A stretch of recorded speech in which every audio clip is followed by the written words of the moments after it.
Sup, my fellas. Don't forget to leave feedback, and enjoy the story.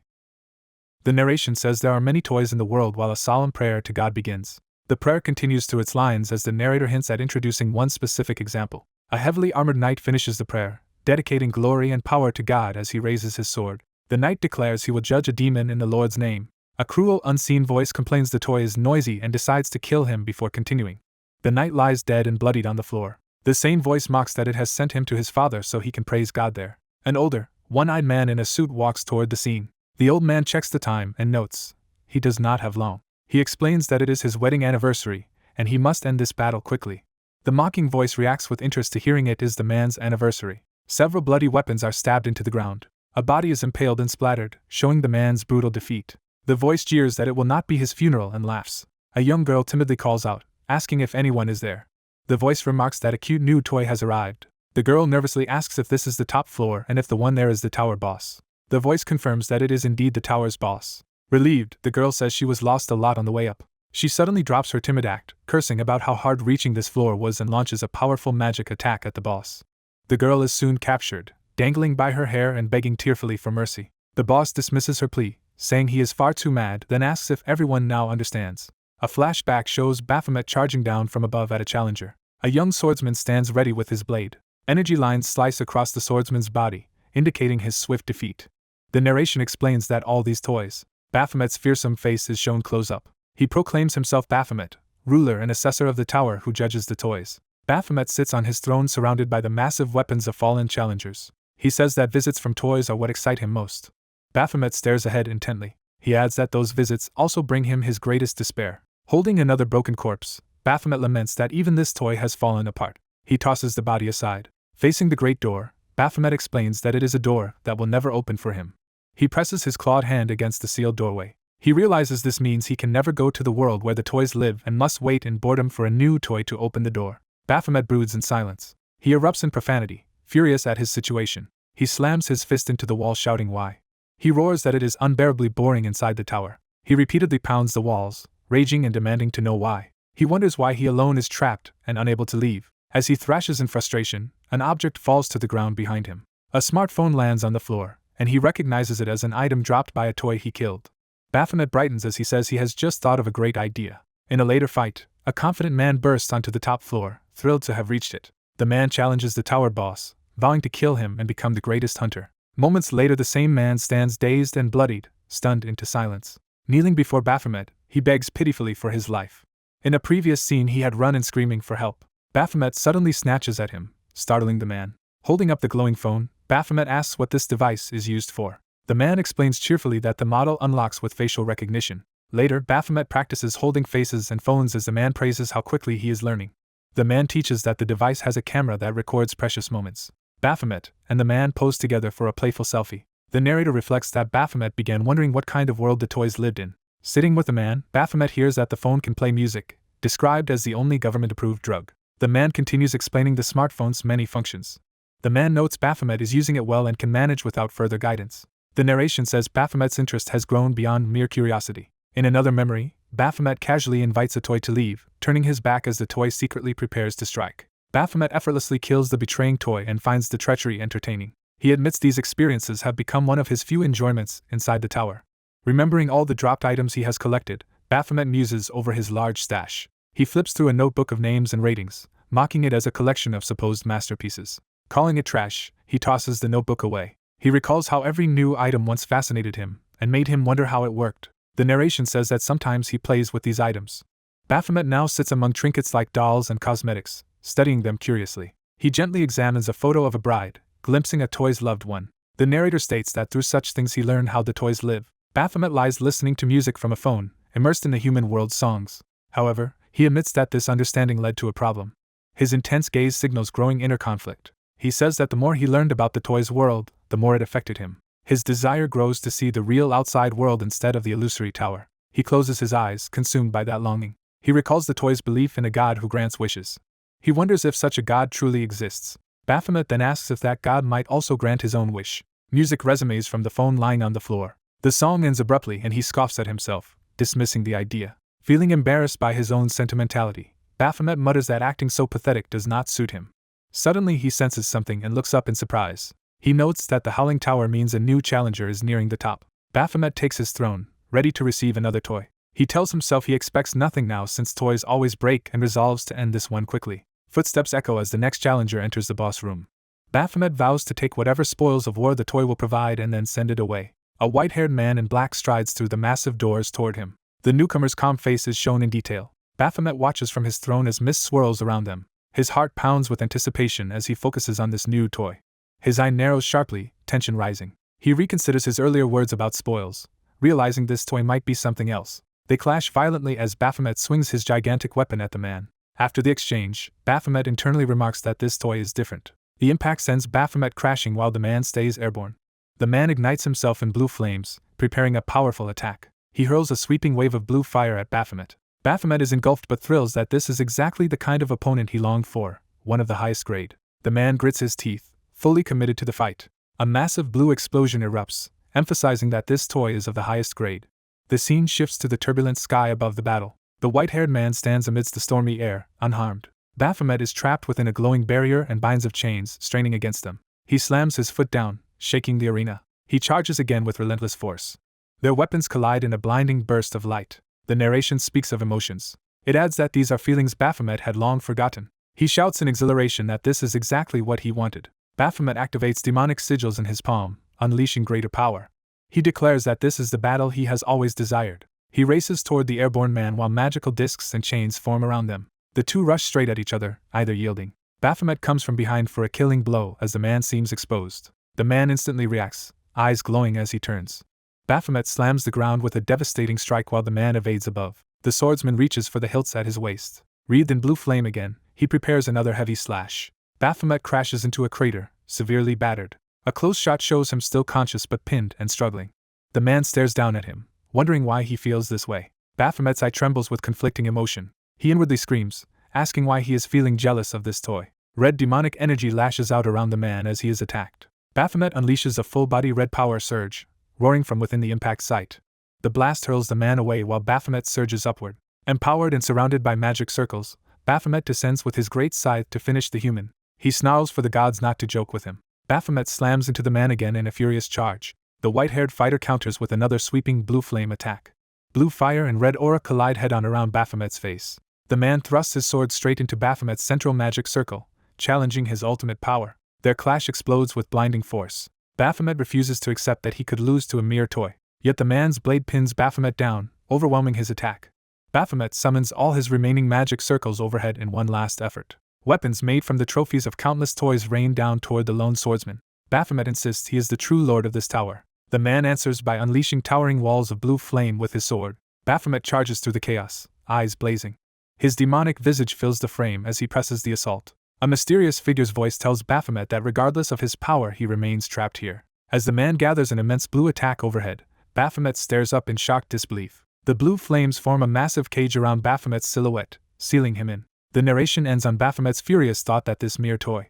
The demon Baphomet clashes with a human engulfed in blue flames. The white-haired human stands calmly within the raging blue fire. Baphomet is shocked that this opponent is actually trying to defeat him here. The human's face appears through the flames as he advances. Baphomet begrudgingly admits he underestimated this supposed toy. The human smiles confidently, eyes glowing amid the blue blaze. Baphomet's eye widens as he realizes something crucial. Baphomet stands alone on the battlefield, sensing the enemy's power. Baphomet is struck and begins bleeding heavily in the fiery clash. Baphomet realizes his foe is a human. He further acknowledges that this human is both free and overwhelmingly strong. The human narrates that he wants to become like that, escaping this place to be free and strong as well. Baphomet's inner desire crystallizes into the wish to become human. A system quest appears, ordering Baphomet to kill the hunter Raven in exchange for his deepest desire. Baphomet and Raven collide in a final, all-out strike. The ancient tower setting around them begins to tremble. The system announces that the Tower of Abyss has been cleared. It warns that the tower will soon collapse. The system tells the survivor to leave as the tower crumbles and Baphomet's corpse lies ruined. The survivor staggers out as the exit door opens. He continues walking away from the collapsing tower interior. Baphomet's bloody hand falls from the sword that killed him. Outside, the Tower of Abyss explodes and starts disintegrating above the city. Nighttime rescue crews search the ruins of the destroyed tower. Workers shout that they are finding corpses among the debris. One worker laments how many hunters must have died trying to clear the Tower of Abyss. Alone, naked man stands atop rubble, identified as a possible survivor. Rescue staff call out to him, asking if he is alright. The man thinks to himself that he is sure he died back then. Raven, the white-haired hunter, stands alive, startling onlookers. He prepares to unleash power, raising his hand. Blue flames erupt from his gesture, overwhelming the area. Within the flames, a horned shadowy figure begins to reform. Baphomet's fiery spectral form with glowing red eye reappears. Raven reacts in shock at what he is seeing. He spits blood, realizing something is terribly wrong. Baphomet's flaming specter pierces through Raven's body. The demon's hand crushes Raven's heart in the blue flames. Baphomet exults internally that he killed Raven yet is still alive. At the ruins, staff question the survivor, asking if he was a hunter from the tower and requesting his name.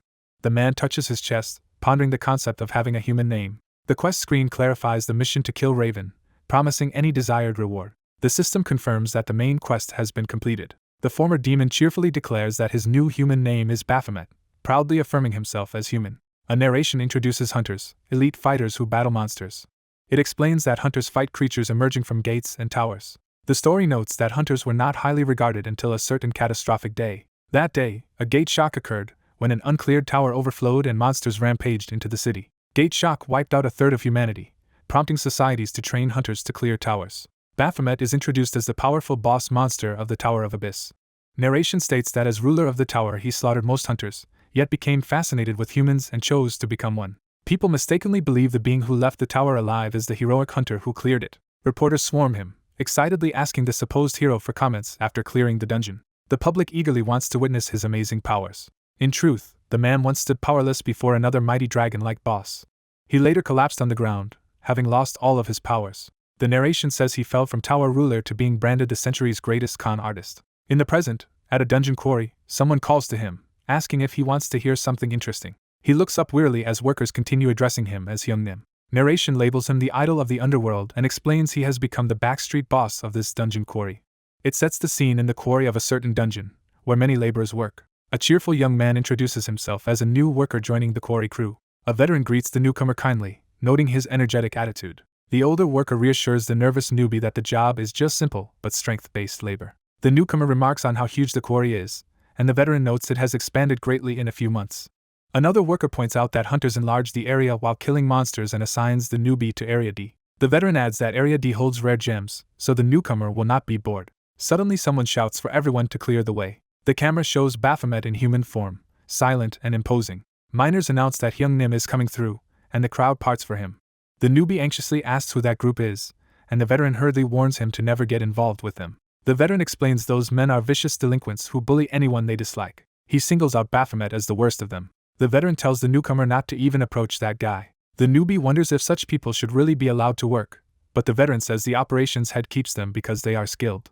The operations head praises one burly worker for his excellent performance that month. The worker jokes about receiving his bonus in an envelope while chatting with the supervisor. The supervisor moves on to give an envelope to Baphomet as well, though he hesitates. Baphomet says he already had the money sent elsewhere. The supervisor leaves, telling them all to keep working hard.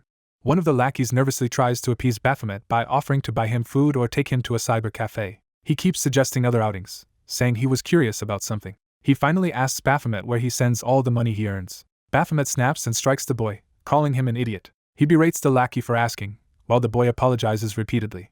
Baphomet trembles with anger as the boy desperately begs forgiveness. He glares and says he will not repeat the offense. The abused lackey screams in pain. Baphomet angrily shouts that all his wages go to that quack doctor, venting his frustration. Narration explains that after being branded a con artist and gravely injured, he had to be treated at a shady hospital without money to pay.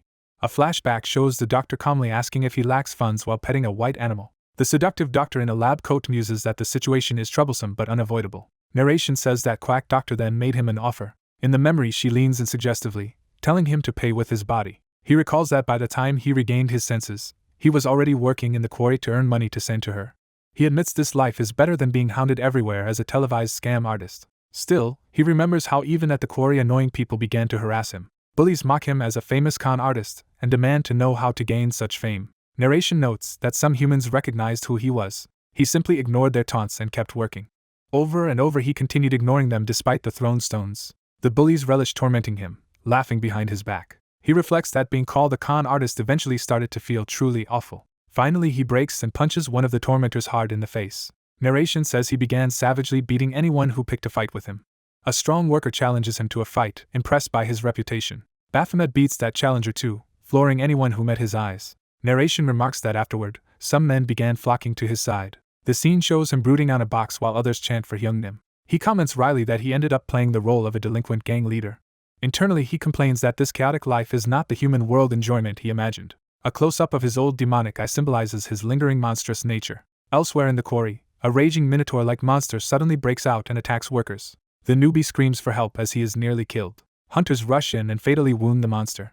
Their blades slice through the creature in a blur of motion. A pair of hunters finish the beast with coordinated strikes. The newbie stands terrified and splattered with blood. The hunters scold him for coming into an uncleared area, then help him up and send him away. Off to the side, Baphomet watches the rescue and mutters that he told the newbie not to go that way. Seeing the hunter's power, Baphomet feels a different kind of longing. He thinks that rather than strength for beating up humans, he wants that kind of real power. He wonders if he lost his abilities simply because he became human. He questions why he ever wanted to become human like that hunter in the first place. He remembers Raven as an example of a strong and cool human. One follower claims Baphomet looks far cooler than any hunter and insists hunters are not a big deal. Other delinquents boast that famous hunters would just be normal guys without awakening. Narration concedes that this is partly true, but says that when you see truly strong hunters you cannot help but admire them. Another worker comments that hunters earn huge sums from magic stones and often live in luxurious tower-like penthouses. Baphomet says he is not particularly jealous of people living on the top floor. The lackey gripes that hunters get easy money just for being lucky, unlike their hard labor. Baphomet internally agrees, thinking only those who know hardship understand the value of money. He smiles and asks his followers if they are imagining something pleasant. They notice his expression and he wonders if he was actually smiling. He explains that he is smiling because their antics amuse him. He absent-mindedly pokes his cheek, surprised by his own reaction. The others stare at him, stunned by seeing their stern boss look content. They excitedly demand to know which of them he found funniest, revealing they had bet on who could make him smile first. His eyes widen as he realizes the warm feeling inside. Narration states he recognizes this emotion as the same enjoyment he once felt playing with his toys in the tower. He wonders if his desire for power was really just a desire to feel that enjoyment again, and notes he can now feel it without fighting. Looking at his friends, he begins to say it is because. He concludes in delight that he has truly become human now. He realizes that even without his old power, he can still live meaningfully. A friend asks if he really does not have a name. Baphomet replies that he used to have one but no longer uses it, which the friend finds impressively mysterious. The friend offers to lend him his own unused name, saying his parents worked hard on it, and would be glad someone cool used it. Off-screen, someone again asks what his name is as the friend insists he has been saying it. Just as the friend starts to reveal his name, an explosion and chaos erupt behind them. A massive fiery blast engulfs the area, cutting off the introduction and plunging them into new danger. Someone becomes aware of an odd, ominous sound. A terrified person on the ground desperately tries to shout for the noise to stop. A battered man clutches his stomach and groans in pain. He checks his torso in confusion, wondering if he has been wounded. Realizing something is wrong, he turns his head in shock. He sees people around him burning alive and screaming, demanding to know what just happened. His hand grips the scorched ground amid the chaos. He silently takes in the horrific scene with a stunned expression. Surrounded by fire and corpses, he kneels while holding his injured side. Another badly burned person lies nearby, barely conscious.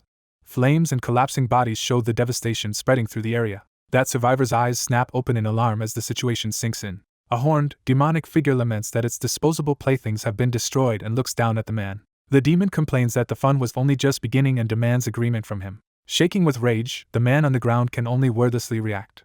He glares into the flames and demands to know who is responsible for this. A radiant, otherworldly figure with long hair appears in a mysterious space. The luminous being seems to speak softly, as if addressing someone unseen. The enraged voice roars again, demanding which culprit caused all this. Elsewhere, a calm speaker coolly praises the skill of a C-rank hunter.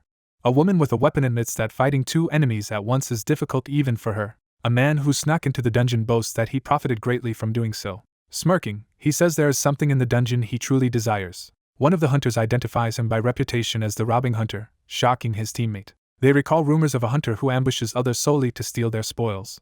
Another man realizes the newcomer might actually be that infamous figure. The robber casually says their description is only half correct, hinting at a worse truth. The hunters discuss whether any civilians might have survived and if treatment could still save them. The woman says survival chances are slim and urges them to focus on the present battle. Horrified, she realizes her partner is suggesting that they flee.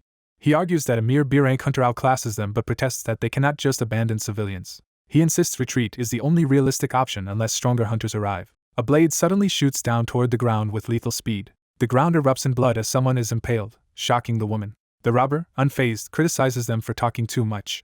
Furious and grieving, the woman charges at him with her staff, screaming insults. The robber watches her reckless rush with an amused, shadowed expression. He chides that hunters should not let emotions cloud their judgment. He coldly adds that emotional hunters simply die faster, as she continues her doomed attack. Someone screams as the robber raises his hand, preparing another move. More of the robber's men arrive through a glowing portal, surrounding the survivors. 2 lackeys comment excitedly about the enormous opportunity before them. Other henchmen smirk, clearly enjoying the unfolding cruelty. The robber admits he slit the girl's throat because she talked too much, and now expects his crew to spare the others. Another villain notes that although her eyes would fetch the best price, she is still alive and therefore usable. They discuss selling the young C-rank hunter for a high price, horrifying the girl as she realizes their intent. Confused, she asks what the robber means as he reminds them he said rumors about him were only half true. He explains to the bleeding girl that they merely impersonate robbing hunters but are actually something worse. He leans in with a sinister smile, continuing his explanation. Terrified, the girl breaks down in tears, overwhelmed by fear. While the henchmen restrain the screaming girl, the robber casually lights a cigarette. Examining a fallen hunter's weapon, they remark it looks expensive but decide selling it would be troublesome. One wonders aloud what might happen if they tried using such rare equipment themselves. The robber explains that using someone else's weapon actually weakens a user, effectively dropping their strength to 0. As the girl sobs, a henchman mocks her for crying so much and tells her no one is coming to save her. The robber says that if a miracle rescue ever did happen, it would exhaust a person's lifetime of luck. Suddenly a henchman screams behind him, drawing the robber's attention. They turn to see one of their own impaled while the supposedly helpless man has risen and started killing. The blood-stained man quietly asks who attacked the civilians. Roaring, he demands to know which of them is the culprit. His eyes blaze red as murderous fury overtakes him. A floating system window declares a hidden quest has been cleared for feeling anger on behalf of a human and promises the power he desires. He labels the robber the disgusting bug that destroyed his toys, eyes cold with intent. The robber begins moving toward him, footsteps echoing in the cavern. The Avenger steps forward as well, their confrontation drawing near. The robber strides past the corpse of his subordinate, unconcerned. When the furious man grips the supposedly weakening weapon, a new system alert appears. The system explains that using another person's item should reduce its performance to 0. It then reports an abnormal reading in the performance calculation. A critical system error is announced as something breaks the normal rules. The system declares that Baphomet's passive Master of Weapons has activated. It further states that the skill weapon theft has automatically triggered through that passive. Empowered, the man suddenly appears among the henchmen, blade flashing as he cuts them down. The robber finally reacts, cigarette in hand, as bodies fall around him. Hearing movement, he demands to know who is there while exhaling smoke. The man accuses him of ruining his toys and vows vengeance, raising his bloody sword. Standing over the corpses, he grips the weapon as the remaining henchmen recoil in fear. He coldly repeats their earlier question about survivors, turning it back on them. The robber feigns confusion, asking what the man is talking about. The man asks if they are the ones who massacred everyone here. Mocking him, the robber jokes that he is too old to be playing with toys. In an instant, the man blitzes through the group, sending henchmen flying. The robber orders his subordinates to get into formation, stunned that the bullied student is actually a hunter. Excited, he decides they should properly test the newcomer's combat strength. One henchman braces himself nervously for the clash. Another notes greedily that catching this many victims at once is a rare haul. 2 of them charge at the man, attacking from both sides. He parries and counters both incoming strikes at once. One attacker suddenly spits blood as he is fatally struck. Another reels in panic as the man's blade tears through him. With ruthless efficiency, the man skewers 2 enemies in a single running thrust. Cursing, the last henchman attacks furiously but is immediately counterstabbed. The man seizes that attacker's heavy blade, turning the weapon against him. A vertical slash drenches the air in blood. The man follows through, cleaving the foe from shoulder to waist. Spattered in blood, he continues advancing without pause. His expression hardens into that of a relentless executioner. The robber watches him from a distance, now taking him seriously. Amazed, the robber internally acknowledges how formidable this opponent is. The 2 clash weapons directly, steel ringing as they test each other's power. Grinning, the robber remarks that the man himself is worth a great deal. He demands to know what rank the man truly holds. After feeling the impact, he realizes the man's strength far exceeds C rank. Excited, he shouts that his opponent is actually above C rank. The man looks momentarily surprised by his own displayed power. He then recomposes himself, silently gauging the situation. The robber wonders why such a strong hunter would hide among victims disguised as a mere bully and assumes he stole his opportunity. Laughing it off, he says it would not have helped the man even if he had known, because the man is doomed either way. He charges again, declaring that the man is finished. The man calmly waits, sword at the ready, prepared for the next exchange. A blinding arc of the chain sword whips through the air toward him. The bladed chain tears into his shoulder and side, drawing more blood. The man winces as another cut slices across his face. Additional blows carve into his torso and leg, knocking him back. Wounds multiply as the chain sword batters him relentlessly. He is soon encircled by the spinning weapon, body raked in rapid succession. The robber sneers that the man cannot possibly handle someone of his caliber. He mentally explains that his chain sword is designed to counter physically strong opponents like this. He decides the weapon works best on hunters with little experience fighting other hunters and plans to slowly hack the man apart. The man's eyes narrow sharply as he focuses through the pain. With precise timing, he cuts the flying chain blade out of the air. The robber stares in disbelief, taken off guard. The system announces that Baphomet's passive outburst has been triggered. It states that when he suffers heavy bleeding, a special condition activates. The system adds that under this condition his abilities rise by 15%.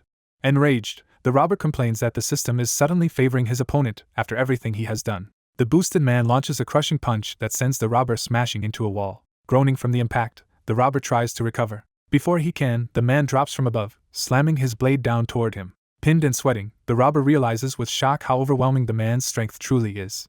The man raises his weapon again as the robber frantically defends. His next swing carves the ground and forces the robber to retreat in panic. Blood dripping from his face, the man glares with unshakable resolve. He rushes in once more, and the robber notices he is attacking without a hint of hesitation. The robber, rattled, wonders if the man actually believes his physique surpasses that of a B-rank hunter. Screaming in denial, he unleashes another sweeping chain attack. He convinces himself that if he drags the fight out, the man will eventually exhaust his strength and lose. Instead, the man charges straight through, eyes blazing with murderous intent. Those eyes glow demonic red, making him seem inhuman. Seeing that gaze, the robber is finally seized by real fear. The robber suddenly questions whether he is even fighting a human being anymore. In his mind, the battlefield turns hellish red as he wonders what kind of monster stands before him. He concludes that whatever he faces, it no longer feels like a normal human at all. The man's sword comes down in a blinding stroke toward the terrified robber. As he hacks away, he dedicates each strike to the comrades who were always sacrificed at the front lines. A memory surfaces of one such comrade giving him a confident thumbs up. The robber screams in agony as one of those vengeful blows lands. Shocked, he realizes he is being carved apart before he can react. The man says his remaining arm is for another quiet comrade who suffered in silence. His final, roaring slash cuts through with a spray of blood, accompanied by the robber's dying scream. The torturer mocks his captive by saying one of the man's legs was taken for a gluttonous victim. The bleeding captive screams and begs as the attacker moves to take his other leg. Over scenes of chaos, the narrator introduces himself as Cha Min-woo. The captive screams in agony as another brutal blow is delivered. The narrator drives a blade down into the injured man, saying this is for another grievance. Reeling and terrified, the mutilated man wonders what is happening and hears his attacker speak about his identity. The attacker declares that this torture is the cost of making him angry. Barely conscious, the victim tries to speak as blood drips from his mouth. The enraged narrator, eyes glowing, raises his weapon for another savage strike. Blood splashes as the repeated stabbing continues. More blood sprays while the assault goes on. While attacking, the narrator feels an intense heat from within. A system message warns that those who seek power must bear heavy consequences. The narrator, overtaken by bloodlust, exults that a human victim has been given to him. Another system notice explains that the berserk debuff, driven by murderous desire, has activated due to the passive outburst. In his mind, the berserk voice demands a living human to kill, not just torn chunks of flesh. With glowing eyes and bloody knife, he locks onto a still-breathing woman lying nearby. He fixates on her, as the only remaining live human, and starts advancing with his weapon. A murderous voice in his head commands him to kill the survivor. That inner voice reminds him he exists only to kill humans, surrounding him with the echo of that command. As he raises the weapon over the cowering woman, the order to kill her pounds in his head. Suddenly, someone observing by radio reports that there is a survivor at the scene. The observer adds in confusion that one survivor is actually trying to kill another. Two suited agents arrive, discuss the mangled body, and say the attacker resembles their target just as one stops the other's radio chatter. Confronted by the agents, the berserk narrator snaps out of it and looks at them in surprise. One agent notes their real target looks different, while the narrator, still dazed, realizes there are two humans present. Before they can process it, he suddenly lunges at them with murderous intent. The bespectacled agent reacts in shock. The other agent also startles at the surprise attack. The narrator charges, screaming for them to die. A pale, spectral hand suddenly reaches toward the narrator's face. A mysterious voice says it worked hard to keep him alive and cannot let him die now. The hand touches his face, gently ordering him to sleep for a while. The narrator's body goes limp and he collapses in front of the agents. The agents stare at the unconscious narrator, one asking what just happened. Elsewhere, a horned demon sitting on a throne is addressed as Baphomet. A subordinate hails Lord Baphomet and awaits his command. Baphomet's clawed hand moves as he issues a single chilling order to kill. He commands his followers to exterminate all humans on Earth in Baphomet's name. Back in the stone pit, blood stains the narrator's blade as tension hangs in the air. One agent appears behind the narrator, saying that as the former king of the tower he would not have known certain things. The white-haired agent coldly tells him the truth is that he is weak. He adds that only death awaits the weak, making the narrator grit his teeth. The narrator jolts awake from this memory or vision, sweating. Shaken, he stammers, wondering what he just saw. He realizes he is no longer at the stone pit and desperately asks where he is. A disembodied voice says he is finally awake and asks if he can hear it. The shadowed man behind the voice asks who the narrator really is. The voice identifies him as the infamous rare swindler. The interrogator recalls that he was caught trying to scam his way through the Tower of Abyss but somehow killed the hunter they were chasing. The man asks if he is attempting another scam or truly killed that hunter. He presses again, questioning whether the narrator actually killed the hunter. The narrator inwardly wonders if they mean the man whose limbs he destroyed. The interrogator says his background check found nothing, as if the narrator has no legal name or identity. He muses that although the narrator is unregistered, he possesses power equal to a hunter, perhaps being an unregistered or newly awakening one.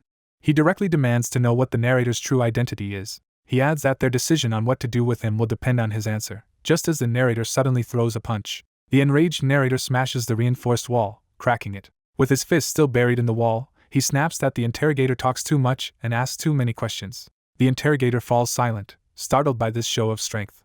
The narrator says if they want to know who he is, they should politely introduce themselves first instead of spying on him behind a wall, insulting the unseen speaker. He rants that being called a swindler is unfair since others were the ones who pushed him into a hero role, and he admits he indeed killed the hunter they were tracking, questioning if they expect him to feel remorse. He refuses to regret it, saying the hunter angered him and he would kill the man the same way no matter how many times he revived. He vows to dismember that hunter so completely that no trace remains and no one would know he ever existed. The interrogator darkly asks how he would feel if the same fate were inflicted on him. The man's lips curl into a thin smile as he implies such punishment is possible. The narrator bursts into wild laughter at the threat, pounding the cracked wall. He gradually calms, then pointedly asks whether they even have the ability to kill him. His gaze sharpens as he challenges their power over him. The interrogator steps into the room, looming over the seated narrator. Now visible, the bespectacled agent begins to speak. Smiling, he says he has shown himself and now wants to see what the narrator will do. The narrator steels himself, hands trembling with tension. In a flashback, a silver-haired man walks through rain in a long coat. The rain-soaked man's face is shown more clearly, hinting at a formidable figure. Back in the room, something slams into the floor near the narrator. The narrator launches himself at the agent with killing intent. He closes the distance, eyes wide as he attacks. The agent's expression remains calm and confident as the charge comes. A blinding impact stops the assault. Dust clears on the floor where they clashed. The narrator stares in disbelief at the outcome. The agent, unruffled, concludes that the narrator truly has awakened powers. Pinning him down, the agent compliments his clever attack while the narrator realizes how strong this opponent is. The agent begins a formal introduction, saying they are a secret government guild formed to handle criminal hunters. He names their guild Rogue. The other agent bluntly explains that the hunter the narrator killed was their target and had been marked for immediate execution. The bespectacled man details that this hunter committed atrocities, posing as a grave hunter while killing other hunters and selling their organs. He adds that rich clients believed organs from awakened hunters could grant health or immortality. Though they are grateful the narrator removed such a burden, they point out he still brutally killed 5 men. He notes that the corpses looked like the work of an expert killer, not a newly awakened novice, unless the killer had a natural talent for murder. From experience, he says such scenes usually indicate someone who has killed countless times before. Since all they know is that the narrator is a con artist, he tried questioning him to learn what kind of person he really is. The narrator sees that the interrogation is just making him angrier. The agent says his impression, after hearing him, is that the narrator is extremely dangerous. He concludes that the narrator was born with a perfect disposition for evil and, if left unchecked, would become a criminal hunter they would someday need to punish. In the interrogator's inner thoughts, he laments not having a freer body, believing that if he did, this powerful sprout of evil would also be beneath him. The scene pairs those thoughts with an image of the silver-haired enforcer walking in smoke, implying that man would likewise fall if he had greater freedom. Returning to the room, he decides this dangerous sprout of a man must be cut down before it grows. He reaches out toward the narrator, preparing to act on that decision. The narrator recoils in fear as the man's hand looms toward his face. Time shifts to the exterior of the Hunter's Central Administration Headquarters building. Inside, staff and visitors mill about the lobby's service counters. A clerk finishes serving a hunter, thanks them, and asks how they want to pay for a rental gun. Another smiling clerk greets the next customer and asks how she can help. The narrator, now bandaged and wearing casual clothes, steps up silently. His face appears calmer but determined as he stands at the counter. Cutting back, the bespectacled agent leans close to the pinned narrator and tauntingly asks if he is afraid. He then says that even Rogue cannot simply execute him on a whim and admits he personally likes the narrator. He claims someone as instinctive as the narrator could handle many problems for them. He offers the narrator a position as a hunter for Rogue, telling him to devote his killing talent to their guild. In the present, the narrator tells the clerk he has come to register as a hunter. She says she will need his ID and aptitude record to proceed. In Flashback, the agent promises to adjust the narrator's official identity and arrange the necessary aptitude tests through other institutions. Back at the desk, the clerk confirms his information and tells him he now must choose a code name. The agent explains that hunters use separate usernames to distinguish them from ordinary citizens, and that registration is impossible without one. The clerk asks if he already has a code name in mind or wants suggestions. The agent advises that in their secret line of work many dealings must be handled discreetly, so he should pick something that will not draw excessive attention. The narrator smiles slightly, already having a name in mind. Internally, he vows that they will regret giving him this chance, and that he will become stronger than anyone. He declares his chosen code name to be Baphomet. He swears that one day people will tremble in fear just from hearing that name. Later, a white monster wolf lunges with gaping jaws. A hooded figure brutally punches through one of the wolves. The hooded narrator moves alongside the remaining wolves, ready for more combat. He extends his hand in a swift motion, preparing to attack again. Another wolf is violently killed as he tears into the pack. The surviving wolves pull back, frightened by his ferocity. Blood on his leg, the narrator stands firm while the shaken wolves retreat. One wolf slams its paw down, signaling a new threat. A larger, more powerful wolf-like boss monster steps forward from the forest. The beast swings at the narrator, its claws grazing his hood. He raises a hand and abruptly orders the creature to wait, causing it to hesitate. He lifts his hand higher, channeling power. Standing tall with arm raised, he commands something unseen to come forth. He faces the towering wolf, apparently summoning additional strength or allies. When nothing appears, he mutters that the summoned beings are not arriving. The enraged boss wolf charges at him again. Its eye narrows in focus just before impact. The narrator swiftly closes in beneath it.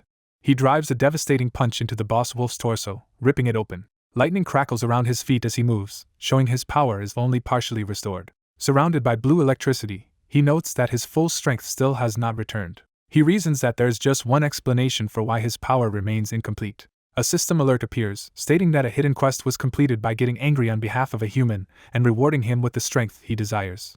He reflects that since his goal was only to kill that criminal hunter, he has recovered only this level of power. Curious and annoyed, he wonders what this mysterious system is that keeps making demands of him, both in the tower and now as a human. He decides there is no point brooding over it, and instead focuses on what he plans to do from here on. Clenching his fist, he resolves that what he wants most is strength. He concludes that if his former powers have disappeared, he will simply regain them. The protagonist is startled as someone asks if he is the infamous tower boss Baphomet. He whirls around in anger, demanding to know who spoke. Ma Solen yells at him, accusing him of seeking attention. Ma scolds that only a crazy person would take the tower boss's name as an alias, and warns him not to attract attention, while answering a call from his team manager. Ma explains that although the protagonist resents being labeled a con artist, rumors among hunters have already ruined his reputation, and he adds that results on the Tower of Abyss have been released. Ma reveals that investigations proved the hunter Raven was actually the one who cleared the tower. Ma says this made matters worse because South Korea's top hunter died sacrificing himself to kill Baphomet, so now they must figure out how to handle the situation. The protagonist retorts that he refuses to tiptoe around others and is sick of their gossip. He resolves to become strong enough that those badmouthing him will no longer dare speak. Ma and the protagonist stand in the street as Ma continues briefing him. Ma scoffs that the protagonist only talks big and questions whether he can really handle what is coming. Ma tells him he will experience the consequences of his actions directly, and says they will meet again on Jeju Island. The protagonist stares ahead, processing this. Seeing the sea at Jeju, he recognizes it as the ocean he had previously viewed in loot images. His handler suggests they take a taxi since there are 2 hours before the event starts. The protagonist excitedly runs toward the sea, shouting in joy, while his handler watches silently. While the protagonist gushes over how amazing the endless sea is, the handler internally worries that he is unreliable and questions keeping him. In Flashback, Ma resists being told to back off, and his superior notes that only someone abnormal can handle this sort of work. The superior says they need someone twisted like the protagonist and assures Ma they are monitoring him anyway. He adds that if the protagonist pulls anything foolish, they will deal with him, as a blonde hunter couple walks nearby. The blonde man notices the protagonist and calls out to someone with blue eyes. The protagonist glares at the foreign couple, guessing they belong to a different race mentioned by the tower toy. His handler drags him away on the floor, telling him to stop embarrassing the country, while the confused foreigners watch. They arrive at a large hotel where orientation for new hunters will take place. The handler explains that orientation is a government-mandated training program to help new hunters adapt, since hunters are state-appointed and heavily used. He gives the protagonist luggage, an ID card, and a smartphone, to the protagonist's delight. The protagonist confirms he can use the name Cha Minwoo outside. Looking at the license, the handler offers his own name Cha Minwoo for the protagonist's alias, saying his parents put a lot into that name. As orientation time approaches, the handler tells the protagonist to head inside. The protagonist, noticing he has been monitored, asks if the handler is not coming, and the handler thinks he catches on quickly. The handler cryptically says the protagonist will understand once he goes inside. Inside, the protagonist recalls that remark and wonders what Ma meant. An event manager greets the new hunters and begins the orientation. Ma Soman appears on stage as the event manager, and the protagonist realizes this is what Ma meant. In the buffet hall, a woman wonders what is going on as people act strangely. The protagonist confronts Ma about being part of a rogue group, while Ma hushes him, claiming to be a central hunter management officer outside. The protagonist comments that Ma is deceiving everyone effectively. Ma jokes that it is still better than being known as the century's greatest con man, irking the protagonist. Ma points out other hunters whispering and says they have been talking about the protagonist for a while. He explains that those hunters, who suffered because of Baphomet, have bonded and now view the protagonist as the scammer who dared to show up. Ma further notes that the protagonist even chose Baphomet as his code name, prompting the protagonist to deadpan that people see him as crazy. Ma asks the protagonist not to act like they know each other, since he does not want to be ostracized too. Called away by staff, Ma leaves while the protagonist watches with a plate of food. The protagonist decides to mind his own business and focus on eating. From across the room, Ma notices the protagonist sitting alone. Ma is puzzled by the protagonist's blissful face and assumes he is positively coping, relieved at his mental resilience. Ma suddenly realizes something is off. Footsteps approach, catching people's attention. Others also react in surprise as strong hunters enter. Onlookers exclaim that A-rank hunters have come to this place, wondering why. Staff members are shocked and are told that these A-ranks started a special training program today. They clarify that the program date shifted to today, so confusion is understandable. Ma tries to spin the situation as a good opportunity that could positively influence new hunters, though he is nervous. Everyone except the protagonist is tense, while he is overwhelmed with joy at the luxurious food spread. He marvels that he had only seen such dishes in a phone app toy for photographing food, and as a former demon he never desired to eat like this, making the experience completely new. He recalls there is a phrase people say before eating. Just as he begins to say it, someone dumps hot liquid over his head. The dining hall reacts in shock. A tall hunter sarcastically asks if he is the famous Baphomet, while the drenched protagonist is confused. The A-rank hunter Leon comments that he expected a monster but sees only an ordinary person, and is identified as an A-rank. Leon's colleague scolds another hunter, Bang Jihuan, for his behavior, while the protagonist quietly resumes eating. The colleague warns Leon not to act rashly with everyone watching, but Leon insists he cannot overlook the protagonist. The colleague apologizes to the protagonist yet blames him partly since many hunters died because of Baphomet. He criticizes the protagonist for using that code name, accusing him of mocking other hunters and urging him to choose a more appropriate name. In response, the protagonist calmly dumps his entire plate of food onto Leon's chest. The crowd erupts in alarm at the confrontation. Elsewhere, a staffer catches a fainting Ma, worried about him. Leon, soaked and furious, begins to speak through clenched teeth. He seizes the protagonist by the collar and asks if he has a death wish. The protagonist mutters that all this over a name is excessive, saying Baphomet will not resurrect just because he uses it. Leon snarls at being talked back to. The protagonist taunts that if Leon truly cared about his comrades, he should have defeated Baphomet sooner, implying Leon is only boasting about his own weakness. Leon's colleague yells that such talk is nonsense. The protagonist concludes that Leon simply was not skilled enough, further provoking him. Leon glares and asks if he has been offended. Power surges around Leon as he activates a buff that raises his physical abilities and demands to know if the protagonist is done talking. Ma, watching, is stunned. Leon shouts that Baphomet killed Raven, revealing the true source of his rage. A white-haired young man, Griffin, recalls being told that Bang Jihuan's punches are strong and that they were hard to block. He is praised that he should pass the A-rank exam easily. Back in the present, Leon roars that Baphomet killed Raven and throws a heavy punch at the protagonist. The protagonist considers whether to dodge or block, thinking that either way someone will bleed. Griffin intervenes, catching Leon's punch and reminding him that fighting here violates the rules. Leon is taken aback, eyeing Griffin. The protagonist also looks at Griffin in surprise. Other hunters recognize Griffin and ask who he is. One explains that Griffin is Raven's younger brother. Griffin is introduced as Hunter Raven's younger brother, standing calmly. The protagonist, shocked, asks if Raven had a brother, and is told Griffin is widely known. He learns Griffin is the youngest A-rank hunter, codenamed Griffin. Leon's colleague nervously greets Griffin, saying he did not expect him to join the training. Griffin rebukes Leon's outburst, arguing that Leon should not be welcoming the protagonist after he provoked them like that. Griffin states that the protagonist's criticism is not wrong, admitting that if his brother had been stronger and acted sooner, he would have cleared the tower without dying. Leon explodes in anger at Griffin's harsh words while Ma rushes in, trying to calm them, insisting they cannot fight here. Ma urges them all to stop since many eyes are on them. Leon points out that as an intelligence team member, Ma should be punishing someone like the protagonist instead. Leon's colleague rubs his forehead in exasperation at the escalating situation. Ma coolly composes himself, readying another approach. He politely apologizes, as if conceding. Ma then pulls the protagonist aside, asking to speak with him privately.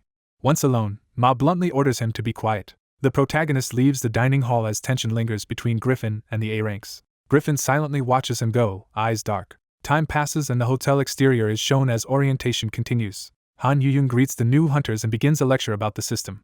She explains that awakened hunters can see blue system windows, introducing a program to help inexperienced users. During the lecture, the protagonist, nursing his cheek, broods and privately tells Ma to hit him once. In a restroom, he repeats his demand, startling Ma, who asks why he is acting so suddenly. The protagonist blames himself for recruiting the protagonist, saying the trouble is his fault. Worked up, Ma shouts for the protagonist to release his anger on him instead. The protagonist views this as an opportunity to vent and powers up menacingly, while Ma nervously questions his conscience. The protagonist asks how Ma expects him to hold back after such disrespect. Ma counters that he should indeed hold back until he becomes stronger. Ma elaborates that once the protagonist is stronger, no one will dare speak to him that way, so he must lie low for now. He states the reality that even hunters like the protagonist could not beat an A-rank hunter, so the protagonist must stay quiet for the time being. Elsewhere, hunters read articles on their phones calling the protagonist a con artist who falsely claimed to clear Baphomet's tower. Two hunters complain that because of someone like him, all hunters are criticized and wonder how he dared to come here. Someone punches a vending machine in frustration. The machine jams and eats the hunter's money, to his dismay. Walking past, the protagonist offers to beat the machine until it spits the money back out. The two hunters freeze in fear as they realize who is speaking. Terrified by his murderous aura, they quickly change the subject to a friendly A-rank match and hurry off to the GX room, thinking he looks like a killer. The protagonist decides intimidating them was enough to stop them without using his fists. Later he happily discovers a free soda from the vending machine and calls it a jackpot. Sipping the drink, he remembers the mention of an A-rank friendly match. Night falls over the area. The protagonist slips into the crowd entering the arena to watch the match. Inside, a muscular hunter is knocked down hard, grimacing in pain. Leon is declared the winner of the bout.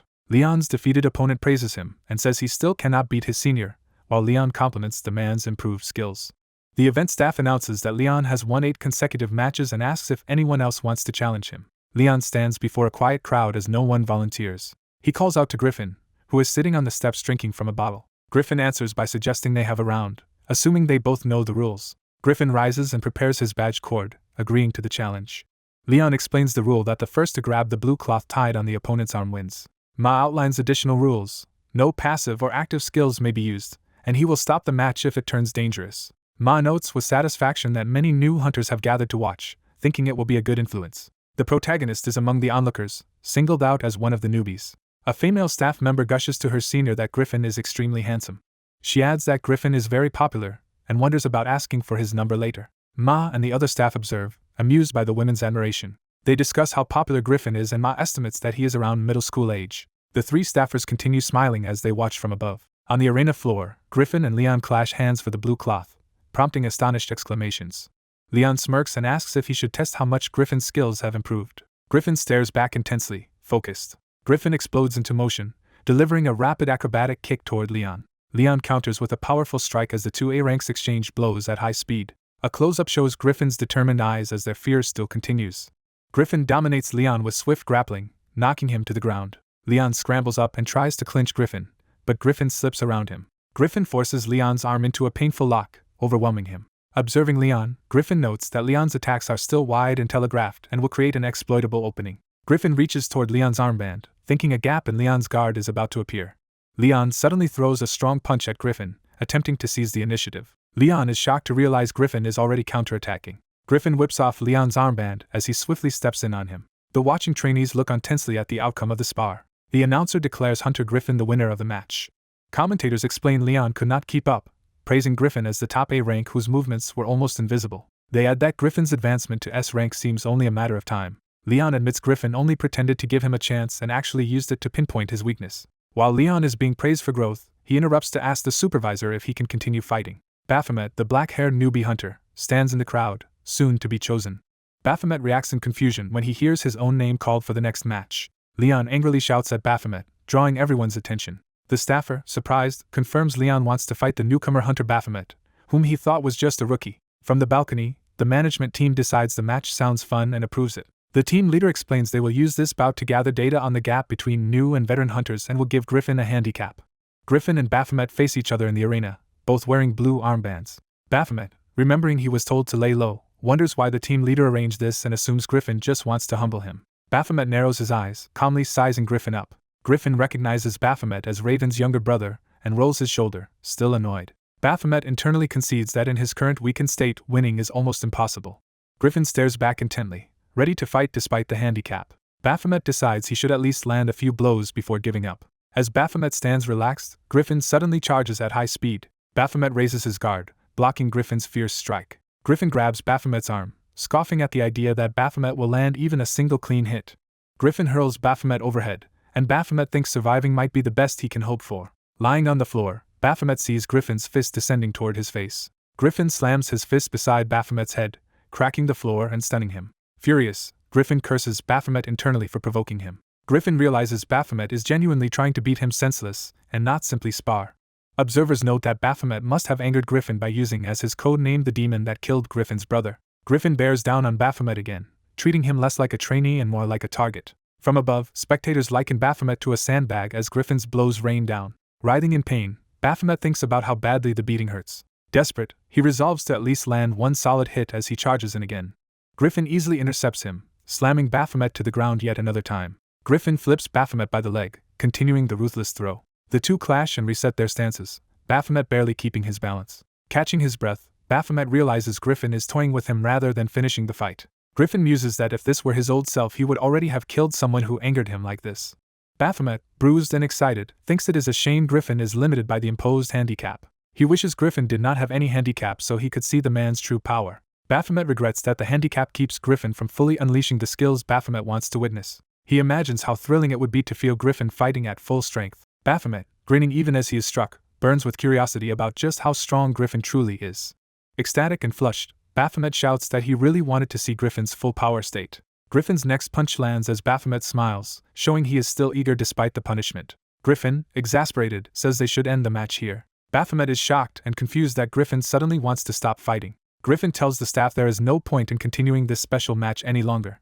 The staffer asks for other volunteers while Baphomet silently thinks no one else understands his desire to keep fighting. Filled with frustration and battle lust, Baphomet internally cries that he wants to continue the fight. He recalls the earlier warning that rookies cannot defeat A-rank hunters and should lay low for now. Baphomet admits the warning is correct for the present but wonders how long he will remain weak. As he broods, he suddenly feels like he is being flung far away, sensing some strange displacement.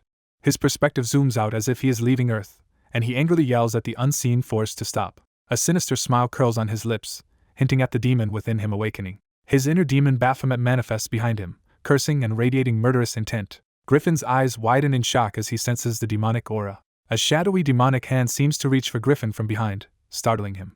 Griffin kicks Baphomet so hard that both of them soar across the arena, ending the bout violently. The staff watching from the balcony react in stunned disbelief. Griffin realizes with a start that his kick has launched Baphomet much farther than intended. Baphomet's body crashes through a hotel window high above another building. He splashes down into a luxury indoor pool, startling the women relaxing there. The women in swimsuits cry out, wondering if something heavy just fell into the water. One of them peers closer, thinking the shape in the pool looks like a person. As he sinks, Baphomet reflects that he did not expect to be taken out by a single move but at least gauged some of Griffin's skill and anticipates one day making Griffin kneel. Underwater, he thrashes helplessly and panics, realizing he does not know how to swim. He gulps water, gasping that he cannot breathe. As he sinks deeper, his consciousness begins to fade. A blonde woman in a swimsuit dives toward the drowning Baphomet to rescue him. Through the blur, Baphomet slowly regains awareness and notices someone approaching. He focuses on her blonde hair and blue eyes as she reaches out to him. The woman swims closer as Baphomet drifts in the water, staring at her. Their faces draw near, her hair swirling around him in the water. Baphomet gazes at her calmly, bubbles rising around his face. Seeing her clearly, he mutters in awe as she reaches for him. Overwhelmed and unable to hold back anymore, he instinctively grabs her hair. At the surface, both of them flail. Baphomet yells that he still cannot breathe, while she screams. Onlookers remark that it is taking a long time since she jumped in to save the man. The pool's surface settles ominously, giving no sign of them yet. Strands of the woman's blonde hair suddenly float to the surface. The women watching react in horror when they see hair rising from the water. They shout that something is wrong and call for help when they realize it is hair. Elsewhere, a horned demon numbered 18 is summoned for duty in a dungeon. Startled awake, the demon wonders what is happening, and another demon orders him to get ready for work. The confused demon struggles to recall what work is while his companion reminds him they always work. A hunter attacks a beast-headed demon, declaring it is time for monsters to be hunted by humans. Baphomet jolts awake from the memory with a tear on his cheek. Standing by the pool, he realizes he had another vivid dream like those he has been seeing since becoming human. He notices something small and shiny nearby, puzzled. The blonde woman lies unconscious at the poolside, clearly the one who saved him. Baphomet remembers that this foreign woman rescued him when he was drowning, as another voice warns him to stop staring. A red-haired woman threatens to bury him if he keeps looking at the blonde. Baphomet lies on the ground, intimidated by the threat. He scrambles back in shock as the red-haired woman looms over him. Sweating nervously, Baphomet senses the hostility from the surrounding women. Two of the women glare down at him, and he wonders what is wrong with them. Staff rush in apologizing for the incident, and asking if anyone is hurt as the red-haired leader glares. They recognize the red-haired woman as Echidna, the CEO and S-rank hunter of the Ark Guild. The staff try to placate her, but she is interrupted as someone calls out to her from the poolside. Echidna and another woman discuss the exact number of hair strands Baphomet yanked, confirming they counted them carefully. Echidna praises her subordinate for counting and safeguarding the hair. Everyone falls silent as Echidna turns her icy attention on the staff. A staffer nervously explains that the new hunter orientation is taking place at the neighboring hotel, and that this pool party belongs to Ark Guild on retreat. Echidna points angrily at Baphomet, saying he fell from the sky and ruined their party, identifying him as a new hunter from the orientation. The staff apologize, but Echidna holds up the torn hair and demands to know if they realize what it is. She explains that those strands represent the cost of expensive salon treatments and early morning efforts invested in the blonde hunter's hair. She further details the pricey organic products and her own time spent maintaining that healthy hair, including the toll on her dark circles. Echidna shouts that on top of all that, it is the prize hair of Ark Guild's representative hunter. Everyone looks at the unconscious blonde S-rank hunter whose hair was damaged. The assembled group can only stand silently, overwhelmed by the situation. The staffer, panicking, asks how he can possibly make things right. Echidna declares that Baphomet himself must take responsibility for the damage. Baphomet reacts with alarm at being singled out. Echidna calmly demands 1,000,001 per strand for the 116 strands he pulled, insisting Baphomet compensate them. Someone internally panics, thinking they have really messed up by angering money-obsessed hunter Echidna right after crossing A-rank hunters. Baphomet, outraged, retorts that charging that much per strand is absurd and wonders what sort of past life could justify such debt. He questions who this hunter even is and whether her hair is worth that price, dismissing her in his thoughts as just another human. The Ark women accuse him of crossing the line and ask if he really does not know who she is. They explain that the blonde is an S-rank hunter, immensely popular and famed for both her power and looks. They add she is the top commercial model whose endorsements always sell out, and Baphomet mentally scoffs at this explanation. Echidna waves off further explanation, saying it is pointless to educate a newbie like him. She tells Baphomet to simply compensate them if he wants a peaceful life as a hunter. She proposes that if he cannot pay immediately, he can repay them in installments or even with his body through work. Baphomet is hit by a flashback of being coerced into working off debts with his body, reopening an old trauma. Fed up, Echidna curses and demands to know if he thinks she is an easy target, but he cuts her off. Baphomet argues that the staff failed to ensure safety and that Griffin's kick sent him flying, so they should bear responsibility too. Griffin appears, silently acknowledging his role by facing Baphomet. The Ark members recognize Griffin, realizing they cannot afford to antagonize a Nebula Guild A-rank. Echidna reassesses the situation, suddenly more cautious in her expression. She confirms with Griffin that he is indeed the one who kicked Baphomet and sent him flying. When staff explain it came from a friendly match with new hunters, Echidna concedes it was an accident. Still, she insists that the accident does not change the fact that they expect compensation from Baphomet.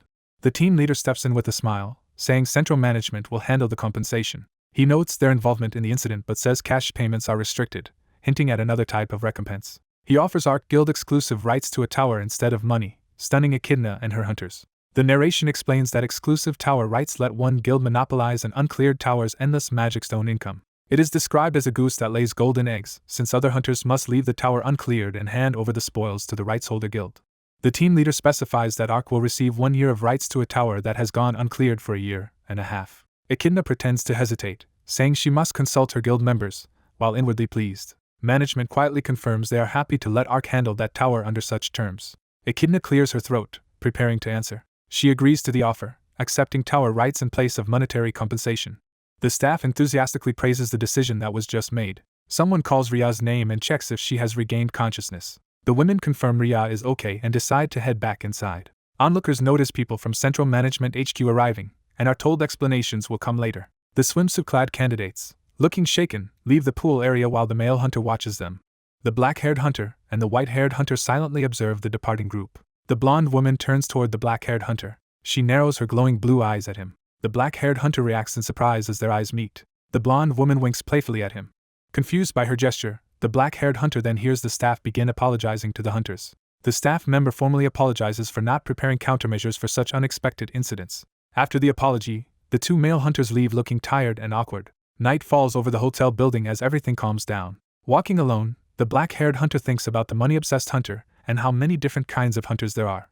He wonders why the foreign woman winked at him and even misreads it as a possible challenge to fight. The white-haired hunter suddenly rushes in and yanks away the blue cloth from him. Startled, the black-haired hunter demands an explanation, but the white-haired one claims the other could not even sense his approach. The black-haired hunter, remembering the earlier test, asks how the white-haired hunter had stolen the cloth then. A flashback shows other hunters reacting in shock when a hunter suddenly falls during that test.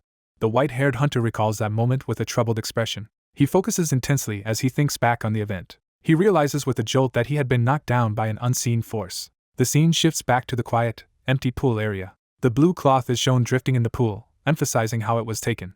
Back in the present, the black-haired hunter casually explains that the white-haired hunter's big movements basically begged him to snatch the cloth. The white-haired hunter states that only a battle-hardened hunter could notice and capitalize on such an opening. He then seriously asks the black-haired hunter who he really is. The black-haired hunter answers with a cold, unreadable expression. He asks in return if the other chose him out of emotion because he bears the name of the monster that killed the white-haired hunter's brother, questioning whether hunters should be sentimental. The white-haired hunter begins to dismissively reply, calling him irrational. The black-haired hunter clarifies that he is not seeking revenge for his brother, whom he calls trash. He admits he only wanted a convenient target to vent his anger on. He continues that he merely needed someone to take the brunt of his rage. After explaining himself, he prompts the white-haired hunter to answer, then suddenly asks if the real issue is that Baphomet killed the brother the white-haired hunter himself wanted to kill.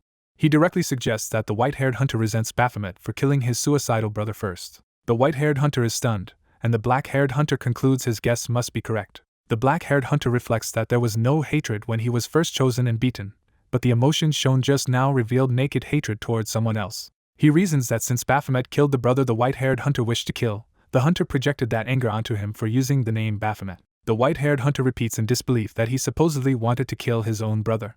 The black-haired hunter calmly says hunters are not saints and can certainly kill, though he does not know why such hatred existed between brothers. The white-haired hunter silently broods over this implication. He decides to change the subject and frame a different question. He recalls the murderous aura the black-haired hunter directed at him, and notes that such killing intent only comes from the highest-grade monsters. He wonders how a human could have a monster's killing aura and logically concludes it must be like a monster wearing human skin. The black-haired hunter grins darkly at being likened to a monster in human guise. He then bursts into manic laughter at the notion. His laughter echoes ominously, filling the air. Excited, he calls the white-haired hunter an amusing toy, just like his brother had been. He provocatively says to treat him as a monster and asks what the other plans to do, pointing out that monsters are supposed to be killed on sight by hunters. The white-haired hunter replies that in that case they are on the same boat. He clarifies that the boat represents a mutual fate to one day kill each other, and says he looks forward to the day his true identity is revealed. He adds that he hopes the black-haired hunter grows far stronger by then. The black-haired hunter answers with a wicked smile that the white-haired hunter will eventually die by his hands. Later, from above a residential neighborhood, someone asks where they are going. The team manager tells the black-haired hunter he cannot keep living in internet cafes or saunas and has arranged a place as thanks for surviving orientation. He proudly presents a modest old house as the new place. He advertises it as having a large, nature-friendly yard. He continues hyping it as a traditional Korean-style home. The two stand in the overgrown yard, examining the shabby property. Expecting complaints, the manager imagines the hunter calling it a dump, but boasts that he has prepared for that reaction. Instead, the hunter unexpectedly says the secluded house is pretty nice, cutting off the manager's lecture. He notes the weeds can be removed easily and appreciates the spacious yard. He concludes the place will be fine after some modifications, surprising the manager. The manager grabs him in disbelief, wondering why he is not angry and joking that the pool incident must have damaged his head, but the hunter insists he is fine. The manager teases him for normally liking to look down on people from above, while the hunter claims he dislikes high floors because they feel like a cage. Disappointed he cannot tease him further, the manager sighs that the hunter is no fun, while the hunter complains about his bored expression being annoying. The manager suddenly asks if anything else happened after the first day of orientation, and the hunter hesitantly denies it. Internally, the hunter recalls that he had sensed someone's presence that day. He remembers the white-haired hunter watching him from the wall during orientation. He further recalls feeling that same gaze on him continuously. Back at the house, a shadowy figure silently watches the two from outside. Somewhere else, unseen voices remark that a young man has arrived and that he will be useful, resolving to repeat their scheme properly this time. The manager notices the hunter tense up and asks what is wrong. The hunter says it felt like someone was watching them, though the manager sees no one around. They sit down, and the manager suggests starting the official briefing. He apologizes for putting the hunter to work immediately but insists nobody is better suited for the upcoming task. He explains that each mentor gets a squad of 4 new hunters to help them adapt to real combat, and this time the hunter must secretly monitor one of the mentors. Elsewhere, 3 new hunters gather with a staff member, who says one person has yet to arrive and begins to state that hunter's code name. The late arrival is revealed as Baphomet, and the mentor reacts with surprise at guiding such a notorious figure. Baphomet silently scrutinizes the mentor as he approaches. The mentor cheerfully greets him, calling it an honor to mentor the famous Baphomet. Back at the house, the hunter frowns at the word monitor, contrasting it with the earlier idea of killing such hunters on sight. The manager instead asks if he knows the concept of lure hunting. He explains that while the term comes from games, it actually means hunting by drawing prey into a different area.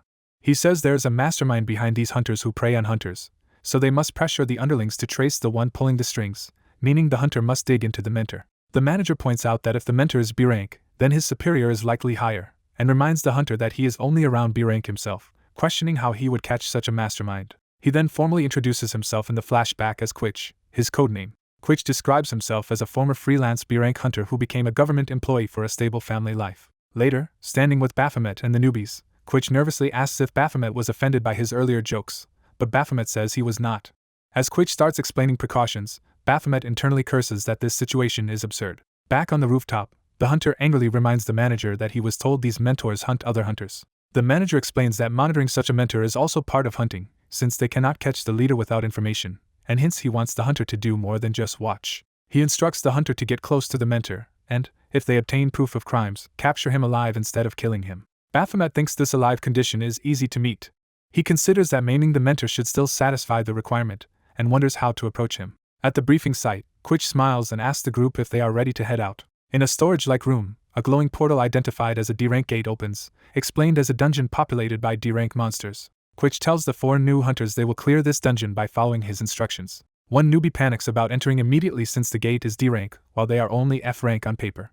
Quich explains that F-rank hunters are assigned gates starting from D-rank and implies they should know why from orientation. The nervous newbies struggle to recall that orientation lesson. Baphomet supplies the explanation from memory about why hunters handle D-rank and above, earning surprise and praise for being an honors student. He remembers being forced by the team manager to fully memorize the manual, while getting yelled at for dozing off. Quich confirms Baphomet's answer and reassures everyone that as long as they fight together, the gate will be cleared.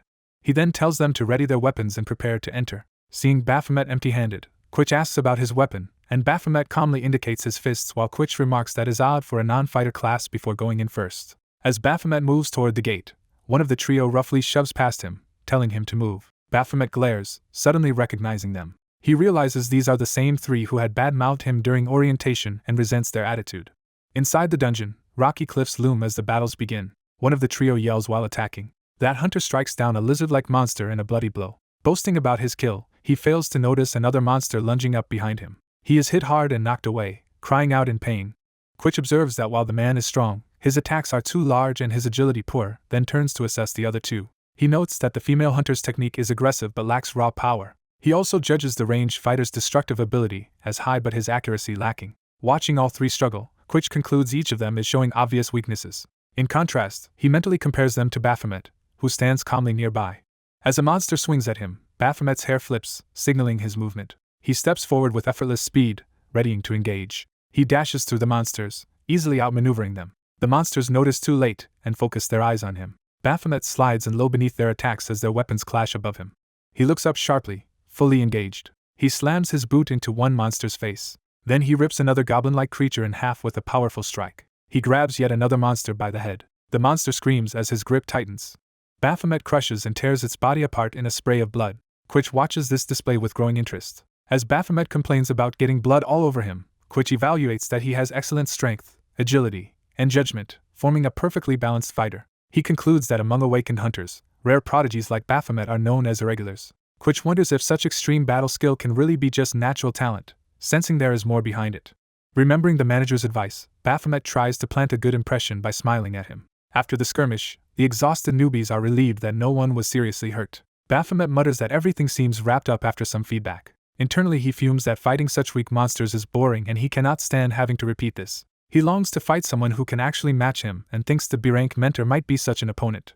Quich, meanwhile, wants a way to strongly impress the talented Baphomet. Baphomet suddenly recalls a particular method that could achieve that.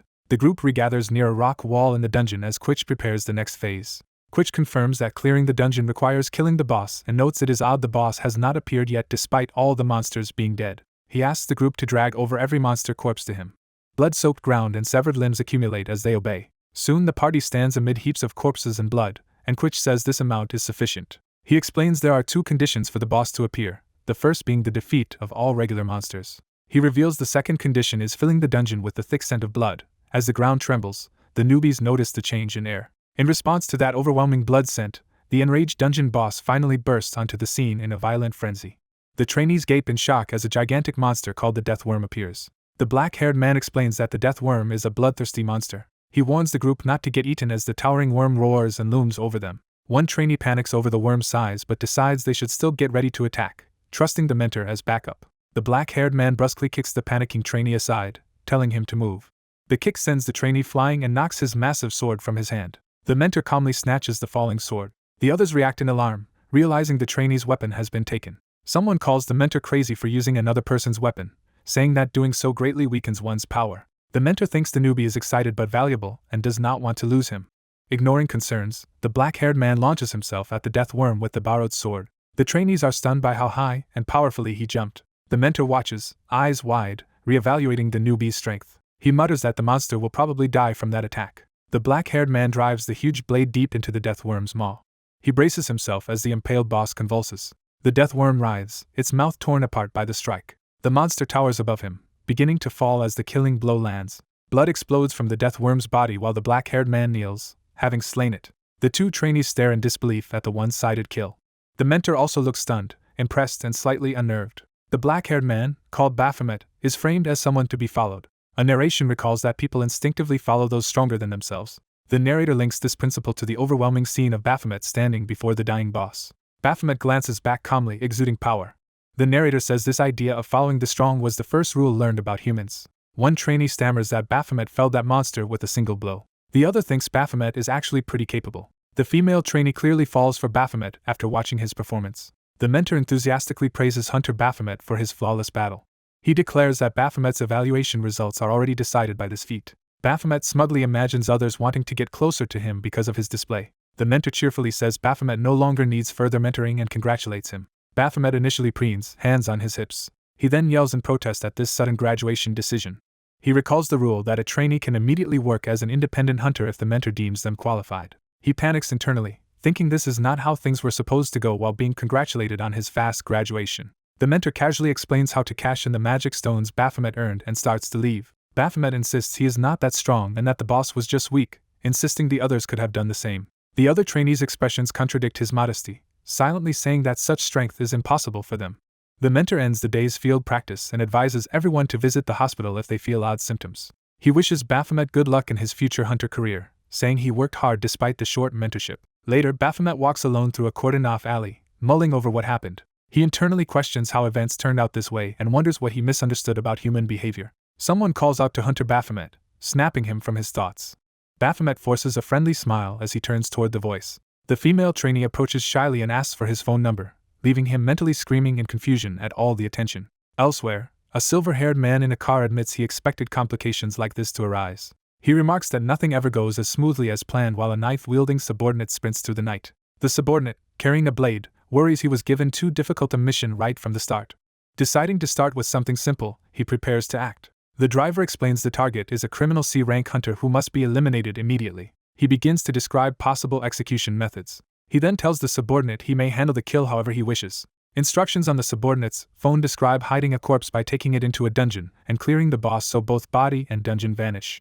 Baphomet reads this on his phone in a dark alley, frowning silently. He changes the subject in his mind, thinking about cashing his magic stones for money and going to eat a nice meal. Walking alone in a hoodie, he hums to himself on the way home. His expression turns serious as he senses something off. The silver-haired man, watching from his car, asks if Baphomet is not angry. Baphomet punches a wall in frustration, cracking it. He curses loudly, furious at being used as a disposable assassin. In his thoughts he labels the silver-haired man a bastard. Meanwhile, the mentor greets a new group, saying they will raid another D-rank dungeon today. He privately thinks that getting close to Baphomet is no longer feasible. Baphomet, now undercover in casual clothes, resolves to uncover the mentor's link to the crime himself. He reminds himself that successful hunting starts with understanding the prey. The mentor briefs another party about the criminal's hunting grounds. He notes the criminal instructor's relationships with the colleagues around him. Baphomet is convinced that clues to the crime will be found in those patterns. The scene shifts to an apartment complex, introducing where this new lead lives. At a nearby shop, a woman cheerily thanks a customer, closing for the day. The mentor returns home, unaware that Baphomet is observing him. From hiding, Baphomet quietly calls his story about the past and his innocence nonsense. He complains inwardly that he has found no incriminating evidence yet despite tailing the man, who only follows a mundane routine. He concludes that simple surveillance will not reveal the mentor's crimes and thinks this must be why he was told to get close to him naturally. Baphomet notes it has been a long time since he last shed blood and his fingers twitch with violent impulse. He imagines that if this were a lawless place he could easily act on those impulses.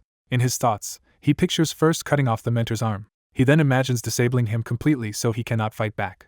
He envisions the terrified mentor pinned and helpless. His fantasy ends with torturing the man just enough to learn who is backing him. Baphomet reins himself in with a frustrated sound. Instead, he continues to shadow the mentor back to his apartment door. He reminds himself that this is the human world and he must operate the human way. As Baphomet wonders how to do that, a noise from inside suddenly draws the mentor's attention. The mentor panics and rushes back into the apartment, sensing danger. Baphomet watches him sprint past and mutters in confusion. Outside, ominous lines imply something has gone wrong at the building. The mentor races down the street, desperate. Gasping, he can only think where as he searches. At the same time, Baphomet staggers and calls out internally for someone named Yu-hyun, while a woman off-screen calls her husband dear. The mentor's wife appears, surprised by his arrival. She notes he looks pale and asks what happened, while he demands to know where she went and why she ignored his calls. She apologetically explains she forgot her phone in the grocery cart, and begins to say she was worried before he suddenly hugs her. Startled, she trembles as he clings to her tightly. He reassures her that everything is fine and checks that she is unhurt, while Baphomet watches from a distance. Baphomet tells her it is time to go home and promises to cook something tasty. Smiling faintly, he thinks to himself that he has finally found a clue. A brief image shows one of the earlier criminal hunters dead, reinforcing Baphomet's involvement. Another hunter stands over two corpses, planning to dispose of the bodies after informing headquarters. This hunter notices a new message on his phone. Reading texts about ways to fake an accident, he is confused by the implication. Footsteps signal someone to whom this message is important approaching. The mentor shouts Yu-hyun as he rushes into his apartment. He finds Baphomet inside, being treated for injuries by his wife. Baphomet looks up in surprise, recognizing the mentor. Later, the couple discusses how Baphomet saved the wife from being hit by a car and refused hospital care, so she treated him at home. Baphomet feigns casual surprise that the mentor is also a hunter. He quietly notes the coincidence that his target is indeed an instructor. He examines a family photo in the apartment, reinforcing their long relationship. The mentor enters the room and politely addresses him as Hunter Baphomet. Thanking Baphomet for saving his wife, he asks for details of the incident and the car's license plate, then suggests they go out to talk at length. The wife cheerfully invites Baphomet to stay for dinner first. She explains she at least wants to treat her husband's coworker to a proper meal. Baphomet stuffs his cheeks with food, clearly delighted by her cooking. She nervously comments that she is glad he likes it and offers him second helpings. She busies herself clearing and rearranging dishes around him. Baphomet studies her intently, his suspicions resurfacing. She looks back at him with a gentle, curious expression. When she asks if he wants anything else, he simply answers no as she offers to bring more side dishes. He sits quietly and watches her move around the kitchen, his wariness deepening. Narration states that the strange feeling he has sensed about her was accurate. The mentor tries to make small talk, asking how well hunter work suits Baphomet. Baphomet answers wryly that adjusting is hard because someone forced him to graduate too fast, while the mentor laughs it off. The mentor offers advice as a senior hunter, saying he can still guide Baphomet even if not officially his mentor. A sudden clatter in the kitchen interrupts them, and the wife apologizes, insisting they continue their conversation. Baphomet, now certain something is off, rests his face on his hand and observes the couple. The mentor remarks that his overprotectiveness is understandable since he already lost his wife once in the past. Baphomet's smile sharpens as he says he has remembered the car's plate number the mentor asked for. Watching the wife from behind, he internally repeats that something is wrong with this woman. He finally concludes that the wife actually died long ago, implying she is some sort of imposter or undead. A flashback begins, showing the couple always together since elementary school. It continues through their high school days, still side by side. The narration notes they remained together even throughout high school. They eventually fulfilled their dream of marrying, believing their union would last forever. Later, the husband proudly tells her he has been classified as an irregular with great potential. She recalls wanting to stop him from becoming a frontline hunter because of the danger. He excitedly talks about raiding high-rank dungeons and getting rich, while she hesitantly asks if he truly must do it. She insists that they do not need that much money and that all she wants is for him to return home safely. Because of her plea, he gives up pursuing fame as a hunter. In the present, she asks him how his mentor job is going. He vents that being an instructor is harder than expected, especially dealing with older rookies, and she encourages him. She then hands him a basic teleportation device, urging him to use it to escape if he is ever in danger. Narration explains that their peaceful days ended when a sudden gate shock occurred. During that disaster, she was cornered by a monster and screamed for help. Remembering the device, she scrambles to use the teleportation tool her husband gave her. The narration claims she safely escaped using that device. Baphomet's inner voice contradicts the story, stating that the teleportation never happened and she actually died that day. The present-day wife stands frozen and wide-eyed as this truth is confronted. A woman hears a friend screaming for help as a monster attacks her in an alley. The monster is suddenly splashed in the face with liquid, halting it. Using the opening, the two women flee hand in hand down the alley. While running, the heroine's sandal catches on something on the ground. She falls hard, pulling her friend's hand from hers as the other keeps moving. Her friend helps her up, says there is an evacuation facility nearby, and urges they hurry. The fallen woman notices a small square device lying on the ground. She recognizes the device with a start, realizing what it is. She internally acknowledges she knows exactly what that device does. Her friend stiffens in front of her, as the heroine stares in shock.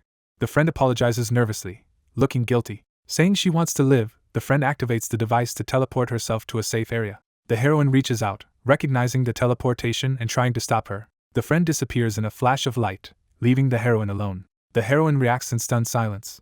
A giant serpent-like monster looms behind her as she cries out to her husband. Narration reveals she remembers dying that day and now wonders how she is alive and what her husband did to her. Elsewhere, a man confirms a license plate matches a car rented from his store. He walks down a hallway toward a specific room. A phone conversation grants him the renter's address because he is connected to the government.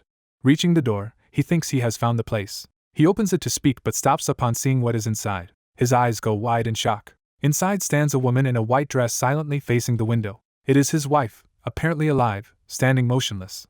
He stammers her name, asking why she is there. The newcomer in the red shirt addresses him, saying he expected the man's devotion to his wife to lead him here. The newcomer identifies the man as Hunter Baphomet, confirming his target. Walking together, the newcomer says he does not know how Baphomet got involved in the crime. He adds that he does know what Baphomet received in exchange for that crime.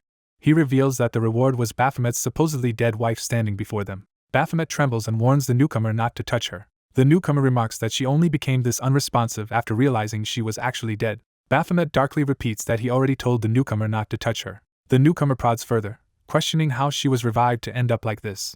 Baphomet snaps, shouting again not to touch his wife. The newcomer casually tosses her aside, saying her state is none of his concern. Baphomet staggers after her, enraged. He calls out to the newcomer, still focused on his wife. He collapses to his knees in despair as the newcomer watches. The newcomer coldly suggests she was dead anyway and could simply be revived again. He mocks Baphomet for acting so heartbroken. Baphomet silently seethes, face hidden in shadow. He summons a weapon from his inventory, vowing to drag the newcomer back alive. The newcomer also summons a glowing red weapon, preparing to fight. He lunges excitedly, declaring he will take one of Baphomet's arms. Baphomet moves to evade or counter, blue energy flaring. Their clash sends debris flying and shatters part of the corridor. Dust and shockwaves fill the hallway from the impact. Energy surges down the corridor as they charge at each other again. The two hunters meet in midair, weapons colliding violently. The newcomer attacks fiercely, surrounded by sparks. Baphomet presses back with equal ferocity. Baphomet parries a blow with his hand on the polearm. He drives his scythe down toward the newcomer in a powerful overhead strike. The newcomer barely blocks, surprised by the force. The blow sends him flying backward. Baphomet advances, swinging his scythe with lethal intent. He raises the weapon high for another decisive strike. He unleashes a long, cutting arc of energy down the length of the hallway at the newcomer. The slash tears across the space toward its target. The newcomer blocks the incoming energy with his blade, gritting his teeth. The force explodes against the floor as the attack lands. The newcomer dashes rapidly along the wall to close distance. He flips overhead, launching another charging attack at Baphomet. Baphomet steadies himself, preparing to counter. He intercepts the strike with precise timing. Their weapons clash again as the newcomer dives down. Baphomet stares grimly through the flying debris. The newcomer, also bloodied, glares back. A system window appears as the newcomer again summons a weapon from his inventory. He swings the new spear to block the newcomer's knife attack. Baphomet begins narrating that his relationship with Yoo-hyun started in childhood. He recalls Yoo-hyun as a smiling, lively girl when they were kids. The battle continues with the newcomer lunging to stab Baphomet. Baphomet says nothing changed between them even as they entered middle school. He remembers her scolding or talking to him during their school days. The newcomer notes their dynamic stayed the same into high school. Baphomet recalls her crying, reinforcing how close they were. He insists they were always together, as he chases the newcomer down the hall. In a bloody flashback, Baphomet sees himself standing over Yoo-hyun with a spear, disbelieving what he has done. He then sees her corpse on the ground and asks why she is there instead of having escaped. Kneeling by the body, he laments that he gave her the teleportation device and wonders why she did not flee. Tears stream down his face as the realization crushes him. He concludes that someone else must have stolen and used the device.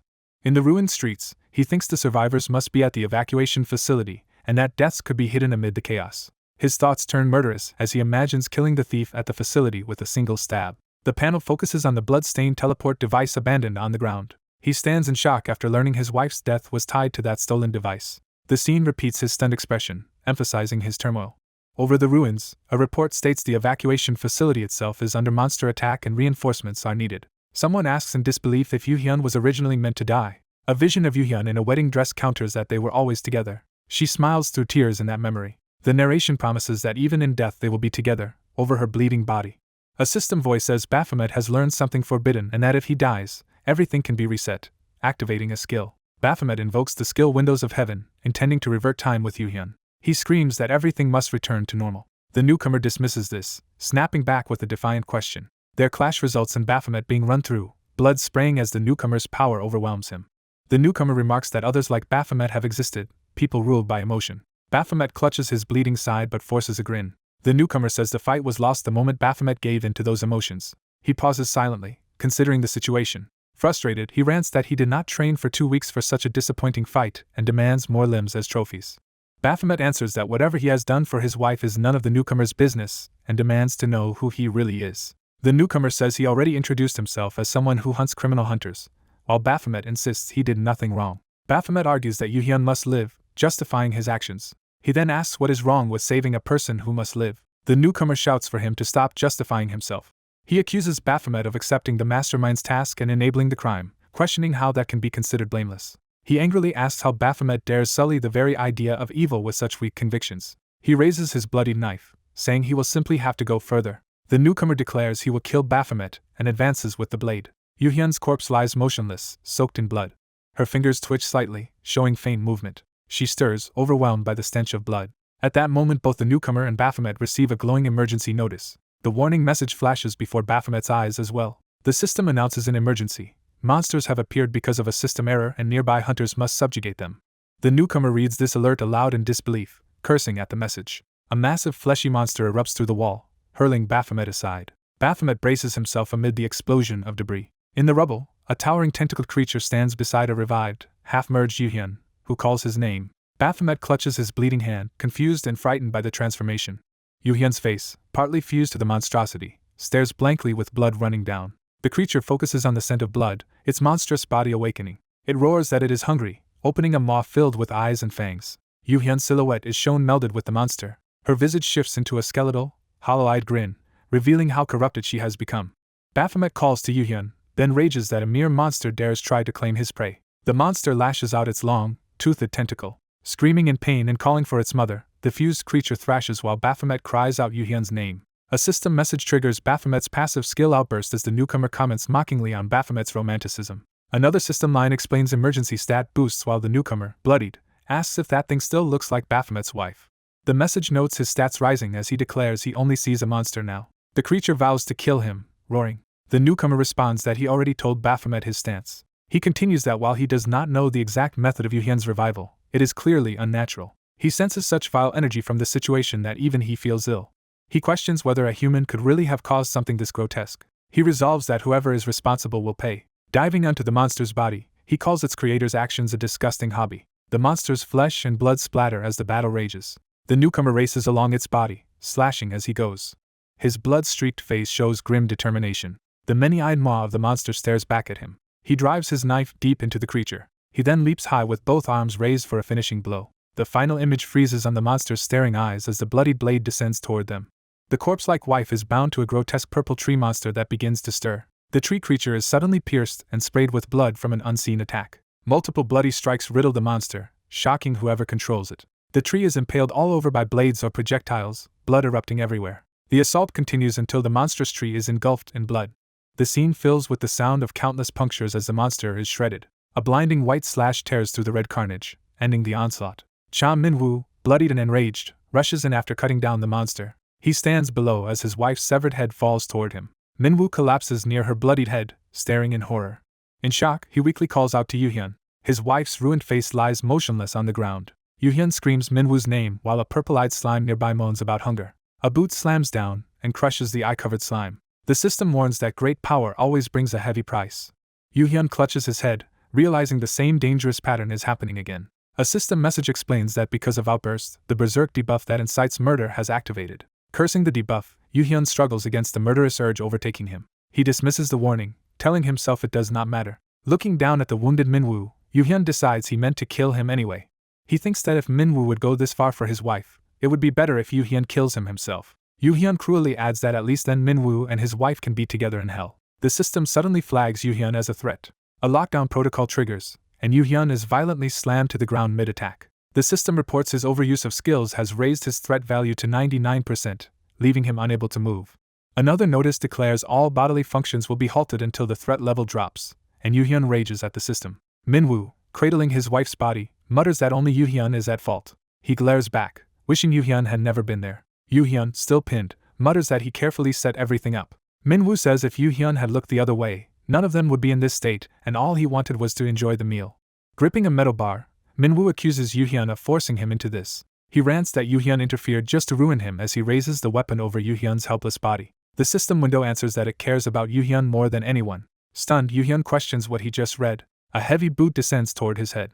An agent in a black suit kicks Yoo-hyun down while another restrains Minwoo. Yoo-hyun lies battered, looking dazed. Minwoo pants, equally exhausted from the confrontation. Team manager Ma apologizes to Quartz, addressing Yoo-hyun by codename. Ma slams Minwoo into a crater in the floor, ordering him to stay unconscious. Minwoo lies knocked out in the rubble, eyes rolled back. Ma surveys the bloody scene, with Minwoo and Yoo-hyun both down. He calls the situation a complete mess but prepares to move on. Looking at the wife's corpse, Ma notes they now know why Minwoo's mentor was involved in the crime. Ma says the case is mostly resolved and tells Yoo-hyun they will handle the rest, while Yoo-hyun laments that he could have killed Minwoo. Ma, surprised by this mutter, hears Yoo-hyun regret not finishing Minwoo before the team arrived. Yoo-hyun blames everything on the intrusive system window, then focuses on the more important issue. He broods that if he were just a bit stronger, he could have killed Minwoo himself. Ma asks if Yoo-hyun is too injured to walk, but Yoo-hyun instead desperately demands an arm as payment. Later that night, someone asks how Cha Minwoo is doing. In a car, Ma explains Minwoo kept ranting about an arm until they tranquilized and sent him away, then asks his colleague how things went on his side. Ma says nearby hunters showed up because of the chaos, but he drove them off using an urgent system message as cover. That message had announced a system error causing monsters to appear and called hunters to subjugate them. They discuss how a corpse, not a living person, was turned into a monster and wonder what kind of skill could do that. Riding in the back seat in restraints, Yoo-hyun is asked if he knows anything about it. Ma presses that Yoo-hyun's dead wife became a monster and wants to know who revived her. Yoo-hyun stays silent, avoiding the question. He finally says he only heard rumors of a government team to capture criminal hunters. Yoo-hyun admits he did not expect Ma to lead that team and calls it a hard, lonely job. Ma agrees it is painful to investigate longtime acquaintances, then asks Yoo-hyun to reveal who is behind everything. Ma questions what kind of powerful backer Yoo-hyun must have had to leak information on rookie hunters. He lays out the accusation that rookies assigned to Yoo-hyun kept disappearing or dying and that trading their information for his wife's revival would be a major crime. Ma watches Yoo-hyun's tense face for a reaction. Yoo-hyun looks down, conflicted and troubled. The driver notes Yoo-hyun seems unwilling to talk, but Yoo-hyun's unease catches his attention. Suddenly the car's brakes fail, the pedal going dead under the driver's foot. The driver shouts that the brakes are gone, shocking Ma, while a small purple-eyed shadow appears behind Yoo-hyun. Yoo-hyun warns that catching the true culprit will not be easy. Surrounded by many-eyed shadow beasts, he calmly wishes team manager Ma luck. The driver curses and struggles with the wheel as the car hurtles out of control. The speeding vehicle races down the road. Back at the crime scene, a sliver of the purple slime slips away unnoticed under a tire. The slime reforms into a small mass of eyes in a dark alley. The creature stretches and transforms into an ordinary cat. The cat happily trots off through the city at night. It arrives at a building and slips in through an open window. Inside, it approaches a glowing tablet on a small table. The cat steps onto the device, activating its screen. Its paw taps, pulling up a hunter profile. The screen shows the data of a young warrior named Minwoo, age 21. The focus lingers on Minwoo's profile picture. Elsewhere, Yoo-hyun lies in a hospital bed and suddenly feels an oppressive, suffocating pressure. He struggles for breath as the weight intensifies.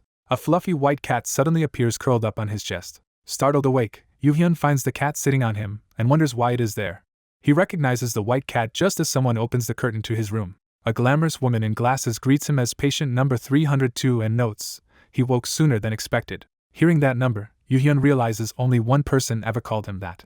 The woman cheerfully says it has been a while and compliments how handsome he still is. A dark memory surfaces of the same woman ominously demanding that he pay with his body.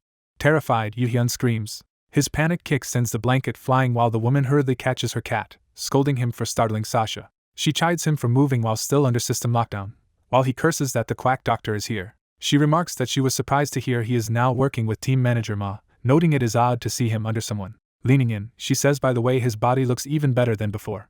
Yoo-hyun yells at her to get her hands off him, insisting things will be different now that he is stronger, while she teasingly points out she is using her foot. He demands to know what she plans to do with his body this time. She feigns innocence, saying others would misunderstand if they overheard and asking what she ever did. Yoo-hyun shouts that she should not pretend not to know. She counters that he is the oblivious one and coyly offers to explain. Pressing herself against him, she hints that they are alone in a private area and makes her intentions clear. Elsewhere in the office, a nurse casually checks her phone. A visitor asks if Cha Minwoo is inside, and the nurse recognizes him and notes his injuries. A scream erupts from inside Minwoo's room, startling the nurse. Ma bursts in, demanding to know what happened. The doctor just laughs uproariously from inside. Yoo-hyun, now on the floor, also bursts into wild, embarrassed laughter. The doctor giggles that teasing patient 302 is the best, while Ma stands there confused. Later, Ma confronts Yoo-hyun, accusing him of trying to scam him. Yoo-hyun retorts that Ma and the quack doctor are in cahoots to turn him into a government dog. Ma explains they were colleagues before guilds existed and that this government hospital has always had ties to him and Yoo-hyun. Sitting together, Yoo-hyun grumbles about the government, while only now noticing Ma's disheveled appearance. Ma hesitates, then grows serious. He tells Yoo-hyun that Quartz, his former identity, is officially dead. Ma clarifies that the hidden mastermind behind the case killed Quartz. He recounts how, on the road, they tried to minimize civilian casualties and search Quartz's body for clues. In the end, all they found were a few mangled body parts that had not been eaten. Ma says he later saw a similar corpse-based monster, and concluded there is a summoner-type hunter who can revive the dead. He believes tracking that hunter down will lead them to the mastermind, but before he can finish, Yoo-hyun cuts him off. Yoo-hyun angrily says he would rather have killed Minwoo himself than let him die so meaninglessly.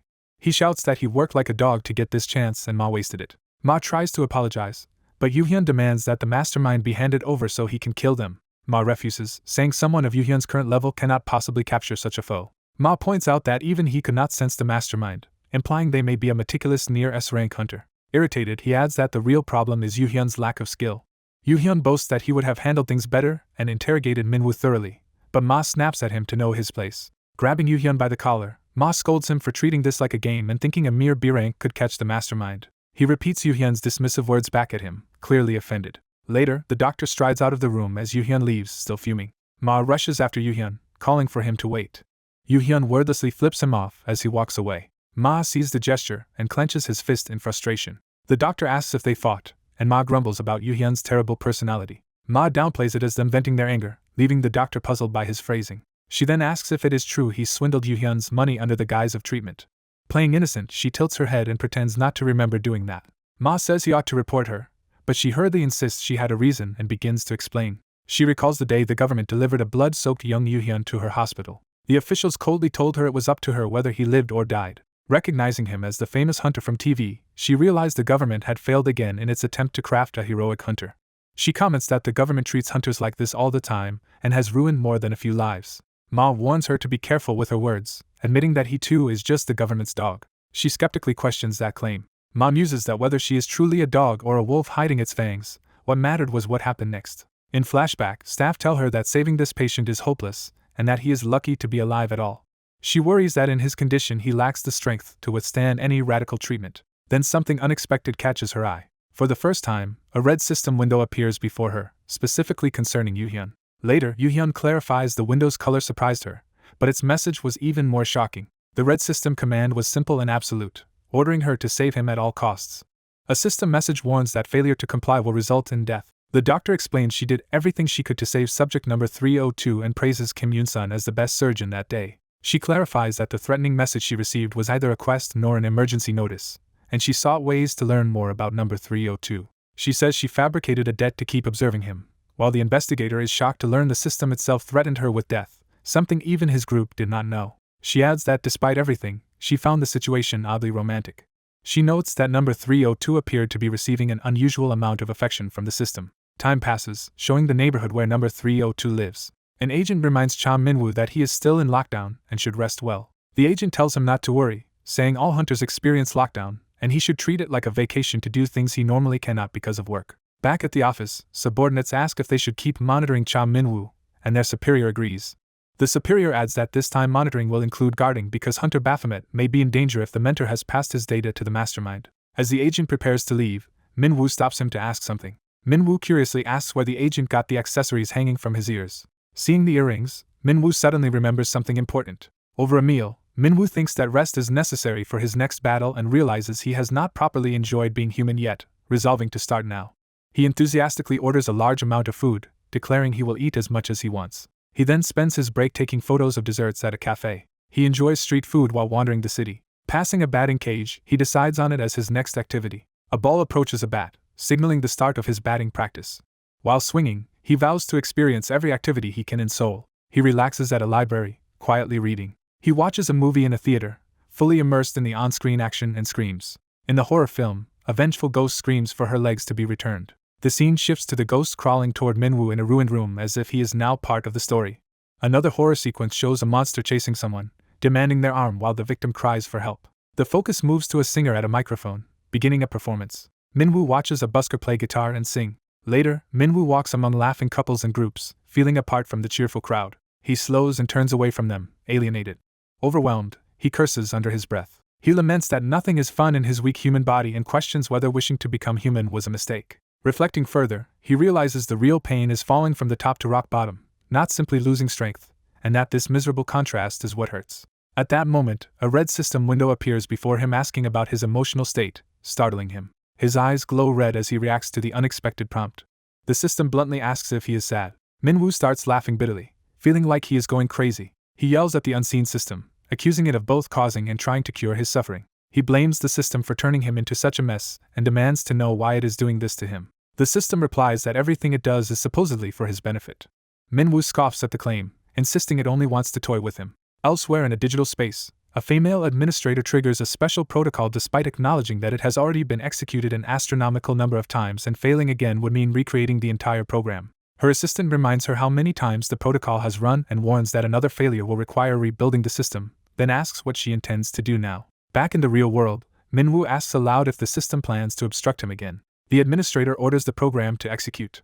Minwoo tells the system that if its plan is to ruin him, it should kill him directly. The administrator confidently declares that this time she will succeed. Minwoo screams at it to kill him, furious. The assistant announces that the hacking program has successfully executed and congratulates the administrator. The hack penetrates Earth's system, beginning a large-scale alteration.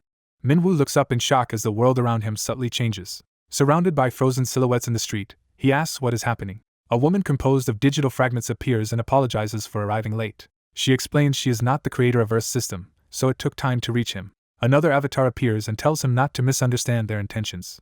A third avatar assures him that they do not personally hate him. The main administrator tells him she will now explain why she took away all his strength. Minwoo listens tensely, eyes wide. The administrator smiles mysteriously as data reigns around them. She materializes in full, revealing her true physical form before him. She looks directly at him with red eyes, radiating authority. Recognizing her, Minwoo begins to speak in surprise. She says that after over 1 trillion attempts she has finally managed to show herself to him. She explains that she conducted countless experiments placing his power into a human vessel to see what would happen. She says that in every experiment something went wrong.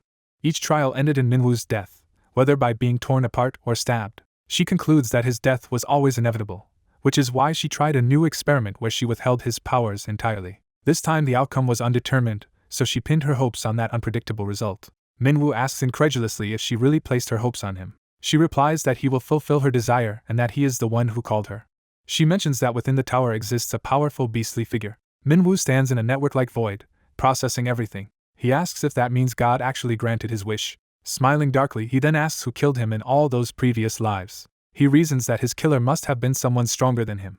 The administrator admits she has been waiting for him to ask that very question. She moves closer and warps space around them as she prepares to answer. She reveals that there exist beings he could not defeat even with his original strength. She tells him he must grow stronger. She emphasizes that he needs to become far stronger than he ever was. The shadow of one such overwhelming foe looms into view. A close-up of piercing eyes hints at this enemy's terrifying power. Minwoo steadies himself, determination replacing his earlier despair. He tenses, ready to move forward. A boot steps into the digital void, signaling another figure's arrival. A white-haired man in a long coat appears, descending into the space. Someone identifies this newcomer as Raven and wonders how he could be here. The administrator leans over Minwoo, telling him he already knows how to become stronger. She explains that his insatiable greed is what will empower him. She defines his constant craving for more as the true source of his strength. She urges him to become so fearsome that people tremble just hearing his name. The system announces that due to the administrator's grace, Baphomet's skills are being renewed, upgrading his weapon mastery and transforming his berserk-inducing passive into a safer adrenaline ability. A subordinate voice pledges that everything will now proceed according to his lord's wishes. The world resumes around Minwoo, the street returning to normal. Bystanders are confused, wondering what just happened. Others comment that things seem back to normal. Minwoo, still dazed, thinks about the mysterious woman he met. Another abrupt notification or thought interrupts him, leaving him bewildered. The scene shifts to a research facility called Cal Center. Someone presents a monster fragment in a bag, asking for it to be analyzed. The doctor confirms it is from the monster number 302 defeated and agrees to inspect its components by the next day. The team manager starts to thank her but is interrupted. She explains she also examined number 302's body using her data-gathering skill and hands over results that seem off to the manager. When he questions the report, she indignantly asks if he doubts her skills as he insists the numbers make no sense. He notes that less than a month has passed since Minwoo became a hunter, yet his stats have already increased tenfold. Minwoo, elsewhere, looks stunned as he realizes how much he has grown. He laughs awkwardly, still processing everything.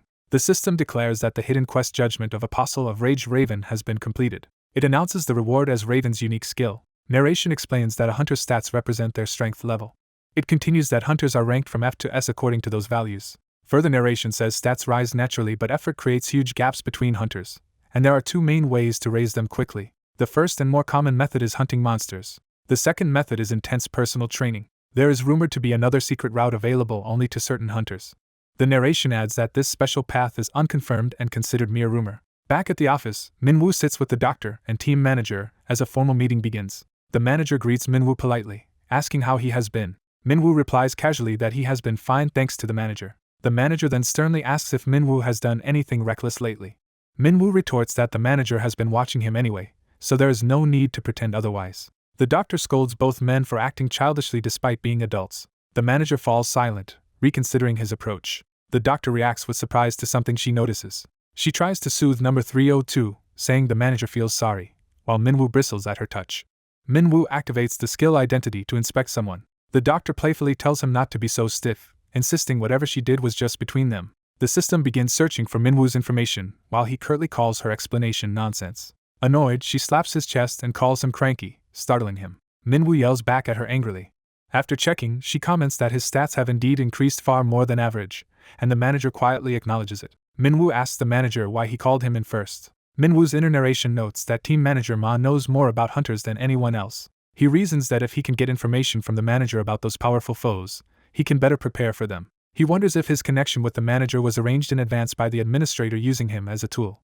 The system intrudes on his thoughts, arguing that this arrangement benefits him too because he will get the chance to kill the strong enemies who once killed him. The system adds that this should be an appealing offer, and Minwoo thinks she now intends to control him openly from behind the scenes. It reveals that it can now interfere with Earth's system freely without obstruction. Minwoo mentally tells the system to handle things itself if it is so powerful, but it responds that it cannot. The system clarifies that it lacks the ability to create or destroy powers and can only take them away.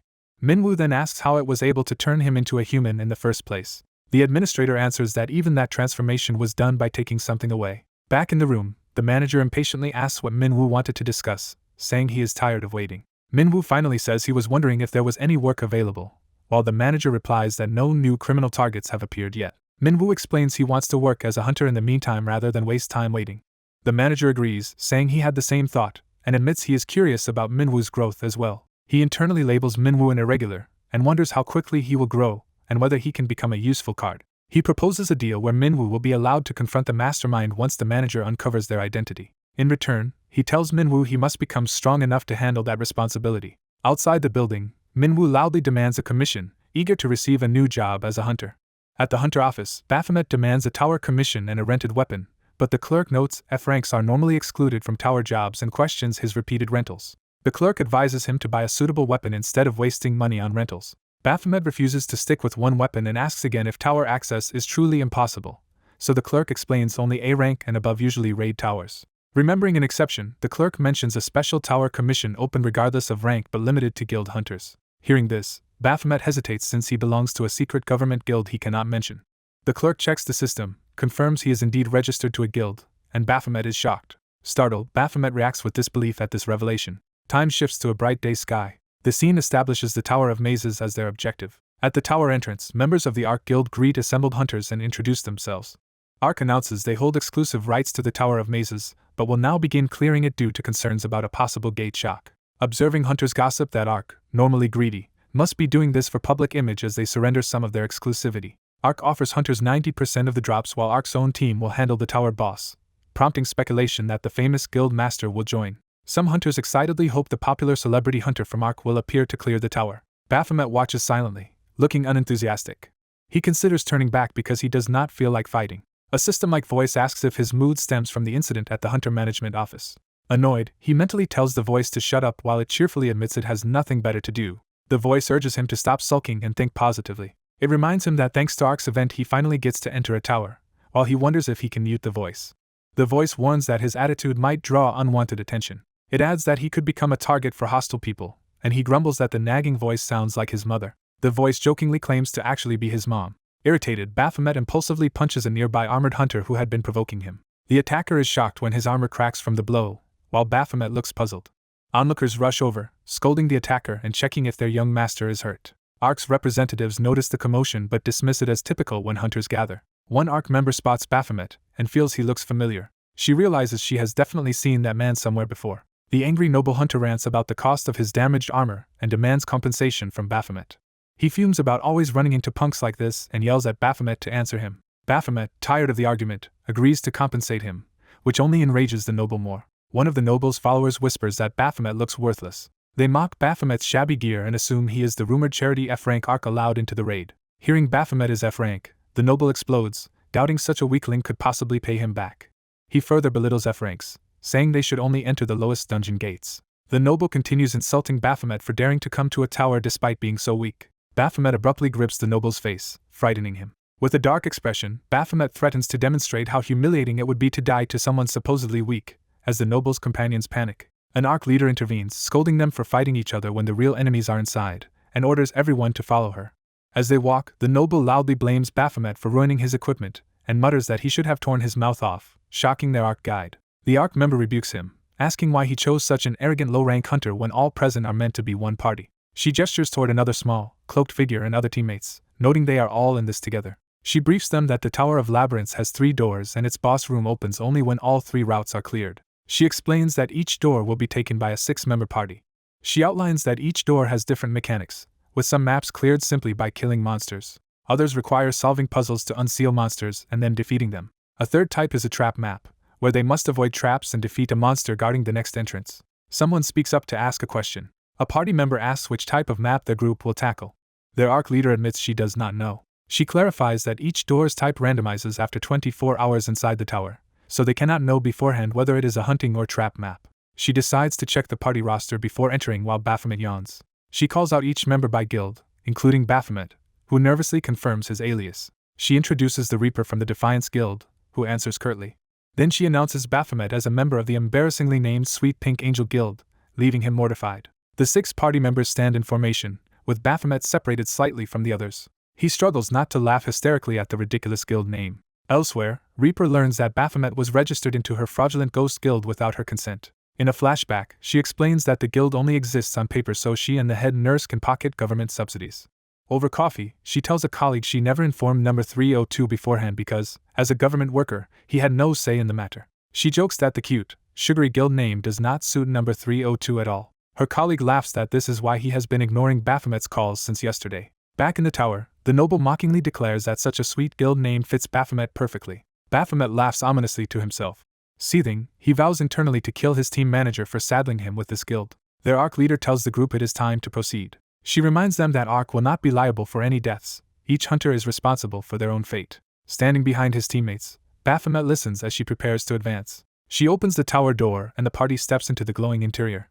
Inside, silence fills the dark space. Reaper notes the quiet means this route is not a hunting map, and the Ark leader agrees. The Ark leader activates a glowstone to check whether any monster is present in the empty area. The light reveals an armored guardian, confirming that they are on a trap map. She points out the large armored knight, and reminds everyone they know how trap maps are usually tackled.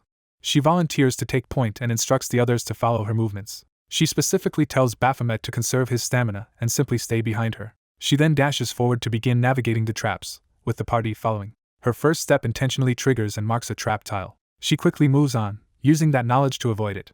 She confirms detecting the first trap and leaps away from an opening. She then identifies and dodges a second trap as arrows shoot from the floor. She senses yet another danger approaching. The third trap erupts in lightning, but she acrobatically avoids it. She is surprised to notice someone keeping up with her speed.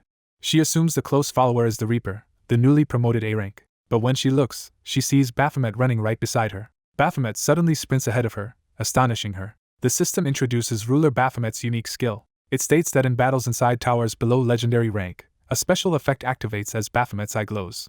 The skill lets him see all attacks and monsters targeting him, and he considers trying it out as threat indicators appear. Meanwhile, the noble looks down at his armor again, still shaken by the earlier crack. The party clears the first floor's armored knight. The noble is stunned that the boss fell so quickly despite his boastful armor. They soon clear the fifth floor's boss as well, shown by a shattered golem-like statue.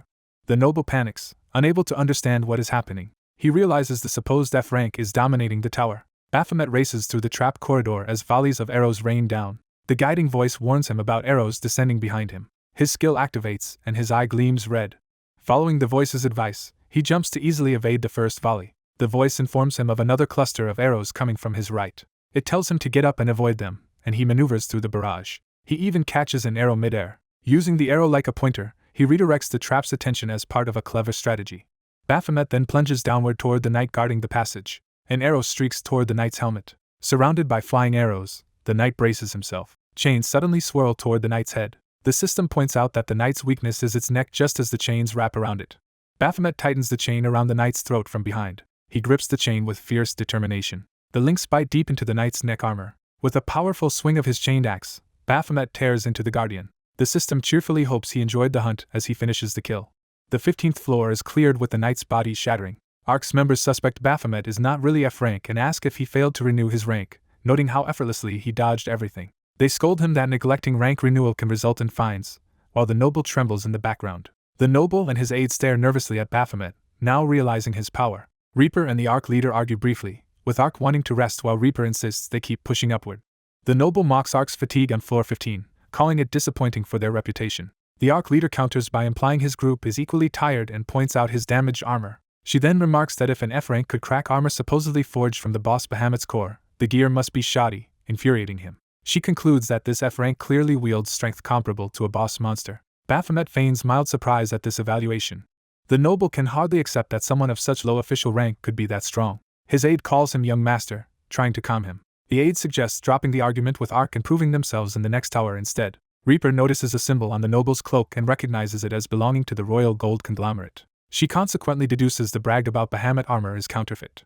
Baphomet reacts with surprise as Reaper prepares to expose the lie. She strides up to the noble, startling him. With a smile, she explains that genuine Bahamut core items were never sold openly, implying he must have obtained his armor through illegal trade, and addresses him as Royal Gold's young master. Flustered, he asks what she wants while his aide also waits tensely. Reaper smiles slyly, signaling a deal.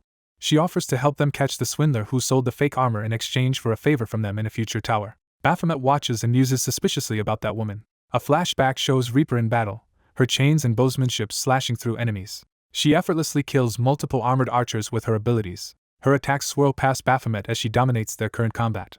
Baphomet studies her with growing interest. She fights on with a faint smile amid the whirling chains. Her chain attacks sweep across the battlefield, cutting down foes. She continues to smile coldly as she fights. Time passes and exterior shots show the tower from outside as they continue climbing.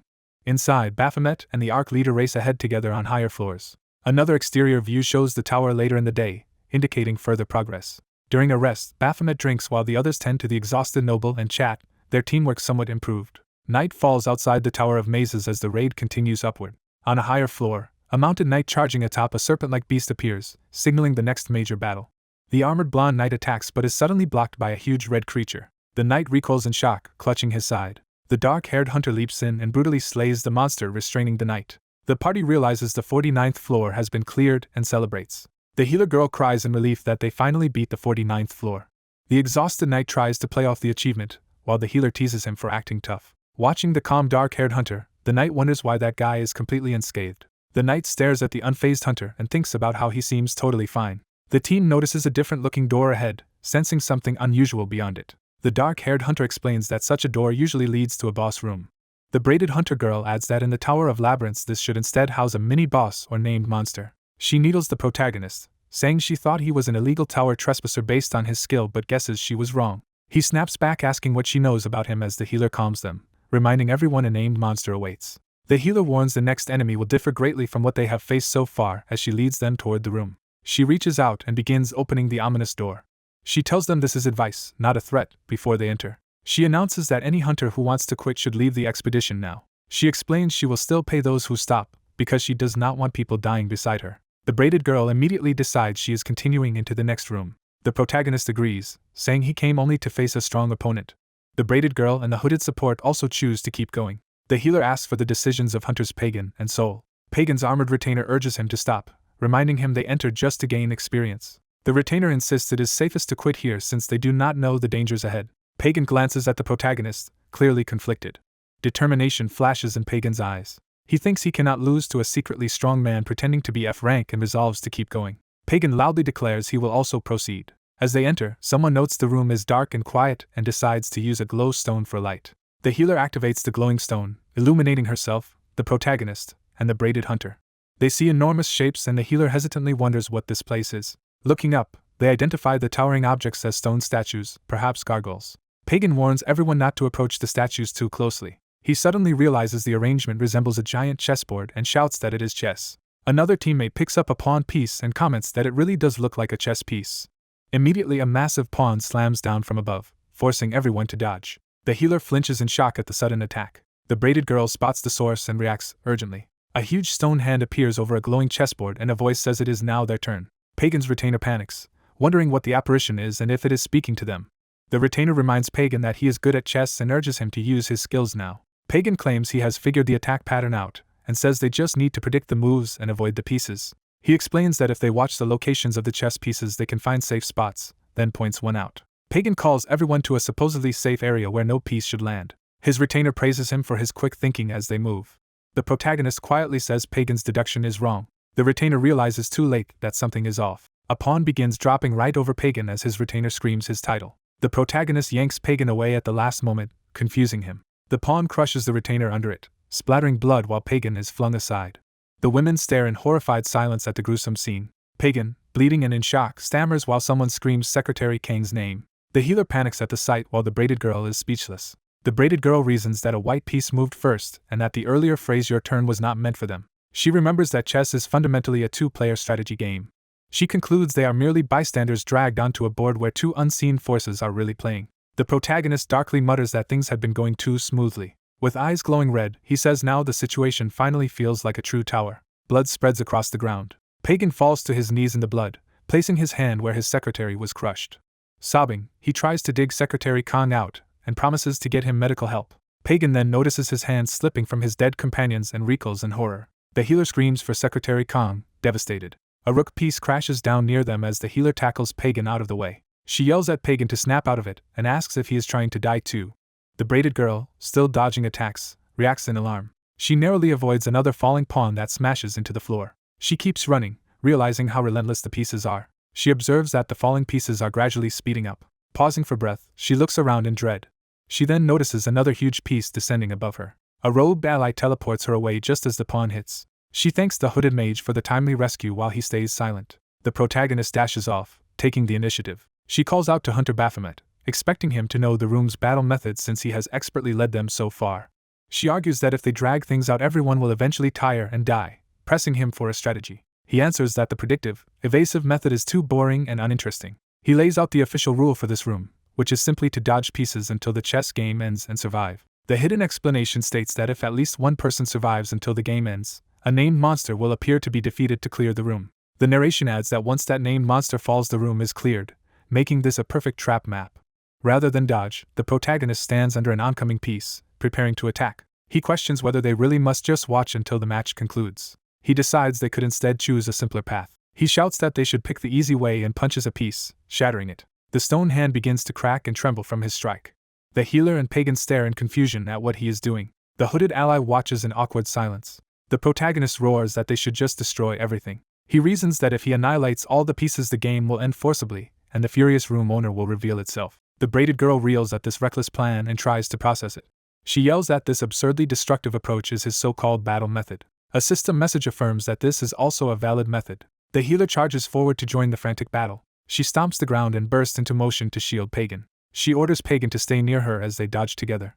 Magic lines streak through the air, likely from the hooded mage's support spells. The braided hunter smashes one of the moving pawns while wrapped in those glowing lines, saying it is easier said than done. Straining, she continues her destructive assault on more pieces. She notes that breaking the enchanted pieces demands enormous stamina. Watching the protagonist crack a huge piece, she wonders what kind of monster he is. He tears through another massive piece with his chained axes. He whirls his weapons, systematically demolishing the chessboard. The hooded room owner finally appears alone on the floor. The protagonist sprints straight toward the robed figure. The robed entity stands unmoving as he approaches. The protagonist smashes the ground near it, further wrecking the board. The faceless hood looks up in alarm as debris flies. He descends with axes spread wide in a full assault. With a vicious grin, he calls for the hidden enemy to show itself. A close view reveals the room owner's skull-like wooden mask. The enraged entity curses the insolent human as vines surge around the arena. The protagonist leaps among the writhing vines to engage it. His eyes burn with determination as he closes in. A gigantic hand slams where he stood, but he avoids it. The humanoid tree hand chases him as he dodges under it. While being flung upward, he demands to know where the true body is hiding. Another massive hand slams down, trying to crush him. The creature clenches its hand, concentrating power for another strike. The protagonist deduces that since the board is already ruined, the enemy's true form must be somewhere else. He drops through the air again, axes at the ready. He senses an odd presence beyond the board and hurls an axe toward it. He then spins his chained weapons in widening arcs, probing for that presence. He launches an attack straight downward, shouting if the target is there. The chain streaks into the shadows. The axe pierces into a glowing cluster of roots, causing a brilliant explosion. The furious entity rises, revealing its lower body as a mass of roots and declaring the human foolish. It shows its skull face and threatens him for defiling its domain. From above, it vows to make him pay for the destruction. The protagonist smiles, saying this is exactly what he wanted. A system notification announces that the ruler Baphomet's skill has activated. Elsewhere, a girl recognizes the protagonist as the guy who fell into the pool at a party. Her superior explains over the phone that he has joined the Tower of Labyrinth's conquest. Back in the tower, the wooden named monster with glowing red eyes fully emerges. The protagonist's chained axe slams into the creature as they begin close combat. He crosses his chains in a devastating attack that rends the monster's body.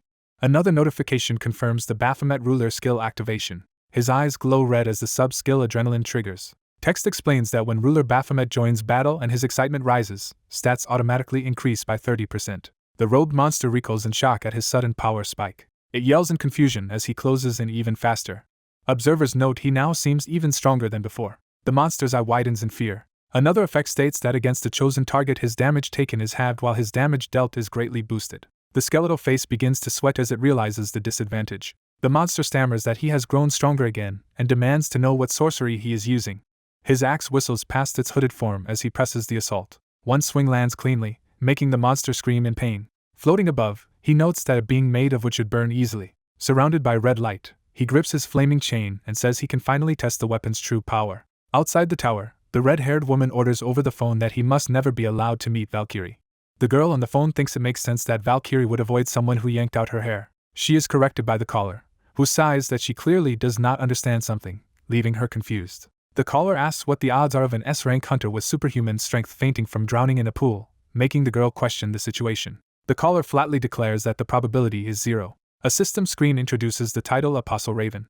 Another system screen announces a unique skill as a white-haired man appears in a digital space. The man begins activating a skill called Giga. Someone else activates a fire skill called Blaze, their eyes burning red. The fire user unleashes a massive downward flame attack. The hooded enemy in the flaming ring reacts in shock.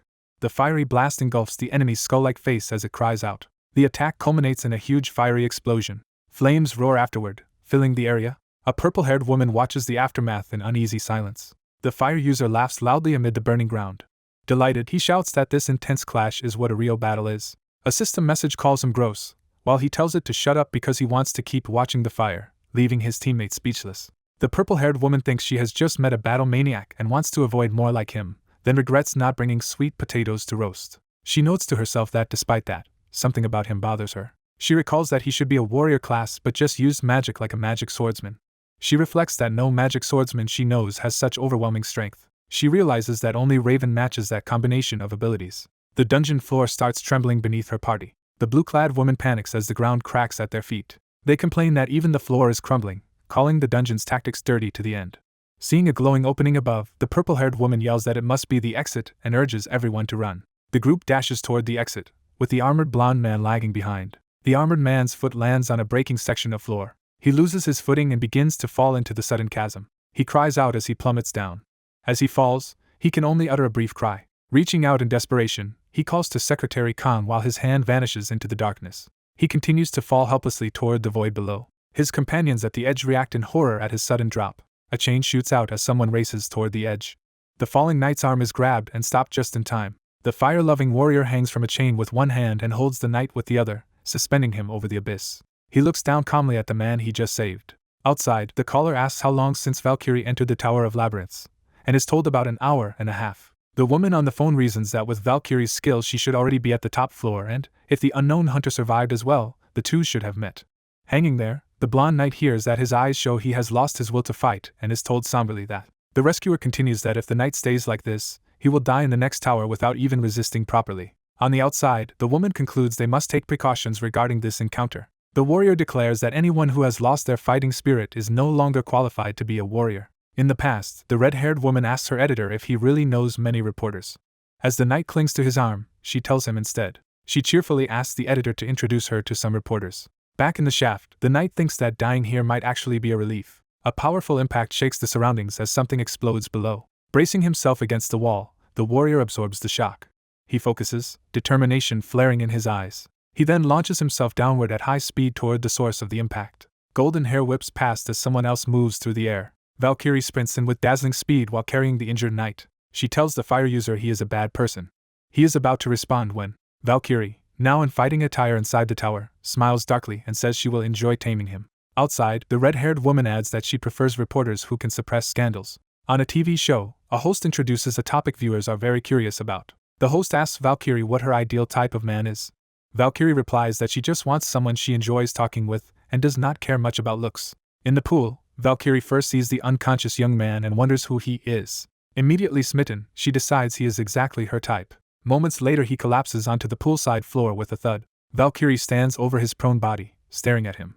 Her teammates rush over asking if she is okay, but she is speechless. Playing up her act, Valkyrie suddenly pretends to faint from anemia beside him, shocking her friends.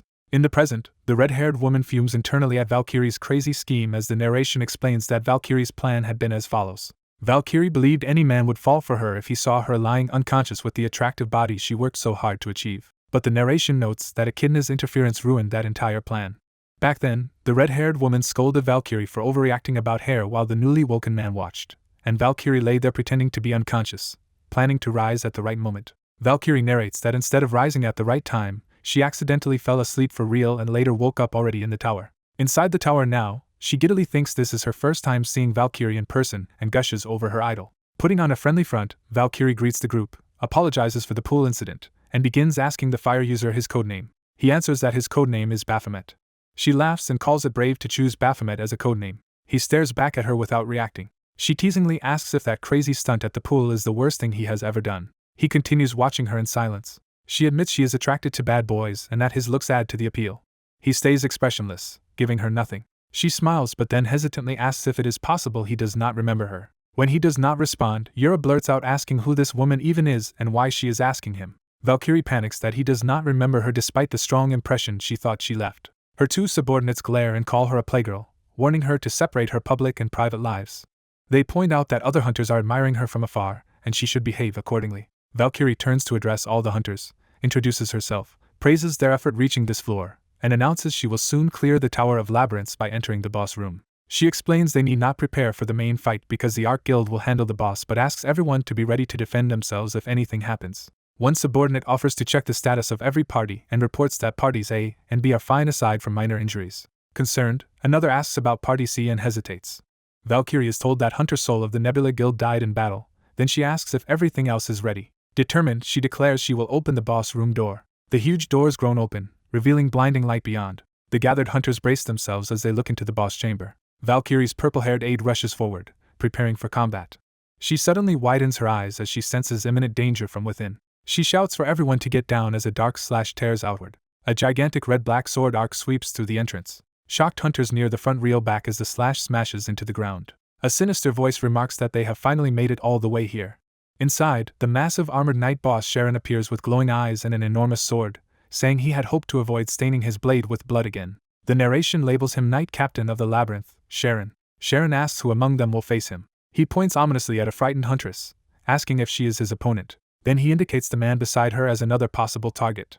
His gaze finally settles on the silent fire user, and he wonders if this man might be the one. The warrior meets the boss's gaze, one eye turning ominously red. Karen's own eyes narrow as he realizes this challenger is unusual. The boss remarks that a strange figure has slipped into their ranks. Deciding what to do, he announces he will simply divide them and swings his blade again.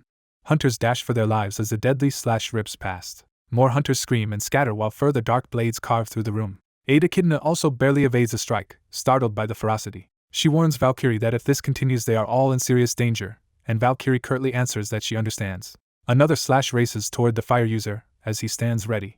He starts to chant a skill, but Valkyrie suddenly leaps in front of him, blocking the blow with twin blades and surprising him. He reacts in disbelief at her intervention. Valkyrie thinks this chaos is the perfect chance to impress him. She tells him to watch closely so he will finally understand who she is, then rushes Sharon with glowing blades. Sharon calls her impatient for interrupting, saying he had not finished separating the group, but she replies there is no need to separate them. She activates her unique skill Vanadis Grace, manifesting a radiant green armored form. A system window announces that Valkyrie's unique skill has been activated. The system explains that while Vanadis Grace is active, all nearby allies, including the fire user, are protected by a barrier that blocks physical and magical damage.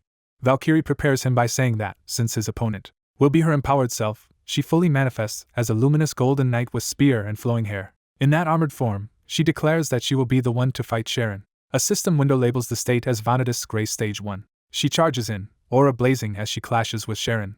The system notes that all her stats are boosted by 30% for 300 seconds as she hammers him with enhanced blows. Another window adds that all her skill effects are likewise increased for the same duration while she forces Sharon back. Their blades carve white and black arcs across the chamber as the duel rages. Yet another system note states her resistance to all status effects has also risen by 30%. Valkyrie continues to pound the epic boss, trading massive strikes. Her spear whirls through the air in a powerful spinning attack. She follows with a vertical cleave that detonates against the enemy. A concentrated beam of green energy shoots down toward Sharon. The armored boss staggers as the beam cuts into his defenses. Enraged, he calls her insolent while she presses in with relentless attacks. She flips through the air, bringing her spear down in another crushing blow. From high above, she dives straight at him for a finishing strike. Her armored arm extends, channeling focused power. The attack slams down in a blinding explosion of light. Sharon screams in pain as the blast engulfs him. Valkyrie pauses, remarking that his endurance lives up to an S-rank expectation. Watching safely behind her barrier, the fire user thinks that even an epic rank boss looks ordinary when facing an S-rank hunter. He stands silently inside the protective green dome, studying the battle. As Sharon recovers, the warrior senses that something about the fight is still wrong. Dark slashes erupt again, surging across the chamber toward the group. The Dark Knight clashes violently with the Golden Knight Sharon. Sharon glares with glowing red eyes as he charges. The protagonist's armored form moves in for a decisive blow. Sharon falls under the hero's assault and begins to dissolve. Karen's helmet lowers as his body fades away. A system message announces that Knight Captain Sharon has been defeated. A glowing figure of Valkyrie returns to the waiting raid members. The others praise Valkyrie's flawless performance. Valkyrie looks uneasy, prompting someone to ask what is wrong. Valkyrie wonders why the epic boss was so weak and notes she beat it without weapon skills, while another suggests she might simply be stronger now. She also finds it odd that the Tower Clear message has not appeared yet, and another member realizes she is right. The supposedly dead Karen's cloak suddenly twitches. The protagonist looks sharply toward the movement. Valkyrie also reacts in alarm. Karen's corpse erupts in blue light and energy. Blue magic surges around the party and startles them. Other teammates scream as they are caught in the magic. The protagonist, wrapped in blue bands of light, yells in confusion. Someone panics that they already defeated the boss, while Valkyrie fears something worse. A hooded blue figure appears above Sharon as Valkyrie realizes the earlier boss was fake. The rogue being mournfully calls Sharon Grand Duke and asks why he died in his place. The figure begins questioning why Sharon would not just leave them alone. The robed man, revealed as Rizal, tearfully asks the intruders to stop tormenting them. The protagonist coolly concludes that the tower's true boss has finally appeared. Massive blue magic circles form overhead around Rizal as everyone stares up. Additional circles descend while the party stands on a dark platform below. Valkyrie watches in shock as the situation escalates. The protagonist orders everyone to get away from the magic circles. Rise Palace dashes toward the center, exclaiming that she has been waiting for this chance. Other hunters cry out in disbelief as she runs, calling her by her hunter alias Reaper. Rise clenches her fist, bracing herself. She leaps toward a descending circle, trying to reach it. The magic gathers ominously overhead. Valkyrie suddenly realizes what is about to happen. She shouts for the protagonist to dodge as a circle forms above him. Valkyrie rushes to push him, but his image blurs as the warp takes hold. She reaches out too late and gasps as he vanishes. Rise lies unconscious as if knocked out by the teleport. She wakes up alone in a new place and looks around confused. Rise walks toward an ornate temple altar that has appeared before her. Overjoyed, she internally celebrates having reached the place she sought. She happily thinks the expensive information she bought about this secret area was worth it. Her celebration is cut short when she realizes she landed on someone. The protagonist, pinned under her, angrily tells her to get off. Nearby, a dazed armored man asks why they are here as Rise scrambles away. The knight, also teleported, wonders where this place is.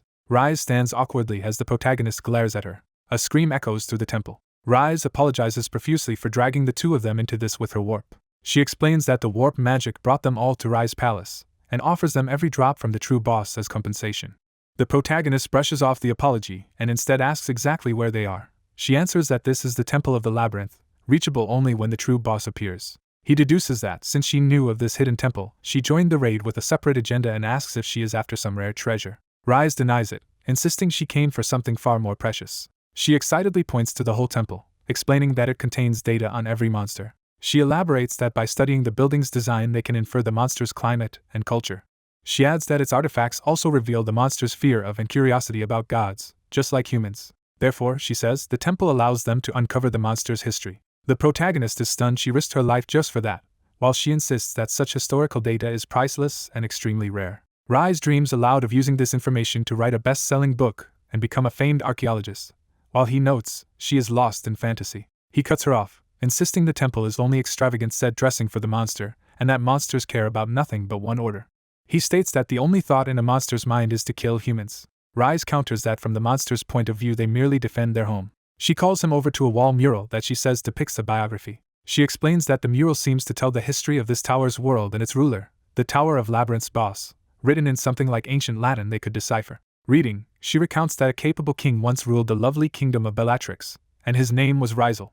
She narrates that this beautiful king surpassed women in looks and possessed magic greater than any mage. The protagonist silently wonders if the mural king is the boss they met. The text explains that Rizal's excellence became famous abroad, attracting followers and enemies alike. Jealous neighboring nations eventually declared war on Bellatrix. To protect his brother the king, Sharon, eldest son of the former king, embraced dark magic and corrupted himself.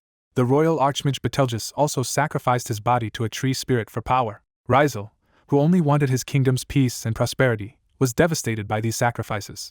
Unable to bear seeing his loyal subjects and citizens die, he constructed an unreachable fortress. The protagonist finishes the tale aloud, identifying that fortress as the Tower of Labyrinths. Rise tries to continue reading more about the tower. The knight angrily slams the mural, blaming the tower's creator for Kang's suffering, while Rise is shocked. He shouts about his secretary Kang nearly dying because of this boss. Rise panics and warns him not to recklessly break things inside the temple. She insists that destroying sacred objects could trigger unknown consequences. Elsewhere, the protagonist stands alone and notices something unusual above. He realizes something is about to happen. A column of blue light descends as he remarks that it already has. Blue energy again wraps around their bodies. The three of them are lifted by the warp as Rise watches in speechless surprise. They reappear before a floating armored figure while a red quest notification activates. The hooded armored entity focuses on them with glowing eyes. A mission text orders them to defeat Rizal, the boss of the Tower of Labyrinths. The young knight recalls his childhood self and wonders why his life is always this way. He stares blankly as the scene of his worst memory forms. The adult knight, sweating, realizes he is seeing that past again. He asks himself if his life will always repeat such torment, while Rizal floats above radiating power. Rise and the protagonist read their quests, and are horrified that they are being told to defeat the boss. She protests that she only meant to explore the temple and escape, not fight Rizal. Rise reveals she had planned to use a teleportation device to leave after investigating. Rizal informs her that teleportation is impossible because a boss is now present. He calmly declares that the temple has become a boss room. Rizal says he gave them a chance and accuses them of desecrating holy ground. He decides their offense is unforgivable and announces their punishment. As attacks rain down, the protagonist complains about Rizal's small-mindedness and recalls the mural's last line about Rizal becoming a god in this tower. That final line said Rizal became the tower's savior deity. Rizal unleashes devastating divine blasts, rhetorically asking what god would tolerate his temple being destroyed. The protagonist, instead of dodging, muses that gods are petty despite their title. Rise cries out in disbelief at his attitude amid the bombardment. A white-haired woman with red eyes elsewhere senses something and reacts. The protagonist grins that Rizal's punishment is far too bland. The woman watching murmurs with interest at his reaction. The party screams as they are overwhelmed by the falling beams of light. The torrent of light engulfs them completely. Everything turns white as a blast consumes the scene. The next scene opens with crackling sounds. Flames roar into view, revealing devastation. The protagonist regains consciousness in a burning environment, confused. He finds himself in the middle of a fire, holding an unconscious, bloodied woman. He wonders who the injured girl in his arms is. A cloaked figure appears behind him asking if he regrets what happened. The hood is lowered to reveal Rizel, who explains this illusion is his greatest regret and suggests the protagonist killed someone dear to him. Rizel assumes the protagonist never wished to kill her but had no choice. The shaken protagonist questions that he killed her as Rizel sympathetically acknowledges his denial. Rizel offers to help him undo this mistake if he accepts his aid. The protagonist repeats the word reverse, unsure. Rizel assures him that he can give him a fresh start. The protagonist snaps at the idea of starting over again. Smiling darkly, he replies that he has no desire to redo things. Cracks appear in the illusionary world as his rejection destabilizes it. The burning scene shatters around Rizel. Rizel, startled, calls the situation ridiculous and wonders if this is illusion magic backfiring. The protagonist, now glowing with power, tells Rizel he picked the wrong target for such a trick. He coldly explains that the memory shown was not his own, and questions how Rizel forced him into a human form. A voice reflects that even that transformation required taking something away. The protagonist clarifies that the vision belonged to the body's original owner whose memories were erased. Rizel, now glowing brightly, incredulously asks if the protagonist would refuse the chance to start life over. Rizel rages that he will never repeat such cycles again. Delighted by the challenge, the protagonist readies himself for serious combat. He lunges in with a crazed grin, about to shout a challenge. Elsewhere, Rize wakes from the spell and gasps. She apologetically remembers punching the protagonist awake to free him from the illusion. He stands, confused about the pain, as Rize nervously explains she panicked and hit him while he slept. She recounts that they were all trapped by the boss's mental magic. She barely broke free, and thinks they were warped to an unknown chamber. The protagonist notes, surprised, that she recovered before he did and wonders if she has strong mental resistance. A wider view shows their knight companion still unconscious nearby. The knight asks if Rize also knocked him out, complaining that he will not wake even after many status-healing potions. The protagonist says there is still one untried method to wake him. Rize recalls her uncle telling her that hitting a certain weak point will drop even the strongest man. The protagonist blushes uncomfortably at what she implies. Rize gets carried away, insisting one precise hit there will do and begging the protagonist, as another man, to do it, but he flatly refuses. She frets about the knight's mental state and argues that physical methods worked before when he shattered magic stones in another boss room. Pumping her fist, she claims they can just break something important here as well and end the magic. She rushes off to act, but the protagonist grabs her braid and tells her it is pointless. He explains that undoing mental magic usually requires an equal attribute sorcerer, so for now they can only hope the knight wakes on his own. Rize, guilt-ridden, says through tears that all of this trouble came from her own greed. The armored young man awakens in a void, stunned and confused. He suddenly becomes alert as something changes around him. Realizing he is standing in armor, he voices his confusion. He looks around the strange place, wondering where he is. A memory surfaces of doctors saying they did all they could but his mother died. People gossip that his mother died giving birth to him, blaming the pale boy. They compare him to his talented sisters and judge him as inferior and lacking. He curls up alone, internalizing that he has no special talent. A servant finds the boy hiding and addresses him respectfully. The servant says the chairman wants to see him and urges him to come. The boy, holding a failed test, asks if he himself is a failure. He laments that unlike his gifted sisters he is useless and only causes trouble. Crying, he questions why his mother had to die for someone like him. The servant gently comforts him, insisting he will discover his own strengths. In another scene, a white-haired hunter unleashes a powerful blue attack. The blue blast explodes violently, shaking the area. Narration celebrates that an 18-year-old hunter named Raven has just cleared the Tower of Fate by killing its boss Astarte. Riding in a car, the blonde protagonist watches this report on his phone. He is shocked that Raven, a hero his own age, could achieve such feats. We see Raven's calm, battered face as he is praised as amazing. Inspired, the protagonist thinks that if he can become a hunter like Raven, everything might change. Back in the void, someone yells for the young master as a hand reaches toward him. A gigantic pawn smashes down, killing Secretary Kong before the protagonist. The young master, blood on his armor, begins to stutter in horror. Overcome with rage, he grabs his own throat as if strangling himself, cursing. He blames himself, saying Secretary Kong died because of his greed, while his other self chokes and suffers. Tormented by memories of his mother's death, he cries out to her. He remembers Secretary Kong calling his name, deepening his guilt. He also recalls comrades accusing him that 2 hunters will die because of him. These voices culminate in the condemnation that he never should have been born. Collapsing, he believes all these tragedies would not exist if he had never been born. A hooded figure appears and says they are alike, their very existence having caused countless meaningless deaths. The figure offers to help him, promising to undo his mistake. With a sinister smile, the figure proposes doing everything over again. The figure declares that he will be born anew. The protagonist lies dying, eyes glowing, as the process begins. His fallen armored body is engulfed by swirling dark energy in the tower arena. His two hunter allies react to the explosion, wondering what is happening. A voice or breath is heard amid the chaos. His eye flares with eerie light as consciousness or something else awakens. The two hunters stare in shock at the transformation. Dark energy erupts upward as they leap away from the blast. The female hunter sees something midair and gasps. A shadowy, monstrous silhouette emerges from the darkness before them. The fully revealed black, crackling demon form terrifies them. The monster's energy spikes further, power roaring around it. Its attack sends both hunters flying, smashing the arena. The female hunter calls out to Hunter Pagan, fearing for him. She is immediately grabbed by the demon's claw as it dashes in. A chained axe whirls toward them. Pagan's chain wraps around the demon's arm, pulling it away from her. Pagan swings through the air, dragging the demon while slashing with his axe. He focuses, power flaring in a swift motion. His strike crashes into the demon, filling the panel with light. The chained assault hammers the demon as Pagan is flung by the recoil. Pagan lands and stares silently at his raging transformed ally. He takes a step, preparing to move again. He then bursts into motion, charging the demon. Pagan clashes repeatedly with the demon in a whirlwind of chain strikes. Face to face, the demon roars back, matching his blows. Energy from their clash explodes upward into the sky. Pagan recovers into another stance, chains circling him. The demon responds with its own swift counterattack. Pagan smirks slightly, unfazed despite the ferocity. The female hunter watches, alarmed by how serious the situation has become. Pagan frankly admits that his current strength is not enough to defeat this transformed hunter. He explains that while dodging is manageable, the demon's sorcery and boosted stats give it overwhelming power. She insists they can manage if they fight together and starts to suggest stopping Hunter Pagan's transformed state. Pagan says that if killing him counts as stopping him, then he is fine with that and commands the system to cease weapon usage. He reiterates that only a sorcerer as strong as the tower's boss can undo the spell on the transformed hunter. When asked if she can do it, the sorceress admits she is far below that level. She panics, asking if there is any way other than killing him, then wonders if defeating the boss would dispel the spell. Pagan concludes there is only one option left given they do not even know where the boss is. While flipping midair, Pagan says he too has another reason for entering the tower. He reveals there is still one untested skill he wants to use. He recalls the first condition of that skill, that it can only be activated on a tower's top floor, while dodging attacks. He notes the second condition, facing an enemy he cannot defeat. He mentions the third and final condition as he presses on in battle. Pagan tells his ally that she must fulfill that final condition for him. He whispers his plan to her off-panel.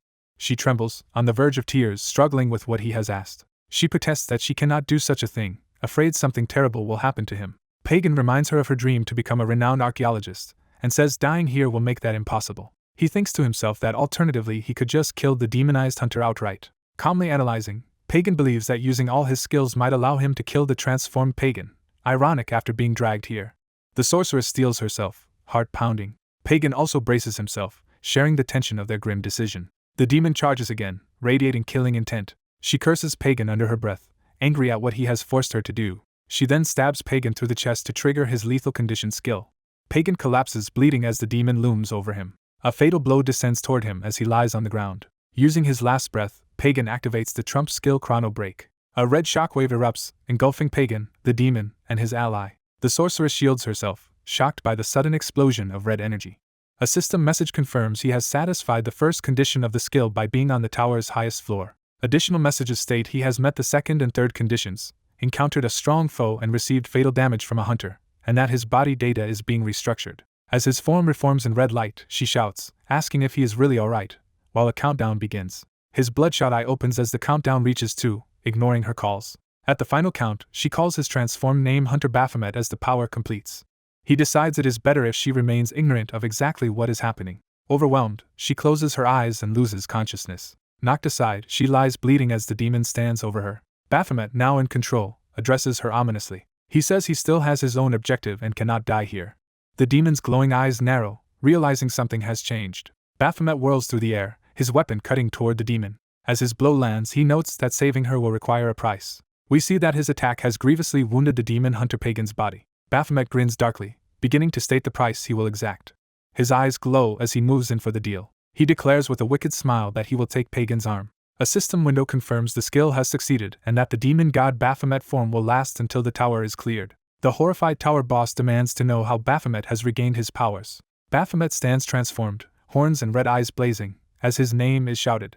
He relishes the rush of energy, explains the skill's restrictions inside towers, and notes its long cooldown. Baphomet complains that the cooldown is nearly a year's worth of seconds and that he cannot use his human-learned skills while in this form. He pins the demonified pagan with crimson chains, warning him not to move or he might accidentally kill him while using long-unused powers. Examining Pagan's bound form, Baphomet says the spell has badly distorted him but is now easier for Baphomet to see through. Another demonic presence realizes the situation and thinks it might be best to leave matters to Baphomet. A clawed hand reaches upward, preparing another move. Baphomet raises his arm and commands something to come out. Inside a mental or spiritual space, Baphomet and the true demon within Pagan face each other within crossing chains. Baphomet roars furiously, demanding submission from the inner demon. The inner demon screams in agony as his essence is dragged forth. Cursing, he rages while his full monstrous form manifests. He laments that he thought he was finally free, only to be confronted by Baphomet again. Baphomet greets him sarcastically as Beelzebub, former boss of the Tower of Abyss. Narration clarifies that the world knows Baphomet as the tower's boss. We see Baphomet long ago on his throne, ruling the grim tower of skulls and weapons. A contrasting image shows Beelzebub once seated on a grand radiant throne, originally the true master of the tower. Narration explains that Beelzebub, born privileged, was the original Tower of Abyss master until a certain day. Beelzebub pants in fear as something approaches that will change everything. A burdened Baphomet finally reaches him, complaining about how hard it was to climb so high. Baphomet asks if he is facing the boss Beelzebub and questions what is wrong with him. Beelzebub recognizes Baphomet as a mere first-floor gatekeeper and is stunned he has made it this far. Narration labels Baphomet as a low-ranked monster born with nothing, the opposite of Beelzebub. Baphomet begins boasting that he beat up other monsters before being abruptly skewered. He barely catches his sword, almost dropping it mid-confrontation. The huge sack on his back slams into him awkwardly as he steadies his weapon.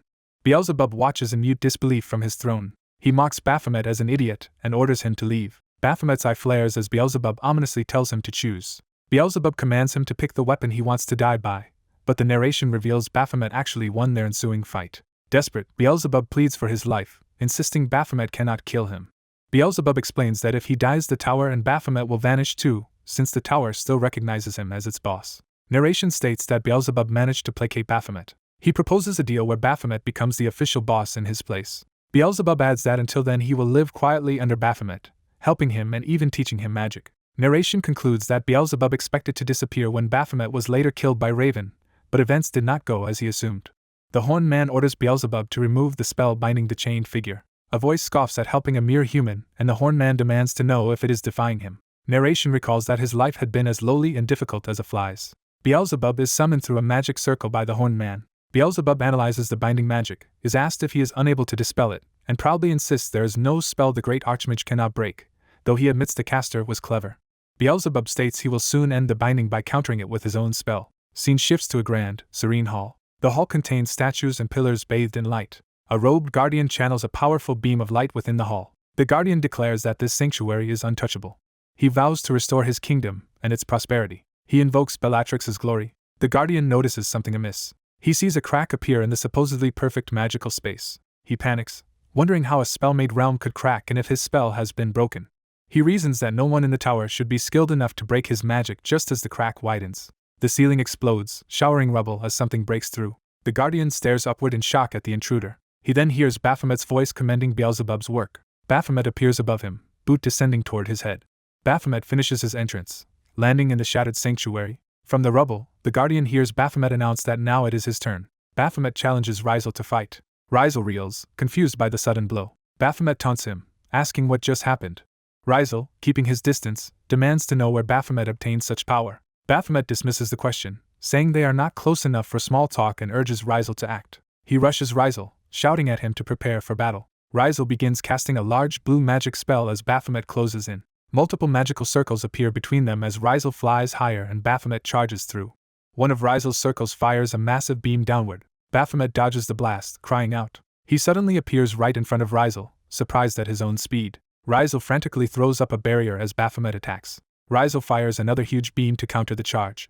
Rizel concentrates, reinforcing his barrier spell. Sweat beading, Rizel senses the pressure of Baphomet's assault on his shield. Baphomet emerges through the smoke, unimpressed, and mocks the weakness of the attack. Rizel's eyes widen in alarm as he realizes his magic is failing. Baphomet advances through the whirling magic circles, unhindered. Rizel unleashes a barrage of explosive beams in desperation. Light and smoke fill the area after the powerful exchange. Rizel counters with chains and a new magic circle above, trying to trap Baphomet. Baphomet, encircled by Rizel's glowing chains and spells, demands to see more power from him. He reveals he is using a special skill and insists that Rizel must fight harder or it is pointless. Smirking within the red hexagonal barrier, Baphomet asks if Rizel understands his intent. Rizel silently stares back, unsettled. Baphomet roars at Rizel to entertain him as the red chains slam down. The impact of the chains and magic slams Rizel around the hall. Rizel gasps in shock at the ferocity of the onslaught. Baphomet barrels in to strike Rizel at close range. The clash sends energy surging upward as they trade blows. Baphomet's expression hardens as he presses his assault. He dives down and kicks Rizel from above. The kick lands, knocking Baphomet back slightly but also driving Rizel away with a cry. The two continue exchanging heavy strikes midair. Rizel demands more from himself, forcing additional power. Baphomet echoes the call for more, eager for the escalating battle. Their power surges collide, exploding outward. Baphomet clenches his fist, preparing a decisive blow. His punch smashes into Rizel's mask, cracking it. The impact sends Rizel crashing into the wall, leaving a crater. Both combatants land again, facing each other among the rubble. Baphomet begins to demand even more power from Rizel. Rizel's hood falls back, revealing his elven face as he recovers. He asks in disbelief if Baphomet is toying with him. Rizel flies up, glowing with renewed power. Baphomet, excited that Rizel is finally serious, says he should have fought like this from the beginning. Baphomet shouts for Beelzebub. He demands that Beelzebub give him back a powerful weapon he had entrusted to him. Beelzebub's voice replies that he has none left, stunning Baphomet. Beelzebub explains that all of Baphomet's weapons vanished along with the tower they were in. Baphomet crashes to the ground, realizing all his treasured weapons are gone. Rizel slams down a clawed blue hand, revealing a jewel embedded in it. In desperation, Rizel summons a massive dragon, insisting he will not accept defeat.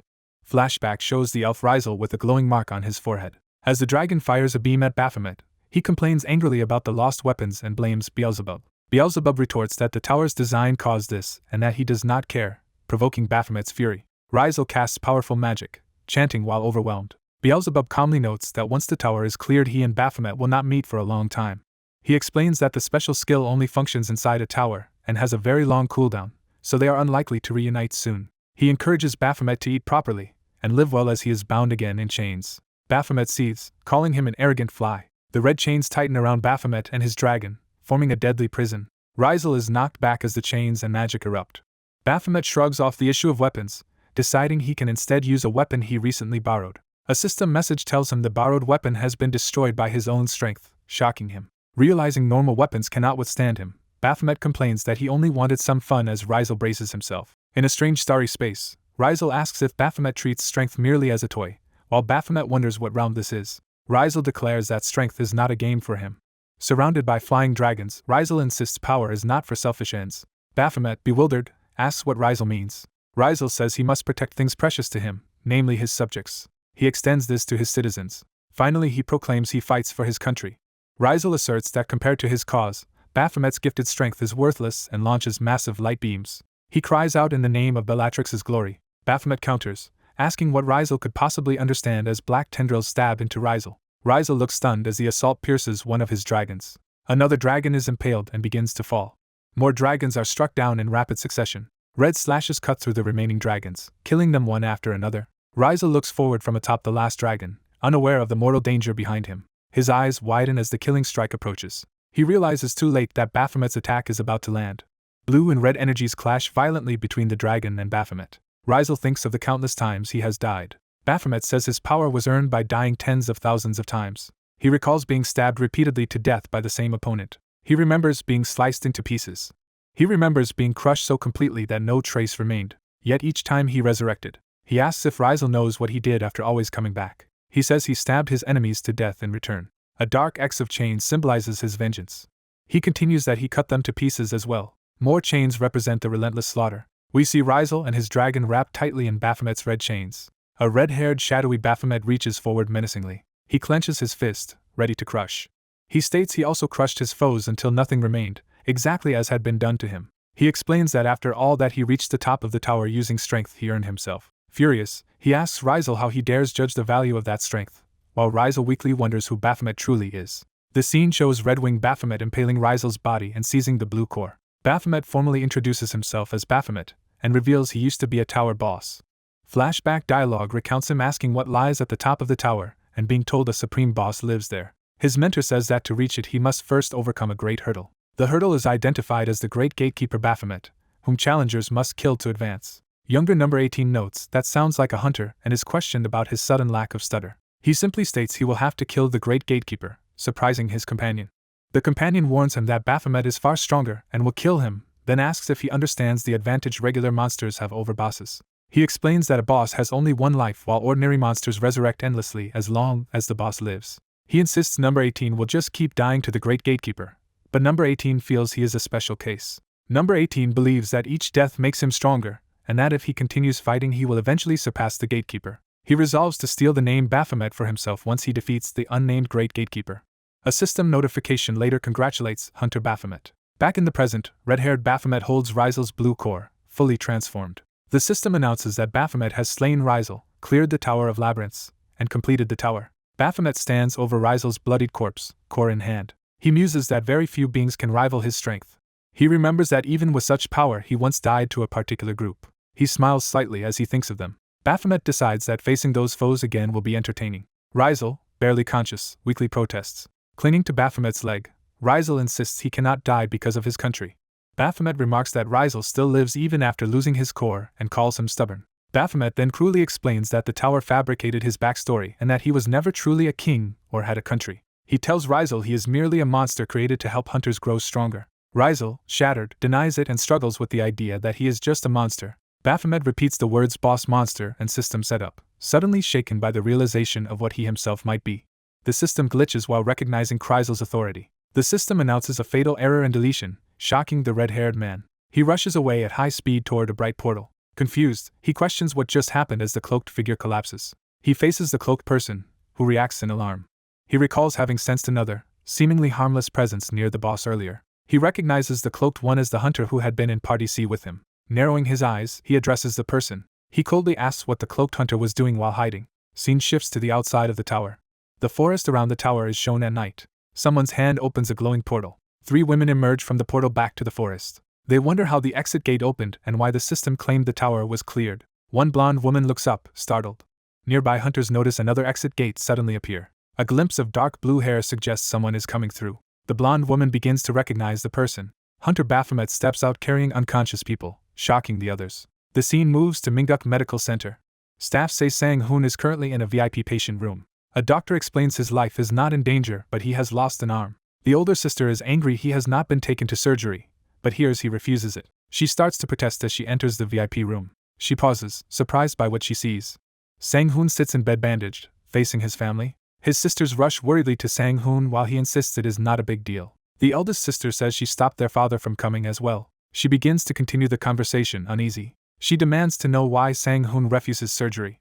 She explains that Secretary Kang died, with only an arm left behind. Sang-hoon thinks how Kang had warned him the tower was too dangerous, and that he should have been the one to die. He reflects that Kang lost everything except one arm, so his own lost arm feels insignificant. The family continues talking in the hospital room scene from outside. Sang-hoon says he can restore his arm later, but first wants to know about the hunter who almost died saving him. A suited man with glasses arrives, clearly a government official. Someone eats hungrily, chomping with his mouth full. Baphomet, in a hospital gown, asks the official why he is there. The official questions how Baphomet can casually eat in such a luxurious VIP room and tells him to swallow first. Baphomet explains Royal Gold admitted him because he saved their young master and fed him when he said he was hungry, shocking the official. Baphomet muses that the blonde guy is nicer than he first seemed and asks how the official knew where he was. The official says government systems track tower clearings. The official says he checked when he heard the Tower of Labyrinths was cleared and rushed over after learning Baphomet was the clearer. The official bows over the table of food as Baphomet keeps eating. He asks if Baphomet really was the one who cleared the tower. Baphomet complains that the official is looking at him like a scammer again. The official clarifies he does not think Baphomet is a scammer, but doubts his current skills are enough for such a difficult tower. Baphomet offers to show proof, even the magic stone from the boss. The official says there is even more solid proof than that. He starts to mention the token that proves a tower has been cleared as other men arrive. A new man enters, remarking they are late but seeing a government official is already there. Baphomet is shocked to hear the name team manager Ma. Ma arrogantly asks why someone unrelated is here, while Baphomet internally curses him. Ma cheerfully introduces himself as the hunter support team manager and marvels at meeting the hunter who cleared the Tower of Abyss. As he approaches, he suddenly stops, surprised. A flashback shows Ma about to stomp a younger Baphomet while asking if his attempt was a failure.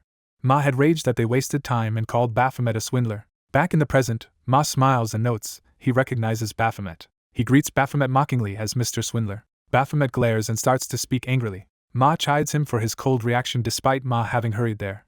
Ma says he checked because rumors claimed an F rank cleared the tower, and seeing it was Baphomet, asks how he plans to scam them this time. He smugly says he can guess what is going on. The official guesses Ma belongs to the secret government cleaning department. Ma mocks that swindlers like Baphomet must do dirty work to live, then wonders if Baphomet can handle a boss as evil as his own. The official warns Ma that his superior is far more wicked, having killed 7 S-rank hunters at once.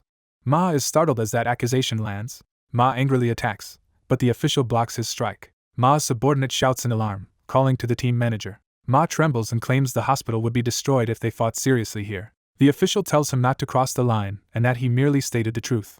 He tells Ma to stop running his mouth and get to the real reason he came, which is to verify something. He states they are here to confirm whether Hunter Baphomet truly cleared the Tower of Labyrinths. Baphomet, amused, says he understands. He activates an item and offers to show them what they want. He produces the token that proves he cleared the tower. He reveals it is the Tower of Labyrinths token of proof given by the boss Rizal and notes he finally understands its use. Stepping up to Ma, Baphomet asks if he still looks like a swindler. Ma stares tensely at the proof. His jaw tightens in frustration. Ma calls Baphomet a failed product for challenging his judgment, but Baphomet retorts that Ma is the one who misjudged him. Ma sputters in disbelief. Sang-hoon and his family arrive at the doorway, surprised by the scene. Ma's junior recognizes the Royal Gold Group, and Ma fawns over director Lee Sang-ah. Sang-ah greets them calmly, saying they meet again. Ma tries to smoothly resume discussing his business plan, while Sang-hoon asks his sister if Ma is a government official. Sang-hoon, in the wheelchair, draws attention as Ma starts to ask about his injuries. Ma realizes Sang-hoon is Royal Gold's youngest child and asks where he was hurt. Sang-hoon answers that he was in the Tower of Labyrinths. Pointing at Baphomet, Sang-hoon states that Hunter saved him. He admonishes Ma for being rude to the one who saved his life. Ma is taken aback as Sang-hoon turns to his sister to ask what business Ma intended to propose. She explains Ma wanted Royal Gold's help funding a system to find unmanifested awakeners. Sang-hoon advises his sister that Ma lacks insight, could not recognize a tower-clearing hunter, and tried to brand him a swindler, so the proposal will not go well. Sang-ah accepts this advice and declares she will reject Ma's proposal. One sister lightly taps Ma and gets his attention. The younger sister sweetly asks Ma to leave so they can speak with the hunter. The other sister tells him not to take it personally, saying their family motto justifies it. The motto is stated, anyone who wrongs those they are indebted to becomes the family's enemy. Smiling, Sang-hoon again tells Ma to leave. Outside, a furious Ma curses Baphomet in his thoughts. Baphomet smirks triumphantly.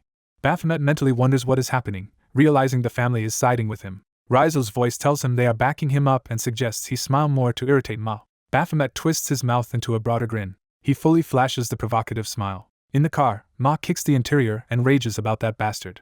His subordinate begs him to calm down, but Ma shouts he was humiliated by a mere failure. Calming slightly, Ma wonders how Baphomet really cleared the tower when he was a powerless nobody so recently. He questions whether the team missed something crucial. Ma trusts his instincts, which had labeled Baphomet a worthless investment, and now questions them. He orders Ji-hyun to secretly monitor Baphomet.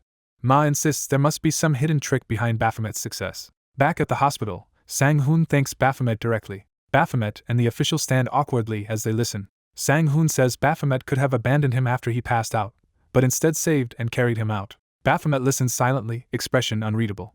He comments that as long as Sang-hoon understands the situation, implying he had considered dropping him. The sisters decide to step outside so the two men can talk alone. Sang-ah confirms with the official that he is from the government, and asks for time to discuss business with him. The official admits he mainly handles welfare services, which excites Sang-ah since that matches her interests. The door closes, leaving Baphomet and Sang-hoon alone.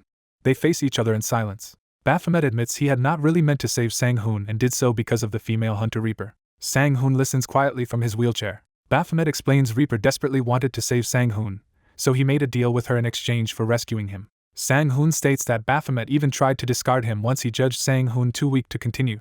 Sang-hoon responds honestly that he had not cared if he died. Instead, he says he is simply glad Baphomet and Reaper survived and thanks them for staying alive. Baphomet is left speechless by this attitude. He crouches, complaining that he cannot understand people who risk themselves worrying about others in such a deadly tower. He mutters that he really does not understand humans. Baphomet asks if Sang-hoon has anything else to say, suspecting he did not come merely to apologize. Sang-hoon insists that regardless of motives, Baphomet saved him and he wants to repay that favor however he can. Baphomet accepts, saying he will not refuse if that is truly what Sang-hoon wants. Sheepishly, he asks if he can at least finish all the luxurious food before leaving. Sang-hoon says the food was a gift for Baphomet, so he can eat or leave it as he pleases.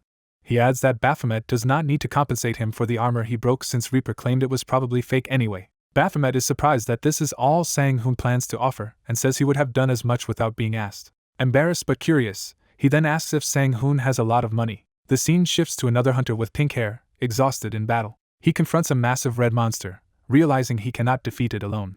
Facing the beast's roar, he laments that things would be easier if he had a companion. He thinks again that with a proper companion, such a monster would be nothing. The official suddenly appears beside him, enthusiastically offering to be his companion. He announces there is a party matching system for hunters. He continues his pitch, describing a rental system for necessary equipment. He advertises low-interest, hunter-exclusive loans. He adds around-the-clock medical care tailored to hunters. He promises extensive welfare benefits for hunters' families based on contributions. He says hunters can thus focus solely on monster hunting. Finally, he proclaims that Central Hunter Management will provide all this support, while he and his smiling team pose cheerfully. A cheerful man with glasses beams in what looks like a promotional shot. It is revealed that the smiling man is appearing in a government-sponsored advertisement. A dark-haired man drinks from a can, reacting wordlessly. Watching the commercial, he complains he can never get used to how shameless the actor is and insists he lives diligently and should not be belittled. Team manager Ma appears, saying he is not on duty but just came to see the hunter. A flashback explains that the handsome idle hunter in the ad was originally supposed to film alone, but his acting was so bad changes had to be made. Ma jokingly threatens to expose an employee for speaking ill of June online, making her panic and apologize. The female employee happily greets the hunter, revealing she is assistant manager Han and calling him Hunter Baphomet. Minwo recognizes Han from orientation, learns she is in charge today, and she asks if he has seen the latest news. She scolds him for ignoring current events and tells him to pay attention as she is about to show him something. Han shows him a phone article explaining the truth behind the man wrongly labeled a swindler, saying news about him is spreading. Ma summarizes headlines clearing Minwo's name and revealing the media framed him as a con artist. Minwo confirms that Ma requested these vindicating articles from Hunter Tegan of the Royal Gold Guild. In a flashback, Tegan, bandaged in a hospital gown, asks if Minwo really wants him to publish articles. Minwo says he wants moneyed influence used to correct the false rumor that he is a swindler, and Tegan replies that many reporters will gladly help for free. Minwo also asks that no articles credit him for clearing the Tower of Labyrinths, while Tegan argues that such fame would support the narrative of his innocence and boost his reputation. Minwo explains there are people who want to hunt him, so until he can hunt them instead he must avoid standing out. Back in the present, Ma notes that online communities are taking the bait and predicts an uproar, warning Minwo that his workplace might face backlash. Ma shrugs off concerns, saying his agency is used to backlash and his own department will be fine, then formally leaves Baphomet in assistant manager Han's care. Waving goodbye, Ma says he has important matters to handle and departs, leaving Minwo and Han together. Han comments that anyone can see team manager Ma genuinely worries about Minwo, which is rare for him. Teasing him about why Ma cares so much, Han asks Minwo for his own guess, and he pretends not to know. Amused by his reaction and thinking there is more to it, Han suggests they head off to the test site. As they walk, Minwo remarks that he thought only the hunter training department handled assessment tests, and Han explains their department helps because the training division is overloaded. In another room, a nervous professor slaps a wall panel, triggering some mechanism as he reacts to a fly buzzing around. The flustered professor backs away as the fly continues to bother him. Han arrives at the testing facility door and says she will first introduce Minwo to the professor overseeing his rank test. Inside, the sweating professor reaches toward her, starting to speak in alarm. As Han is about to invite Minwo in, the professor suddenly lunges at her, screaming at the fly. Minwo watches from behind Han, both of them startled by the professor's wild outburst. The professor continues flailing, mortified by his own overreaction. A loud crash shows something in the room has been knocked over during his commotion. Embarrassed, the professor laughs it off and admits they just saw something ridiculous. He explains that he was trying to swat a fly before it got into the machinery and caused a fatal error, then jokingly scolds Han for dodging instead of catching him. Minwo stands silently, looming in the background and seemingly unimpressed. Approaching the fallen professor, Minwo curtly asks what is going on. The professor notes that Minwo is as cold in person as Ma described and wonders how much Ma complains about him behind his back. Recovering, the professor casually moves on, ready to conduct the test. Introducing himself as Kim Woo-suk, he states he will be in charge of Minwo's rank test. Kim explains that while ranks are usually decided by numerical stats, special cases like a low rank or clearing a tower are assessed through different methods. He clarifies that in such cases the rank is determined via actual combat. Kim outlines that the test has 3 stages and that Minwo is allowed to quit midway if necessary. With a smile, Kim asks Minwo whether he wants to begin the assessment now. Minwo calmly orders the test to start. Kim activates the system, summoning a glowing blue orb and announcing the beginning of Stage 1. Stage 1 is explained. Minwo only has to touch the blue orbs floating around him. Kim adds that touching any orb of a different color deducts points and checks that Minwo is not colorblind. Minwo answers negatively, and Kim is relieved he will not need to reprogram the test. Kim narrates that the first stage measures Minwo's agility as he darts around touching blue orbs. As Manhwa accelerates, Kim notes it is also testing his endurance. Additional commentary explains the test gauges his reflexes and sensory acuity. Kim concludes that collectively the stage evaluates Manhwa's overall physical capability. Manhwa blitzes through the arena, effortlessly reaching and striking another blue orb. Kim then declares the start of Stage 2 and mentions that Stage 3 will be called 100 Demons Night Parade. He proudly says he named the final stage himself and that they created an artificial monster habitat based on tower data. Kim explains that during this simulated environment, they will count how many monsters Manhwa can kill within 300 seconds. Massive monsters attack as one lunges toward Manhwa with a huge outstretched arm. Surrounded by different creatures, Manhwa slashes through them in rapid succession. A hulking bull-like monster prepares to charge him. Manhwa slices through it in a blur, splattering blood as he dodges and counters. Another white beast is shown being cut down violently. A gray beast follows, also struck down by Manhwa's strikes. A lizard-like monster is killed with a decisive blow to the head. Manhwa, bloodstained, continues carving through monsters relentlessly. Kim announces the start of the third stage and Manhwa, panting yet composed, says there must be a higher-class monster serving as the boss and asks for it to be summoned. The summoning begins with a large clawed hand slamming to the ground. Kim explains that by watching Manhwa fight this boss he will judge Manhwa's destructive power, and that he will step in if the hunter's life seems in danger. A towering armored dragon-like boss appears before Manhwa as Kim adds that he will forcibly end the test if things go too far. Manhwa recognizes the boss as a monster he encountered previously in the past tower. He lowers his head and his aura turns ominous as he prepares to confront it. Smiling grimly, Manhwa greets the boss after all this time. He recalls having been destroyed by this boss when he was weaker, but now he has grown stronger and is ready for payback. The boss glares back warily, sensing something different about him. Eyes glowing red and body wreathed in flames, Manhwa asks the boss if it is prepared to die. Assistant Manager Han, watching from the control room, begins to voice her disbelief.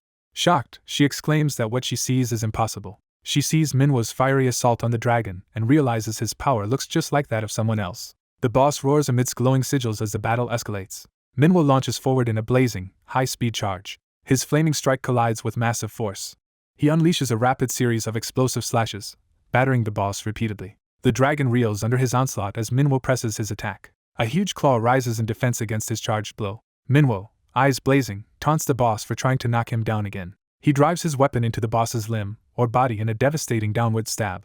As flames engulf the arena, Manhwa yells that the boss's old tactics will not work anymore. The boss howls in agony as the firestorm consumes it. Its screams continue as Manhwa's attack overwhelms it. Han, clutching her chest, watches anxiously from the observation deck. Kim laments that the boss data will be hard to recover after being burned so thoroughly, yet notes the scene feels oddly familiar. Manhwa stands amid swirling flames, finishing his ferocious attack. An image of another hunter named Raven overlaps with Manhwa as Kim realizes Manhwa's fighting style matches Raven's. Someone off-screen recalls that Manhwa supposedly survived the Tower of Abyss, whereas Raven died there. Kim, intrigued, wonders aloud who this hunter really is. Time passes, and the scene shifts to Manhwa's modest neighborhood. Walking up the stairs afterward, Manhwa silently reflects on the test. He wonders if he might have overdone it, recalling how suspiciously Kim and Han had stared at him. He decides he cannot act as freely here as he did inside towers and resolves to stay cautious until he finds the people who killed him. Team Manager Ma calls to check on the exam, and Manhwa brusquely answers while being told results will take time. Ma asks if Manhwa has used the Tower of Labyrinths token yet, reminding him of something he apparently forgot from orientation and urging him to try it. Curious, Manhwa ends the call and activates the token interface on his arm, wondering what it actually is. A bright red light engulfs him as the token's power triggers unexpectedly. A system message appears stating that he has used the Tower of Labyrinths token. Another message announces that all his skills have increased by 1 level as a reward for clearing that tower, shocking him. Manhwa exclaims in disbelief as Ma explains over the phone that this bonus is reserved exclusively for whoever clears a tower. Manhwa confirms that his skills indeed rose and realizes that is why powerful guilds insist on taking tower bosses themselves, since repeated clears keep rewarding them. He laments not knowing this sooner, and then suddenly remembers a particular skill tied to the tower. A display for the skill chrono break shows its enormous cooldown with a note that something special might happen when the cooldown reaches 0. Manhwa wonders what that special event refers to but confirms the cooldown has significantly decreased. He questions whether the upgrade reduces cooldown instead of improving the effect when he suddenly feels something strange.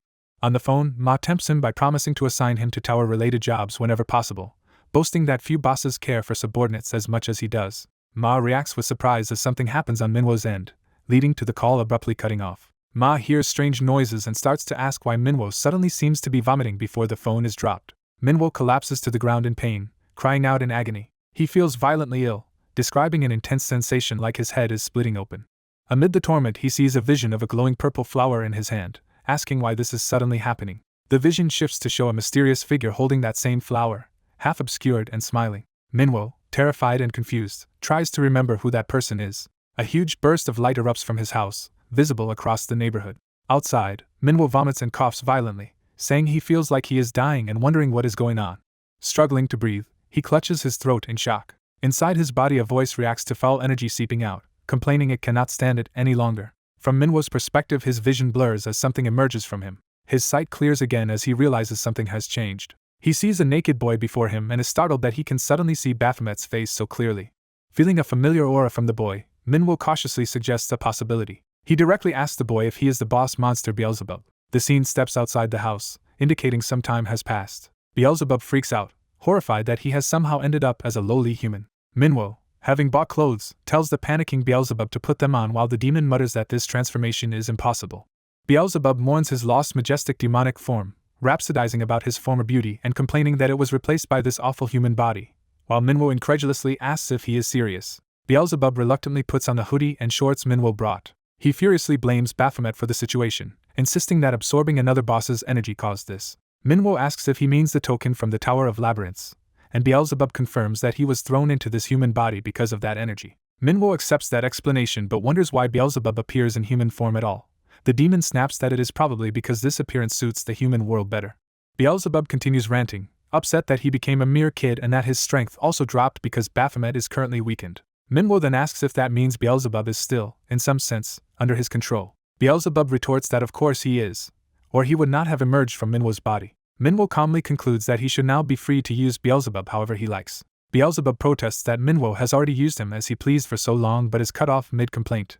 Manhwa menacingly recalls the last words Beelzebub shouted while running away in the tower, about not meeting again for a while and telling him to eat well and live well. Enraged, Manhwa chases after Beelzebub, shouting that he will show the demon exactly how well he is eating and living, while the panicked boy insists he only meant it as a friendly farewell. Beelzebub tries to escape, cursing his situation as he runs through the house. He pauses at the door, starting to grumble that Manhwa somehow remembered that old line, when something outside catches his eye. Manhwa yells insults, calling him a fly and ordering him to stop as he pursues outside. Their commotion is interrupted when neighbors appear in the alley, and one elder remarks that Manhwa is actually home today. A neighbor, uncertain of his name, confirms with the others that he is called Cha Manhwa, which leaves him baffled. The stern elder addresses him as Mr. Cha and orders him to follow them. The viewpoint shifts to the wider neighborhood streets as they lead him away. Surrounded by the elders, Manhwa is asked if he wants to go first since he said he was in a hurry, leaving him confused about what situation he has been dragged into. Mr. Cha follows 3 elderly women through the neighborhood, wondering why they suddenly told him to come. One of the grandmas says she will use Mr. Cha first, startling him. Mr. Cha looks confused, trying to understand their intentions. Examining a scooter, he says it barely works but is broken. The grandma orders him to go repair the scooter.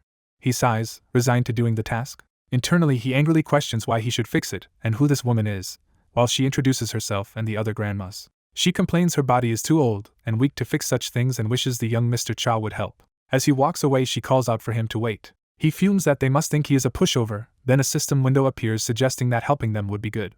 His face darkens as he senses something ominous. A quest window appears ordering him to fulfill nearby residents' requests, with death as the penalty for refusal, shocking him. He yells at the system for giving such a ridiculous life or death quest, and the system retorts that it is petty like he said. He nervously asks if the system is really still holding a grudge about being called petty in the Tower of Labyrinths. The system admits it might be and again calls itself petty, while he protests that this punishment is too much.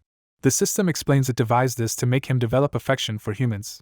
Mr. Cha incredulously repeats the word affection, clearly uncomfortable. A goddess-like figure tells him he must discover his own way to feel for humans through interacting with them. He scoffs at the idea of affection and thinks about all the people he has killed. She says that is separate and asks if he cannot distinguish enemies from allies.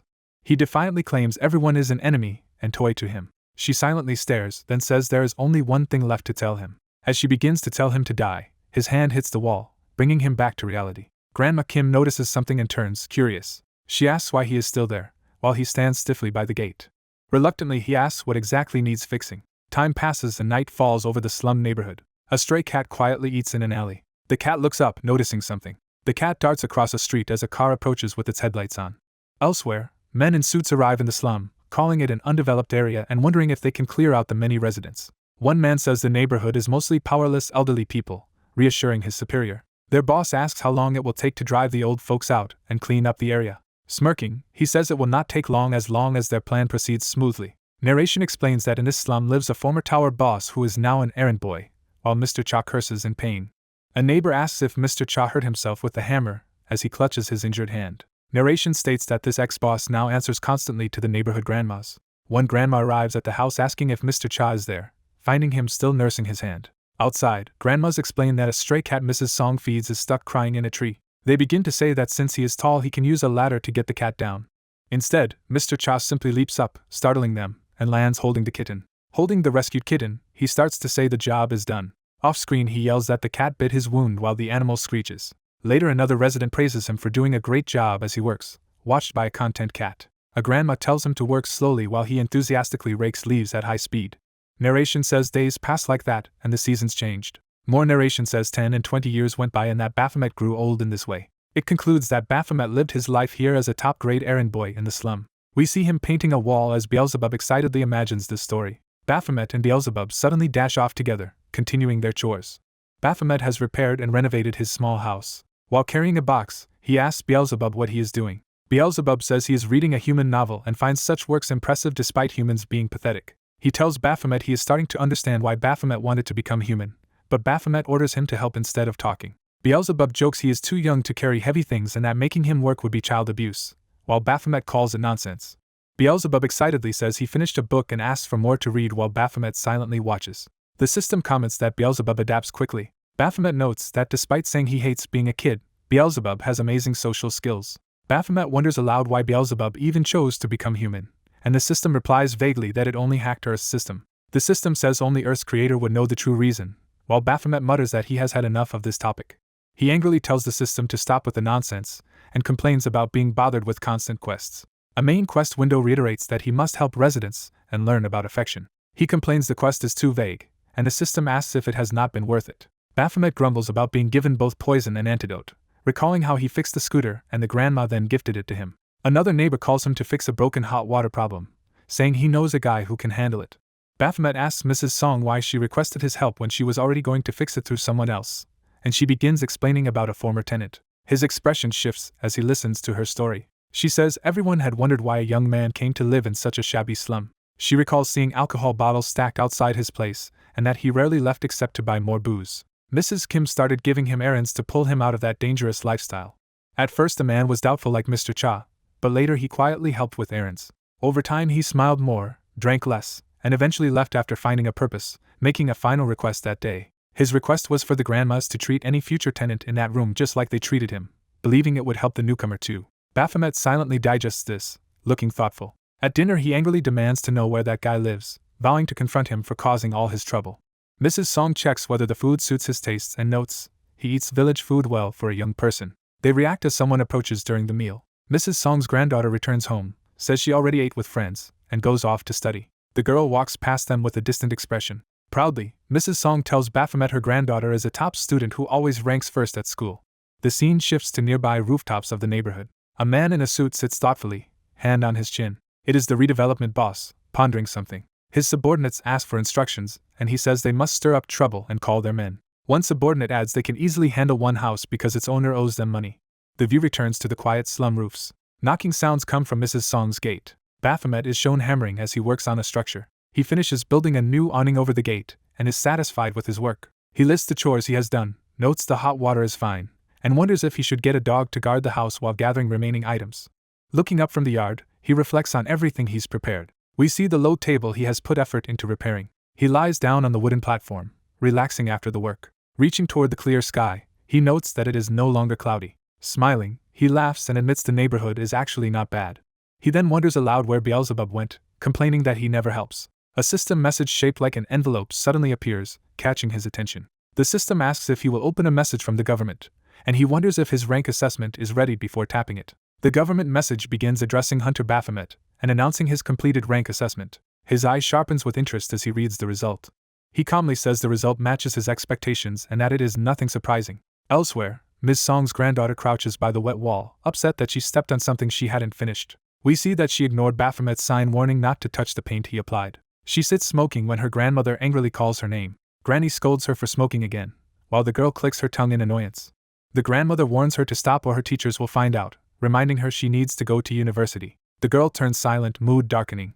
She bitterly says there is no money for university and declares she will not go. Granny insists she will somehow get the tuition and begs her not to worry, but the girl snaps that more debt is intolerable. She angrily blames her late father for dying and leaving debts and says she must work to help pay them off.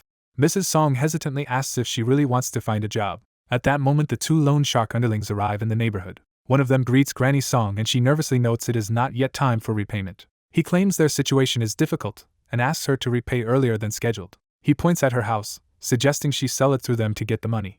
Granny and Soo-yeon protest that selling would leave them homeless, but he coldly says that is not his concern. With a sly smile he reminds Soo-yeon she wanted work. He leers that she looks good and has a nice body, implying she would be popular in the line of work he has in mind. He suggests they could rent a tiny room if she works for them and asks his rookie partner for agreement. The rookie hesitates that offering such a job to a minor feels wrong, but the boss shrugs it off, saying they are supposed to be bad guys. Soo-yeon, furious, nonetheless agrees to work to become rich.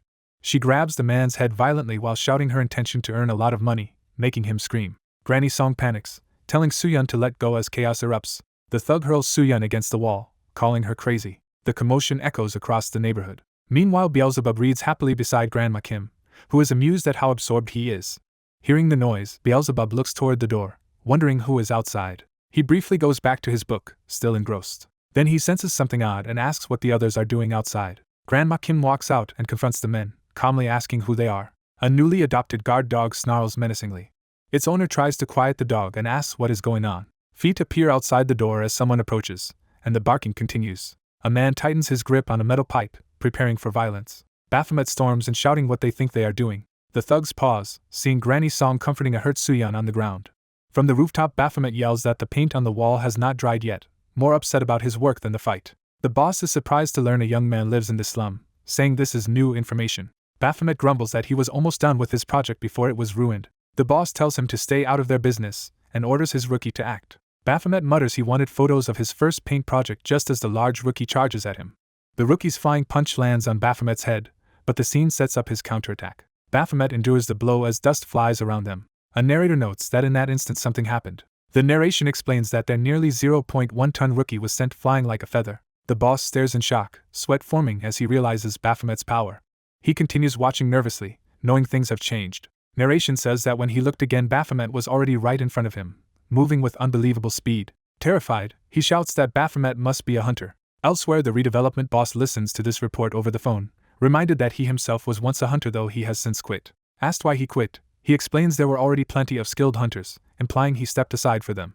The scarred man recalls his last mission as a hunter with a very strong partner but admits he felt distant from him. The nervous tenant panics, realizing the visitor is truly a hunter, and wonders why such a person lives in their slum, and what he should do. The scarred man begins to lay out his plan, starting with a first step. He decides they must run a background check on the mysterious young man in the hoodie. Outside, neighbors complain loudly that men in caps broke into and trashed their homes. One neighbor adds that the intruders destroyed his newly repaired deck. Another neighbor angrily reports that his garden was ruined too. Someone suggests the attacks are tied to rumored redevelopment plans and asks where the elderly residents are supposed to live. The hooded hunter walks alone through the street, thinking about the situation. A woman calls out to stop him.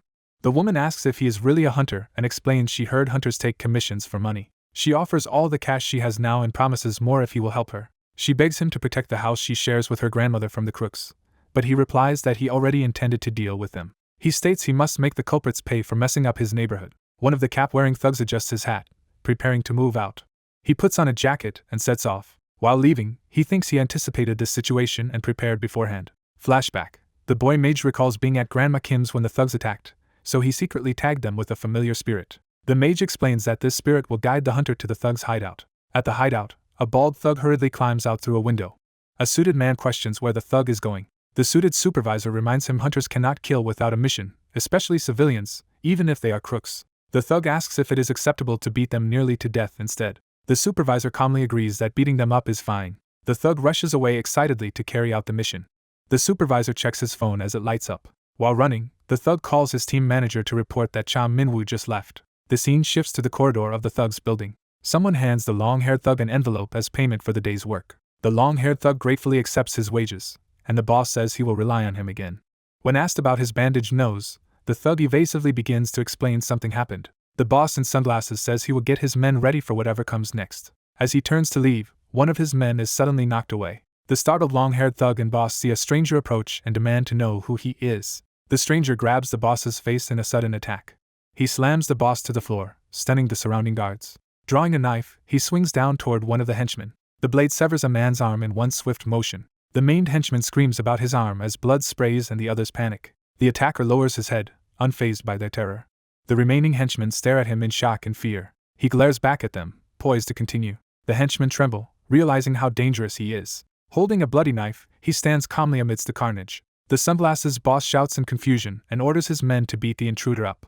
One henchman raises a metal club to strike. Another swings from the opposite side, coordinating the attack. In moments, both attackers are taken down, lying around the knife-wielding hunter. Two more henchmen charge, weapons raised, as he rushes between them. White arcs mark his swift slashes cutting through the assault.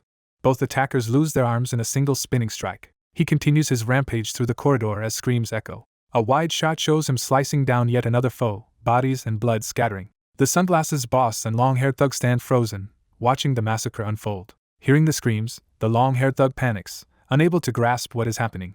The hunter, splattered with blood, keeps stabbing down at more enemies. He recognizes the assailant as the same hunter who once sent their rookie flying. Horrified, the long-haired thug curses as he sees the chaos. Blood splashes across his face from another victim. The boss lies on the floor screaming while the hunter looms over him with a knife. The hunter asks the long-haired thug if they have met before, confusing him. Suddenly a bag is thrown over the thug's head. The hunter tells the struggling thug to calm down and use the bag. He orders the thug to collect the severed arms scattered around the room into the bag. While obeying, the thug internally curses and questions why he is doing something so disgusting.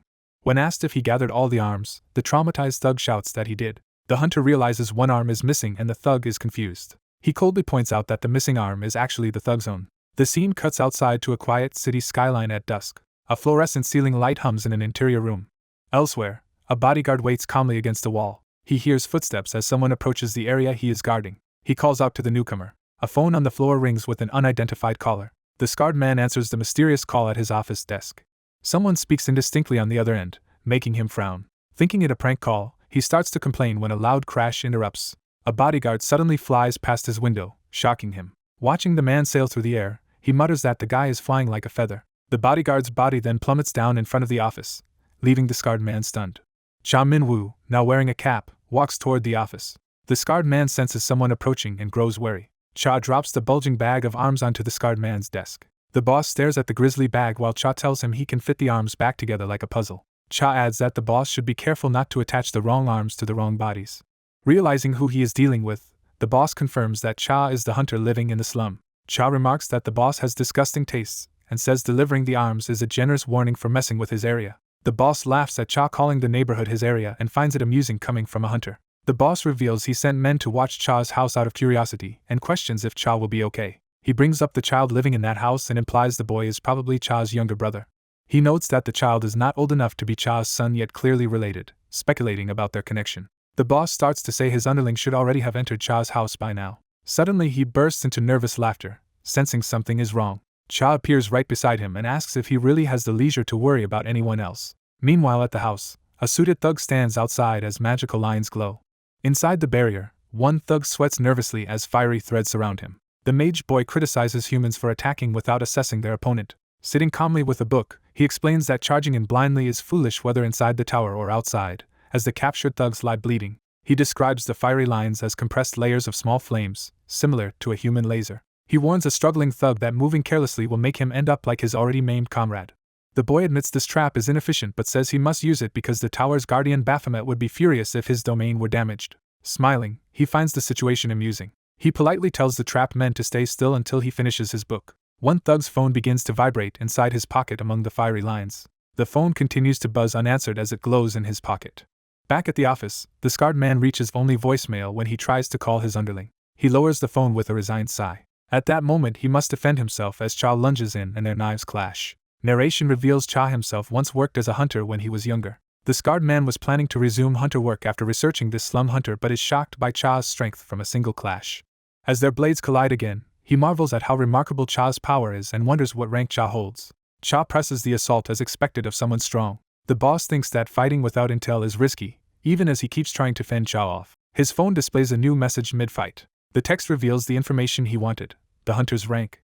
Realizing the truth, the scarred man desperately surrenders and yells that he gives up. Cha freezes mid-strike, surprised by the sudden submission. The scarred man drops his weapon and raises both hands in surrender, still holding his phone. He offers to leave the slum neighborhood alone and even overlook Cha severing his men's arms if they can part peacefully. Cha smiles menacingly, clearly not satisfied yet. He then stabs through another of the boss's subordinates as part of the fight. The scarred man, bleeding, remarks on Cha's ruthlessness and notes that the underling Cha just killed had been an A-rank hunter. Later, in a hospital bed with his arm bandaged, the scarred man tells someone over the phone he can no longer continue this job. His listener is shocked he fears merely an A-rank, but another man explains that from A-rank upward hunters are government-watched potential S-ranks. The explainer adds that A-rank and above are practically monsters in human form and warns that entire bloodlines suffer if they cross such people, before ending the call.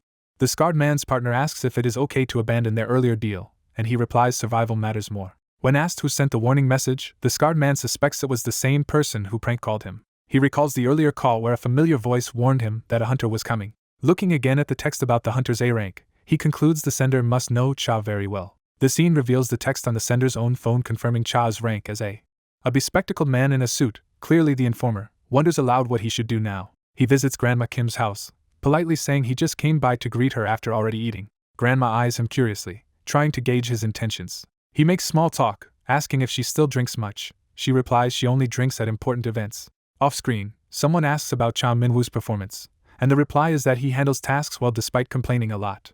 The man adds that Cha is surprisingly diligent. The bespectacled man laughs heartily at calling Cha diligent, and agrees that is accurate as he prepares to say more. Elsewhere, Cha notices a red quest window appear in front of him. The system notifies him that his main quest to help residents and learn about affection is complete, but he is annoyed there is no reward. He grumbles that even the local grandmas pay him for help and curses the stingy god, while a message entrusts Cha Minwoo to him. The story shifts to the tower, where a wounded man protests that events are not going according to their agreement. He reminds his supposed allies they had agreed to split the tower's rewards equally, accusing them of betrayal. A woman calmly insists this is merely an unfortunate accident, and that his death will let her party keep his share. Enraged, the man curses her and tries to attack. She raises a finger to activate a power. A monstrous shadowy beast with glowing eyes looms behind her as she invokes the ability K9. The beast opens its fanged jaws at her command to bite. The wounded man sees the attack coming in horror. Blood splatters across the dungeon wall as the man screams. Back outside the tower, Cha argues with someone about being charged double for the equipment he rented.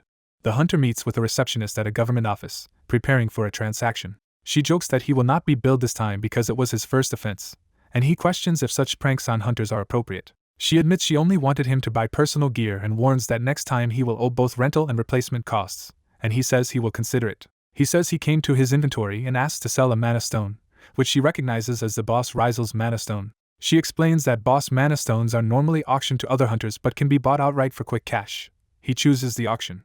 She agrees to send Rizel's mana stone to the auction and says the result will come via system message, prompting him to ask something else. He asks how much Baphomet's mana stone sold for, assuming it was very valuable. She begins saying it should have been pricey since Baphomet was a mythical grade boss but is cut off when he suggests it might have sold for less than Rizel's. Startled, she explains the price gap comes from differing mana quantities in the boss's stones. She clarifies that Rizel is a magic-type monster while Baphomet is physical-type. She adds that though some physical monsters have high mana, inspection of the Tower of Abyss showed Baphomet actually had very low mana. She concludes Baphomet was purely physical, and he recalls Beelzebub once telling him he had no talent for magic and should focus solely on chaining magic. She says high-grade equipment values are heavily tied to mana, so the difference is unavoidable. She then says no one actually knows Baphomet's mana stone price because the stone was never found, shocking him since he thought Raven had it. He internally realizes that, as far as he remembers, Raven never took his mana stone. He recalls Raven leaving without the mana stone, acting as if he had nothing to lose. He thinks about how mana stones are permanent cores that persist even after monsters or towers vanish, wondering where Baphomet's stone went. The receptionist says that is all she knows and moves on to help him with the inventory organization he requested. She initiates a link between his personal system and the government system, which he accepts. She tells him to choose which inventory items to, and he starts tapping through the interface. His finger pauses on an item slot in the red interface. He notices a locked item labeled as the sword Raven used to stab him, and is surprised to find it in his inventory. He notes that the sword is locked and classified as a personal weapon, wondering how it got there when a ball rolls against his foot. He looks down to see a large dog approaching while he is still selecting items. He realizes the friendly animal is a dog. A woman calls the dog by the name K9, revealing it as something special. The stern woman and her male teammate approach, clearly its handlers. The stern woman scolds the man for not watching the dog properly while she was gone, and he sheepishly answers. The man apologizes and cheerfully invites K9 to go play ball outside. The main hunter watches silently as the pair lead the dog out of the exchange area. Curious, he asks if that dog is something, and the receptionist is surprised he does not know. Cut to a different woman, who explains that dogs like that are called hunting dogs. She narrates that, after the worldwide gate shock, some pets awakened and gained special abilities. The phenomenon was first discovered when a famous actress's cat Casey visibly awakened. She says no one understands the mechanism but theorizes that, during gate shock, some pets awakened out of love to protect their owners. She adds, only half serious, that this is probably the case, while chatting with the hunter in her office. Later, he slams his hand on a desk, determined. He angrily declares he is quitting his current guild because he cannot stand its cutesy name, while his guild master teases him about color tones. She suddenly remembers something and produces an envelope for him. She explains it is the money he once sent her from quarry work, which she saved and now returns, hugging him from behind and insisting she has a conscience. Using the money as leverage, she urges him to stay in the guild since he needs a guild to enter towers. He argues the money is rightfully his and he can simply join another guild, while she boasts no other guild master matches her looks and figure, and he retorts angrily. He insists again that he is leaving the guild when a suited government agent intervenes, saying that will not do and greeting him. Outside the office, the hunter accuses the agent of stalking him, and the guild master jokes it is just official monitoring. The agent looks at a tablet and informs them that a mission has come in. The mission briefing states the target is a 3-person hunter party that recruits a lone hunter with promised rewards. After clearing towers, this party murders the recruit and steals all the spoils, essentially acting as grave-robbing hunters. The agent notes that 2 members are B rank and 1 is likely A rank, though their exact rank has not been reassessed. He says the job will be difficult because the targets are cautious and there is another peculiarity about them. As the hunter reads the dossier, he recognizes the 3 targets as the people, and their dog, he met earlier at Central Management. The files show the faces of the man, the woman, and their wolf-like dog. Scene shifts to a luxury hotel called the Heaven, where the party apparently resides. Inside the hotel's hallway, the atmosphere is quiet before the confrontation. The female hunter of the trio returns to a suite and looks disturbed by what she sees. Horrified, she mutters that her companion is crazy. Inside, she yells at the male hunter, furious about the scene of drug use and unconscious women around him. He greets her casually and tries to invite her to join the drugs. She answers by kicking him hard in the face. As he groans in pain, she shouts at him for using drugs again. She urgently asks if he spent all the money they owe to a dangerous group by next week, while he feigns ignorance. He brushes it off, saying they can earn that sum from a single tower run, but she falls silent, tense. He mentions a rumor that vigilantes are capturing criminal hunters like them, and she is shocked that someone would kill fellow hunters. She dryly points out they also kill hunters, and he sheepishly agrees. She asks if he is backing out because of those vigilantes, then abruptly changes topic to ask where K9 is. The view shifts to the suite's balcony area, creating unease about the dog's location. She stands in the open, resolved about what she must do. K9 appears before her, tail wagging, clearly devoted. She gently tells the dog they are going to raid another tower and asks if he can come, and he barks in affirmation. She adds that this likely means killing another person. K9 barks again, seemingly accepting it. She praises him and asks him to endure a little longer. She promises that if he endures a bit more, their family of 5 can go back to their old, peaceful life. Night falls ominously over the city. The story cuts to the illuminated Tower of Moonlight, the dungeon they plan to enter. Outside the tower, the man and woman walk with K9, discussing whether they properly investigated the new hunter they recruited. The woman asks about the recruit's skills. The man rates the newcomer roughly B+ and explains he failed the A-rank promotion test. She asks where this B+ hunter is now, and he replies that the recruit went in ahead to start clearing the first floor. They discuss whether the reward split was explained as usual and confirm they told him it would be an even 50-50 share. The man smugly says the recruit seems like a pushover they can exploit, and then eliminate once he has done the work. The woman skeptically notes he speaks as if he will be the one doing the killing. He shrugs that he is only talking and jokes with K9, who barks. She decides they will kill the recruit only if the loot is worthwhile. She is shocked that he is even considering letting the recruit live and share the spoils. She complains that sharing would leave them with too little profit. A bright portal opens before her. When she steps through, she is startled to find a huge armored figure towering behind her. Blood splatters, signaling a sudden, violent attack. Back in the briefing, the agent remarks that this development is bad and confirms the hunter has already met the targets. The guild master adds that if the hunting dog recognizes his scent, their plan becomes even riskier. Together they conclude the mission may be impossible, but the hunter asks why. She explains that the criminals thoroughly vet any hunter they recruit and that, with the hunting dog and his prior TV appearance, they would easily identify him, so another hunter should handle it. He muses that there is a simple solution, prompting his companion's confusion. A staff member suggests he simply disguise himself and essentially create a fake persona. Back at the tower, the disguised woman greets what she thinks are new allies and confirms they are the hunters raiding with her today. The armored figure offers a polite greeting, extending a clawed hand. He introduces himself under the alias Bill and says he will clear the tower with them. His helmet glows ominously, hinting at the real hunter beneath. Inside the tower, a red demon charges at him, roaring. Bill leaps and strikes, splitting the demon with a powerful downward attack. We see a close-up of his armored face mid-fight, calm and focused. He continues his assault in a blur of motion, slashing through the demon. His blade carves deep into the demon's torso. The demon is bisected, blood spraying across the floor as Bill stands before the remains. Next, he drives his sword straight into the eye of a huge serpent monster. He follows through with a devastating strike that kills the serpent, blood erupting everywhere. He cuts down another monstrous foe with equal ease. Bill keeps spinning and cutting, drenched in the enemy's blood. A blood-streaked close-up shows him relentlessly pressing his attack. His armored body is smeared with blood as he continues slashing. Blood arcs through the air from the force of his swings. The scene shifts to the tendril-filled chamber of the floor boss. The boss appears as a towering, many-limbed entity looming over him. Bill braces himself and unleashes another high-speed assault as the boss lashes out. He swings a wide, blue-tinged arc of energy. The barrage of slashes continues, each stroke cleaving into the boss. Bill keeps carving through, enveloped in the swirl of attacks. The motion blurs as he dashes and slices again. Multiple overlapping slashes surround him as he accelerates his combo. The boss's glowing mask-like core becomes the focus of his assault. Bill is seen mid-onslaught, still hacking away at incredible speed. The core pulses as it takes damage from his relentless strikes. He dives straight down along a beam of light, targeting the boss's center. His attack detonates inside it, causing the gigantic monster to burst apart. A close-up shows his gauntlet hand gripping the weapon tight after the finishing blow. The boss's body splits and collapses as he lands nearby. He quietly activates a technique named Giga. Internally, the real hunter completes the phrase with Blaze. A massive purple-white explosion engulfs the boss, obliterating the remains. As the flames die, the female criminal hunter steps forward in stunned silence. She and her partner marvel at how effortlessly Bill cleared the boss. From above, we see the two criminals and K9 facing the blood-soaked night amid the exploded remains. Bill turns toward them and begins to speak. He suddenly asks them if they know why the ice cream died, baffling them. He delivers the absurd punchline that it was hit by a car.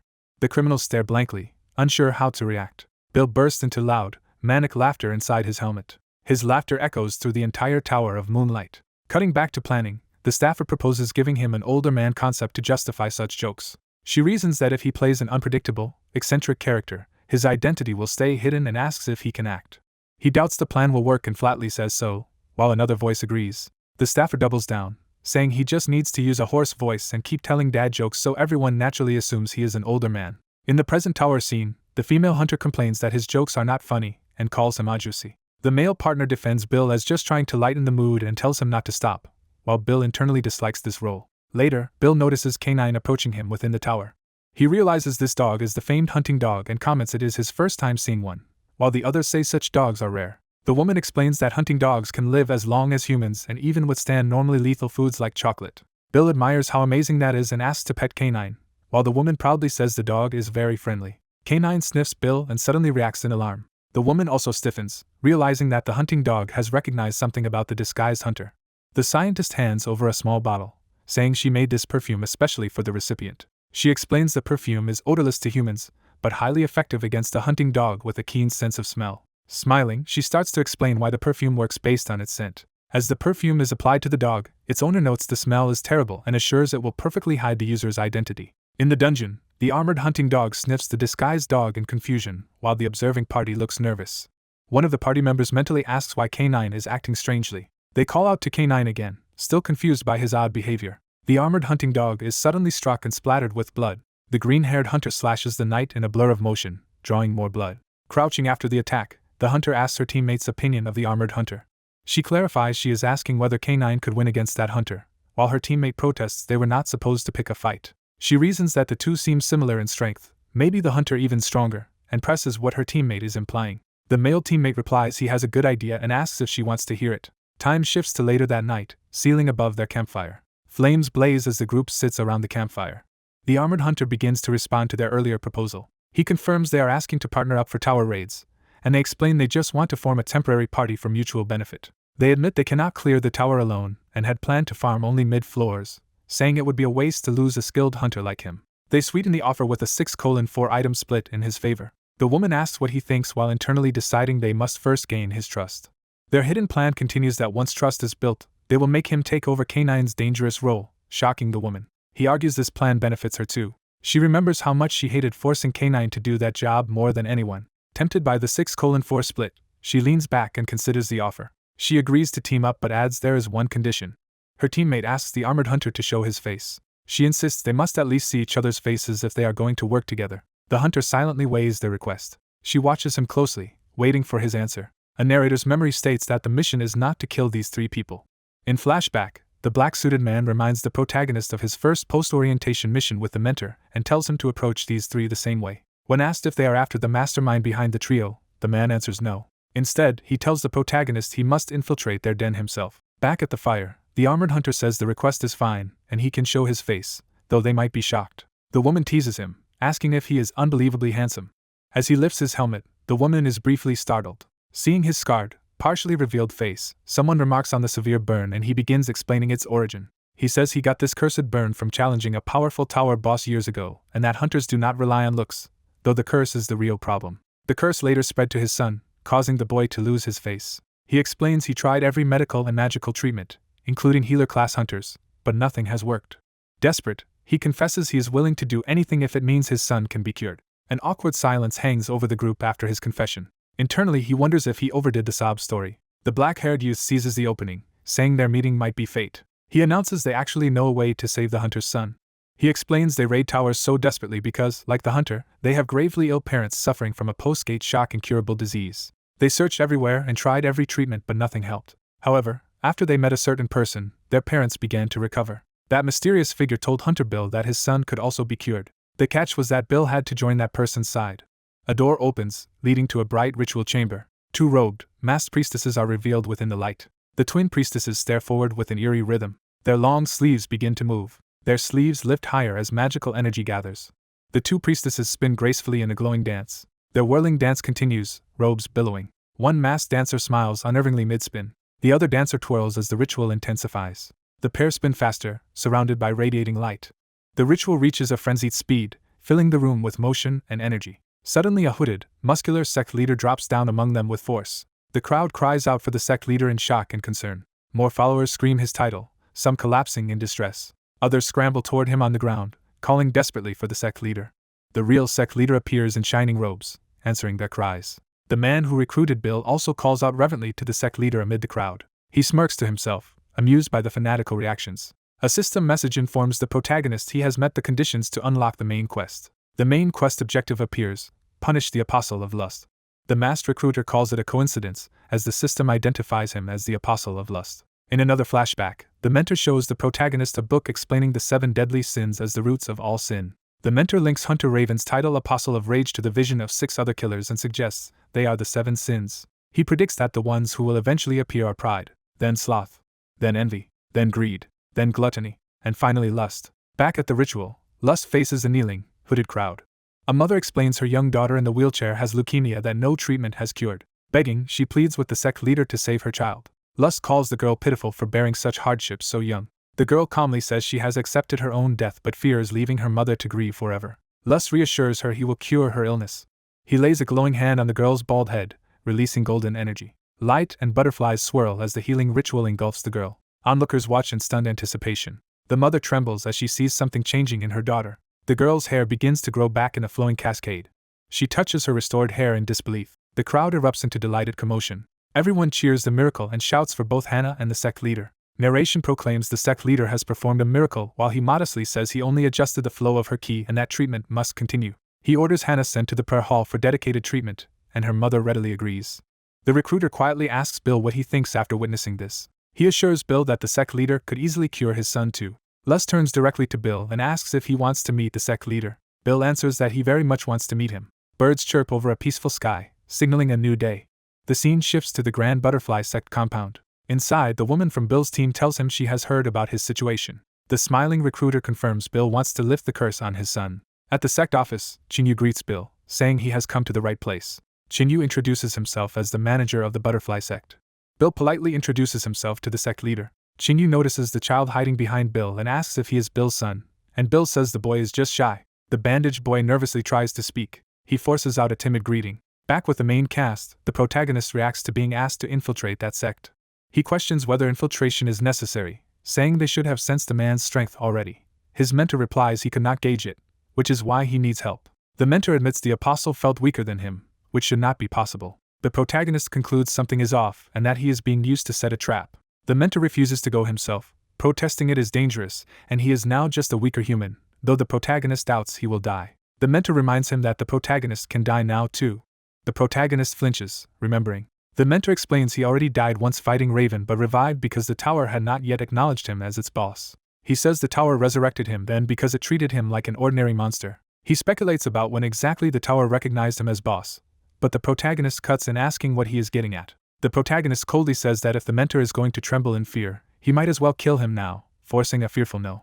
Back in the sect office, Qingyu senses ominous energy around the boy and calls it a powerful curse. The boy internally realizes Qingyu is mistaking his monster aura for the supposed curse. Qingyu also claims Bill himself is afflicted by a nasty curse, though Bill brushes it off. Qingyu agrees to treat the son but warns it will take significant effort. He adds that the treatment will also demand time and money. Qingyu says Bill must attend a monthly prayer ceremony but hints at an alternative if he is too busy. He mentions a different, more difficult method, piquing Bill's curiosity. Finally, Qingyu decides the son will begin treatment, while staying at the sect. He states that from now on the boy will live here to receive continuous treatment. He shows off the facilities, starting with the dormitory quarters. He continues the tour with the dining hall. He then points out the outdoor recreation area. Qingyu explains that the boy will live with the other devotees. He calls in 2 uniformed women and introduces them as teachers, surprising Bill and his son. The teachers cheerfully promise to take good care of the boy. They encourage the boy to come with them, saying there are many kids his age. The boy rushes back toward his father in panic. Overwhelmed, he clings to Bill, shouting for his dad. Crying, he promises to behave, eat well, and sleep on time, begging his father not to abandon him. Bill hesitantly agrees, telling him okay. The boy says he will miss his father and threatens playfully to curse him if abandoned. Bill responds that he will miss his son too and insists he understands. The boy leaves with the teachers while Bill watches them go. Bill internally thanks his inner monster Beelzebub for its efforts so far and steels himself. Qingyu suggests ending the meeting and says they will see each other again as he returns to treat other devotees. Bill silently looks back at him. They shake hands as Bill agrees to meet again next time. While holding Bill's hand, Qingyu pauses, noticing something about it. He remarks that Bill's hands are unusually pretty and slender for a fighter, the type women like. Bill sweats nervously, startled by how closely the sect leader is examining him. The masked man in cap reacts nervously and confusedly to something surprising he just heard. The cult leader in a mask stands silently, unreadable. The masked woman says she is leaving to visit her parents, ending the meeting. Bill cheerfully decides to leave as well, and the masked woman invites him along. As they part, someone calls Mr. Hyungjae back to speak with him. Hyungjae reminds the woman she had something to say, and she acknowledges it. In a private room, Hyungjae and the masked leader begin a serious conversation. The conversation continues in tense silence between Hyungjae and the cult leader. Outside, the silent hunter Bill is addressed by the woman. She warns Bill to focus on treating his son and not become entangled with the cult. She adds that the cult is a bad place as they walk together. A bandaged boy in a cap reacts with confusion to something said to him. A staff woman tells the boy books are banned because they hinder treatment, leaving him wondering what he can play with. The staff woman smiles warmly, trying to reassure him. She leads him into a lavish room and tells him he can play with the other children there. During a welcoming meal, staff explain a special feast was prepared by the sect leader for the new child, and everyone expresses gratitude. A bandaged boy at the table notices the door and watches warily. A cheerful girl introduces herself to the boy, while in his thoughts he judges the twin girls present as inhuman. The boy introduces himself as Cha Jin-woo and internally concludes the twins must be the sect leader's familiars, meaning the leader is hiding greater power. Jin-woo decides, for the moment, to investigate further. He activates his skill Demonic Eyes, resolving to probe the sect leader's residence. As his red vision opens, something unexpected shocks him. Using Demonic Eyes, he is horrified by what he now sees about the children around him. His vision reveals that all the children at the table are actually dying despite their earlier healthy appearance. In another hall, grateful parents thank the sect leader. More parents repeatedly thank the sect leader with apparent devotion. Kneeling parents praise the leader for their children's supposed recovery and shower him with thanks. The cult leader, half naked in ceremonial garb, humbly asks how they could ever repay his kindness. 2 followers eagerly answer that they want to repay his kindness. He tells them to prove it by giving their whole heart and soul. The words heart and soul echo ominously as butterflies swirl around the masked leader. He repeats heart and building the phrase with disturbing emphasis. He finishes with soul, staring intensely. A couple of followers promise joyfully to devote all their heart and soul. The cult leader watches as black hair surges toward him. He begins laughing darkly, covering his face. His laughter grows uncontrollable as he trembles. His mask falls to the floor amid manic, echoing laughter. An observing blond man remarks in amusement that the spectacle proves how different experienced people are. He decides this depravity is not bad in his view. He rationalizes that what they are doing is simply instinct. He says this urge merely adds a bit of spice to an otherwise noble act, as white snakes coil around him. Smiling, he frames their cruelty as thrilling embellishment on a virtuous deed. Elsewhere, Deputy Minister Baek Sangjin brings up the newly recruited hunter Baphomet. An aide reports that Baphomet is working hard, though he occasionally misbehaves. The aide notes Baphomet's rapid rise to A rank and praises Manager Ma's eye for talent. Manager Ma cautions that hunters are volatile and must be managed with both rewards and threats. While driving, he is asked to report on Cha Minwoo's current situation and replies that things are progressing well. Ma explains that Minwoo has already infiltrated the cult's base and is unusually diligent this time. Wondering why Minwoo is so motivated, Beck considers how to conclude the operation. He decides he will go handle the conclusion personally. In armor, Minwoo's alter ego Baphomet identifies the sect leader as an illusionist. He realizes the entire compound is maintained by illusion, draining the leader's power and explaining his apparent weakness. Baphomet explains that families are lured here with promises of treatment, while their sick relatives are really dying without anyone realizing it. He urgently tells Hunter Bill that one of the children has already died and that the twin familiars have returned, so he will keep watching. Outside the base, the woman rejoins Baphomet, apologizes for making him wait, and suggests they leave to hunt. Baphomet asks about her brother and dog, and she says they were specially allowed to visit their parents today. She checks if Baphomet minds running the dungeon with just the two of them, and he says it is fine since they will clear the middle floors together. He remarks that having too many people in a raid is just bothersome. The scene shifts back to the Grand Cult building. Inside, a staff woman claps her hands to gather attention. She announces that Taekyung has recovered enough to return to her parents and urges everyone to congratulate her. The children, including Jinwoo, politely applaud and offer congratulations. Using demonic eyes again, Jinwoo sees the celebration as revolting. His vision reveals that Taekyung is already dead and being paraded like a puppet.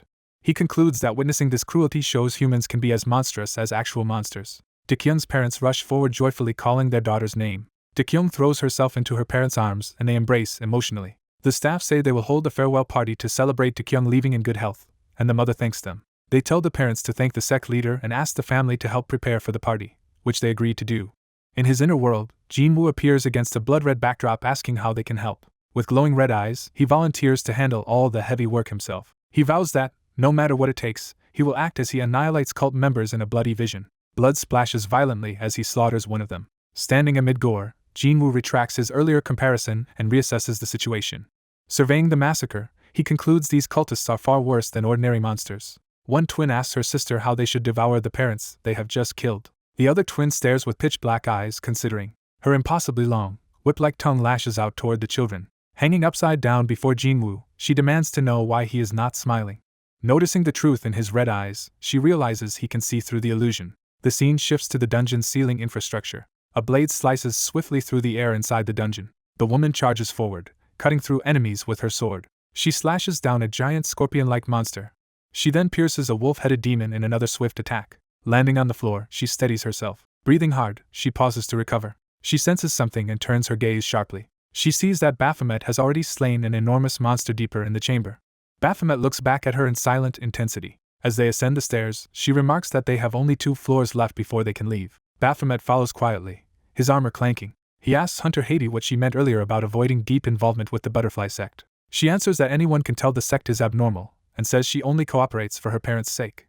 Baphomet repeats the sect's teaching that payment should match effort, hinting at the money involved. Haiti admits that, though she dislikes the methods, she cannot deny the leader's power because it gives desperate people hope. She remembers how that hope lit up her exhausted parents' faces. She thinks that if they endure a little longer, their whole family might be together again. She concludes that this is why she is fortunate to be paired with a strong hunter like Baphomet. He asks pointedly if her motivation is really just the money. He then challenges her logic, asking what happens to followers who lack enough money to pay. Haiti explains that those people must instead do whatever pleases and satisfies the sect leader. Baphomet distills her explanation into the grim truth that they end up paying with their bodies. Haiti asks if he despises her for this, reminding him that he once said he would do anything to cure his own son. She thinks bitterly that she has no choice but to ignore the wrong she sees. Reaching a heavy door, she places her hand on it to proceed. She and Baphomet open the door and step into another chamber filled with mist. She repeats Baphomet's word despicable and suggests it is how he truly feels about her actions. Before she can finish asking what he means, Baphomet suddenly surges toward her. An impact rocks the chamber as something crashes violently. She instinctively moves, her feet skidding on the stone floor. Dust clears to reveal a crater where someone slammed into the ground, shocking her. Baphomet charges in anger, demanding to know what she is doing. He accuses her of knowingly committing crimes, unlike her oblivious brother. He says he dislikes that she commits evil without even having the courage to own it. She protests in confusion as he speeds past her. Closing in, Baphomet coldly warns her to defend herself if she does not want to die. He throws her to the ground with overwhelming strength. Pinned and trembling, she struggles beneath his arm. Her eyes go wide in fear as she realizes how serious he is. He begins to remove his helmet, startling her with the revelation. Jinwoo reveals his face beneath the armor, and cheekily says she should help him. Masked again, he explains that his true goal is to capture the depraved sect leader. Back at the cult building, Jin-woo in his mask watches as Bill, his brother, their parents, and the dog Hyuk-seol meet. The mother greets Hyuk-seol fondly and asks how he has been. The parents joyfully ask the dog if he missed them. The mother invites Hyuk-seol to come to her. As the dog approaches, Jin-woo prepares to speak through him. Hyuk-seol's eyes sharpen as awareness floods him. The dog trembles, emotionally calling himself Hyuk-seol. Speaking through the dog, Jin-woo says that the parents are already dead, startling Bill. He continues, insisting that the mom and dad they see are actually corpses slumped lifelessly in wheelchairs. As Bill stammers in confusion, Hyuk-seol drops into a wary stance. Jin-woo has the dog identify the masked sect leader as the culprit. Jin-woo declares that the man fooled them all and notes that hunting dogs are hard to deceive with imperfect illusions. Bill anxiously calls to the sect leader, saying something is wrong. The sect leader calmly explains that the disturbance is caused by Bill bringing his hunting dog into the sect. He says he cannot allow a hunting dog to ruin his fun. He tells Bill he has already taken everything he wanted from him. As Hyuk-seol transforms into a monstrous dark hound, the leader prepares for violence. The enraged demonic hound lunges at the sect leader with a terrifying roar. Watching, the blonde villain declares that Bill is no longer of any use. Golden magic engulfs Bill and Hyuk-seol as the blonde man intervenes. In a dark space, Hyuk-seol's essence confronts glowing butterfly-like spirits and the faint figure of Haiti. Haiti raises a finger decisively, issuing a command. The demonic eye of Hyuk-seol opens, blazing red in response. Haiti activates the ability K9, fully summoning Hyuk-seol's true form. She then orders the gigantic black hound to bite the sect leader. The masked sect leader is shocked by something unexpected. Bill, the undercover hunter, is equally stunned. A gigantic black wolf spirit mauls Bill as he realizes it is the K9. Bill, dying, wonders why the K9 turned on him. The K9's red eyes glare menacingly. Elsewhere, Blondie starts laughing while the K9 stirs behind him. Blondie admits K9 is far more ruthless than he expected. A white snake slithers toward Blondie as he walks away. The snake crawls into Blondie's shirt like a familiar. Bill places a hand on Blondie's chest and addresses him as master. Bill whispers secret information into Blondie's ear. Blondie reacts with surprise as his handler asks what they should do. Realizing their enemies planned a surprise, Blondie comments on it. Blondie smiles, amused by this supposed surprise. The K9 erupts into wild laughter. The bloodied wolf keeps laughing hysterically. A tense silence hangs in the air. Blondie, thrilled, says this situation is fun. His partner reminds him they cannot afford to lose. Bill, in disguise, says they should prepare a surprise of their own. Bound and bandaged, the cursed sun stands in a void-like space. A narrator declares that today's ritual centers on the son and his father. The son, disfigured by a curse, is introduced as one of the protagonists. The father, desperate to cure his son, wonders how things came to this. The congregation mockingly praises the father's tragic devotion. The narrator says the sect leader himself will intervene for these victims. The masked sect leader strides in as the crowd awaits his next miracle. The followers ecstatically chant for the sect leader. The sect leader taunts the father, calling him foolish for falling for their setup. The chanting continues as the sect leader prepares to act. The sect leader repeats that the father was clueless and tricked. He tells Bill to watch closely, addressing him by name and title. He then calls Bill by his true identity, Baphomet. The sect leader points at Bill, drawing attention to him. Bill reacts as ominous energy gathers.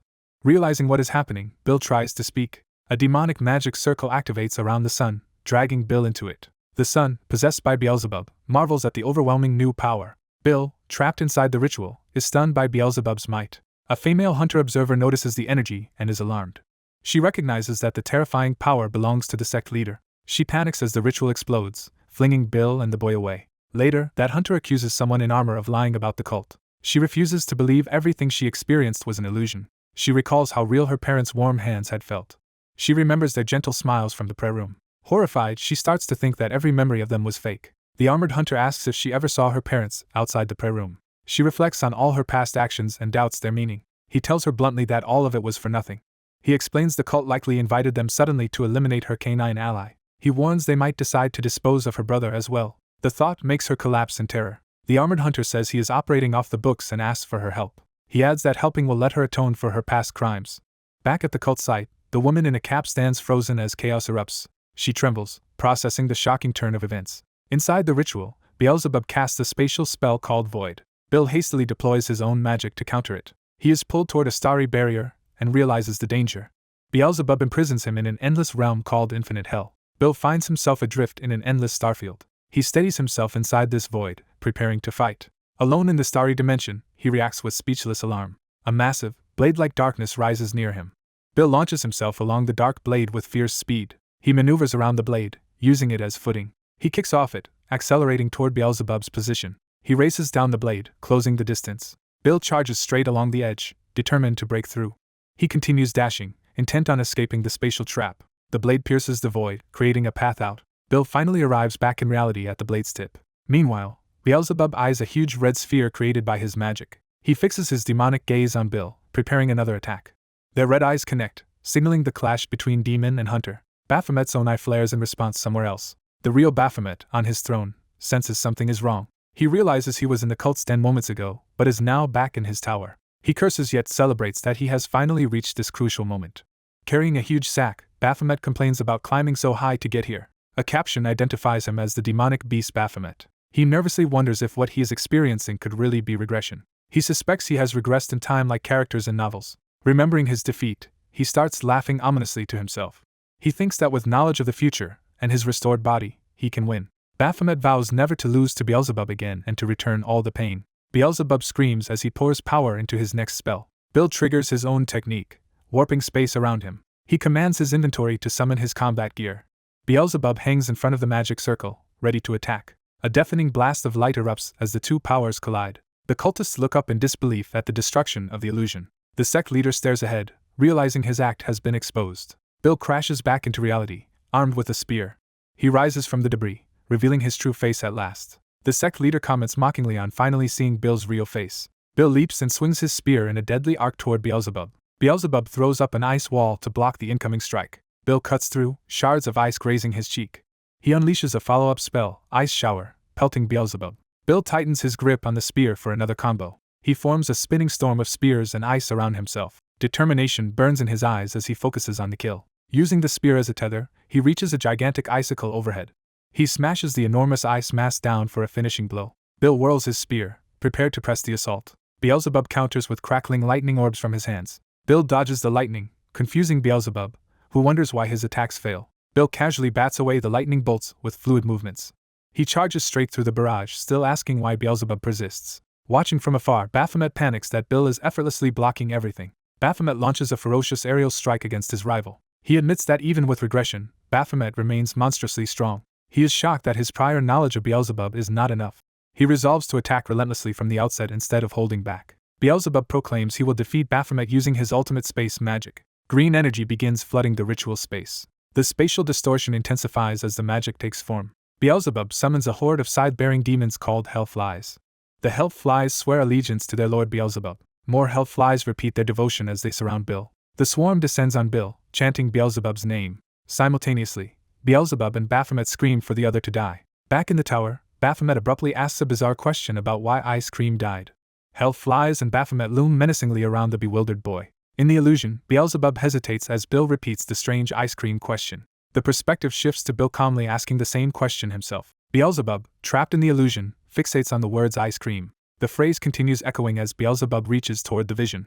He keeps repeating ice cream, fully ensnared by the mental trigger. Under the spell, he starts to answer but can barely speak. Beelzebub finally guesses that the ice cream died because a car hit it. Outside the vision, the boy exults that Bill's riddle successfully caught him. Baphomet's inner voice asks about the current situation, and the boy explains he is locked up.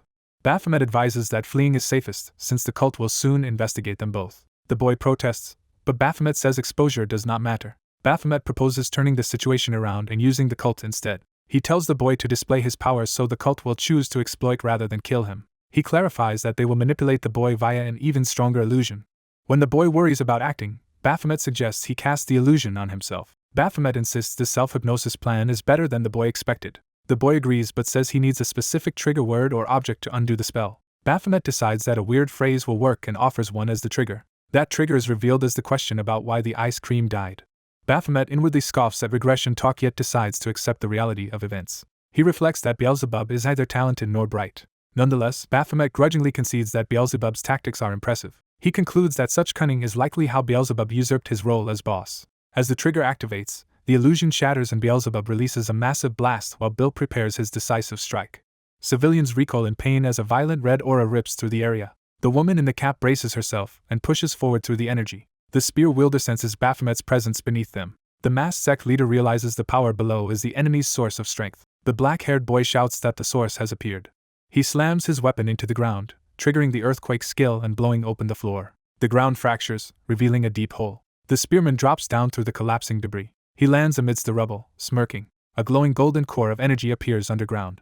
The energy core grows clearer and brighter, radiating power. The spearman plants his boot and prepares to strike. He spots the glowing stone far below and dives toward it. His eye turns red as he commits to activating Baphomet. System text declares the ruler Baphomet's skill has been activated. Another notification announces Adrenaline 2 has been triggered. The sect leader reacts in shock to this sudden development. Horrified, he realizes what the intruder is aiming for. The spear tip closes in on the golden magic stone. He slams his spear into the stone, causing a massive explosion of light. The blast erupts out of the building, bursting through the roof. The spearman rides the shockwave upward, still gripping his spear. Again the spear nears the glowing core as the attack continues. The explosion intensifies, filling the underground space with golden light. People outside watch in terror, as the building spews blinding light and debris. The shockwave hurls nearby civilians, who scream in fear. Someone yells that the situation is dangerous. The woman in the cap orders everyone to escape before they are swept away. She shouts at them to hurry. The evacuees run from the building through the swirling light. The woman in the cap sees a few adults frozen and panicking, wondering what to do. She demands to know why they are still here, and they explain their children are still inside being treated by the sect leader. Hearing this, she learns the kids are with the sect leader in the prayer room. A remembered voice tells her this is a chance to atone for past mistakes. She recalls the hunter's doctrine that rescuing civilians is a hunter's foremost duty.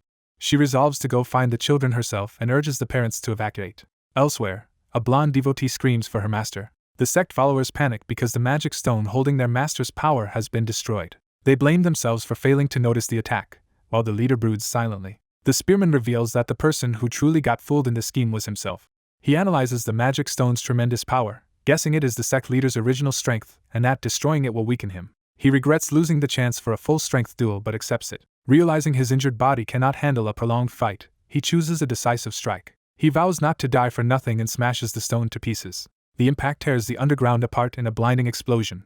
Bruised and panting, he asks himself what to do next. Looking up through the shattered ceiling, he sees his ally in white falling toward him. The white-robed boy calls on Beelzebub, but admits he has no magic or strength left to fly. Complaining about fighting so many magic users, he strains to sit up. His eyes widen as he notices new danger approaching.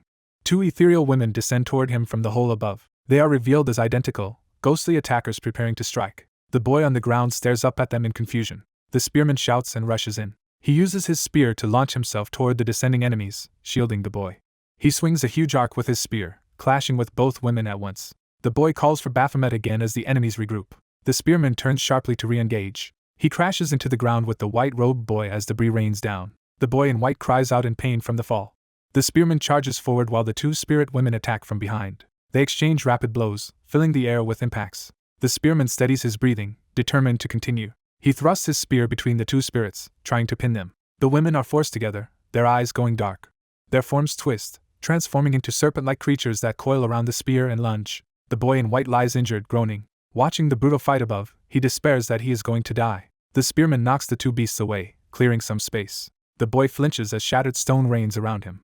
He scrambles up to look over the edge of the pit. Below, the spearman lands hard but regains his stance with the spear. The two spirit women also recover, ready to attack again. Someone else drops lightly into the battlefield. The sect leader steps forward from between his attendants, commenting on the heavy blow he endured. Smiling, he admits he underestimated Baphomet's strength. Baphomet faces him in silence, unreadable. Elsewhere, the woman in the cap steps echo as she searches the building. She notes the ground shaking from the battle's aftermath, and worries about the unstable structure. She thinks it is too dark to see anything clearly. Wondering where the children are, she suddenly senses something. An injured girl timidly opens the door and begs for help. The woman rushes over, checking whether the girl is hurt. Realizing the girl's bandages were always real and that everyone had been trapped in illusions, she is shaken. She asks where the other children are, and the girl points the way, so they decide to gather everyone and escape. Hand in hand, the woman leads the girl through the dark prayer room. She senses something ahead and tenses. They discover a group of children sitting together, all scared but alive. She promises to take them back to their parents. Before they can leave, a gigantic red-eyed wolf materializes before them. The woman recognizes the beast as yeosseum and starts to cry. Realizing her companion wolf survived, she joyfully exclaims that it is alive. A flashback begins of customers in a pet shop discussing dogs and rejecting large breeds. Another pair of customers also decline big dogs, preferring small ones. A child wants to adopt a large dog but is refused because their home is too small. Other people cheerfully buy smaller puppies instead. One more customer comes in asking for a small dog. Time passes in the shop as customers come and go. Snow falls outside the building housing the pet shop. The sign reveals it as a dog shop where yeosseum has been waiting. From the dog's perspective, we hear a greeting to new visitors. A young woman enters the modern pet shop and says she wants to buy a dog. She notices something and looks closely. Seeing the unusually big dog left alone, she learns no one has chosen him yet and thinks he is cute. She decides to adopt this large dog. She offers her hand to the wary animal. Smiling warmly, she invites the dog to go home with her. The dog eyes her carefully, weighing this new owner. He finally relaxes and accepts her. His eye brightens as he forges a bond with her. Later, Hyuk-seol calmly waits in his new home. He sits by the front door, awaiting his owner's return. The woman arrives home calling his name. Hyuk-seol happily reacts to hearing her voice. He gently offers his paw, showing affection. Back in the present, the cult's children sit helplessly as terror descends. Blood splatters as the enraged wolf attacks. The woman in the cap stares in horror at what Hyuk-seol is doing. She trembles and begins to break down emotionally. Someone screams for Hyuk-seol to stop.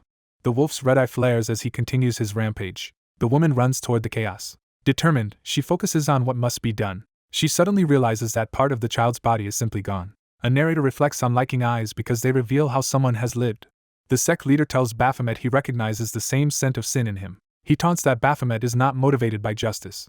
Claiming to read evil in Baphomet's eyes, he insults him, provoking a sharp retort. Baphomet angrily rejects being compared to a pervert who commits atrocities in secret. The sect leader insists he only wanted to do something righteous.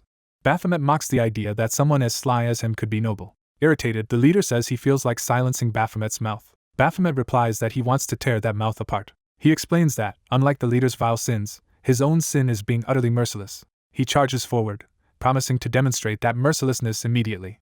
The sect leader and his attendants stand their ground as Baphomet rushes them. The leader moves to counter the attack with a confident smile. Suddenly Hyuk-seol bursts into the battlefield, knocking Baphomet aside and roaring. The wolf plants his claws, taking a dominant position. He towers over the leader and attendants, growling menacingly. From within the beast, a voice recognizes Baphomet and begs him to kill the sect leader. Baphomet glances back at the woman in the cap, who is shaking and wounded. Bleeding heavily, she pleads with him to kill Canine, the wolf. Hyuk-seol laments that his greed caused many deaths. Baphomet resolves that it is time to put an end to everything. As the woman repeats her plea to kill Hyuk-seol, Baphomet leaps toward the raging wolf. She hopes this will end the wolf's suffering. Collapsing against the rocks, she begs Baphomet to free Hyuk-seol once and for all. A surge of blue-white power erupts as the final clash begins. Hyuk-seol's claws sweep down through the storm of energy as the decisive battle continues. The protagonist clashes head-on with the giant red-eyed wolf, narrowly blocking its attack with his spear. He kicks off debris and leaps away from the wolf, preparing for another strike. The wolf charges again while he sprints to reposition, the impact shaking the area. He darts forward with determination, closing in on the monster. He cocks his fist back, abandoning the spear to punch with his bare hand. He slams his fist into the ground, shattering the ice beneath them. The wolf retaliates by lunging with its open jaws to swallow him. The wolf is blasted backward through the air, stunned by the counterattack. The beast looks around in confusion, realizing the human is no longer where it expected. The man jumps high overhead with his spear, aiming to dive down on the wolf. He grips the spear tightly, readying a focused thrust. He lands on the wolf's back, using its shadow as a platform. A system prompt announces that a skill is activating, surprising him. He deploys Shadow Shield, a dome of shadow energy forming over the wolf's body. As the spear touches the shielded surface, glowing patterns appear, startling him. He unleashes Shadow Thorn arrows, spikes of shadow erupting from the wolf's back. Momentum carries him through the air as shadow blades whirl around him. He darts in close to the wolf again, eyes cold and focused. The wolf swings a massive claw and he catches it on the shaft of his spear. The strain cracks the spear's handle under the claw's force. Realizing the break, he reacts in shock. He remembers the rental clerk's warning that breaking borrowed gear means paying full cost plus fees. His spear snaps completely in two as he internally panics about the expense. He exclaims in disbelief that his weapon has broken again, while the wolf continues attacking. The wolf's latest blow explodes against the ground, engulfing everything in force. A distant observer recognizes the wolf as Baphomet, horrified at what he is seeing. Two spectral women appear, looming over the kneeling observer. Stone spikes erupt upward as some powerful defense activates. The two women brace themselves, ready to intervene. Demonic warriors grab the observer to evacuate him from the battlefield. The demons rush to their lord Beelzebub, who exhausted great demonic power summoning them and begs to be taken somewhere safe while others worry about leaving Baphomet behind. Beelzebub insists Baphomet will survive anywhere and refuses to risk himself to save him. While complaining he was even injured helping Baphomet, Beelzebub is suddenly struck and screams. One demon stares while another holds the now limp Beelzebub, shocked by his condition. The demons scream Beelzebub's name and order others to prioritize getting him to safety while they stay behind to hold the enemy. A muscular man in a white robe appears calmly amid falling ice shards. He narrows his eyes, silently assessing the situation. He approaches a massive crater left in the icy battlefield. A huge shadowy shape begins to emerge from the icy mist. The wolf's claw stamps down, cracking the ice as it re-engages. The gigantic wolf stalks toward the protagonist, towering over him. A hand strokes the wolf's fur as someone softly calls it K9. A hooded figure tells K9 that this battle is necessary so the 5 of them can someday live together. The same figure coldly adds that K9 should accept death for that goal. The wolf's claw pins the protagonist, smashing him into the wall. Half buried in ice, his eyes flare red as he forces himself back up. He clenches his fist, gathering power. He drives that fist straight into the charging wolf's chest in a blinding impact. The wolf is sent tumbling across the ground from the blow. It quickly regains its footing and prepares to attack again. The wolf notes in surprise that he is choosing to fight bare-handed rather than rely on a weapon. Bloodied but resolute, he raises his fists in a boxer's stance. He thinks that fighting empty-handed suits him better and confidently invites the wolf to come at him. The wolf roars and lunges with its jaws wide open to bite him. He darts in with another high-speed punch aimed at its head. His fist connects with the wolf's muzzle, staggering it. The beast reels back, glowing eyes still burning with fury. It sprints around him for a new angle of attack. He retaliates with a flying kick that again blasts the wolf aside. Following through, he smashes another strike into its body midair. A final heavy blow sends the wolf skidding backward, wounded. He pants heavily, sweat and blood on his face, but refuses to relent. The wolf begins to tremble, realizing this human's strength is abnormal. He focuses intensely, baring his teeth in determination. He launches a rapid barrage of blows that pummel the wolf repeatedly. Enraged, he continues the assault with overwhelming speed. The wolf's body erupts with shockwaves at each hit, getting battered from all sides. His eyes widen as he pushes himself beyond his limits. The wolf's own eyes blaze as it prepares a desperate counter. A tremendous explosion of energy engulfs both of them, hurling him away. He lands in a low stance, recovering quickly despite the blast. He activates his ultimate skill Shadow Forest, surrounding them with a forest of shadowy pillars. In the eerie forest, glowing red eyes appear behind him, startling him. He swings at a sudden attack, shadows themselves slashing his arm. Thin claw-like cuts open across his forearm as he deflects. Light beams of the forest close in around him, limiting his movement. He stares at one beam passing in front of him, analyzing the trap. A white fiery wolf spirit rushes past his side within the forest, surprising him. He charges forward through the lattice of light toward the enemy. Bruised and bleeding, he braces himself for whatever comes next. Blood splatters as he keeps dodging razor-like lights in the maze. He tightens his fist again, readying yet another strike despite his injuries. The white wolf spirit surges forward, slamming him away with overwhelming force. He thinks grimly that if the fight continues like this he will lose both arms. He decides he must stop holding back and activates his ruler Baphomet's skill. System windows show Adrenaline 2 and Target 2 locking onto the white wolf. The empowered wolf charges at him inside a huge circular arena of shadow. Their paths cross amid intersecting beams as he dives directly toward the wolf. He rockets forward at top speed, body covered in cuts. The flaming white wolf charges to meet him head-on. He declares that this next clash will settle everything. Flames erupt around his outstretched hand as he calls on even more power. Surrounded by a vortex of fire, he dives toward the wolf while beginning a fiery technique. He completes the invocation of blaze, igniting the wolf in a blazing inferno. The explosion of fire engulfs the entire battlefield. The wolf's silhouette writhes inside the towering flames. Consumed by rage, he screams at the wolf to die. The inferno continues to sear the wolf's shape amid roaring flames. In Flashback, shadowy figures commanded someone named K9 to die. The burning wolf shape persists inside the firestorm. Another memory surfaces of a hooded person cruelly repeating the order for K9 to die. The beast's form is still visible inside the blaze as echoes of that word repeat. A lone hooded figure is recalled, turning away after issuing that death sentence. The figure's parting words resound, telling K9 to die. Back in the present, the protagonist reaches toward the receding flames in confusion. He realizes something is wrong as his fiery attack suddenly falters. One of his arms is burned away, leaving only a severed stump. The flaming wolf head towers before him, the attack seemingly turned against him. Narration recalls that in the Tower of Abyss he once viewed weapons as mere claws or teeth. A past version of Baphomet begged not to die and pleaded for mercy. He remembers that when a beast's claws or teeth break, the battle becomes disastrous, as a foe once failed to cut him and panicked. That foe had reasoned that since he revived anyway, sparing him was pointless, and Baphomet begrudgingly agreed. The memory ends with that enemy being gruesomely impaled. Present-day Baphomet sneers at how pathetic such behavior was. From that experience, the protagonist concludes that relying on high-quality weapons for a good fight is a false belief. He now rejects that idea completely, calling it nonsense. Pinned and bleeding beneath the wolf, he wryly wonders why such movie-like thoughts are crossing his mind. He notes that even a direct hit with Raven's powerful skill failed to fatally wound the beast, meaning conventional methods might not work. Realization and urgency flash in his eyes. He questions whether he assumed Raven's skill alone would resolve everything while the wolf lunges to devour him again. Gritting his teeth, he fights through pain as the situation worsens. He recalls an earlier taunt that this time he could really die for good. He also remembers the clerk explaining equipment matters when settling rentals and thinks proper gear might have changed things. A vision of Raven shrouded in blue flames appears, reminding him of that warrior's true power. He focuses on the memory of Raven's burning gaze and glowing blade.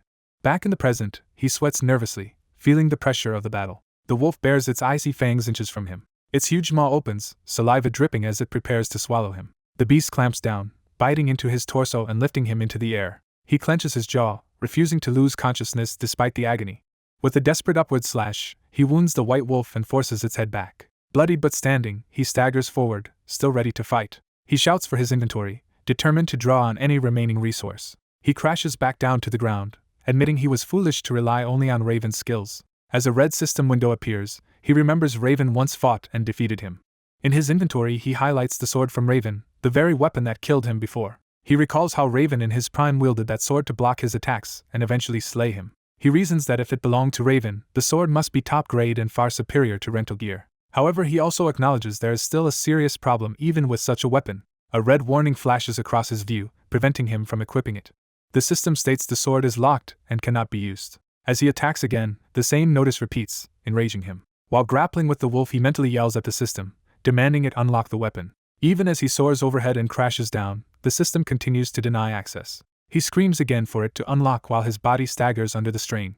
Face to face with the spectral wolf, he steels himself without the sword. Their eyes meet, tension thick between hunter and prey. He resolves internally that if he dies here, there will be consequences. He charges forward in a streak of light, triggering another violent clash. He warns the wolf that if he falls, it will suffer as well, implying their fates are now bound together. A glowing chain sword begins to manifest in the darkness. The radiant weapon fully emerges, straining against the chains that bound it. A burst of power erupts from the sword, hurling the protagonist backward in shock. A voice through the protagonist's body asks if it is being threatened, amused that this opponent is more interesting than a previous one. The possessing voice introduces itself as a special sentient armament called Ego Weapon.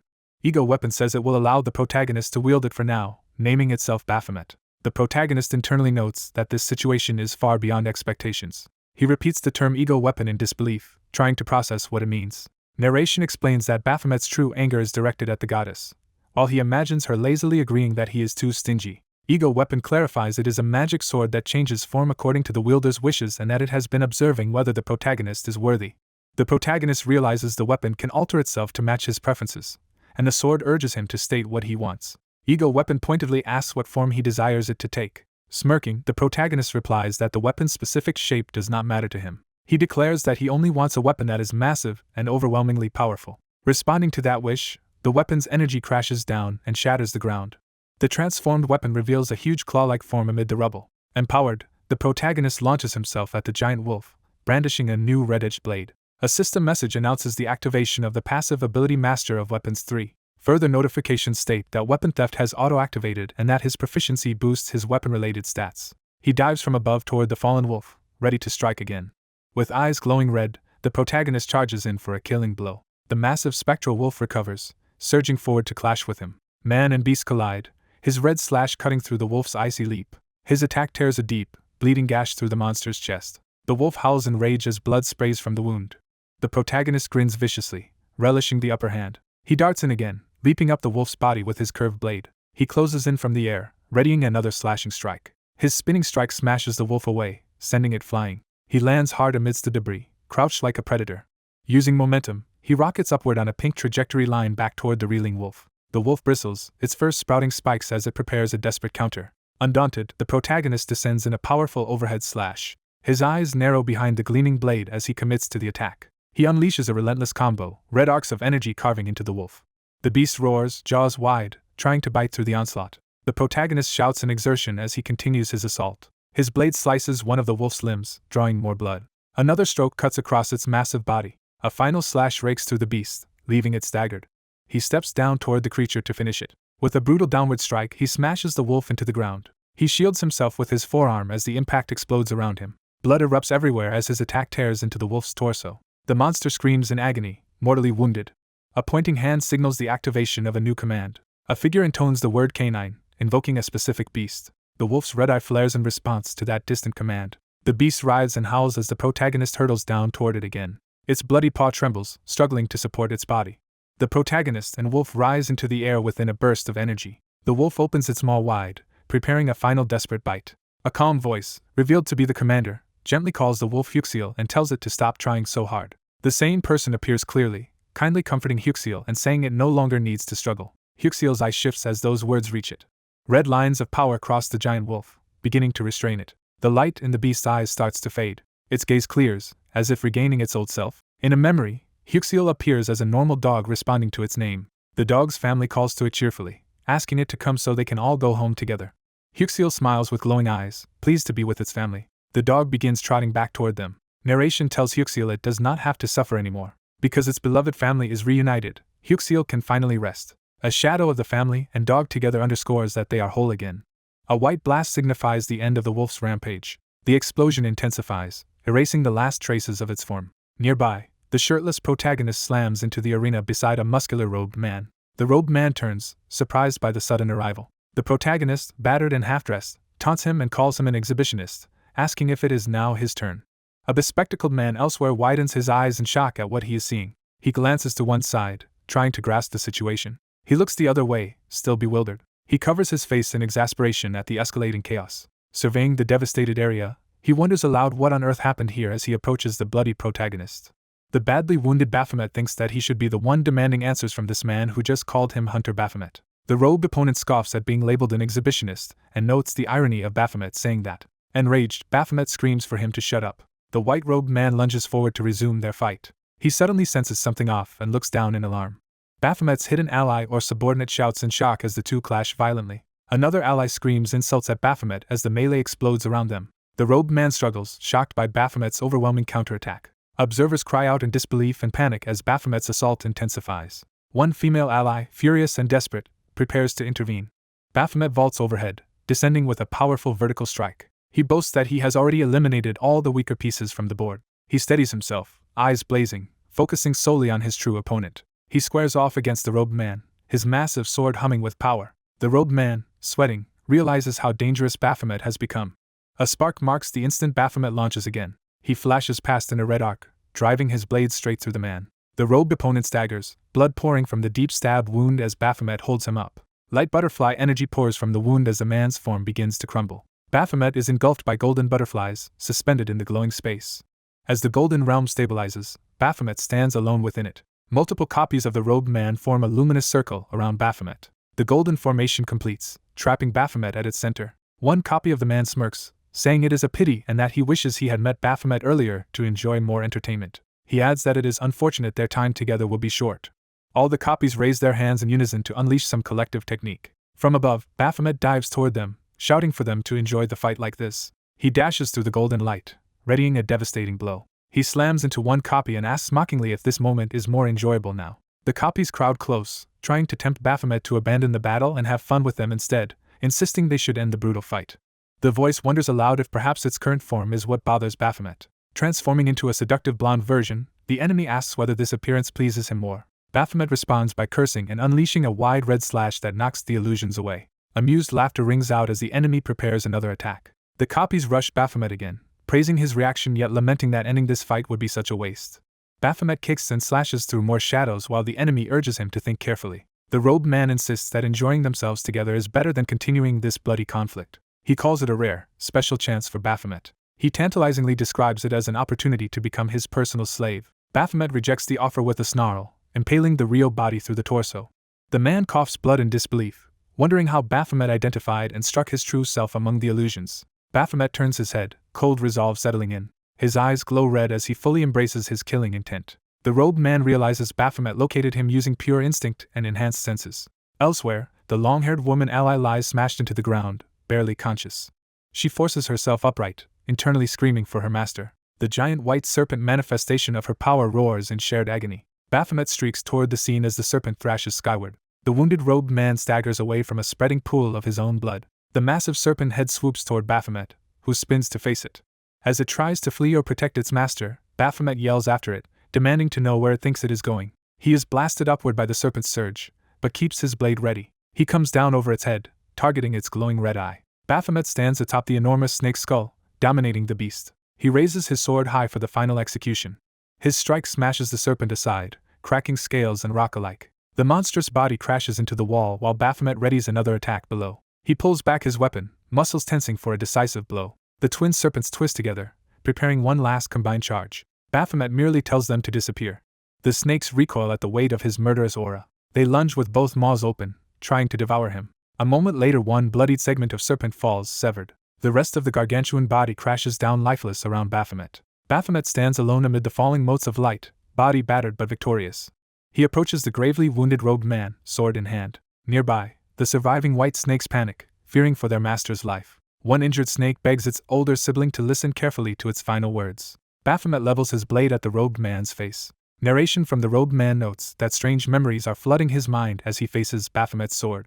He recalls, from Baphomet's perspective, the memory of killing this man once before. He also feels the agony that the man experienced back then. Those scenes of torture and death keep replaying in his head. Realizing this, Baphomet steps toward him with his flaming sword, saying that this time the man will suffer the same fate. He drives the burning blade into the man's chest, vowing that he will die exactly as he did in that remembered past. A blazing white shape rushes past, leaving the observer confused about what just happened. The giant white serpent is suddenly struck by a powerful fiery attack as a blonde boy watches in shock. The battered warrior curses the snake monster in fury, readying himself to fight back. He suddenly notices something alarming, his eyes widening in horror. The wounded serpent looms over the bleeding blonde boy, preparing to swallow him. Refusing to accept this, the warrior shouts in denial and dashes forward with his sword. The serpent notices the warrior's charge and turns its head toward him. As he runs, the warrior thinks about how much effort he put into getting this far. He launches himself at the serpent, vowing not to let it take the boy away. The serpent coils and thrashes as the warrior clashes with its massive body. A voice from within the serpent tells an older sister to escape first. Someone urges others to hurry while the giant snake roars in rage. The serpent opens its jaws wide, about to bite down. The warrior screams in determination as he rushes toward the danger. An enormous explosion of light and force engulfs the scene. The blast leaves a huge crater amid shattered debris. The warrior slowly rises from the rubble, speechless and exhausted. A blonde woman approaches him, nervously laughing to break the silence. She mocks him for preparing so hard only to fail, saying he should not meddle in the great master's affairs. He stands quietly, listening to her with a blank expression. He begins to laugh darkly, his amusement growing. His laughter echoes loudly as he advances toward the blonde woman. She wonders aloud if he has finally gone insane. He glares at her intensely without answering. His eye narrows as he focuses, gathering resolve. He suddenly lunges at her, catching her completely off guard. Shocked and weak, she stammers the word master. With glowing red eyes, he attacks her without mercy. Blood splatters violently from the strike. His blood-soaked hand tightens around his weapon's hilt. Breathing hard and covered in blood, he swears in frustration. Still panting, he curses again and steels himself to keep fighting. He looks up, startled by something new. A powerful figure with a large curved weapon appears before him. Elsewhere, investigators summarize that he infiltrated the inside, was caught, and then claimed he had no choice but to fight. The bespectacled official questions whether that explanation is really his defense. Sitting in the interrogation room, the warrior asks if he is truly expected to be believed. He says he does not care if they believe him, while the official blames him for causing trouble and mentions Chief Kang's prior warning. The official reminds him that when danger is sensed he should report it and withdraw. The warrior argues that events unfolded before he even sensed any danger. The official doubts this, surprised that someone as perceptive as Cha Minwo failed to grasp the situation. The warrior remains silent, weighing how much to reveal. Another superior privately reflects that hunters should be properly rewarded and punished, and that this man might suddenly change someday. The interrogator wonders if he has been too generous with rewards to this problematic hunter. He concludes that since the hunter disobeyed orders and acts on his own, he may no longer be worth relying on. A narration states that the best way to deal with a disobedient hunting dog is to kill it. Yet the interrogator also acknowledges that the hunter's rapid growth cannot be ignored. He decides that before the man grows any stronger, he should cut him down. At that moment, a mysterious white-haired woman in purple appears within a glowing system space. The interrogator faces this apparition, stunned by her sudden presence. She stands protectively behind the seated warrior, clearly connected to him. She extends her hand, revealing a ring as if offering a contract. The woman floats up to the interrogator and points at him, confronting him directly. Elsewhere, the guild master suddenly shouts in anger. She demands that authorities open the door to where the warrior is being held. A guard explains that only those directly involved in the investigation may enter, while she argues that her injured patient is inside and cannot move around yet. She insists that number 302 is a member of her guild, and she will not let them drag him around as they please. The official replies that their team leader is the one who assigned the warrior to her guild. She narrows her eyes, displeased by this excuse. The official asks if this is really how she intends to handle the situation. He warns that their dispute will become news, surprising her. She threatens to cause a public scene if the door is not opened. Running inside with her subordinate, she calls out to number 302, announcing that his Nuna has come. Bursting into the interrogation room, she startles both the interrogator and the warrior. Terrified, the interrogator screams that there is a ghost. Later, the guild master learns that he believes he saw the legendary departed spirit of the system spoken of among hunters. The shaken man insists he saw a unique white-haired woman and mutters that he hates ghosts. She confirms the spirit was a woman, teasingly asking if she was pretty and if she was prettier than herself. The guild master then reveals she herself saw the same red system window he once described and asks if the system threatened him. He says it did not exactly threaten him, but left him feeling uneasy. In a flashback, the white-haired woman of the system firmly orders him not to kill Baphomet, warning that harming the hunter will also harm him. She explains that just as the hunter will fulfill her wish, she in turn will fulfill his, making their fates linked. Back in the present, the interrogator wonders if she had already known his intent to kill the warrior, and why her words made him stop. He admits he felt overwhelming pressure but maintains that his earlier explanation to the guild master remains unchanged. She walks outside thinking there is something special about number 302 as he arrives at home.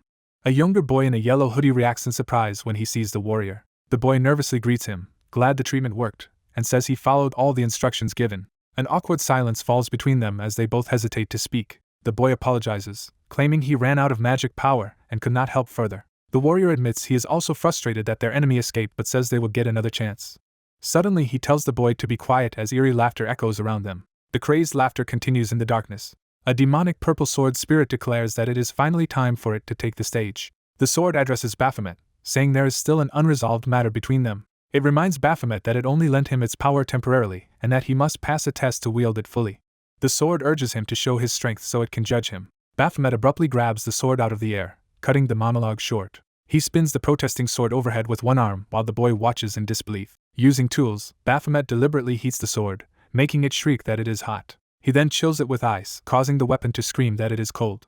When he starts scratching and grinding it, the sword howls in pain. The sword begs him to stop, saying it will lose its sense of self if this continues. Outside, the torment continues off-screen. Finally the sword surrenders, admitting defeat to Baphomet. Baphomet orders it to call him Hyungnim, and the now submissive sword obeys while a system message confirms the conversion.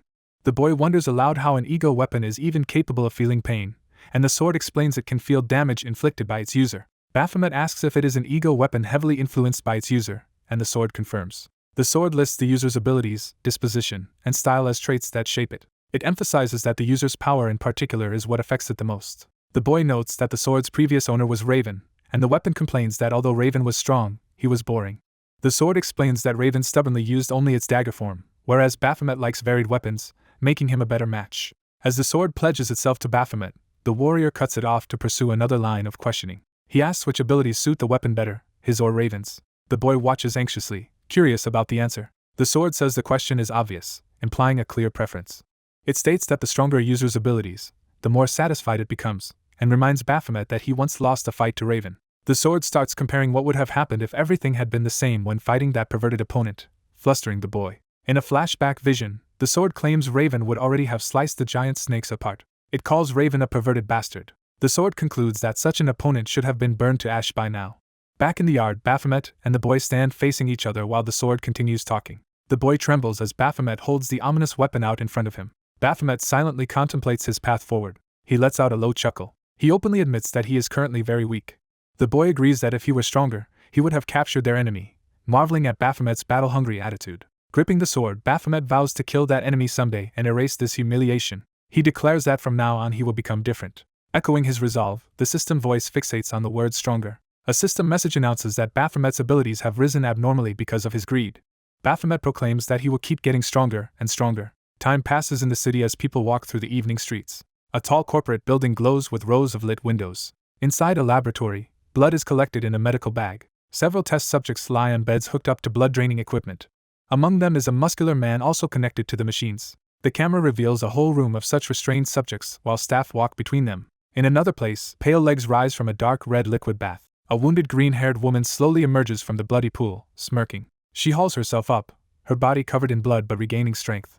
She relaxes in the bath, overlooking a city skyline through large windows. Lying back, she closes her eyes, seemingly savoring recovery. Her eyes suddenly snap open in alarm. She grabs a gun and points it with murderous intent. She fires, blowing off the head of a man who had appeared before her.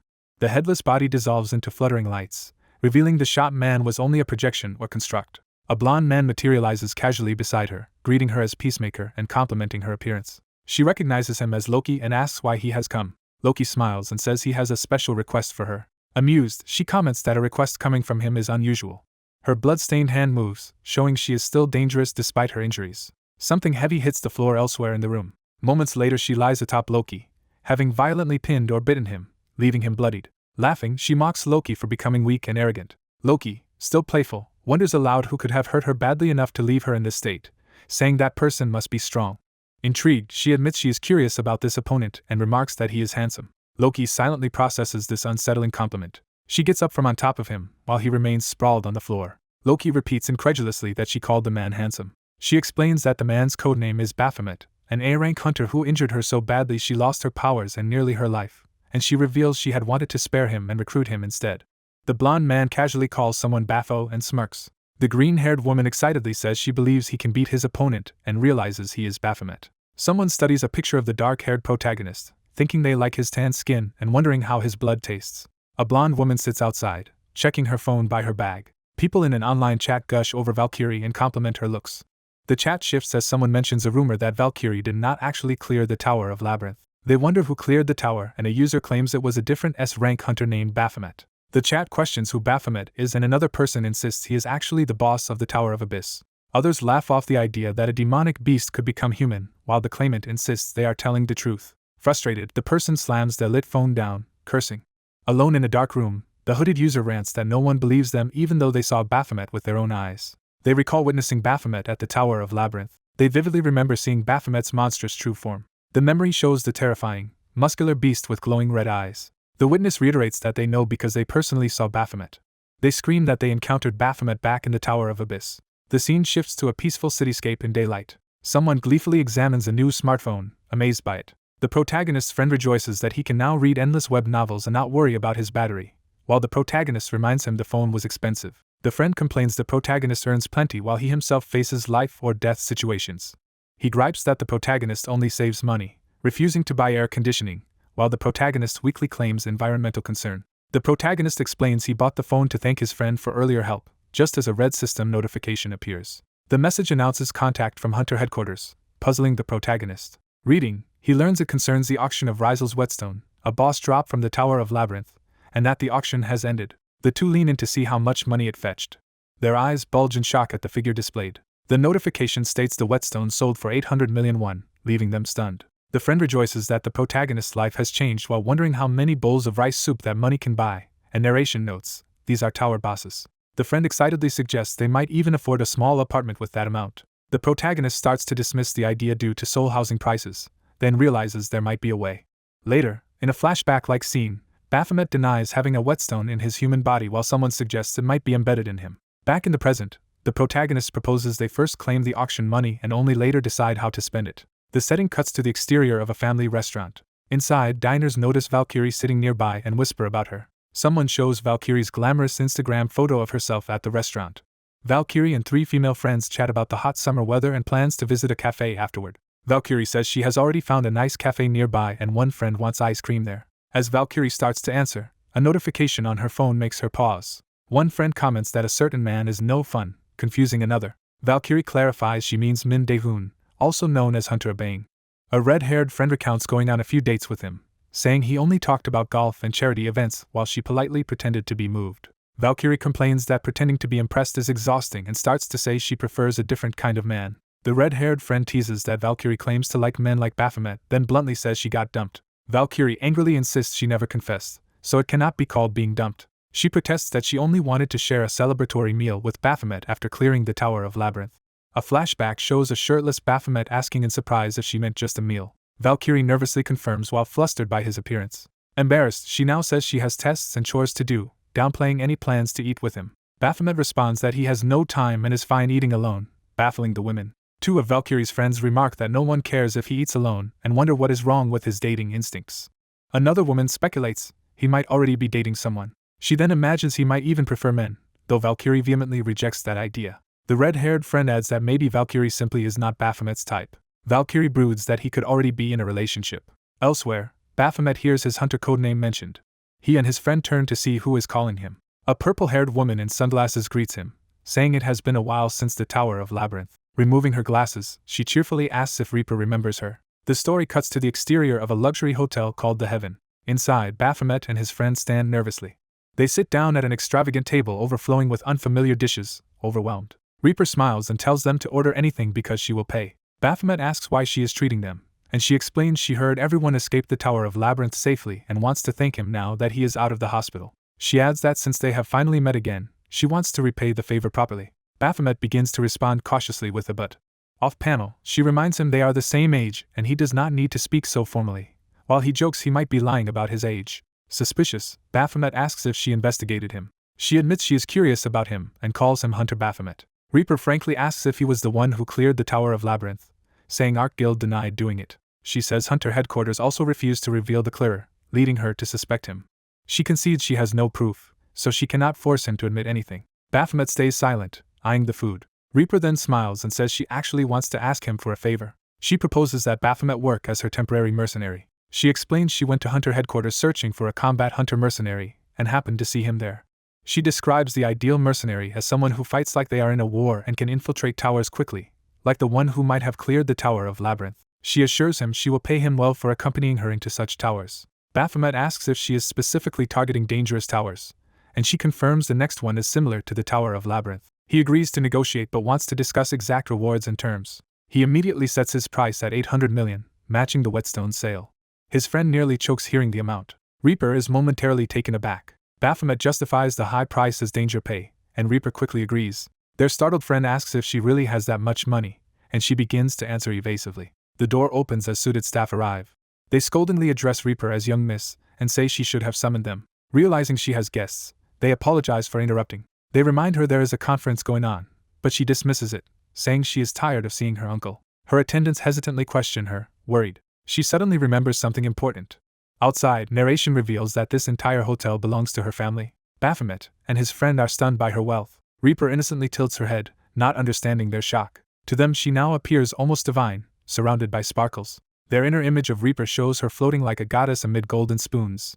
She then announces that the tower they will assault is the Tower of Sanctuary. In Hunter headquarters, officials are shocked that the Tower of Sanctuary is still active. Staff confirm that sensors detect living beings inside, so it is not just residual energy. They note a Sunwind Guild team, including Guildmaster Van Gogh, plans to clear the tower to rescue trapped high rankers. One official reasons that as long as Van Gogh clears the tower, their investment in him will pay off.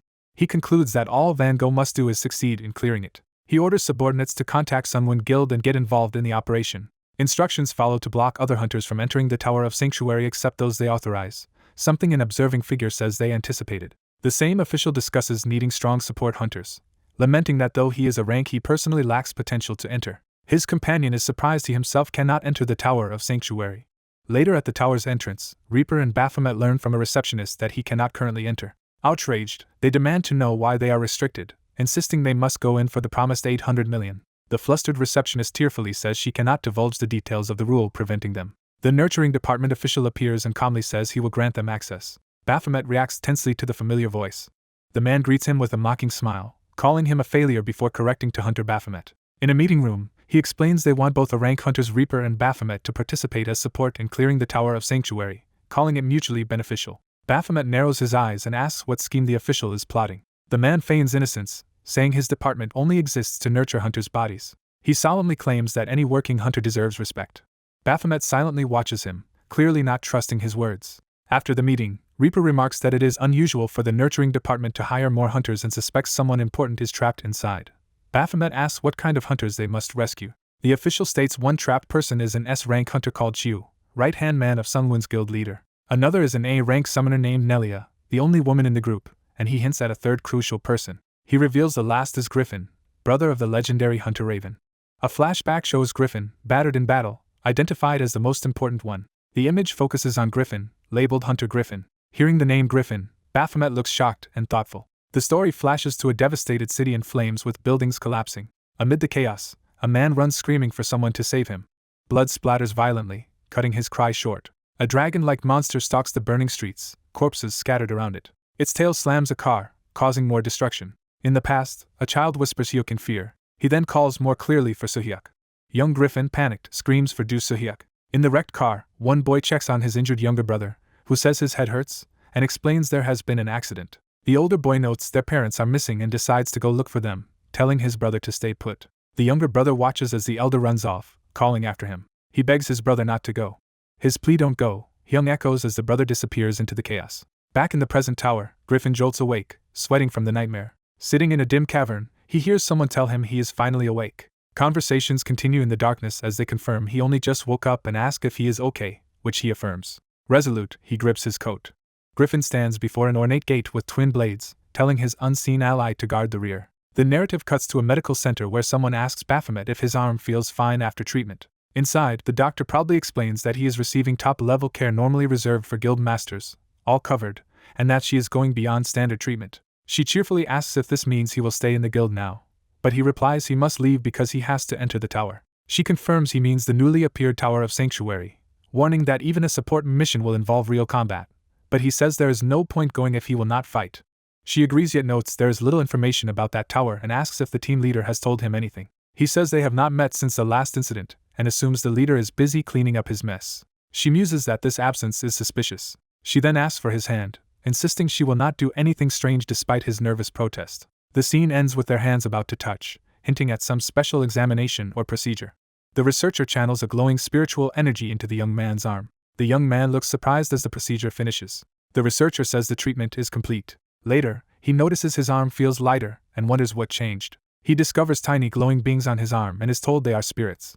She explains his arm is still unstable, and the spirits will quickly heal any dislocation because they like treating people. When he says he thought she was a wizard, she clarifies her power is spirit arts. She adds that she has no combat abilities and used to work as a support hunter. She recalls that support hunters like her were rare, so people called her a buffer rather than a hunter. The scene shifts to a bright sky. A church building is shown as the next setting. Inside, a pastor begins addressing the congregation. He asks the gathered people why they follow religion. He suggests some might pray for success in exams. He mentions others may seek good jobs, or they may hope for a better future, which he allows is reasonable. He says that beyond such wishes, believers must be thankful to God for guiding their lives. He adds that if they do this, God will respond. A woman enthusiastically praises the sermon and offers blessings. Afterward, she compliments Loki's sermon and asks where he learned to preach, and he says from people he once knew. Loki's colleague teases him for changing his appearance, and claims the role of pastor does not suit him. The woman remarks Loki has become the type that mother and daughter like, having seduced them to take over the pastor position. She wonders aloud where the former pastor husband disappeared to. The two women eerily say only they would know what happened. Back in the pews, the woman tells Loki he clearly lacks true faith. Loki replies that light always creates deep shadows, hinting at hidden darkness in the church. He then asks if they can really ignore Baphomet, warning that leaving him alone is dangerous. She observes Loki seems frightened but assures him everything is proceeding according to their plan. Elsewhere, a braided girl scolds the protagonist for arriving late. He protests that he is actually early, while she insists she wanted him even earlier. She excitedly says she is thrilled to research the Tower of Sanctuary, as they will be among the first hunters to enter after the advance party. She explains that going in with almost no information and uncovering clues themselves is what excites her. He calmly states he has carefully prepared water, food, potions, and combat scrolls for the tower. He even bought many tools and expanded his inventory to carry everything. He notes that counting the advance party he packed 3 years' worth of supplies per person. His companion stares blankly at how overprepared he is. She exclaims that 3 years is crazy and asks if he plans to live there, but he says he only prepared because the advance party of strong hunters has been stuck for a month. She argues that since they are going to assist that party and clear the tower, staying longer is actually better. She reminds him she gave a condition, prompting him to recall it. In Flashback he declares his condition is to enter without using any passive, active, or other skills.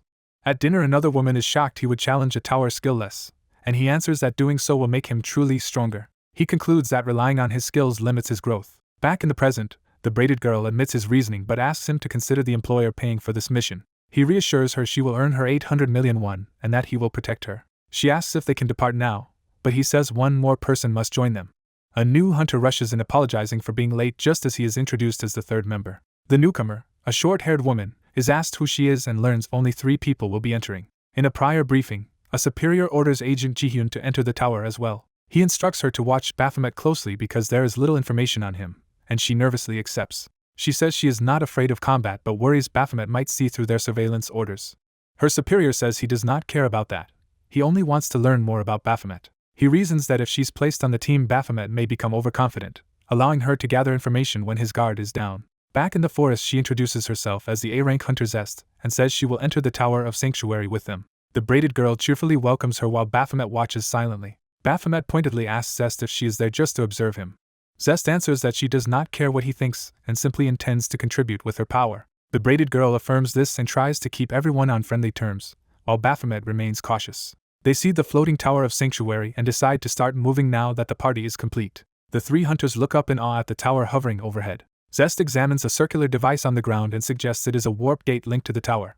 The trio studies the device together, readying themselves. Motivated by the promised 800 million reward, the braided girl suddenly decides to step onto the device. Baphomet is launched upward first as the warp activates.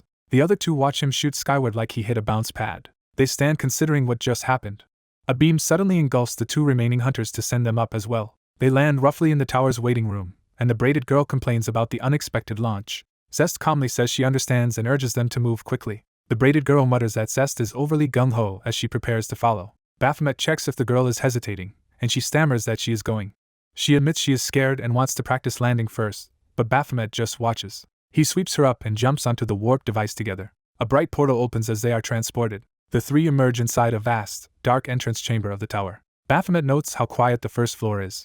They realize the entrance to the next floor is hidden and suspect a strange pillar button in the room controls it. The others wonder if pressing it will open the way, or trigger a fight. They ask Baphomet's opinion as he steps forward and presses the glowing button. Zest and the braided girl react in alarm at his impulsiveness. The girl yells that he should have discussed it with them before pressing. A system message announces the first stage of the Tower of Sanctuary's trial. A swirling portal forms as the trial begins. Numerous demonic beasts manifest from the darkness. Another message sets a 10-minute time limit. Even more terrifying monsters appear, surrounding them. The objective is revealed as killing all demon beasts to move on, and Baphomet asks his frozen teammates what they are doing. He wonders why they have not drawn their weapons as he readies his own. Zest activates her power, materializing a sword in her hands. She fully arms herself with the summoned blade. She focuses intensely on the approaching threat. A snarling beast charges them with its jaws wide open. Zest leaps forward and drives her sword straight down into the creature. She lands among multiple demons, cutting them down in a blood-splattering attack. She glances back through the red mist, gauging the battlefield. She continues striking, slamming her weapon into another monster. Baphomet suddenly blurs past her, slicing through additional enemies even faster. Zest weaves between blows and crimson arcs, coordinating her attacks with his. A devastating flurry of blades tears through the horde and explodes among them. Baphomet cleaves a winged beast in half with a brutal upward slash. He pummels yet another demon into the ground. His relentless assault finishes off the remaining monsters. The scene focuses on his cursed twin daggers wreathed in murderous energy. Their power crackles as he tightens his grip. He crosses the daggers in a final strike, silhouetted against falling demons. His eyes glow red as he stands amid the carnage. The system announces that they cleared the condition by eliminating the demonic beasts. Zest watches Baphomet with a nervous bead of sweat, unsettled by his strength. Another message tells them to proceed to the next floor. The central pillar once again appears as the mechanism to move on. Baphomet reaches out toward it to trigger the transfer. The braided girl grabs his arm to stop him from pressing it immediately. She insists they talk first, but he dismisses the idea, saying it is the same button and will only summon more beasts. She argues they must be fully prepared for each fight and worries it could overwhelm Zest, though Zest says she is fine and wants to hurry to the advance party. The girl refuses, saying they should follow her cautious plan, while Zest counters that wasting time is pointless. Baphomet explains that the system window already told him failure to defeat the beasts within the time limit causes the stage to reset. A system panel confirms that if they exceed the time limit, the demonic beasts will respawn and they must restart. Zest notes that delaying is effectively the same as forcing restarts, and likely the reason the strong advance party has made no progress. She deduces the advance party probably failed because they could not clear within the time limit. Baphomet agrees they must not linger on any floor and need to clear each stage quickly to rendezvous with that party. The braided girl counters that safety is important too and no progress matters if they die. He dryly reminds her she previously dragged someone safe into the deadly Tower of Labyrinths, leading her to apologize. She nervously tells Zest she meant to be careful but inadvertently put Baphomet in danger. Zest privately evaluates Baphomet, thinking his understanding of the tower is sharp and his movements efficient for someone who supposedly just entered. She concludes that despite what they have seen, he is still holding back. She suspects he has far greater power than he has revealed. Images of his vicious attacks flash as she thinks about the true strength he possesses. A demonic beast is smashed into the ground and blood splatters everywhere. Its body lies crushed in a crater as the blood spreads. Another message declares again that they have met the condition by eliminating the demonic beasts. Zest observes they cleared this stage faster than before and believes even stronger enemies must have appeared. She says they should keep the reset mechanic Baphomet mentioned in mind going forward. Baphomet muses that fighting like this reminds him of climbing towers when he had nothing, yet the current difficulty still feels too mild and leaves him craving more. He also suspects Zest was sent by the government specifically to gauge his power but notes his skills are turned off, so she will not see his true abilities. In a separate memory, a man regrets not recognizing Baphomet's value sooner, and laments missing the chance to see him humbled. Back in the tower, Baphomet senses something unusual and grows wary. As they walk, he has a nagging bad feeling about the situation. He realizes this bad feeling is the sensation of being monitored. He sharply looks up, convinced someone is watching them. He stares into the bright sky-like ceiling in silence. A sudden scream rings out, startling him. He yells Reaper's name in alarm and rushes toward the sound. Then we see that the scream was actually her fangirling, calling Baphomet cool and leaving him speechless. The party arrives at a vast cavern room dominated by a radiant waterfall-like structure that marks a special area of the tower. Reaper excitedly decides she must photograph the scene, while Baphomet notes this room differs from previous, more standard tower rooms and reflects the tower's theme. A close view of the ornate structure emphasizes its importance. Reaper asks us to take a picture of her with the scenery for her research book, and Baphomet grumbles that this is not a tourist attraction. They notice a distinctive triangular button floating above a pad, recognizing it as special. Baphomet explains the room's unusual design suggests it might be a named demon beast chamber. He cuts Reaper's photography short, saying the sightseeing is over. Placing his hand on the button again, he urges the others to hurry and continue deeper into the Tower of Sanctuary. The protagonist activates a glowing device by placing his hand on it. A radiant field spreads from the device as he and his two companions stand within it. A system message announces that they have reached the 20th stage of the Tower of Sanctuary test. The girl with braids looks up, startled by the sudden development. The short-haired woman also reacts tensely as the surroundings change.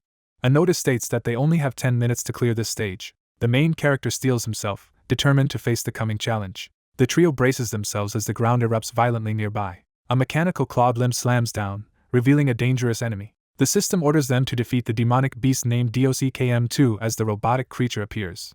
The two girls prepare for battle while a holographic display appears before them. A penalty screen explains that failure will reset the floor and force them to restart from the first level, shocking them. The protagonist silently reflects that whoever designed this tower disgusts him. The demonic machine focuses menacingly on the challengers. The main character narrows his eyes, fully intent on killing it. The beast lunges at them with its tail and claws while he charges forward. He rushes the creature, dodging its massive tail as it tries to crush him. The two repeatedly exchange blows at high speed, his attacks clashing with its bladed tail. A section of the beast glows as one of his strikes lands successfully. He presses his advantage, slashing furiously into the enemy. He dives down toward the beast's head, preparing a decisive blow. A golden barrier suddenly flares up around the monster, blocking his attack. He lands and dashes away, realizing that something is preventing damage. He identifies that the monster is protected by a barrier. The green-jacketed woman shouts for them to attack it with maximum force. She explains that unless they destroy the barrier, the demonic beast cannot be killed. The timer shows 9 minutes remaining as the team continues battering the shield. Time drops to 6 minutes while the braided girl relentlessly assaults the glowing barrier. With 4 minutes left, the protagonist keeps hammering at the shield. At 2 minutes remaining, explosions hit the barrier but it still holds. With only 10 seconds left, the barrier finally begins to crack under the assault. The braided girl calls out the protagonist's codename, Baphomet, asking for his help. He orders everyone to move aside so he can finish it. He declares he will end the fight in a single strike, power surging around his blade. He launches a vertical red attack straight down at the demonic beast. His eyes glow red as he channels all his power into the strike. He roars for the monster to die as his attack descends. The countdown hits 0 just as his strike crashes into something. The trio stare ahead, confused by what they see. A completion message appears and the protagonist shouts in disbelief that his final blow barely made it in time. They realize the target is actually a stone golem, not a typical demonic beast. A figure steps forward toward the group. A hooded, cloaked person reveals themselves, standing beside the golem. The hood is pulled back, showing a weary yet composed woman. The girls are shocked to see she is actually the hunter Nelia from the advance party.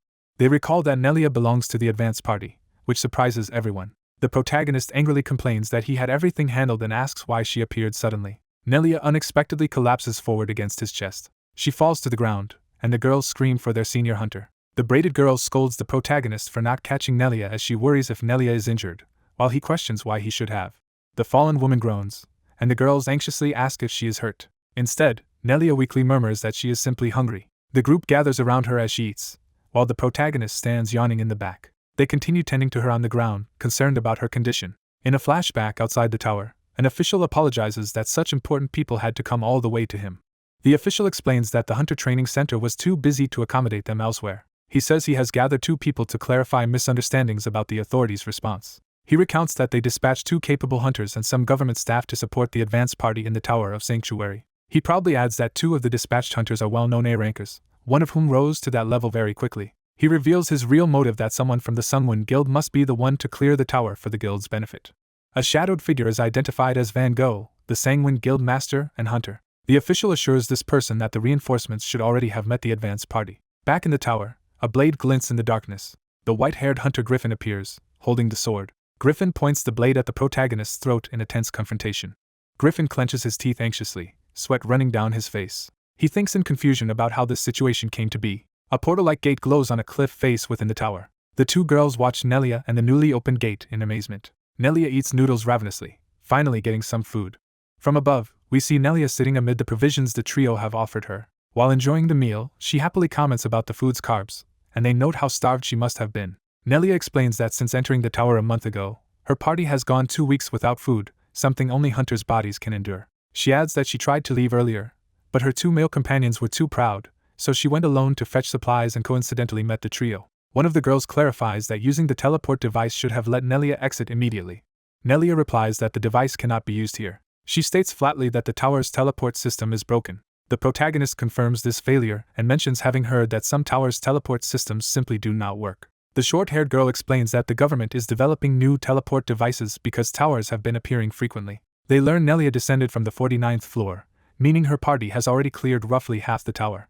Nelia cautions that the tower might actually have more than 100 floors, so half may not be cleared yet. She reports that their investigation suggests the tower indeed exceeds 100 floors, with the 49th being the current obstacle. The protagonist is about to raise an objection, thinking there is more to it.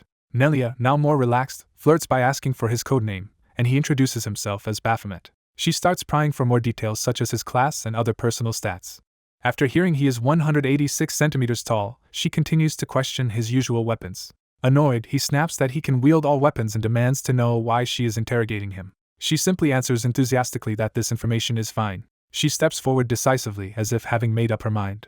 Nelia announces that thanks to them, their chances of clearing the tower have risen and invites everyone to follow her.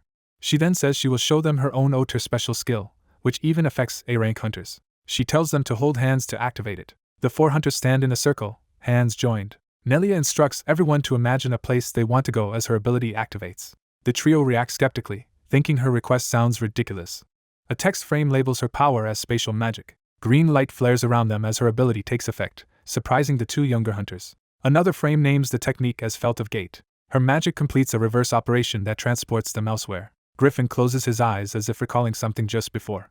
We see Griffin earlier, kneeling alone before a huge ornate door in despair. His eye opens again, hardening with renewed resolve. In another flashback, the official laments that Griffin's stats have stalled. The official warns him that at this pace it will be hard to reach S rank. He explains that irregular hunters like Griffin require strong inner resolve in order to keep growing. The official tells him that he seems to have lost that resolve. He adds that unless Griffin can recover it, his growth will stop. Griffin later sits alone by the same door, wondering where things went wrong. He suddenly senses something alarming. Griffin jolts to his feet as a dark presence appears. He senses an evil demonic beast's energy approaching and frantically searches for its source. He turns his back, readying himself for the unseen threat. As green light falls over him, his expression darkens, focusing on the approaching enemy. Nelia's spatial magic brings Baphomet directly in front of Griffin, who immediately leaps to attack. Griffin's eyes widen when he sees the target up close, realizing this is the demonic presence he sensed. The blade he thrusts ends up pressed against Baphomet's neck. A distant memory pleads with someone to become stronger or face death. That memory is of Baphomet telling Griffin that if he does not grow stronger, he will ultimately die by Baphomet's hand. Back in the present, Baphomet stands calmly with magic energy swirling around him while Nelia panics behind. Griffin, confused, demands to know what just happened as Nelia tries to explain that he is misunderstanding and introduces the protagonist as part of the support team. Nelia insists she met the support team while coming down and that team leader Ha already dispatched them. Griffin looks at Baphomet suspiciously, questioning if he is really from the support team. Baphomet greets him casually, saying it has been a while, which only deepens Griffin's confusion. The rest of the group wonders if the 2 hunters already know each other as someone calls out for Nelia. The girls recognize the newcomer and exclaim that the arriving hunter is someone important. A muscular, scarred man appears, revealed as Hunter Chiu. Chiu laughs heartily after hearing what has been going on. While eating with them, he thanks the support team for arriving just as he was running out of energy, though he is scolded for splattering food. The girls quietly discuss that Chiu is Van Gogh's much older brother, explaining their age gap. They describe Van Gogh's family as a legendary line of hunters, with all siblings famous and Van Gogh the most outstanding. Chiu comments that with such a strong support team sent by team leader Ha, they should now be able to continue the climb. Nelia suggests a new plan, hinting at an idea. She points toward a massive door, indicating where the plan will take place. Baphomet clarifies that she wants him to go through the door alone and defeat the demonic beasts inside. Nelia corrects him, saying he will go together with Hunter Griffin. She further explains that Griffin will actually enter a different door facing the one Baphomet uses. Baphomet asks if they both have to defeat demonic beasts in separate rooms and wonders why he was chosen when even their strong party failed. Griffin suddenly declares with confidence that they can eliminate all the beasts. Nelia starts to ask why, but says they will first understand once they proceed. She concludes that the truth will be clear after they enter, sending Baphomet and Griffin each to a separate side. Baphomet watches Griffin turn away, silently gauging him. Griffin also studies Baphomet as they head toward their respective doors. Baphomet steps alone through his door into a bright, mist-filled chamber. His expression turns deadly serious as he prepares for whatever awaits. A glowing red pentagon slowly appears through the mist. The shape resolves into a towering armored figure, and Baphomet recognizes it as a foe he has met before. Excited, he launches himself at the giant to test how strong it has become. His running kick connects, but he immediately realizes the opponent is disappointingly fragile. He storms back out, yelling that the monster was far too weak. Outside, Nelia and Griffin are startled at how quickly he returns, and she asks if Hunter Baphomet has already finished the fight. The cloaked man tells Baphomet he exited a minute slower than Hunter Griffin, prompting Baphomet to demand another attempt. Baphomet realizes everyone anticipated this result, and wonders why the door to the next floor has not appeared despite killing the demonic beast. Griffin and his companion suspect there is an additional condition to clear the floor. They visualize that the two doors might be linked or identical. Griffin explains that Baphomet's room and Griffin's room are like twin chambers. The cloaked man suggests the rooms influence each other's clear times. Griffin concludes they must kill both demonic beasts simultaneously with virtually zero time difference. He clarifies that the beasts must be killed at the same instant in both rooms, making sense of his earlier questions. Griffin says the two hunters must synchronize as much as possible to raise their success rate, and prepares to start. Griffin announces the beginning of a joint operation between Hunter Griffin and Hunter Baphomet. Time passes in the waiting room as everyone processes the new plan. Reaper silently reacts, concerned about what is happening. Reaper notes how much food Baphomet ate, and recalls his huge appetite from the hotel. She admits she anticipated this and brought extra food for Baphomet, but is still worried. Seeing all the containers empty, she realizes Griffin is also a heavy eater, probably from growth and 2 weeks of starvation. Wondering if she should have brought more supplies, Reaper is joined by Zest, who offers to help clean up. The two women bow down together as they gather the trash. Zest glances toward Griffin, Baphomet, and Griffin's companion as they talk strategy. Someone asks whether Baphomet and Griffin will actually succeed with this difficult condition. Reaper explains that clearing 2 rooms simultaneously without mistakes explains why the advance party was stuck on the 49th floor, and why she doubts brute forcing it. Zest says having Baphomet here gives them a real chance. Baphomet listens quietly, focused on the upcoming challenge. Reaper studies Zest, sensing ulterior motives. Zest admits she joined them to observe Hunter Baphomet at team leader Ha Jae-wook's request, since they are on bad terms. Embarrassed, Zest says she thought only Baphomet would notice her spying, but Reaper saw through her too and calls her a poor liar. Zest reveals that while investigating Baphomet she found a story connecting him to team leader Ha and heard they do not get along. Reaper reasons that because Ha is watching Baphomet closely, it is natural he sent an observer, but sympathizes with Zest for serving such a demanding superior. Zest suddenly asks Reaper if she thinks Ha is a bad person, startling her. Zest says that although others might see Ha as villainous, she personally does not and obeys whatever he wants. She declares that anyone obstructing Ha's goals will be treated as an enemy and watched carefully. Reaper is unsettled by Zest's absolute loyalty. Later, Zest wonders where to dispose of the garbage bags, since leaving or storing them is inconvenient. Reaper grins and says she has a perfect item for the job. She reveals the unknown cube, stating anything put inside it vanishes, surprising Zest, who recognizes it as a famous auction item. Reaper says she bought the cube because it can erase any hidden secret, something too useful to pass up. Shocked, Zest repeats that it can erase any secret and clearly wants to use it herself. Zest hesitantly asks if she may borrow the cube someday, and Reaper readily agrees. Baphomet asks if there is a way to kill the beasts and move to the next floor, and Griffin claims there is a simple method. Baphomet proposes using synchronized alarms and timers to coordinate the killing blows. Griffin shoots down the idea, reminding him that the tower bans all electronic devices for this test. Baphomet responds that in that case they should attack the beasts immediately upon entering. Griffin objects that their differing powers make it impossible to predict exact kill times. Baphomet suggests wearing the beast down until it is almost dead so they can finish it together. Griffin curtly tells him to just follow their instructions. Griffin's ally insists they know the tower better and Baphomet should trust their experience. Baphomet takes this as being told to shut up, bristling at the remark. Griffin is surprised that Baphomet interprets his statement so negatively. Tensions flare as Griffin swears at Baphomet, while Griffin's ally and the cloaked man try to calm the two hot-headed hunters. Griffin loudly calls out both Griffin and Baphomet, stressing they must cooperate. The S-rank warrior cracks his joints and rebukes them for being aggressive toward each other when they should be allies. He pointedly offers to fight them himself if they are that eager to brawl. Faced with the threat, Griffin abruptly says they should just try the coordinated test again. The S-rank taunts them, asking if they are afraid they cannot beat him. He mocks them as cowardly A-rank hunters. Provoked, Baphomet and Griffin simultaneously leap to attack him. Their sudden clash shakes the room, astonishing Reaper and Zest. The S-rank meets their charge head-on, blocking their combined assault. He disdainfully calls their effort underwhelming for famous A-ranks. Baphomet protests angrily that he was only getting started. He launches into a renewed, full-power attack. Griffin watches, startled by the ferocity of Baphomet's movement. The S-rank counters with his own powerful blow. Baphomet twists in midair to press the assault. Their exchange culminates in a massive impact that sends shockwaves through the room. The S-rank notes Baphomet is heavy, strong, and clearly talented. He criticizes Baphomet for lacking refined technique despite that strength. The S-rank tightens his fist, preparing a decisive strike. He slams Baphomet into the ground with overwhelming force. Baphomet staggers back up, bloodied but still determined. The S-rank looms over him menacingly, about to smash him again. He hammers Baphomet into the floor once more. Griffin rushes in from behind to throw his own punch at the S-rank. The S-rank effortlessly counters and batters Griffin aside. Griffin narrows his eyes, beginning to get serious. He charges again at high speed. Griffin dives from above with another attack. The S-rank praises Griffin's speed and skill. He then points out that Griffin's movements are too big and wasteful. Reaper, Zest, and Griffin watch in awe at how easily the S-rank handles both hunters. From above, they see Baphomet and Griffin lying defeated at the S-rank warrior's feet. Laughing heartily, the S-rank compliments their talents and says he is optimistic about the future of hunters. He cheerfully offers to spar with them anytime while they lie face down, speechless. Griffin's ally quietly notes that the S-rank has thoroughly put Baphomet in his place. The scene shifts to the glowing tower of sanctuary that they are challenging. Reaper narrates that several days have passed since meeting the advanced party. She recalls Hunter Nelia explaining that demonic beasts sometimes appear even in their waiting room. Griffin adds that to avoid random attacks they must periodically challenge the named beast. He says that when only 3 of them were here they rotated that duty in an orderly fashion. Reaper feels as if the tower itself is pushing them to clear the 49th floor. The S-rank explains that the demonic beast's attacks follow a fixed pattern, so their skills must be timed and shaped to that pattern. Narration clarifies that only one hunter can enter each room, meaning the floor's fate now rests solely on Baphomet and Griffin. Baphomet calmly declares that he will see this floor cleared. Griffin is surprised, but Baphomet reasons that Griffin has killed the beast hundreds of times and knows its death timing. Baphomet tells Griffin to lead and promises to match him. Griffin prepares his staff, ready to demonstrate the sequence.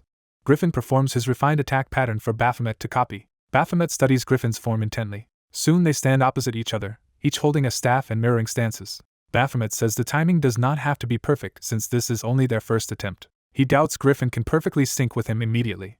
Baphomet's eye glows red as he activates a power to observe and memorize movements. Griffin is startled by the sudden change in Baphomet's gaze. Using his ability, Baphomet perfectly replicates Griffin's earlier sequence. Reaper watches the synchronized practice and asks how it looked. She realizes Baphomet's movements were not just similar but an exact copy, and she expects success if they keep this up. The practice doors creak open, signaling another trial run. Griffin reports that Baphomet finished his swing slightly later than him. Griffin notes the result is still not ideal and orders another repetition. Baphomet immediately moves back into position, ready to try again. Griffin repeats his command to practice again and again. The 2 hunters repeatedly run in and out of the rooms to refine their timing. Griffin begins to issue the word again but is cut off mid-command. He is surprised as something interrupts his usual drill. Griffin briefly hesitates, realizing he might be pushing them too hard. He finally tells the exhausted pair to take a break. Time passes quietly in the training hall. Baphomet looks up at the latticework above, lost in thought. He recalls how confidently he had promised to clear the floor. Griffin remarks that Baphomet has actually been sinking to him quite well. Baphomet, still prickly, mutters an insult under his breath at Griffin. Reaper offers Baphomet a drink and calls his name. She tells him she will pay him regardless of whether he quits now or continues. Baphomet dismisses the money, saying he entered the tower to clear it, not for wages. Reaper marvels at how rich he must be to refuse such a large sum and asks if archaeology is really that compelling a motive. She then asks why he truly cares about clearing the tower.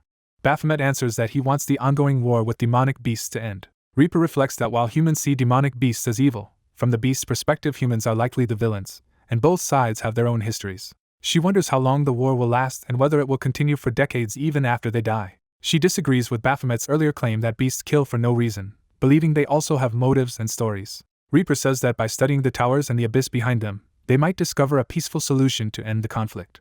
She starts to say more, impressed by Baphomet's earnestness. Then she suddenly calls him lame, startling him with the blunt insult. Baphomet splutters at being insulted to his face while she strolls away. He admits that talking about understanding demonic beasts feels strange when they must still fight them for survival. Frustrated, he complains about how absurdly difficult the 49th floor is. He muses that if only they could share thoughts telepathically, they could avoid all timing errors. Realizing something, he jumps up shouting that this idea might be the key, shocking Reaper. Griffin and Baphomet regroup as Griffin prepares to put the new plan into action. Griffin asks if they are ready to resume the synchronized attempts. He checks that both Griffin and Baphomet are prepared for another run. Griffin makes sure Baphomet is listening carefully to directions. Griffin encourages them to keep going, noting that the time gap between their clears is shrinking. The S rank silently observes their progress. Griffin claps and signals that it is time for the next coordinated attempt. The doors blaze open as the test officially starts again. The S rank and Griffin's ally watch the two hunters head into their respective rooms. Griffin's ally admits that if this try fails they may have to give up and descend the tower, though Griffin insists it will work. He asks how Griffin can be so sure just as a blinding light surges from the doors. The sudden flash makes Griffin's ally gasp in surprise. A system message appears announcing that the co-elimination condition has been successfully completed. A glowing magical doorway materializes. A system message announces that the entrance to the 50th floor has opened. Baphomet asks how the other hunter realized the two doors were connected. The silver-haired hunters look toward Nelia, waiting for an explanation. Nelia recalls telling them she sensed mana threads linking all the doors and wondered what would happen if they were cut.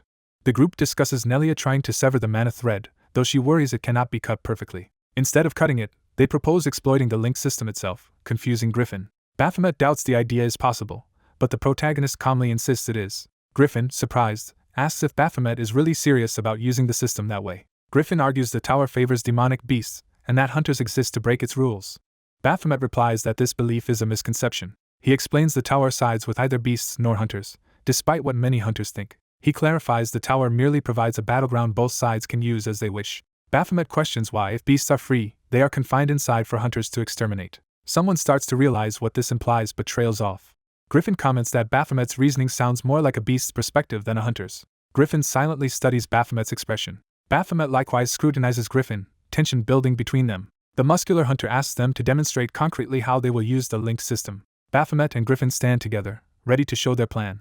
Griffin explains they will hijack the same link system the demonic beasts use for themselves. The strong hunter doubts the simplicity and feasibility of the plan, saying the theory is sound but application unclear. Griffin confidently points to Baphomet, declaring that this man will figure out the method. Baphomet smirks, accepting the challenge. He asks Griffin to help him devise a way to pull it off. Back at the shining door, Nelia is asked to explain what they discovered. Nelia, smiling nervously, asks what they want to know. The party gathers before her, ready to hear the explanation. Baphomet confirms her earlier guess that all demonic beasts must be defeated simultaneously. Nelia clarifies that more precisely the beasts must be eliminated in the same amount of time. Baphomet lays out a model. If Griffin fights in room A, he himself will fight the link beasts in room B. He explains that A and B act sequentially, with magic threads making B react whenever it moves. He compares it to a puppet controlled by a string. Nelia notes that magic speed varies, so even if Griffin and Baphomet match actions, their timings will differ. Baphomet says that is why, this time, he entered the room with no plan. Once inside, he felt magic envelop his whole body. Nelia says she simply mirrored Griffin's movements from room A while in room B. She reminds them they already saw the resulting synchronization. Exhausted, Nelia collapses, and her comrades shout her name as narration says her role is to attack and destroy. Coming to with a bandage, Nelia apologizes for causing trouble despite trying to fulfill her role. The strong hunter reassures her that acknowledging one's weakness is good and asks if she is alright, and she apologizes again. Nelia bows with a soft, relieved expression. The braided hunter praises Baphomet's judgment, amazed he is so insightful despite recently becoming a rank. Embarrassed yet proud, Baphomet modestly agrees. The team heads through the new entrance to the next stage. Baphomet hesitates at the glowing threshold, glancing back once. Griffin follows him into the light toward the 50th floor. The strong hunter comments that Baphomet is remarkably talented for such a new A rank. Griffin agrees, saying Baphomet felt like a veteran when they fought. Griffin muses that Baphomet might even have more tower experience than anyone present. The entrance manifests in a ruined cityscape outside, linking tower and reality. A female figure begins to emerge from the radiant gate. The braided hunter materializes from the light as they arrive. She opens her eyes in the new environment, ready for action. She and another hunter notice something strange about the ruined surroundings. Baphomet surveys the devastated city around them. They recognize that the floor simulates a heavily damaged, half-collapsed city. More ruined buildings and broken infrastructure indicate massive past destruction. Baphomet identifies the environment simply as ruins. The braided hunter asks in disbelief if this devastated place is really inside the tower. A system window explains it is a virtual reality stage that they can clear by completing a quest. Griffin glances toward Baphomet as they process the quest notification. The front group suddenly spots a massive demon in front of them. Mana threads whip through the air, heralding combat. The party dodges as monsters and attacks rush past them in chaotic motion.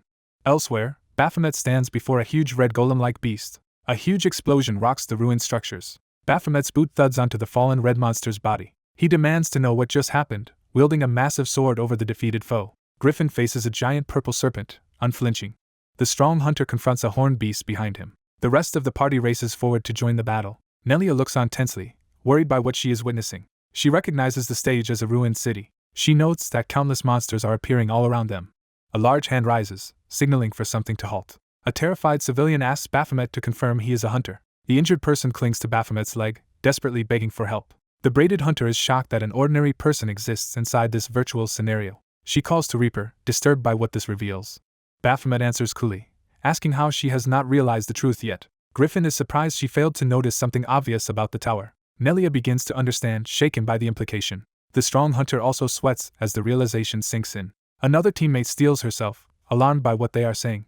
They conclude that this stage is a reenactment of the past catastrophe called Gate Shock. The scene cuts to an underground parking lot beneath SG Tower. A suited man on the phone by his car tells someone not to worry because their hunters are present. He assures the caller that a Sungwon Guild hunter will soon clear the Tower of Sanctuary. After hanging up, he smiles to himself in the car.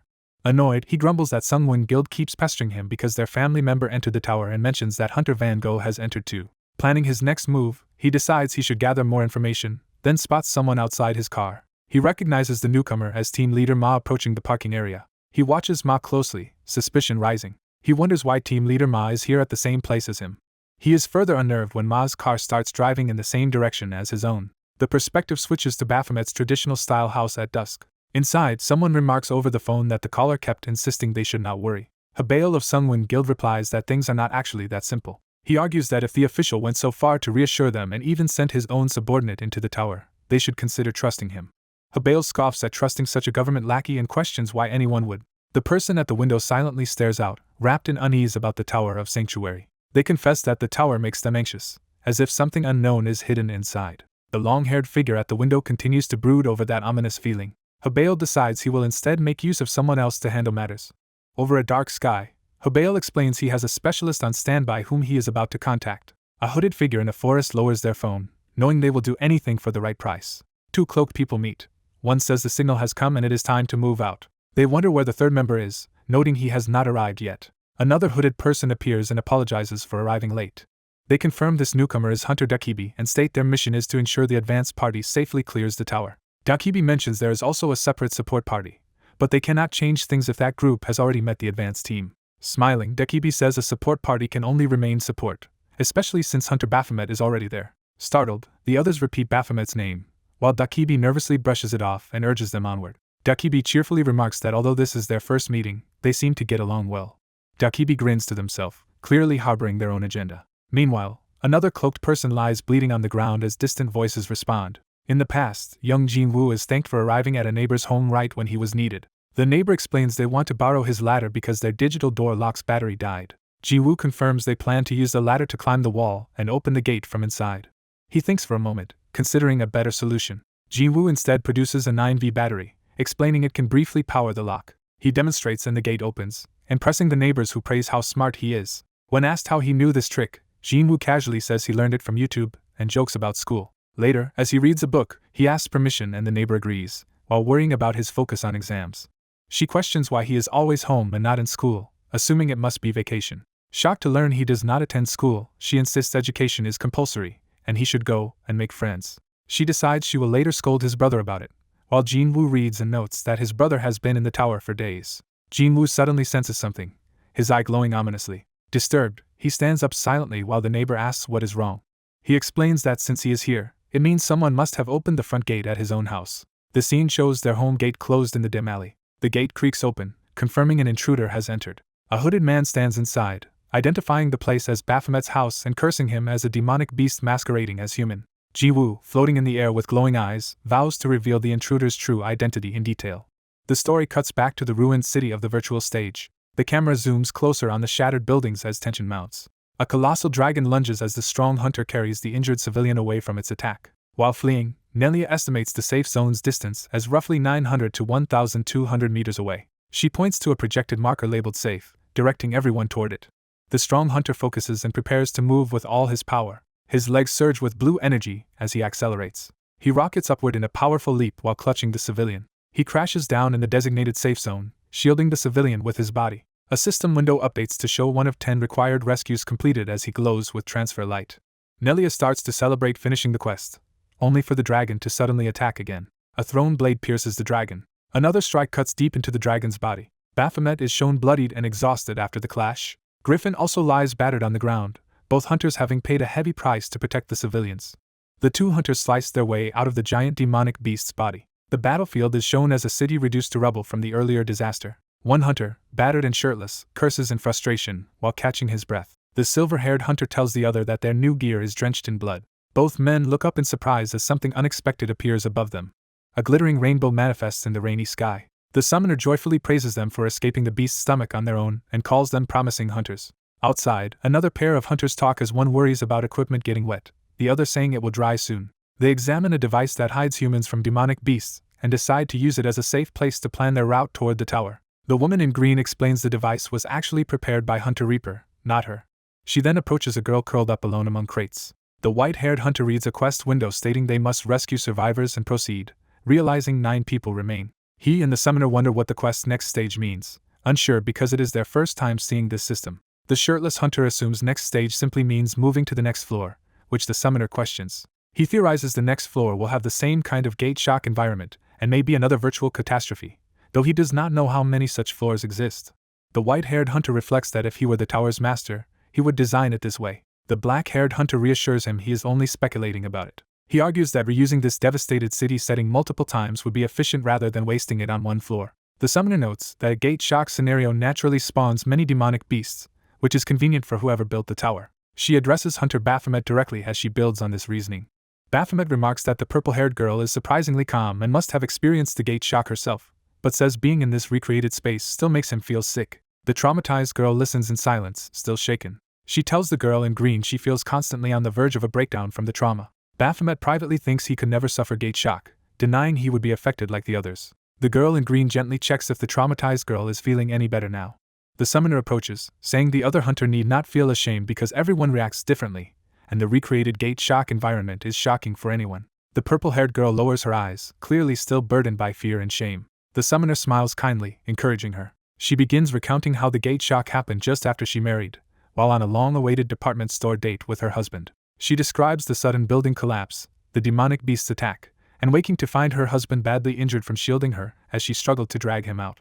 She recalls that she awakened as a hunter at that desperate moment.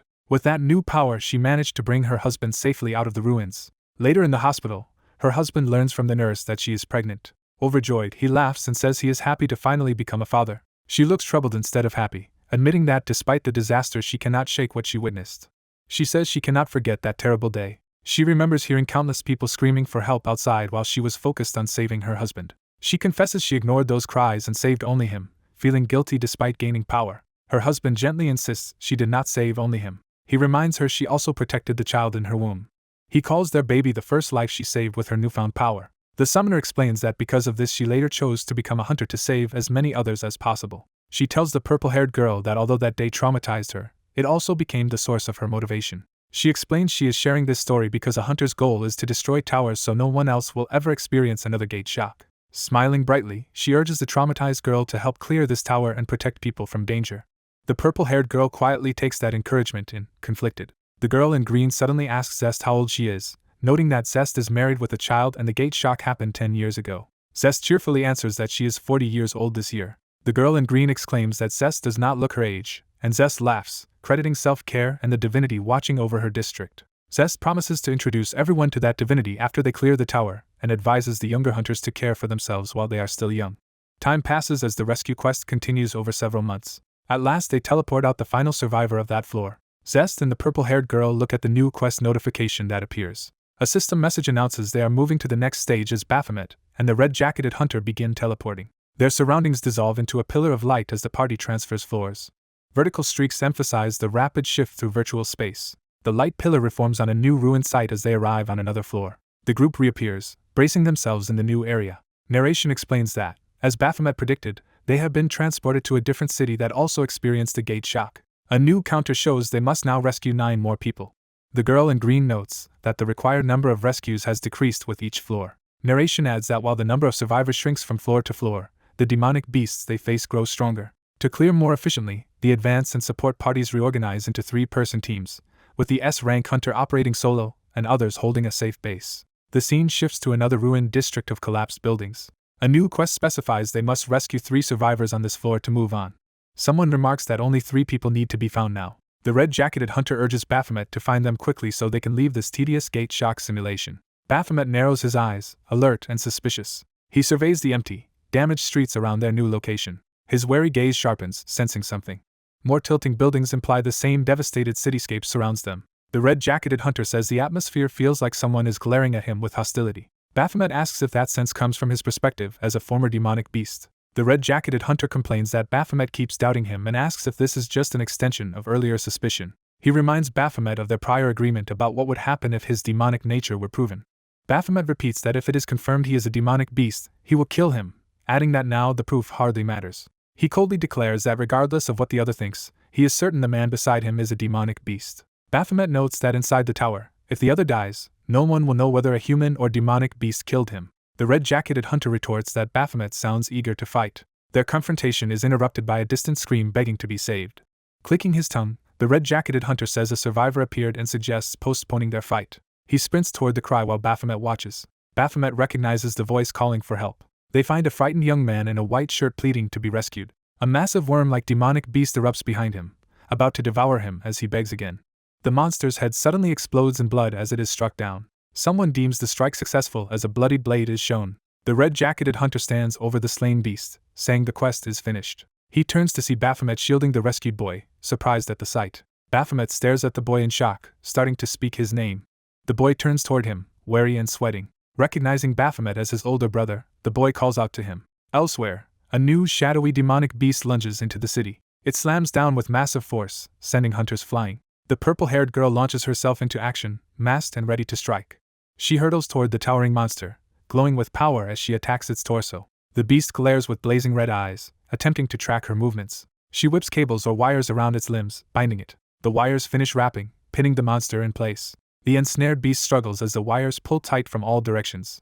The purple-haired girl shouts Hunter Zest's name to cue her. Zest leaps from above toward the restrained monster. She drives her weapon into the beast with a powerful diving blow. Lightning-like energy bursts through its body as the attack lands. The 2A rank hunters land safely after the finishing strike.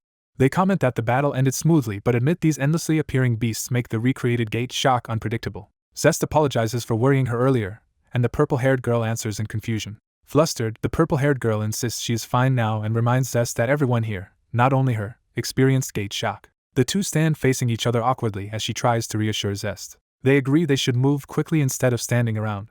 The pair walk away from the fallen monster's body. As they move off, one of the beast's tentacles twitches ominously behind them. The purple-haired girl pauses, still thinking. She internally berates herself for causing others concern and concludes, as Baphomet implied, that she is not yet a good hunter. Trying to change the subject, she calls out to Hunter Zest to talk about what happened earlier.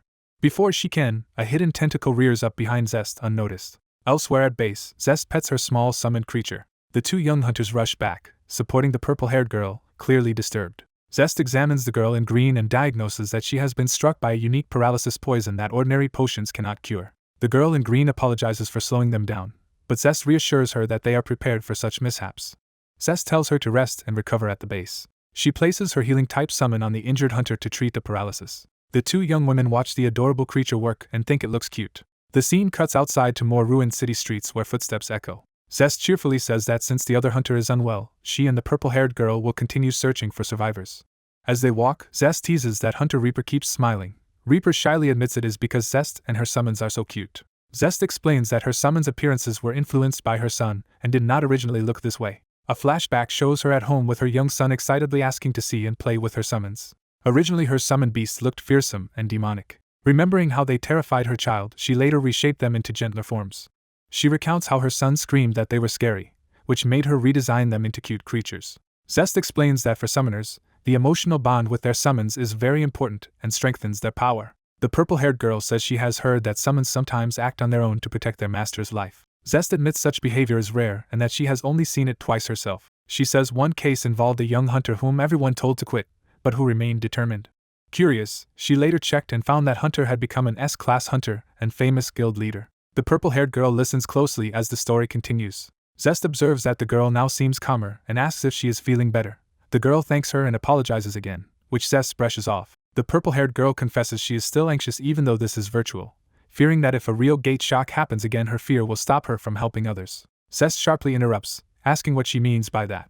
She emphatically declares there will be no more gate shocks because they hunters will devote themselves to clearing every tower. She adds cheerfully that first they must clear this particular tower. Later, she and the purple-haired girl remark that despite searching everywhere they have yet to encounter survivors, which feels strange. At that moment a small girl timidly peeks out from a doorway nearby. They are relieved to finally find a survivor, realizing this time it is a child.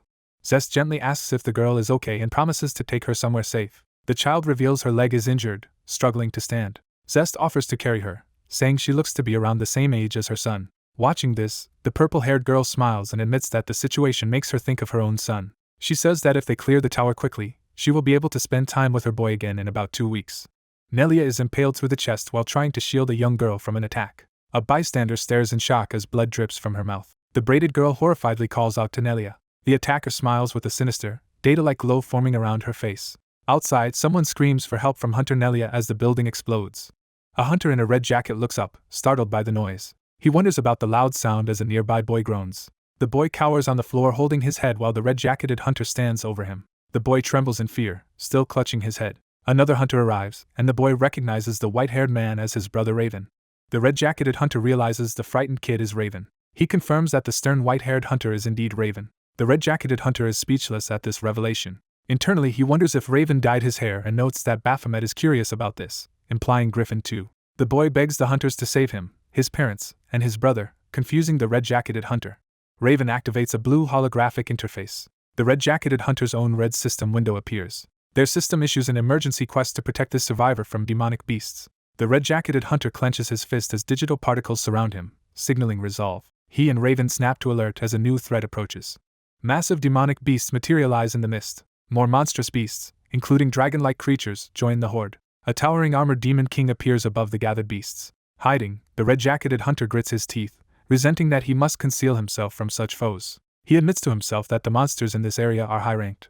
He wonders if casualties were worse here because of the gate shock. Raven says he cannot determine the safe zone's location and suggests returning to their base first. They note that the real problem is breaking through those monsters while escorting the kid. The boy panics, apologizes, and says he knows he is asking too much. He then pleads for them to at least save his brother.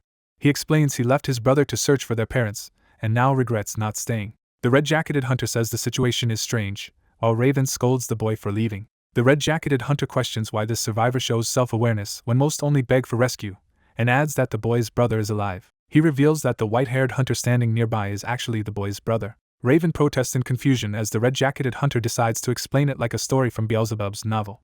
He tells the boy that Raven came from the future specifically to save him. Raven adds that in that future, the boy's brother became a hunter. The boy repeats in disbelief that his brother Sohyuk became a hunter. He says that is impossible. He insists Sohyuk would never dye his hair in such a flashy color, deepening his doubt.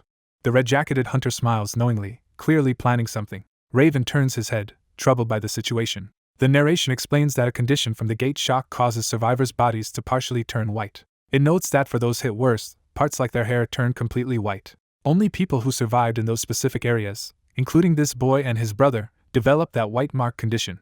The narration explicitly states that both brothers are among those altered survivors. The white-haired Raven recalls that in his past, only he and his brother survived their family's massacre. His memory focuses on the two brothers standing among the blood-soaked aftermath. The younger Raven reacts in confusion to this implication. He quietly asks if he and Sohyuk were the only survivors and wonders what happened to their parents.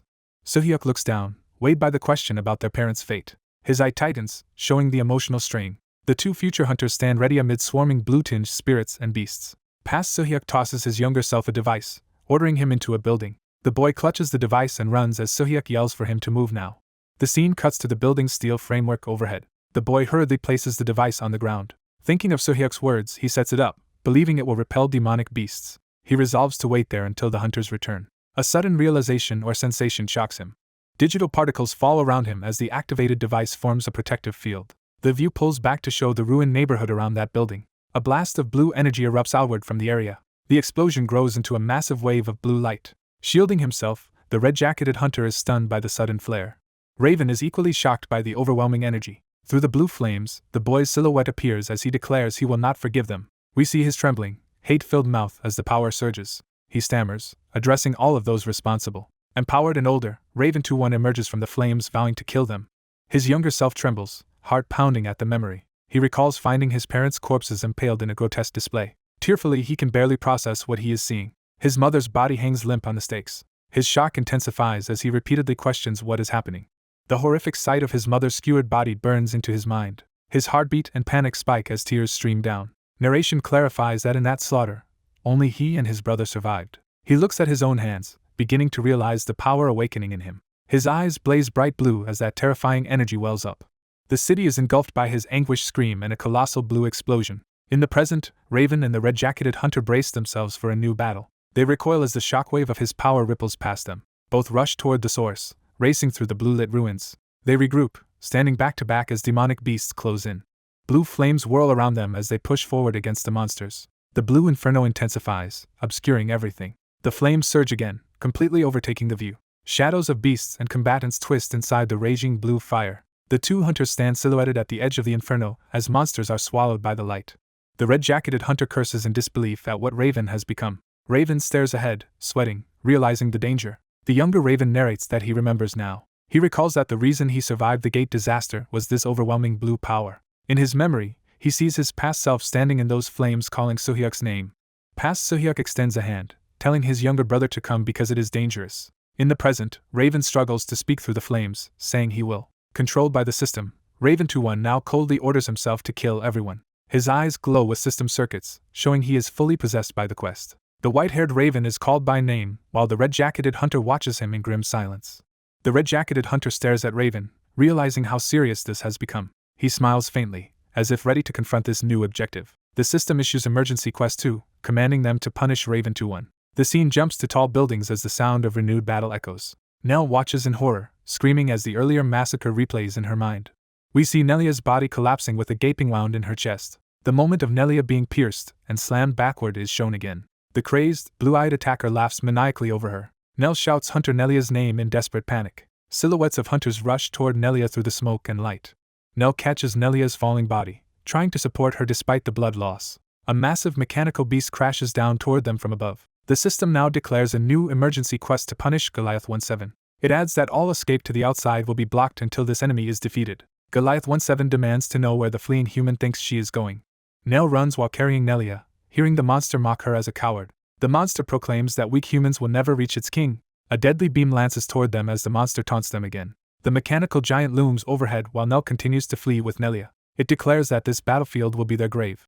The monster fires a focused laser downward at them. Nell curls over Nelia as a circular barrier of light forms around them. We see Nell resolutely shielding Nelia within the protective bubble. The system reports that the legendary item Green Shield has been activated. Goliath 1-7's beam crashes against the glowing green barrier instead of killing them. The monster jerks back in surprise at the unexpected defense. It mocks the shield as a petty trick, convinced this weak move cannot stop it. The system continues to log consumption of restorative resources while the shield holds. A high-grade health potion's energy washes over Nelia, knitting her wounds. Additional potions and painkillers are applied, stabilizing her condition. Nell herself is rapidly healed by multiple high-grade and regeneration potions. Struggling to breathe, she tries to address Hunter Reaper through her fear. A blurred figure watches over them as she lies there. Nelia reassures Reaper that she is okay and thanks God that he is safe. Reaper remembers his mother saying she would be fine as long as he survived. Nelia urges him to hurry. His mother's dying words echo, begging him to run. Nell cuts Nelia off, ordering her not to talk like she is about to die. She reminds Nelia that she is a hunter and should not give up over one wound. Nell angrily points out that hunters can endure starvation, so a pierced heart is not a reason to surrender. She insists Nelia's heart was not truly destroyed and that any hunter would be dead already if it had been. Nell falls silent for a moment beside the still healing Nelia. Then she demands if Nelia wants her son to grow up without a mother. Nell activates the legendary pocket watch of Calyx, freezing time around them as healing light circles their bodies. The system confirms time has stopped inside the area while Reaper asks Nelia to wait.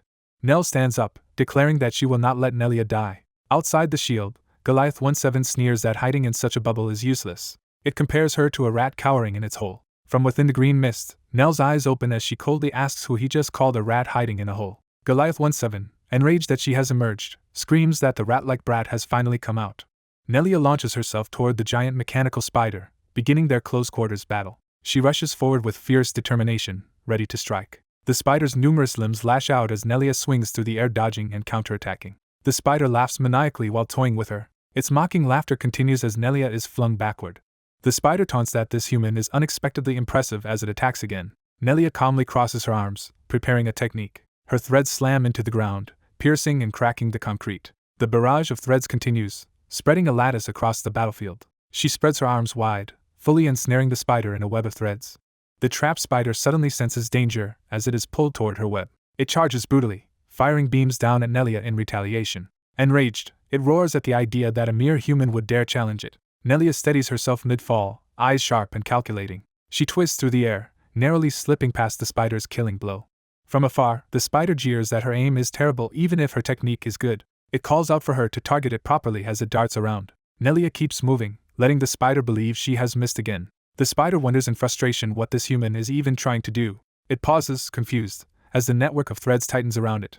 Nelia mocks its slow movements while her threads restrict its space further. The spider scoffs that it almost feels like she is deliberately trying not to land a hit. Realization hits as it notices it has been completely caged in by her web and wonders when that happened. Nelia reveals she truly had never intended to strike its body directly. The spider reacts in disbelief, demanding clarification. A system notice appears saying she has fulfilled the conditions to activate a new skill. The newly acquired skill is revealed as Arachne's Sanctuary. The spider is pulled into a strange grid tunnel as the sanctuary activates. It finds itself floating in a dark red void, fully within her domain. Panicking, it asks what this eerie place is. Nelia appears beside it, explaining she is not specialized for direct combat. As it screams her name, she begins describing what happens whenever she enters a tower. She admits that, in truth, she is always afraid inside these towers. She confesses she does not want an endless war. Nelia explains she believes there must be a peaceful solution to the conflict between humans and demonic beasts. The spider rejects that idea as nonsense, insisting coexistence is impossible. It declares that their kind exists specifically for this war and intends to be the side that survives. It rants that demonic beasts will eventually rule over humans as their rightful destiny. Its speech breaks off as electricity surges through the web, paralyzing its body. Nelia calmly acknowledges its conviction, while the immobilized spider begs to know what she has done to it. She states the spider will serve as a valuable example for others. She unbinds her hair, letting it fall freely as she prepares to finish the fight. The spider, racked with shocks, stammers in growing terror. It tries to plead for her to stop as the current intensifies. Nelia dismembers the bound spider, her threads tearing its limbs apart. She resolves that all of this killing is something she does in the name of peace. The scene shifts to a tranquil star-filled sky over the restored world. A system message announces that the mission is complete and Goliath 1-3 has been eliminated as Nelia walks away. Another notice reports that the separated dimension is being dispelled while she stands in the fading purple particles. Nelia reappears in the ruined city, looking back at the aftermath. She stands beside the shattered spider corpse and bitterly calls herself a hypocrite. She reflects that, thinking back, it is not as if the spider did absolutely nothing. Elsewhere, Nelia is startled by something unexpected in her surroundings. She is addressed as Hunter Reaper and turns in surprise toward the voice. A healer rushes up calling her Hunter Nelia, praising her for single-handedly defeating a demonic beast and asking how she is feeling. The healer advises that no treatment in the tower is perfect and urges Nelia to leave for proper medical care, though Nelia hesitates. Later, noticing a mysterious blue barrier, Nelia anxiously wonders what that wall is. Observing it more closely, she concludes the shimmering wall makes the area feel like a separate dimension. She realizes the emergency quest should have already restored any separated space and worries that a similar anomaly is occurring somewhere else. In another place, a boy jokes that auto-completing Raven's name on someone's phone must mean they are in love with him. The phone's owner snatches it back, scolding the boy for taking it, and saying he would understand curiosity only if Raven were still around. He soberly states that Raven is already dead and no longer in this world. Yet he admits everyone knows that.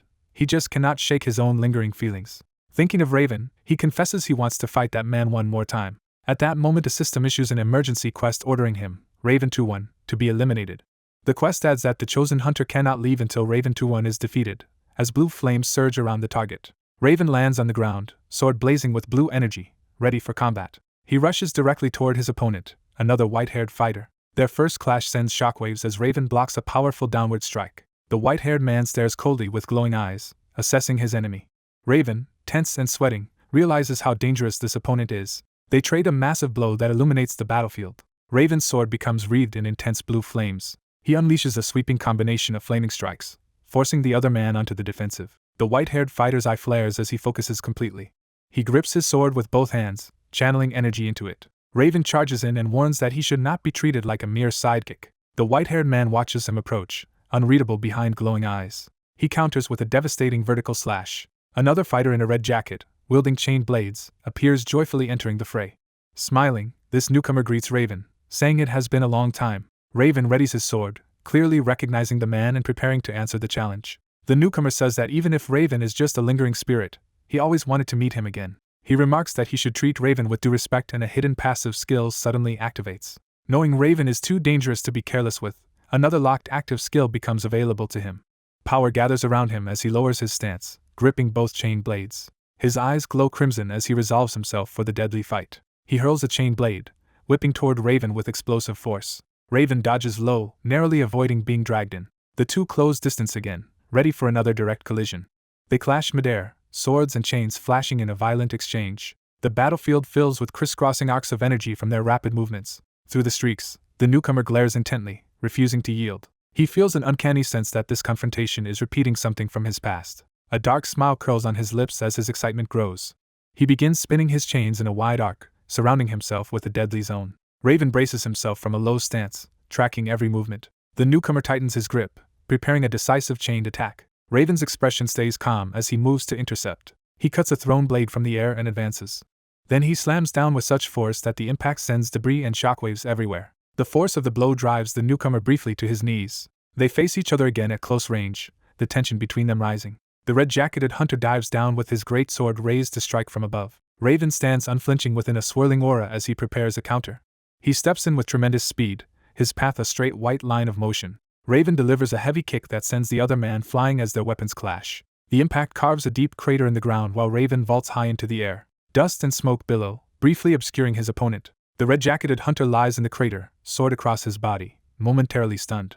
Above him, Raven hangs amid a vortex of blue flames, about to descend. Raven looks down, his glowing eyes showing a trace of curiosity. The other hunter stares back with red eyes, heartbeat thundering. Raven's focus sharpens, blue circuits flaring brighter along his face. The red-eyed hunter's pulse spikes as he realizes Raven is still holding back. He smirks, thinking Raven's strength is exactly what he expected. He lifts his massive axe sword again, refusing to be overwhelmed. He crashes down with another overwhelming vertical strike. The blow detonates against the ground, sending blue crystal shards and energy skyward. Within the explosion, his silhouette swings the axe relentlessly. Grinning, he declares that this battle is truly enjoyable. He channels his excitement into a massive area-cleaving strike that tears up the entire battlefield. Raven counters with his own powerful slashes, creating overlapping arcs of energy. The force of their exchange splits the ground and hurls debris around them. Both fighters are launched upward, still locked on each other amid falling rubble. The red-eyed hunter urges Raven to make the fight even more exhilarating. Raven's circuits buzz as more power surges through his body. The red-jacketed man rushes in again, swinging with renewed ferocity. They clash head-on, blades meeting in midair. Raven twists, disarming the blow and redirecting the massive sword. Their duel continues in the air, bodies spinning as they trade strikes. A close shot shows the trajectory of another lethal blade aimed straight at Raven. He blocks it, and the word fun resounds, mirroring his opponent's exhilaration. Another luminous slash streaks across the sky as the storm of blows continues. Raven lands a heavy strike that rocks his opponent backward. He follows up without pause, slicing through the swirling rubble. The clash culminates in another explosive impact that lights up the storm around them. Bursts of light fill the sky as the narrative voice repeats how incredibly fun this battle is. The red-jacketed hunter dashes forward again despite his exhaustion. Raven does the same, either willing to slow down. Gasping but exhilarated, the red-eyed hunter forces himself upright, sword in hand. A close-up shows his labored breathing and unwavering, burning gaze. From his perspective, Raven stands calmly ahead, still unshaken. Raven's glowing eyes show quiet intensity as he watches his opponent. The red-jacketed hunter thinks something is limiting how much he can enjoy this fight, and wonders what it is as he charges once more. Raven walks forward through the destroyed street, unstoppable. The scene distorts around him, emphasizing his overwhelming presence. The other man raises a hand toward Raven, readying yet another technique. Raven smashes him into a wall with immense force, leaving him sprawled and battered. Amid the drifting debris, narration remarks on how absurdly overwhelming Raven's power is. Someone contemptuously calls the opponent weak. The man in red jacket is blasted away while cursing his body. The impact explodes against the wall with a thunderous crash. The white-haired man calmly sweeps his arm, controlling the attack. His eye glows coldly as he focuses. In a flashback, he clashes blades with a blue-coated swordsman. The red jacket man lies embedded in the shattered wall. He thinks that in the past Raven could never have done this to him. Seeing Raven distracted, he decides this is his one and only chance. He closes his eyes, steeling himself. He wonders if this opportunity can really change anything, knowing he once relied on the tower's advantage and still could not beat Raven under equal conditions. Despite recognizing he has grown weaker, he is surprised by how much he enjoys the fight. The flashback continues with Raven and his blue-clad self exchanging fierce sword blows. His present body still lies in the crater, motionless. In memory, Raven dives surrounded by blue flames as he counterattacks. Yet a defiant smile begins forming on his face. He clenches his fist, deciding that his weakness no longer matters. He reflects that in past battles he never hesitated and always killed his opponents. A monstrous red eye opens, symbolizing his true nature. He acknowledges to himself that he is inherently a killer. He identifies this ruthless self as Baphomet. Outside, smoke billows over the ruined cityscape. The blue-coated fighter has Raven at sword point and stares silently. The black-coated copy of him stands over him with glowing eyes. Confused, Griffin looks up at his doppelganger. The copy's eyes widen in shock as if something unexpected is happening. A dark, flaming silhouette of Baphomet stirs. Griffin feels his heart pound as terror washes over him. The bestial face of Baphomet emerges from the flames. Griffin breaks into a cold sweat, recognizing the presence. He realizes in horror that the entity before him is Baphomet. In the tower's control room, an armored overseer remarks that Baphomet is insane. The overseer complains that while using the tower's system is expected, what Baphomet is doing goes far beyond that. He rages that someone has actually hacked the system as if trying to steal his tower. The overseer screams Baphomet's name as he sees the takeover spreading. A system window reveals Baphomet's unique skill advantage 2, named Domination. The interface calculates only a 15% chance of successfully hacking and using the tower. When asked whether to activate the skill, Baphomet calmly agrees. The system confirms that the Domination skill has been invoked. It warns that the current skill's area of effect is still narrow as Baphomet reaches out. Another warning states the low-level skill may cause unknown side effects. Possessed by red light, Baphomet grins savagely as power floods him. The system promises that as the skill grows, he will eventually be able to fully control the tower. It urges him to level up, overthrow the ruler, and seize the throne. The final line of the prompt declares he can one day sit among the higher kings. The tower system reverently hails him as its Lord Baphomet, while energy erupts. Griffin stands frozen, overshadowed by the spreading demonic aura. The shadowy form of Baphomet materializes behind him. Griffin trembles, sensing the monster looming at his back. Baphomet's glowing eyes glare down from the darkness. Griffin keeps staring in dread, unable to shake the vision. The full demonic form of Baphomet with blazing red eyes appears. Someone mutters Baphomet's name while looking at the towering, tattooed beast. Baphomet's host notes that Griffin is clearly doubting what he sees. He explains that Griffin's eyes betrayed a fear he had never shown before. The narrator reflects that Raven has never once displayed fear until now. Even during his first awakening amid catastrophic gate flames, Raven never faltered. Nor did he show fear when he single-handedly conquered a tower. Therefore, what Raven is currently feeling must be something else. The narrator concludes that all Raven feels now is pure rage. He wonders what to do, since even this fake Raven is reacting so vividly. He notices Raven's sword tipped shaking from fear. He recalls Raven's eyes filled with fury and confusing new emotions. He marvels that Raven, embodiment of rage, is now afraid because of Baphomet. Raven keeps repeating Baphomet's name in disbelief. Griffin realizes Baphomet is the mythic boss of the Tower of Abyss who once killed Raven, and questions if that explains his terror. He recognizes that the demonic energy pouring from his friend is identical to Baphomet's. Shouting, Griffin accuses Du Suhyuk of being a demonic beast all along. He calls out to Suhyuk stunned. The black-coated Suhyuk asks if this Griffin before him is real and when he arrived. The clone Griffin is baffled, feeling as if the other him has suddenly become a living person. He mutters that by all rights he should already be dead. The real Griffin suddenly laughs hysterically, thrilled by the situation. In the past, the original Baphomet roared with manic laughter as well. Baphomet now echoes that same crazed laughter, delighted by the battle ahead. Griffin praises the tower's system for storing even his own combat data. He decides that with this power he and Raven can fight as equals. As he tries to start a fun battle, ominous summoning circles flare around him, cutting him off. Baphomet is surprised when he finds himself back in his human body. He panics as chains of energy suddenly bind and pull Raven and Griffin away.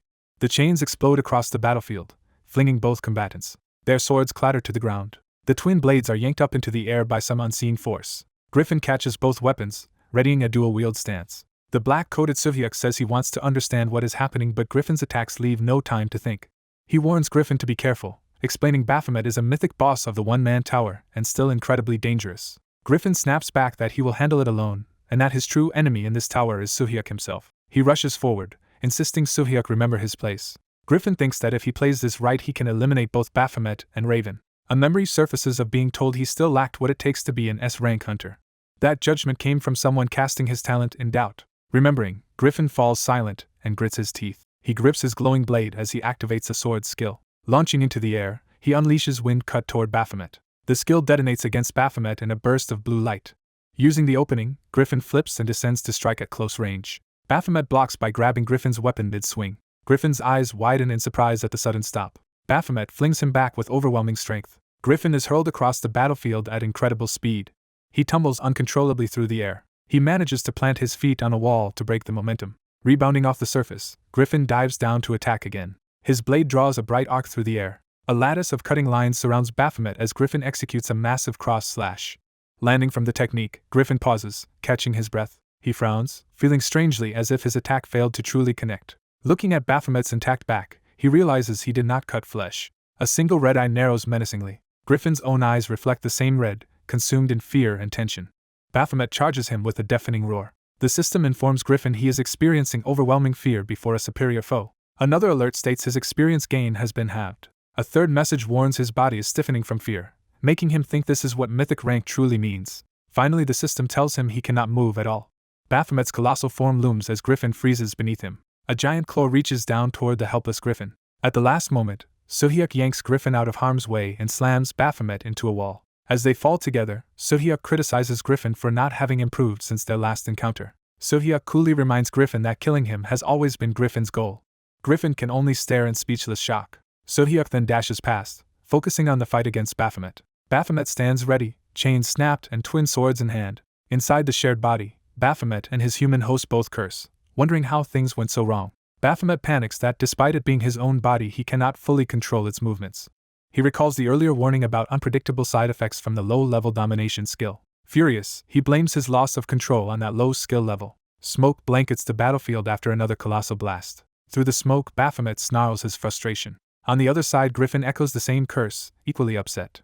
He cannot believe Baphomet is still functioning like this despite everything. While Sohyuk presses the attack, he notes how annoyingly tenacious Baphomet remains. Baphomet lunges back at Sohyuk, his mane whipping behind him. Sohyuk realizes that Raven has abruptly become far stronger. To him, their clash now feels like fighting two powerful foes at once. The two Baphomet aspects mirror each other as they circle Sohyuk with drawn blades. Sohyuk thinks in alarm that Baphomet is still very much alive. Baphomet drops to one knee and lets out another feral roar, powering up. Sohyuk also gathers his energy, ready to match him. The two opponents face off, their auras colliding. Close-ups show each of their distinctive curved swords. Their weapons gleam as they prepare the next exchange. Sohyuk dives from above with a straight downward strike at Baphomet. Mid-swing, he studies Baphomet's reactions with a thoughtful expression. Realizing something about Baphomet's condition, Sohyuk quietly says he understands now. He sprints in with renewed resolve. His eyes harden as he focuses entirely on ending the fight. Another figure races toward the scene, rushing to intervene. A hovering device is abruptly pierced by a sword, disrupting its surveillance. Startled, Baphomet wonders if this was the ominous gaze he had been feeling, just as the armored overseer also reacts in surprise. Someone off-screen angrily yells at the white-haired man. The white-haired man realizes the tower has recreated him from data as a demonic beast even though he is dead. He lets out a bitter laugh. He condemns the demonic beast that dared to oppose him. The brown-haired hunter concludes that the only solution is to kill the demonic beast in front of him. The hunter looks tense and fearful. The white-haired man tells the hunter he has only one option. The hunter desperately protests as he grips his sword. The white-haired man explains the hunter must kill him. A system message declares the quest completed and Raven 21 eliminated. The hunter curses as another message announces the floor has been cleared. The white-haired man, in pain, curses Raven and wonders if he was made to feel pain as well, while the system warns certain skills will be unavailable next floor. Another message states that the temporary skill has ended. The hunter, shocked, finds his sword embedded in the white-haired man and asks what is happening. The white-haired man's hand drops weakly. The two stand face to face with the swords still through the white-haired man's body. The hunter observes that Baphomet, once a beast, has become human and questions how that is possible. He admits strange things can happen in this world but says he is curious how Baphomet turned human. He asks if Baphomet's change was caused by a quest and notes that quest can accomplish anything. Baphomet agrees, saying he too is present because of a quest. Baphomet silently sweats, uneasy. The hunter analyzes that Baphomet lost his true power when becoming human and that the body he inhabits is not originally his. The hunter taunts Baphomet, asking if this is all the strength he gained in that human body. He adds that Baphomet does not seem to know how to use his new body properly as Baphomet's form glitches. Baphomet begins to fade away with a quiet response. The hunter watches, eyes wide, as Baphomet disappears. The hunter is left standing before Baphomet's dissolving silhouette. The hunter looks stunned by what just happened. He asks the now vanished Baphomet to repeat what he said. An older muscular hunter listens and says he understands. The group reports that a named demonic beast appeared in every district, and the leader asks Jeju if he encountered one as well. Jeju explains his foes had posed as twin children before revealing themselves as monsters. The purple-haired hunter notes that at least everyone managed to clear the floor. A healer says they did clear it but Nelia is still too injured to continue despite first aid. Jeju thinks over the situation with a serious hum. He asks Nelia if she can endure more climbing, and she insists she can keep going with the others. Jeju silently reaches a decision. He announces that they will head back down the tower, surprising the others. Nelia protests that he should not change plans because of her, but Jeju says he already knows how bad her condition is after working together so long. He tells her clearing the tower can wait and her health must come first, while she insists she does not want to leave. The hunter in red states he will remain. The red-coated hunter says if the team descends they should do so without him. Reaper presses him, asking if he plans to clear the tower alone. He looks quietly determined, hiding his emotions. Reaper notices he has been dejected since earlier and worried, volunteers to stay as well. Griffin is surprised but agrees to remain, saying it would be a waste to leave now. Griffin adds that he also has something he wants to learn, glancing at Baphomet. Griffin and the red-coated hunter share a tense, hostile look. The hunter meets Griffin's sharp gaze and kind. Jeju accepts their choice and asks if anyone else wants to stay besides Baphomet and Griffin. Zest volunteers to descend with Jeju, blaming himself for Nelia's injuries and wanting to watch over her until she stabilizes. Jeju then asks Reaper for her decision, catching her off guard. Reaper hesitates, glancing at Baphomet. She exhales, steeling herself. Reaper raises her hand and declares she will climb further with Baphomet and Griffin. Another woman cheerfully announces that she will climb too.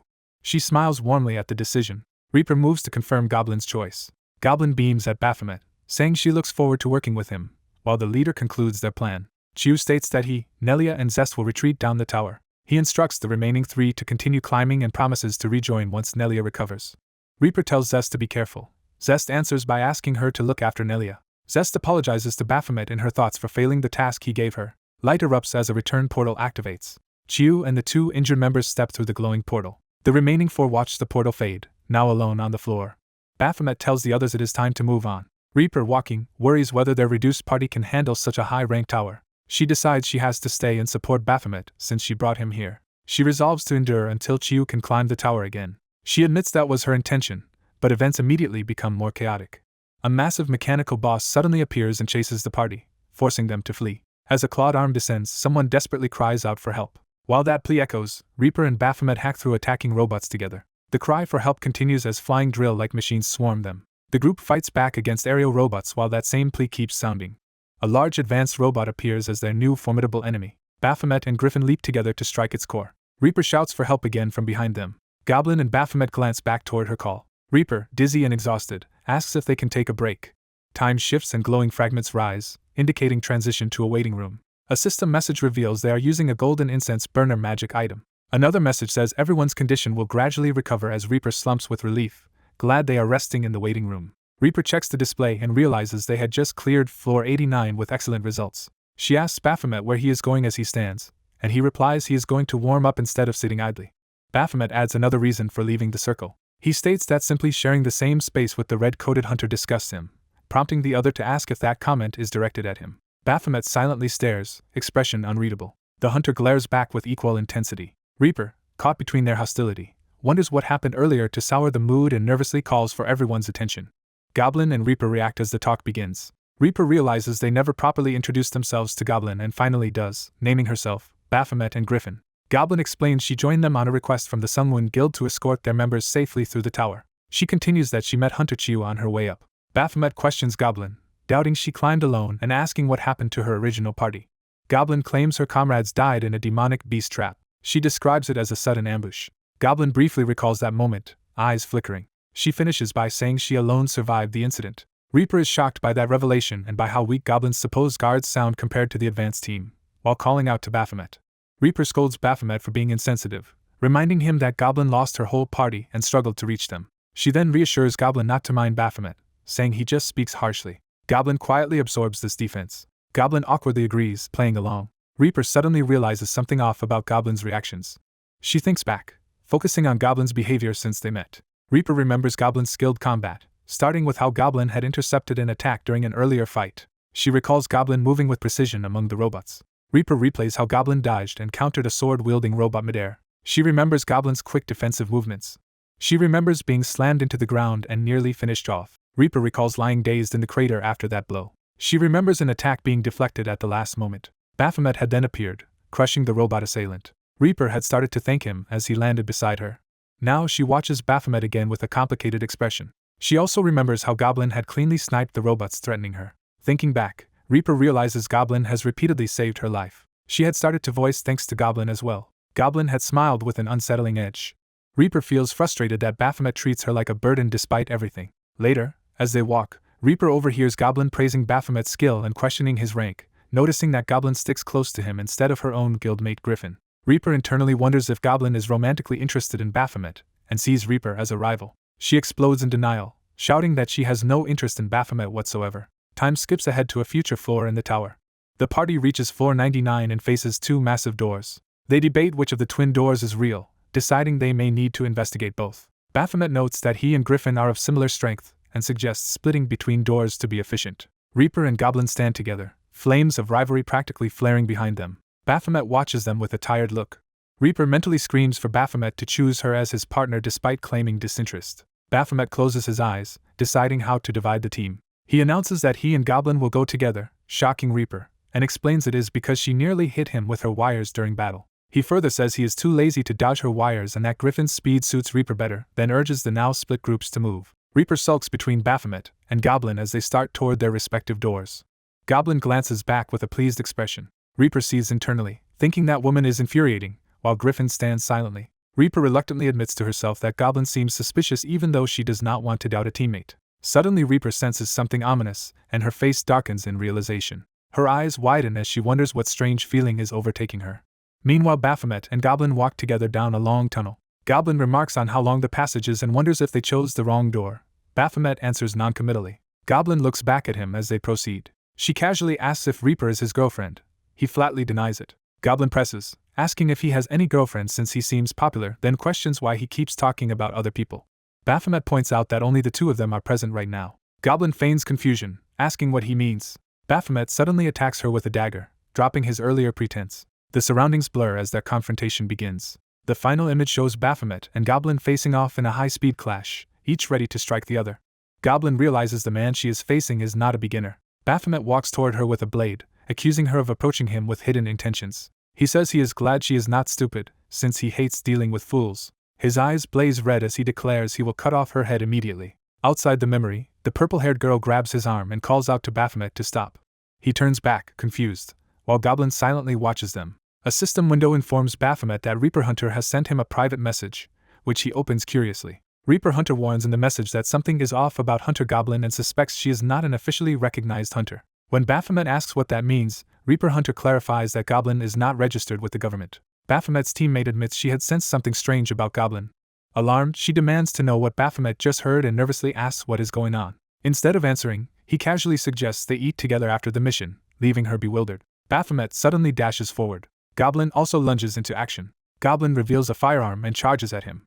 Baphomet's eyes glow red as he dodges and counters, beginning an intense close-quarters fight. He slashes at Goblin with a powerful red arc of energy. He glares at her, fully serious. Goblin responds by drawing a curved blade, matching his killing intent. Baphomet fixes his gaze on her gun, gauging the threat. They clash again, sword and knife colliding in a bright burst. Baphomet raises his weapon defensively. Goblin smiles while evading his sweep and lining up another shot. He continues a relentless series of red-traced attacks as she keeps dodging. Goblin flips away, using a glowing green trail from her weapon. Baphomet spins through another slash. Their blades collide once more, red and green trajectories crossing. Baphomet plants a foot, preparing another charge. His fist tightens with resolve. He grabs Goblin by the ankle midair. Using the hold, he slams her into a powerful impact. The force sends Goblin flying away from him. Both regain distance, circling each other on the arena floor. Baphomet stands ready, red eyes smoldering. Goblin smiles, clearly entertained by the fight. Baphomet's weapon spirit notes.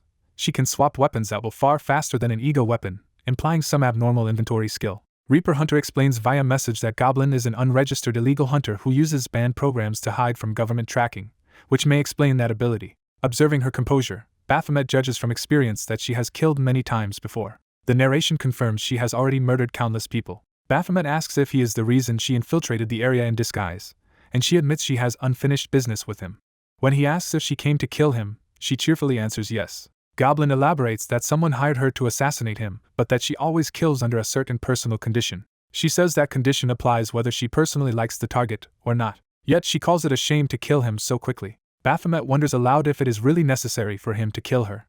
He muses about neutralizing only her dangerous aspects and sparing her life, following the example of his grandmother. He remembers his grandmother's words while looking at a damaged teddy bear. The scene cuts to Goblin as a wide-eyed child, hinting at her past. A flashback shows young Goblin standing in front of a kneeling, faceless woman, suggesting early abuse or control. Another memory shows a shirtless man telling the child that living toys are more fun than dead ones. Back in the present, Goblin says she intends to take Baphomet home alive. She adds with a twisted smile that she will keep him as a cherished pet even after cutting off his limbs. She orders Baphomet's weapon to remember that her true title is no longer Goblin. She proudly proclaims her new name is Peacemaker as she rushes at him. While she fires, Baphomet's ego weapon asks for orders, and he requests a compact weapon able to block bullets in the confined space. The weapon warns Baphomet that Peacemaker is extremely strong and urges him to be careful. Baphomet scoffs at calling her strong. He recalls the overwhelming image of Raven, a far more terrifying opponent. Scenes of his earlier battle with Raven flicker through his mind. He concludes that fighting Peacemaker is trivial compared to fighting Raven. Remembering Raven again, he thinks there is more to it. His eyes harden as he states he does not believe he can lose to Peacemaker. Peacemaker kneels and raises an assault rifle to continue the battle. Seeing his change in aura, she is startled. She charges while Baphomet, now wielding twin axes, smashes the floor. He sprints with his new axes, ready to press the offensive. Examining the axes, his weapon spirit acknowledges understanding his intent. Peacemaker notes that his gaze has changed and asks if he just called her a toy. Baphomet counters that the toy in this fight will not be him. Leaning close to her face, he adds that she will be the toy instead. He darts past her, their positions inverted as he attacks from above. Both flip through the air, trading positions in another acrobatic exchange. Baphomet catches her weapon arm and lines his axe up for a decisive blow. He smiles viciously, fully embracing the fight. Peacemaker's eyes whirl in shock as she realizes his killing intent. Baphomet leaps again to strike from overhead. She chases after him along the wall. Noticing his boosted power, Peacemaker says she will start taking him seriously. She attempts to ensnare him with rope-like projectiles while he dodges with his axes. Baphomet jumps, swinging both axes as he evades the lines. He coils the rope around himself for control. He then severs the rope in a burst of energy. Using the broken line for mobility, he swings toward her to attack. He lands and pivots just as one of her spear-like projectiles hits the ground. He runs along the shattered wall toward her through the debris. Peacemaker smiles, still relishing the battle. Both cling to opposite walls amid jagged rubble, momentarily facing off. Baphomet, calm and focused, prepares to rush again with his axes. He reflects that his mind has been unusually composed since meeting Raven. The panel focuses on the sharp edge of his axe.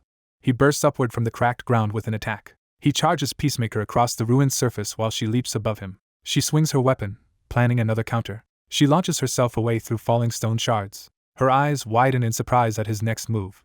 The ground splits open from the force of his strike. Baphomet appears behind her mid-swing as she tries to react. He internally repeats his belief that he cannot lose. They clash in midair again, their weapons colliding. Peacemaker grudgingly admits he is tougher than she expected. Ecstatic, she shouts that taming him will be fun. A massive explosion of energy erupts, obscuring the battlefield. Amid the chaos, Baphomet thinks that despite the danger he craves more of this kind of fight. He uses a wall as foothold to launch himself back toward Peacemaker. He wonders how this fight would feel if his opponent were Raven instead. He dives down at Peacemaker with his axes raised. She still grins manically while aiming a gun at him. He questions how things would change if he were a bit stronger. He swings from the rope again, eyes fixed on her. He wonders what it would be like to get another chance to battle Raven. Peacemaker shifts to dual wielding a knife and gun, preparing a new combo. A close-up shows her eye trembling, betraying unease. Baphomet raises his axe for a finishing strike. Peacemaker leaps, trying to evade. Baphomet lands, standing firm with both axes while she is left injured and kneeling. Peacemaker clutches her leg and side, clearly hurt but still conscious. Baphomet regards her coldly, red eye glowing. She pants and forces a shaky laugh. She breaks into hysterical laughter on the crumbling battlefield facing him. Baphomet stands silently, shoulders relaxed, as dust settles. Peacemaker, exhausted and bleeding, struggles to keep her composure. She mutters in denial that he should have been her toy instead of the other way around. She looks shaken, sweat and fear showing through her grin. A memory of her younger self asks why her victim would not obey her, echoing her need for control. Back in the present, her eyes go wide with panic. The younger version of her threatens punishment for disobedience, reinforcing how twisted her mindset became. In the present, she calls her opponent a fool. She repeats that thought as she readies a huge terminal-like weapon. Peacemaker manifests an enormous cannon, saying she did not want to resort to it. She yells that Baphomet forced her hand. The cannon unleashes a gigantic green beam of energy. The beam engulfs the area and rushes straight toward Baphomet. As the light clears, Baphomet is revealed still standing within the blast. He roars, eyes blazing red, as he pushes through the energy. Peacemaker is struck and blood sprays from her side. She touches her face, confused that she has been wounded. The next panel shows Baphomet having driven his weapon into her torso at close range. She furiously prepares another attack, shouting that he brought this on himself. Her green lightning explodes outward again, but Baphomet remains inside the radiance. The energy detonates violently, tearing up the surroundings. Peacemaker darts forward through the lightning to finish him. She suddenly looks stunned as something unexpected happens. She notices Baphomet charging straight through the storm toward her. Empowered by the green energy, he rushes at her with crossed blades. A close shot emphasizes his relentless advance through her ultimate skill.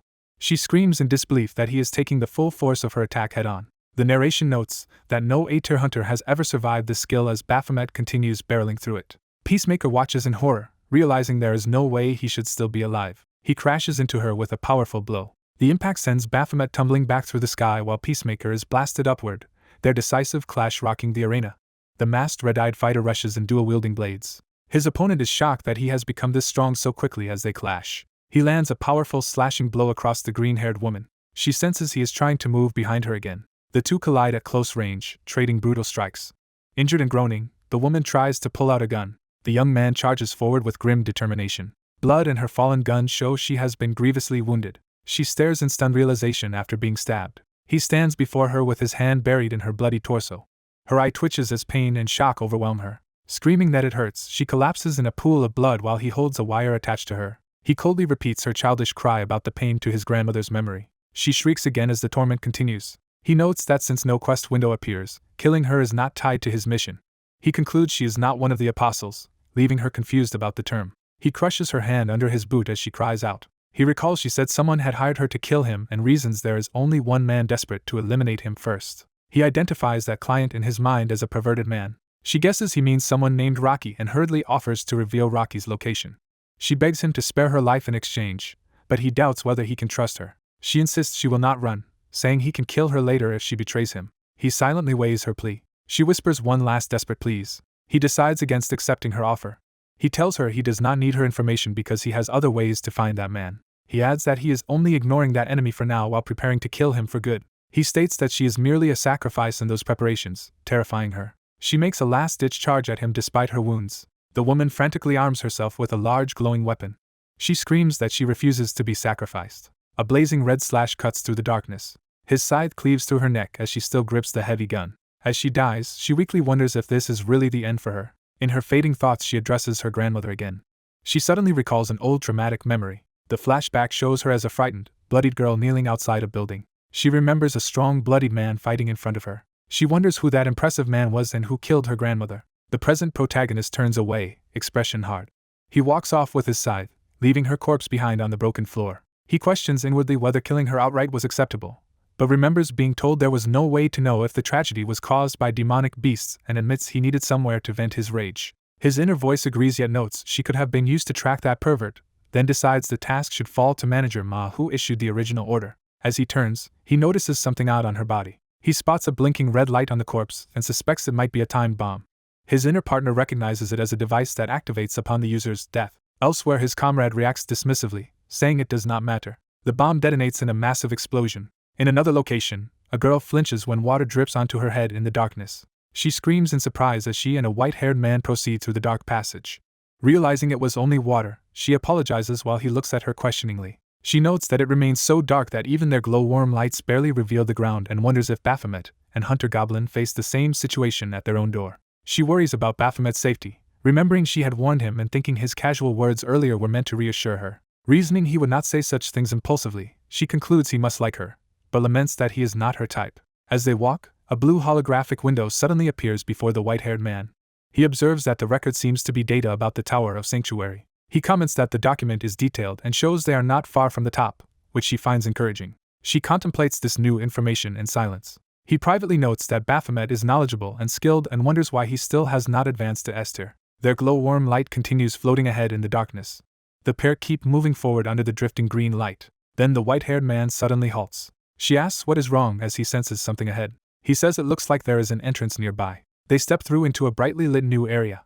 Both stare forward in shock at what they see. In front of them is a bustling open plaza full of civilians who react with confusion. Nearby, children run past in what appears to be a normal amusement park. The duo realizes they have stepped into a virtual reality amusement park environment. A woman in the park rushes forward insisting to a suited man that a situation is a misunderstanding, while the hunters watch in surprise. The man protests that he saw the incriminating scene himself and accuses her, while she frantically denies any involvement. Calling her secretary Kong, the director coldly ends the conversation and walks away as she calls after him. Watching, the purple-haired girl suggests they should stay out of this domestic drama for now. She then challenges the director, asking why he is taking the matter so seriously without letting the secretary properly explain. She shouts that the woman is trying to clear things up and criticizes how romance dramas drag out solvable misunderstandings. Hearing the word drama, she realizes this scene is scripted as a show and a sinister voice reacts to her comment. The white-haired man also freezes as he hears the unsettling voice. The secretary runs toward a large white machine with big circular panels. She is abruptly flung back, landing hard on the ground. Onlookers shriek as they start noticing something wrong in the park. A mysterious armored female figure surrounded by floating cubes appears in the sky. The two hunters recognize the newcomer as a named demonic beast. The crowd gapes at the figure, some assuming it might just be an amusement park event. The masked entity surveys the scene impassively. Growing bored, she unleashes a wave of power, ordering everyone to disappear. The purple-haired hunter notices the light from the virtual world distorting. In an instant, the amusement park vanishes, leaving the two hunters alone in total darkness. The girl looks around the black void in alarm. She turns back, searching for her companion. Suddenly she finds herself falling away from him, while he reaches for her in shock. He calls out urgently to Hunter Reaper as she is pulled farther. His expression tightens as he realizes he has lost track of the enemy's presence. Sword ready, he admits he cannot sense the demonic beast anywhere. He steels himself, eyes narrowing in determination. Elsewhere, a massive red hand grips the top of a metal birdcage. The demonic beast declares that the casting for her actors is complete as the girl sits trapped inside the cage. Panicking, the girl demands to know what is happening while the beast explains she has lost interest in merely watching humanity's virtual stories. The entity turns toward Griffin, hinting ominously that something is about to begin. She announces that the trapped hunters must now entertain her with an interesting story. A system command flashes, initiating scenario Jezebel 215. Jezebel casually asks the hunters what genre of story they prefer. As Griffin stands ready, her disembodied voice lists possible genres like thriller, noir, action, comedy, and fantasy. She then says they actually have no choice in the matter. Jezebel reveals she personally prefers romance. The captive girl kicks at the bars of the birdcage with all her strength. Her full-bodied kick slams into the bars but fails to damage them. Jezebel scolds her for being rude, while the girl demands to be released and asks what Jezebel is plotting. Realizing brute force will not work, the girl tries to open her inventory but finds nothing responds. A glitched status window appears and she panics, wondering what is wrong with the system. Jezebel explains she researched them beforehand, knows Reaper relies heavily on items, and has therefore tampered with the system.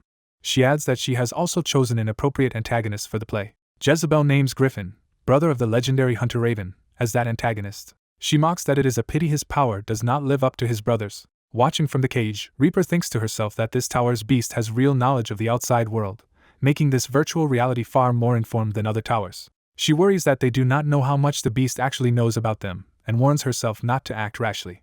A sharp white slash suddenly cuts through the darkness. Griffin's surprise attack lands on Jezebel, hitting her head. Reaper gasps in shock at the sudden strike. Seeing Griffin stand afterward, she cries out his name in alarm. Griffin's aura turns fierce as he prepares to continue the fight.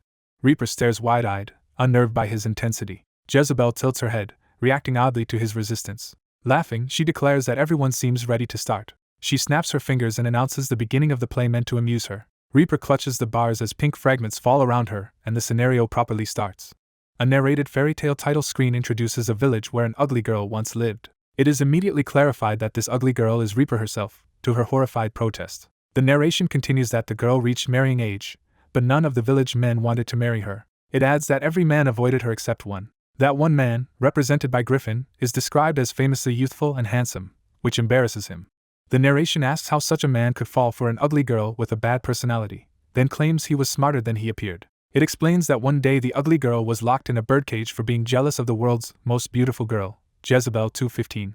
The story poses the question of whether the young man will rescue the ugly girl. It further asks if they will be able to live happily together once she is saved. Griffin answers by launching a dynamic aerial attack straight at Jezebel.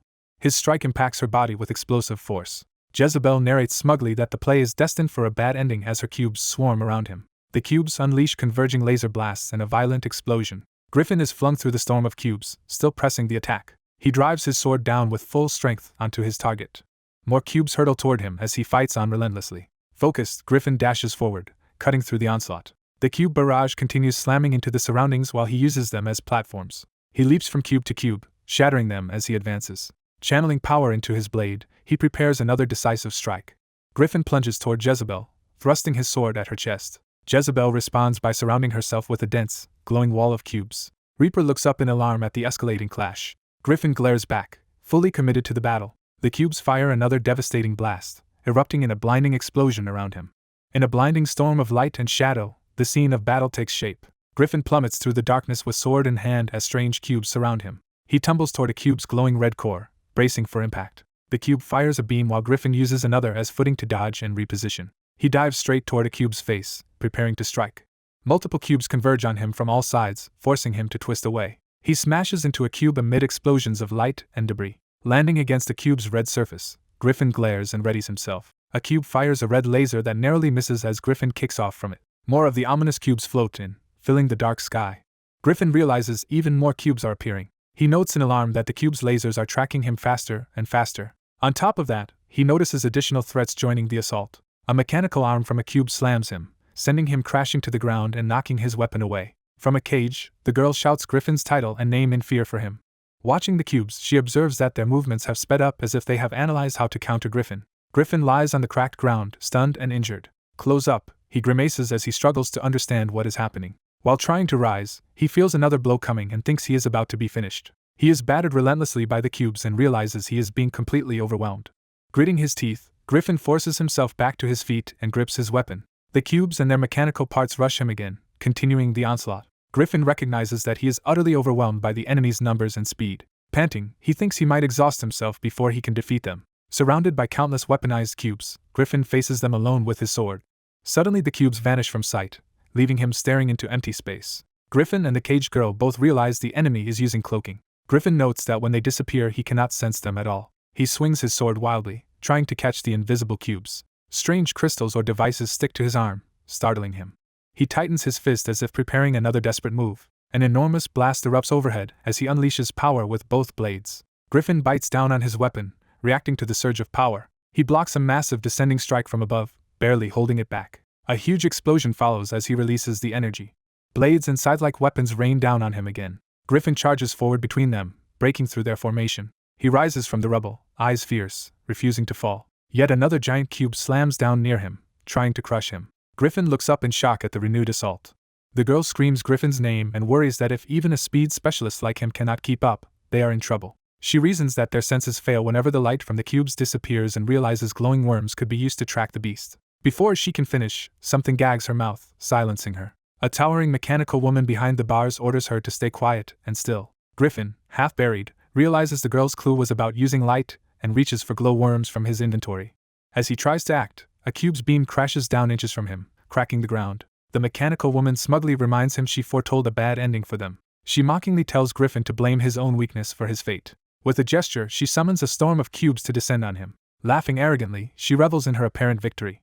The bound girl can only make muffled sounds of distress from her cage. Griffin, bloodied, lies thinking he is too weak. In a dark inner space, he despairs that he will never reach Esther at this pace. He questions whether he will ever be strong enough to surpass his brother. Echoing voices recall that he is Hunter Raven's younger brother, though being the youngest A-tier is still impressive. Griffin's body hangs limp in a white void, as if drifting in his own consciousness. He then finds himself facing his composed older brother, Raven, in that void. Another figure, Baphomet, appears nearby, observing their interaction. A remembered voice admits surprise that Griffin became so strong so quickly. Another question wonders if fighting the demonic beast was what made him stronger. Griffin rejects that as the whole explanation and wonders why he still could not win. Raven tells him he has not improved at all and muses that perhaps it is because Raven is already dead. Raven's calm profile contrasts with Griffin's troubled expression. Baphomet looks on and explains with cold eyes. Baphomet states that irregular hunters like Griffin need special conditions to grow and that Griffin's condition was tied to Raven, who is now dead. Baphomet mockingly calls it a shame and asks if Griffin can no longer grow. A deeper, ominous voice challenges that assumption and asks why Griffin thinks he cannot still grow. The memory of Raven's death replays, showing him pierced and bleeding. Griffin sees blood on his own face, reliving the trauma. Baphomet's shadowy form says that if Griffin's motivation is strength, he should make that his goal. Baphomet, eyes glowing red, urges Griffin to set killing Raven's murderer, Baphomet himself, as his ultimate goal. Griffin's silhouette in his blue coat stands as he considers that proposition. With lightning in his eyes, he is asked if he agrees. A torrent of blue lightning erupts, scattering the cubes around him in reality. Jezebel, the mechanical woman, reacts in shock to the sudden power spike. Griffin stands wreathed in lightning, his body crackling with new strength. He accepts Baphomet's suggestion, saying he will use him as Baphomet wishes. He declares that from now on his goal is Baphomet, fully embracing the new power. Jezebel again shrieks in disbelief as the lightning surges. The girl watches from her cage, stunned, and calls Griffin's name. In the inner void, Raven's back is turned as if leaving Griffin's growth to himself. Raven glances back one last time, expression unreadable. A command in Griffin's mind tells him to kill Baphomet. Back in the dungeon, Griffin stands transformed, lightning towering around him. His eyes glow icy blue as he focuses on the battlefield. He sends torrents of lightning that rip through the cubes, obliterating them. Jezebel staggers under the shock of the attack. Panicking, she orders her cubes to stop him. They rush in, but another massive lightning blast detonates among them. A bolt grazes Jezebel's head, signaling that he has pierced her defenses. She screams as lightning engulfs her entire body. Kneeling and scorched, Jezebel struggles to recover while electricity still dances around her. She trembles uncontrollably, unable to stop twitching. Griffin calmly remarks that there is no lightning his body cannot endure. Wreathed in blue light, he advances with utter confidence. He hears guiding voices in his head explaining how to wield this new power. Jezebel, still confused by his transformation, insists the story should still end badly for him. She buries him under a mountain of exploding cubes, screaming for his death. When the dust clears, she is puzzled that something feels wrong. Realizing her senses are failing, she asks why she cannot feel anything. A single bolt of lightning splits the darkness again. Griffin's lightning-charged fist rockets forward. The cubes fall, inert and sparking, as his power spreads through them. Lightning bursts upward from the shattered pile where he stands. Griffin emerges from the explosion, eyes blazing with blue energy. Jezebel cries out in fear as his presence looms over her. Griffin dashes toward one of the giant red cores with lightning at his back. He channels all of the electricity through his body as he lunges. His expression is hidden in shadow as he concentrates to strike. Facing a cube, he winds up, lightning arcing between his arms. He hurls the bolt, cleaving through the cube's surface. Arm raised, he stands like a living lightning rod. Lightning coils around him as he prepares the final blow. From above, he descends in a straight, blinding line of electricity. Jezebel watches in horror as the bolt races directly toward her.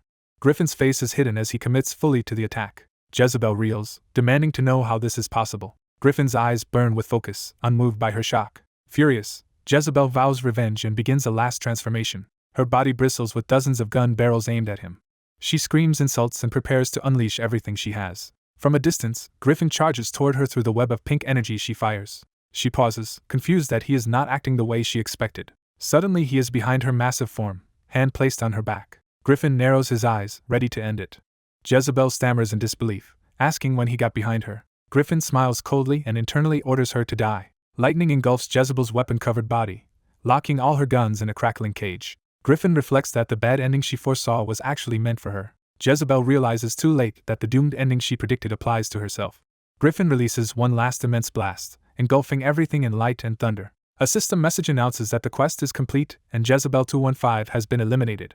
Elsewhere, Griffin's teammate runs toward him across the now quiet floor. She excitedly praises Griffin's feat and starts to ask when he gained such power. Noticing blood, she points out that he is still injured.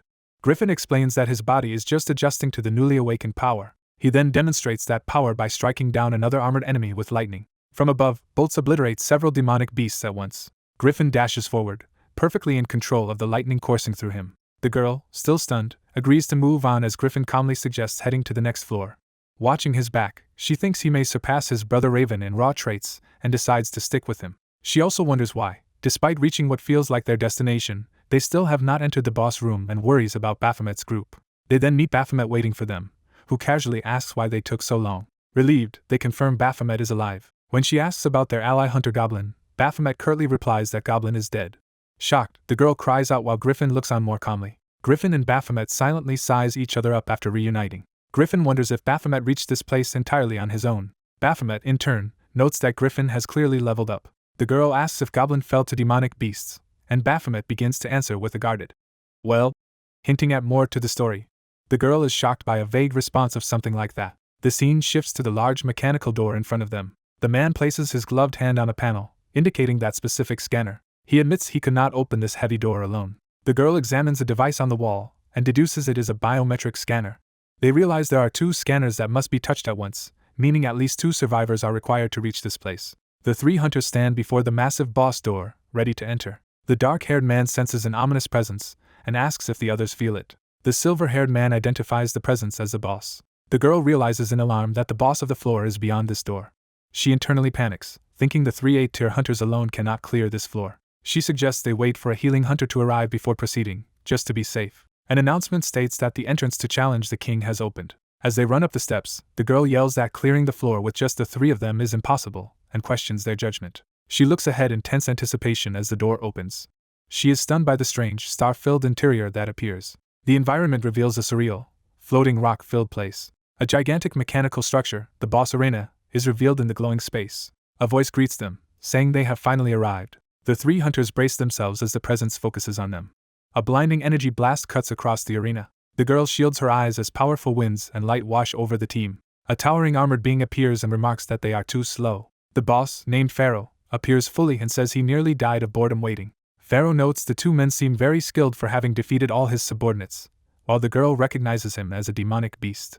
He says he has gathered all their combat data and claims they will be completely under his control no matter how they struggle. Pharaoh comments on humans ranking power alphabetically and shows interest in their tier status. He mocks them as just 3 A tiers and confidently predicts the outcome of the fight. He offers them one last chance to become his subordinates and promises advanced technology instead of their human bodies. Someone interrupts derisively, calling him a piece of junk and dismissing his offer.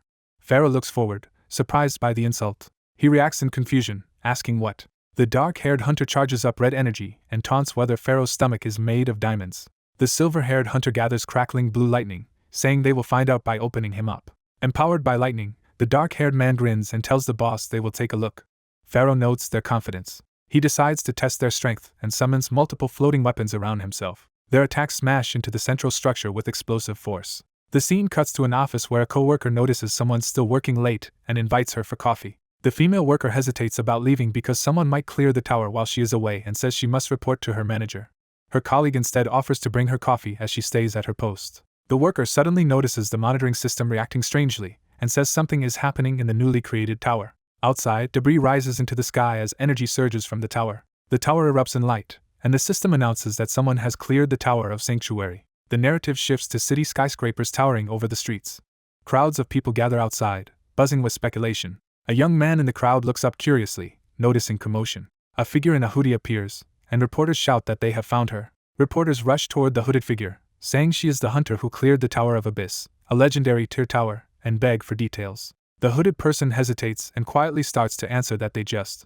The reporters lean in, waiting for more. The hooded hunter suddenly bolts away while the reporters shout that this is the person who dealt the final blow. They chase while calling her Ms. Hunter. Someone yells her hunter title, Reaper, making her grimace as she runs. Elsewhere, a boy eating an ice cream bar repeats that the system credits Hunter Reaper as the only one who cleared the Tower of Abyss. His friend points out that the boy and Hunter Griffin actually did most of the work. The story flashes back to the aftermath of the Pharaoh battle, showing the shattered barrier sky. Pharaoh's disembodied voice grudgingly admits their effort was not bad as the two exhausted hunters stand. He adds that his body. Pharaoh begins regenerating with crackling energy, saying his body will restore itself. The two hunters realize in shock that he can regenerate an enormous number of times. Narration explains they had no choice, and the dark-haired man shouts Reaper's name. The girl, Reaper, recalls that they still have the mythic item mystery cube that erases anything trapped inside and urges him to throw it at the boss. The dark-haired hunter yells at Reaper to hurry. Reaper, bleeding and desperate, reacts and prepares to act. She leaps upward toward Pharaoh, clutching the cube. Pharaoh looks up as the cube arcs toward him. The cube opens to reveal a monstrous, fang tongue lashing out. The cube engulfs Pharaoh and slams onto the ground as electricity crackles. The cube detonates in a massive explosive burst. Back in the present, the boy deduces the explosion was caused by the magic crystal inside the item reacting with the boss's crystal. He laments that a valuable Magi technology crystal and the mythic item itself were destroyed in that blast. He reveals they at least obtained a token from it, and suggests they now deal with some unfinished business. He reminds his friend that the criminal he caught is locked in storage and confirms they are going to see him. Inside the dim storage, the captive complains that he was stalked and his home invaded. Hunter Griffin appears in the doorway and recognizes the captive as the magician from their Tower of Labyrinths party. The prisoner kneels and demands to know who Griffin really is. Griffin silently glares in reply. The prisoner attempts to dart past, but Griffin easily blocks him. A blast of energy slams the prisoner back toward the room's interior.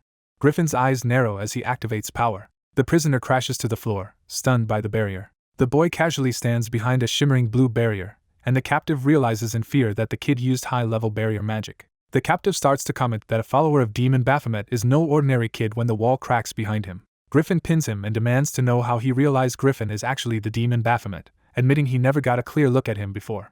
Pulling back the hood, Griffin is surprised to discover the intruder is a girl looking oddly familiar. She aggressively shouts that she is a man. Griffin, enraged at being fooled, swings as if to hit him. The captive instantly switches to a cutesy, tearful act, begging Griffin not to hit him. Griffin stops, awkwardly flustered, while the boy watches from behind. Griffin realizes something and his eyes widen. The boy remembers the image of the pink-haired, pigtail girl in his mind. The memory focuses on her face from the earlier chapter. Her sparkling pink eyes zoom into focus. Griffin recognizes the captive as that same pigtail girl from before. The chapter briefly references her original introduction pose. A title card reveals the magician's codename Fans. Another card introduces Fans as an S-tier magician hunter shown facing a giant dragon-like beast. Narration clarifies that although Fans is male, he currently disguises himself as a girl for a reason. He explains he once climbed Baphomet's Tower of Abyss. The flashback shows the attempt ended in disaster, with Baphomet holding him by the hair as he pleads. Baphomet despises him for failing to satisfy his hunger. The demon orders Fans to die. Baphomet swings him violently in the air. In that desperate moment, Fans has a sudden idea. He triggers his forbidden skill, a teleportation escape ability reserved for emergencies. Baphomet is left bewildered, demanding to know where Fans went. The narration states that using this forbidden teleport cost Fans half his abilities. Fans says this is how he lost his S-tier rank and later entered the Tower of Labyrinth to reclaim his power. He insists that Griffin's recognition proves he really is Baphomet, and demands to know how Baphomet became human. Baphomet, in the boy's body, responds indifferently with "so what," confusing Fans. The boy calmly asks how exposing his identity would help, pointing out no hunter would believe such a story and dismissing the threat. Griffin laughs darkly. He leans over Fans, asking mockingly if he has any proof and calling him crazy for coming here. Griffin asks how Fans would like to die. He menacingly lists gruesome methods of killing, building fear. Fans, terrified, again adopts a cute, pleading persona and asks what Griffin intends to do. Griffin pauses, while the boy silently watches with his phone as if recording. Fans hides his face under the hood in despair. The boy tells him that if he wants to live, he must listen carefully and complete 2 tasks for them. Griffin explains the first task is to locate a hunter named Rocky, startling Fans. The boy adds that Rocky cannot be found through official channels and then gives Fans a second task involving locating someone from a drawing, essentially using him as their informant. Fans initially refuses to be an underling for a demon and tries to protest. Griffin stomps near his head and says Fans has no real choice, calling him Beelzebub to affirm the alliance. The boy reveals he secretly embedded his familiar Beelzebub into Fans' body, which will poison him if he disobeys their commands. He says he does not care if Fans exposes him as Baphomet, but entering their territory changes things. Griffin grins and says he will work Fans to the bone. The boy adds that this will teach Fans how terrifying demons truly are. In an aside, Griffin says he looks forward to the day Fans falls into despair. The boy replies that a despairing soul is the tastiest, addressing Baphomet. Horrified, Fans laughs nervously and then darts out of the house. He flees down the alleyway, leaving his hood behind. Griffin and the boy watch him go from the doorway. Griffin asks if the boy was bluffing about embedding the familiar, and the boy replies that fear alone will make Fans work hard. The boy also explains he cannot contact team leader Ma and therefore needs another independent source of information. Griffin acknowledges this and stops, remembering something. He turns back and asks the boy to teach him magic. Later at a construction site, the boy prepares to demonstrate. He gathers blue magical energy in his hand. He casts Create Barrier, surrounding them with a wide electric barrier field. Smiling, he asks what changed, saying Griffin never wanted to learn magic before and assumes Griffin had an epiphany in the tower. He offers to start with fundamentals or stay with simple magic since Griffin favors brute force. Griffin instead asks to be taught advanced magic right away. Time passes, and the sky is shown as the narration moves forward. The boy later reflects quietly, thinking about what happened. He smiles and starts to ask himself how. He recalls Griffin's earlier reaction, shouting in disbelief about how the boy copied the spell after seeing it once. Griffin now marvels at how the boy perfectly recreated the barrier despite never doing it before. Convinced of his talent, Griffin says he can see great potential in him and suggests changing the boy's class. The boy internally realizes Griffin is right, admitting he had been using this body the wrong way and that this body actually belongs to someone else. Minwo, confused, demands to know which body they are talking about. The answer given is that it belongs to Hunter Fans. Earlier, Jeju anxiously confronts a suited man for not meeting as promised and stammers that he can explain. Jeju recalls the man had promised to expose Hunter Baphomet's secret, explains he delayed contact until he found evidence, and is asked if he actually obtained it. Pressed about the evidence, Jeju hesitates in silence. The man, annoyed, tries to leave, so Jeju blurts out that Minwo is the real boss. Jeju reveals that Hunter Baphomet is actually the true Baphomet boss monster disguised as a human. Beelzebub, in Minwo's mind, is shocked and sweating at this revelation. Minwo, rattled, asks Jeju to repeat what he just said. Minwo then clarifies that the body in question is Raven's. The investigator repeats in disbelief that this means the boss monster Baphomet. A mysterious voice declares it is granting Minwo's wish. In a memory, Minwo realizes his wish is being granted as Izra's hand touches his chest. The voice explains that ever since Minwo met Raven at the tower, it has been watching. It recalls that when Minwo was stabbed, he wished to become like Raven. The voice says Minwo needed a soulless human body to fulfill that wish. Minwo warily asks the mysterious woman embracing him who she really is. She teasingly asks if he is finally curious about her. She says she can only share her name for now, introducing herself as Izra. Back in the present, Minwo tells Jeju that Raven said he has no idea how to properly use Raven's body. Jeju recalls that the Raven Manhwa met at the Tower of Sanctuary was only a virtual copy and that this body actually belongs to the real Raven. The real Raven states that the Tower Avatar's body was in fact his own. Jeju asks Beelzebub how much magic this body holds, admitting he only now examined it carefully. Beelzebub focuses and analyzes Manhwa's power through Jeju's eyes. Jeju concludes that Manhwa possesses an immense amount of magic. Jeju reasons that such reserves suit Raven's powerful fire magic. But Manhwa reveals Raven's unique skill does not even require magic and that he learned this after acquiring it. Jeju, startled, wonders where Raven's huge magic pool is actually spent, then recalls the tower's Raven was weaker because it was mere data. He remembers that when that copy attacked, it suddenly felt like the strong Raven he once knew, moving on instinct. Manhwa experimentally activates a buff spell with his fist. A narration explains that a buff temporarily amplifies one's magic to unleash multiple spells against enemies. It notes that buffing is limited by magic supply and the scarcity of magic items.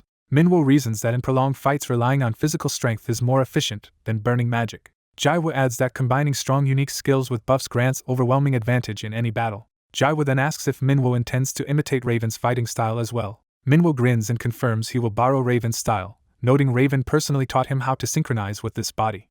Manhwa recalls climbing the tower as a low-rank beast, dying repeatedly to other guardians and copying their skills, and says learning Raven's style is similar, so he accepts Jeju's advice. He explains he already has a conditional buff skill, whereas Raven's is a direct buff, so he needs proper buff magic. Jeju therefore urges Manhwa to teach him buff magic. Manhwa is dumbfounded when Jeju suddenly admits he does not actually know what buff magic is. Manhwa stares blankly, realizing Jeju cannot teach him after all.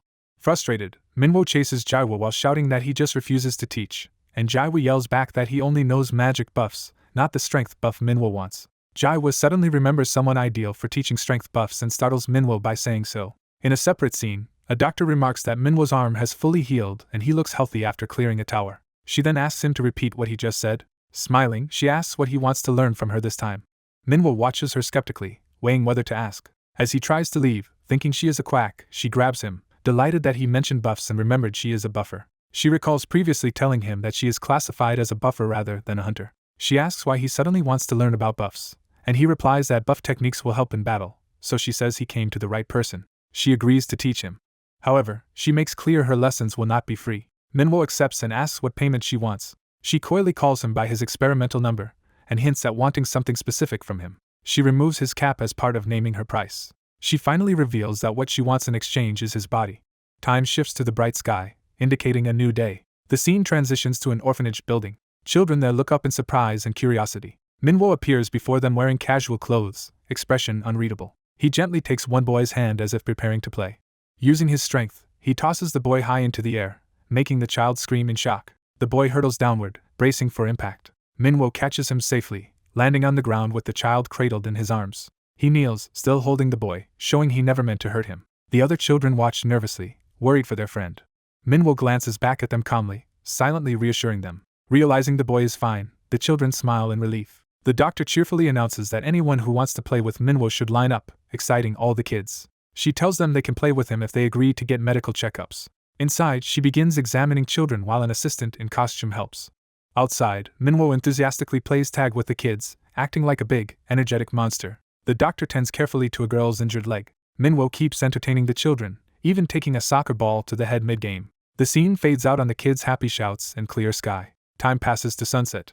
The orphanage director thanks the doctor for brightening the children's day, while the doctor modestly says the hard work was Minwo's. The director thanks Manhwa directly as he sits on a bench utterly exhausted. The doctor marvels that even an A-rank hunter cannot match the energy of dozens of children, while Manhwa privately agrees about their stamina. Manhwa asks if his part of the bargain is finished, but the doctor says not yet. She informs him they still have to visit 2 more places. She then relents for the night, suggesting they continue their volunteer rounds tomorrow, while Manhwa internally curses. As they later drive, she reminds him that teaching magic is taboo and that she is risking much by instructing him for more than a day. Manhwa thinks her logic is unreasonable but goes along with it. She cheerfully says she will pick him up tomorrow, leaving with her assistant. Manhwa watches their car drive away in the evening light.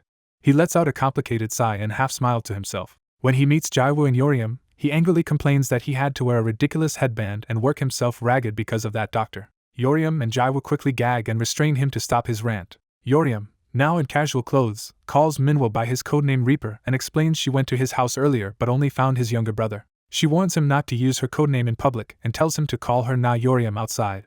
She then invites both brothers to come eat with her. Manhwa and Jeju awkwardly follow, surprised by the sudden invitation. Standing by her red sports car, yeosseum tells them to get in. As they drive, she comments that Manhwa's brother is very polite. Manhwa, slouching in the passenger seat, says his brother is only deferential because she is wealthy, while recalling the boy bowing to her.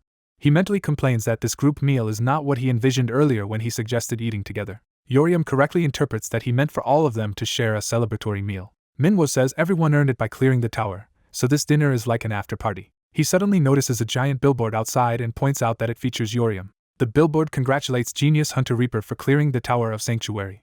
Yeosseum freaks out at the embarrassing advertisement. She suspects her uncle arranged the billboard, thinking back on his influence. She complains that her face is already plastered in her family's hotel lobby and now even on public billboards, while Manhwa wonders why she minds fame. She protests that reporters already pester her, and that she only became a hunter to support her dream of being an archaeologist, just as their teammates wave them over to a rooftop table. Their comrades smile and greet them warmly at the restaurant. The scene reveals the upscale venue called Assemblage where they are gathering. During dinner, one teammate asks if yeosseum feels okay now and compliments the group's achievements. The guild master or senior hunter praises them for clearing the Tower of Sanctuary. Manhwa casually sips a drink as he listens. The white-haired man lauds them as promising A-rank hunters. Another teammate says she also read the article praising yeosseum, but yeosseum deflects credit to Baffomet and Griffin. Someone notes that it is strange they are the only diners in such a high-end restaurant. Yeosseum admits she rented out the entire place, astonishing her friends. She laughs and says it would be a waste to use the reserved restaurant only for a single meal. After a few drinks, she blushes and giggles happily. Later, outside, yeosseum and another woman drunkenly insist on going for a second round of drinks. The white-haired man excuses himself to leave, ignoring their pleas for more partying. He walks away alone along a quiet path as his tipsy comrades call after him. He stops mid-stride when something occurs to him. With a serious look, he turns his attention elsewhere. He soon meets Manhwa in a park and brusquely asks him what he wants. Manhwa instead asks why the other man sought him out. Confronting him, Manhwa demands to know why he hid Manhwa's true identity from the party, and whether he is scheming something. The man regards him silently, weighing his answer. He finally says he had no solid evidence, so telling the others would be pointless, and starts to reveal his own motive. In his thoughts he admits he cannot stop now, must grow stronger, and that to do so he needs Manhwa. He tells Manhwa directly that he intends to use him, and therefore cannot let Manhwa die yet. He coldly adds that it will be more meaningful if he is the one who kills Manhwa someday. Manhwa interprets this as the man planning to make killing him his final mission. The man turns and simply asks Manhwa to become stronger. He walks away, leaving Manhwa standing there. Manhwa glares after him, muttering that the kid is unbearably arrogant. Sometime later, Manhwa lounges alone on a park bench, recalling that he had already warned Beelzebub the white-haired hunter was like this. Manhwa sits alert, staring upward and thinking. He notes that it is a full moon tonight, and corrects himself to call himself Cha Manhwa rather than Baphomet. Yeosseum joins him eating ice cream, and he teases that she already ate so much earlier while she insists she has a separate stomach just for ice cream and calls him the real glutton. She asks where the others went, and he says they all left though she wanted to continue the party. She grows quiet and contemplative. Looking up at the sky, she repeats that it is a full moon. She then decides it is midnight and says she should go home and sleep, with Manhwa telling her to go ahead. Manhwa adds there is still something he must do before turning in.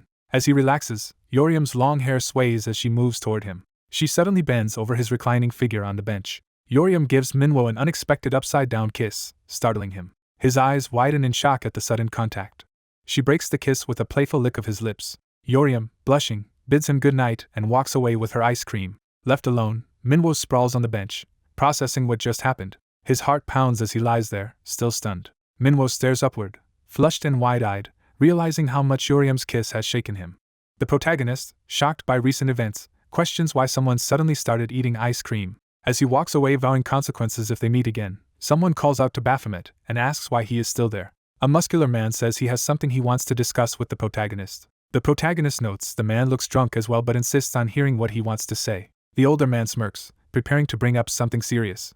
He asks the protagonist what his goal as a hunter is, contrasting hunters who chase money with those who pursue noble causes, and presses him on his true motivation. The older man answers for himself that his own motivation is simply fighting. The protagonist replies that his goal is to challenge the strongest and rise above them. Impressed, the older man says it would be a waste to let someone with his talent go. He suggests a proposal to the protagonist.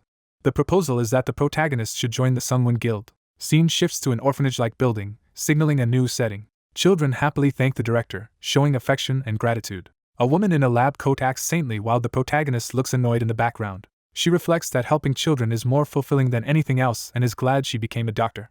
The doctor cheerfully greets patient number 302 and asks how he is feeling. He says he is fine but teases that she talks too much, while she playfully denies it. She explains that is why they are on the rooftop together. The doctor announces it is time to start his training. The protagonist activates a fiery skill, demonstrating his power.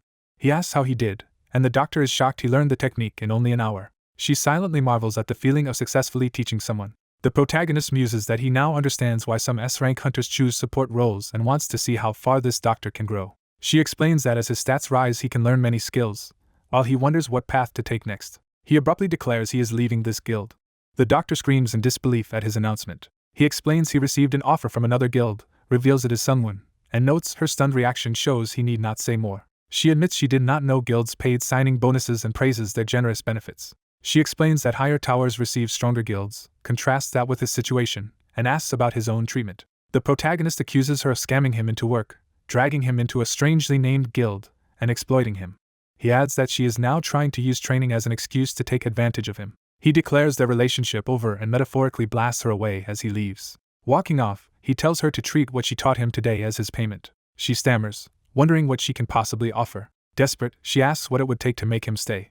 She even offers her body, but he immediately rejects that idea. He says he will remain if she accepts his conditions, prompting her to ask what they are. He explains he wants to fight in larger battles, which requires growing the guild, effectively asking her to expand it. He says the most important condition is to change the guild's ridiculous name. The scene cuts to a view of the evening sky, transitioning away.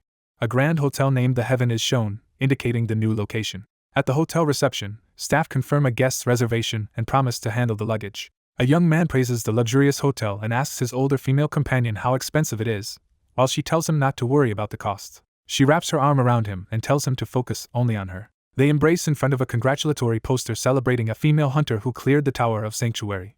The couple is startled by the animated poster, then recall that the hotel's heir is a hunter. The man comments that the hunter on the poster is quite pretty, but a nearby woman overhears and challenges what he said. A security-like man is shown as someone presents a card to gain entry. The guard allows a woman to enter through ornate doors. The doors open with a dramatic sound, signaling the start of an event inside. Inside, a formal banquet of well-dressed hunters and guests is underway. Various attendees mingle and chat, highlighting the social atmosphere. More guests converse, setting the scene of networking among hunters. One woman reacts with impressed surprise. A short-haired woman in a suit asks someone if they are successful now. She then asks how they managed to gather so many hunters, and is introduced as Minerva, Guild Master of Defiance. Another woman says it is thanks to Reaper that they secured the venue and remarks how fortunate it is to have such a guild member, praising money's usefulness. The red-haired woman, Ella, congratulates Minerva on Defiance entering the top 10 guilds. Minerva modestly claims they were just lucky, while Ella scoffs that such rankings do not come from luck alone. Ella demands an extra reward since her guild helped Defiance grow, just as someone calls out angrily to Muse.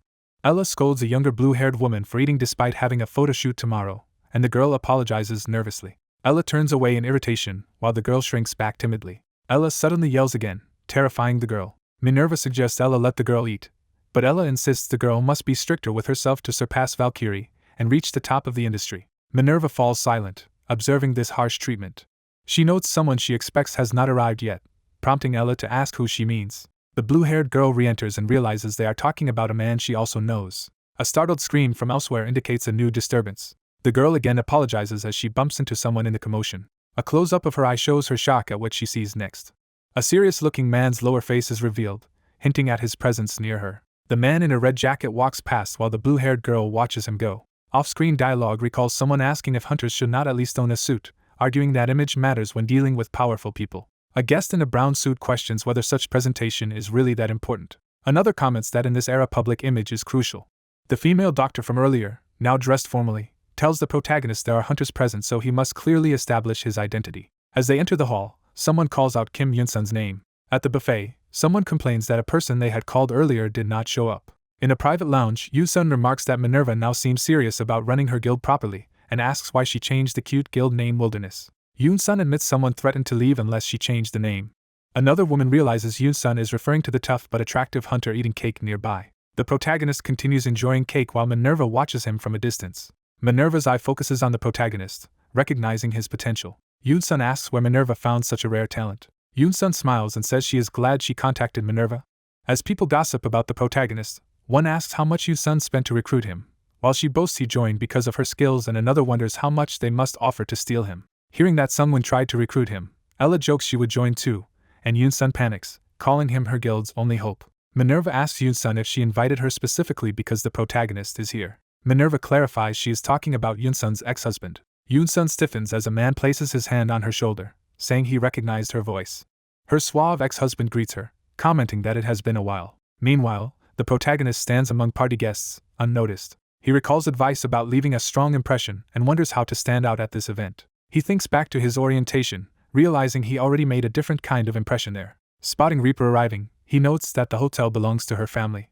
A flashback shows Reaper angrily confronting someone. Back in the present, the protagonist and Reaper silently pretend not to know each other. Reaper prepares to shout, drawing in breath. She calls out loudly to yeosseum, startling him. From across the glass doors, Reaper walks by while yeosseum turns toward the call, and the protagonist is seen inside.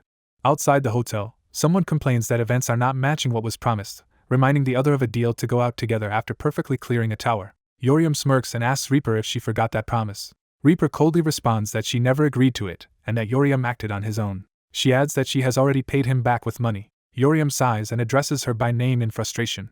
He loses his temper, telling her to stop playing hard to get and calling her unbearably boring. He reaches out aggressively toward her. Before his hand can reach her, the protagonist appears, grabbing yeosseum's wrist, and Reaper recognizes Baphomet. The narration repeats yeosseum's crude demand and shows his halted hand in front of Reaper. A red slash of energy appears, signaling the protagonist's intervention. His grip tightens around yeosseum's wrist against the red background. yeosseum recoils in pain, dwarfed by the protagonist's ominous aura. A close-up of yeosseum's eyes shows his shock at the killing intent he just felt. He wonders what that terrifying presence was, thinking it felt like the bloodlust of a demonic beast. Reaper and yeosseum both ask if Baphomet is a hunter as they stare at him. Reaper demands to know why the protagonist is there while yeosseum starts to ask who he is, and the protagonist retorts by questioning whether he is not allowed to attend. yeosseum awkwardly says he just never expected the protagonist at such an event, then tries to act pleased to see him. yeosseum hesitates over saying something, which prompts Reaper to press him about his hesitation. He suddenly asks if the protagonist is Reaper's boyfriend and, assuming not, inquires which guild he belongs to. The protagonist stays silent, weighing his response. He declares he is from the Wilderness Guild, while Yoon-sun off-screen hurriedly corrects the old cute name. yeosseum scoffs at the obscure-sounding guild, dismissing it as a nobody group. He berates Reaper for associating with such a loser and says he is disappointed in her, prompting the protagonist to ask which guild yeosseum is from. yeosseum proudly answers that he belongs to the Guardian Guild. Reaper internally notes that Guardian is ranked among the top 3 guilds. She recalls that Guardian became famous for clearing many towers in a short time. The protagonist sighs that he thought yeosseum was from Nebula and remarks that being from Guardian still makes him part of a so-called nobody guild by yeosseum's own logic. yeosseum is stunned, and Reaper struggles not to laugh. Reaper bursts out laughing at the irony of his insult. yeosseum forces an awkward laugh in response.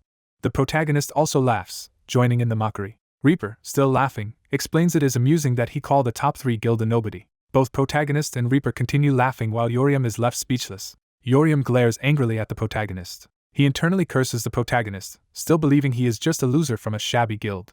From outside the glass, yeosseum watches the protagonist and Reaper together, clearly bothered. Inside, several guild masters, including Yoon-sun, sit together in a lounge. The narration identifies Minerva as the guild master of Defiance. yeosseum smirks slyly, plotting something. He approaches the trio outside and suggests to Baphomet that the banquet is becoming boring.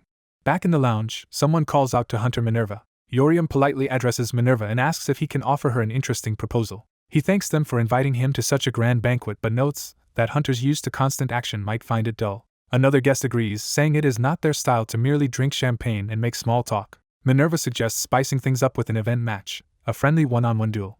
Ella objects that such duels could risk guild reputations at an official banquet. yeosseum argues that if both sides consent there should be no issue. He reveals he has already arranged such a match with the protagonist, identified only as number 302. Despite reservations, some guild leaders admit the idea sounds interesting, as they were growing bored. One of them turns to Yoon-sun and her companion to ask for their opinions on holding the proposed event match. In a renovated hall with a chandelier, a special match is about to begin. 2 male hunters face each other in the center while onlookers watch. 2 women comment that the situation has taken an unexpected turn. Another woman notes that one fighter belongs to Yoon-sun's guild. She adds that the other combatant is from the Guardian Guild. Minerva apologizes for using the renovated space, but the manager says it is fine. Minerva worries whether her fighter will be alright since Varga is more skilled than Baphomet. She realizes the match was set up to humiliate her fighter in front of many hunters and internally curses the instigator. The smiling organizer feigns concern, saying he is now in a difficult position. He tells his opponent he only asked Minerva to find a place for a simple match and did not expect such a big audience. The arrogant hunter's eyes narrow with hostility. Observers remark that the match will end instantly. The arrogant hunter mocks his opponent's weak guild and says he should have acted more humbly at the banquet. He continues that if the other had been humble, he would not need to humiliate him publicly. Varga impatiently asks if they can finally start, wondering why the other man talks so much. The arrogant hunter sighs in annoyance. He manifests powerful energy in his hand, stating that his opponent does not understand the situation. Power surging, he vows to expose Varga's act and see how long he can keep pretending. He charges straight at Varga with great speed. Varga suddenly moves as the attack begins. His sudden burst of speed makes him vanish from sight to the spectators. Varga effortlessly dodges a powerful strike that slams into the floor. Varga coolly evaluates his opponent and listens. He concludes that the enemy specializes in speed as light trails streak around him. The arrogant hunter aims to kill Varga with a high-speed assault. Varga subtly prepares a counter as energy flickers around his sleeve. He thinks to himself that, compared to a certain other opponent, this arrogant hunter is nothing. Varga recalls blazing images of that terrifying rival. Energized by the memory, Varga's demeanor turns deadly serious. He remembers the powerful blonde opponent surrounded by lightning.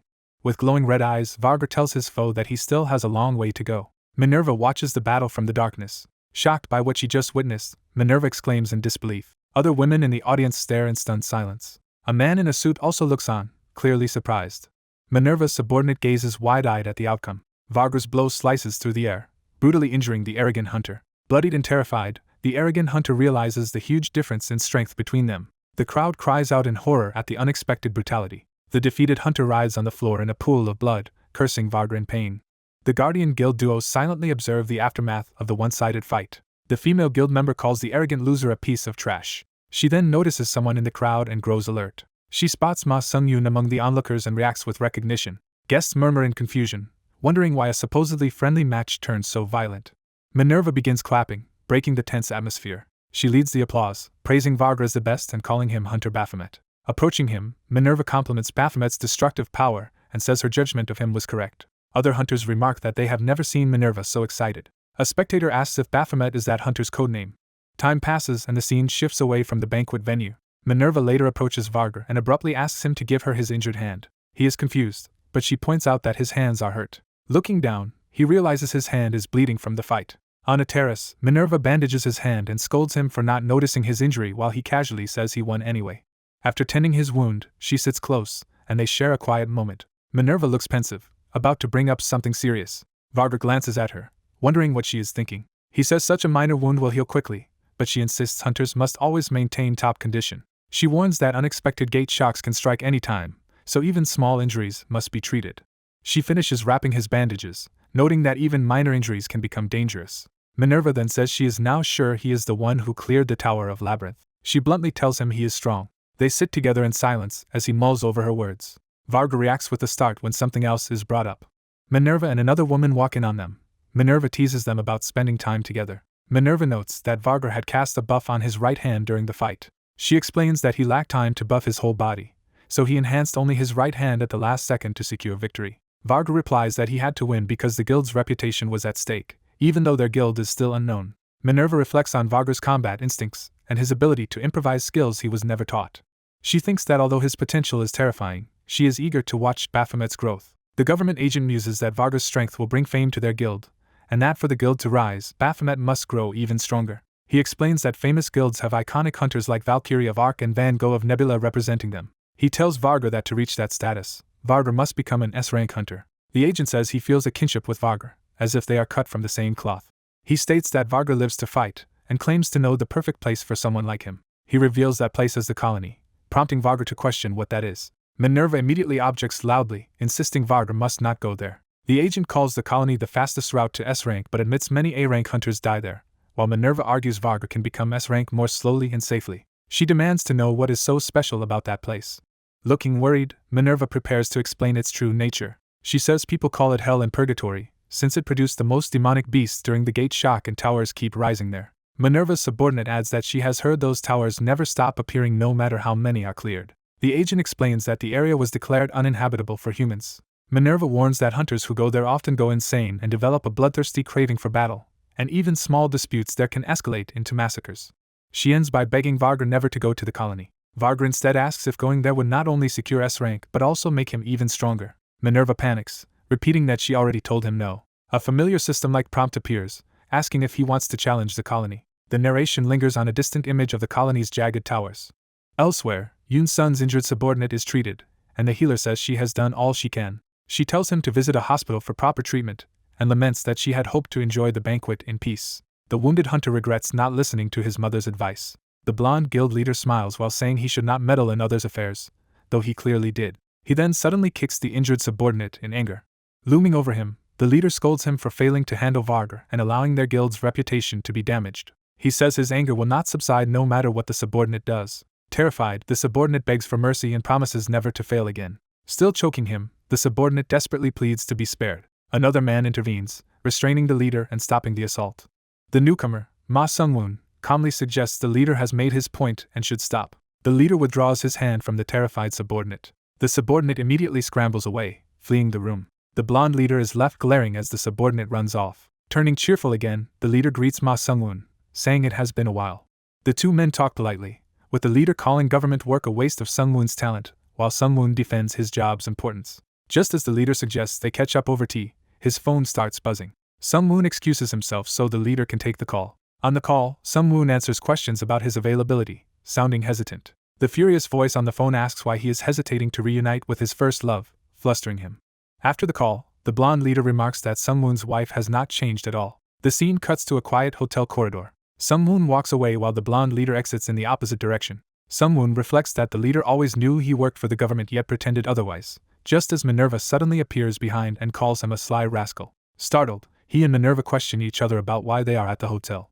Minerva explains she had another appointment but dropped by after hearing the Defiance Guild was hosting a party. She then calls Sungwoon in a panic, shouting that something is wrong because number 302 is trying to enter the colony. She yells in disbelief when he does not react immediately. On the call, Sungwoon nervously asks if she is still mad at him, and she snaps that he is disgusting. Minerva shouts that number 302 is about to enter the colony, emphasizing the urgency.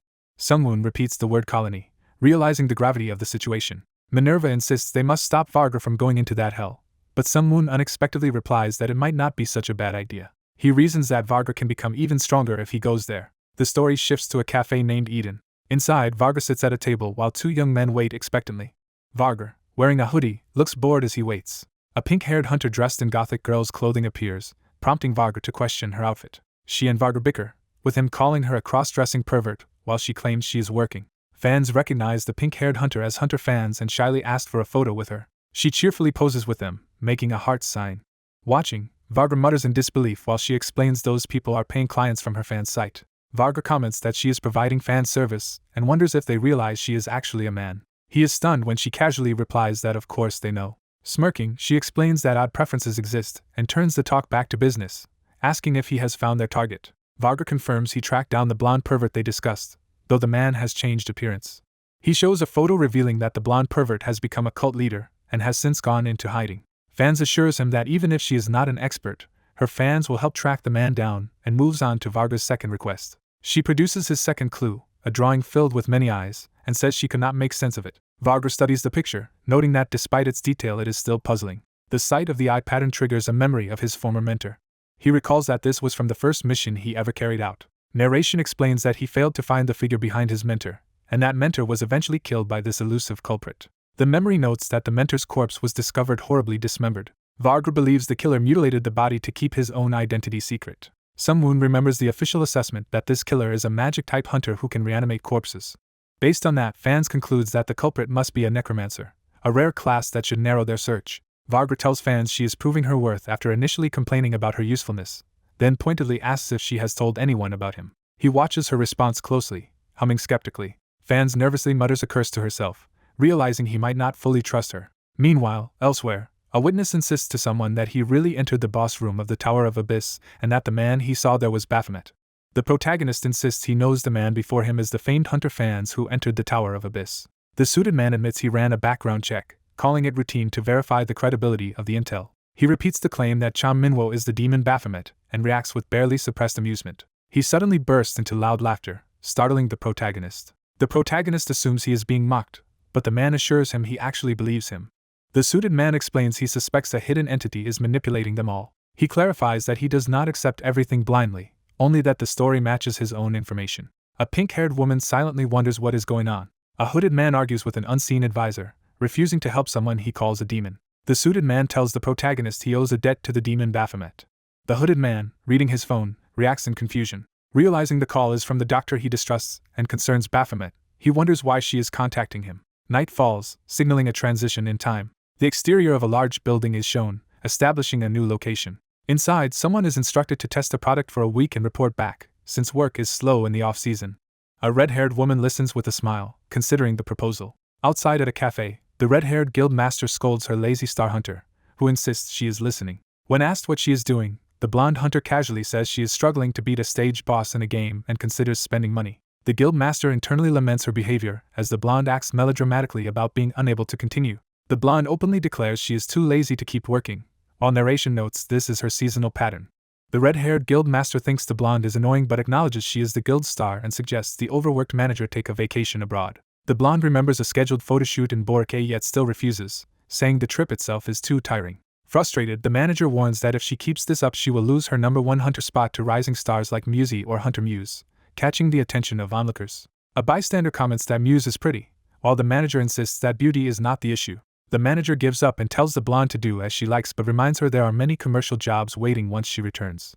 The blonde sits in silence, clearly thinking about something. Conversation shifts as the guild master mentions hearing that the blonde has again agreed to be a mentor in the colony to scout talent and fix the misconception that Ark Guild is all women. A clarification is given that Ark Guild includes both male and female hunters, though there are only 2 male members. The guild master asks why she is suddenly curious about the colony, but the blonde says she only noticed how much effort the master puts into it. The blonde is told bluntly that the colony is not suitable for someone as young as her. Later, staring at herself in the mirror, the blonde wonders what the colony is really like and reminds herself that despite her appearance she is still an S-rank hunter. She walks alone along a brick alley, lost in thought. She suddenly notices something that shocks her. She spots the infamous hunter Baphomet walking with a woman and, flustered, secretly follows them as the woman brusquely orders him to come along. Watching them enter a mall, the blonde jealously wonders who the woman is and whether she is his girlfriend. She reasons that he would not dress so sloppily if it were a date, unless they had been together a long time. Inside a boutique, the woman in a tight dress asks Baphomet's opinion, while he complains about being dragged along just to choose her clothes. Hiding nearby, the blonde is stunned by the woman's attractive figure. The guild master reveals she is buying clothes because a guild member is going on a long assignment, leading the eavesdropping blonde to realize this woman is his guild master, not his lover. The blonde nervously asks if Baphomet is really going to the colony and begs the guild master to reconsider sending him. Shocked to hear Hunter Baphomet is headed to the colony, the manager listens as the blonde steels herself to announce her decision. With shining eyes, the blonde declares she wants to go to the colony too. Night passes again, marking another time skip. Morning sky appears as a new day begins. Outside a stairwell, a woman questions Cha Minwo about his upcoming stay in the colony, and he tells her not to worry because he will look after her younger brother. She notes, sadly, that the boy has not come out to see his brother off and wonders if he is upset about another separation so soon after Cha returned from the tower. Cha hints there is a specific reason for the boy's behavior, thinking that his brother is sulking about something. As they speak on a rooftop, she again asks her to watch over the boy and wishes Cha a safe trip. Cha adds that she should make sure to send his brother to the special school, emphasizing its importance. He drives through a tunnel toward the colony, road signs advising caution. As the car travels, the woman driving urges Cha to turn back, saying he could reach S-rank without risking the colony. Cha jokes he will jump out if she keeps nagging, and she retorts that such a threat is meaningless to an A-rank hunter. Seeing he will not change his mind, she sighs and decides at least to leave him with important advice. She warns that once inside the colony he must assume no one is his ally. Her final instruction is that he should focus solely on staying alive. The car stops and Cha is informed they have arrived at the colony. A cracked, imposing building looms where he has been dropped off. He looks up at numerous strange towers rising into the sky. More towers of differing shapes appear, completing the daunting skyline. Cha smiles in excitement at the sight. Calling the situation perfect, he eagerly anticipates what awaits. Elsewhere, a clinic reception area is shown, introducing another setting. The red-haired nurse asks the returning woman doctor if she has just finished dropping Cha Minwo at the colony. The doctor looks exhausted, prompting the nurse to ask what is wrong. The nurse wonders if the doctor is worried about him. The doctor begins to answer that her concern is actually different. She suddenly shouts that Cha Minwo will thrive there, and even seemed eager to remain in the colony forever. With a satisfied smile, she echoes his earlier word, calling the situation perfect. She then bursts into anxious frustration, exclaiming how could she not worry after what he said. Back at the colony, the camera again focuses on the monolithic building where the hunters reside. The full structure is shown towering over the area, emphasizing its scale. Various armed hunters gather in front of shuttered buildings, establishing the colony's rough environment. More hunters stand around with weapons, reinforcing the tense atmosphere. An overhead view labels this area as the main square of the colony. A young hunter angrily shouts an insult at someone. Two hunters grab each other by the collar, escalating their argument. Another pair of men scream threats in each other's faces, ready to fight. A blur of motion shows someone intervening with a powerful strike. The aggressor is sent flying by that sudden blow. Cha Minwo appears between them, asking if they were fighting. Startled, the two combatants demand to know who he is. One man clicks his tongue in frustration. Both threaten to kill Cha if they see him again, while he dismissively returns the same warning. As they leave, Cha thinks how quickly the fight ended and finds it disappointing. Walking alone, Cha notes that the colony is exactly as described, where A-rank hunters start fights over trivial clashes. He observes that everyone here has a reputation and none are ordinary. He also notices that they all carry their weapons openly instead of keeping them stored. As he walks by, a sword suddenly slices past the space where he had been standing. The attacker gets instantly punished by a heavy blow from someone else, surprising Cha. Two other hunters laugh about hitting the troublemaker on the head and casually check whether he is badly hurt. The injured hunter clutches his bleeding head, being told he should have expected this. The smug enforcers mock those who fear death and want to leave the colony, calling them losers. Cha steps in and asks when those so-called losers plan on leaving, saying he is tired of seeing their faces. Narration explains that in the colony, hunters who want out are branded losers and that, unlike outside, A-ranks here are judged strictly by skill. Cha smiles to himself, clearly pleased by this harsh environment. He revels in it, mentally declaring that he loves this dangerous place. Someone suddenly calls out to Baphomet Hunter, drawing his attention. Two staff members on a quad bike pull up, shouting that they have finally found him. A rooftop view shows the building where this meeting takes place. The staff introduce themselves as Kim Miju and Kan Haru from the colony shelter. They remark on his evasive maneuver earlier, calling him ruthless, while he complains they almost hit him with their reckless approach. As they guide him, they ask what he knew about the colony beforehand, and he replies he only heard about the constantly emerging towers and their link to reaching S-rank quickly. They say he seems well informed but must still hear an official explanation of how the colony operates. They outline that each room houses 4 people and that every group is assigned a volunteer S-rank mentor. Cha clarifies that he means mentors who guide new hunters when he reacts to the word. Kan Haru corrects him, saying mentors are more like counselors than traditional instructors. Miju adds that the S-ranks mainly advise A-rank hunters and have additional duties. She explains that mentors also exist to stop A-ranks from overusing their powers and causing needless casualties. A Stark panel clarifies she means deadly fights between hunters themselves. Cha shrugs off the concern, pointing out that in towers you can never know whether a hunter died to monsters or another hunter anyway. He is told that despite shared accommodations, the colony's basic rule for tower raids is that everyone must fight solo. They then state plainly that each hunter must enter and clear a tower alone. Outside a door, the staff ask Cha to go inside, saying Manager No is waiting for him. The door opens, marking his entrance. Inside, a long-haired man with a cigarette greets him, confirming he is the Baphomet hunter.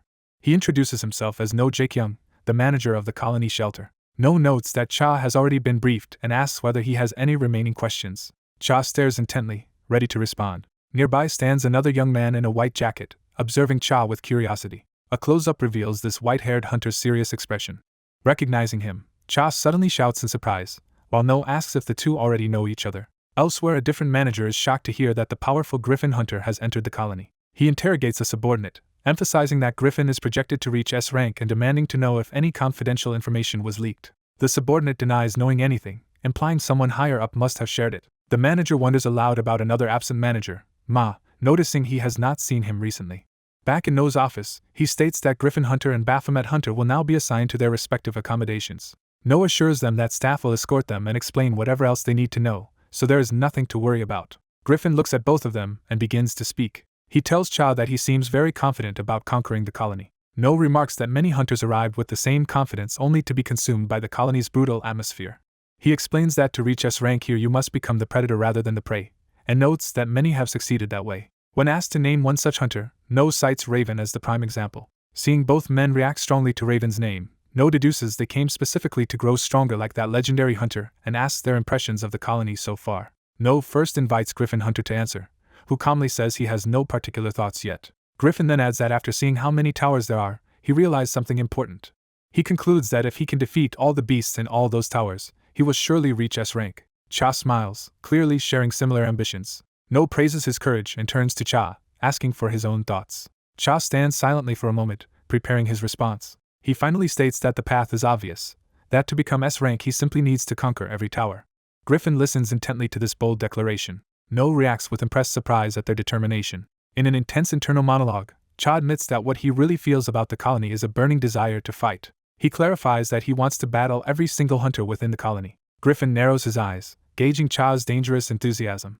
No smiles darkly, clearly entertained by this mindset. He laughs aloud, delighted by the two ambitious hunters before him. No comments that such a wish is far from normal but accepts it, and says he is looking forward to seeing what they do. As the scene shifts outside, No's parting words challenge them to see who will conquer the colony and reach S rank, wishing them luck. Walking through the colony, Cha thinks to himself how unexpected it is to run into that bastard Griffin here of all places.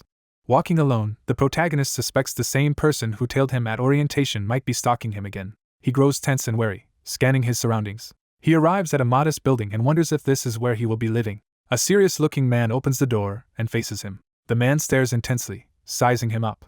The protagonist steps into a dim interior, barely able to see ahead. Noting how dark and empty it seems, he wonders if anyone is around. A voice suddenly answers that someone is indeed there, startling him. Shocked, he whirls around, ready to react. He covers his face, bracing after the sudden scare. He discovers a robed figure with a strange mask standing before him. The masked person hands him a small rolled item, like a party popper. It goes off and the residents shout a cheerful surprise to welcome him. The blonde resident says he had been waiting and confirms the newcomer's codename is Baphomet. Laughing, the group remarks that Baphomet suits their colony perfectly. The masked S-rank hunter introduces himself as Lunatic, their mentor, and explains the others are A-rank hunters sharing the house. The red-haired man introduces himself as Guilty. The long-haired man introduces himself as Jackal. The blonde man introduces himself as Hyper, saying they are the same age and can speak casually. While the trio wonder if they overdid the surprise, they assume Baphomet is just nervous. Guilty declares that the best cure for nerves is alcohol and pulls out a bottle. They coax the still silent Baphomet to relax. Handing him a drink, they tell him to drink up while he internally questions who these rowdy people are. He wonders why everyone is being so friendly with him. Later he wakes up groggy and disoriented, realizing he overdrank. Lunatic wakes him, noting how much he drank and saying it is time to go clear towers because the others already left. Still in bed, Baphomet can only mutter in confusion. Time skips to an announcement that the Tower of Wrath has been cleared. Baphomet reflects that he has no memory of how he managed to clear that tower. He stands pensively, troubled by the blackout. Rejoining the group, he is told he is late. The others react with surprise at his tardiness. Lunatic explains to Baphomet that the hunters in the house set up a competition system with rewards for clearing towers.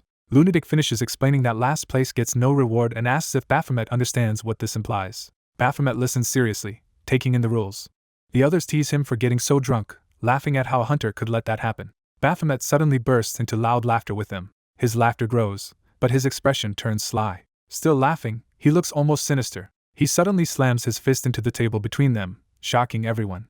Looming over them, he demands to know if they dare play tricks on him. With a crazed smile, he admits he is starting to enjoy this situation. He calls them assholes, turning the joking mood threatening. Scene shifts to a rain-soaked, ominous landscape. A dark tower with a glowing red eye activates in the storm. Inside, a red sigil-covered gate pulses with power. Baphomet, eyes glowing red, raises a demonic weapon to strike. He brutally tears through monstrous enemies in a red haze. He continues slaughtering beasts, drenched in their blood. He cuts down a massive white creature in a single overwhelming blow. He stomps down and yells for a hidden enemy to come out. Deeper inside, a hooded figure leads a red ritual among robed followers. The hooded boss asks what a human is doing coming all the way to this chamber. Declaring the intruder will regret entering, the boss unleashes a towering red magical eruption. The surge of energy engulfs him as he begins a transformation. The other cultists are also caught and scream as the power rises. The robed boss is fully consumed by the ritual's energy. The cloak writhes and reshapes amid burning red flames. The transformation continues, the cloak stretching into a new form. A monstrous figure emerges from the cocoon of cloth and energy. A gigantic red eye snaps open. The completed demon, with wings and horns, hovers menacingly in the ritual circle. Text identifies this creature as Amon, the boss of the Tower of Darkness. Amon mockingly praises the intruder and forms a dark sphere of power. He declares the human has come to sacrifice himself, while Baphomet below coolly remarks that he expected more from such a showy transformation. In a split second, Baphomet's strike splits Amon cleanly in two. Baphomet, eyes glowing red, dismisses Amon as unimpressive. The chamber explodes from the overwhelming attack. Amon's huge body plummets from the sky as Baphomet lands the finishing blow. Hyper later smiles brightly, thinking of Baphomet. Baphomet is shown dodging and attacking yet another monstrous foe. Hyper and Jackal watch, amazed at his performance. Baphomet battles chained, scythe-wielding demons within another tower. The trio stare at the results board, impressed and wary of him. They realize just how formidable Baphomet truly is. Back at the residence, Baphomet lounges on the couch checking his phone while the others stand by. Watching his score rise, he quietly exclaims in awe. The whiteboard now shows Baphomet far ahead in tower clears, and the others admit he is incredibly strong. A woman named Yeosseum introduces herself as a hunter management staffer and asks how she can help. She explains via narration that she works at the community branch of hunter management, and has been there for 3 years. At the office, a furious hunter yells about waiting while staff try to placate him. Sujin notes that dealing with hunters is their job and that new employees often end up crying from the abuse. Remembering her own early days, she steels herself, thinking she used to be that timid. She lists the frequent vandalism, assaults, and verbal abuse cases hunters commit against staff. When a punished hunter complains that a 10-day tower ban is too harsh, Sujin steps in to challenge the leniency. The man shouts that he came to clear a tower and demands to know how they dare treat a hunter this way. She calmly agrees with his words only to twist them, accusing him of looking down on them because they are the community branch. Smiling coldly, she explains this place exists for hunters and things will still function even if staff make mistakes. Enraged, the hunter leans over the counter, demanding she repeat herself. As he reaches toward her, Sujin's Jr. cries out in alarm. Before he can touch her, a gloved hand grabs his wrist mid-swing. Baphomet appears, holding the man back and reminding him this is the community branch. He tells the hunter to get lost because it is now his turn, while Sujin narrates that only hunters who can grow on their own survive here. Outside, other hunters notice Baphomet's eerie laughter echoing through the streets. Baphomet narrates that he emptied his inventory and now gets to fight day after day. Delighted by the constant battles, he finds the lifestyle refreshing. Elsewhere, a doctor sneezes and a nurse wonders if she has caught a cold. Back at the office, Sujin begins to bring up something else. Baphomet walks, reflecting that it has been 2 months since he last visited this branch. He notes that in those 2 months he gathered many items and used a tower token to upgrade his skills. The scene visualizes his greatly enhanced abilities and high skill levels. Despite this growth, he thinks he is leveling slower than expected and suspects the Tower of Mystery's high level contributed most to his improvement. He wonders if the difference in tower levels explains the disparity in growth. An explanation appears showing tower ranks from rare up through mythic. It is clarified that higher ranked towers yield higher level tower tokens.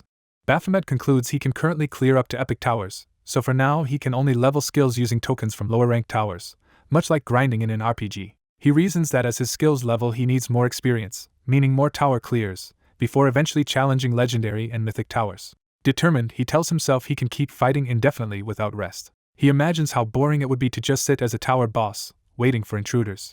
Instead, he vows to become stronger than he ever was inside a tower. His ultimate goal is to grow stronger than anyone else. Lost in this ambition, he laughs maniacally in public, startling nearby people. He continues laughing loudly until something interrupts him. His phone rings, drawing his attention. Later he sits on the couch taking the call. On the line, someone asks what happened to Jinwoo, almost slipping and calling him Beelzebub. The story flashes back 2 days to Jinwoo's transfer into a new school. The teacher introduces the quiet Cha Jinwoo to the class and tells them to treat him kindly. Some girls immediately comment that the new boy is cute. A jealous boy in a hoodie scowls at the attention Jinwoo receives. The scene shifts to the school grounds later. Jinwoo has been knocked to the ground and cries out in pain. Surrounded by boys, the jealous one mocks Jinwoo for being popular with girls and asks if he likes the attention. When asked why he is doing this, the bully says the reason is obvious. Jinwoo calmly explains that people are naturally drawn to exceptional beings, implying that is why girls approach him. Bowing theatrically, he calls the bully the leader of this district, confusing the boy. Jinwoo then suddenly punches the bully squarely in the face. The bully collapses screaming while his friends panic and Jinwoo advances. Later Jinwoo walks away, satisfied with how he handled the situation. He reflects in the bathroom, beginning to articulate his thoughts about leadership. He concludes that a true leader learns early how powerless they are before someone stronger, visualizing Baphomet towering over him. He tells the bully to treat this beating as good luck. Looming over the terrified boy with glowing red eyes, Jinwoo says learning the law of the jungle young will help him survive. Back on the phone, someone remarks that Jinwoo is just like his older brother, both frighteningly alike. Baphomet listens, thinking Jinwoo had simply been venting pent-up anger. The flashback continues with Jinwoo protesting that Baphomet refuses to spend the money from a rich lady on luxuries like that flashy apartment. Baphomet answers that he will use it, but on equipment, having realized after meeting Reaper again how crucial gear is inside towers. Jinwoo agrees equipment matters, teasing that Baphomet has become a human obsessed with fighting. Jinwoo looks at him with a mix of concern and exasperation. He internally laments that he became human because of Baphomet yet lacks the freedom and power hunters enjoy. Frustrated, Jinwoo shouts that he is sick of living vicariously through fiction and demands to enjoy being human if he is forced into it. On the phone, Jinwoo suddenly yells that Baphomet is an idiot. He elaborates that Baphomet is a fool for not taking advantage of human rights and comforts. Jinwoo and their guardian promise over the call to take care of Jinwoo while he stays with them. Baphomet starts to voice concern but stops, admitting he should not worry because Jinwoo is strong. After the call, Baphomet sits alone wondering why that particular memory resurfaced. He recalls someone else once telling him he was strong. The compliment and responsibility weigh on him, leaving him thoughtful. Hyper leans over his shoulder, cheerfully asking what is going on as Baphomet checks his phone. Baphomet looks up, still processing the memories and words about his own strength. The blond man smirks confidently with his face in his gloved hands, clearly plotting something playful. The other person accuses him of acting overly friendly and scheming, while he feigns hurt and jokes that they must be holding a grudge over his past pranks before asking why they are talking to him. The blonde man relaxes on his arms, looking carefree and unbothered. The dark-haired hunter sitting on the couch is suddenly asked if he wants to hang out, and reacts in confusion. The blonde insists the hunter has been grinding towers non-stop, warns about burnout, and proposes they get styled and go out together. The hunter remembers being scolded in the past as someone who does not know how to have fun. He sighs while someone nearby reacts in puzzlement. Dressed up, the hunter arrives at a neon-lit venue and wonders where this supposedly worthwhile place is. Realizing the environment, he looks uneasy under the flashing club lights. He stares at the dancers and internally curses at the wild club atmosphere. Overwhelmed, he questions what kind of place this rowdy dance floor is. Narration explains that this hidden community venue, open only once a month, shocks newcomers and allows hunters and civilians to mingle freely. A pink-haired man notes that this area is usually a combat zone. He cheerfully explains that events like this exist so hunters can unwind and avoid burnout. Standing amid the music, Baphomet looks stiff and out of place. Other hunters casually chat and drink around the edges of the dance floor. He keeps standing awkwardly while the beat thumps around him. Groups of people dance enthusiastically nearby. The pink-haired guide teases that Baphomet looks like it is his first time at such a place, and Baphomet admits it is. The guide is shocked that someone who looks like a stylish delinquent has never clubbed, while Baphomet wonders if that is praise or an insult. Baphomet remarks that the interior feels like a hotel he once visited, and the guide explains the building used to be a hotel damaged by gate shock but later repurposed. The explanation continues that after the hotel became a community branch, it was renovated and reused. Baphomet asks how they are supposed to have fun here, and the guide realizes he truly is inexperienced. The guide points to dancers and says they just need to move their bodies like that. He adds that they can also relax by drinking alcohol. He hints there is another option. The guide says they can hang out with people who came with a special purpose, while nearby women notice there are hunters present. He clarifies that in this community gathering place for hunters, many attend with ulterior motives. The guide asks Baphomet if he does not want to participate in that implied activity, while Baphomet silently wonders what he means. He pushes further by asking what kind of girls Baphomet likes, sharing his own type. When Baphomet seems confused by wording, the guide rephrases and asks what kind of person he likes. Baphomet's attention is suddenly caught by something off to the side. He recognizes a smug man called Jackal sitting with companions. Jackal also spots Baphomet and reacts with surprise. Jackal grins slyly, clearly amused. He winks playfully, provoking a strong reaction. Baphomet is shocked and irritated by Jackal's behavior. He slams his foot down as if deciding to intervene. Striding toward Jackal's table, he yells in disbelief and calls Jackal guilty. He accuses Jackal of trying to deceive him with what is happening at the table. Nearby women glare at Jackal with displeasure. Jackal, drawing a punishment stick in some game, loudly complains that he keeps getting penalties. Baphomet grumbles that everyone seems intent on dragging him into trouble but decides he will go along with it. Jackal grabs his own chest dramatically, starting to show off. He boasts about his muscular body, calling it one suited to fighting demonic beasts and superior to normal workout physiques. Baphomet watches the spectacle with detached boredom. He muses that it takes 1 or 2 hours to travel from the community to Seoul. The guide explains that although the place is not extremely far, reaching it involves hassle, and asks why people still come despite that. He answers his own question by revealing that everything is allowed here except murder. Baphomet's eyes widen as he processes the implications of those lax rules. The guide discreetly swallows a small pill, hinting at the drug problem. He then races enthusiastically toward older women, calling out to them to play together, leaving Baphomet watching. He invites Baphomet to join in as well, while Baphomet internally senses something is wrong. Time jumps to a later day at a worn office building. Baphomet enters an administrative office, called in by a seated official. The official addresses him as Hunter Baphomet, and says they want to talk. Smiling, the official asks if he can take on another task. Baphomet repeats the phrase cleaning branch that he heard previously, surprised by the connection. The official, who belongs to the cleaning branch, confirms Baphomet knows that and hints no further explanation is needed. Producing a small blue pill in a packet, the official asks Baphomet to track down the origin of this drug. They explain that the drug is circulating among community hunters, which Baphomet initially dismisses as absurd and chides them for needing his help. A narration describes how the community's laws are dominated by hunters and minor crimes are often tolerated except the most heinous. The official adds that things change when ordinary civilians are affected. Baphomet asks if the drug has been reaching regular people as well. The official tells him he can act however he wants and promises that the culprit will end up right in front of him, convincing Baphomet that a hunter must be behind it. Baphomet, now serious, asks a final question about what he may do once he finds the distributor. With glowing red eyes, he politely requests permission to kill the person responsible. The official coldly grants that permission. Baphomet recalls the principle that hunters must prioritize people and that even a disruptive hunter deserves execution, while the guide calls to him at the club. The pink-haired guide cheerfully urges Baphomet to join the group and head over. Baphomet eyes him suspiciously. The guide smiles confidently back. Baphomet finally agrees to participate. A blonde woman's hair flows in the lights, catching his attention. His eyes widen as he recognizes her. He realizes that the carefree blonde woman running by is Hunter Valkyrie. She stops abruptly, startled. Valkyrie walks onto the dance floor and starts mingling with the crowd. Other partygoers watch her curiously. She smiles faintly, about to throw herself into dancing.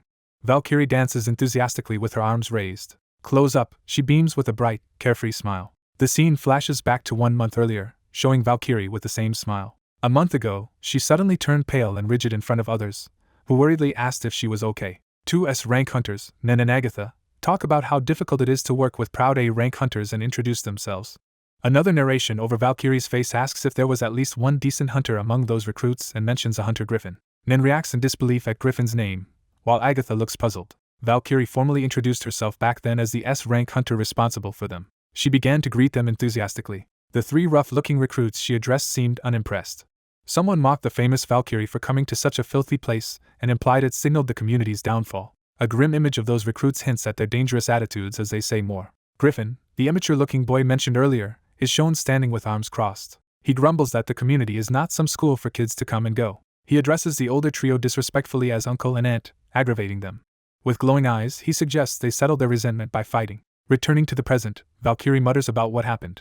Agatha gushes that Valkyrie came to the rundown community to be a model for other hunters despite being an S-rank royal lord. Nen adds that other strong hunters considered joining after seeing Valkyrie's actions. Valkyrie is stunned to hear that even the community's A-rank hunters respect her secretly.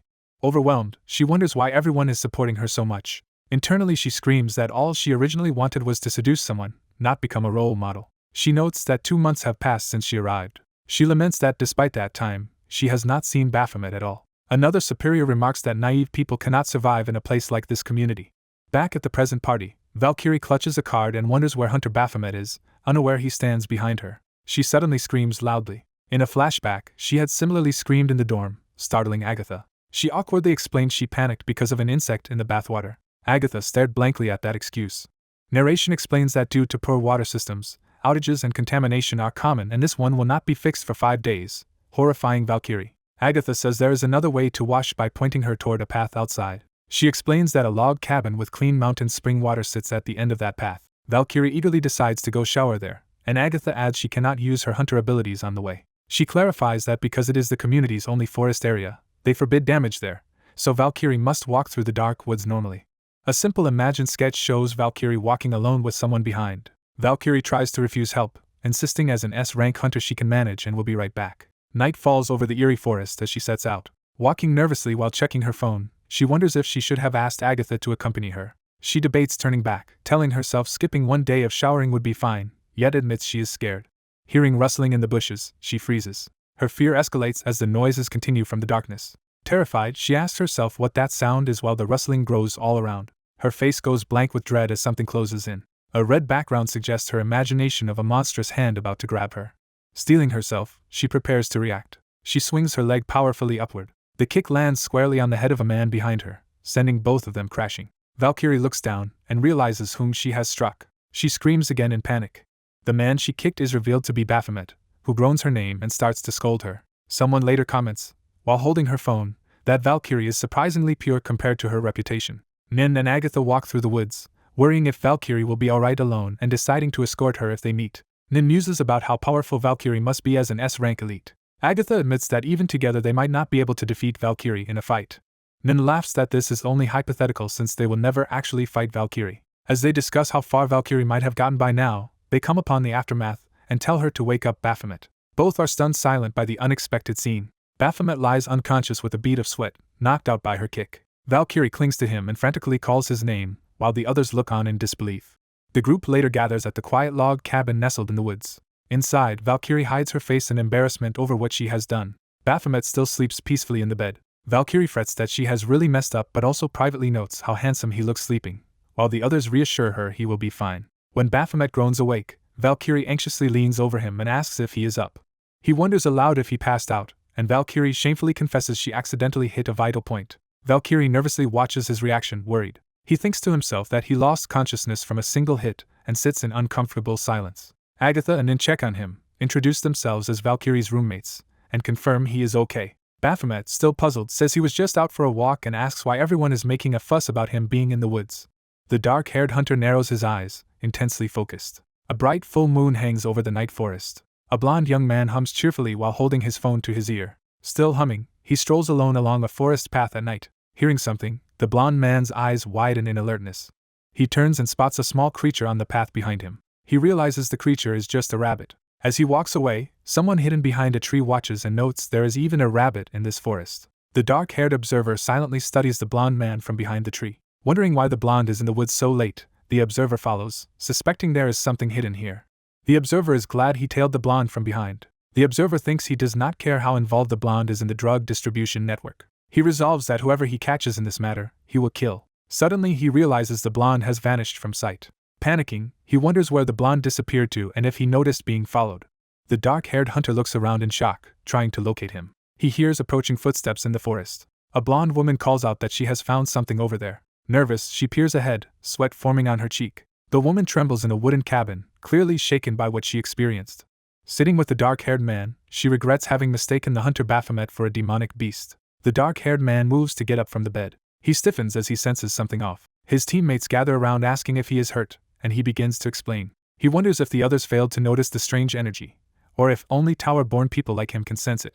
He realizes the ominous energy in this cabin is identical to that felt when entering a tower. Later they casually discuss how odd it is to have a cabin deep in the forest, and confirm it was supposedly built for surveillance. When asked what the cabin surveils, he answers it was built with the community, and guesses it might have monitored the towers. He doubts the story, pointing out the cabin's low position makes tower observation unlikely but lets the matter drop. He decides not to waste time thinking about the cabin's purpose since he came here for another reason.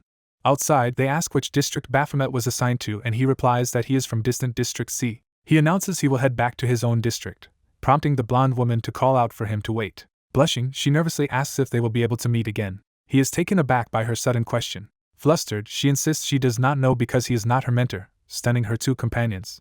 Ignoring the awkwardness, he says they will meet someday if she stays here and turns to leave. The three women watch silently as Baphomet walks away into the forest. The blonde woman clenches her fists, steeling herself. One companion tries to calm her, but she declares she will change herself. She vows to show Baphomet her charms next time so thoroughly that he cannot escape her. She becomes determined to make him desperately want to see her. Shouting with renewed confidence, she affirms that she can do this. Her friends watch, bewildered, as she pumps her fist in the air. One awkwardly reassures her that she can, under the night sky. Elsewhere, morning light reveals an apartment building. Inside, a red-haired man curses in irritation. In the kitchen, he grumbles to his comrade that the team always has to break down monsters just to eat them properly. Later he greets Baphomet outside, joking about a proverb and asking if he slept well. The three men gather in the kitchen, the mood tense but routine. Outside again, Baphomet stands by as the blonde hunter Hyper fiddles with his phone nearby.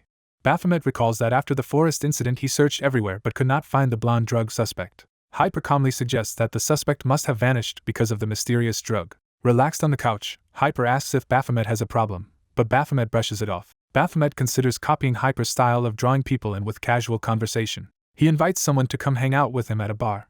At a booth, Baphomet wonders aloud how humans appeared on Earth and muses about creation versus evolution. Sharing drinks and food, he pointedly asks Hyper what he believes in, evolution or creation. Hyper shrugs that it does not matter as long as it does not affect his life and laughs lightly. His expression darkens as he remembers something from the past. He narrates that during a trip abroad he met someone important. That person claimed humans became parasites on Earth because of their sins. Hyper explains that, according to that belief, humans live only to repent for their wrongdoing. Baphomet recounts that in this story God, angered by continued sin, created towers and demonic beasts to punish unworthy humans. Hyper adds that human beings are fundamentally selfish and weak. With a chilling smile, Hyper concludes that God was right to eliminate them. Hyper then asks Baphomet to agree with that judgment. Baphomet is stunned into silence by Hyper's warped worldview. Suddenly Baphomet awakens lying on grass, disoriented. Looking up at the sky and trees, he realizes he is somehow back in the woods. Clutching his aching head, he wonders how drinking with that Hyper guy led to this.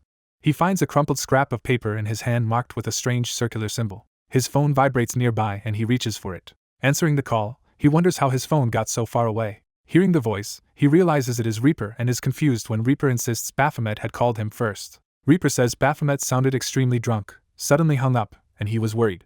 Reaper hints Baphomet said something weird, prompting Baphomet to anxiously ask what it was. Reaper reveals that drunk Baphomet said he wanted to go on a date with him. Baphomet, horrified, insists that Reaper must be lying. Shouting into the phone, Baphomet demands to know why he would ever say that and accuses Reaper of making it up.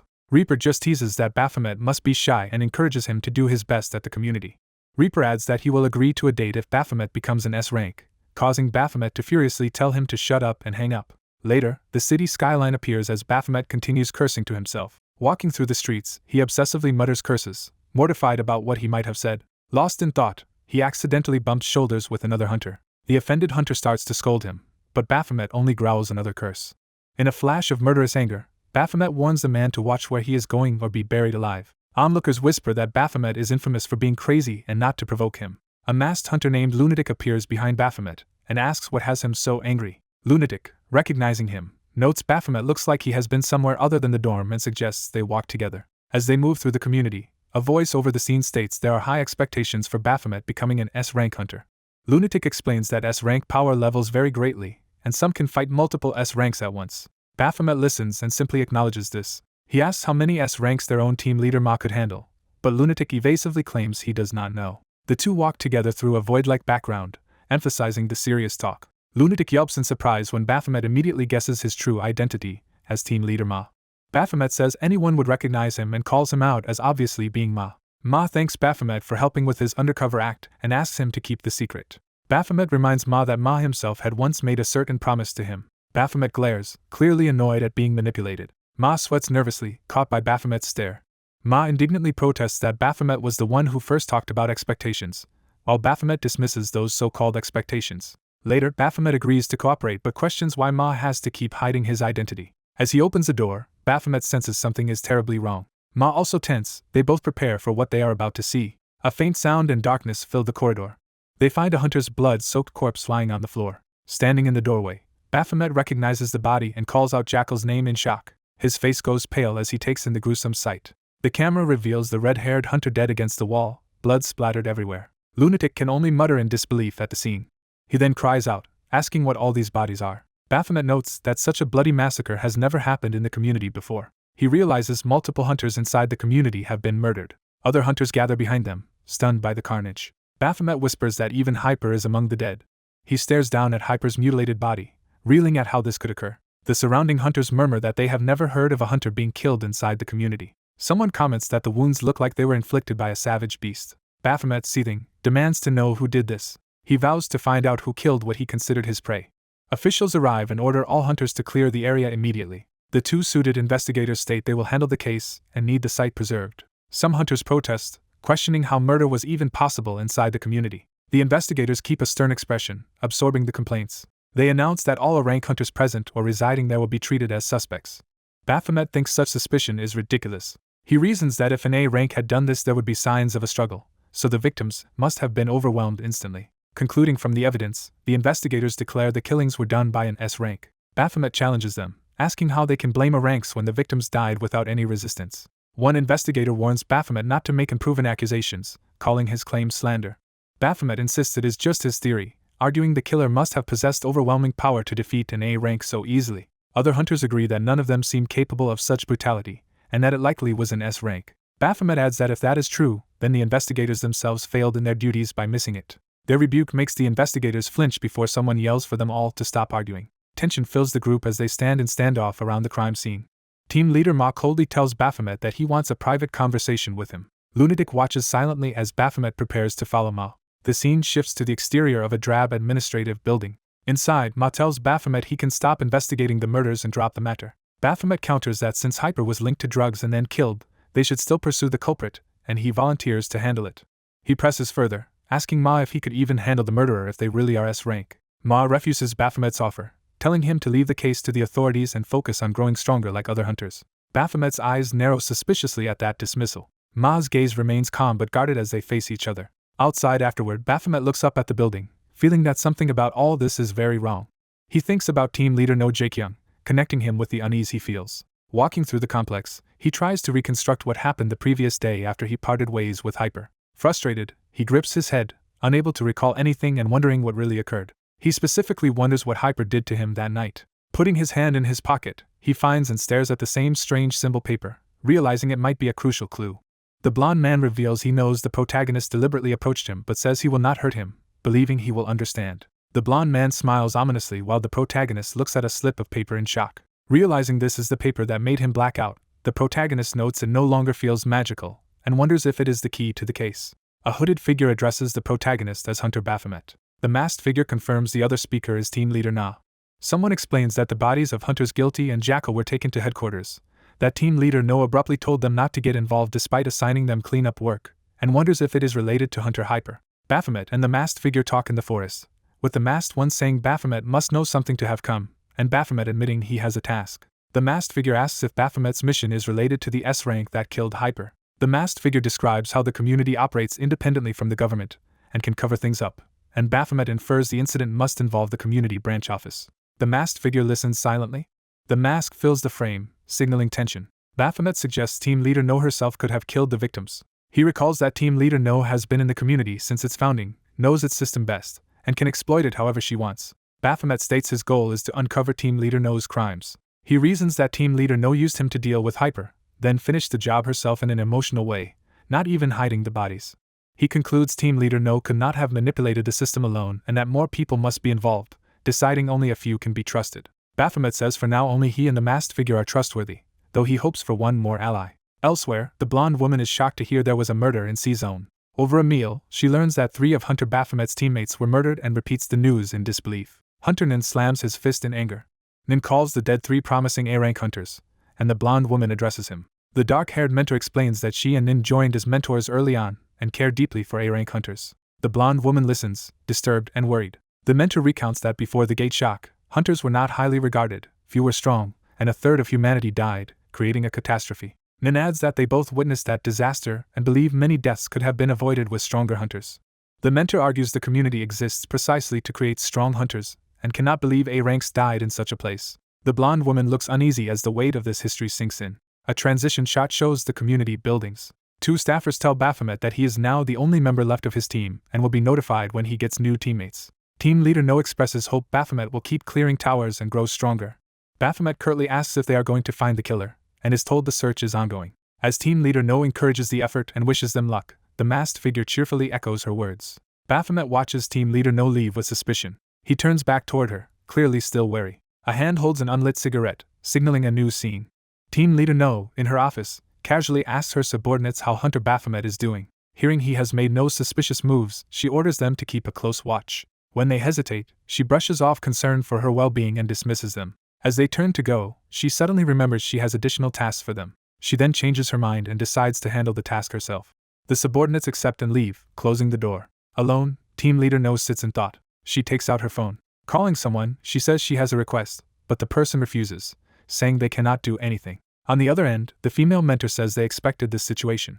The mentor addresses her as older sister, confirming the 2 women are close allies. Night falls over the forest. The exterior of the remote log cabin is shown. Long blonde hair spreads in water. The blonde woman relaxes in a bath at the cabin but looks uneasy. In the tub, she thinks in disbelief that murders have occurred inside the community. A sudden noise at the door startles her. Inside the cabin, Baphomet hears the noise and wonders what it was. He reminds himself they must first find evidence that Team Leader No killed the 3 hunters. The masked figure adds they also need an opportunity. The masked figure says he knows of a suspicious place, prompting Baphomet to ask where. Their talk is cut short when he gets a call from Team Leader No. Baphomet urgently asks how likely it is that she has discovered the masked figure's identity. The masked figure estimates the risk is slightly above half and proposes they act separately for now. Baphomet recalls losing track of Hyper in the forest around the cabin. Inside the cabin he senses a strange energy, suspecting the place itself is the suspicious spot. He approaches an inner doorway cautiously. He tenses as he steps forward. His boot lands purposefully on the floor. His eyes sharpen as he focuses. He suddenly senses a powerful tower energy coming from beneath the cabin. He stands in the room, homing in on the source. He turns as something approaches from behind. The blonde woman, now dressed, launches a flying kick at him, and Baphomet blocks it. She feels a strange sense of familiarity in this confrontation. Her face shows dawning recognition and anxiety. Baphomet identifies her as Hunter Baphomet's colleague and scolds her for attacking without checking. She demands to know why he is at the cabin, and he answers that he has business there, while she awkwardly admits she came just to bathe, which he questions. Baphomet stares at her in silence, weighing her words. He wonders if this woman is trustworthy and considers using his ability on her again. She then claims to be a government agent sent to investigate this cabin, which Baphomet says looks ordinary. Baphomet explains he has a special sense that can detect things others cannot. She listens, surprised by his unique ability. She nervously asks if he is sensing something beneath them. Baphomet smashes the cabin floor open, exposing what lies below. As debris flies, she cries out and demands to know what Baphomet is doing. She stares down in shock at what has been revealed. A massive surge of red energy erupts from the cabin, flooding the area. The red power continues to spread violently. The swirling energy stabilizes into a dome surrounding the breach. Inside the red dome, the two stand at the edge of a dark hole. Baphomet is shaken by an unfamiliar, intensely evil aura. The blonde woman calls out to him in alarm. She peers fearfully into the opening within the red field. A loud impact or flare of power fills the scene. She lands on one knee, bracing herself against the oppressive energy. Determination flashes in her eyes as she steadies herself. Gazing around the underground cavern, she is astonished there is such a place beneath the cabin and asks if Baphomet knew. She stiffens at the implications. Baphomet recognizes the phenomenon as something like a tower gate, and concludes this place is where towers are created.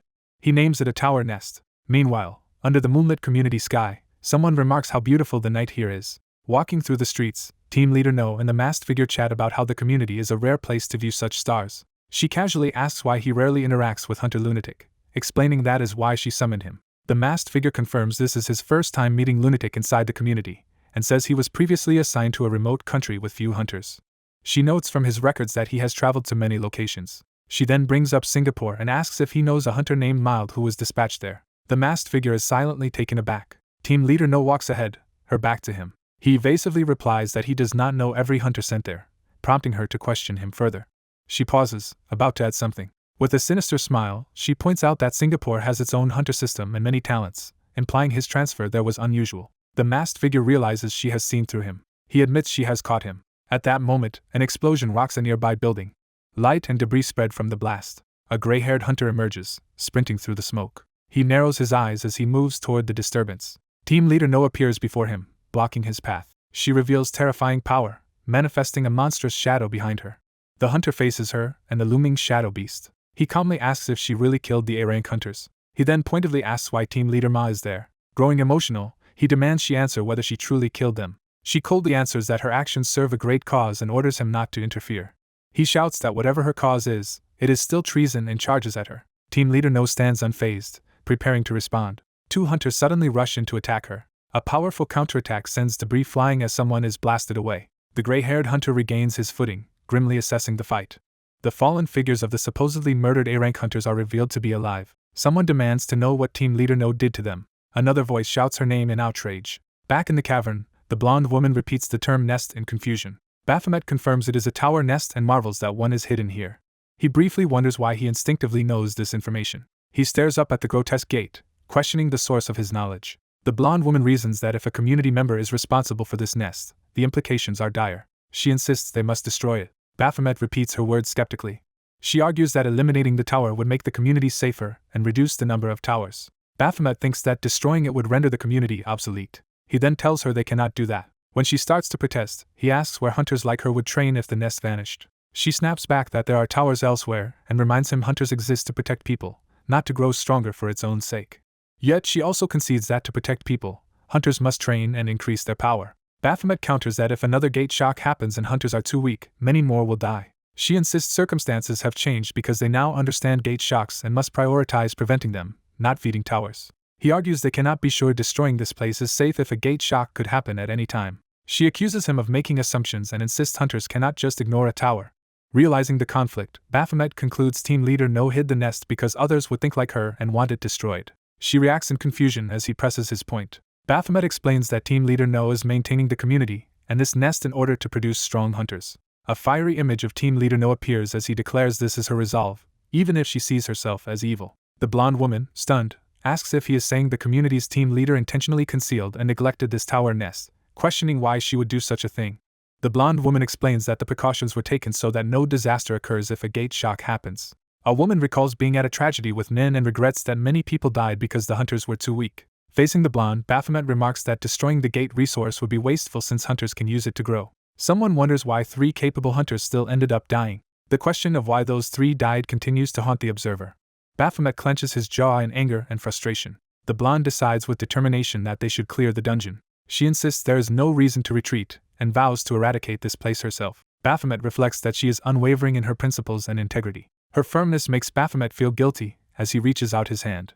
As she approaches the ornate gate, an invisible force suddenly throws her back. Realizing there is a barrier before the gate, she stops in surprise. She tests the barrier by throwing a stone at it. Steeling herself, she prepares to physically attack the barrier. She slams her fist into the gate, but it still does not break.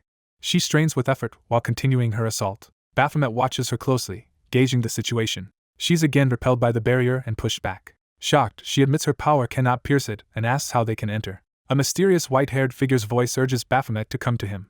The same voice, tied to the strange gate, says he is waiting and tells Baphomet to come. The apparition identifies Baphomet by name. Outside, the blonde tentatively calls him Hunter Baphomet as he stays silent. She watches nervously as he steps toward the barrier, covering his face in thought. Baphomet reaches out his hand toward the red gate. His palm presses firmly against the gate's surface. The huge gate looms over Baphomet as he examines it. The diamond crest on the gate reacts to his touch. A system-like eye symbol activates as if recognizing him. Red lightning bursts out, flinging Baphomet and the blonde backward. While being struck by lightning, she realizes in shock that the gate has opened. She stares as crackling power surrounds her, stunned. She discovers she herself cannot pass through, while the energy only accepts Baphomet. Baphomet explains he heard a voice from inside calling specifically to him. The blonde volunteers to go inside and resolve things despite not knowing what awaits. Both react to a sudden noise from outside the cavern. Baphomet guesses the noise might be from team leader Ma and says he has a favor to ask. He asks her in alarm to protect Ma until he finishes clearing the dungeon. Turning to the gate, Baphomet says she will understand once she sees what happens. As he walks into the red interior, she calls out to stop him, but he continues. He steps fully through, leaving the outside world behind. Inside, his boot lands on an ornate red-patterned floor. Outside of the scene, another man remembers this event with a dark expression. Baphomet stands alone in the vast patterned corridor. Seeing a long lighted tunnel, he wonders if he is supposed to follow the light. He proceeds resolutely along the stone hallway. A red system window appears before his face. The system asks him if he truly intends to continue forward. He notes the system rarely tries to stop him, and wonders if this place is unusually dangerous. The system replies that coming here is part of the planned scenario, but hints there is a complication. Elsewhere, the hooded woman remarks that it is too early for him to be in that place. The man with her asks if Baphomet's action will negatively distort their future data. She answers calmly that it will not affect the future data. He presses her, demanding to know the real reason for her concern. She appears in a field of light, silently standing with her cloak. Admitting she is merely worried, she grants permission and tells Baphomet to proceed. The system designates a main quest to clear the tower nest. Baphomet materializes in a luminous temple-like chamber within the tower. Looking around, he notes he exited the tunnel into this new room and wonders what lies here. As he walks, he senses that the energy here feels different from the outside. He starts to realize he might be deep underwater or under some heavy pressure. Suddenly water surges around him, and he is violently thrown. He reacts in shock as he tumbles. A massive splash erupts in front of him. A gigantic horned beast with claws rises from the water, startling Baphomet. The monster lashes out with its many tentacles. A voice from afar screams for the beast, Bensi, to stop. Bare feet race forward as the small figure runs toward them. The silver-haired child shouts that Baphomet is a human. The child stands atop the beast, confronting it.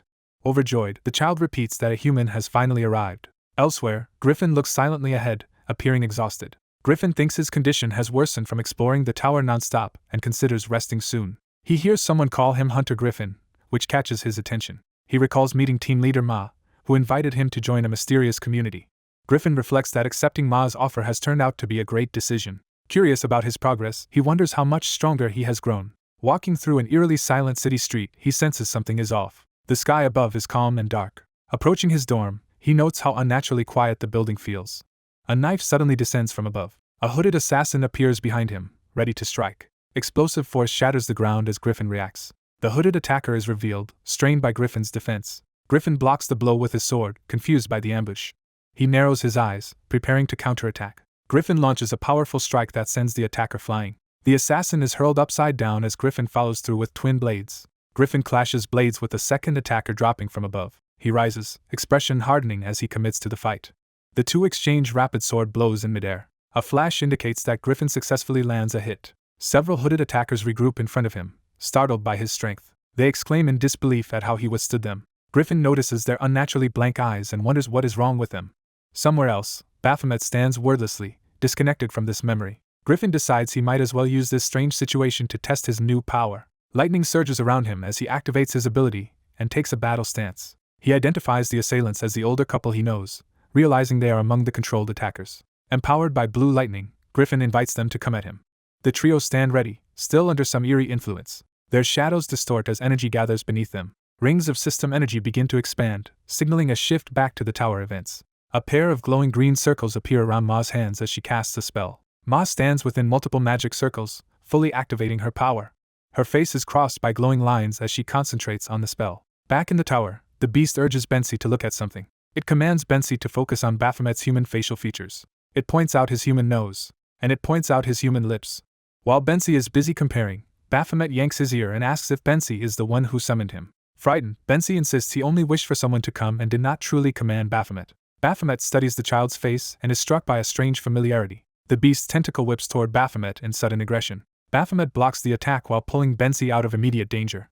The enraged beast spreads its wings and attacks, prompting Bensi to scream his name. Bensi rushes between them, begging Bensi the beast to stop because Baphomet is human. Bensi insists that Baphomet is modeled after their own kind and therefore must be human to them. Puzzled, Baphomet questions what Bensi means by calling him modeled after them. He demands to know who the child is and why he is here at all. The child says he is waiting here for Elle, explaining that she promised to play with him again if he made many friends. He cheerfully says he was bored until a human finally appeared, feeling very lucky. Baphomet realizes the child has been befriending the demonic beasts he creates and calls them friends. The child shrugs off the term demonic beasts, saying that is simply what humans call his friends. Ecstatic that a human has arrived for the first time, the child begs Baphomet to play and tell him stories. As the child bombards him with questions about humans, women, and nature, Baphomet notes internally that the boy is easily distracted. Suddenly the child's demeanor darkens as he says Baphomet and someone named Ra share nothing in common. Baphomet is taken aback by the sudden change in attitude. The child turns, repeating Ra's name in confusion. Alarmed, he demands to know how Baphomet knows Ra. A vision of a long-haired woman in a dress appears as he begins to explain who Ra is. He declares that Ra is his bride. Baphomet silently processes this revelation. The beast warily confronts Baphomet, prompting a terse response of what from him. Bensi's monstrous form suddenly surges upward, preparing another charge. Baphomet, battered and drooling blood, braces himself and draws his massive sword. Sitting in the crater, he calls Bensi a punk, readying for battle. Looming over him, the beast demands Baphomet explain how he knows Ra. Bensi screams again, obsessively insisting Baphomet reveal how he knows her. Baphomet wonders why the child has suddenly become so agitated and unstable. The child decides it does not matter how Baphomet knows Ra. He resolves that he only needs to eliminate, repeating the word as his emotions spiral. Clutching a glowing mark, he mutters about eliminating incorrect data. Baphomet watches from the crater, realizing something dangerous is about to happen. The child's silhouette merges with the beast as its power rises. Baphomet stares in shock at the transformation beginning before him. Dark wings explode outward as the fusion takes shape. The newly empowered creature bursts toward Baphomet in a blinding flash. The system flags this escalation as part of the main quest. The quest updates, ordering Baphomet to eliminate the god of creation El's pet, now the winged being before him. El's pet, a winged being with mismatched eyes, silently faces forward. The hunter realizes the creature is the god of creation's pet called El. El's pet raises a hand and questions what being called that means. The creature orders the hunter's elimination. Blazing beams of light converge on the hunter as he dodges with his sword drawn. The hunter blocks an attack, but his weapon begins to crack. He launches a counterattack amid a massive explosion of light. The eagle's sword screams in pain as it clashes with the radiant power. The weapon cries that it hurts and begs the hunter to stop as they strike. The hunter notes in surprise that his eagle weapon is feeling pain from an outside force. El's pet hovers ominously with wings spread, preparing to continue the assault. Raising a finger again, the creature repeats the order to eliminate the hunter. The hunter dashes through another beam, gritting his teeth under pressure. He reacts in alarm as the assault keeps tracking him. While chasing him and chanting eliminate, the creature wonders what changed in the hunter. The hunter decides there is something strange about the kid's powers even as beams rain down. Overwhelmed by the power, he feels it is as if something is trying to erase him. He realizes El's pet seems able to completely extinguish his soul and reacts with shock. The hunter steels himself, determined not to succumb. El's pet gathers even darker power, floating in a void of crackling energy. It again commands his elimination, firing countless golden rays at him. The ego weapon apologizes, saying it does not want to vanish, startling the hunter. The hunter stares, confused by his weapon's sudden fear. He looks aside, trying to understand what is happening. Two light blades slice past him, narrowly missing. A powerful blast erupts where El's pet strikes. The creature stands firm after the blast, still intent on killing him. El's pet pauses, noticing something unexpected. The hunter realizes something odd about the attack on his body. He confirms that the destructive beams are not actually hurting him. El's pet stretches out an arm, continuing the relentless assault. It again chants eliminate as its power surges. Another massive explosion of light engulfs the battlefield. The chant continues while the blast flares even brighter. The creature keeps repeating the command to eliminate, voice growing strained. Frustrated and shouting, El's pet pours even more power into the attack. It is shocked to see damage finally appear on its own body. The hunter explains that, for some reason, the elimination power does not affect him, but his own power works on the creature. Surrounded by red chains and magic, he grins and asks if El's pet is ready for another round. A flashback begins with the boy telling Baphomet to listen carefully.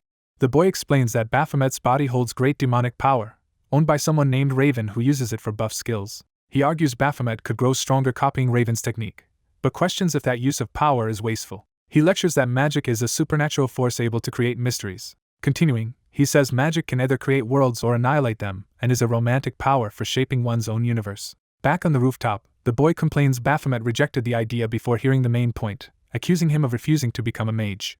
Baphomet angrily rejects the notion of becoming a fragile mage who only waves hands. The boy explodes, defending magical training as refined and more efficient than Baphomet's crude fighting. Baphomet, enraged, insists his own skills are refined and threatens him for the insult. The boy fires back that compared to mages, fighters like Baphomet are only average. The argument escalates into a chase as they run through the streets. Time skips, signaled by a peaceful view of the sky. Baphomet later states he still will not become a mage but agrees he needs combat supporting magic. The boy reveals he has already learned a spell that could help Baphomet. Returning to the present, Elspeth shrugs that the situation is unfortunate. It then shows surprise as the battle turns against it. The creature becomes visibly shaken and afraid of the hunter's resistance. Chains and explosions bind Elspeth as it scoffs at the technique as mere chain magic. Empowered by demonic energy, Baphomet charges from behind the creature. He lands a heavy punch to Elspeth's face. The blow sends the creature flying and smashing into the ground. Bruised and stunned, Elspeth lies amid the falling debris. The hunter relentlessly pursues, slamming the creature into the ground again. Baphomet stares intensely, eyes glowing red as dust settles. The battered creature looks up at him in fear. It grudgingly calls the hunter an arrogant human. In fury, it unleashes another elimination blast from its chest. Seeing him still alive, the creature screams in frustration, demanding to know why he will not die. Its next attack detonates against the surroundings, carving out a huge explosion. Smoke and dust billow over the battlefield after the blast. A dark silhouette of Baphomet appears through the smoke, unscathed. He taunts Elspeth, suggesting it is weaker than in the past. Chains wrap the disoriented creature as he reminds it that its power does not work on him. Elspeth grimaces, realizing it is trapped. Baphomet closes in for another attack. He notes this blow finally dealt real damage. He starts to move again, thinking there is still a problem. As he hangs from its tail, Baphomet judges that despite the damage the creature itself is far too weak. Elspeth assesses that Baphomet lacks battle experience. It concludes he only has raw power he cannot properly use, as he calls for his inventory weapon. Baphomet materializes a weapon above the pinned creature. He drives the blade down along the tail with explosive force. The impact tears through the appendage in a brilliant arc. The attack culminates in a blinding explosion between them. Baphomet admits this particular weapon is ineffective. Elspeth hastily uses a haste buff to react. Baphomet begins stacking buff skills, invoking salvation and patience through his sword. He recalls being told buff magic only assists hunters in fights. He adds more buffs, such as shout and brave. The instructor had said only those who underestimate buffs think that way. He now understands that buffs can massively empower a weapon. Remembering that buff strength scales with the user's power, he notes that makes them even more potent for him. He channels his immense strength through the buffed sword, dramatically increasing its effect. Smiling darkly, Baphomet prepares to finish the fight. Elspeth, sweating, senses the dangerous shift in power. Baphomet rushes in again as the creature watches in dread. A massive slash is unleashed toward Elspeth. The creature looks up in shock as the glowing line approaches. Its white wing is sliced into pieces by the attack. The damaged creature twists, revealing now tattered wings and armor. It is hurled back through the air, completely overpowered. Elspeth is suspended helplessly in a cage of glowing lines. Blinded by the light, it panics that it can no longer see. The creature collapses to its knees, cloak disintegrating. Writhing on the ground, it cries out in pain. It looks down, sweating and shaken by the beating. Baphomet walks toward the fallen being. Standing over it with sword in hand, he looms as the victor. He coldly explains that while Elspeth built towers, people outside kept training and growing stronger, and asks how it feels to be powerless. He calls it ironic that those towers turned outside people into monsters and admits he is one of them. He muses that the world needs a balance between weak and strong, implying beings like Elspeth are no longer needed. Baphomet declares the creature's role finished and orders it to disappear. He then hesitates as something about the situation gives him pause. The creature stares back silently, realizing the tide has fully turned. It laughs madly as Baphomet leaps up with his blade for the final strike. Elspeth, furious and humiliated, demands to know how a mere creation dares speak to its master that way and asks who he truly is.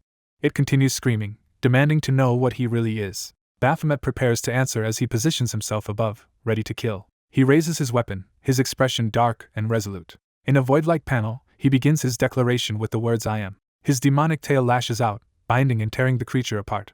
As it is split from the tail, Elspeth recognizes him and calls out Bensi in confusion. Baphomet appears fully demonic in silhouette, revealing the monstrous nature inside. He finally names himself to the dying being as Hunter Baphomet. A final white slash severs everything between them. The enormous blade of light cleaves through Elspeth, ending the battle. The creature looks up in stunned disbelief as its end approaches. Its vision narrows to white as it wonders why this is happening. In its last moments it sees El, questioning in apparent betrayal. Elle's voice reminds that she was the one it once loved most. A memory shows the two together in a field, beginning its realization. The memory continues with a young Elle sadly asking how it could betray her. In the present, Elle calmly introduces herself as the one it cherished most. Baphomet exits through a shattered doorway into bright light, leaving the battlefield behind. The system announces the main quest to eliminate Elle's pet has been completed. It then notifies him that he has earned a new skill as a reward. Baphomet, exhausted, thinks about the newly acquired skill. His eyes widen as he sees what form the reward takes. A radiant token materializes before him, and he is surprised to gain such an item here. A mysterious voice once again calls to him, beckoning Baphomet. The token urges him to take it, and he recognizes the voice from outside the tower nest. His sword lies discarded on the floor, soon to be replaced. Bathed in golden light, he grasps the token with both hands. His hand presses into the artifact as its power responds. The token flares red and releases violent energy into his body. Baphomet is engulfed in red aura as the new power surges through him. A pillar of crimson light blasts upward from him, shaking the entire cathedral. Outside, an ally sees the red pillar erupt from the nest and reacts in alarm. She recognizes that Baphomet is the source and calls out to him. Unable to enter the nest, she resolves to trust him but wonders what he meant by his previous instructions. She recalls that he asked her to guard this place and promised she would soon understand why. A woman is called Hunter Valkyrie as a shadowy figure approaches her from behind. Valkyrie turns, surprised and wary. The muscular woman cheerfully says she was looking for Valkyrie and jokingly asks if she had been bathing in the cabin again. Her smile fades as she hints that something is off. She notices ominous energy around the cabin and wonders if someone else is inside. As she starts to check the cabin, Valkyrie stops her to ask if she is also working with Team Leader No. The woman recalls Agatha saying they would never get to fight each other, but believes that time has now come. Apologizing to Valkyrie, she suddenly launches a powerful surprise attack on her. Night clouds hang over the colony as the scene shifts. A different hunter sprints at high speed. His foot slams into the ground with tremendous force. The blow cracks the earth even deeper, unleashing shockwaves. The impact scatters two armed hunters while he continues running past them. Another combatant intercepts one of those hunters in midair. Their clash sends debris and dust billowing around nearby buildings. The two subdued hunters stand, bruised but ready to re-engage. Their opponent deduces from their skills that they must be elite A-rank hunters. He studies them carefully as they prepare to attack again. He raises a hand to strike. In an instant he appears between them and knocks both A-ranks unconscious.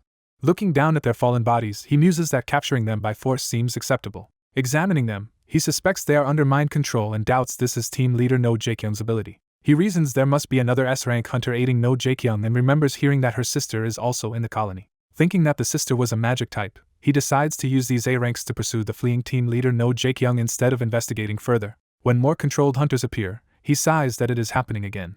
He tells the approaching group to come over so he can knock them out as well. Realizing the situation is repeating, he braces himself. The footsteps of many hunters echo toward him through the smoke. A large crowd of armed hunters advances in formation. He sees that numerous A-rank hunters are now converging on his position. Nervous, he wonders how he is supposed to knock out so many at once and senses something worse coming. He realizes with dismay that all the A-rank hunters appear to be under control. A strained smile appears as he admits the situation is getting troublesome. Surrounded, he recognizes that every A-rank attacking him is being controlled. He activates a skill called Eco. A cleansing aura erupts as he tells an unseen ally to come out and assist him. A system message declares that all status ailments on the attacking hunters have been removed. The controlled hunters collapse to their knees as the effect takes hold. We see many hunters lying on the ground freed from control, with a small cloaked creature among them. He looks at the cloaked being and wonders if it is a spirit. Observing its immense magic, he judges that such a spirit would be classified as high rank. He concludes that only one hunter he knows could have summoned a spirit of this caliber. Footsteps announce that person's arrival. A red-haired woman identified as Hunter Echidna appears, and he recognizes her as Team Leader Ma. Startled, each demands to know what the other is doing here. They argue, trading jabs about each other's clothes, as he insists he should be the one asking questions. She mocks his smell and appearance while he protests, and demands she explain what is happening in the colony. A sudden tremor interrupts them, and they both react in alarm. Lines streak upward toward the sky, indicating something striking a hexagonal barrier above the towers. They stare at the glowing purple dome and demand to know what this barrier is. He grimly explains that Team Leader No Jaekyung has activated the colony's fortification program. He recounts that towers encircle the colony to contain demonic beasts in case another gate shock occurs, and this program locks them inside. Ma realizes that fortification means they can no longer leave the colony. Elsewhere, someone typing says they sympathize with the captive's situation. This person notes that their enemies are currently occupied fighting the colony's elite A-rank hunters.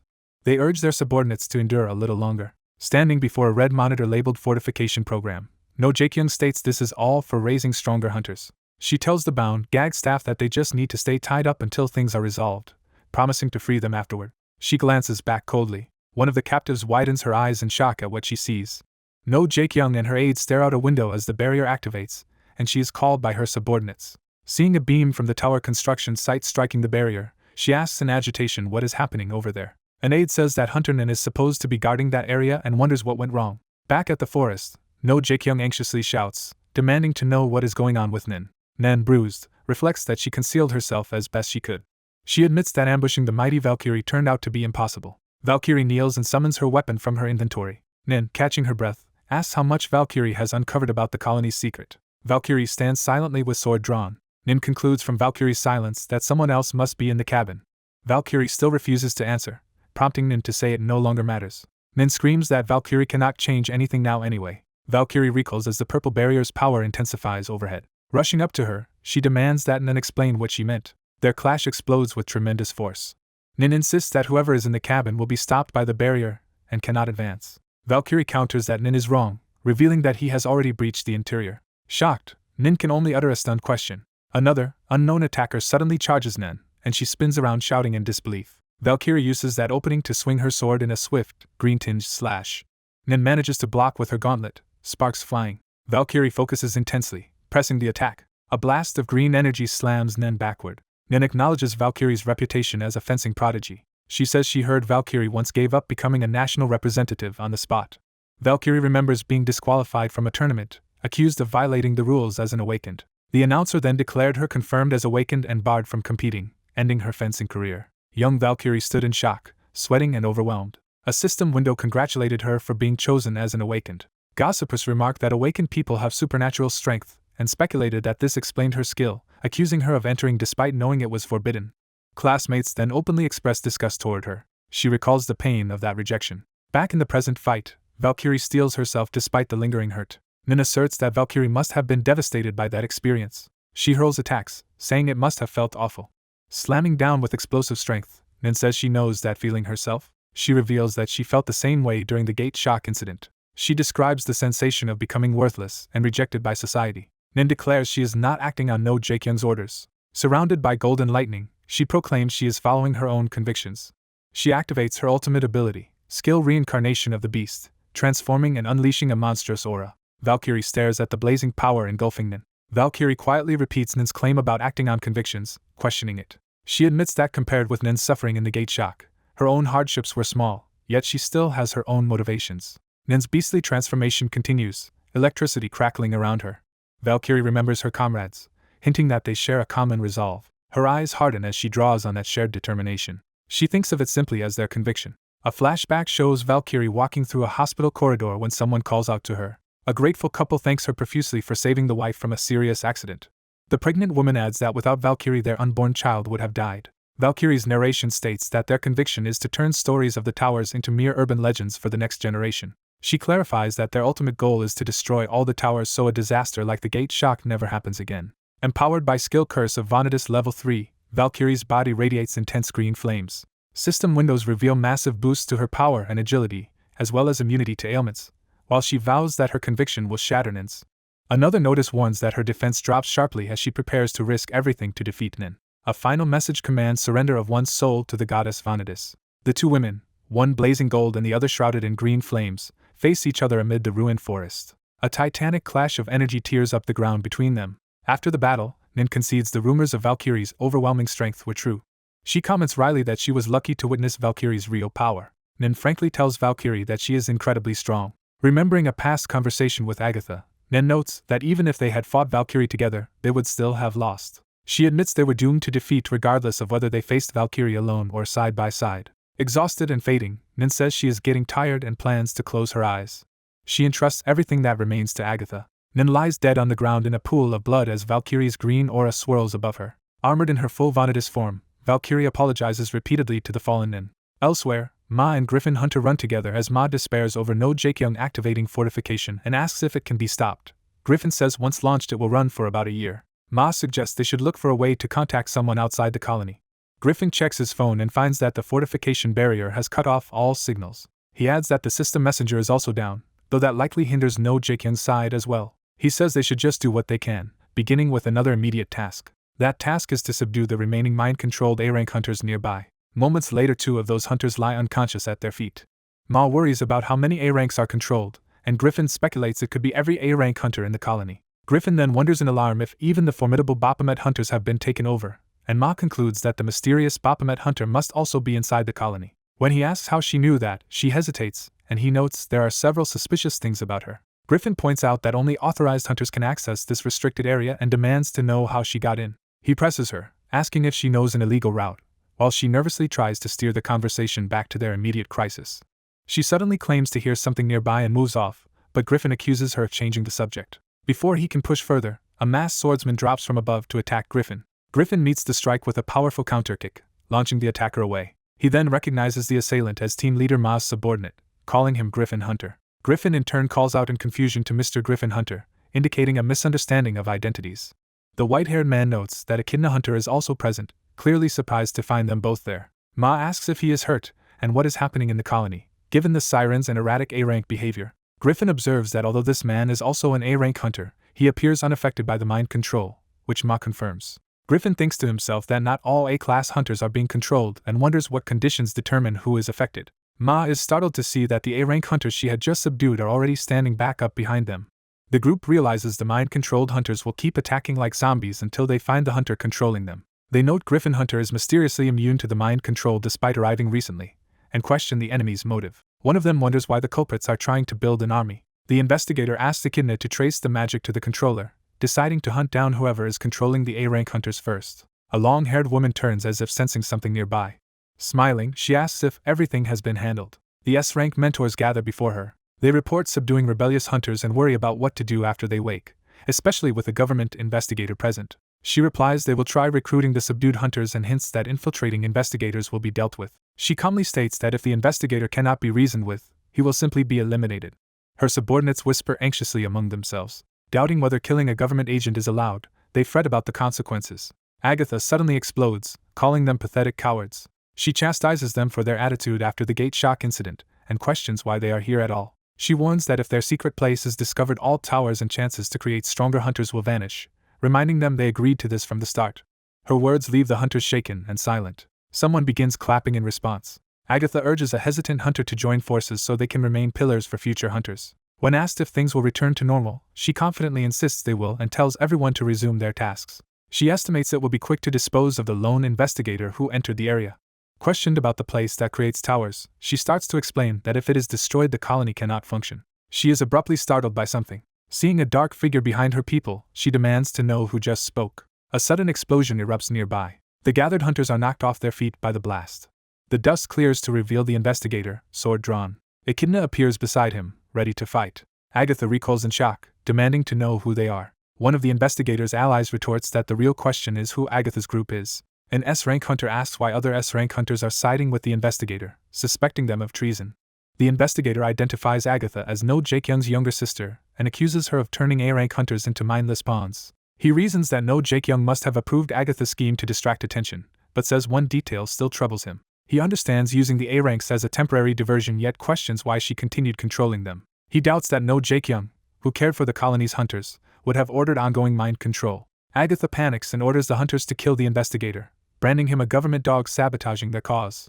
The investigator slams Agatha to the ground by the throat. Holding her down, he concludes she is solely responsible. An S-rank charges him, demanding Agatha's release even if the investigator is government. The S-rank mentors declare that the investigator now faces 5 S-rank hunters as opponents. Still gripping Agatha, the investigator notes they think they have the advantage, counting only 5.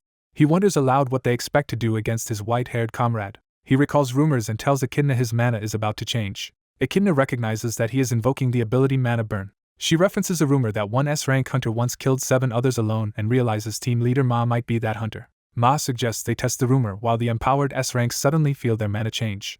Ma offers leniency if they confess and surrender. The investigator warns Agatha that his demand is not a suggestion but a threat. He coldly reiterates that he is threatening her. The scene cuts to the night sky above. Elsewhere, 2 hunters engage in fast combat with bow and blade. A spiked fist is pulled back for a strike. Another hand grips a baton, ready to swing. 2 suited agents dive in, attacking their opponent in sync. A team leader stands over the unconscious fighters she just subdued. She confirms to her subordinates that they were knocked out without serious harm, and asks what is happening. They wonder why the A-rank hunters no longer recognize their team leader and suspect Agatha of tampering with them. The team leader thinks that not being recognized is one thing, but the A-rank still wandering like zombies suggests Agatha has done something terrible. The agents fall silent as their leader ponders grimly. Another agent reports that the ominous red light from the forest has vanished. The team leader wonders if Nin Hunter resolved the issue but notes communications are blocked by the fortification system. She decides to analyze everything from the cabin and then check on team leader Ma Sungwon. As she walks, a shadowy red-eyed figure appears behind her. Sensing danger, she whirls around in alarm. Her two agents react with equal shock. They recognize the approaching man as Baphomet Hunter. He stares at them blankly with glowing eyes. The three tense as he comes closer without speaking. The team leader concludes that Baphomet has also fallen under Agatha's mind control and volunteers to deal with him. Internally, she recalls that Agatha's control skill requires time and conditions to activate, doubting Baphomet is truly controlled. Watching him advance, she hesitates and reconsiders her assumption. As her agents rush Baphomet, she suddenly realizes something is wrong. She desperately yells for them not to get close to him. The panel goes black as the clash begins. In split frames, the two agents leap at Baphomet with blades and batons while he prepares to counter. Moments later they lie on the ground, gravely wounded. Baphomet stands over them and screams, addressing team leader No Jaekyung. No Jaekyung activates a skill called Hyper. The system brands her agents guilty and jackal, and she demands to know why Baphomet killed them. Baphomet asks if her actions were because of the tower's nest. Shocked, she demands how he knows about that place before someone declares it is all over. She realizes the red light's disappearance means her plan has failed and vows not to let events follow Baphomet's intentions. Baphomet shouts that he destroyed the nest. Jaekyung stares at him in disbelief. She mutters in confusion as she processes his claim. Blood spurts as Baphomet collapses from a critical wound. His body lies in a pool of blood before Jaekyung. A monstrous claw descends near them, emphasizing the brutality of the attack. Jaekyung insists it was impossible to enter the nest, noting even S-ranks like her were barred. She cannot believe that an A-rank like Baphomet managed to get inside. She rages that the nest was vital for enhancing hunters like him and accuses him of destroying their path to power. She realizes that was Baphomet's motive all along. Elsewhere, we see Nin's bloody crucified body against stone. Baphomet, still bleeding, says Nin's body is proof Jaekyung murdered 3 hunters. Nin's superior mournfully calls Baphomet a hunter of great potential. Baphomet explains he endured all this trouble because his skills require specific conditions.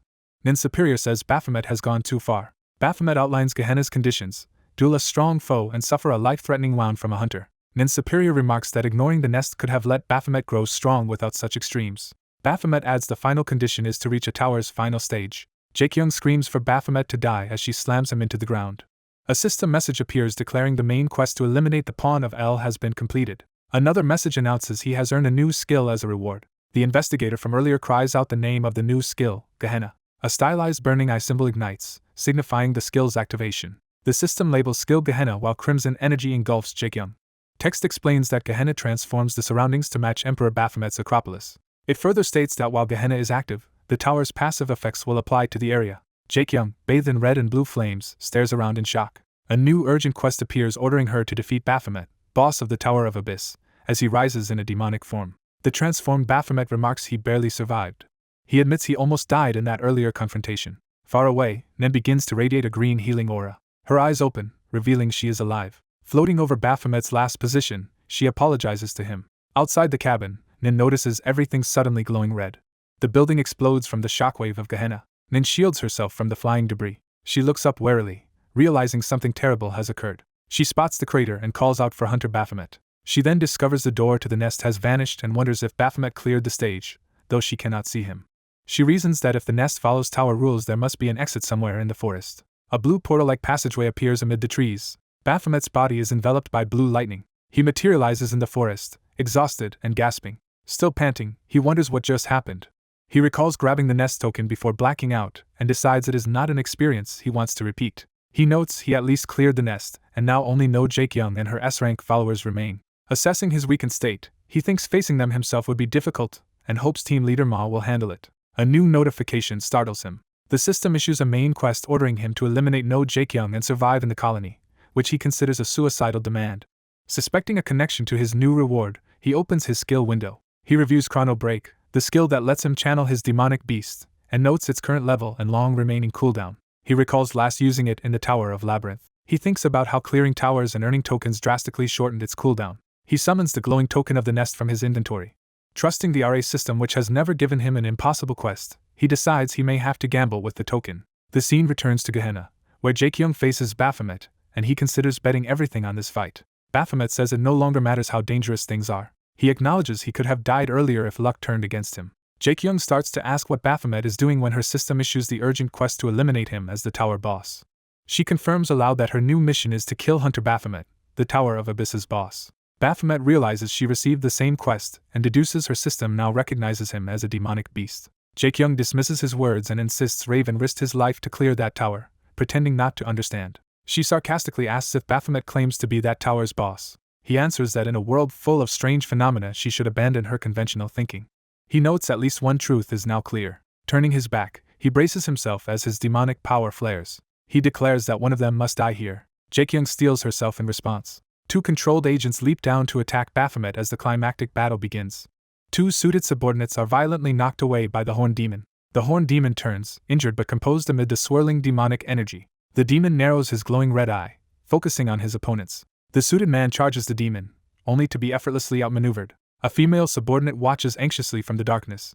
The two subordinates crash to the ground, realizing they survived the attack. Shaken, they wonder if they are dead and how they are somehow still alive. The demon dismisses them as weak small fry, calling the fight boring. He raises a finger, preparing to expel them from his domain. A magic circle flares and he orders them to leave, forcefully ejecting them.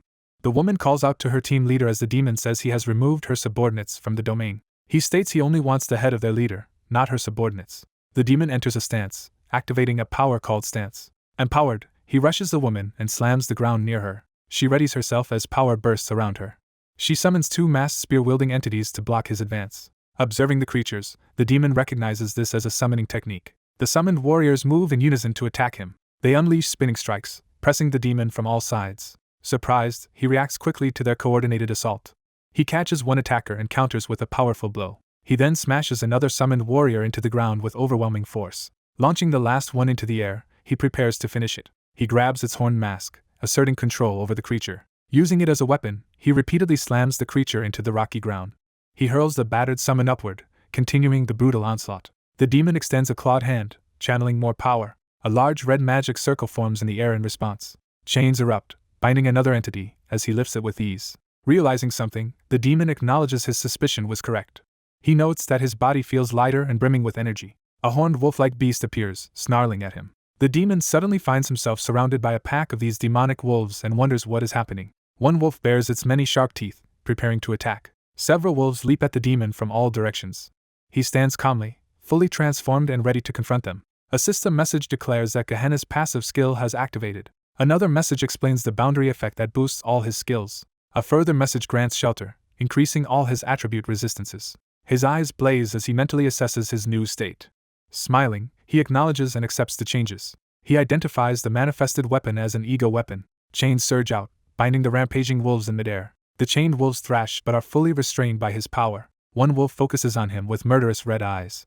The demon, now wielding chain blades, faces two enormous wolf heads. He grins darkly, clearly reveling in the escalating battle. His opponent watches him in shock at this overwhelming power. The observer wonders if this is his brother's true power, and questions the term ego weapon. The ego weapon pulses with immense power that astonishes its wielder.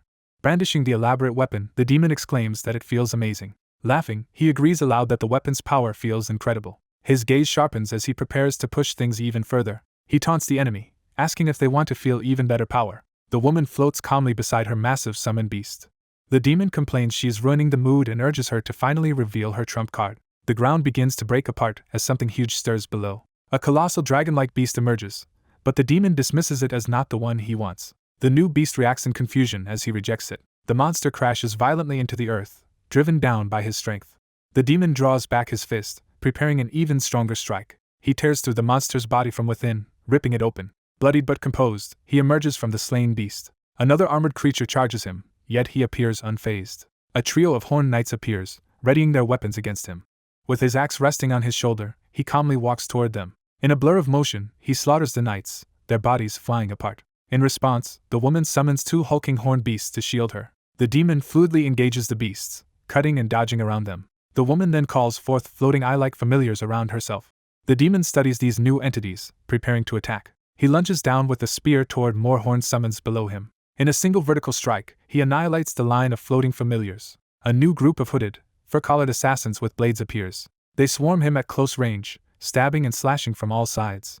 He laughs while swinging through them, intoxicated by battle. His feral grin widens as he continues cutting them down. He laughs maniacally, utterly enjoying the carnage. His eyes glow solid red as his bloodlust peaks. Ecstatic, he shouts that this is exactly the kind of fight he wanted. Chains whirl around as he uses them acrobatically to strike more enemies. One of the huge reptilians summons roars and lunges with its fanged maw. The demon dangles upside down from his chains, bracing against the beast's bite. He tears free and swings back toward the towering creature. With both blades drawn, he races up the beast's body along the chains. His gaze hardens, focusing entirely on ending the fight. He yells at his foe to stop hiding and come out, confronting the woman directly. She appears calm and composed, facing him in the void-like domain. She stands silently as a chain stretches out behind her. The demon looms close behind her, weapon ready, his eye glowing red. A massive, muscular beast looms over both of them, preparing to strike. The beast turns its head, baring its teeth as tension builds. The demon smirks confidently, clearly planning his counterattack. One of the beast's claws is seen severed, floating in the void. More pieces of its dismembered limbs tumble against a red backdrop. The creature's tail or body stump hangs limply, signaling its defeat. Standing atop the mangled corpse, the demon surveys the aftermath with his weapon in hand. He looks down coldly, resolved to finish things. Fixing his red eye on the enemy, he commands them to die. His killing blow obliterates the massive beast in an explosion of gore. Blood silhouettes spray upward against the red background from the final strike. The domain quiets, revealing only the crimson-violet sky. The woman's expression shifts to a more serious, reflective look. She now floats alone in the vast, starry void. The scene transitions to her earlier, walking through the city sky. She later stands before a giant fallen creature, seeing the destruction it caused. From above, we see her facing the carcass with a large hole in its torso. The demon approaches her from behind, weapon drawn, amid the ruined beast. He smiles, a bit relaxed after winning the brutal battle. She answers with a casual stance, hand on her hip. She lights a cigarette, treating the aftermath almost nonchalantly. She exhales smoke as if taking a moment to unwind. She admits he was not bluffing and notes that the dungeon boss Baphomet has truly become human, while he tells her she must abandon her conservative thinking. Before killing her, he asks again why she murdered Hyper and the other hunters. She gives a faint smile, seemingly amused by his question. Laughing, she mocks him for caring about a mere team leader, and teases that a demonic beast has grown sentimental. She further taunts him, asking if he fell in love with a human and if that emotion triggered his transformation. She muses aloud that she does not feel like confessing her motives to a demonic beast. Her lips curl as she prepares to explain, cigarette in hand. She begins a flashback, recalling that Hyper, or Yehyun, was the first survivor she rescued during the Gate Shock. She narrates that before the Gate Shock, hunters were not treated as highly as they are now. The flashback shows ordinary city life while people talk casually about a popular restaurant. Two hunters chatter cheerfully about hurrying to eat at the restaurant after returning from a tower. A sign on the restaurant door states that hunters are not allowed inside. The pair see the sign and realize they are barred from entering.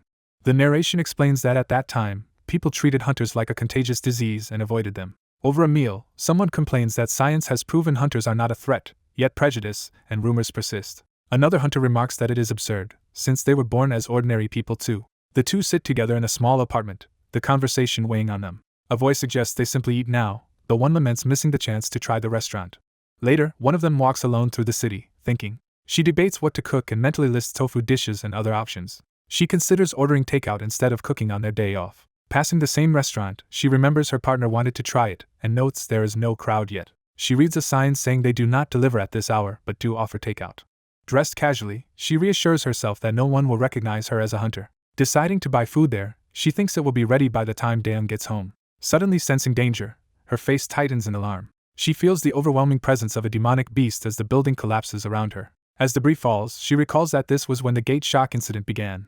Text emphasizes that this was the moment the Gate Shock occurred. She reflects that, deep down, she may have been wishing for such a day to come. She remembers people screaming for help and how their desperate cries for a hunter made her feel powerful. In the chaos, she appears in combat gear, bloodied but ready to rescue. She urgently asks the cowering boy if he is okay. The narration identifies the boy as Kim Yehyun, later known as the hunter Hyper. In the present flashback, a male hunter questions why she wants to return to that already searched area. She hears that the boy's family was buried under the collapsed building, likely beyond rescue. Other hunters explain that area was a red zone with massive damage, and only 2 survivors found so far. Despite the danger and others' reluctance, she insists she wants to go there and help with the rescue. A hunter team debates going on a rescue mission without their captain, concluding it should be safe if they move quickly. One of them hesitates, still uneasy despite the plan. Young-soo lightens the mood by putting his arm around his girlfriend and telling her they can go wherever she wants. She calls him a useless guy with a fond smile. Another teammate notes that Young-soo would do anything for his girlfriend. Young-soo later lies on the ground gravely injured, barely conscious. His girlfriend and another survivor mourn over Jung-soo's body, blaming themselves for coming. Overwhelmed with grief, the girlfriend screams that everything is the narrator's fault. The other man also yells that Young-soo died because of the narrator. In the present, Yi-hyun reacts in shock on hearing that the mission failed and the survivors were not rescued. Young Yi-hyun confronts No Jae-kyung, reminding her she had promised to save his family, and asking why she failed. Jae-kyung stands in silence, unable to answer. Yi-hyun stares at her in stunned disbelief. Jae-kyung narrates that demonic beasts from the Red Zone invaded their sector, wiping out 70% of her unit. She explains that afterward she was paralyzed by guilt and lived idly even after the gate shock incident ended. Tormented, she keeps thinking that everything would have been different if she had been a stronger hunter. She rejects that excuse, addressing herself by name as if to snap out of self-pity. She describes how this region became notorious for its many towers that keep appearing for unknown reasons. Government officials, including Jae-kyung, arrive to inspect the phenomenon. Studying the layout, she remarks that the towers form a colony. Her colleague decides to officially name the place Colony. The superior then appoints No Jae-kyung as the person in charge of this new colony. He tells her that many hunters are drifting like she is and that the government is giving them work through the colony project. On site, he acknowledges her capabilities as a hunter. He orders her to use her abilities in the service of the government from now on. Jae-kyung turns away, accepting the role. She privately thinks that the colony might be where a truly powerful hunter can be raised. She stakes everything on developing the colony and starts recruiting people to help her. She notes that her own sister first agreed to join but later backed out. Since the sister did not endanger the colony, Jae-kyung lets that go and keeps working. At this point she feels everything is proceeding exactly as planned. She recalls that things would have been fine if they had not unearthed a place called the Tower's Nest beneath the ground. When workers ask her what the strange underground structure is, she instantly recognizes it. She realizes this elaborate gate is the true cause behind the towers appearing. The workers say they must report the discovery and contact the government official in charge. Panicking internally, Jae-kyung fears that a report will expose the colony and doom everything she has built. She laments that such situations always repeat themselves. She first asks who else knows about the nest, learning that only the two workers and those above ground are aware. Jae-kyung then has the workers slaughtered by a summoned entity, silencing them. She admits to Baphomet that she has even committed unforgivable acts to keep the nest and colony secret. She hid the nest by building a villa over it, and believed that as long as all involved hunters, including her, stayed quiet, nothing would happen. However, she reveals that Yi-hyun sensed the nest's presence as soon as he came to the colony. In a flashback, Jae-kyung and other officials observe the now-grown Yi-hyun, who is also a hunter. She approaches him, confirming his name, Kim Yi-hyun. Jae-kyung greets him, saying it has been a long time and that she would have sought him out earlier had she known he became a hunter. They meet alone in an alley, the mood tense and wordless for a moment. Jae-kyung apologizes for failing to save his family and then probes, asking about a place in the forest that creates the towers. Shocked, Yi-hyun demands to know how she learned of that place and points out she has not reported it, which is illegal. He reminds her that she said she owed him an apology. Yi-hyun proposes that instead of an apology they strike a deal. Jae-kyung explains to Baphomet that Yi-hyun's price was to let colony visitors smuggle a special drug for him. Curious, she once asked him why he was doing something so dangerous. Yi-hyun answered that weak humans should all be eliminated. Jae-kyung realized then that Yi-hyun's thinking had become warped, and he was no longer the child she had once known. She confesses she still could not bring herself to kill the boy she had rescued.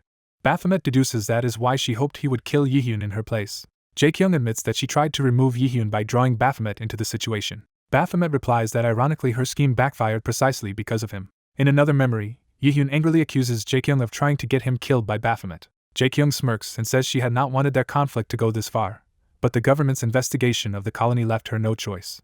Yi-hyun, who had expected eventual scrutiny, notes she will likely take all the blame, while she wonders how he knew about the investigation. He reveals with a smile that he himself secretly reported her to the authorities. As he walks away, Jae-kyung shouts for him to stop and demands to know why he changed so drastically. She asks what strange ideology has taken over his mind. He answers coldly that if she had saved his family back then, he would not have become this way. Yi-hyun is then shown grievously injured, having been smashed into a wall. Jae-kyung stands over his pinned body, having defeated and restrained him. She reacts in surprise as someone else appears. Two of her subordinates, including Hyper, arrive and ask their team leader what is happening. She looks dazed as she faces them. Jae-kyung turns her head away, hiding her conflicted feelings. She mutters that they should never have come here. Back in the present confrontation, she tells Baphomet this is the truth he wanted and asks for his judgment. Baphomet smiles darkly at her confession. He says her tale and actions are revolting. Jae-kyung responds with a strained smile, asking if that insult from a demonic beast could be taken as praise. She then grows serious and steels herself. Admitting she is indeed a disgusting human, she flicks away her cigarette. She muses that if she is going to die, she would rather fall as a hunter. Specifically, she wants to die as a hunter who slays demonic beasts. Baphomet narrows his red eyes, readying for the decisive clash. He summons his sword and adopts a battle stance in the void. Jae-kyung thanks Baphomet in advance, implying she expects him to end her. She feels for the location of something embedded in her chest. Her grip tightens as she prepares a drastic move involving her own body. She begins a summoning, declaring that the target of the summon resides within her body. Baphomet braces himself, sensing a huge power swelling below. He watches cautiously as the energy builds. A fierce grin spreads across his face, excited by the coming fight. White appendages or garments begin to unfurl, signaling the emergence of the summoned entity. The creature's torso appears, armor-like with a circular black core. The full towering form of the summoned monster is revealed, wreathed in energy and rings. Through the monster, Jaekyung compliments Baphomet's overwhelming strength. Baphomet, thrilled, shouts that such power befits an S-rank hunter. The summoned being expresses hope that Baphomet will provide a worthy battle. Baphomet roars back, demanding that it fully entertain him. The two clash violently, Baphomet charging through a forest of monstrous limbs. Their battle shakes nearby buildings, causing catastrophic structural damage. The destruction spreads through the city streets. Swarms of goblin-like beasts appear amidst the chaos. One goblin lifts a severed human arm, examining it. It triumphantly waves the arm as a trophy. A massive beast, Baphomet's physical form, stamps down and crushes the goblin. More goblins flee or attack in terror as debris rains around them. The colossal minotaur-like Baphomet towers over them, roaring. His red eyes flare as he prepares a rampage. He charges forward, intent on slaughtering everything in his way. Jaekyung's summoned form blocks him, blood splattering from the collision. In the ruined street, Jaekyung's human body stands with one arm missing, looking up. She stares blankly, barely conscious, as blood loss and exhaustion set in. She tilts her head back toward the sky, resigned to whatever follows. In the other plane, her summoned form gazes upward amid swirling rings and clouds. Through it she remarks that the night sky above the colony. She adds that the sky remains beautiful even inside the distorted realm she created. Her monstrous face lifts as she absorbs the sight. She then addresses Baphomet again, tauntingly asking his agreement as another horror manifests. Chains suddenly lash out and bind the summoned monster. From within the writhing mass, Baphomet chides Jaekyung for letting emotions dictate her actions. Empowered, he breaks free and descends on her with a devastating strike. He dives in a red blur, unleashing a powerful slash. The attack carves a massive arc through the realm toward her. Jaekyung counters by flooding the field with countless tentacles and maws. Baphomet hacks through them, blood and ichor spraying everywhere. The onslaught continues, the tentacles still rushing at him. He smashes through the mass and drives a blow toward her core. His expression hardens with murderous focus. He admits he is emotional too, echoing her earlier accusation. He recalls his sister saying that this volatile nature makes him unfit to be a hunter. Despite that, he charges back into the air as more tentacles surge down at him. With a smirk he dismisses that judgment. He says it is a waste not to use such power and skill. Baphomet demonstrates that skill by slicing through the tentacles and launching toward her. In a red blur he closes the distance. He crashes directly into her, beginning a brutal combo. Energy explodes as he pummels her summoned body over and over. Close up, her armor cracks and splinters under the assault. One of her horns shatters as the beating continues. Baphomet now has her lifted and restrained, weapons in both hands. He drives a blade toward her body yet again. The resulting shockwave tears through the sky and ground below. Her body crosses its arms defensively, blood dripping from new wounds. Baphomet, relentless, readies another ferocious strike. His next sweeping attack engulfs them both in a crimson arc. She tries to block with her hands, but they are sliced open. Baphomet's glowing eyes and blade blaze as he presses the assault. New gashes tear across her chest and core. He surges past her in another blindingly fast slash. Her legs are cut as well, spilling more blood. Her entire form is left riddled with wounds, blood raining down. Finally a darkened foot, implied to be Baphomet's, comes crashing down to finish the savage battle. The horned demon and the winged swordsman clash as the swordsman dives through a crimson sky. The masked horned entity is slammed into the ground, bleeding from multiple wounds. The demon rises within its glowing ring while facing the advancing swordsman. The swordsman, eyes blazing red, focuses confidently on his opponent. He plummets toward the demon with a massive flaming sword strike. The demon prepares a counter as its bloody arm and halo glow with energy. A blinding burst of power erupts, obscuring the combatants. The swordsman twists his body midair, bracing for the impact of the clash. He narrows one crimson eye, tracking his target through the chaos. The swordsman rides a giant beast slim down toward the horned demon, pressing his attack. He calmly raises his arm, readying another decisive blow. He dashes forward in a red blur, closing on the monstrous mass. His slit-pupilled eye widens as he locks onto the next threat. He drives his weapon down, pinning a serpentine monster beneath the blade. The pinned mass of flesh quivers and writhes under the pressure. The grotesque body slumps, seemingly losing coherence. Another monster's face contorts in rage, bearing rows of fangs. The swordsman's blade arcs again, cutting through the blood-red air. He smashes into another creature, sending it crashing back. He sprints forward with his sword extended, carving a path through enemies. He continues the relentless charge, blade still thrust behind him. A wave of blue monsters surges in, surrounding him as he moves. He grabs one monster by the head and crushes it with brutal force. He races past, leaving a trail of bisected enemies in his wake. One snarling monster rushes him, bearing jagged teeth. The creature's torso is suddenly cleaved open by his attack. It staggers, body splitting apart from the slash. The monster realizes too late that something is wrong as its body is cut. The swordsman lifts his weapon for another overhead strike. The bloodied horned demon floats before him, still refusing to fall. His red eye narrows, gauging the demon's remaining strength. The demon's torso is shown as he lines up his next slicing blow. A colossal claw descends toward him as he dodges below. A gaping, toothed maw opens, prepared to swallow him whole. Instead, a geyser of blood erupts as his counterattack lands. The battlefield detonates in a column of light and debris. He leaps toward the massive tentacled beast dominating the arena. The beast's strike whips past as he's flung backward and the horned demon watches below. The demon lashes out with tendrils toward the monstrous mouth. The swordsman and demon collide again at close quarters. Their weapons and tendrils crash together in a violent mid-air exchange. His sword drives cleanly into the demon's neck, spilling dark blood. Blades and claws whirl as he presses the offensive. Red slashes of energy surround the demon, cutting into its defenses. The swordsman pushes through the storm of power with unwavering resolve. The battered demon glares back, refusing to yield. A red reptilian eye opens, signaling renewed ferocity. The demon's armored body tenses, still determined to fight. The swordsman cleaves deep into its torso, blood spraying. The demon inwardly admits it could never defeat him.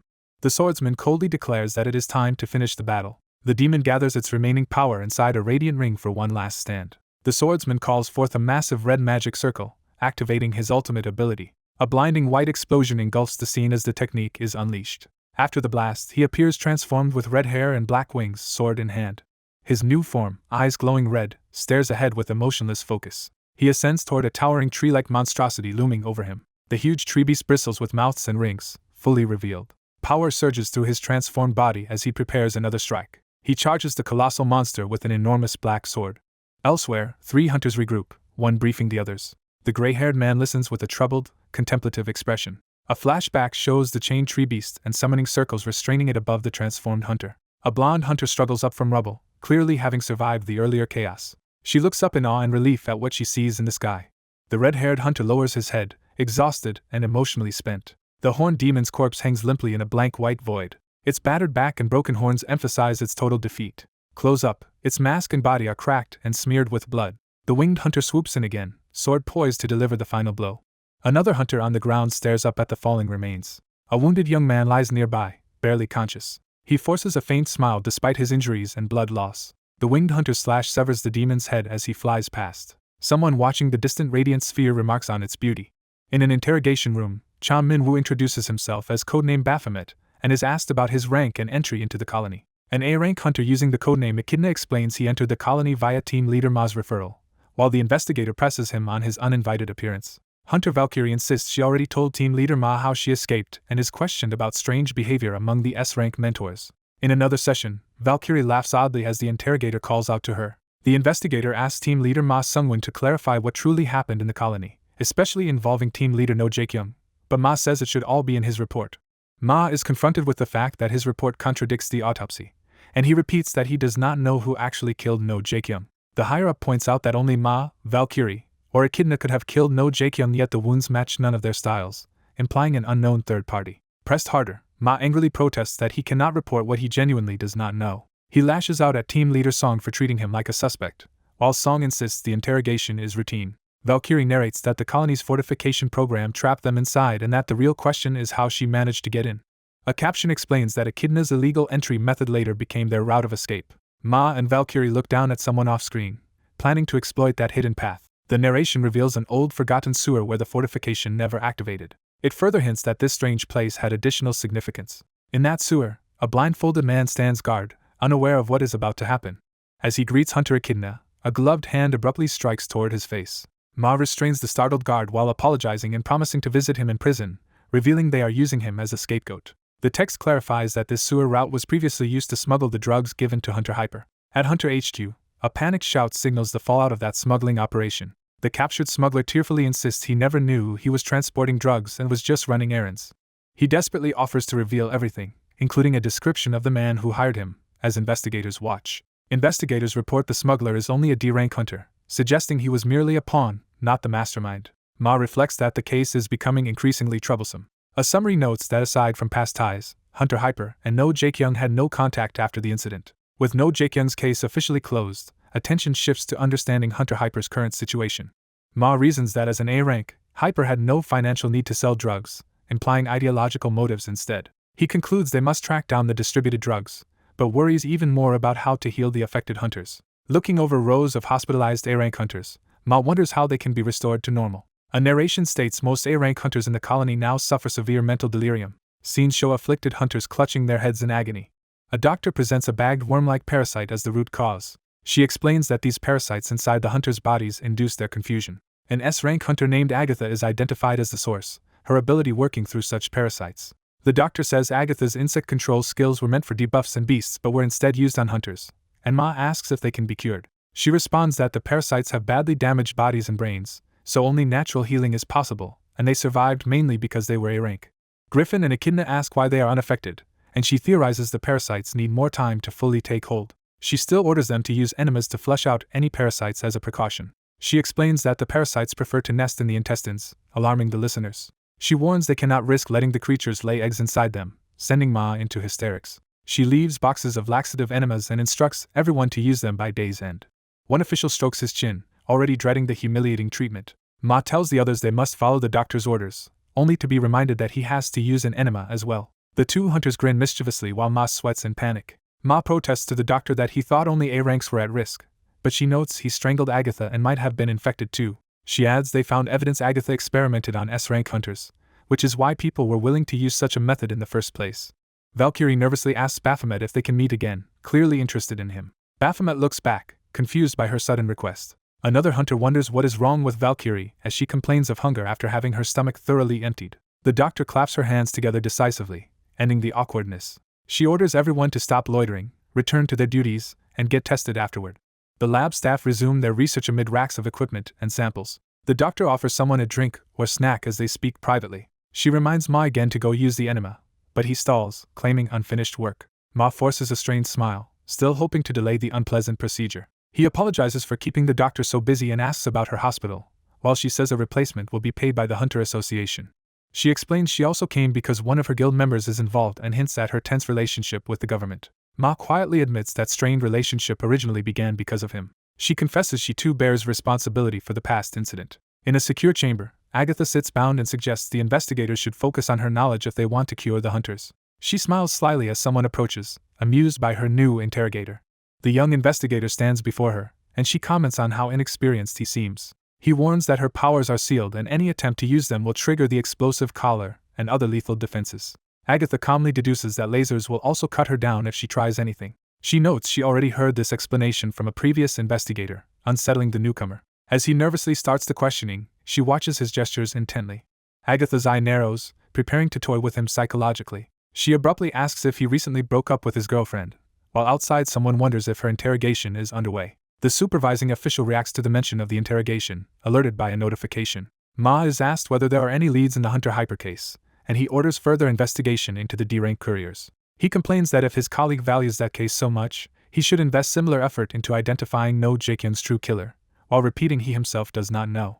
The colleague presses Ma about whether he is hiding something or protecting someone. Ma tries to divert the topic by asking if Agatha has revealed any method to cure the A-rank hunters, but is told there are still no leads. Suddenly another investigator bursts from the interrogation room, startling them. The shaken young investigator yells that he cannot continue questioning Agatha and apologizes. As he flees in tears, the observers remark that yet another investigator has been psychologically broken by her. A narrator notes that the seemingly calm, bound woman is not as harmless as she looks. The narration explains that when this woman speaks, chaos erupts. The woman greets the arriving interrogator, recognizing him as team leader Ma. She says she has been eager to see Ma's face again. Ma jokes that he did not know he was her type, addressing her as Hunter Agatha. Agatha teasingly recalls an unforgettable sensation Ma once left on her neck. Ma makes a crude remark, assuming she enjoys extreme things. Ma comments on how talkative she is and asks whether team leader No Jaekyung was like that, while Agatha insists her sister is actually gentle. Ma informs Agatha that the investigators should have told her that team leader No Jaekyung, her sister, is dead. Agatha, stunned, struggles to process the news of her sister's death.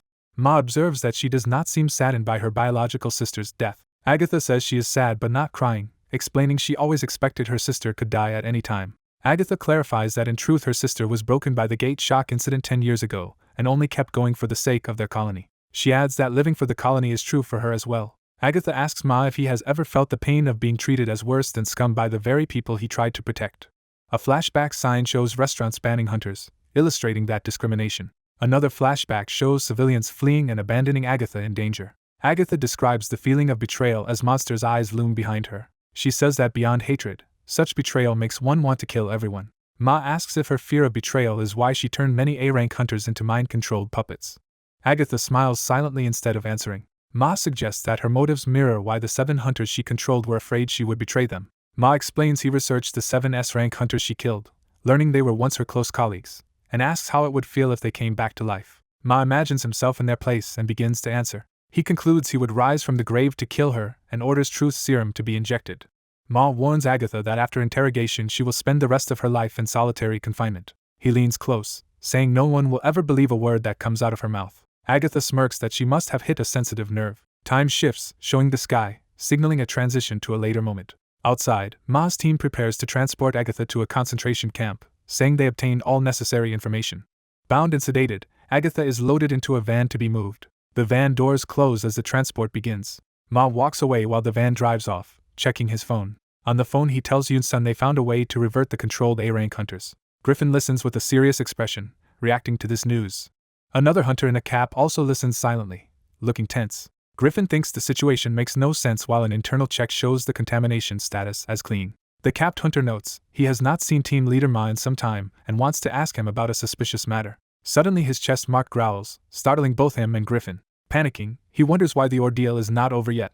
Overwhelmed, he jumps up and runs off, leaving Griffin puzzled. Griffin notices his abrupt departure and looks after him in confusion. Griffin finds a small note bearing a strange eye-like symbol and wonders what it is. Elsewhere, staff confirm they are looking at personal records of D-rank hunters compiled at Ma Sungwon's request. The data analyst is told that any small lead from those records would aid the ongoing investigation. The analyst continues working, but something soon catches her attention. A superior asks why the records just changed and what is wrong. She exclaims that one D-rank hunter's record has suddenly altered from what it was moments ago. The updated entry states that this D-rank hunter died in a dungeon 2 years earlier. The analyst thanks the deceased hunter Hyper, promising not to forget his sacrifice. She vows to carry on Hyper's legacy while looking at the eye symbol note. A sinister smile suggests Hyper's will may live on through others. At a city building, an explosion erupts as someone declares that weak humans must perish. Overlaid narration recalls Ma's earlier research that the 7 S-rank hunters Agatha killed had been her colleagues and raises the possibility they are still alive. Ma reflects that if he were one of those colleagues, he admits he would return from death to kill Agatha. His footsteps echo as he walks, contemplating this. Ma muses that if those hunters really are alive, he hopes they come to kill him someday. Later he stands in a corridor when alarms begin to hum. On another call he hears that the supposedly D-rank hunter is actually far stronger, putting them all in danger. The voice explains it was a disguise and warns that they are in immediate danger, shocking Ma. As Ma reacts, a violent tremor or impact suddenly shakes the building. The capped hunter recognizes the sound over the phone and reacts with alarm. He then looks around, wondering if there has just been an earthquake. A furious, transformed man appears, roaring with rage. The scene reveals bodies and rubble around a central figure who caused the devastation. The man stands ominously, his face still in shadow. He lifts his head and reveals a twisted, smiling face. He turns away from the wreckage as if preparing to leave or fight again. The capped hunter arrives on the scene, asking what is happening. He recognizes that the unconscious people are hunters from the central branch and questions the stranger who defeated them. The stranger casually asks if the cap-wearing hunter is a runaway from the community. The capped hunter criticizes him for attacking central branch hunters, calling him bold. The stranger shrugs it off, saying they are only A ranks and nothing to worry about. Without warning, he launches a high-speed attack toward the capped hunter. Mid-charge, his false skin cracks away, revealing hair like Raven's and a more feral expression. The capped hunter recognizes him as Raven, a notorious opponent. Raven blitzes past him with blinding speed. The capped hunter turns, tracking the swift movement. Irritated, he mutters about Raven's audacity. His eyes glow red as he declares Raven has crossed the line. Raven's own eyes glint dangerously as he faces this new challenge. In a brutal move, the capped hunter tears off one of Raven's arms while the two clash midair. He condemns Raven for daring to imitate someone else's face in front of him. Elsewhere, staff rush around while Griffin stands by, still in the headquarters. Someone calls out to Griffin, addressing him as a hunter. Griffin asks Ma what is going on as Ma claims it is an internal matter and urges Griffin to leave. Ma then remembers Griffin was with Hunter Baphomet and starts to ask where Baphomet is. Ma's glasses flash as he becomes suspicious of Griffin's connection to the earlier note. He nervously asks Griffin about the paper he is holding, and Griffin begins to answer that it is not his. Griffin hands the strange symbol note over to Ma. Griffin calls to team leader Ma and asks from whom he originally received that note. A bloodstain on the floor hints at the earlier violent battle. Raven, now lacking an arm, stands amid smoke, breathing heavily. He jokes bitterly that Baphomet hated his copied face enough to cut off his arm. Baphomet replies that he does not hate the faces themselves but despises Raven for copying that particular person. Raven laughs it off and apologizes in a mocking tone. With a grin, he prepares another trick, saying then he will try something else. He shape-shifts into a different one-armed form and tests Baphomet with a flying kick. Baphomet dodges and asks bluntly whether Raven is male or female. He follows up with a powerful counter-kick, insisting that it does not matter because he will hit Raven the same. Raven groans that Baphomet is too demanding even as he reels. Baphomet relentlessly continues the assault, sending Raven crashing to the ground. Raven spits a tooth out and readies himself again despite the beating. He suddenly darts forward, gathering crackling energy in his remaining hand. Raven slams that energy into the ground, unleashing a huge blast. The explosion erupts, sending debris flying everywhere. Smoke and dust fill the area, obscuring everything. When the dust clears, Raven is smiling faintly despite his injuries. Baphomet's next strike sends Raven hurling through the air. Baphomet then smashes him into the ground with a devastating stomp. Raven coughs blood, shocked by the overwhelming force. He slumps against a shattered wall while Baphomet approaches. Baphomet asks curiously what form Raven will show him next. Raven, bleeding, starts to chuckle ominously. Baphomet looks on warily, sensing something more. He notices the strange condition of Raven's body and questions whether Raven is truly just an A rank, suspecting a special codename. Raven, half-conscious, mutters that Baphomet has guessed his codename. Elsewhere, Ma shouts for Hunter Baphomet as events spiral. Ma arrives at the ruined site where Baphomet and the battered Raven are, calling out to the hunter.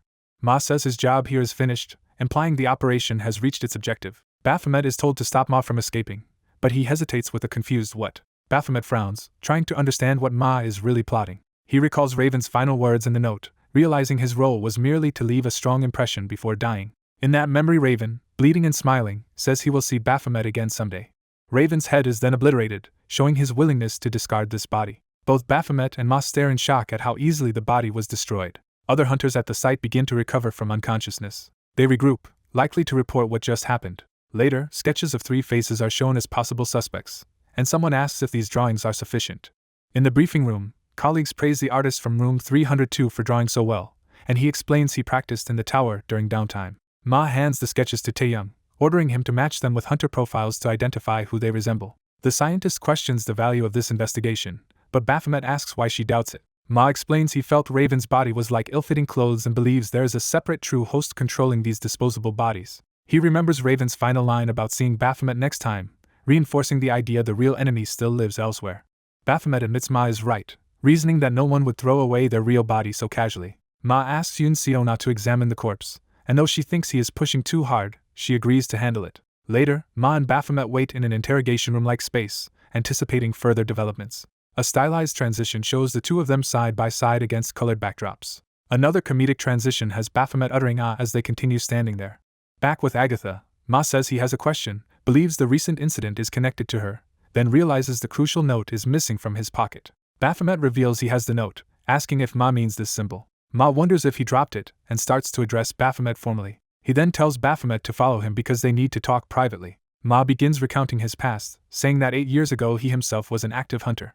He explains that back then he used his abilities simply to earn a living and avoided forming relationships until certain hunters appeared in his life. Those hunters, he says, taught him everything, including how to communicate and read emotions. They showed him how to live like a human while he wandered with lost memories. Ma reveals with a dark smile that those very hunters later died by his own hands. He finishes by handing Baphomet the note, and saying it all happened because of the people connected to that symbol. Ma leads the protagonist into a secure hall and orders him to enter. Large cylindrical pillars containing illuminated displays line the hall. The focus moves closer to one glowing pillar among the many. The two men walk deeper into the hall between the pillars. The protagonist looks around warily, taking everything in. He stops before a pillar showing the silhouette of a person and studies it. He sees the portrait of a young male hunter and feels he has seen this face before. Ma explains that this hall stores records of cleared towers and honors dead hunters, including their items and accessories. He adds that each door in the hallway leads to the records of a specific tower. The protagonist, arms folded, asks which tower this particular record belongs to.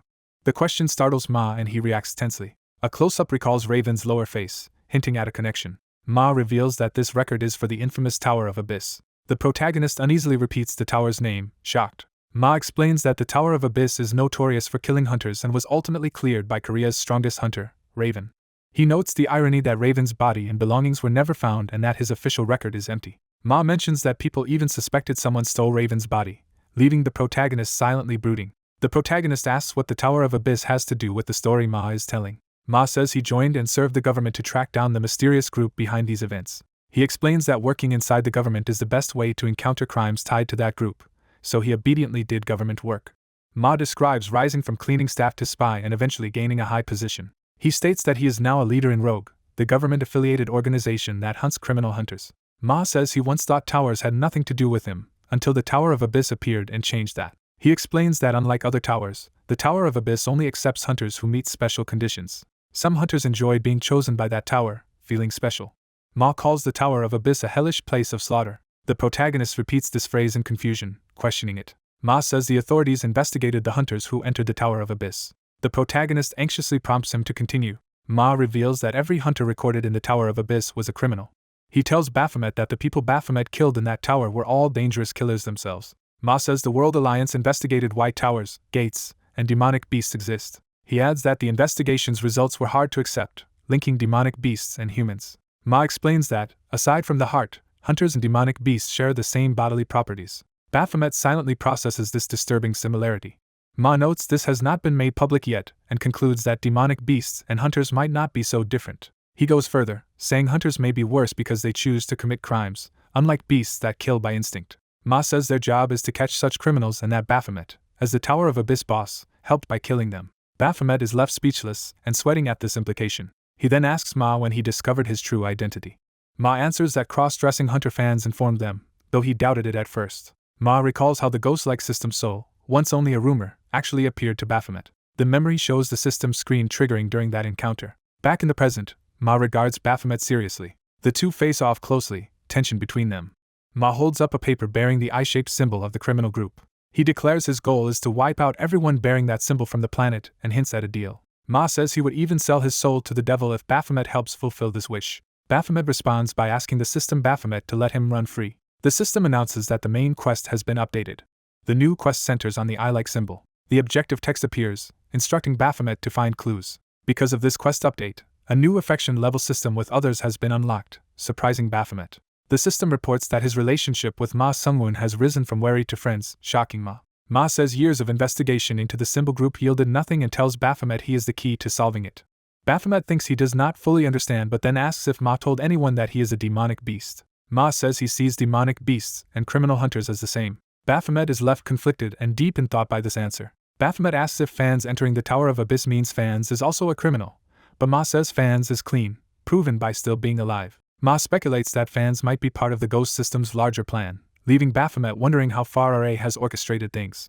Time passes as they stand in the hall, blue motes drifting around them. Baphomet looks at Raven's portrait again and brings up the deceased hunter. He silently waits as Ma starts to talk about Raven's reputation. Ma says that despite Raven being praised and targeted by everyone, the authorities do not know what to do with him and found many of his actions baffling. Ma recounts how Raven killed random strangers and even comrades who cleared towers with him. He then reveals that after losing his own family to a gate incident, Raven slaughtered his aunt's family who had taken him in. Baphomet listens, shocked by Raven's brutal past. The horror triggers Baphomet's own traumatic memories. He recalls happy days with his family. That memory shifts into a vision of his mother bleeding. He remembers seeing Raven standing there after the massacre. A younger Baphomet screams in grief and rage. In the present he clutches his head, realizing this explains Griffin's hatred for his brother, and that Griffin knew Raven was the killer. Ma says Raven's killings defy ordinary motives, unlike typical psychopaths who have reasons or pleasure in killing. Ma remembers quietly observing Raven socializing at a party. He recalls Raven's seemingly pleasant smile. His memory darkens as Raven's expression turns unreadable. Baphomet says Raven always felt like someone following another's command, and he questions this word. He inwardly connects it to his own situation, thinking that he too acts because he has a quest. Ma hears Baphomet mutter about a quest and demands clarification. Baphomet brushes it off, instead asking what they should do next since Ma has the incriminating paper Hyper used. Ma links Hyper and the unknown hunter who attacked the central branch to the same eye symbol organization. Baphomet notes the unknown hunter claimed he attacked just to leave a strong impression and questions that flimsy motive. Ma agrees there might be another reason but says at least they learned that the group's purpose is hatred toward normal humans, not hunters. He further concludes they are a systematic criminal group targeting ordinary people and probably recruiting hunters who share that hatred. Suddenly Ma senses something is wrong and reacts urgently. He and Baphomet run as someone reports that radio signals are jammed inside, forcing them to go outside to communicate. While sprinting out, Baphomet protests and asks Ma to explain, saying he was hiding himself to draw attention as bait. Once outside, someone urgently calls for Hunter Agatha, startling Baphomet. The scene shifts to a foggy highway under an ominous sky. Below, a vehicle lies overturned amid scattered bodies and debris. Agatha lies unconscious, strapped, and bound. Baphomet recognizes her and calls out to Hunter Agatha. Narration explains that Agatha harbors hostility toward ordinary people as we see her bound above the wrecked car. Her bonds strain as she starts reacting to something. Power surges and her body changes, her form and abilities beginning to transform. She suddenly lashes out, smashing Ma to the ground. Agatha regains her senses mid-attack and panics, asking what is happening. A flash of light signals the end of the immediate danger. Agatha crashes to the ground, freed from her restraints. Someone rushes to her side and asks if she is all right. Ma, apologizing for his rough intervention, says he had no choice given the situation, startling her. Two cloaked figures appear before the injured Agatha and ominously respond when she asks who they are. One masked figure declares that they despise humans they consider useless. He continues that they hate powerless humans who seek rights. He adds that they hate those he deems needing elimination. He concludes that they hate weak humans, likening them to insects. The fanatic proclaims that such people must be slaughtered and cannot even be recycled. He then presses Agatha, asking if she agrees with their ideology. Agatha silently trembles, absorbing their words. The figure raises a hand sporting the eye symbol and confirms that this murderous hatred defines their group. He invites Agatha to join them in pursuing this grand cause. Agatha hesitates, lips parted in indecision. Then she smiles faintly, signaling acceptance. In the present, she admits that after that she started asking when the group would kill everyone, meaning they had already recruited her. Elsewhere, the authorities declare an emergency situation. Returning to now, Ma tells his superiors he will report back after the situation is resolved. Ma and Baphomet leave the area together along a fenced walkway. Baphomet stops Ma and asks if Ma truly trusts him. He warns that he originally did not side with humanity, and asks what Ma would do if he decided to go wild and dominate everything. Ma says he has considered that risk and claims to have insurance. He adds that if his insurance fails, he will personally stop Baphomet, and even reminds him Baphomet once wanted to fight him. Ma smirks confidently at this. As they talk, Valkyrie approaches and calls out to Ma. Ma recognizes her and addresses her as Hunter Valkyrie. She collapses to her knees, prompting Ma to rush over and demand to know what is wrong. Valkyrie tearfully begs to be arrested, shocking Ma. She confesses she killed an S-rank hunter and insists she is a murderer who must be arrested, while Ma repeats that her actions were unavoidable. She shouts that when she used her powerful skill, she did so with the clear intention of killing Hunternin. Ma explains that her skill Vanitas Grace normally risks the user's life, but by taking the target's life instead she survived. Valkyrie says she knowingly took Hunternin's life and again calls herself a murderer. Baphomet watches quietly, measuring her words. He challenges her perspective, asking whether Hunternin had not attacked her intending to kill and saying Nin simply lost to someone stronger. Valkyrie, upset, asks if he is saying Nin's death was meaningless. She falls silent, conflicted and pained. She reflects that she fought with everything to shatter Nin's resolve, but now wonders if Nin's vision for the community may have been the correct path. Ma counters that she did not ruin a better future. He calls that dream too ambitious, saying strong hunters indeed arise from the community but that maintaining it is not always best. He narrates how, not long ago, he came to the community. In a flashback, Ma sees ordinary people being stopped from entering the community's gate. A subordinate explains that the gathered civilians insist on entering. A man says the elderly woman is his grandmother, whose hometown is here, and she wishes to visit before she dies. The family asks Ma whether he will really deny a dying woman's last request. Ma remembers standing silently, weighing the rules against compassion. In the present, he says hunters must prioritize people, and if they had kept the community closed, such hope could not exist.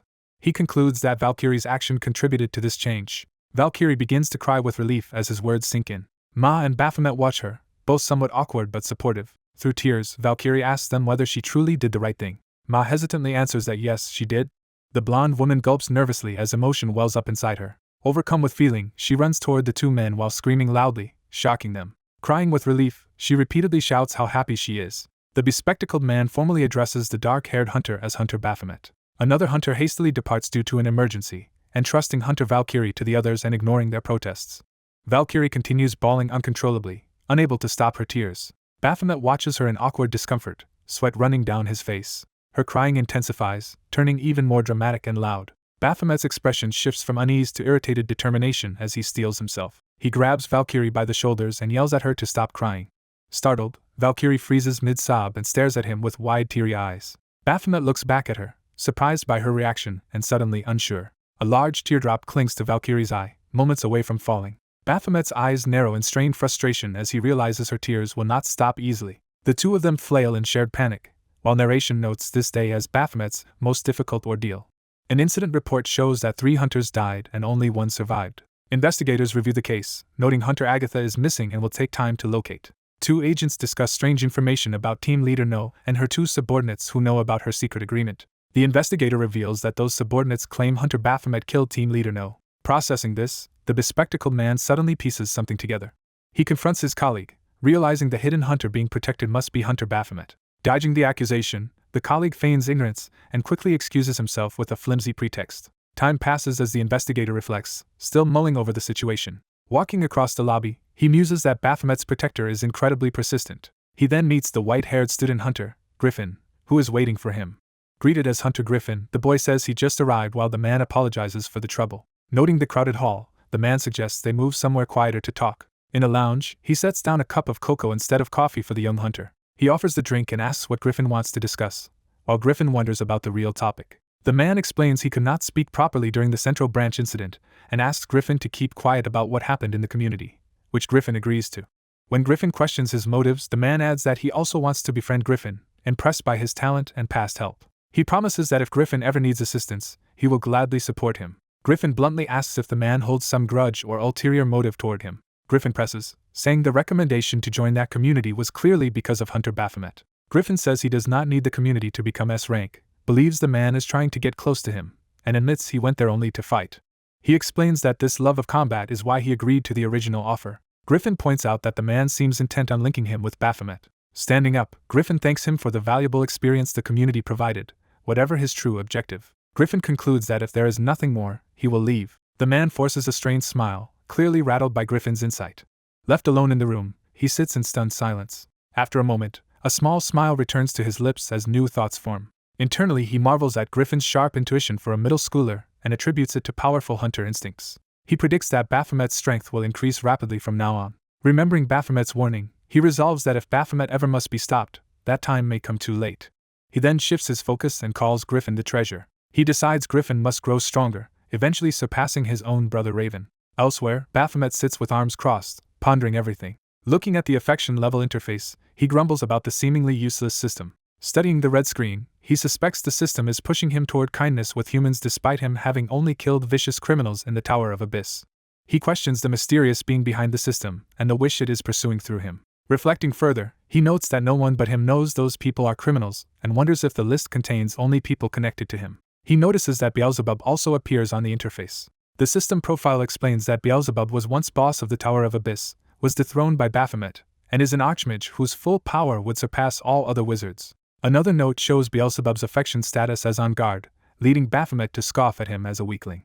Baphomet concludes that, whatever its intent, the affection system provides detailed information about people. Something then catches his eye on the screen, making him tense up. He sees Reaper's profile among the listed individuals. The sight makes him stiffen in alarm. He stares at her portrait, unsettled. Close up, his eyes twitch anxiously as he considers what this implies. His trembling finger moves toward the interface, heart pounding. Before he can touch it, loud knocking interrupts him. Annoyed, he turns toward the door, his mood souring. He opens the door mid-complaint, demanding to know who is there. Outside, Echidna and Valkyrie greet him cheerfully by his hunter name and ask how he is. He asks why they came all the way to his house, and Echidna replies they have business with him. Echidna abruptly declares she is hungry, implicitly pushing for a meal. Inside, Baphomet's younger brother casually suggests he get food from their elderly neighbor. Their guardian, surprised by the visitors, confirms that they indeed have guests. Recognizing the red-haired woman, someone quietly notes, she is the same person from before. Echidna cheerfully introduces herself by her real name Jeju to the family. The scene cuts to the neighborhood rooftops where this encounter will soon be explained. Back in the present, Echidna formally introduces herself as Echidna, master of the Ark Guild, but asks to be addressed by her code name while on business. Jinwoo's guardian repeats the word work and asks the boy how he knows this woman. Echidna offers to explain the circumstances herself. The story flashes back to a few weeks earlier. A playful voice reassures an unseen hunter not to worry. Over city buildings, Echidna promises to accommodate the candidate's conditions as much as possible. In a car, she calls a prospective recruit, trying to schedule a meeting that fits his availability.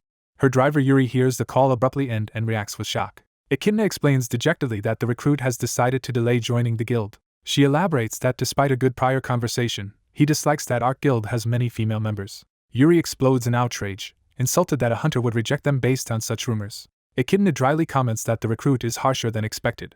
She laments that their feminine image now works against them, and regrets not personally recruiting him instead of sending Yuri. Recalling she had dismissed concerns earlier, assuming carefree Yuri would handle it fine. Now resigned, Echidna muses she may have to discover and raise hidden gems herself rather than chase already established hunters. While driving distractedly, they realize they have strayed onto a hillside road and decide to turn around, treating it like a casual drive. At that moment, Jinwoo and his classmate descend a long outdoor staircase nearby. The girl chases after Jinwoo, begging him to hang out, while he curtly refuses, claiming to be busy. She accuses him of visiting another friend's house to play, and he admits he went only for the promised food. She insists her mother also cooks well, but Jinwoo says he cannot because today is an important neighborhood barbecue.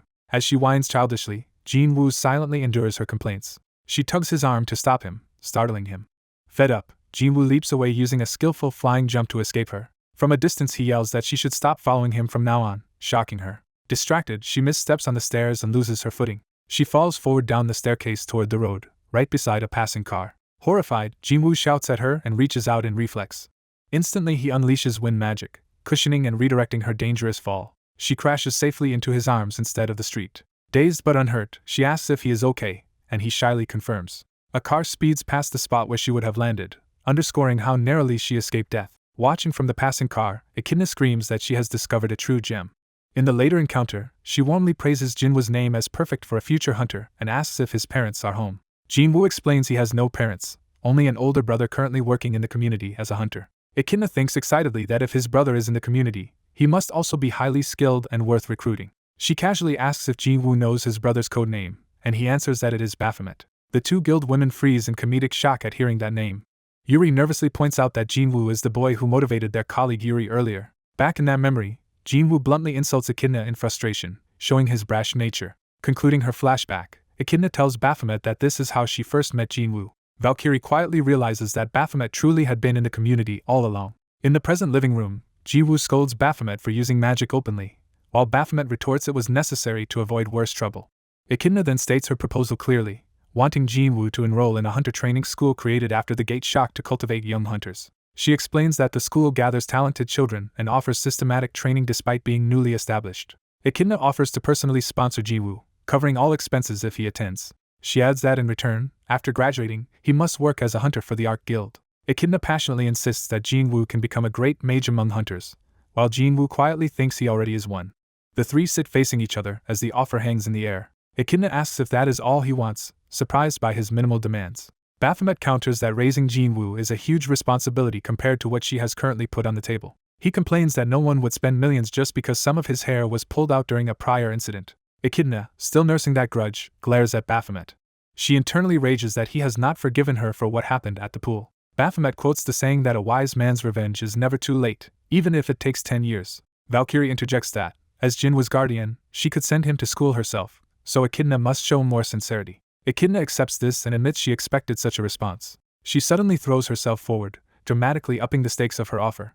She begins listing massive perks such as lifetime VIP membership at a luxury resort. She adds lifetime VIP status with major airlines. She includes permanent VIP memberships at 5-star restaurants and resorts. Building to a climax, she hints there is still more. Echidna finally offers a penthouse overlooking the Han River. She assures them that many additional benefits are prepared beyond what she has mentioned. Hearing this mountain of rewards, Baphomet and Jinwoo both feel the temptation is almost impossible to refuse. Baphomet falls silent, weighing his options seriously. Jinwoo recalls that he only became human because of Baphomet, and feels indebted to him. He thinks that, unable to freely use magic as a non-hunter, he deserves to enjoy some pleasures of human life if forced into it. Baphomet glances at him, reading his thoughts. Jinwoo then tells Echidna to proceed with the sponsorship. When he confirms this, Baphomet says he himself is too busy as a hunter to enjoy such perks, so Echidna should give all those benefits to Jinwoo instead. He adds that he can earn money through tower climbing anyway, stunning Jinwoo. Overwhelmed, Jinwoo vows loudly to listen to Baphomet from now on. He further promises to remain obedient to Baphomet for the rest of his life. Jinwoo enthusiastically tackles Baphomet in gratitude while the two women look on, puzzled by his use of the word obedient. The affection system updates, showing Beelzebub's status toward Baphomet has risen to trust. The viewpoint pulls back over the quiet neighborhood surrounding their house. Outside, Echidna emphasizes to Jinwoo that accepting this arrangement will truly be good for his brother. Walking together, the woman explains that ordinary awakened people usually struggle to survive, and he quietly agrees. She reminds him of a promise, and annoyed he forgot, clarifies it was about a date. She happily recalls that he promised to go on a date with her. Later that night she sits alone on a park bench, crying. Close up, she wipes away tears, still upset. Someone approaches, their footsteps drawing near. He appears in front of her and drops a bunch of items at her feet. She asks what the scattered items are, and he answers they are snacks and sweets. Confused, he asks why he brought them. Embarrassed, he says he heard sweets can make someone feel better.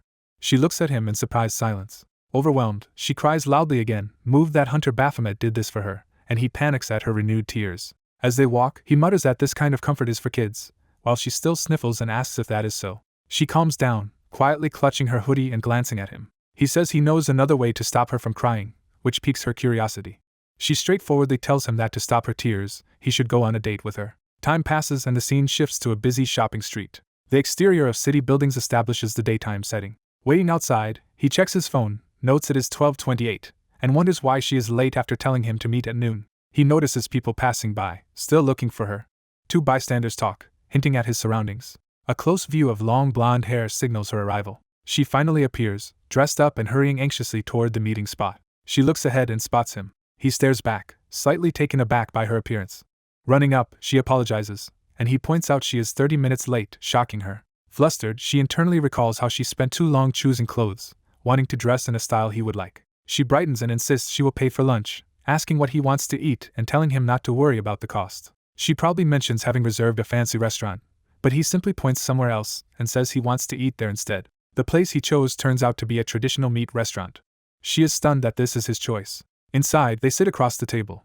He eats heartily while she asks why he is not eating more. Watching him devour the food, she thinks he must really like meat and that most men do, then calls for the boss. He casually orders 4 more servings, leaving her dumbfounded. The bill totals 1.23 million won, showing how much he ate. Leaving the restaurant full and satisfied, he pats his stomach while she looks distressed over the cost. She internally labels him a big eater. He simply thanks her for the meal and prepares to move on now that they are done eating. When he asks if he should leave, she yells in disbelief, reminding him this is a date. She explains that a date is more than just sharing a meal and questions if he has ever even been on one. He admits he has not. She blushes, realizing he truly has no dating experience but insisting she already guessed as much. She studies him quietly, processing this revelation. He confirms he has never dated, and she is astonished that someone who looks like him has no experience. Her eye widens in shock at this rare situation. She checks if he has at least been in a relationship, and he calmly answers no, asking why she wants to know. She reacts dramatically, accusing him of making her feel like she is observing some rare species. In her thoughts she repeats that he has never dated or been in a relationship. She mentally summarizes that Hunter Baphomet has been single his whole life. Amazed, she wonders how someone like him can exist. In her mind she recalls how his gloomy personality and glasses hid how attractive he actually is. She also thinks she is the only one who recognizes how handsome he is. Lost in those thoughts, she grins foolishly while he watches and asks what she is doing. She suddenly bolts away in excitement, exclaiming what this means. She realizes that whatever they do together now will be his first time. She even imagines that she could become his first girlfriend. Overjoyed, she runs ahead with hearts in the air while he looks on in confusion. When he starts to call her by her code name, she interrupts. She tells him to call her by her real name, Yuri, rather than her title. She explains that on this day they are meeting not as hunters but as a man and a woman. He responds by stating his own name, Cha Minwo. Their next stop is an aquarium, beginning the second part of their date. Inside, she excitedly runs toward a huge tank filled with jellyfish while he follows more calmly. She stands among families in front of another massive tank, absorbed in the sea life. He watches her quietly from behind as they walk under the blue light. Still in the aquarium, he looks up at the glowing water and the swimming creatures overhead. His eye reflects the shimmering light as he takes in the scene. He looks across the blue-lit hall at Yuri standing near the tank. She turns and smiles softly, enjoying both the aquarium and his company. Later they visit a shooting range, indicated by the sign outside. Yuri eagerly takes up an air rifle, ready to show off. She fires rapidly at the targets, shots pinging around the booth. Smirking, she exits the lane as Minwo watches, impressed. He then takes his turn, casually carrying a rifle onto the line. His confident smile suggests he is about to demonstrate his own skill. He unleashes a barrage of perfectly aimed shots, astonishing Yuri. People around them react while she cheers his performance. Staff members politely inform them that, due to rules, hunters are not eligible for prizes despite their scores. A posted notice reiterates that no prizes are awarded to hunters. Both Minwo and Yuri leave looking disappointed by the rule. An employee offers them a small consolation item since they participated anyway. Minwo receives a small black cat keychain as that consolation prize. Walking outside, Yuri notes that her own matching keychain is white, making them a loose pair. Suddenly they hear a child crying nearby. A little girl sobs for her missing mother in front of them. The scene shifts to a view of the surrounding building where the child is lost. The girl is soon reunited with her mother, happily eating ice cream and holding the black cat keychain Minwo gave her. Yuri waves goodbye, internally lamenting the loss of their would-be couple keychains. Afterward she suggests they go have dinner, and he agrees. Nearby, another couple casually discusses dinner plans, the guy wanting meat. The girlfriend protests against meat again and asks to choose this time, while he passively agrees. That couple greets Yuri and Minwo in passing. Minwo silently wonders if the pair are foreigners, while Yuri awkwardly apologizes to them. She then loudly admits to Minwo that she is not good at English, explaining her stiff reaction. To share more about herself, she shows him a photo on her phone and says her family migrated abroad when she was young. She introduces the people in the photo as her father, her mother, and her younger sister, explaining they lived together while her parents farm in the countryside. She then talks about Minwo's past, saying his father remarried because his original mother died after giving birth to him. Yuri reveals her English name is Julia and that her Korean name Lee Yuri comes from her nickname Julie. She explains that Minwo's father loved his first wife deeply, felt crushing loneliness after her death. To cope, he moved to a foreign country where he eventually met Yuri's stepmother and remarried. Yuri says she had always wanted a mother and sibling, so gaining them made her happy every day. She begins to say that is why her current happiness is so important to her. She explains that to keep this happiness from vanishing, and to make sure people like her can continue feeling happy without falling into misery, she vows to go on living as a hunter according to her own beliefs. She smiles to herself, resolved in that decision. Minwo silently watches her, affected by her words. He finally says she looks much better smiling than crying when he calls her Valkyrie. Correcting himself, he adds that he means Lee Yuri, not her codename. The realization makes her blush deeply in flustered surprise. To change the subject, he says he is hungry and asks where the restaurant she mentioned earlier is. She walks ahead distracted, barely hearing his question. Gathering courage, she steels herself for something important. She suddenly shouts after him that she likes him. Face flushed, she starts to complete her confession. She directly asks if he can be her boyfriend. The two stand facing each other in silence after the question.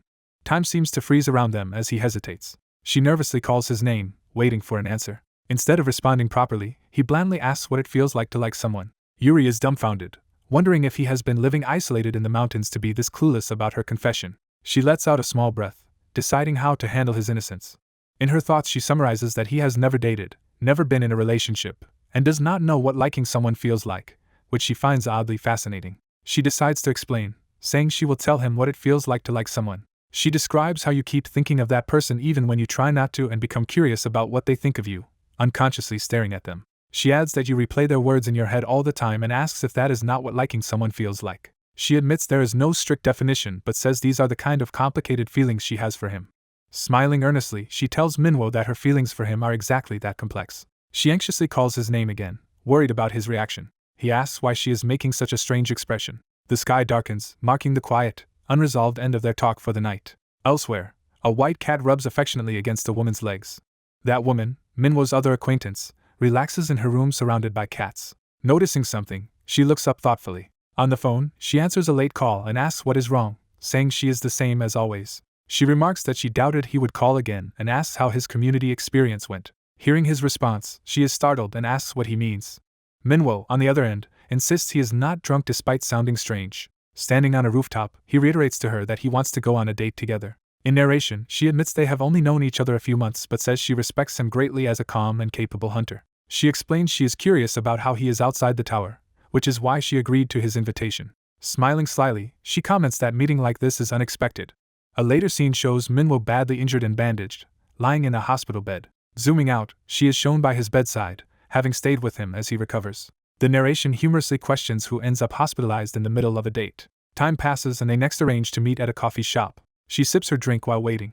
Sitting alone, she notes he is 10 minutes late and wonders if she arrived too early. Nervously checking her compact mirror, she worries about her makeup, flustered that he suddenly asked her out. Looking at the expensive compact, she reassures herself that buying it was an investment in her future. Inwardly she concludes that Minwo could become the best mercenary she can hire if things work out. She also admits to herself that his looks are not bad either, even if she still criticizes his personality. 10 minutes into waiting at the cafe, Yeosseum sits alone with her drink. After 25 minutes, she starts fiddling with her phone, still waiting. She thinks about the accident at the nearby intersection where someone was injured. 40 minutes in, Yeosseum grows furious that Cha Minwo still has not arrived. Someone suddenly calls out to Yeosseum, catching her attention. She rushes up to Minwo, scolding him for being late and unreachable. Seeing his bruised face, she asks what happened, and he claims he just tripped. He shows his shattered phone, and she marvels that an A-ranker's device could break so badly. Yeosseum silently assesses him, worried and suspicious. She declares the interrogation over, reveals she bought movie tickets knowing he prepared nothing, and says there is something to give him first. Outside, Minwo shyly hands Yeosseum a single purple rose. Yeosseum stares at the wrapped rose, taken aback. Minwo watches her reaction seriously, still bruised. Flustered, Yeosseum awkwardly thanks him. The two head to a cinema crowded with people. Inside the movie, a dramatic scene plays between a man and a woman. Yeosseum watches the film wide-eyed, clearly immersed at first. She admits internally she cannot focus on the movie because Baphomet acted unexpectedly kind. She wonders if she underestimated him and reconsiders who Baphomet really is. Noticing Manhwa has fallen asleep in his seat, she is outraged. She decides if he is going to sleep anyway, she might as well use his shoulder. His head slumps onto her shoulder, startling her. As his condition worsens, Yeosseum panics and calls out his name. Manhwa is rushed to the emergency medical center. Bandaged in a hospital bed, he explains there was a car collision, he was hit 3 times, then stuck in a truck. Yeosseum points out an ordinary person would already be dead and demands why he lied about tripping, while he insists he feels fine and wants to go back to the movie, which she notes is already over. She suggests they end the day so he can rest and they can go out next time, but he says he expected that and had not mentioned it. Manhwa adds there is something he wants to verify today as they walk. At the hospital, Yeosseum's uncle bursts in, shouting her name. Yeosseum and Manhwa sit together as her uncle glares at them suspiciously. Horrified, the uncle stammers, trying to confirm what their relationship is. He finally blurts out a demand to know if Manhwa is Yeosseum's boyfriend. The scene shifts to Yeosseum's family hotel, the Heaven. Inside the elegant lounge, relatives and staff mingle. A family member remarks he was surprised by Director Seo's sudden call saying Manhwa was hospitalized. Reviewing Manhwa's file, the uncle notes his real name and codename Baphomet, acknowledges his rank, and says that if Manhwa is dating Yeosseum he should at least be that capable. Yeosseum yells at her uncle, denying she stayed out because of Manhwa and demanding why he ran a background check, insisting she was just at the hideout. The uncle turns to his assistant, Ms. Lee, to proceed with their plan. Ms. Lee approaches Yeosseum, saying she wants to discuss renovating the hotel lounge and insists Yeosseum must be the one involved. Puzzled, Yeosseum is led away, while Manhwa senses something strange about this setup. With Yeosseum gone, Manhwa braces himself as the uncle says he will be straightforward. The uncle puts an envelope on the table, clearly preparing a bribe. He coldly orders Manhwa to take the money and stay away from Yeosseum. Manhwa stares back with darkening expression, clearly offended. Thinking he has seen this cliché in TV dramas, Manhwa says the uncle misunderstood him, while the uncle explains he would not care if Manhwa were an ordinary man dating Yeosseum.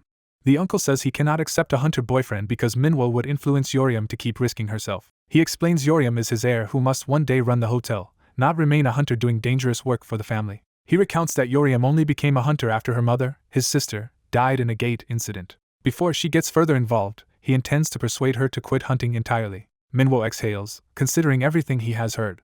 He counters that whether Yeosseum continues as a hunter is her own choice and questions whether restricting her freedom is acceptable even for family. The uncle adds that the money in the envelope means nothing to an A-ranker who can earn it from towers and tells Manhwa he should have thought about Yeosseum before accepting. Manhwa stands, saying the uncle has wasted his time because he was supposed to be on a date with her niece. The uncle, angered, internally vows that Manhwa will regret defying him. Manhwa reacts sharply, disturbed by the implied threat. The uncle, expecting refusal, says he anticipated this and proposes an alternative deal. He starts enticing Manhwa by talking about an exclusive restaurant affiliated with the hotel. He describes its world-renowned chef who only cooks for 20 people a day to maintain perfect quality, and says everyone who tastes his food calls it miraculous. The phrase heavenly taste shocks Manhwa and instantly grabs his interest. The uncle notes, money alone cannot buy a meal there but hints Manhwa could dine through his connections. He exclaims that Manhwa can enjoy heavenly meals in exchange for giving up Yeosseum. To Yeosseum's shock, Manhwa immediately agrees to the deal, prompting her to demand what he means. Her uncle slams the table, startled by how quickly Manhwa accepted. Yeosseum accuses her uncle of researching Manhwa so deeply that he tried to bait him with gourmet food and mocks the envelope of money as if this were a trashy drama. She clarifies to her uncle that she and Manhwa are not actually in a relationship, saying they only partied together, and she hired him as a mercenary, even though they technically were on a date. Later, outside, Yeosseum faces Manhwa with a serious, probing look. She explains that she is simply evaluating whether she can date him or not. She bluntly concludes that she cannot date him. Yeosseum adds that she cannot even picture herself kissing Manhwa. Manhwa reacts with a dangerous smile, repeating her words. She continues that intimacy is an important part of dating, implying his appeal is lacking. Realizing how harsh she sounds, Yeosseum nervously laughs it off. Manhwa suddenly bursts into loud laughter, bewildering both her and the uncle. She asks why he is laughing, and he reminds her that she already kissed him once. Yeosseum freezes, shocked by the statement. He asks if she really does not remember kissing him after they cleared the Tower of Sanctuary and went out to eat. He recalls how drunk she became that night. Manhwa reveals that in her drunken state she suddenly kissed him. A flashback shows their unexpected kiss that night. Back in the hotel lounge, the three of them stand in stunned silence after his revelation. They remain facing each other tensely among the lounge's shelves of bottles. A simplistic drawing of 3 stick figures humorously represents their tangled situation. Yeosseum shrieks in disbelief upon learning she initiated the kiss. She flails, insisting she was not that drunk, though she admits she drank a few shots. Manhwa complains that usually the offender forgets while the victim remembers everything, and grumbles that she does not even recall the kiss he suffered. Jokingly enraged, he threatens to sue her for sexual harassment. After declaring this, he storms out while yeosseum chases after him calling his name. The scene cuts to the hotel exterior at dusk as he walks away. Yeosseum runs after him outside, repeatedly shouting for him to stop. She reaches out to grab him, begging him to wait. He turns with a curt "why" as she catches up, clearly still upset. Manhwa hesitates, unsure how to respond. Yeosseum steels herself, preparing to say something important. She nervously suggests they could still watch a movie or eat together now. Manhwa, expression cold, repeatedly rejects her attempts to continue the date. Yeosseum apologizes, admitting his threat to sue was just empty talk and showing genuine remorse. In shadow, she quietly says she is sorry to him again. Time passes under a rustling tree, indicating a reflective pause. The two stand outside the building as Manhwa fiddles with his phone in front of her. He looks conflicted and distant, fingers tapping his phone. Yeosseum mirrors his tension, unsure what to say next. He asks if she has anything she wants to say, and she shyly wonders if he asked her out again because the kiss made him interested in her. Smiling awkwardly, she guesses he might have invited her because he developed feelings after that kiss. A close-up of her eye shows she is bracing herself for his answer. She looks at him expectantly, posture stiff with nervous anticipation. As she starts to say his name, a taxi suddenly pulls up beside them. The taxi's wheel spins as it prepares to depart. Manhwa gets into the taxi and leaves while Yeosseum watches from behind. She is left alone in a blank white space, stunned and emotionally off balance. The story shifts to a nighttime cityscape as someone muses about the breathtaking view of success. A silhouetted figure overlooking the city says he finally understands why humans strive so hard to succeed and laughs eerily. The shadowy man continues his unsettling laughter. His laughter grows manic, revealing a sinister, sharp-toothed grin. Manhwa snaps out of his imagination with a startled ah. Sitting in a luxurious penthouse, he complains that someone disrupted his dramatic mood.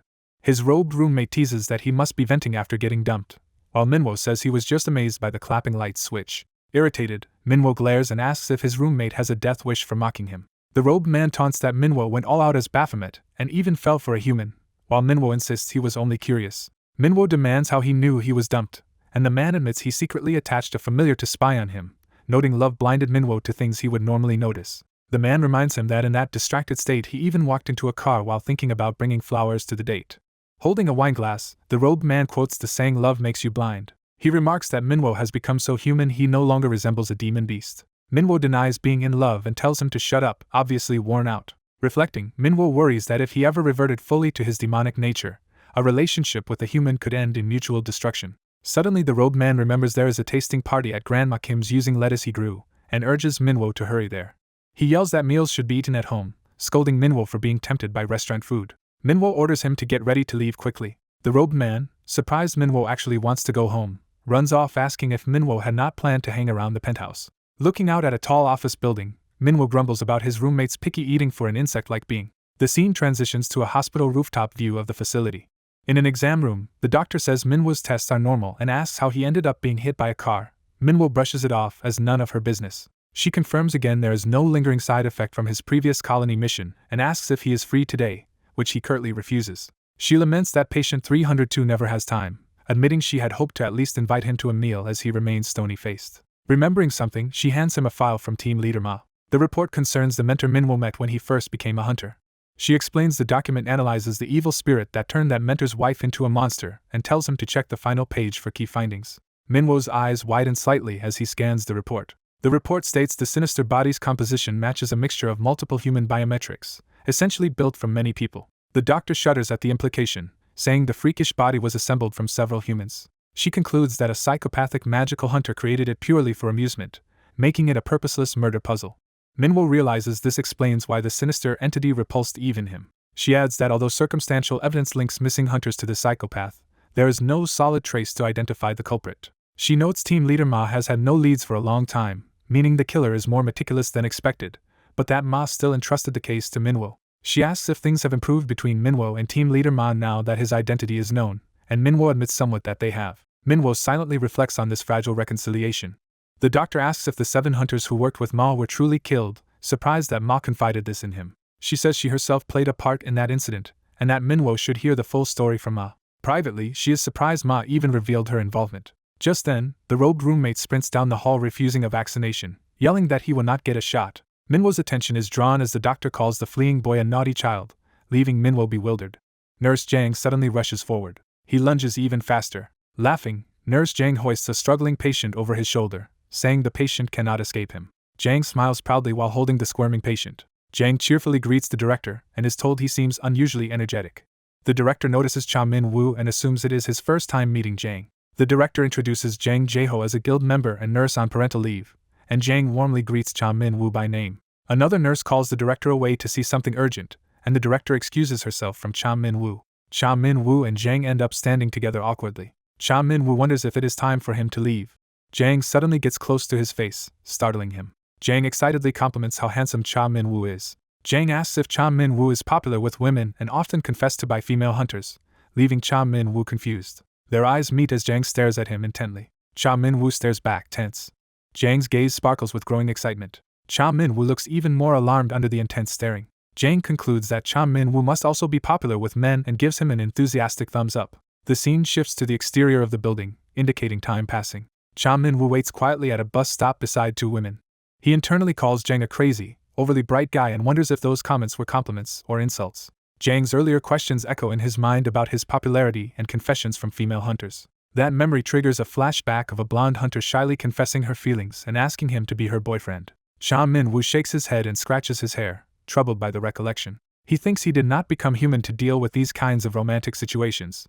In another memory, a rogue boy teases Baphomet for falling in love with a human. Baphomet angrily insists that living as a human is only for his own amusement. A woman's voice from the past asks if the kiss made him interested in her. Back in the present, Cha Min-woo scoffs at the idea, calling it ridiculous. Walking with coworkers, he recounts how a man once misunderstood her friendliness and asked for a date. Cha Min-woo raises his hand, still baffled by that past misunderstanding. The two women joke that the man probably fantasized about wedding plans or even naming the grandchildren. One woman remarks that he assumed she liked him just because she treated him kindly. Remembering this, Cha Min-woo's aura turns murderous, frightening the two women walking near him. He mockingly imitates a lovey-dovey couple's argument about who should eat first. He then watches an actual happy couple feeding each other dessert as he passes by. Counting along with them, he glowers while they prepare to eat together on 3. Overwhelmed by irritation, he storms away from the couple. Images of more affectionate couples taking selfies flash through his mind. He stands alone, asking why everyone seems to be in a relationship.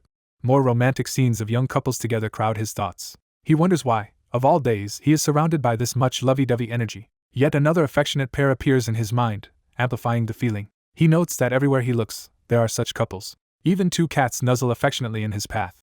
Surrounded by couples and the cats, he fumes that there are too many annoying things around him. His mood sinks into darkness as he mutters that he needs something. He decides he needs something to soothe the terrible feeling building inside him. On a busy street, he stops walking as a new idea hits him. His eyes widen as he realizes what he is craving.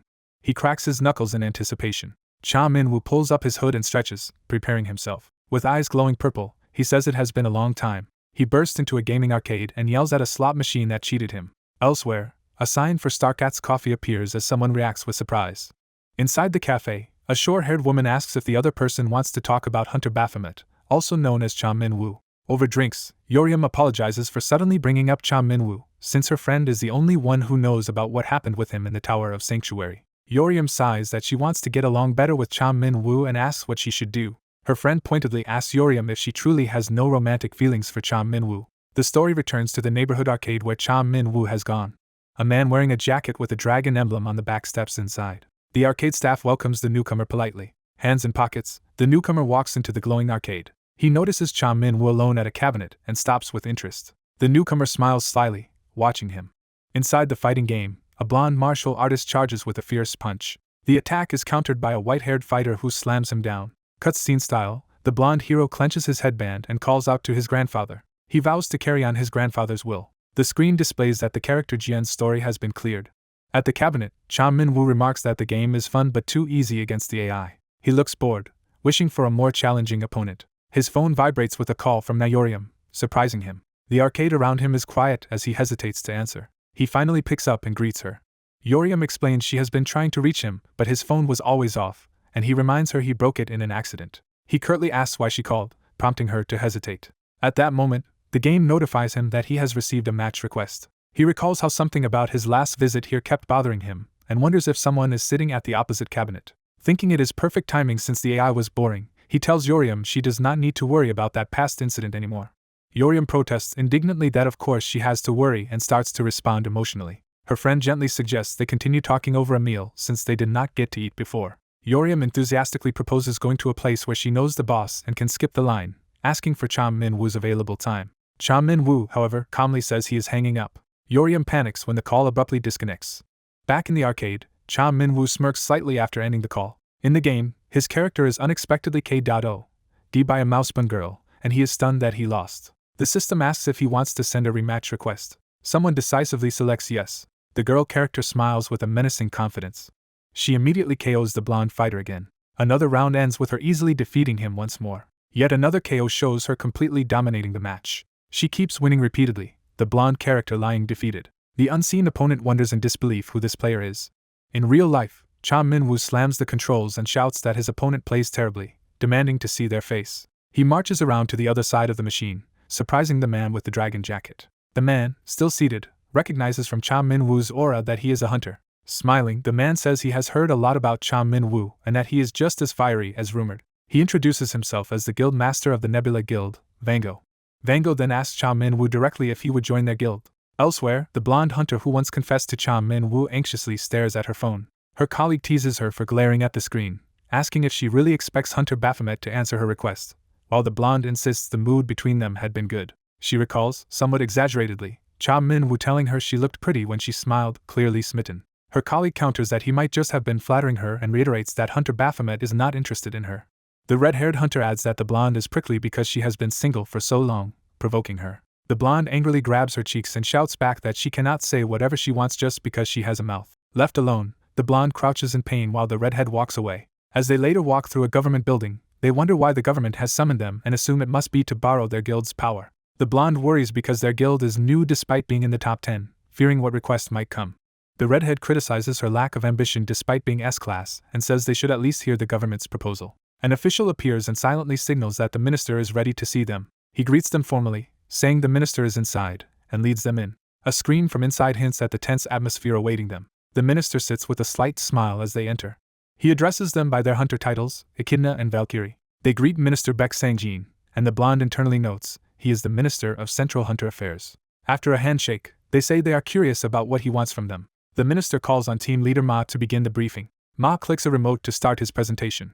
He explains that the red dots on the world map show the current distribution of towers. He then reveals a projected map of where towers are expected to appear, shocking the two hunters. They exclaim that the new map nearly covers the entire world. Ma says the data came from the US hunter government, which has issued a serious warning. The minister explains that the US predicts a gate shock occurring in the near future. The two hunters react with alarm to the possibility of such a disaster. Ma clarifies that by near future they mean within 1 or 2 years.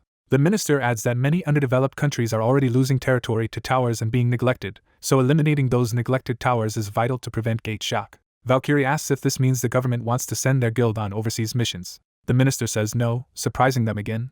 Instead, he wants the Ark Guild to focus on clearing towers domestically at a faster pace. Valkyrie interprets this as them needing to clear more towers to compensate for guilds deployed abroad and asks who will be sent overseas.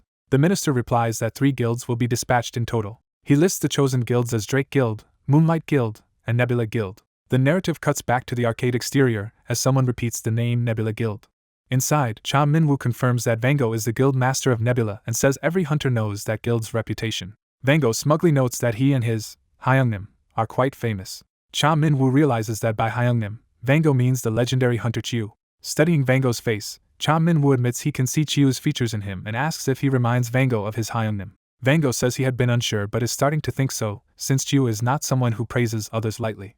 He muses that Cha Min-woo's aura is unusually gloomy but fitting for a hunter. Internally, Vango reflects that Cha Min-woo's eerie energy is unique, though nothing suspicious came up in his background check. Vango steps closer while Cha Min-woo watches him warily. He circles him, scrutinizing his demeanor from different angles. Eventually Vango bows deeply, while Cha Min-woo stands between him and the arcade clerk, confused. Cha Min-woo wears an exasperated, questioning expression at Vango's behavior. Vango leans in with an intense smile, says he likes Cha Min-woo, and presses again for his answer to the recruitment offer. Remembering Jang's comment about being popular with men, Cha Min-woo flatly says he already belongs to another guild. Vango replies that he knows, but in the hunter world poaching is not taboo, and offers to help Cha Min-woo if he ever feels stuck. Vango then probes about how much signing bonus and what contract terms Cha Min-woo received, but Cha Min-woo answers that he was given neither money nor formal conditions when he joined his current guild. The hooded protagonist asks about the guild's benefits and name, learning it is called Wilderness, and that it was recently renamed. When he asks the old name, The recruiter nervously refuses to say or even think about it. The protagonist clarifies he never agreed to join Nebula Guild. He states he hates being ordered around. Asked why he joined that guild, the recruiter explains he did so because they treat him extremely well. He pauses to think about how to persuade the protagonist further. Smiling, he claims he can also act overly accommodating, but the protagonist flatly refuses. The protagonist is told to sit down. Sitting, he declares that he intends to win this time. The recruiter is surprised by his determination. The recruiter smirks, intrigued. Examining the arcade machine, the protagonist notes the game is outdated and mentions knowing where the new version is installed. He proposes they go play at that other place. They arrive at Nebula Guild's luxurious building, where staff greet the recruiter as Guild Master. Outside, the protagonist learns the new game is inside the building's dedicated arcade area. Other guild members quietly notice the Guild Master entering with the protagonist. A female staffer excitedly recognizes the protagonist as Hunter Baphomet, leaving him confused. She warmly reintroduces herself, complimenting his appearance. He digs through his memories to remember who she is. He recalls her as the summoner whose stomach was torn open during a past incident, prompting her embarrassed protest and self-introduction as Nelia. She starts to ask why they are here, then notices the Guild Master. Realizing something, Nelia's expression brightens. She hurriedly drags the Guild Master away toward another area. Whispering, she advises that the protagonist can be tempted with food. Nelia cheerfully says goodbye and leaves. The Guild Master pats the protagonist and prepares to suggest something. He asks if the protagonist wants to eat first now that he is here. An extravagant meal is laid out, though the Guild Master modestly downplays it. The protagonist sits before the feast, overwhelmed, while being told to enjoy. The Guild Master explains he did not know the protagonist's preferences, so he ordered the chef to prepare a wide variety of dishes. He watches intently, hands folded, waiting for the protagonist's reaction. The Guild Master shows off Nebula's spa, describing it as a self-care facility. He then presents the Guild's gym as a place to build hunter stamina. He introduces a nail shop popular among female hunters. In the elevator, the system announces the 4th floor as the doors close. The Guild Master notes the arcade is on the 4th floor but decides they should skip straight to something more serious. In the elevator, the protagonist appears carrying a tall wicker object and a drink, surprised by this turn. Hearing that all these perks are available whenever he visits, the protagonist confirms in disbelief, and the Guild Master affirms it. The Guild Master adds that only Nebula Guild members can enjoy these benefits. The protagonist falls silent, clearly tempted. The Guild Master smiles knowingly at his reaction. He wonders aloud if even this level of comfort fails to entice the protagonist. He cancels the 4th floor stop and selects the 20th floor instead, saying he has thought of something more interesting than games. He assures the protagonist that the new plan is something he will also enjoy. A bell sounds as the elevator reaches another level. A clenched fist is shown, signaling a coming fight. In a training hall, a muscular man charges a woman, beginning an intense spar. The woman twists acrobatically, preparing a powerful counter. She slams a kick into the man's guard with explosive force. Close UPS show her focused eyes as the bout continues.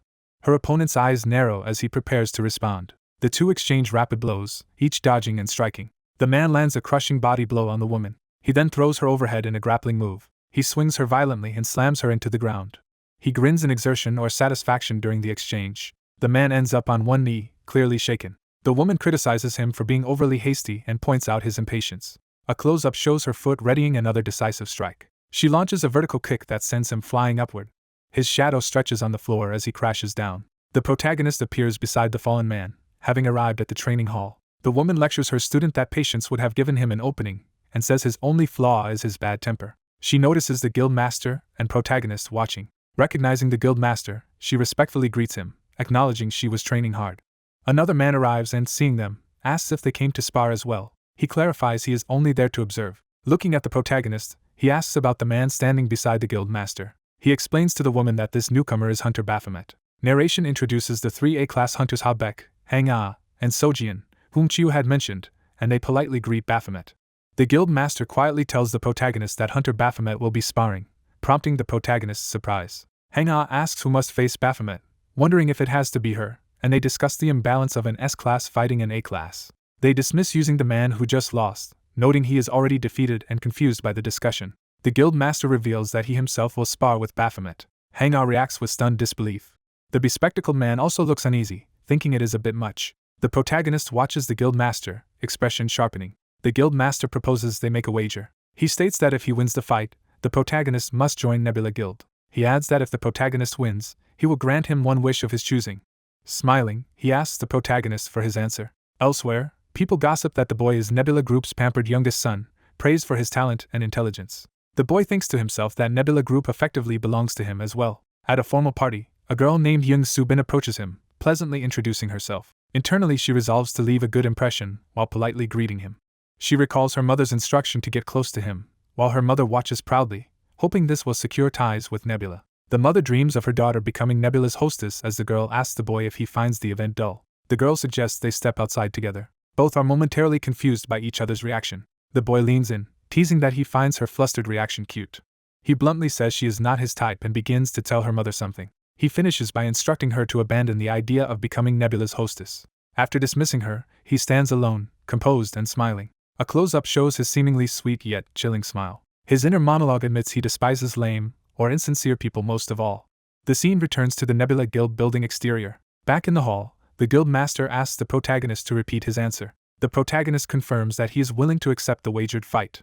Habeck protests that the guild master, an A-class, is entering, but then asserts that their guild values fair matches regardless of rank. He privately regrets establishing that principle, thinking the guild master is being troublesome again. The guild master cheerfully agrees to proceed and asks Habeck to bring 2 cloth straps. Habeck explains that at official hunter orientations, high-rank hunters use such straps for friendly sparring, implying they will adopt the same method. The guild master ties a strap around his arm, saying Nebula Guild will spar that way for now. Habeck adds that further safety rules apply, including disabling all active and passive skills. The guild master insists that even their stats be equalized. He proposes disabling each person's entire unique system so they fight only with raw physical ability, calling it a good idea. The protagonist smiles slightly in acceptance. He tosses aside his jacket and agrees to the conditions. While tying on his strap, he confirms the guild master will truly grant any wish if he wins. He reminds the guild master not to break that promise. The guild master smiles confidently at this challenge. The protagonist meets his gaze with equal resolve. Watching, Hang-Ah wonders just how badly the guild master wants to recruit this guy. She questions whether the spar has any real purpose. Habeck guesses the guild master mainly wants to show off his strength to impress the protagonist into joining.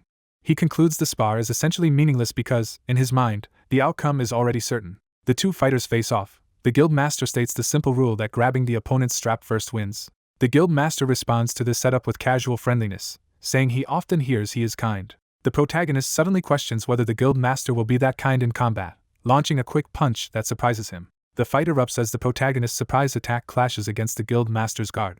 The protagonist presses the assault with relentless focus. He drives his knee and body into the guild master in a powerful combination. Their straps whip through the air as they struggle at close range. The guild master flips away and counters with a descending kick while the protagonist braces. The guild master grins darkly, enjoying the fierce exchange. The protagonist also smiles wildly, thrilled by the battle. They collide again in midair, trading simultaneous blows. From above, they rush toward each other and clash hands, each trying to seize the other's strap. Their fists slam together with explosive force. The protagonist's foot drives off the ground for another explosive movement. He springs forward with a flying kick toward the guild master. The kick smashes into the guild master's guard with tremendous impact. The guild master counters by grabbing and swinging the protagonist in a grappling maneuver. He slams the protagonist down, the protagonist's shoe striking his face as they tumble. The protagonist, momentarily inverted, reacts in surprise. The guild master, holding on, begins to utter a taunt. Their hands clash again as the guild master redirects the protagonist's arm. He flings the protagonist away with a powerful throw. The protagonist lies momentarily stunned on the floor. He rebounds immediately, leaping back in with a spinning attack.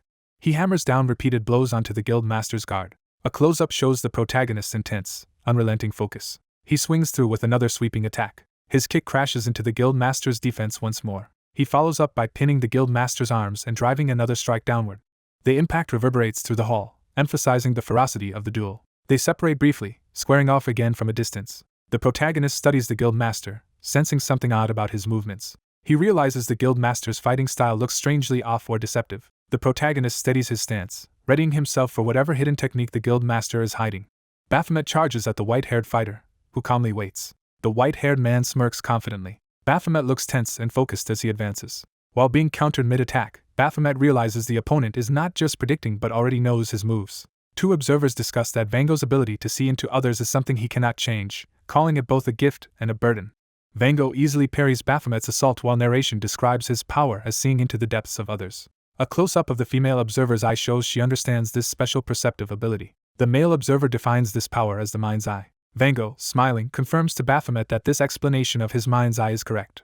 Vango grins wider, amused by the situation. Vango explains he has always had a special knack for reading people, an innate skill separate from his hunter powers. He tells Baphomet that like the demon he once faced, he can see everything with his eyes and that Baphomet resembles him.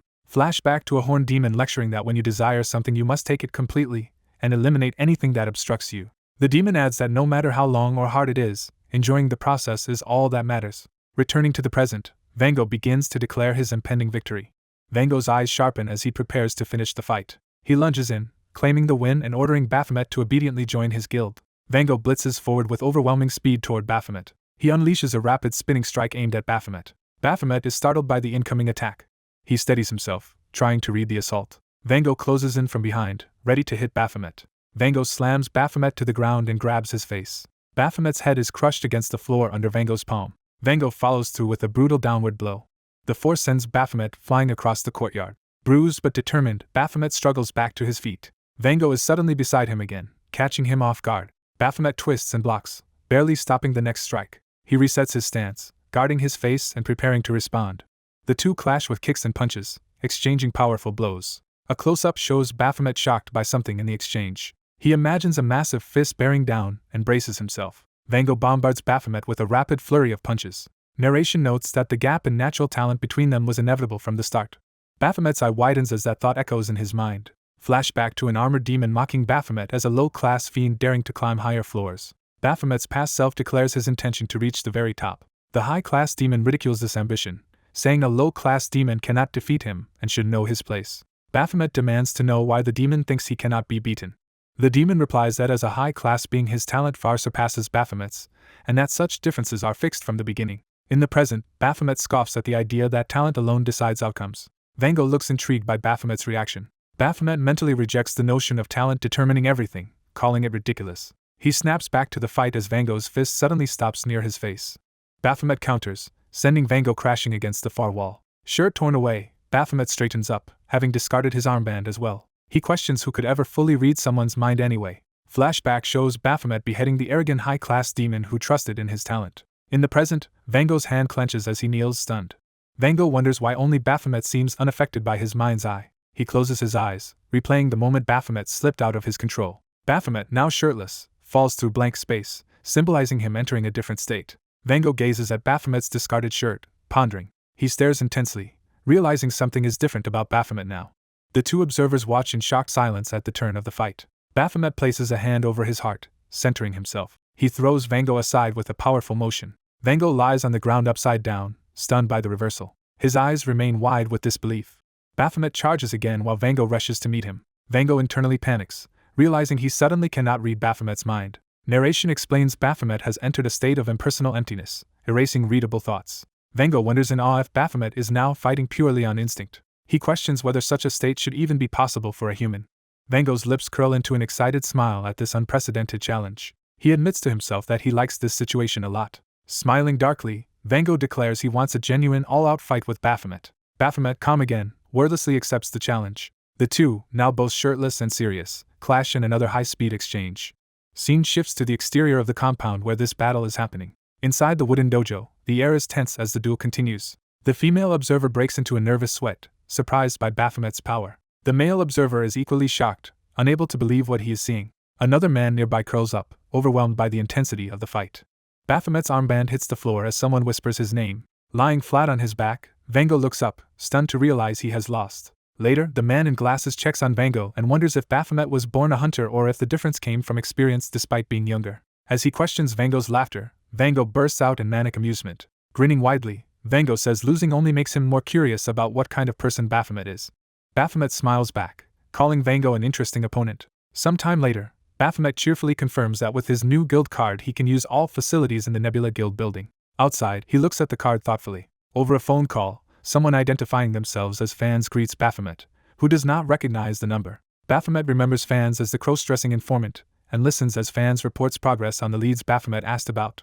Fans reveals the crucial name Rocky in relation to Baphomet's inquiries. Baphomet falls silent, digesting this revelation. With a dark smile, he asks Fans where this person is. Narration shifts to a sermon explaining Adam and Hawa as the first humans created by God. The sermon continues that they were naked without shame until eating the forbidden fruit of knowledge. The robed preacher says that after eating the fruit they felt shame and confessed themselves sinners. The congregation asks what they should do to atone, and the preacher replies they must show repentance wholeheartedly. The preacher shouts that they must prove themselves through their actions. Congregants drop their robes to the floor in response. A group of nearly naked followers stand before the stage, ready to display their devotion. The hooded leader smiles faintly, pleased. A closer shot of the leader's mouth hints at sinister intent. Someone in the crowd challenges the leader, asking why he does not atone himself. The leader steps forward, ignoring the question. He advances through the ring of followers, maintaining control of the ritual. The leader confronts the doubter, sweetly asking why he refuses to atone, and whether he wants salvation. The white-robed leader smiles, confident in his manipulation. The black-robed doubter considers how to respond. A close-up of his eye shows mock innocence as he repeats the question about himself. Revealing himself as Baphomet in disguise, he says that as a demon he has no reason to atone. Smirking dangerously, Baphomet greets the cult leader as a perverted maniac he has not seen in a long time. The leader pulls back his hood, excitedly recognizing Baphomet. Flashback shows the same blonde man collapsed on the ground, grievously hurt in the past. Another flashback reveals his mother rushing to check on him, anxiously asking if he is injured. She grabs his hand and insists they flee quickly together. The boy, younger Rocky, runs while looking back in fear. 3 monstrous silhouettes appear behind a toppled cross, representing the demons who massacred his family. Rocky's eye fills with terror and hatred toward these demons. The broken cross looms as a symbol of that traumatic event. In the present, a massive blast tears through a cityscape, announcing the clash between Rocky and Baphomet. The shockwave rips across the battlefield, hurling debris everywhere. Rocky lands from the impact, wearing a long white coat as dust swirls around him. He lifts his head and smiles coldly through the falling rubble. Baphomet strides forward from the smoke, sword in hand, remarking that Rocky is still as aggressive as ever. Baphomet demands to know how Rocky found him, and whether he chased him deliberately. Rocky teases that he did not realize Baphomet missed him so much. Baphomet responds by immediately swinging his sword at him in a deadly arc. Rocky lightly comments that Baphomet is acting impatiently. Rocky wonders if Baphomet is unwilling to talk things out as he blocks the attack amid fluttering light fragments. Rocky begins to say he has something important to mention. He chides Baphomet for carelessly destroying the surrounding trees and says living beings should be treasured more. Baphomet retorts that Rocky is not the sort of person to care about such things, suspecting an ulterior motive. Rocky asks if Baphomet really thinks he came only for entertainment. He slashes again, launching another ferocious attack at Baphomet. Rocky raises a glowing hand, preparing another technique. Baphomet realizes there are too many civilians nearby and notes the distractions are limiting him. We see the naked cult followers behind Rocky, underscoring Baphomet's concern for collateral damage. Rocky raises his shining palm and unleashes dazzling power. A blinding explosion erupts, shattering the battlefield. Cut away to a bespectacled man asking if Baphomet has been located. He reflects that the informant's intelligence network is more useful than expected. He agrees to support Baphomet's operation. He adds conditions, requiring a later report and stressing that Baphomet must minimize human casualties. Back at the battlefield, crimson chains and a barrier form around Baphomet as he protects the cult victims behind him. Rocky taunts that Baphomet never seemed like the type to care about other people. Baphomet stays silent inside the red barrier, focused on shielding the captives. Rocky's eyes gleam as he advances his plan. Baphomet glares back, determined despite the constraints. Rocky summons a colossal white serpent, shouting Baphomet's name and directing the monster. Baphomet responds by invoking his own demon ally Beelzebub through a giant summoning circle. The serpent's red eye opens as Rocky dedicates the attack to avenging his sister. Rocky orders the serpent to kill Baphomet. Ice shards suddenly rain down from above, interrupting the serpent's charge. The summoned serpent is struck and restrained by multiple icy magic projectiles. Rocky and his serpent stare in shock as Rocky senses a familiar power and wonders how that presence could be here. One cloaked man is shocked that the kid possesses such advanced magic. The kid demands to know who they are and gripes that Baphomet has been overworking him lately. Beelzebub is told to handle the dying enemy and reluctantly agrees. The kid raises his hand, preparing to cast a spell. A sword materializes as part of his attack. The cloaked attacker lunges with the sword while the giant snake's spirit looms behind him. The snake roars furiously at the attack. The snake suddenly recoils upward as the cloaked kid asks where it thinks it is going. The snake glares and begins to curse the kid. The snake rages about the kid while the boy prepares more magic. Smiling darkly, the kid notes that his target has finally appeared. The white-robed man realizes the kid was brought here not only to burden him. The cloaked warrior seizes the white-robed man's shoulder. Red-eyed, he orders the robed man to come with him. He drags the captive away from the battlefield. A massive glowing eye erupts in front of them. The robed man shields himself from the strange energy. Confused, he looks around the surreal space. He wonders what this strange void is. He turns, cautiously surveying the new environment. Baphomet slams him into the ground in this space. Reeling, the robed man complains about being attacked without warning. He stares in alarm at Baphomet. Baphomet swings a huge blade at him. The robed man is frozen as the strike lands. His body begins dissolving into glowing butterflies. The butterflies swirl around Baphomet as he finishes the move. A glowing copy of the robed man praises Baphomet for becoming stronger. More copies of the robed man appear around him. Surrounded by clones, he boasts that he is now very different from before. The real robed man grins, claiming to possess fully realized strength. He fills the air with countless clones, asking Baphomet if they should enjoy a fight. Baphomet glares back, unfazed. The kid, elsewhere, looks ahead amid flying debris. He steps forward calmly as rocks swirl around. He charges through the dust toward the giant snake. The snake lunges, mouth wide to devour him. The kid counters with a powerful energy sphere, mocking the snake's predictable attacks. The snake again curses the kid. The serpent crashes violently into the ground. Buried under rubble, the snake senses a disturbing, familiar feeling. The kid appears by its eye, taunting that he is right there. Another cloaked fighter leaps and punches the snake, shouting. The blow sends that fighter flying away. The kid laughs as he tears at the snake's body. The enraged snake calls him an insect. The kid laughs maniacally and jokingly asks how the snake knew he was an insect. He mocks that the snake wriggles like a worm, provoking more rage. The kid smirks as glowing restraints begin wrapping the snake. The snake finds itself bound by magical cords and panics, wondering when this happened.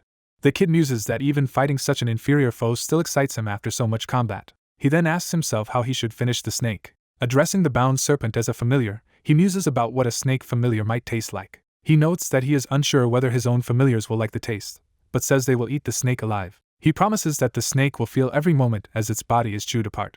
He wonders aloud how beautiful the snake's agony will look to him. Terrified, the snake cries out and begs for this not to happen. The kid, suddenly swarmed by ghostly girls, angrily questions the snake's refusal. Stabbed by the apparitions, he gasps in confusion as blood spurts. Another cloaked figure blasts the girls away with a green light. The girls regroup and rush back toward the fight with the snake. Bleeding and shaken, the kid kneels and covers his wound. He stares at his injured hand, sweating in disbelief. Seeing his blood, he is shocked to realize he has actually been hurt. The snake calls out to the two girls, warning them that being here is dangerous. The twins, near tears, protest but try to insist on staying. The snake wonders if the kid has created additional familiars when it sees the girls. The kid reflects that the last time he bled in battle was against Baphomet in the Tower of Abyss, and cannot believe these weaklings made him feel pain again. The twins seethe at the humiliation of being treated as weak. The kid explodes with red aura, screaming in rage. With the third eye open, he vows to erase his enemy's existence. The snake watches this ominous transformation. Meanwhile, Baphomet slices through the robed man's clones. He continues carving them apart with precise blows. Red slashes crisscross as Baphomet shreds multiple clones at once. He dashes past another clone to strike it. Baphomet follows through, focused on the attack. Another clone's body disintegrates where he struck it. More clones loom as Baphomet drives his blades in. One clone's eye reveals that it is about to unleash a counter. Red magic arrays begin forming in the air. Chains erupt from the circles, binding the space and ensnaring Baphomet. A clone uses the chains to slam another of Baphomet's forms. One clone, battered, looks up as a counter-strike nears. Baphomet leaps and drives both blades down on a restrained clone. The real opponent glares from the shadows, butterflies flitting around him. He stands alone in the void, seemingly confident. He smiles slyly, hiding his thoughts. Baphomet dives toward a glowing figure below. The butterflies scatter, marking the end of that clash. The robed man, now bare-chested, remarks in surprise about Baphomet's strength. Concluding he should stop holding back, he raises a massive golden ring of power. He challenges Baphomet to try breaking this ultimate attack. He calls on Baphomet, unleashing the blazing ring as Baphomet readies his blades. Baphomet surges through the light toward him. The robed man is stunned to see a sword suddenly embedded in his chest. He stares ahead, unable to process what just happened. Baphomet twists past him, driving the weapon clean through his body. Baphomet's lips curl into a ruthless smile. With glowing red eyes, he commands his foe to die. Blood splashes across the ground from the fatal blow. The robed man remains impaled, frozen as blood pours out. He weakly questions what is happening to him. Baphomet's strike fully tears through, blasting the robed man away. Baphomet smiles again as light fills the scene. He repeats his cold order for his enemy to die. The robed man is violently flung as the finishing slash lands. His eye dims as he collapses, mortally wounded. In narration, the robed man recalls realizing something the moment he first saw Baphomet. He had believed his own power far exceeded Baphomet's. Now, seeing the blood on the blade, that confidence is shattered. Baphomet thinks the fight ended in a disappointingly dull way. He wonders why it took so long to find the man if the battle was going to be so brief and feels he wasted time. Remembering something, his red eye narrows. He recalls the system quest ordering him to punish the Apostle of Lust. He notes that this main quest appeared the first time he encountered that foe. Baphomet reacts as he remembers the quest conditions. He then notices something strange happening to his own body. Before addressing it, he focuses back on the unresolved quest. He is confused that the mission to punish the Apostle of Lust is still uncleared. Alarmed, he guesses there must be more to the quest. He looks at the robed corpse, trying to reconcile this with the mission. Concluding that the man is certainly dead, he insists he already cut him down. Baphomet pauses in a blank space, thinking the situation through. He wonders if the quest system is bugged and calls out to the quest window. Frustrated that the message has not changed, he yells for RA to appear and fix the problem. The system instead tells Baphomet that things are not over yet. As he reads, something suddenly moves up behind him. A violent impact erupts near him, hinting at a new attack. Startled by the repeating situation, Baphomet experiences a feeling of déjà vu. A blinding explosion of tangled golden tendrils surges toward him. Baphomet raises his arm in the red window as the blast hits. A new emergency quest appears, ordering him to eliminate the nearby demonic beast causing the system error. Staring at the alert, Baphomet reacts in shock. He watches in wary silence as golden light bathes the battlefield. A colossal radiant moth-like demonic beast manifests above, making him question what it is. A disembodied figure asks Baphomet if he thinks God exists. The eerie faceless figure smiles wordlessly. The demonic beast declares that God does not exist. It unleashes its full radiant power in a roar. Baphomet braces himself as golden energy floods toward him. His eyes glow red as he faces this new threat head-on. Elsewhere, someone screams Jeho's name in horror. Young Jeho stands before the bisected corpse of the Apostle of Lust, traumatized. In a flashback, Jeho tackles a woman out of harm's way amid falling debris. A hunter rushes over, telling Jeho's mother to take him and evacuate using something she hands over. The woman asks what the device is and the hunter explains it detects demonic beasts and guides them to a safe route or shelter. The hunter apologizes for not having a teleportation device left, but urges them to use this to find another hunter. The mother worries about the hunter's safety and asks what will happen to her. The hunter turns her back and prepares to hold off the threat while Jeho and his mother escape using the device. Rocky, wounded on the ground, refuses to abandon his fallen partner. A massive shadowy monster looms over Rocky and the battlefield. The cloaked female hunter thinks she can only stall the monster long enough for others to escape. She yells for Rocky and the civilians to run while she holds the enemy back. Young Rocky looks back in shock at her desperate plea. He clenches his eyes, torn but starting to move away. The present-day cloaked man blankly observes this scene. He sees his younger self being dragged away and calls out Rocky's name. Confused, he wonders what this vision is and realizes he is inside Rocky's memory. The memory shifts to a ruined cityscape devastated by the gate incident. A huge demonic beast corners young Rocky and his mother among the rubble. Rocky and his mother, terrified and sweating, cling to each other. They hurry hand in hand through dust and debris to flee. Holding on tightly, they try to stay hidden as another monster passes nearby. A stranger uses a red jeweled device on the ground, seemingly opening a way out. Guided by him, Rocky and his mother run across open ground. Rocky suddenly stops and turns, sensing something wrong. He sees their savior crushed and bleeding out under fallen concrete. Nearby demonic beasts chatter angrily as they advance through the streets. Rocky's mother quickly covers his mouth to keep him from crying out. Trembling, she silently begs him to stay quiet so the monsters will not find them. One of the beasts peers around the corner of their hiding place. Rocky freezes in terror while his mother holds him tighter. The creature sniffs around, fangs bared, searching for them. After a tense moment, the monsters move away, leaving their horns in view. The two main demons resume patrolling, unaware of the hiding humans. In the aftermath, the manhole cover in the street lies disturbed. The cover lifts, revealing a hidden passage below. It then settles back into place, concealing the entrance. Later, Rocky and his mother are found trembling on the ground by survivors. A man offers his hand to help them up. He kindly asks if they are alright as other men stand behind him. Relieved, he thanks God that they survived. Narration explains that these rescuers appeared like divine mercy and brought them to an underground shelter full of other gate survivors. Rocky's mother is told this shelter is run by ordinary people now that officials have abandoned it. Their guide says one man led everyone when they were despairing after being left behind. That leader is introduced as Minister Jeju Hyuncheol. Rocky hears that the bunker has limited capacity and official rescue is unlikely, but the minister personally saved each of them. Their guide brings them to a door where the other residents stay. He says the room is cramped but they must remain there until the gate shock stabilizes, and Rocky's mother gratefully accepts. The guide adds that this generosity reflects the minister's will and they can thank him later. Rocky and his mother listen politely to these explanations. An alarm sounds and the guide guesses it signals mealtime, inviting them along. Rocky's mother worries about their dirty clothes even as they prepare to go eat. They enter a cafeteria where scattered groups quietly eat rations. While eating, Rocky is briefed on strict meal times and asks where all this food comes from. He learns the bunker holds a year's worth of supplies and wonders if the gate shock will end by then. The guide suggests they can monitor the situation and scavenge more supplies if needed. Rocky glances toward a group of rugged adults eating together. His mother notices his stare and asks what he is looking at.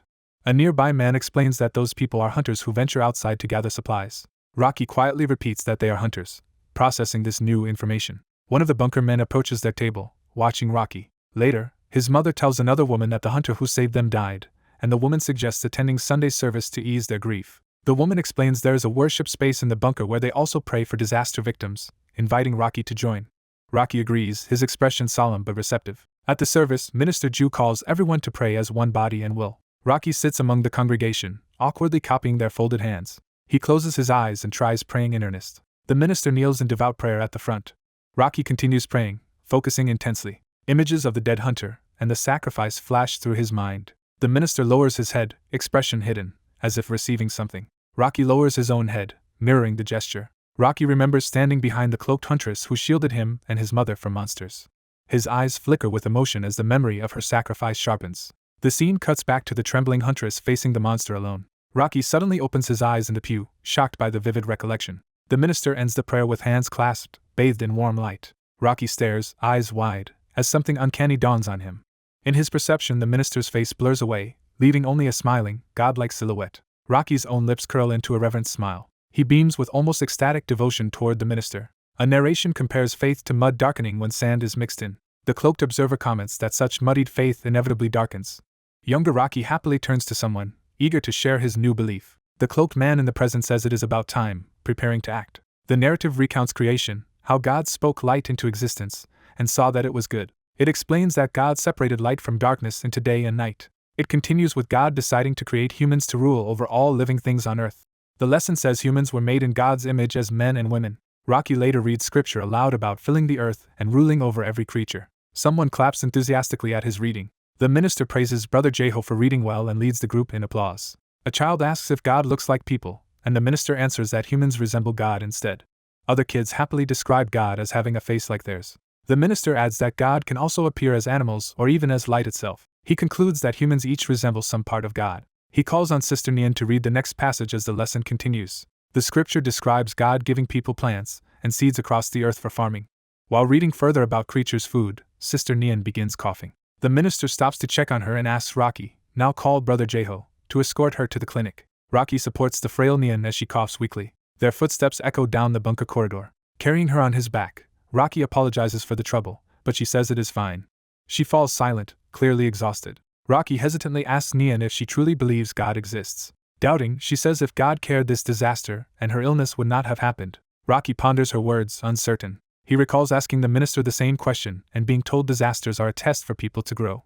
Nian asks if those who died simply failed that test. Rocky answers that, according to the minister, the dead passed and only went to meet God sooner, while the living still have tasks left. A vision shows the minister wreathed in blazing radiance, embodying supposed divinity. Rocky narrates that this is why he trusts the minister, and prays daily for the gate shock to end and peace to return. Excited, he insists that will surely happen because God cares for them.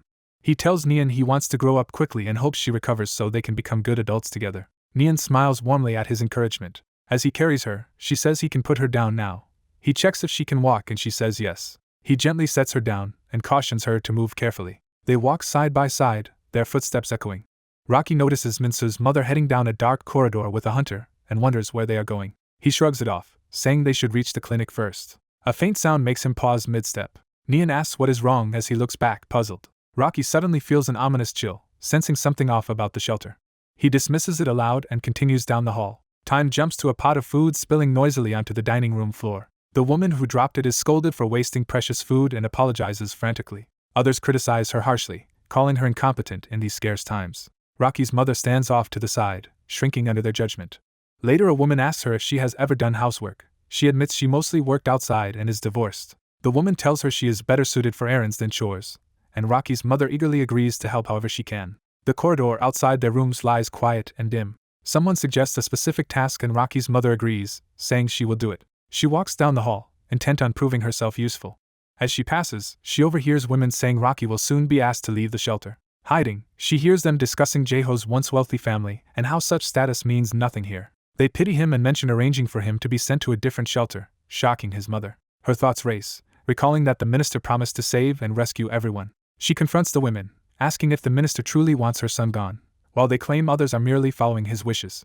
Distressed, she insists it is absurd for Jeju to leave the safest shelter even though she feels powerless. One woman maintains there is no safer place and tries to calm her. Another suggests that if she is desperate she should personally go beg the minister. The scene shifts to a child whining that they do not want to obey. At a later meal, another kid complains about the food while Rocky and others eat quietly.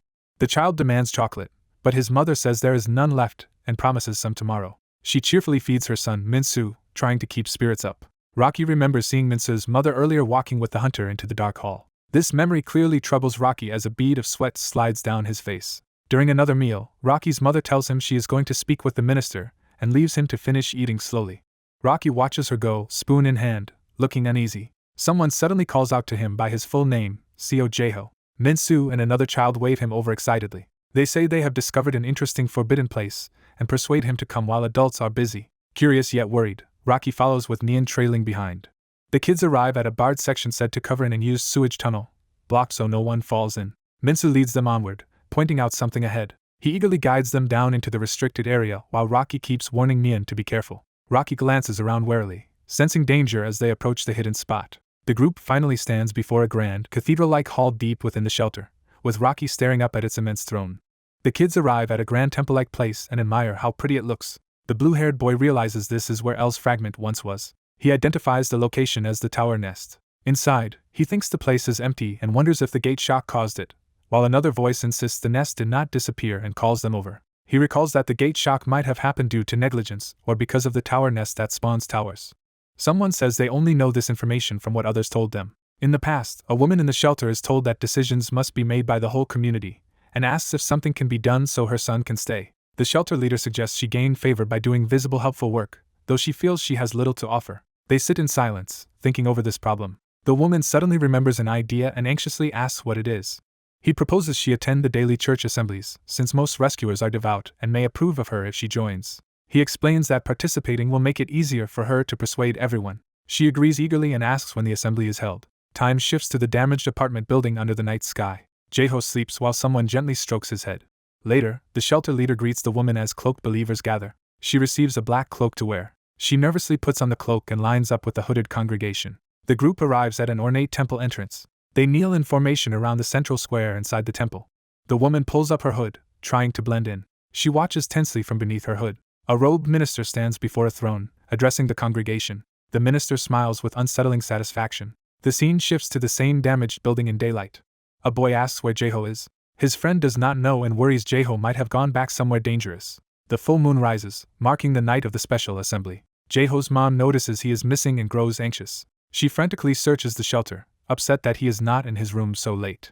A cloaked believer finds her and reminds her to prepare for the assembly. She explains she cannot attend because Jeju has disappeared, but the believer minimizes it and stresses how important today's assembly is. She insists she must search for her son first despite being urged not to worry. Two cloaked figures watch menacingly from nearby. She recalls the leader's coercive mindset that one failure makes someone useless and that older people must abandon such thinking. She freezes as cloaked figures close in on her path. Surrounded, she remembers the promise that church participation would win people's hearts. Silent and sweating, she hesitates in fear. She ends up in the assembly hall, standing among the other cloaked followers. She resolves to find Jeju immediately after the assembly ends. The minister thanks the congregation for coming. He calls this full moon gathering a sacred special assembly on behalf of their Lord. He announces that they will now test everyone's faith. The minister asks if they love God and if they are willing to give their lives for him, and the crowd shouts yes. He ominously continues, building toward a demand. He asks if they will reveal their hearts and souls, putting pressure on the worshippers. Jeju's mom panics internally at the question. The cloaks drop from some people as something begins to happen. The transformation finishes as the cloaks fall away. Naked, faceless figures stand revealed, having offered themselves completely. Horrified, Jeju's mom stands among them and cries out, not understanding. Terror grips her as she realizes what this ritual entails. She suddenly sees the congregation as nightmarish red-eyed silhouettes. The minister's voice confronts her directly, asking why she withholds her heart and soul and if she truly loves and will die for God. A pointing hand passes judgment on her. The minister brands her a rebel, and the congregation surges toward her. She screams and runs for her life. While fleeing, she recognizes someone among the transformed figures. She realizes one of them is Minsu's mom. Flashback. In the present, Jeju runs into the minister outside, calling out to him.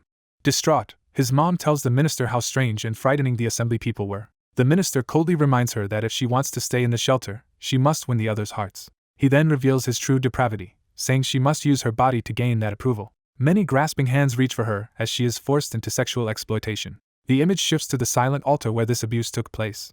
Young Jeju hides nearby, trembling as he witnesses something terrible. In shock, he silently asks why this happened. He recalls how Minsu constantly ate chocolate. He remembers Minsu one day sharing chocolates with them. The narration notes they never received chocolate in normal food rations. Jeju asked Minsu where the sweets came from, and Minsu answered that his mom had given them. A smiling memory of Minsu's mom appears. Jeju remembers watching Minsu's mom walk off somewhere with other adults. He then recalls himself huddled alone in a bathroom, traumatized after his own mother's abuse. He sits in the corner, numb and shaking. His mom enters afterward, exhausted, as Jeju narrates about her. She cheerfully calls out to him. Kneeling, she tells him she helped many people today and has something for him. She proudly shows the handful of chocolates she received as thanks, reminding him he likes them. Jeju narrates that from that day on, his mom always brought him chocolates. Back in the present memory, Jeju sits quietly, thinking. He forces a small smile. He starts to tell his mom that they could run away together. He prepares himself to speak the plan. He finally tells her. She listens with a soft expression. She smiles gently, seeming to agree. Jeju narrates leading his mom toward a rumored underground drainage path. He tightly holds her hand as they walk. He tells her that if they escape this place, their lives will improve. A sound signals the opening or movement of something in the shaft. Metal clangs echo through the drainage space. Jeju says he died there, over bloodstains on the floor. His mom's bloodied corpse is shown as part of that same event. 3 nights later, the full moon hangs over the building again. Jeju's mutilated body lies in the blood as a blue system-like window appears. The glowing window floats over his corpse. Energy surges into him, accompanied by a bright yellow light. He narrates that he came back to life. He now reflects bitterly, finding it ironic that the cult mistook a human minister for divine. He acknowledges Neon was right to question why a merciful God allowed the gate shock. He concludes that if God truly cared, what happened to him and his mom would never have occurred. He decides his desperate prayers must never have been heard. He admits he prayed for God to kill the fraudulent minister. Laughing nervously, he wonders if God really does not exist.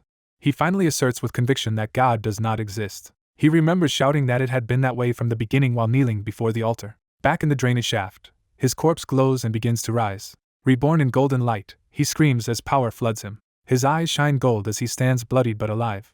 He calmly surveys his surroundings in his new state. He violently smashes the wall, splattering more blood. He raises his hand, power gathering again.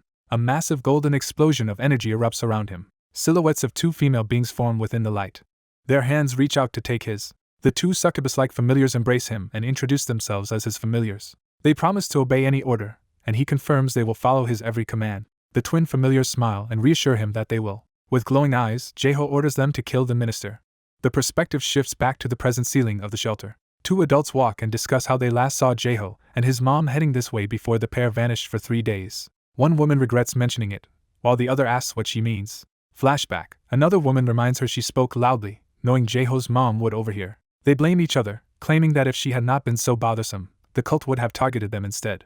One coldly argues that the alternative was being targeted themselves by the fanatic group. She insists they both agreed to sacrifice Jeju's mom and resents being painted as the only villain. In the present, Jeju, bloodstained, appears and begs them to help because his mom is in trouble. He leads them to the large round shaft entrance. The women peer down into the dark depths below. Jeju tearfully says his mother fell to the bottom and pleads for them to save her. They debate whether she is already dead and nervously wonder what to do. One suggests Jeju go call others for help, claiming the 2 of them cannot manage alone. Jeju, expressionless, begins talking about how his mom would leave at night and always bring him chocolates, asking if they knew about it. The guilty women nervously claim it was just an adults-only church service led by the minister. Jeju repeats that explanation while ominously reminding them he supposedly likes the minister. He flatly says he does not. Smiling darkly, he admits that he hates the minister. His familiar sees the 2 women as Jeju watches. Their screams echo while Jeju thinks to himself that his suspicions are confirmed. He concludes aloud that everyone in the shelter has knowingly ignored the minister's crimes just to survive. The familiars comment with him that this behavior is disgusting. They ask if he knows what to do next. Their hands transform into deadly claws. The narrative jumps forward to chaos as people in the shelter run while others are violently attacked. A panicked couple flees together. In an instant, the man's head is severed. His partner screams as his body collapses beside her. She staggers in shock, barely processing what happened. A massive falling object or creature looms above her, threatening to crush her as the carnage continues. A monstrous red eye opens, hinting at a lurking demonic presence. In an underground shelter, people suddenly panic and flee, leaving a sickly girl confused. The girl, separated from her mother, anxiously calls out and wonders where she went. A boy in a plain shirt reacts with surprise as if noticing something important. The blonde boy stands still while others around him move, as though detached from the chaos. The girl finds the boy Jeju, tells him something dangerous is happening, and urges him to come. Grabbing his wrist, she insists they run away from the danger together. As she tries to pull him along, she realizes something is off in his demeanor. Jeju calmly asks if she knows adults must eventually make an unavoidable choice. She replies that there is also a chance he could become a good adult, asking what he means. A memory surfaces of younger Jeju promising her he would grow into a good adult. Smiling before ominous red eyes, Jeju says he is unsure he can protect her. His smile darkens as he concludes it would be better to kill her before that future comes. Candles in a chandelier burn quietly, transitioning the scene to a church-like place. In the church, a man flatters a woman's beauty and asks her age. Hearing she is 35, he calls it the perfect age and asks how she parted from her husband. She explains her husband abandoned them during the gate shock but soon died afterward. She bitterly calls him an awful man who could not even protect his own family. She contrasts that failure by saying the minister is different and more reliable. She recalls him promising to protect her and her child Minsu to the very end. The minister agrees but hints she must do something different in return. A heavy door of the stone church stands shut as tension builds. A follower rushes in, alarmed, saying something serious has happened and they are in trouble. He starts to report that someone is there when suddenly he is attacked mid-sentence. Twin female demons with red eyes assault him with blinding speed. The remaining 2 church members gape in shock, unable to understand what is happening. A disembodied voice warns them to beware a lying prophet among them. The voice explains false prophets appear gentle but are actually vicious predators watching them. Jeju appears at the doorway between the 2 demons, saying that is what the minister himself once preached. Doubtingly, he asks whether the man before them is even a real minister. The minister screams angrily at Jeju, demanding to know what he is doing. His eye shows alarm as he realizes he may have been exposed. Enchanted by the demons, he suddenly sees them as radiant, beautiful women approaching him. Overjoyed, he lets the demon women embrace him, wondering who these lovely ladies are. As they cling to him, one says they have a question, and he eagerly asks what it is. They press him on why he deceives others using the words of God. Cornered, he begins to answer nervously. He admits bluntly that he is not actually a minister. He narrates that before the gate shock he was merely a regular churchgoer. During a service the gate shock struck, the building collapsed, and most worshippers died. The real minister died in the ruin as well. He picked up the minister's Bible from the rubble, realizing its potential. Turning to the surviving people, he wrestled with what identity to claim. The desperate survivors looked to him for spiritual leadership. When they asked if he was a minister, he allowed their assumption to stand. He now yells that they themselves started calling him minister. The woman from earlier realizes his story about public officials abandoning the shelter was a lie. Jeju confesses he lured some hunters here to seize the shelter, and then killed them all. The false minister, still under demonic charm, laughs that no one will ever learn the truth. Mid-boast he suddenly wonders aloud why he is spilling everything so honestly. A slash and bloodstain mark the beginning of his violent end. One demon impales him through the torso, lifting him off the ground. Drenched in sweat, he finally grasps that he is about to die. The 2 demons raise their claws together to finish him. The woman watches in horror, covering her mouth as she witnesses the execution. Jeju's mouth curls into a satisfied smile. He declares with a chilling grin that the minister is a heretic deserving death. A bloodied claw retracts from its kill, evidence of the slaughter. The woman trembles, still covering her mouth, realizing how terrifying Jeju is. The demon's hand clenches in the spreading pool of blood. Jeju stands spattered with blood, unfazed by the carnage. The minister's body lies mutilated on the floor as the demons scatter, and someone screams. Jeju smirks quietly to himself, pleased with the outcome. He mocks the demons for letting a mere human manipulate them. Startled by him, the 2 demons turn their murderous attention toward the woman. She falls back and begs for her life, insisting she is just another victim and blaming the minister. Desperate, she cries that she has a child who cannot live without her. Jeju, flanked by his demons, watches her plead coldly. He tells her not to worry, because her child Minsu is already dead. Shocked and devastated, she stares ahead with tears. Resigned after learning of Minsu's death, she tells them they may as well kill her now. Elsewhere, a man brutally attacks a guard, knocking him out. The attackers massacre everyone in that corridor, bodies dropping to the floor. The shelter ceiling structure groans as something huge begins to break through. Someone sees the silhouette of an approaching figure through their darkened vision. 3 armed hunters arrive at the shelter, reacting in shock to what they see. They find the interior covered in corpses and demand to know what happened. A demon woman senses something and turns her head toward new arrivals. She stands among the dead with blood on her hands as someone asks who that woman is. Jeju, beside her, innocently questions why she is naked and if some special service is happening. The hunters spot Jeju standing calmly in his blood-stained clothes. Facing the hunters with his demon, Jeju greets them casually. He quickly corrects himself, saying scum like them do not deserve to be called hunters, confusing them. Jeju declares that they will die anyway and orders his demon to finish them. The demon rushes the lead hunter, claws outstretched for a killing blow. A massive impact shatters the wall as the hunters counterattack. Jeju watches the dust rise, realizing something unexpected has occurred. He nervously asks what is happening as the situation turns against him. The leader boasts that the demon tried to charge him but proved weak, now pinned under their boots. With a wicked smile, the leader shifts the conversation to something else he wants. He leers at the captured demon woman, commenting on her attractive body. He remarks that she is different from other staff he has handled before. Jeju shouts for them to stop, trying to protect his familiar. The hunters mock his plea, sarcastically pretending to be scared of the kids' protest. Their laughter fades as an ominous change in atmosphere makes them uneasy. The leader suddenly drives a knee into Jeju's stomach, sending him crashing down. Curled on the ground, Jeju is told to know his place and called an annoying, noisy kid. One hunter senses something odd about Jeju, feeling the aura of an awakened being from him. They also realize the bound woman is not human and suspect she is a familiar. The leader scoffs at the idea of such a young awakener having a familiar and wonders if he really killed everyone. He calls Jeju a naughty child and slaps him, saying even strong people cannot flaunt their power freely. Looming over him, the leader lectures that great power demands a great price and he will teach that lesson. He suggests they torment the familiar first while Jeju is forced to watch. Jeju is ordered to keep his eyes open and see everything done to his familiar. He remembers how the hunters earlier savagely beat his demon companion. The leader admits he does not know how Jeju obtained this familiar. He reasons that, human-shaped or not, she can still suffer like a person. When Jeju begins to smile, the leader notices and asks why he is laughing. Jeju thinks to himself that he already knew he could not defeat real hunters head-on. He reveals he planned from the start to unleash another terrifying power he calls that. The other hunters hear a strange noise from above and look up in confusion. A colossal serpent-like demonic beast bursts through the ceiling toward them. Shocked, one hunter yells that an enormous snake has appeared. The familiar, regaining composure, recognizes that their plan to lure this monster has succeeded. Her eyes snap open fully as she prepares to act. The huge snake crashes down, sending rubble flying and scattering the hunters. From the ground the hunters gape upward, realizing the familiar somehow repelled the beast through the roof. As they stare, Jeju's disembodied voice asks if they understood the boy's earlier words. He continues, asking if they truly comprehend how strong hunters are meant to be. The monstrous attack engulfs them, accompanied by their screams. Jeju narrates that a hunter had once saved him before he ever reached this shelter. He recalls that this female hunter seemed extremely powerful. However, as she was rescuing him, tragedy struck. The monstrous creature that now serves him killed that hunter. Jeju tells the present hunters that this same beast is the one who murdered her. He ominously wonders aloud what fate now awaits them. A devastating blast tears through the shelter, questioning whether they can survive it. In the aftermath, all 3 hunters lie dead. The rest of the shelter occupants have also been slaughtered in the chaos. Jeju explains that after exhausting his power there, other hunters later found and saved him. They questioned him about his identity and family, but he stayed silent. He internally asks whether they are sure a demonic beast killed everyone in that shelter. Outwardly he feigns amnesia, but privately admits he refused to answer their questions. He reflects that although awakened, he never registered as a hunter, using his power only to survive as an orphan. He says he had no desire to become a hunter because he had already taken his revenge.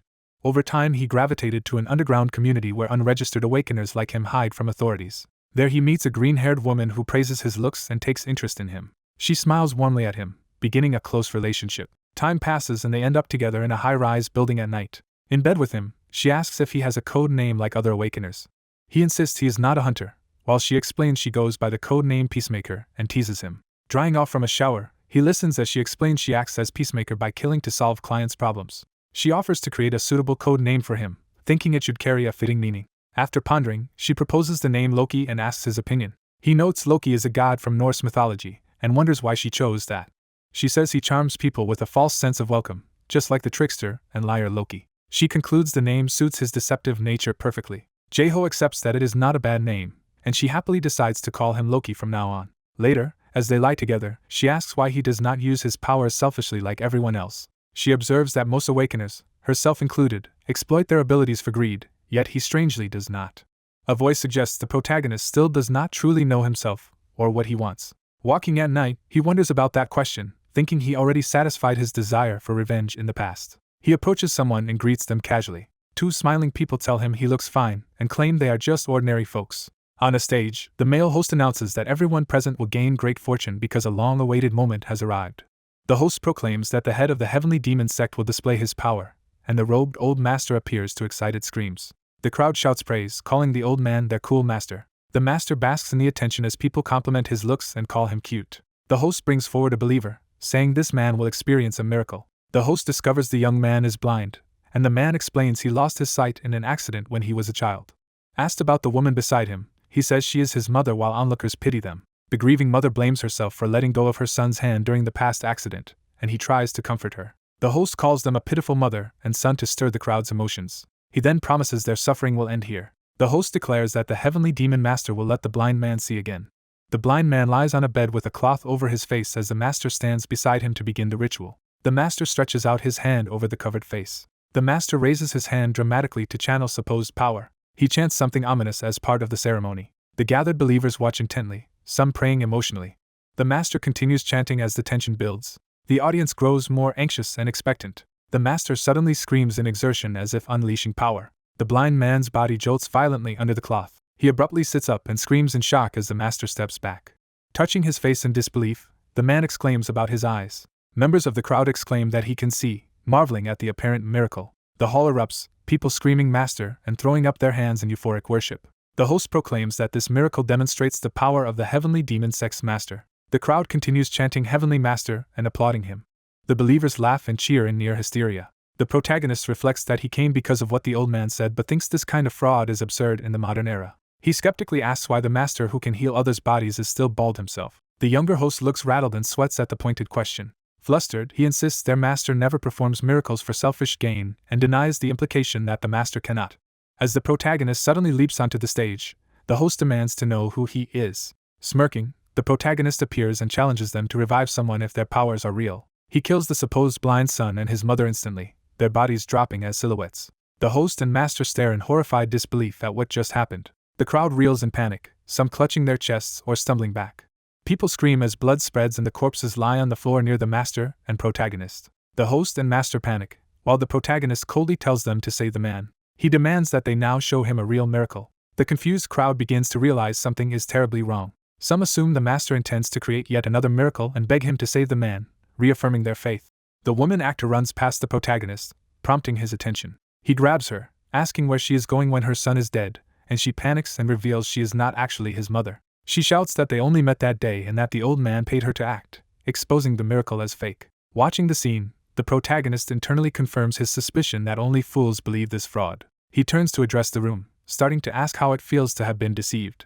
His eye focuses as if remembering something crucial. In his mind he hears the devastated believers mutter that everything they saw was a lie and that the supposed miracles were fabrications. He narrates that he clearly saw betrayal filling the believers' eyes. Their betrayed expressions remind him of his own past feelings. He silently turns away from the chaos, walking off.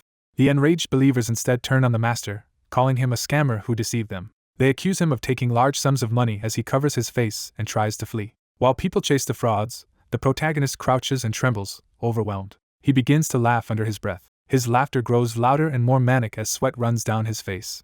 He realizes in that moment that his desire for revenge is still very much alive. The scene shifts to another place where a robed, ghostly blue figure spins through the air. The blue spirit-like figure continues to whirl and surge with energy. That blue entity slams violently into someone, initiating combat. Elsewhere, devotees scream master as they see another white-robed, hooded figure injured or collapsing.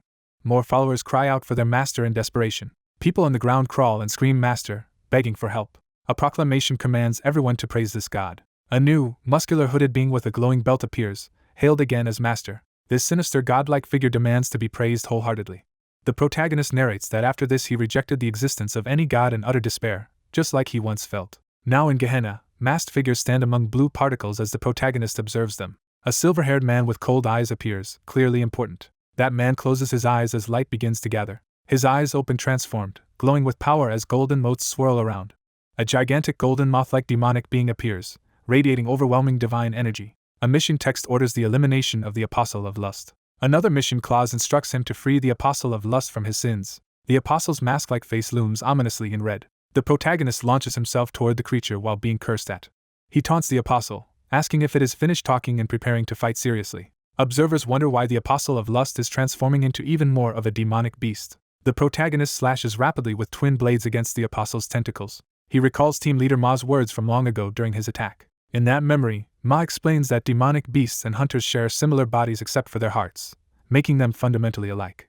The memory poses the question of what exact relationship exists between humans and demonic beasts.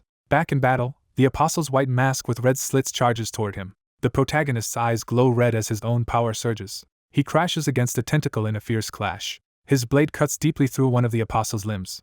The attack continues, slicing through another tentacle. The Apostle lashes multiple limbs at him as he presses in. The protagonist blocks and counters, filling the space with flashing strikes. His eyes blaze demonic red as he powers up further. He soars overhead with his sword, descending directly toward the Apostle. With his blade raised in a blood-red aura, he commands the monster to die. A massive arc of power slashes across the Apostle's body. The Apostle's mask splits open from the powerful strike. The protagonist glares intensely, still in his demonic state. Cracks widen through the mask as it continues to break. He looks surprised as something unexpected happens mid-attack. A blood-red crescent or symbol slices across the scene, signifying another blow or reaction. The protagonist plummets downward amid erupting debris and shockwaves. He recovers midair, noticing something with alarm. Looking up, he sees the Apostle's severed tentacles writhing around him. He realizes with shock that the Apostle's wounds are closing and its limb is regenerating. The Apostle glows behind him, preparing a counterattack. A blinding yellow explosion of energy erupts. Smoke and colored clouds fill the air after the blast. A swirling vortex appears as the battlefield churns. The Apostle is shown straining against chains attached to its body. The protagonist remarks that the Apostle can heal itself. He summons a chain magic circle and binds the Apostle, calling it a complicated opponent. Red chains descend from a pentagram seal above, imprisoning the moth-like Apostle. The chains constrict and impale the Apostle's body from multiple directions. A glowing crystal core inside its chest becomes visible as a weak point. That core then disappears, sealing or relocating. The protagonist swings a chain axe toward the Apostle's body. He whirls the chained weapon for another strike. The axe embeds in the Apostle's side while it thrashes. Golden chains spin around the Apostle and the protagonist as he tightens the binding. He declares that even with its healing ability, it will not matter. The Apostle's mask-like face stares helplessly as it is further restrained. The protagonist shouts that ripping it apart like this will kill it. The mask splits further under the pressure of his attack. The Apostle's grotesque body starts melting and deforming under the damage. The protagonist, now calm, stares into the darkness in front of him. Catching his breath, he mutters that the sight is disgusting. The Apostle suddenly opens a huge jagged maw to bite. Concentric sonic waves or energy rings radiate from the Apostle as it unleashes another skill.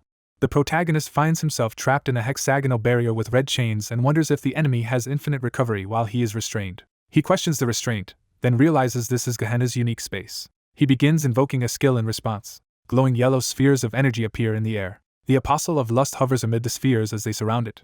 The orbs transform into falling beams of light descending toward the protagonist. He dashes forward through the orange glow, charging to meet the attack head-on. His charge collides with a brilliant explosion of yellow and red power. The Apostle screams in pain as its body is battered by the blast. It briefly looks confused, sensing something has changed. A large portion of its wings has been blown off, shocking it. The protagonist remarks that the outcome is surprising as he advances. He activates his advantage ability, which reveals information about all demonic beasts and towers below legendary grade. An eye symbol appears, representing the information revealing skill. He notes that Gehenna operates similarly to a tower's system. Using the skill, he analyzes the Apostle of Lust, learning it has an unlimited recovery ability when attacked but is weak to magic damage. Ready to exploit that weakness, he prepares his sword and says it is time to finish things. His blade ignites with powerful flames.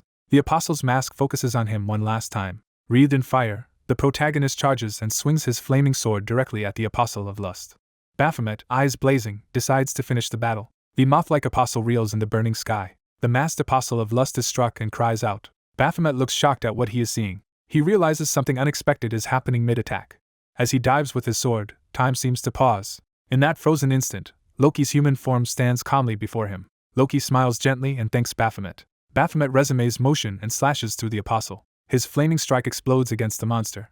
The Apostle's body burns and disintegrates in the fire. Loki's soul-like figure falls into darkness as he passes on. The Apostle's remains continue to be consumed by flames. Loki's fading form looks upward one last time. Baphomet drives his sword down, ending the battle completely. System messages announce that the quest to free the Apostle of Lust from his sins has been cleared. Another alert states that Gehenna is disappearing as Baphomet finishes. Outside, his young companion rushes up, assuming the fight is over. Baphomet, exhausted, confirms the situation while Gehenna vanishes. The boy deduces the familiars vanished because Baphomet killed their master. The boy grins, saying the fight had just gotten interesting before ending. Remembering the carnage, he casually calls the loss of further entertainment unfortunate. He remarks that he has already helped Baphomet as much as he could and tells him not to nag next time. Noticing Baphomet's silence, he asks what is bothering him. Baphomet wonders why he hesitated, since killing usually does not trouble him. He replays the moment of pausing over Loki's prone body and questions his hesitation. He asks himself if Loki's story disturbed him. He even wonders if he pitted Loki while his friend keeps calling for his attention. Denying that possibility, he insults himself yet still feels unsettled. He cannot shake the discomfort as the boy pesters him with trivial questions. Irritated, Baphomet yells at the boy to shut up and grabs his head. He complains that the kid has been talking nonstop. A new red system window appears in front of Baphomet, surprising him. He stares wide-eyed at the unexpected notification. The boy, recovering, asks what the new message is. The system explains that the main quest to eliminate the Apostle of Lust, Loki, is complete and grants Loki's special skill as a reward. The scene shifts to Baphomet's neighborhood on a peaceful day. A neighbor offers a container of homemade kimchi as a gift. The recipient gratefully accepts and offers some homemade sauce in return. The two old women suddenly lower their voices, preparing to gossip. From nearby, a woman with long purple hair eavesdrops as they note a girl repeatedly visiting Mr. Cha's place. The purple-haired woman, yeosseum, anxiously wonders if Baphomet is even home. Approaching his door, she frets over what to say and whether she should apologize or if coming unannounced is rude. She recalls how Baphomet abruptly ended their last phone call, leaving her too embarrassed to call again. Determined to clarify their vague relationship, she tells herself she could always hire another mercenary as strong as Baphomet, while remembering being asked about her feelings for Cha Minwo. That question leaves her speechless and flustered. She distracts herself by wondering what they will have for dinner. Baphomet answers through the earpiece, telling her simply to eat, and she protests that eating is vital for busy modern people. He retorts that an elementary schooler like her cannot call herself a busy modern person. Walking with the boy, he asks why the kid is so obsessed with flies touching his food. They both hear a noise as yeosseum, hiding nearby, panics. Seeing the grandmas watching, yeosseum internally panics, wondering why she is hiding. She realizes in horror that she actually is hiding from Baphomet. Baphomet casually greets the grandmas from the stairs. The boy eagerly asks if he can eat at their place later, and they warmly invite both him and Mr. Cha. Hearing this, yeosseum is shocked from her hiding spot. Later, the boy reads the reward window and explains that Baphomet gained a familiar summoning skill from killing Loki. He notes that Baphomet also gained a special skill after killing the hunter Raven. The boy summarizes that from Raven, Apostle of Rage, and Loki, Apostle of Lust, Baphomet obtained their unique skills. He theorizes that if this pattern continues, Baphomet might gain special skills from future targets as well. The boy falls silent, thinking deeply. He wonders what is happening with Baphomet, and why RA is pushing him so hard. He shifts topics and asks if Baphomet has tried summoning a familiar yet. He explains that a familiar's form and abilities depend on the summoner's nature and disposition. He also wonders about the potential number and powers of familiars Baphomet could have. Baphomet reflects on what his own nature truly is. The boy excitedly suggests a fly as a familiar for information gathering and pushes Baphomet to test the skill. Baphomet closes his eyes and concentrates. He imagines wanting a terrifying, fanged warrior-like familiar. He fixates on the image of the strongest demonic beast he knows. The familiar summoning skill activates, surrounding him with red energy. The boy braces himself within the vortex of power. Baphomet stands calmly as the summoning energy intensifies. A sinister, smiling entity begins to manifest from the red aura. The summoning erupts skyward, flooding the area with crimson light. The boy watches the aftermath in stunned silence. His expression twists as he struggles not to laugh. He finally bursts out laughing, incredulous at what Baphomet has summoned. Baphomet forces a laugh himself while staring down, bewildered by the result. Elsewhere, officials report that Baphomet has completed his assignment without issues. Two government agents discuss Baphomet's findings about Gate Shock and the murders in the shelter. They link those crimes statistically to the Awakener Loki and note rising criminal activity after Gate Shock. One agent explains how hunters gained great influence after Gate Shock, often abusing power and hiding their crimes. He concludes that hunters, including themselves, are fundamentally wicked creatures. The other agent listens with eyes closed, accepting the bitter truth. The first agent smirks slightly, revealing some hidden intent. They confirm Ma only spoke with Mr. Cha and wonder what Baphomet plans to do next. One thinks Ma has been unusually focused on Baphomet, and notes he is heading to an item repair shop. They speculate Baphomet is seeking immediately usable items rather than waiting on the trading center. Deciding Baphomet deserves a reward now that the job is done, Ma plans how to compensate him. The scene transitions to a high-tech facility entrance. Someone's footsteps approach inside the building. Baphomet arrives and asks if this is the place team leader Ma mentioned. A woman greets him and confirms he is Hunter Baphomet. Introducing herself as Manager Jeju, she explains this is a special item shop for select hunters. She elaborates that only hunters with great contributions or close ties to the agency may enter. Baphomet notes he lacks such qualifications and wonders if this is essentially a VIP room. She just smiles knowingly in response. She credits team leader Ma's powerful connections and invites Baphomet inside. As he steps in, Baphomet is surprised by how influential Ma must be to grant him access. He looks around in awe at the interior. Display platforms throughout the room showcase various powerful items. Seeing top-tier weapons on display, Baphomet is impressed. He realizes that every item in this shop is extraordinary. Jeju asks if he can sense how special the items here are.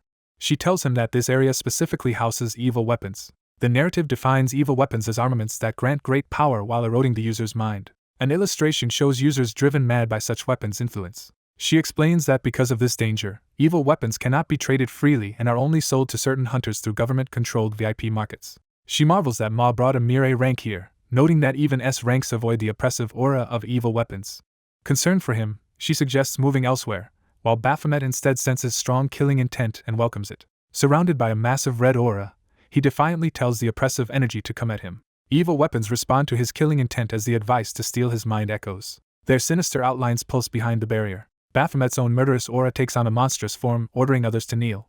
Jeju is shocked by the intensity of his killing energy, and recalls ways to control evil weapons without being dominated. She notes that one method is to make the weapon believe the user holds the upper hand. Internally, she wonders how an A rank like Baphomet can radiate killing intent on par with a demonic beast. Frightened, she begs him to stop emitting such aura. Ma appears, placing a hand on Baphomet's shoulder and calmly asks if he can rein it in.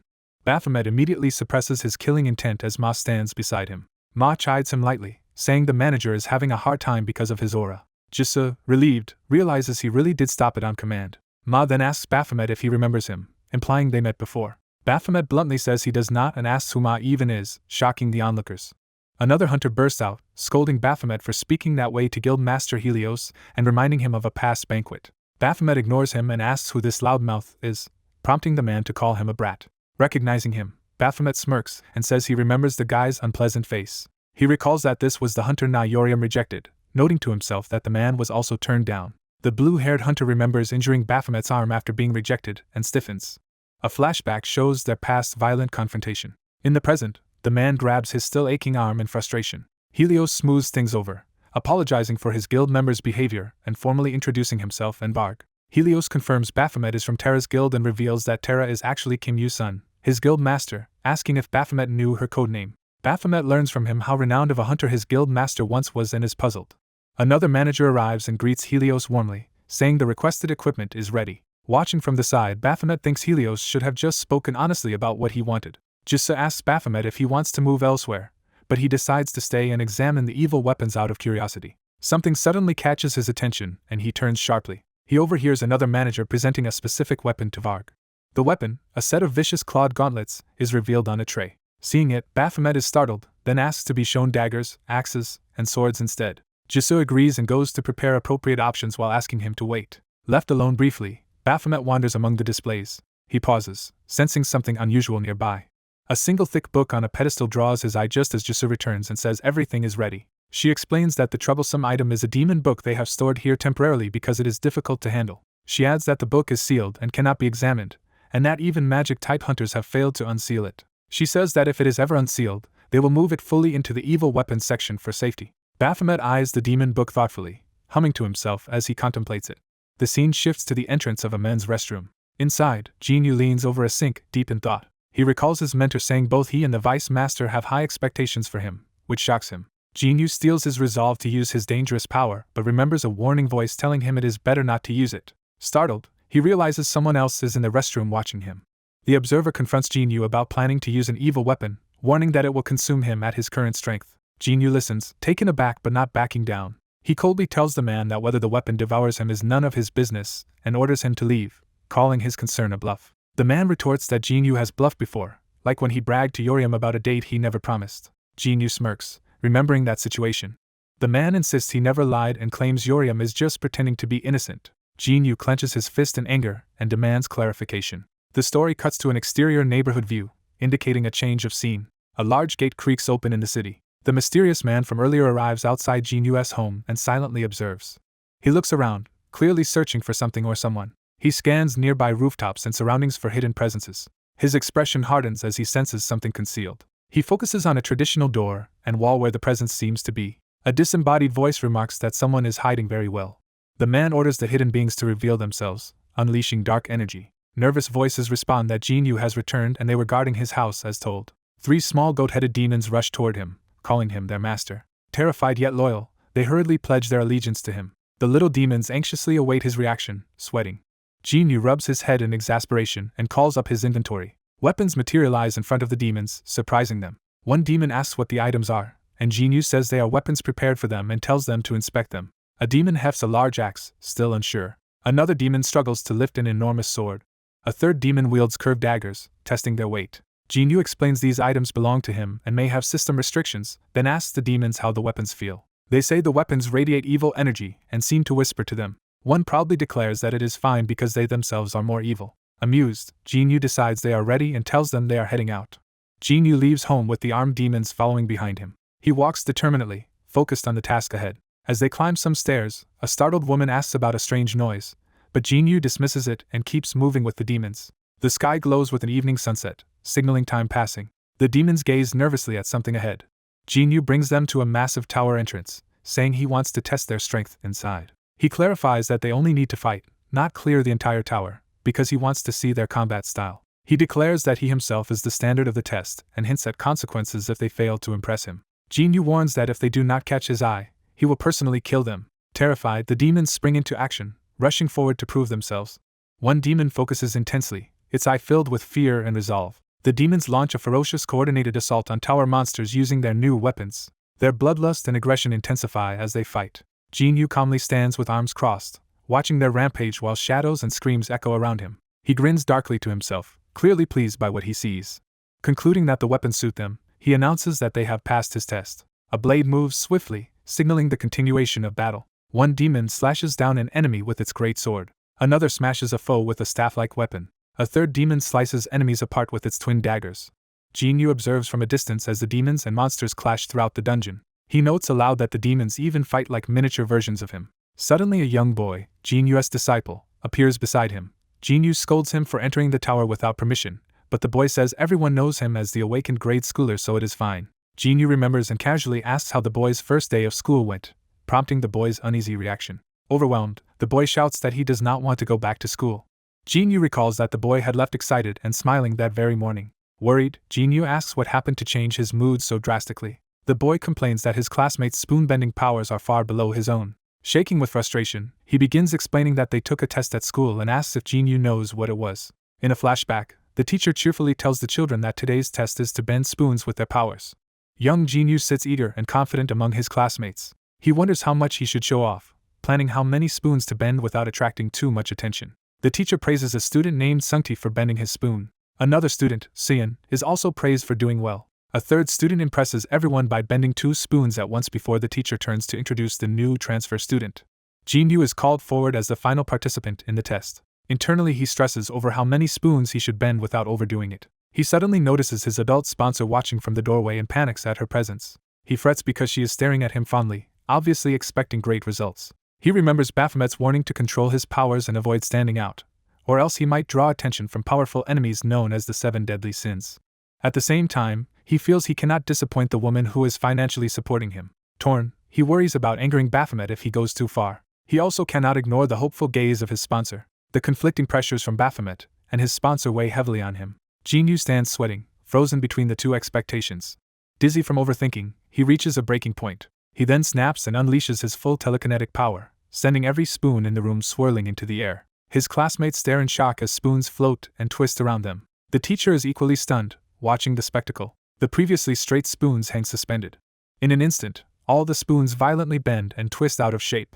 Jeju's sponsor squeals in delight, thrilled by his overwhelming display. In the present, Baphomet looks unamused, clearly displeased by the boy's lack of restraint. Back in the tower, Baphomet confirms that Jeju ended up revealing his powers, and Jeju defends himself, saying he had no choice because his sponsor has helped him so much. Jeju complains that moderating his power is harder than any advanced magic he knows. Baphomet decides he needs some self-care and snaps his fingers to initiate it. A mat or cloth unfurls onto the floor. Jeju lies down with his head in Baphomet's lap while another demon curls up at his side, and Baphomet calls him overly dramatic. Baphomet then shows him a glowing notification for a newly obtained summoning item. Jeju produces a sealed book-like item and asks Baphomet if he can break its seal. Baphomet wonders if it is a grimoire. Baphomet notes that other magicians failed to unseal it, mocks them as second-rate, and questions why Jeju brought such a book instead of something better. Jeju says he sensed something special about this grimoire.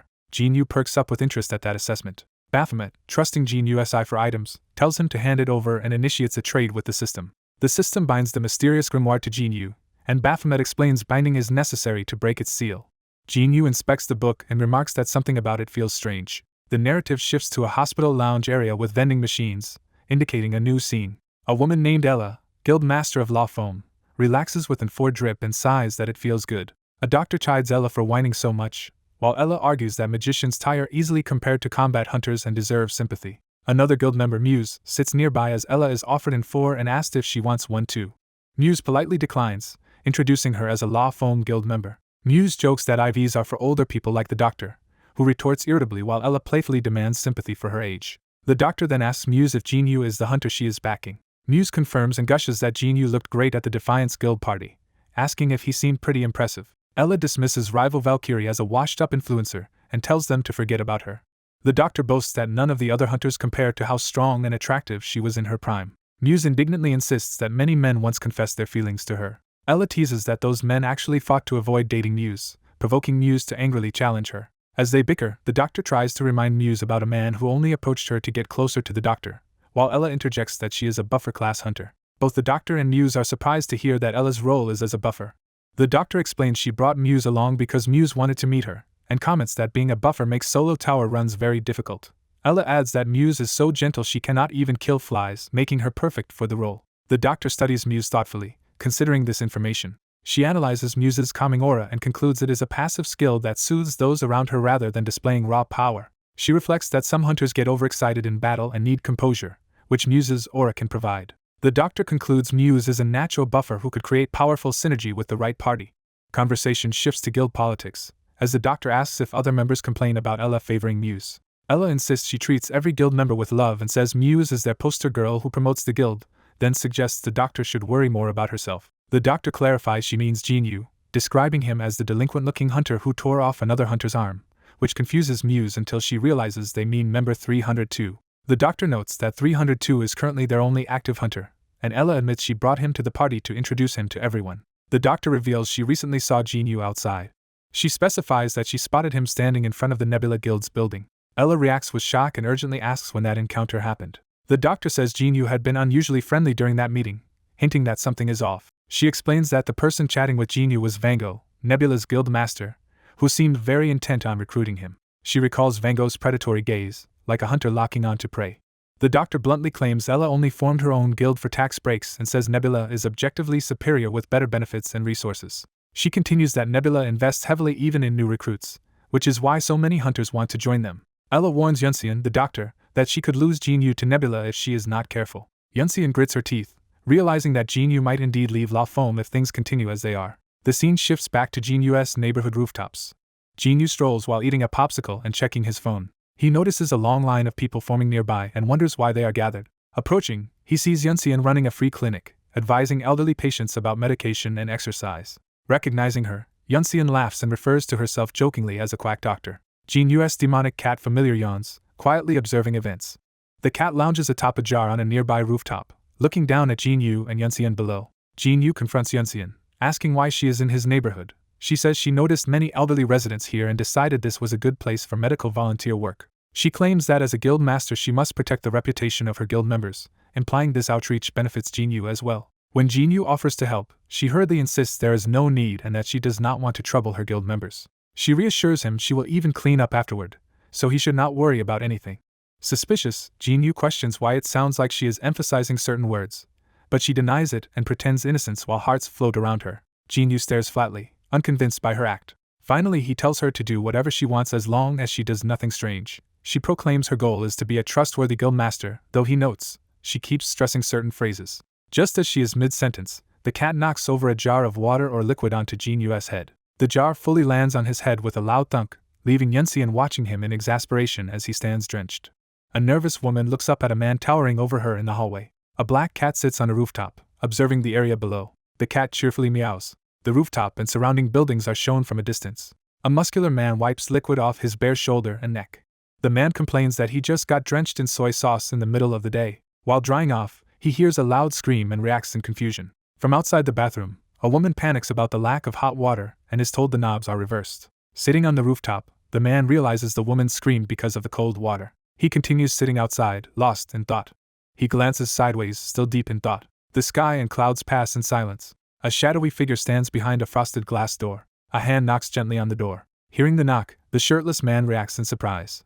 He opens the door and sleepily asks who is there, seeing a woman visitor. Realizing who it is, he stammers in surprise. The woman nervously greets him, almost calling him by his alias Baffo before correcting to Minu. She is startled by his bare torso while he absent-mindedly mutters their apartment number. She asks if he has any other clothes as he turns back inside. Inside, the older woman in his shirt complains that it is too big. She then notices the visitor outside and reacts in mild shock. The visitor studies Minu and says they have met before. She recalls recognizing him from the Defiance Guild's party. Meanwhile, the older woman is highlighted in a romanticized view, wearing his oversized shirt with wet hair. The visitor panics internally, thinking Minu being shirtless with that woman looks like they are a couple. She remembers someone asking if she had any interest in Minu at all. She tells Minu she misunderstood and thought he was romantically interested in her. Embarrassed, she apologizes for interrupting them. She suddenly runs off, leaving Minu calling after her in confusion. The older woman frets behind Minu, repeating in dismay. Minu sweats, realizing the visitor must have gotten the wrong idea about his relationship with the older woman. Elsewhere, a different young man runs while internally cursing the situation he is caught up in. He blames the entire misunderstanding on the girl who caused it. He races through alleys shouting for her. He keeps searching, demanding to know where she went. He yells Naorium's name while a neighbor asks if he is looking for the girl with pigtails. 2 neighbors watch him sprint past while sitting outside. After he leaves the frame, the neighbors remain seated in silence. The running man circles back through the yard again, still searching. He anxiously asks the neighbors if they know where she is. At a crime scene taped off with keep-out lines, investigators arrive. A car screeches to a halt nearby. A suited man steps out, his polished shoe hitting the ground. The bespectacled man asks if this is the location they were called to. He confirms the other man is team leader Ma Sung-woon. The local inspector introduces himself, explains the case is beyond the police, and leads Ma to the body. At the scene, an officer hesitantly addresses the team leader. Ma examines the grotesque corpse covered in eyes and concludes it was not killed by a human. The supposedly dead body whispers that it is hungry. Ma thanks the police for calling them and says his team will handle it from here. Their van door closes as they depart. Walking away from the scene, they agree the incident fits Ma's initial assessment. Ma states with certainty that the culprit is the Necromancer. Narration recounts that the Necromancer was last traced through Baphomet's mentor, Hunter Quartz. It explains Quartz traded information on newly awakened hunters to the Necromancer in exchange for reviving his wife, forming a deal. As a result of that deal, rookie hunters began disappearing. Quartz was arrested, and he ultimately died from the Necromancer's curse despite Baphomet stopping the undead. A grim image of Baphomet and his monsters appears as someone wishes team leader Ma good luck against this threat. Ma reflects that in the end they failed to find any clues about the Necromancer. He now views the new corpse as the long-awaited clue. Pondering, Ma wonders why such a large clue has finally appeared. Narration notes that until now the Necromancer never left such obvious traces, but this time is different. Ma questions whether the Necromancer could be changing plans. Over images of a monstrous eye in a sea of red, he wonders if the Necromancer is preparing something big. The monstrous purple eye opens ominously. Surrounded by eerie red mist, Naorium kneels alone in the park. The mist thickens around her as she lowers her head. She turns profile and mutters to herself in exasperation. Her eyes brighten as she remembers Minu. Confronting him, she demands how he could say his part and then just leave. She looks at him expectantly. He sweats awkwardly, unsure how to respond. She pointedly turns away with a dismissive sound, still annoyed. Scratching his head, he feels awkward and a bit guilty. Sitting beside her, he asks what she is doing and she says she is searching for a 4-leaf clover, calling it trivial. He is left speechless as she continues staring at the ground. A street lamp glows above them as evening settles. Yeosseum looks down sadly, weighed by her feelings. Minu watches her, concerned and contemplative. He starts explaining that he felt forced to address the earlier misunderstanding between her and his guild leader, while she insists there is nothing romantic there. She ends the argument, sighs that it is late, and asks if he is going home. He replies he will stay until he finds the clover. He then asks if she will keep him company and talk until he finds it. After a pause he agrees. Night deepens and stars appear overhead as they sit together. One of them subtly reaches a hand out, hinting at growing closeness. Sitting side by side, they search the grass together. Minu hums lightly as he concentrates on the ground. Yeosseum keeps stealing glances at him. His lips part as he seems about to say something meaningful. Her eyes widen in anticipation. He suddenly asks why she is staring, and she flusters that she was only looking, not staring. Changing the subject, he grumbles about the cat that caused him to be drenched in soy sauce but admits he chased her down partly because of that. She asks if he believes her story and he affirms it, calling cats mischievous. She elaborates that as a cat owner she knows how they scratch and knock things over yet stay beloved for their cuteness. She muses that the particular cat must have been amazing to knock over the jar and jokes it might have been an awakened cat. Smiling now, Minu says anyway and prepares to tease her. Holding a clover he finally found, he asks why she feels the need to explain herself to him. He wonders aloud what her personal life has to do with him. Clenching his fist on the clover, he then turns the question back to her. He presses her, asking why she was sulking and why she cares what he does. She hesitates, looking down anxiously. Gathering courage, she asks if he likes her. His eyes widen in shock. His lips curl slightly as he prepares an answer.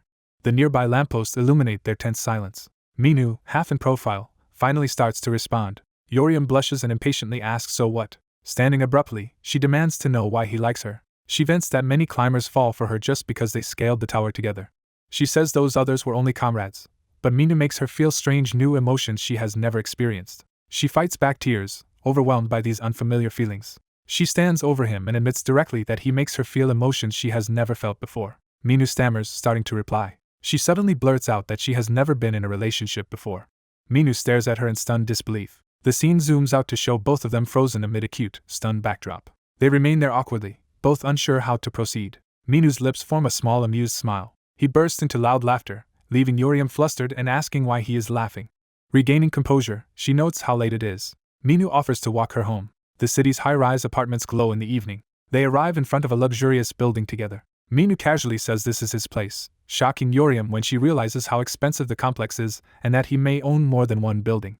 Embarrassed, she says she will head home and he simply agrees. She walks away while he watches her from behind. He calls out her full name to stop her. He asks if she wants to see the movie they missed together the next day. Minu waits seriously for her answer. Yeosseum looks back, conflicted but interested. She bluntly replies that she does not want to. Then she clarifies the movie is no longer showing anyway. Immediately she suggests going to a musical instead, mentioning she has good tickets. She studies his reaction, slightly hopeful. He quietly considers her offer. He agrees, saying fine. She smiles softly to herself. Her full face lights up with a genuine, happy smile. The cityscape glows warmly, closing their romantic evening. Elsewhere, investigators look down at Minu's modest neighborhood and ask if this is the right place. Ma and his colleague confirm it is the home of the informant who discovered the Necromancer attack, but note no one is answering the door. They realize the phone is not being picked up either, and wonder what they should do. Ma decides they will have to wait there until the informant returns. As they wait, they notice someone approaching and the stranger. A hooded man carrying a bag freezes when he spots them. He begins sweating nervously, clearly unsettled by their presence. Panicking, he drops his bag and bolts down the alley. The agents watch him flee and speculate he might be a witness. Ma orders his subordinate to catch the fleeing man. In a city of low rooftops and power lines, the story shifts to an urban neighborhood. A hooded young man sprints through the streets, clearly fleeing from something. The runner, face hidden by his hood, pushes himself to run faster in panic. A suited man steps in front of him and confronts him, demanding to know where he is going. The hooded man breaks into a cold sweat, terrified by the confrontation. The suited man suddenly hurls the hooded man high into the air with overwhelming force. Watching him land, the suited man studies him and notes that there is something peculiar about this person. The hooded man lands on a rooftop and barely catches himself from falling. Shaken but desperate, he starts running again across the rooftop. He forms a strange hand sign and prepares to use some ability, shocked by what is happening. Another suited man appears and casually blasts him down, overpowering him with a single attack. This bespectacled man addresses the dazed victim, asking why a clear witness is trying to run away and if he is the necromancer. As he studies the runaway more closely, the interrogator suddenly realizes something startling. The hooded man looks down at himself, confused and frightened, asking what is happening to him. Pulling back his hood reveals his face half transformed into a mass of purple eyes, astonishing everyone. Now seated in an interrogation room, the mutated man struggles to remember the name of someone, saying it has slipped his mind. He nervously recounts that he was the one who discovered a certain person's body and insists that person must be dead given their condition. Breaking down, he wonders aloud why he is still alive and insists he should have died as well. He trembles, saying he should have been killed by that man's hand. Overwhelmed, he sobs at the table while the interrogators watch him.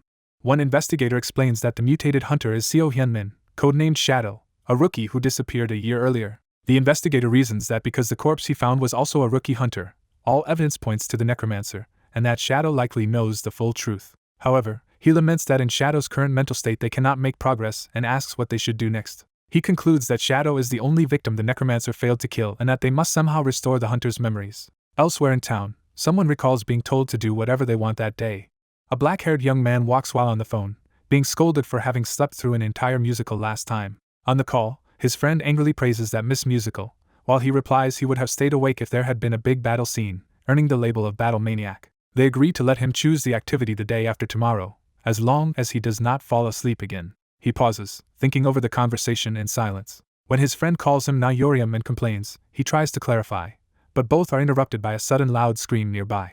Hearing the noise, he decides it might not be serious but ends the call to check it out. As he opens his yard gate, he calls out to Beelzebub to ask what all the commotion is. He finds Beelzebub lying on the ground with a strange blue book on his back, surrounded by goat-masked familiars. Beelzebub weakly begs him to save him from his predicament. Struggling, Beelzebub yells at him to get the mysterious book off his body.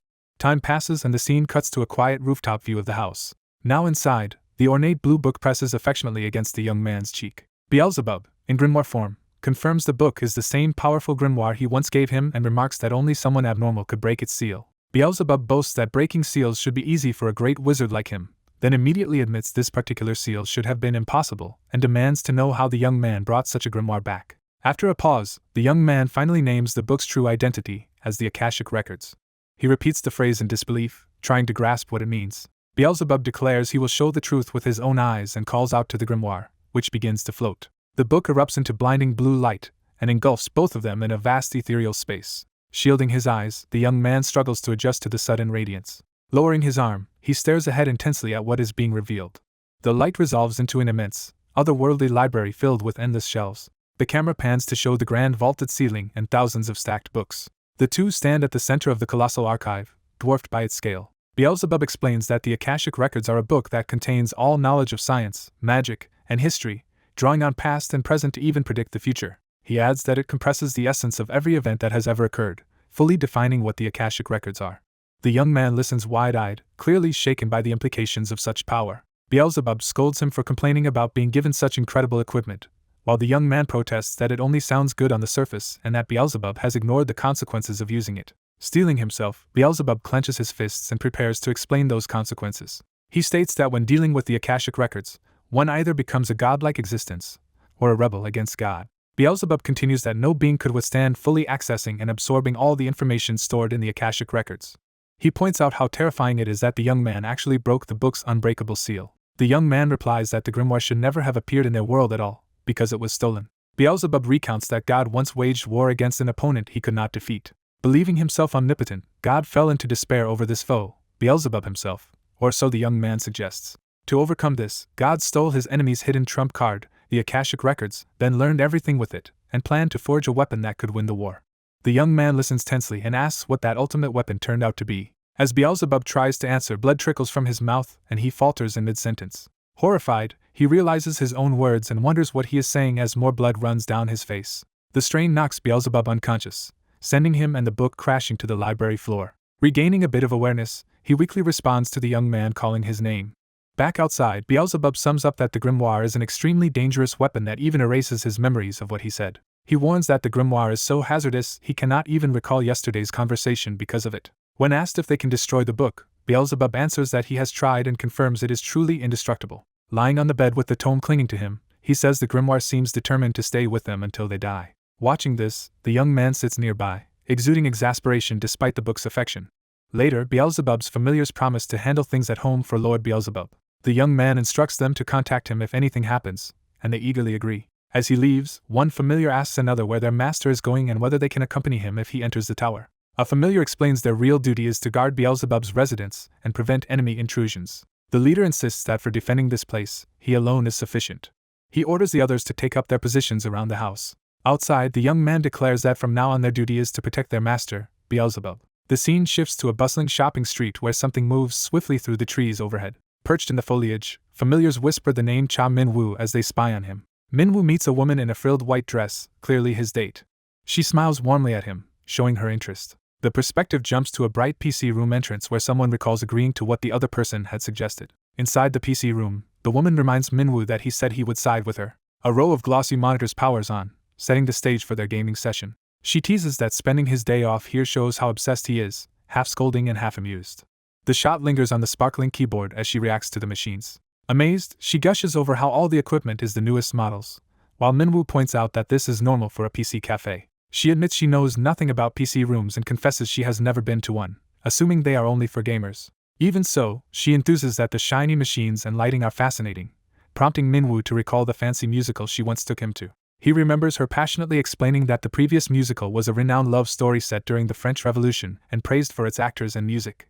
Back in the present, he thinks of her as a cultured rich girl and decides he just needs to focus on playing games while she enjoys herself. When she notices his distraction, she asks what is wrong as they sit side by side at their PCs. Seeing the classic puzzle game Minesweeper on the screen, she excitedly declares she has played this game before. Min-woo blandly watches her enthusiasm, expression unreadable. She discovers the cafe also serves food and marvels over the on-screen menu of dishes.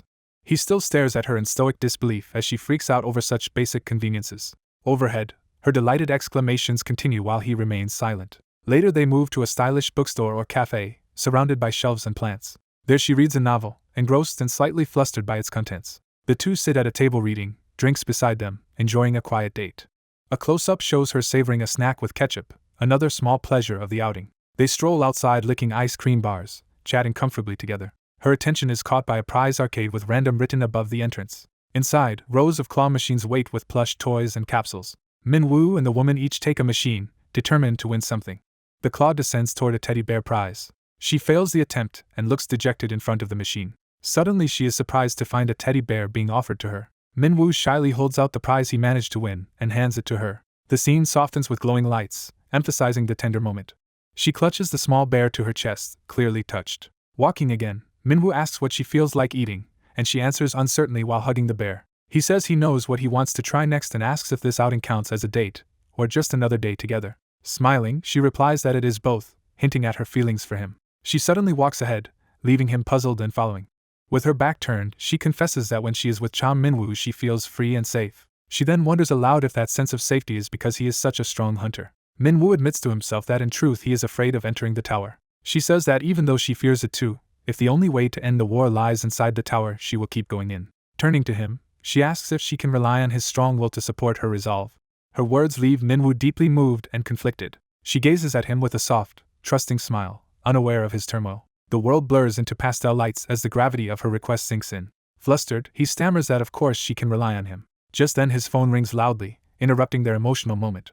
Annoyed, he demands to know who is calling at such a time. She stiffens awkwardly as the romantic atmosphere is broken. Internally, Minwoo curses the terrible timing of the call. The caller, the bespectacled investigator, cheerfully apologizes for contacting the Baphomet hunter so late and thanks him for coming quickly. Meeting them outside, the investigator wonders why Minwoo looks so grim while Na Yeosseum stands uneasily behind.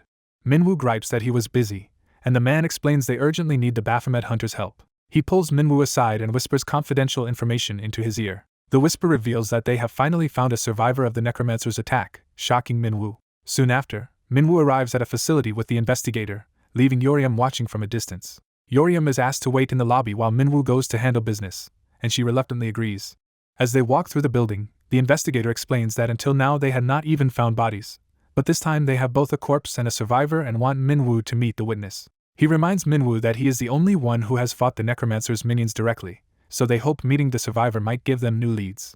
Minwoo questions whether such a meeting is necessary since the survivor should know the Necromancer's face, but is told the minions erase those memories. The investigator says they still hope that something will be triggered when the survivor meets Baphomet. Hearing a sudden noise, he looks over in alarm.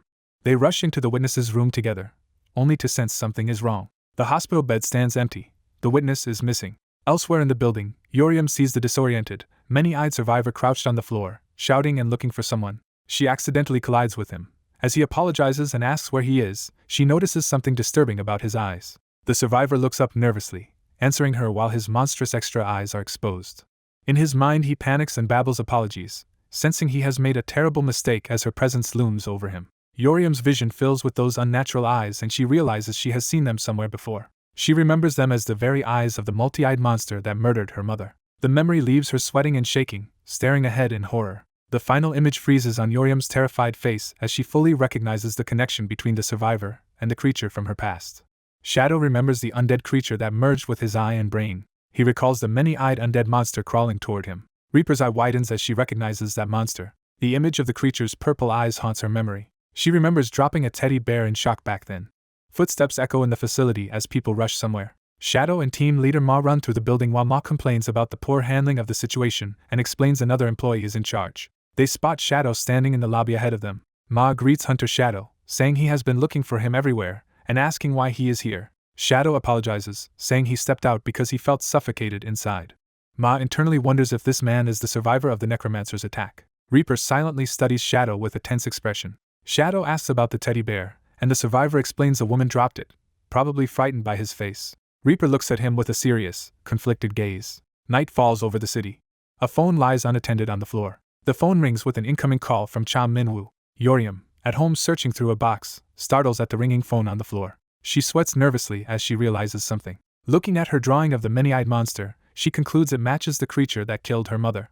Lights glow in the city where Hunter headquarters is located. In a hospital bed, doctors explain that an undead creature devoured one of the survivor's eyes and fused with part of his brain, likely causing his inability to remember the Necromancer's face. Ma asks Shadow if he recalls anything, then notes the survivor was partially consumed but somehow still alive. Shadow thinks that the horrible smell he sensed before is gone and asks if the survivor's memory can be restored. Ma says they are trying various methods but the man barely remembers yesterday, and it is a miracle he is alive at all. Ma concludes their meeting yielded little and shifts the topic to how Shadow previously found both a corpse and a survivor from the Necromancer at once. Ma recounts that Shadow reported a hunter's corpse killed by the Necromancer, which is strange because until now no bodies or traces had ever been found. Ma lays out 3 possible reasons for a body being left. The Necromancer was interrupted, the disposal device malfunctioned, or another unknown factor. He builds suspense as he prepares to explain the third possibility. Ma suggests the first 2 problems occurred simultaneously, preventing proper disposal of the body. Shadow asks what device Ma is referring to, and Ma reminds him of his mentor Hunter Quartz.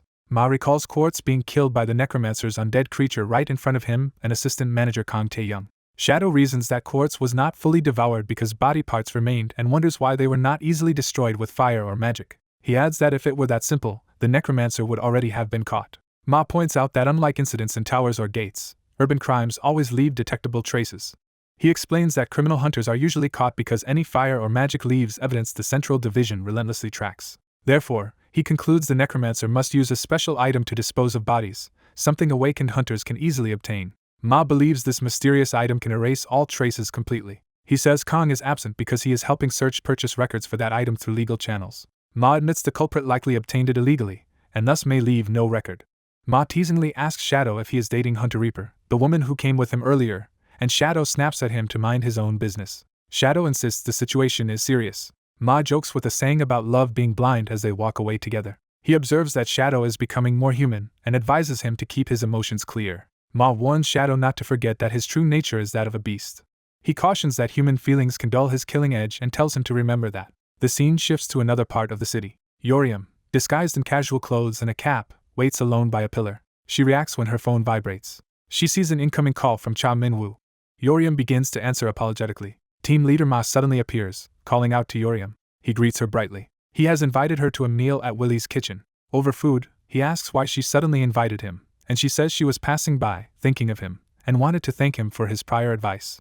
Ma asks if things worked out with Cha Min-woo, and Yeosseum shyly replies that they decided to date. Ma congratulates her, and she thanks him. She urges Ma to order freely since the meal is her treat this time. She remarks that the timing was perfect because her leader was busy and she was about to eat alone, then laughs awkwardly. Yeosseum drinks, hiding her growing anxiety. Ma cheerfully asks what they should order from the menu. Yeosseum secretly activates her skill agility copy, her eyes glowing purple. The system evaluates Ma as very friendly and confirms the conditions to temporarily copy his system settings have been satisfied. She is prompted to use the skill and, thinking she is sorry to Jihyun, agrees internally. Elsewhere at HQ, female employees chat as they leave work. One tells assistant manager Moon Jihyun to take care, and she politely responds. Jihyun walks alone down the hallway, serious. She presses the elevator button. She heads down the corridor inside the restricted facility. The system synchronizes with her, confirming successful access. The elevator welcomes assistant manager Moon Jihyun and asks her to select a floor. Shadow appears in casual clothes, thinking about Yeosseum. He grumbles that Yeosseum is ignoring him so much he has to come all the way to her home to see her. Standing outside, he wonders if he did something wrong. He remembers Ma mocking him earlier, thinking he must have bragged about a non-existent date to Yeosseum. Shadow insists to himself that he did not lie. He concludes bitterly that Yeosseum is the one ignoring him. Frustrated, he gives up trying to understand what is happening. He stands alone at the crosswalk as a black car approaches. He paces near the stopped car, still on the phone. Yeosseum's uncle rolls down the window and asks if Shadow is waiting for Yeosseum. Shadow recognizes him as the uncle he saw before. The uncle complains Shadow is ignoring his warnings and again tells him to stop seeing Yeosseum, while Shadow argues she is not a child. The uncle darkly asks if his behavior really seems overprotective. He threatens that if Shadow keeps meeting Yeosseum, he will regret it. Shadow coldly replies that if the uncle does not want to die, he should be the one to back off. The car blocks the crosswalk while they glare at each other. Eventually the car pulls away, leaving Shadow standing there. Shadow looks up, lit from behind, as his expression hardens. Jihyun, now inside HQ, walks alone in a dim corridor. She recognizes Shadow's distinctive eyes as identical to the ones that killed her mother. She concludes that even if she does not know why he has them, he must be connected to her mother's death. She wonders why someone with those eyes is in the Central Division and suspects the division might be interested in or protecting them.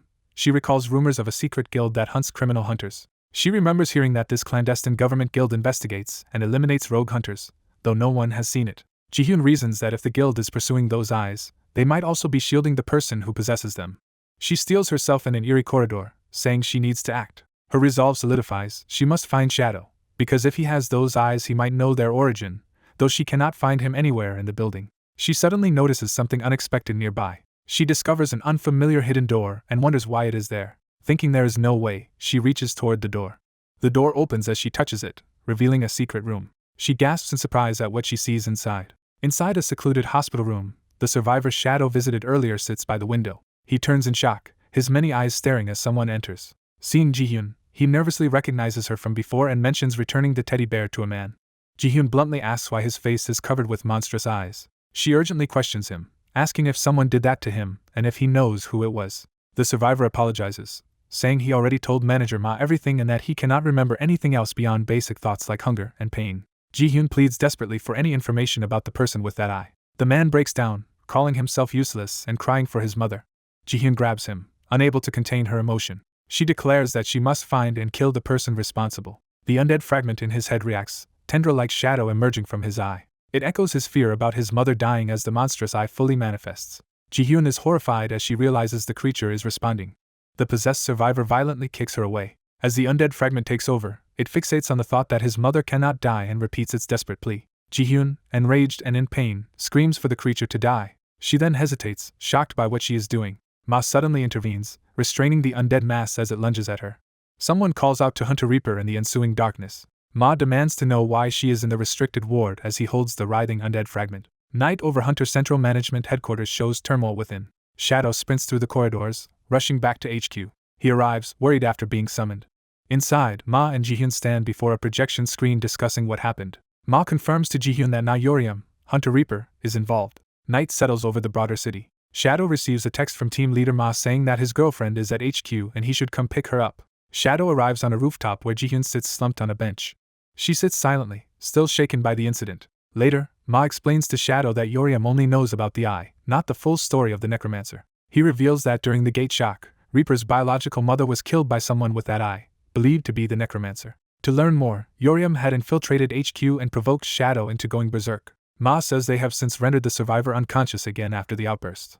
Shadow listens quietly, processing everything. On the riverbank, he confronts yeosseum, asking why she never told him. He presses her, asking if that is why she ignored his calls and what she was thinking. yeosseum silently cries, unable to answer. Shadow looks at her gravely. After a pause, he speaks in a softer tone. He tells her he will take her home. The scene shifts back to the cityscape at night. Elsewhere, Kong hears about Shadow's rampage and reacts with mild surprise. Ma fills Kong in that the berserk incident occurred while Kong was checking exchange data and notes that Reaper actually has no solid information on the Necromancer, only vengeance. Ma reflects sadly on how frightened the survivor must have been to go berserk and attack Reaper like that. Kong senses Ma is unsettled and questions him. Ma admits something about the situation is bothering him, though he cannot yet pinpoint it. He stares out over a residential neighborhood, troubled by an undefined suspicion. Meanwhile, Shadow leads yeosseum not to his house but to his secret hideout, leaving her confused about where they have come. The man tells the suited woman to go inside and rest. She calls out to Cham Minwo and invites him to come in. The outside of the house is shown as they enter. The lights inside the house switch on. Minwo and the woman walk into the brightly lit apartment. Minwo looks around quietly, seeming thoughtful. She offers Minwo some tea before he leaves. A steaming mug of tea is prepared for their talk. Sitting together, Minwo begins sharing that he once dreamed of becoming a renowned archaeologist before becoming a hunter. He explains he really enters dungeons hoping to prevent another gate shock by finding a way for humans and beasts to coexist peacefully. The woman admits she may have used that goal to avoid reality, and reveals her mother was killed during the gate shock by someone with those same eerie eyes. She says seeing those eyes again brought all the denied memories back and filled her with a desire for revenge. She confesses she did something reckless out of that hatred, knowing it was foolish. Minwo tells her that brooding over the past does not suit her. He firmly repeats that dwelling in the past is unlike her at all. Determined, he promises he will take revenge on her behalf. He tells her she should simply remain as she is while he carries that burden. Outside, someone calls out to get another person's attention in the quiet night street. Minwo asks if she remembers his earlier advice about what matters most in romance and dating. She leans in, touches his face, and says she wants to confirm that answer. She kneels in front of him by the bed and kisses him. The kiss deepens as Minwo stares wide-eyed. They separate slightly, gazing at each other at close distance. They move in again, continuing the intimate kiss. Minwo's head tilts as the moment lingers.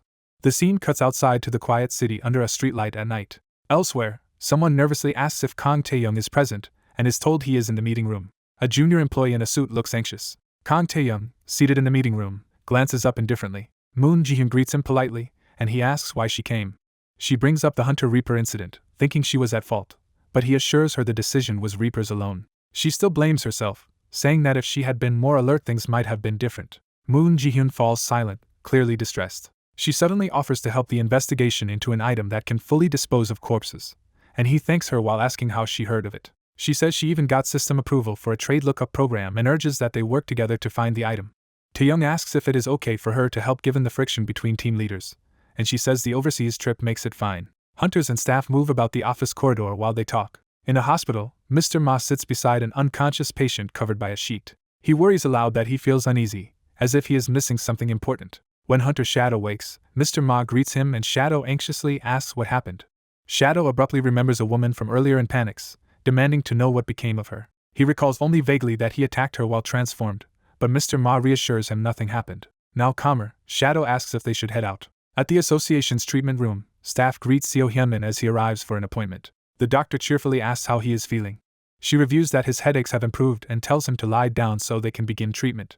Mr. Ma and the doctor stand by as Seo Hyunmin reclines, and the doctor reacts in surprise at something. Mr. Ma proposes a stimulating therapy to help recover memories, but the doctor scolds him, saying she already warned such stimulation is dangerous. She suspects this urgency is because Hunter Reaper sneaked in earlier and warns that reckless stimulation puts the patient at risk, threatening to withdraw her help if this continues. Despite her concerns, she instructs Seo Hyunmin to close his eyes and take a deep breath. Mr. Ma casually mentions that Hunter's Reaper and Baphomet seem to have some personal connection. Seo Hyunmin, half asleep, hears that Reaper and Baphomet have apparently resolved their misunderstanding, though the doctor tells him he does not need the details. Half joking, Seo Hyunmin laments that others advance in romance while someone around them remains single. The doctor retorts that at least she has been married once, unlike Mr. Ma. He grumbles that such a thing is nothing to brag about and tells her to be quiet. Seo Hyunmin's eye suddenly dilates as the therapy triggers something within him. In the darkness of his mind, a voice asks if he does not feel resentful. In the meeting room, Taeyoung asks Moon Ji-hyun if she resents Hunter Reaper for using her to sneak into the hospital. Moon Ji-hyun admits she was shocked at first but now understands Reaper's reasons. She explains that on a past support mission she climbed the sanctuary tower with Baphomet and Reaper. On a floor that simulated a gate shock, Reaper's trauma from that event was severe. Moon recounts that someone exploited the gate shock to murder Reaper's mother, and says she might have acted the same way if evidence of the culprit existed. Taeyoung notes that Reaper later cleared the sanctuary tower. Moon explains Reaper said Baphomet and Griffin had nearly defeated the boss and she accidentally landed the final blow with a certain item. Taeyoung listens intently, piecing things together. A realization dawns on him as he focuses on what she has implied. Moon suddenly stops mid-explanation, and Taeyoung asks why she went quiet. Back at the hospital, Mr. Ma and the doctor share a serious look. Seo Hyunmin collapses, screaming, while extra eyes bulge along his face. Mr. Ma rushes to him as Seo Hyunmin babbles that something is terribly dangerous. Seo Hyunmin starts to describe a certain woman in terror. The scene shifts to that woman walking through a neon-lit street. Seo Hyunmin stammers that it is going to become dangerous. The woman on the street, thinking of him, wonders who is in danger and assumes he means her. Seo Hyunmin, eyes wide, repeats that someone will be devoured. The woman realizes Seo Hyunmin may be warning that Hunter Reaper is in danger. Shadow curls up, overwhelmed, as the dark entity rides around him. He looks up, possessed, attention fixed on Mr. Ma. He clearly states that the dangerous woman is the real threat. In the office, Taeyoung reacts with shock as he hears that the person holding the mystic cube, which can erase existence, is that same woman. Mr. Ma solemnly concludes that the necromancer he has been seeking is in fact Hunter Reaper. Under a full moon, ominous bloody shapes fall, heralding disaster. Minwo appears with blood on his lips, badly injured. A corrupted, many-eyed mask spreads from his torso as he faces the woman. Reaper smiles with glowing purple eyes and calls out to Hunter Reaper. Elsewhere, a woman apologizes for being late to a meeting and is told the other person just arrived. A couple walks together, the woman asking what the man wants to eat. She looks back at him warmly. Suddenly they see Minwo staggering by with the grotesque purple mass extending from his chest. The scene returns to Minwo confronting the purple corruption erupting from his body. Horrified, he wonders what this thing is and how long it has been inside him. The woman covers his mouth and asks if he really wants to know. She then leans in and kisses him again in the middle of the plaza. Minwo trembles, realizing too late something is terribly wrong. The full moon hangs overhead, emphasizing the ominous timing.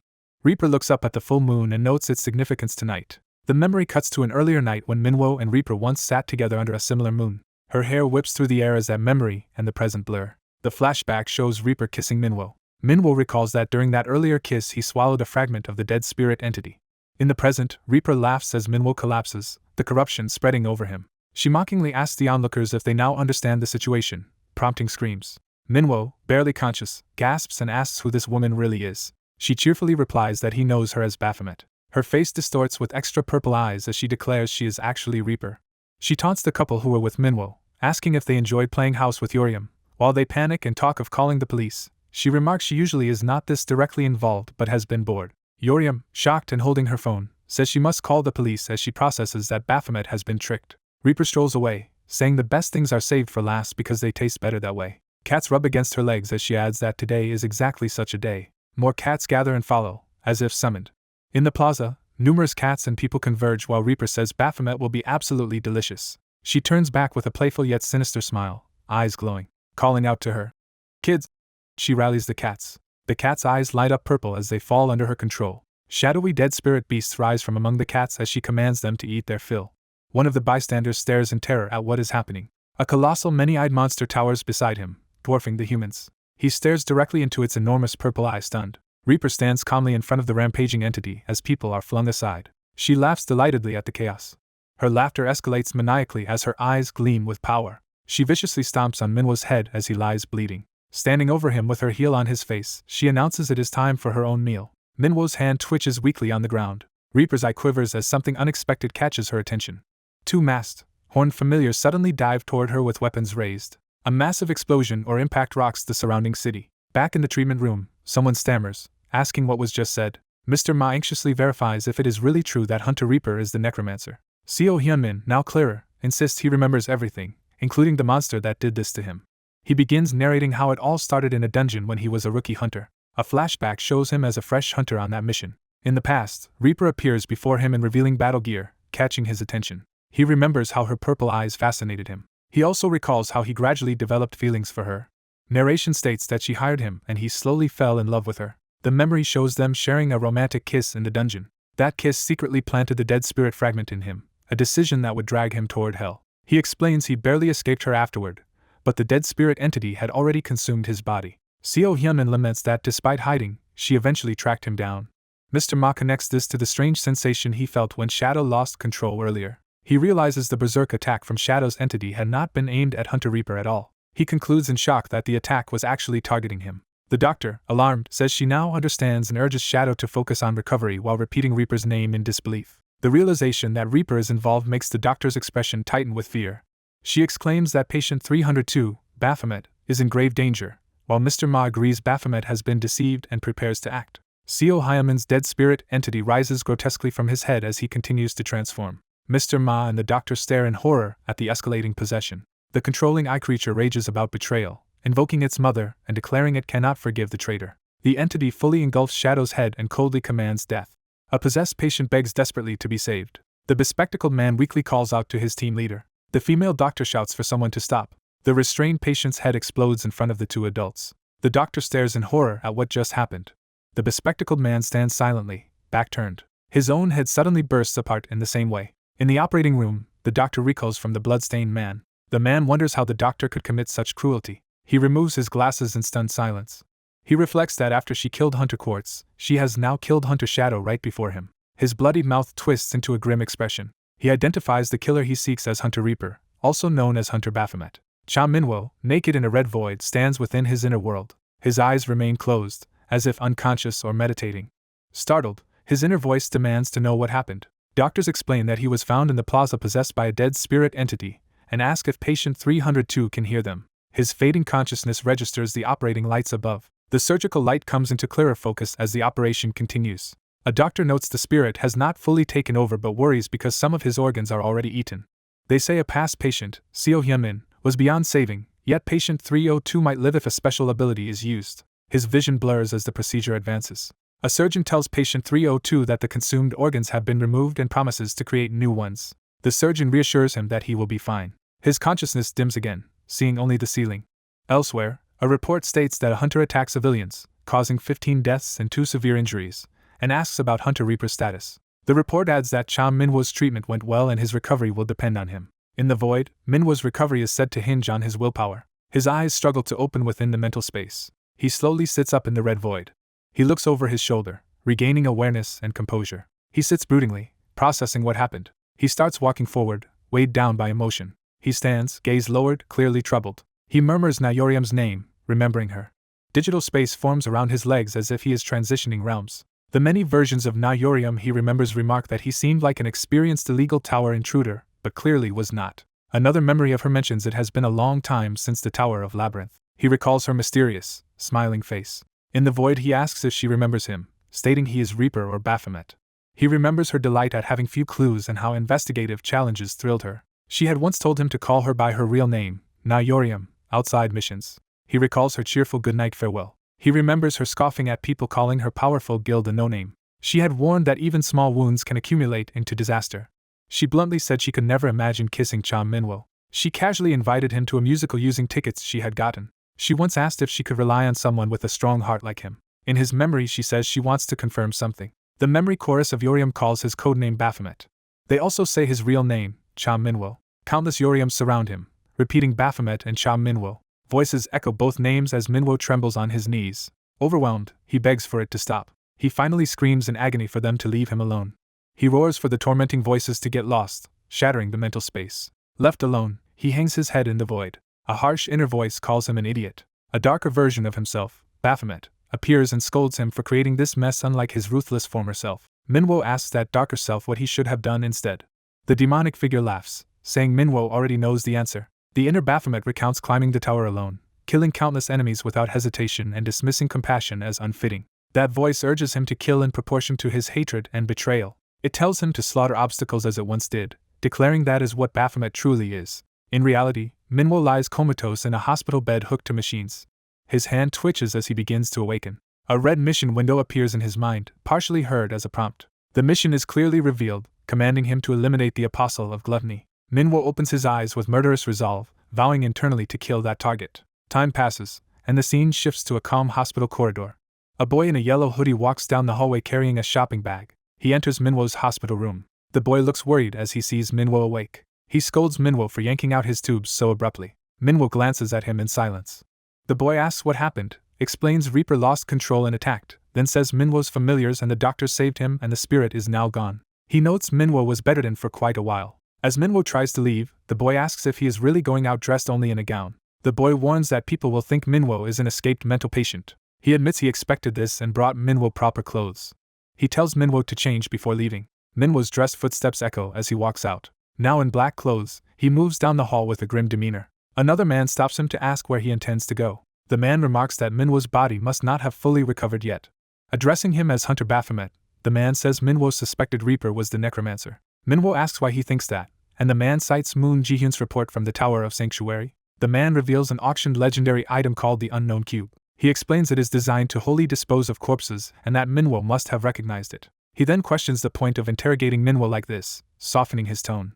He prepares to share more sensitive information. He informs Minwo that Reaper's uncle, the Hariona Hotel CEO, has committed suicide. Minwo recalls an earlier conversation with that uncle in the car. In the memory, the uncle warned him that meeting yeosseum would lead to regret and advised him to stop seeing her if he valued his life. Minwo silently processes this revelation.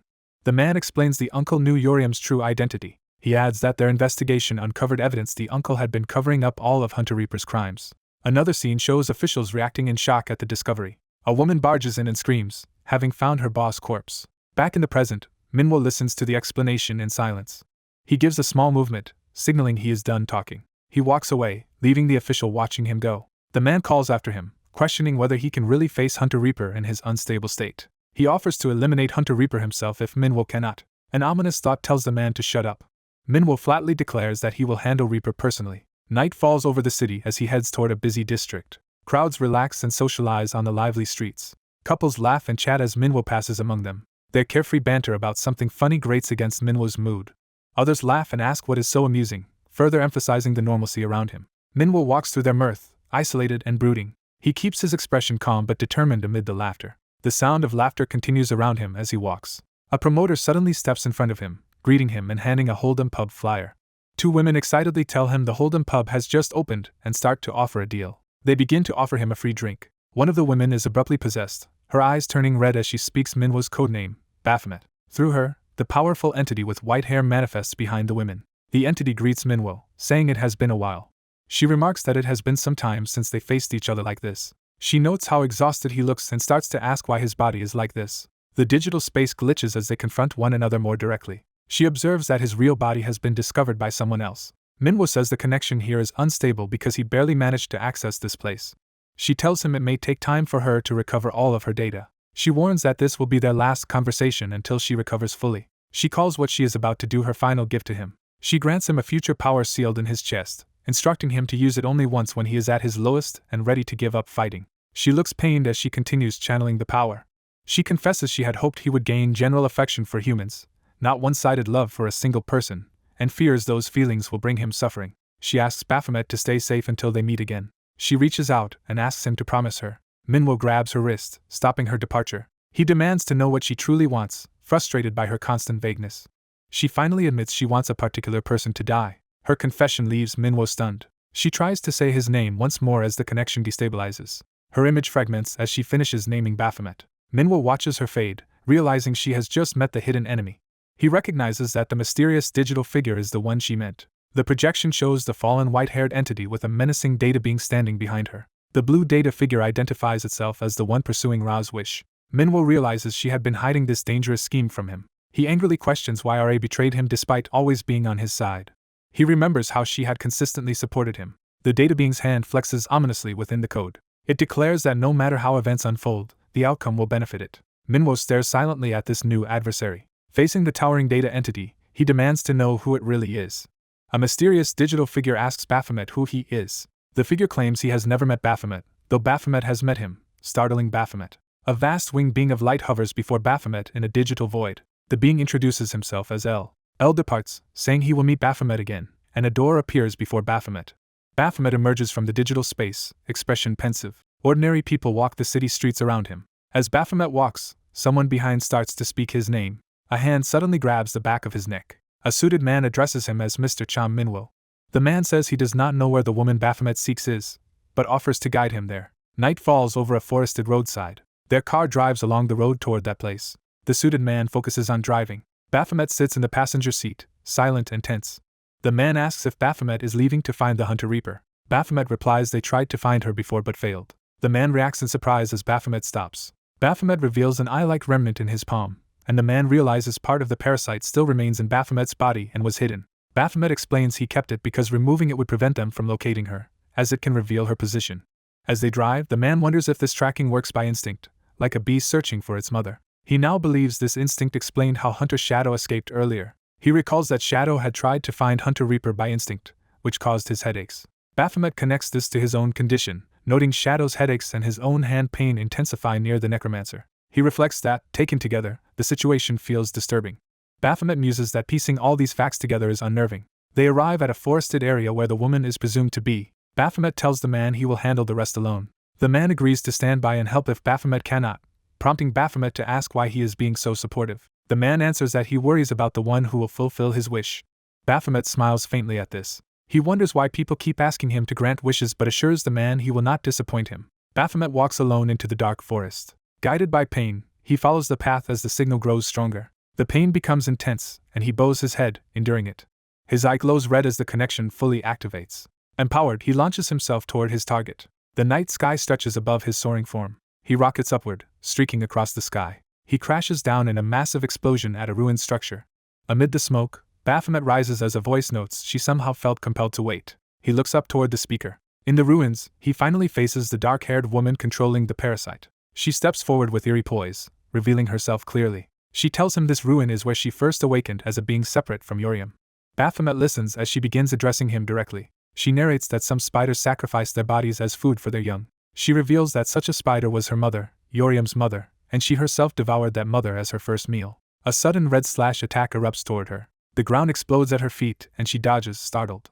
Her eyes widen in shock at the unexpected assault. Baphomet, eyes blazing red, rushes at her from above. He swings his weapon in a powerful, arcing strike. His murderous gaze remains fixed on her. He summons a massive sword to continue the assault.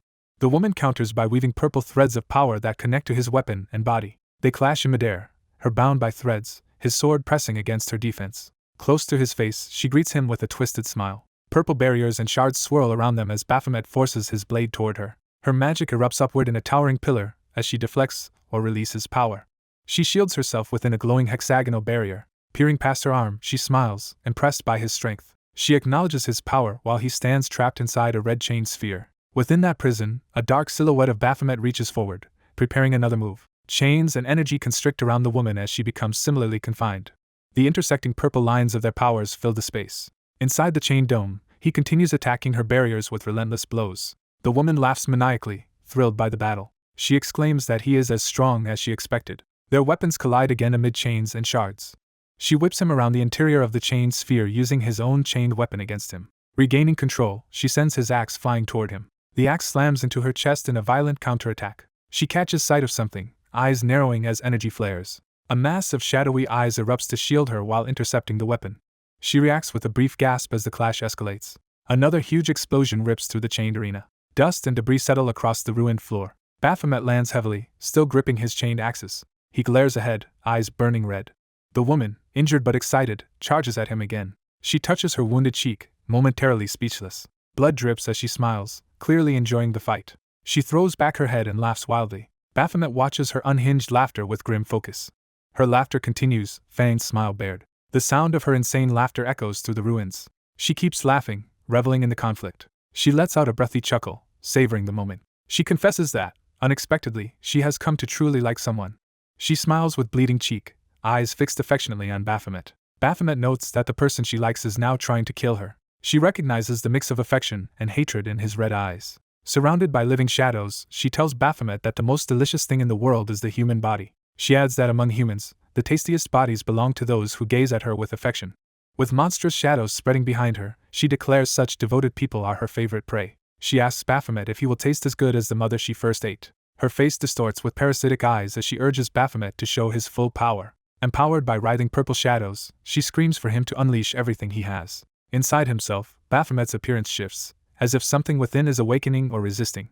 He wonders aloud why he is fighting against the parasite's influence. He dives into attack again as her many-eyed shadows surge upward. A demonic sigil flares behind him as chains drag him into a mental or spiritual space where a voice narrates his inner struggle. In that space, fiery chains ignite. Those burning chains crash down around the woman, engulfing her in flames and making her scream.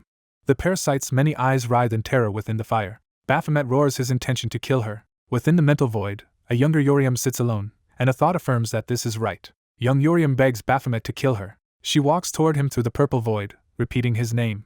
Her bare feet step forward, leaving the void. Her feet touch real asphalt as narration says that day was the beginning of everything. We see young yeosseum standing by the roadside as a car approaches. The car speeds past her into a tunnel, while she watches. On the phone with Director Kim, yeosseum's mother mentions taking time off.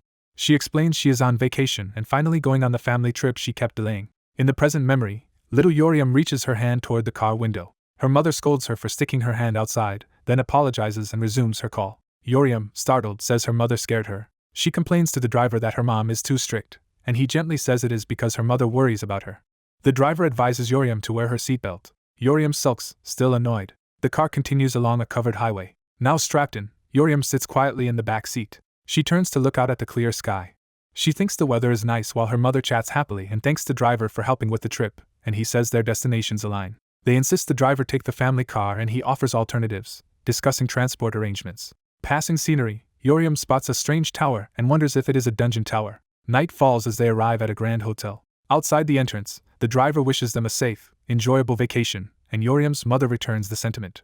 Mother and daughter wave goodbye as his car departs. yeosseum's mother suggests they go inside to check in, and yeosseum agrees. Lights glow warmly from the hotel windows as they settle in. In their room, yeosseum calls to her mom. Her mother reads from a guidebook about the area being full of ruins and well-preserved tombs.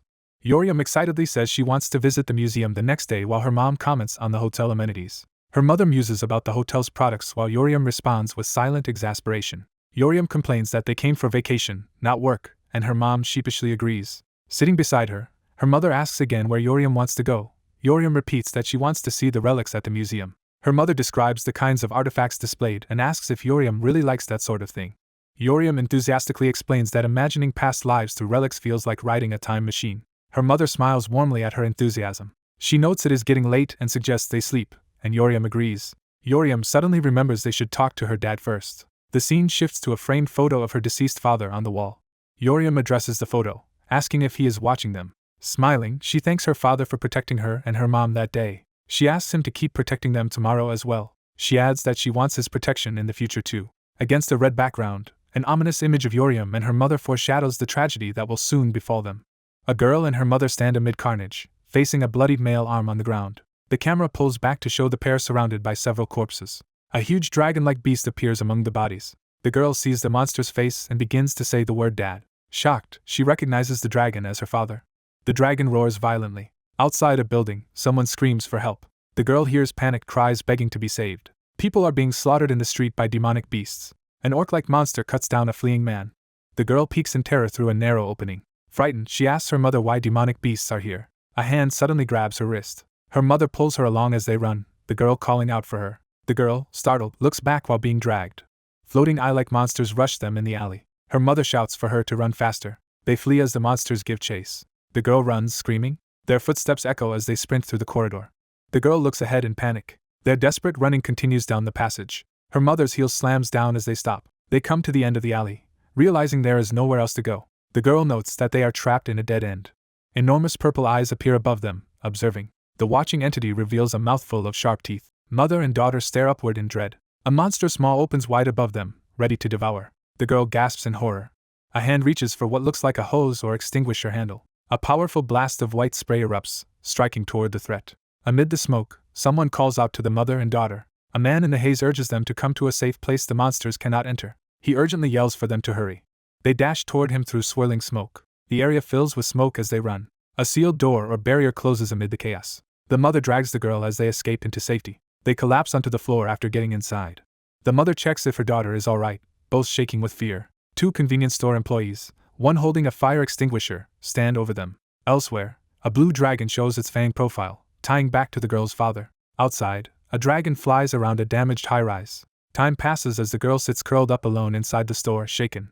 Someone off-screen gently asks if she is hungry. The younger employee sits beside her and offers a new snack he says tastes good. He smiles kindly at her. Watching them, her mother gratefully thanks him. She deeply bows to the older boss, thanking him for saving them, and he says he is just glad they are unharmed.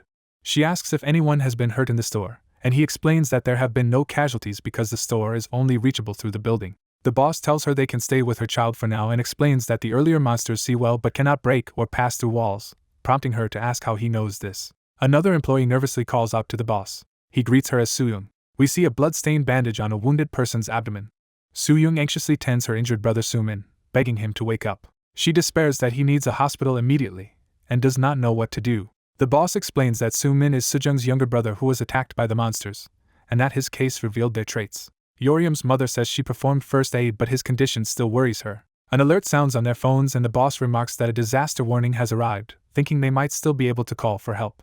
The text alert announces that demonic beasts have invaded due to a gate shock, advises citizens to stay sheltered, and says hunters are rescuing people. Yeoseum's mother realizes they must wait for a hunter to arrive if they want to be saved.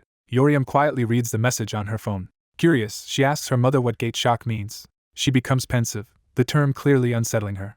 Yeoseum glances sideways, processing everything nervously. The adults summarize that rescue calls are failing, power may soon go out, they must manage refrigerated food, and later head to a shelter when outside is safer. The boss adds that ideally hunters will find and rescue them first. Yeoseum's mother thanks him again, confessing she does not know how to repay his help, and he replies that everyone is in this crisis together. He warns he cannot guarantee the store will remain safe and that they must act soon because someone is injured. The younger employee agrees to help with anything and they decide to take shifts keeping watch. Yeoseum narrates that she and her mother stayed there thanks to the boss's kindness. Wanting to contribute, Yeoseum eagerly offers to help the boss with his work. She also assists the younger employee and shares her dream of becoming an archaeologist, which he praises. Yeoseum reflects that as long as she can give something, she wants to help. Later she stands by the staff-only door, ready to keep helping around the store. In the back room, Soo-young tends her unconscious brother and calls for Yeoseum's mother. Yeoseum arrives cheerfully with a cold towel for Soo-young. She thinks she should encourage everyone and asks about Soo-min's fever, hearing it persists. Soo-young says she keeps disinfecting but worries about the depth of the wound and wishes they had antibiotics. Yeoseum, curious, asks what antibiotics are, and Soo-young explains they stop infections and are vital for wound care, impressing Yeoseum. Yeoseum remembers the boss saying Soo-young is a nursing student and excitedly asks if becoming a nurse is her dream, which Soo-young shyly confirms. The two girls quietly sit by Soo-min's side, watching over him. Yeoseum voices her hope that Soo-min recovers soon, and Soo-young agrees. Yeoseum suddenly says he might improve if she tells her dad about him, puzzling Soo-young. She explains that although her dad is not with them, her mom says he is always watching over them. She recalls her sick father in the hospital who still played with her and made her laugh, believing he is a strong man. Yeoseum says whenever things are hard or painful she talks to her dad and thanks him for watching over them, trusting he will keep doing so. Soo-young listens and thinks Yeoseum's belief in her father makes her stronger. Yeoseum clasps Soo-min's hand and calls to her dad, asking if he is watching. She prays for her father to help Soo-min grow strong. Outside the room, the younger employee tells Yeoseum's mother that Yeoseum is admirable. The employees note that Yeoseum kindly brought the towel without being asked and wonder where she got such kindness, with her mother smiling that Yeoseum is lively despite not having her father around. Yeoseum's mother confides that she told her daughter her dad is always watching because she was afraid to say he was sick, and that this lie now supports Yeoseum. She adds that she promised Yeoseum's dad something. Her promise was to be as strong and cheerful as Yeoseum herself. Time passes as the damaged buildings outside is shown. More flying and ground monsters roam the streets below. Massive horned demons patrol the ruined city with dragons circling above. After a few days, a huge demon's body blocks part of the building, leaving only a hole as an exit. The narration explains that no rescuers came, and reaching an evacuation shelter became impossible. Phone service fails entirely, cutting off calls. Suing says she has kept posting for rescue online, but it seems unlikely anyone will come. Hearing this, Yeosseum looks troubled. She happily runs to her mother, saying the staff rewarded her with something for helping. Yeosseum offers a packaged bun to share with her mother. Her mother smiles and agrees to taste it with her. As they prepare to eat, they both suddenly look upward, sensing something. The ceiling lights flicker, drawing attention. The narration states that the electricity finally went out. Night falls over the ruined city. Under a blanket in the dark store, Yeosseum's mother hugs her and repeatedly reassures her that it will be alright because Dad is watching over them. Yeosseum silently resolves that she must stay strong. Later she bolts awake with a vision, urgently yelling for everyone to get out. Outside, the two employees confront the returning boss, asking where he has been and warning it is dangerous.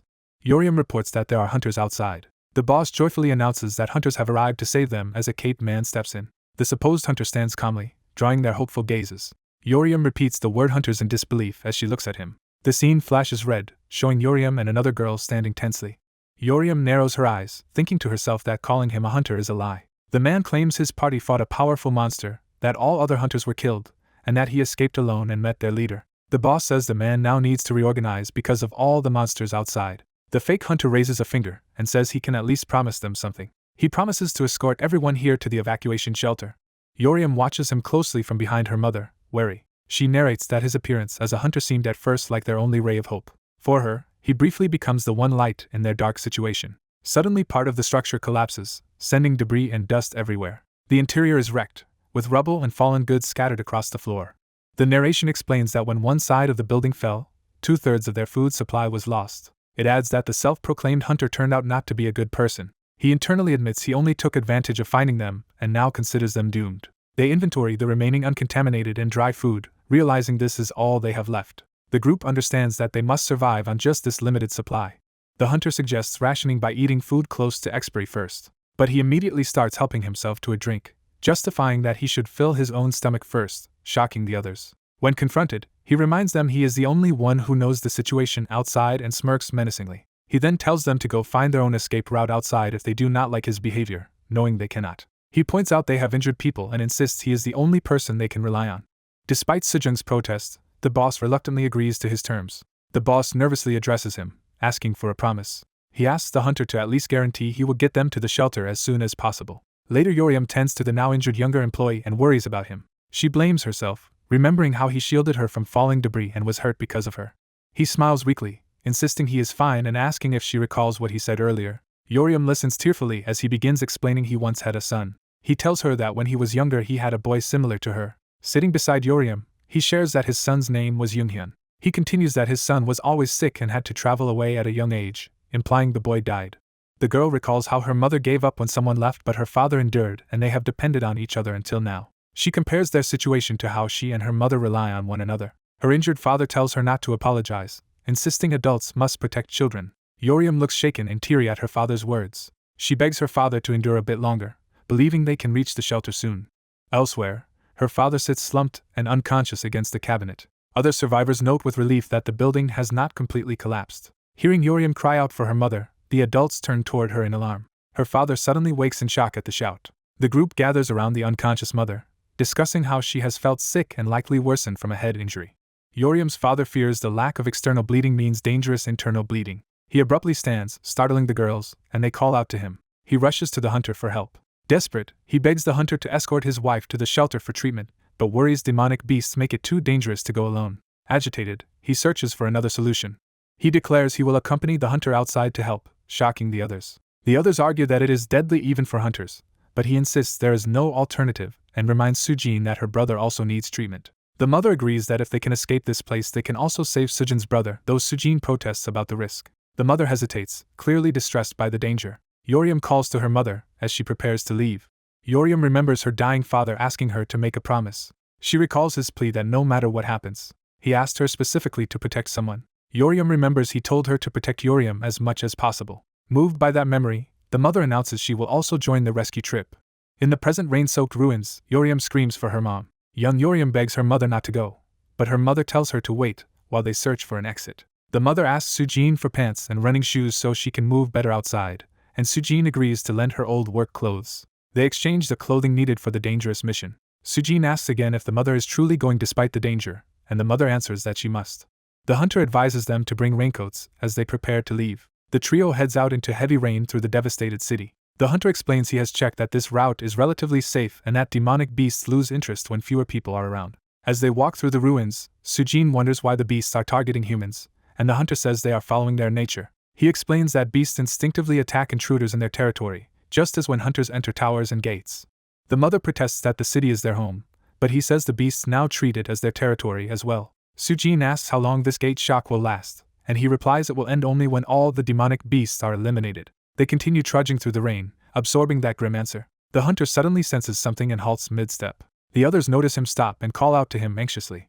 He stares ahead intensely, prompting them to ask why he stopped. The ruined street around them is eerily quiet under the downpour. The hunter asks his companions if they regret coming with him. With a sinister smile, he asks whether they hold any resentment. Without warning, he bolts forward, leaving the others confused.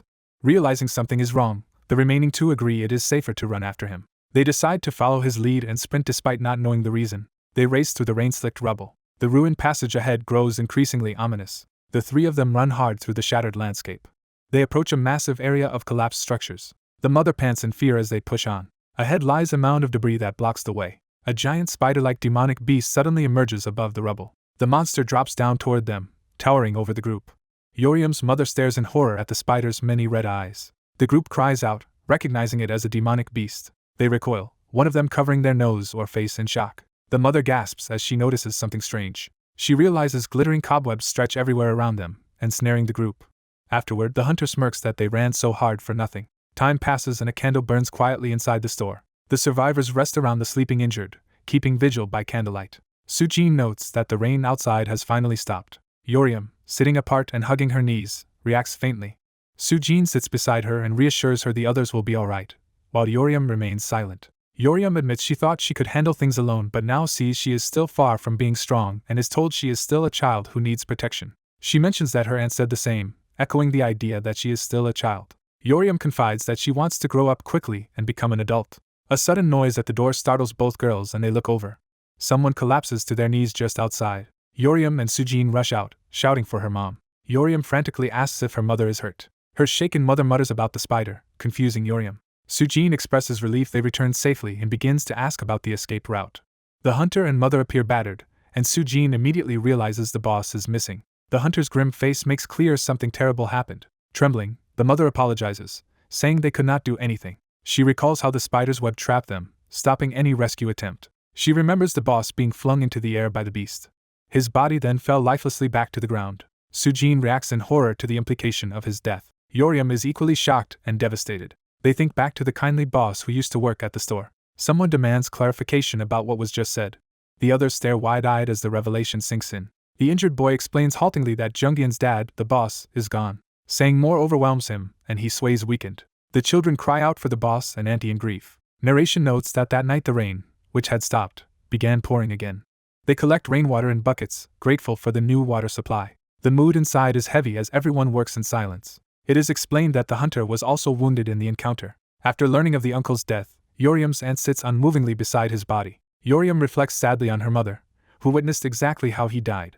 Her mother, traumatized, insists they can never go out again and must only focus on surviving inside. The memory of the spider's attack continues to haunt her. Later, a small spider crawls near the mother's bare feet. The sight of the tiny spider brings the trauma flooding back. Her eyes widen in panic. She screams about the spider and thrashes wildly, frightening Yeosseum. Yeosseum explains that from then on her mother began acting strangely. Yeosseum now sleeps pressed against her listless mother under a blanket. She observes that her mother has become mentally ill. Yeosseum resolves internally that she must now support her mother. Thinking of her father, she steels herself to take on that responsibility. She drifts into a deep, surreal dream space of dark purple. In the dream she opens her eyes. She finds herself floating in the strange space facing a glowing spider shape. She wonders why a spider is there.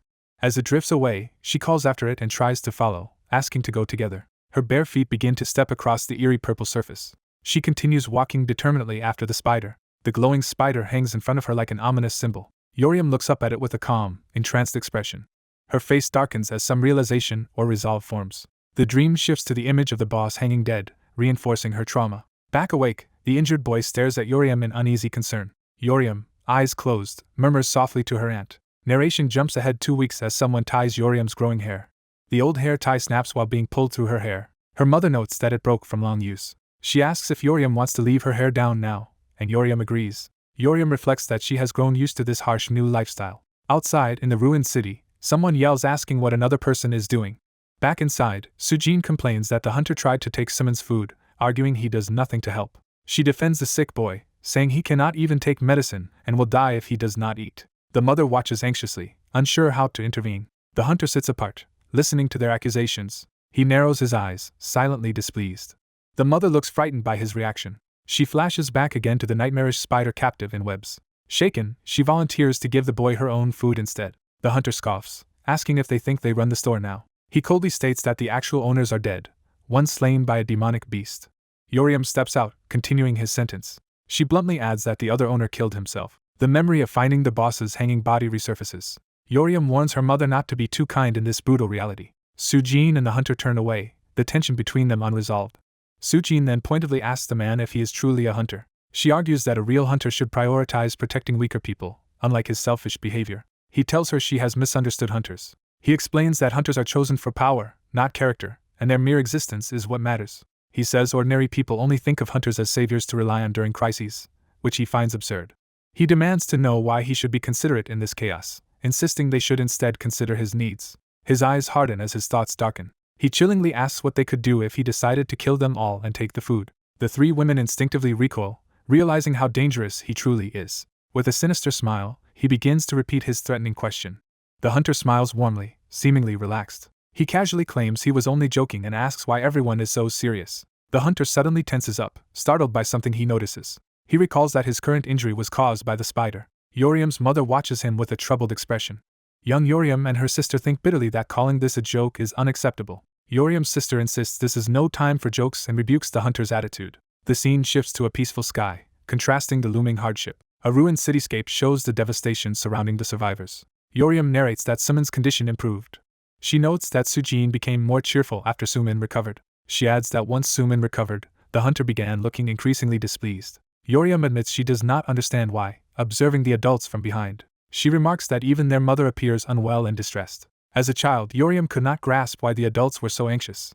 She explains in hindsight that their anxiety came from their food supplies running out. The hunter angrily confronts Sumin and Sujin. The couple clutch their empty stomachs, clearly weakened and afraid. The hunter shouts furiously, his mouth open in rage. Yeosseum and her mother cower before his outburst, surrounded by threatening shadows. He continues yelling, sweating as his temper flares. Yeosseum is horrified and on the verge of tears as she watches. The hunter raises his gloved hand, preparing to strike. He violently hits Sumin, sending the couple crashing backward. Sujin catches Sumin as he collapses from the blow. Shocked, Sujin processes what just happened. She turns back toward the hunter in stunned disbelief. The couple lie on the ground, injured by the hunter's attack. Sujin screams Sumin's name in panic at seeing him hurt. The hunter looks at his own hand in silence after realizing what he has done. Yeosseum's mother clutches her daughter, insisting the blow was not intentional. She repeats that Sumin's death was an accident, trying to convince herself and Yeosseum. Yeosseum questions why such a tragedy is happening. She wonders why this fate befell the kindly convenience store couple. Her thoughts linger on Sumin, now dead despite having survived his earlier injuries. Yeosseum's eye widens in trauma as she dwells on these memories. The hunter gasps weakly, badly wounded. Yeosseum tries to cry out, but her mouth is suddenly covered. Her mother muffles her, warning her not to provoke the hunter any further. The mother quietly explains that the hunter would kill them without hesitation, just as he sacrificed others that day. The memory cuts to the rainy battle where the hunter once despaired that he might die. He had fought a huge spider in the rain, overwhelmed by the situation. During that fight he wondered why the spider was constantly drooling, suspecting it was hungry. He leapt onto the spider's body with his sword raised to strike. In the chaos he screamed as something unexpected happened. Another hunter shouted at him to run, but the area was filled with dangerous webs. That hunter explained the webs melted anything he threw at them, terrifying the group. The current hunter realized with alarm what that meant. He noticed a woman standing unharmed and wondered why the spider had ignored her. The woman fearfully realized there might be a sinister reason for being spared. She shouted a warning to the hunter about danger at his side. He was knocked away as the spider crashed into the structure beneath him. The surviving hunter stared in shock at what happened next. The white spider pounced on the fallen hunter and began devouring him. Yeosseum's narration concludes that this is when she realized the spider was a female.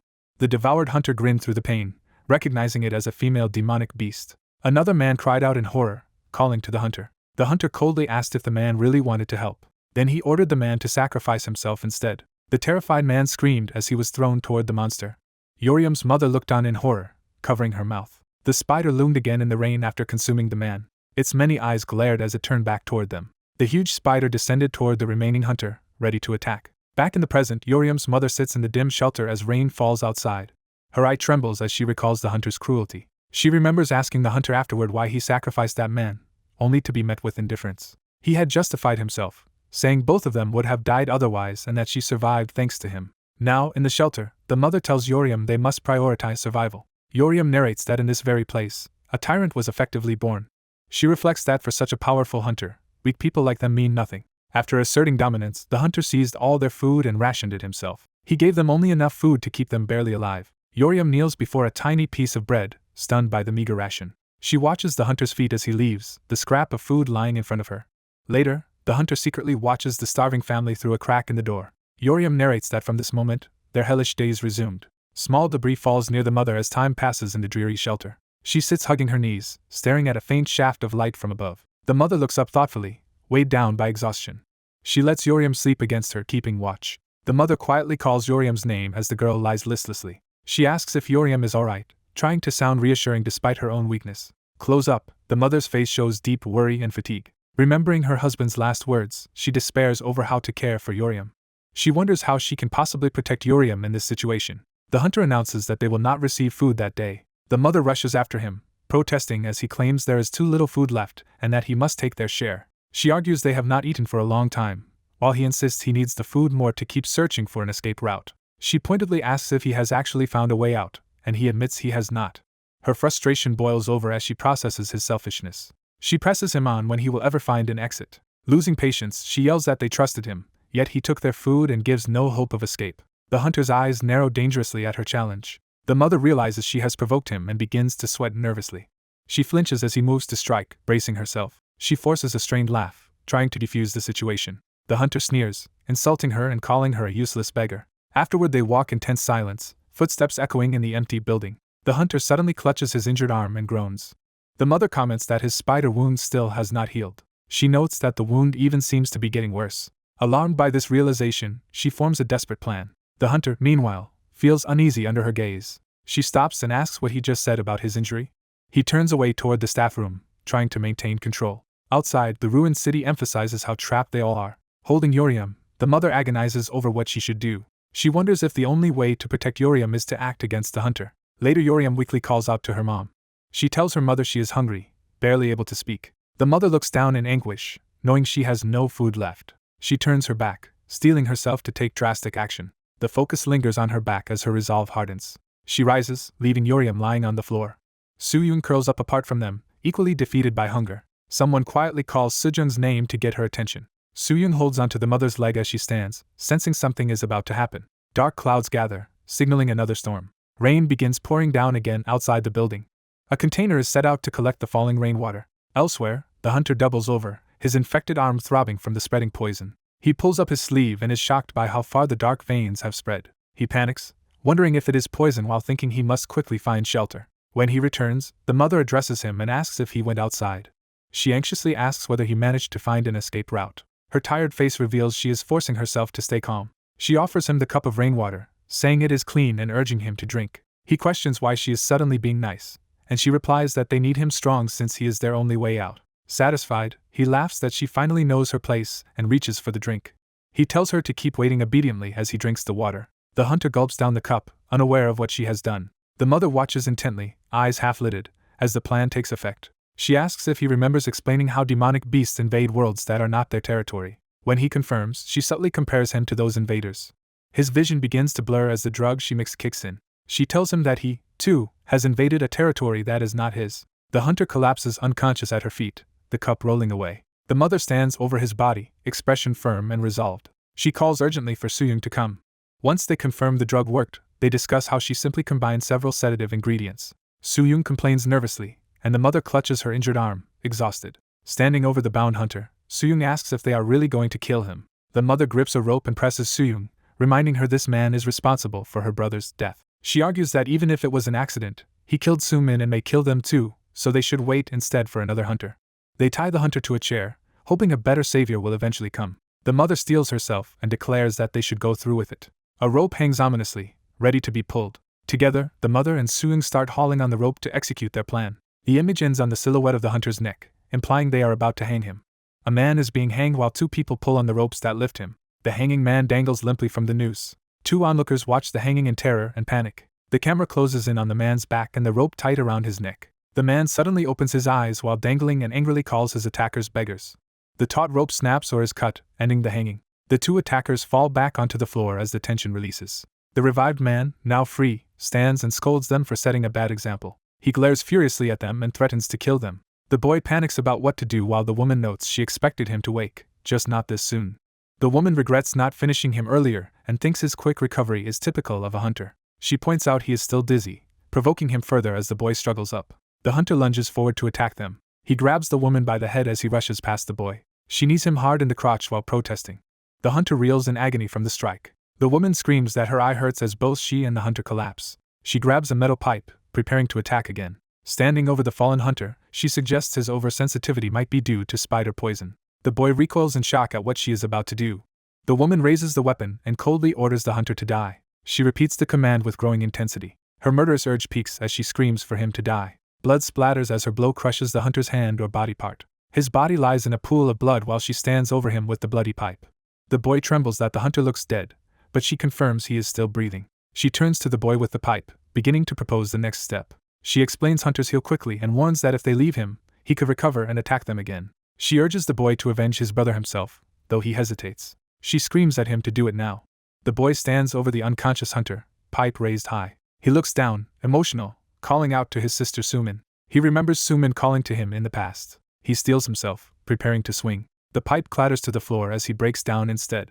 Sobbing, he slowly reaches back toward the weapon. The woman looms with the pipe while the boy collapses, asking why this is happening. She tells him this situation implicates her as well as him. In narration, she apologizes to Suyung, believing sacrificing herself to the spider is the only way to protect Yeosseum. She lies motionless after being taken by the spider.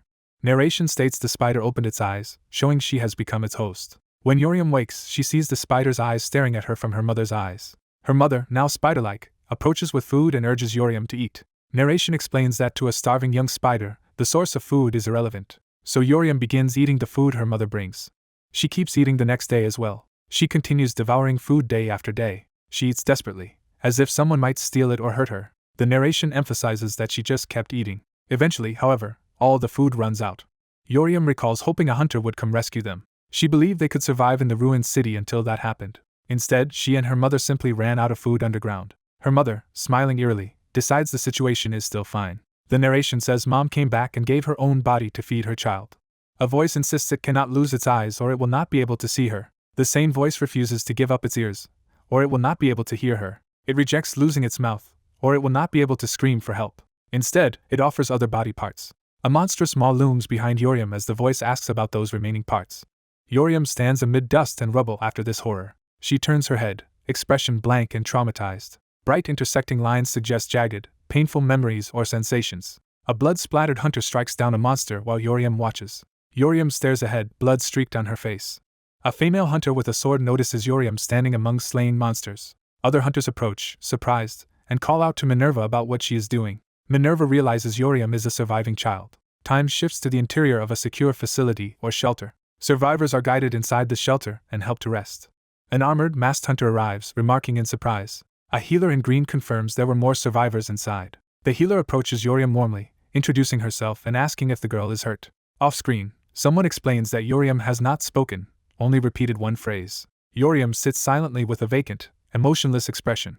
The healer repeats Yeosseum's one line, that she is hungry, and says they tried to feed her but she refused normal food. Minerva teases the others for being clueless and says kids prefer sweets, holding up chocolate. The healer cheerfully offers Yeosseum chocolate, saying it will make her even cuter. Yeosseum's eyes widen at the sight of the treat. The healer happily notes Yeosseum's eyes sparkling as she reaches eagerly for the chocolate. Nearby adults observe Yeosseum being tended to. A man suddenly screams as something alarming happens. Minerva also shouts in shock, asking what is wrong with Yeosseum. Yeosseum suddenly lunges at the healer. She bites into the healer's flesh while the woman screams in pain. Later, Minerva and others gather around Yeosseum, addressing her formally. Narration states the speaker met Driver Young at the shelter and time passed. Someone later calls Yeosseum's name loudly. Her uncle stands before Yeosseum and Minerva, desperate to reclaim her. He reaches a trembling hand out toward Yeosseum. He embraces her, kneeling and sobbing in relief while Minerva stands by. Narration says her uncle found her and people slowly recovered from the gate shock. Years later in counseling, a therapist asks Yeosseum what she was thinking when she drew her picture. Yeosseum narrates that she herself gradually began to recover. Time passes peacefully, symbolized by trees and sky. An older Yeosseum opens her eyes, calmer but still haunted. As an adult, she stretches outside, remarking on the nice weather. She says she wants to enjoy the day and starts to leave when someone calls her Reaper. Two hunters approach, confirming she is Hunter Reaper and mentioning they heard she is recruiting a party. Yeosseum silently regards them, her hunter persona fully formed. Narration summarizes that she became a hunter. In battle, a monstrous wolf's head explodes from a lethal strike. Yeosseum charges through wire-like threads toward more monsters. She suddenly turns, alerted to something behind her. She sees a teammate grappling with a monster in the chaos.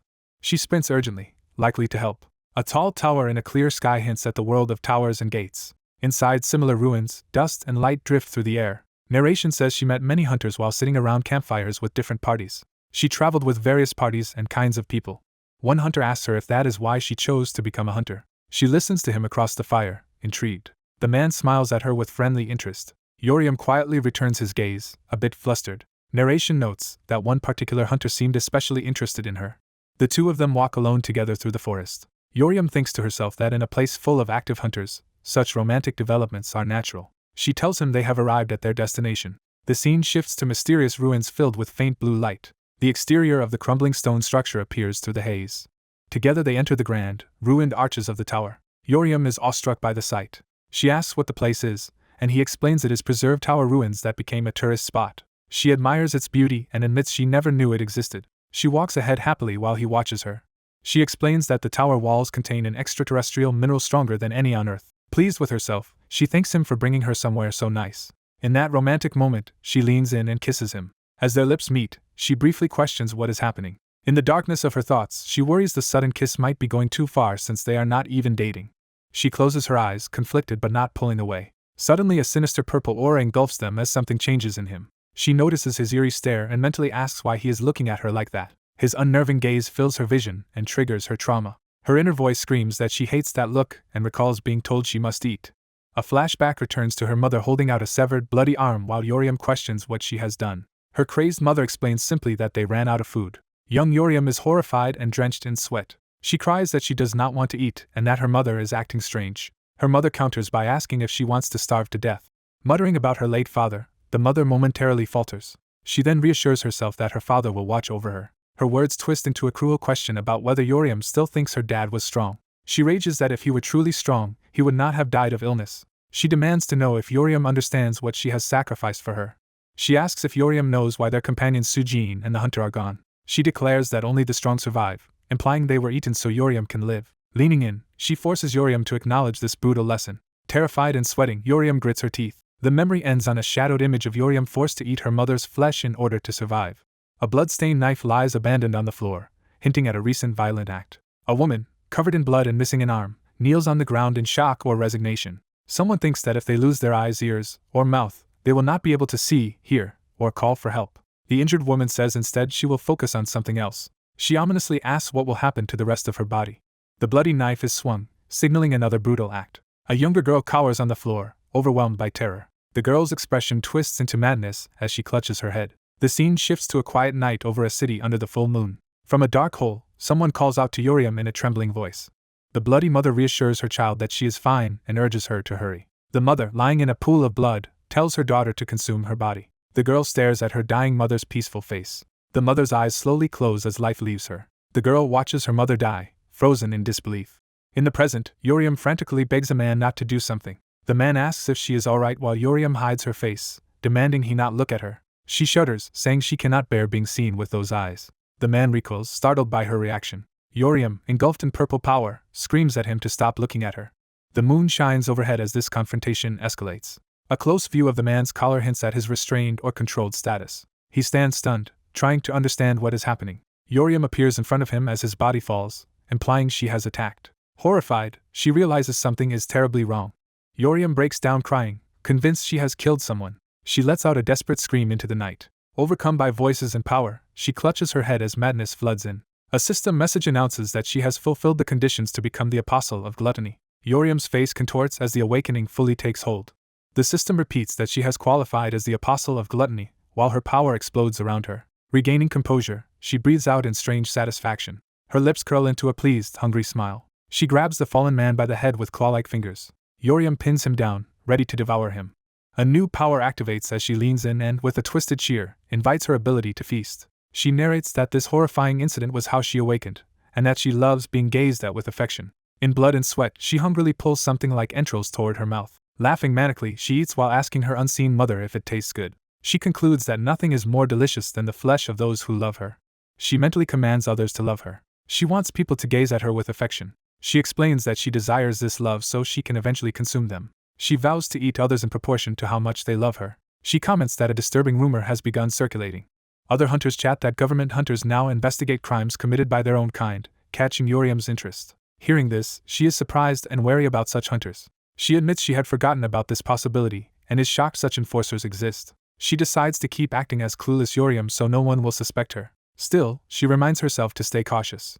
Reasoning further, she plans to avoid killing civilians and instead target hunters, whose deaths draw less suspicion. She recounts buying an unknown cube at auction to dispose of leftover body parts and for other uses. She reasons that rookie hunters, rather than famous ones, best fit her criteria as prey. Since she already has some experience, and cannot easily join beginner parties, she wonders how to approach such rookies. While she is pondering, a government mentor named Quartz appears before her. Quartz tells her he lost his beloved wife during the Gate Shock. He offers a deal, promising to supply her with rookie hunters if she can somehow save his wife. Yeosseum accepts Quartz's offer. She reflects that this arrangement exemplifies love turning people into fools. She reveals she never truly resurrected Quartz's wife, instead animating the body with her own spirit like a doll.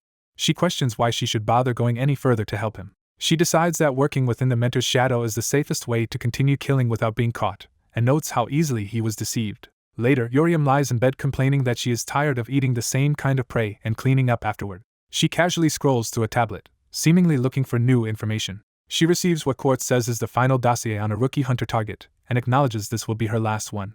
Yeosseum, now with braided hair, reacts with interest to this final rookie. She sees the rookie, Baphomet, approaching with others in a forest training ground. She remembers first meeting Baphomet there. She becomes fixated on his emotionless eyes, realizing he has neither loved nor been loved. Baphomet charges with overwhelming speed and force.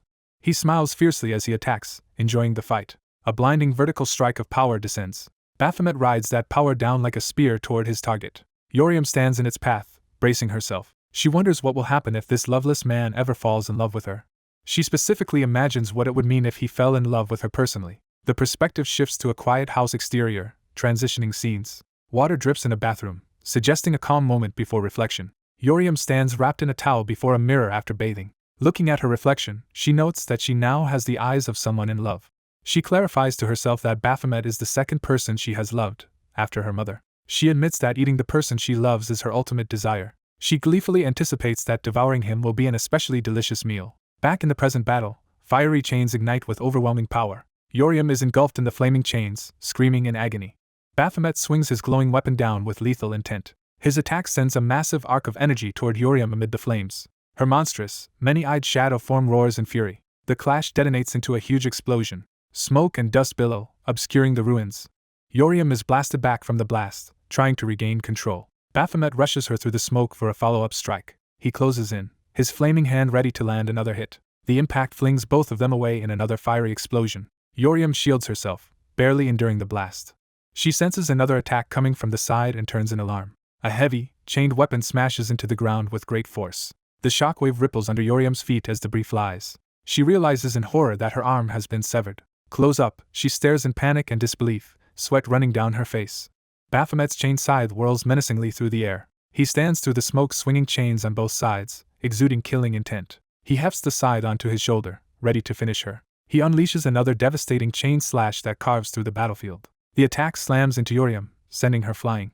Her remaining arm is torn apart, leaving her grievously wounded. With Baphomet looming behind her, Yeosseum gasps that she is in terrible pain. Her eyes widen as some realization or shift starts inside her. Red sigils or barriers flare across the area, affecting both fighters.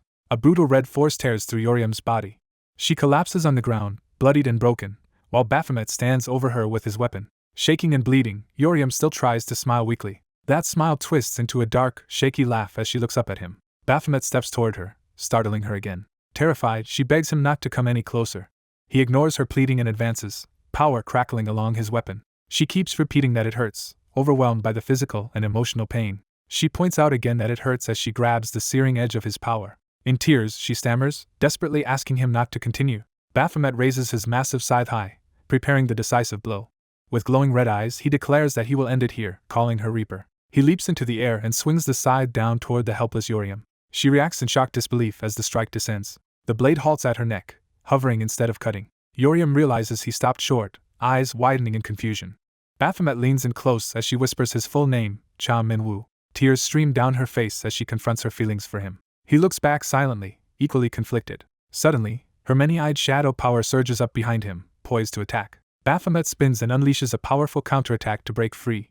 He lies amid rubble afterward, speechless and stunned. The force flings him backward through the ruined hall. He hurtles toward yeosseum, where her massive eye-covered shadow looms protectively. Her shadow surrounds her as a childlike voice calls out to its mother, asking if she is all right. Yeosseum, cradled by the monstrous form, asks if it is in pain and begins to question Baphomet's intentions.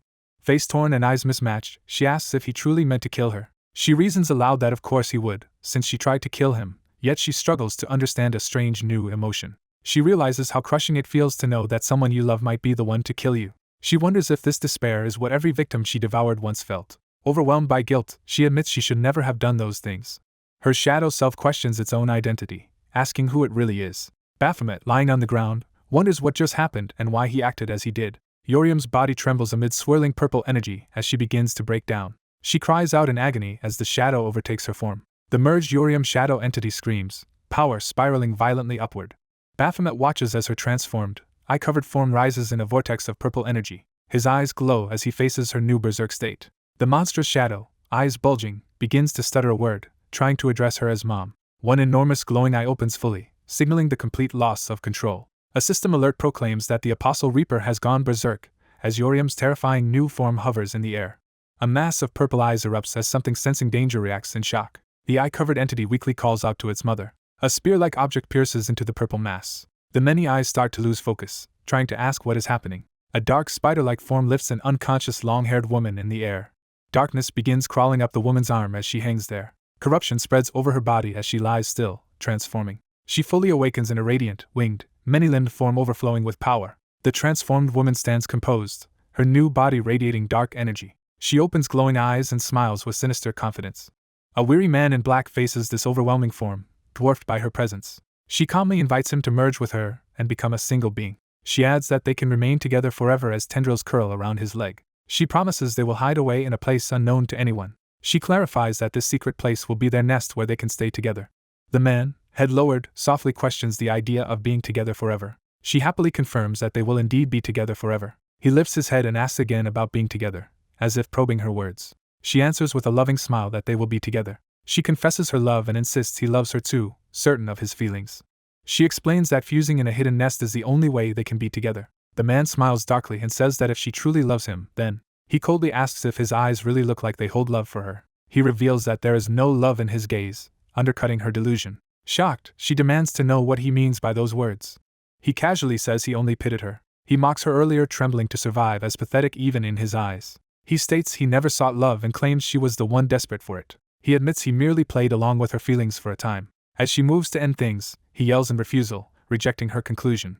She breaks down screaming that he is lying and insisting he does love her. She frantically orders him to declare his love for her over and over. A single, absolute refusal is given in reply. He tells her he has never felt anything like love for her. He stays firm and silent, offering no comfort to her plea.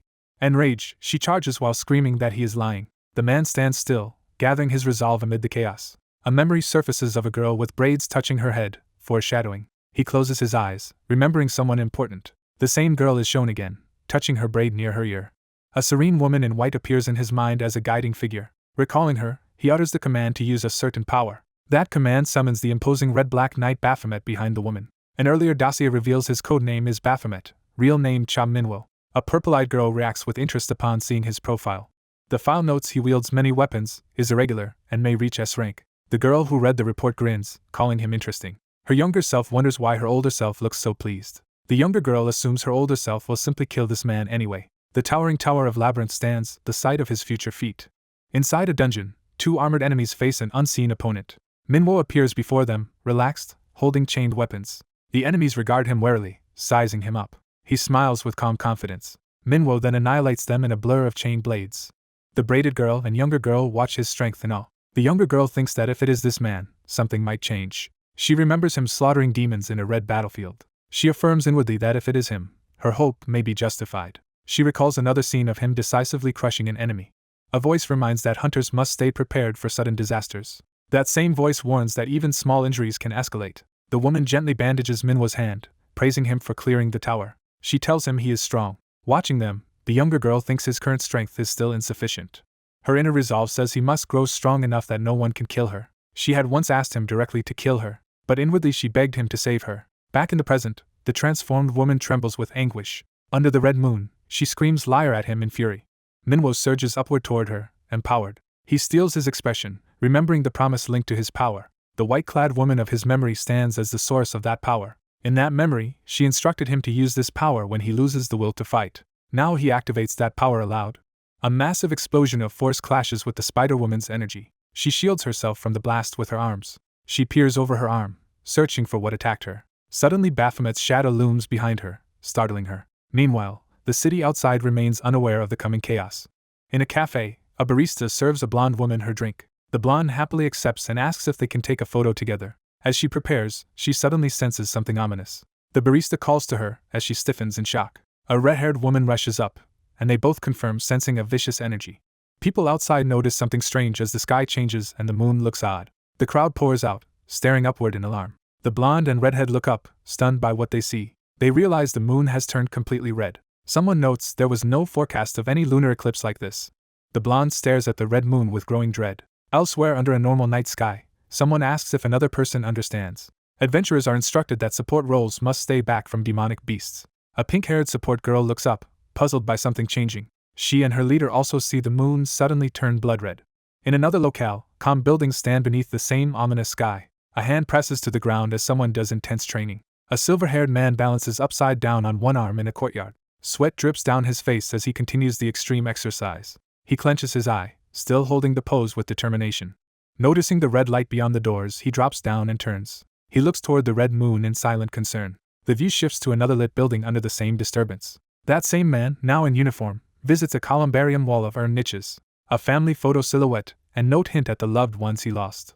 Later he leaves down long academy steps at dusk. Feeling something, he tenses, eyes sharpening with unease. He stops on the stairs as the world around him turns red. Above him the red moon glows ominously. His eyes glow red as he mutters Baphomet's name in recognition.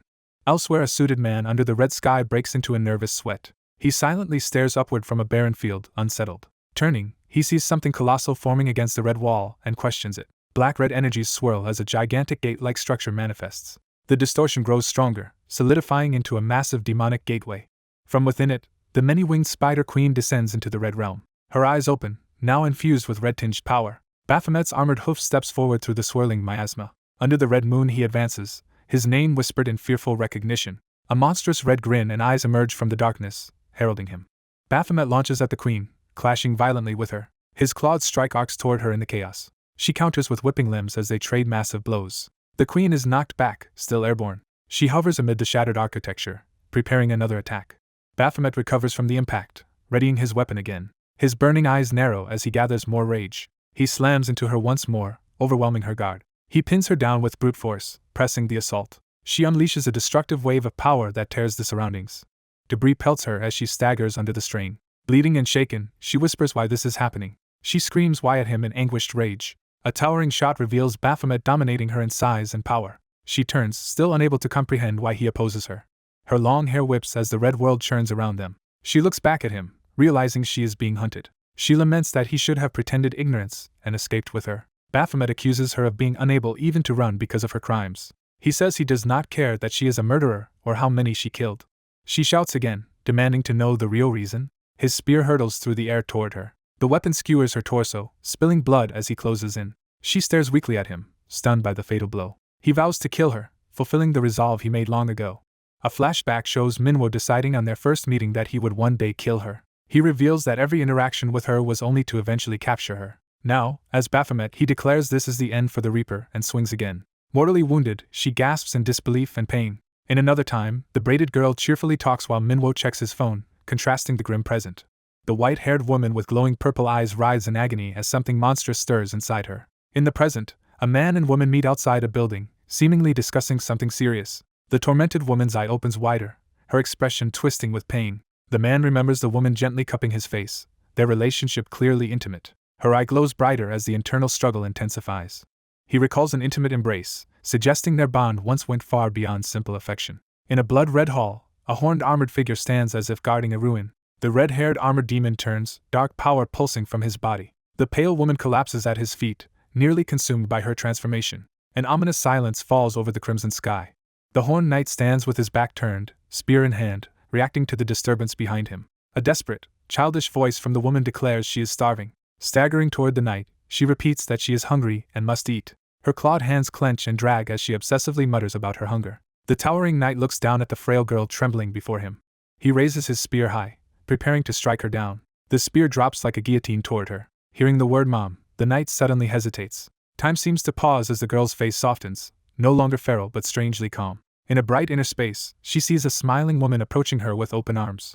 The woman gently tells her that everything is fine now, and she no longer has to keep doing this. Tears well in the girl's eyes as the words sink in. Choking up, she asks if that promise is really true. She looks like a much younger version of herself, asking again if she is truly allowed to stop. The woman answers yes and beckons her to come to her like a child to her mother.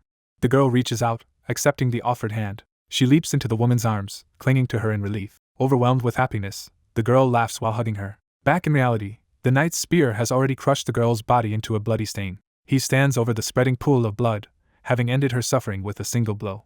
Dark cracks of power pulse through his armor after the execution. A floating system window appears behind him, drawing his attention. The system announces the command to release the apostle of gluttony from her sins. The knight lowers his gauntlet hand, acknowledging the completed task. He turns away, spear in hand, his long red hair flowing as if the duty is finished.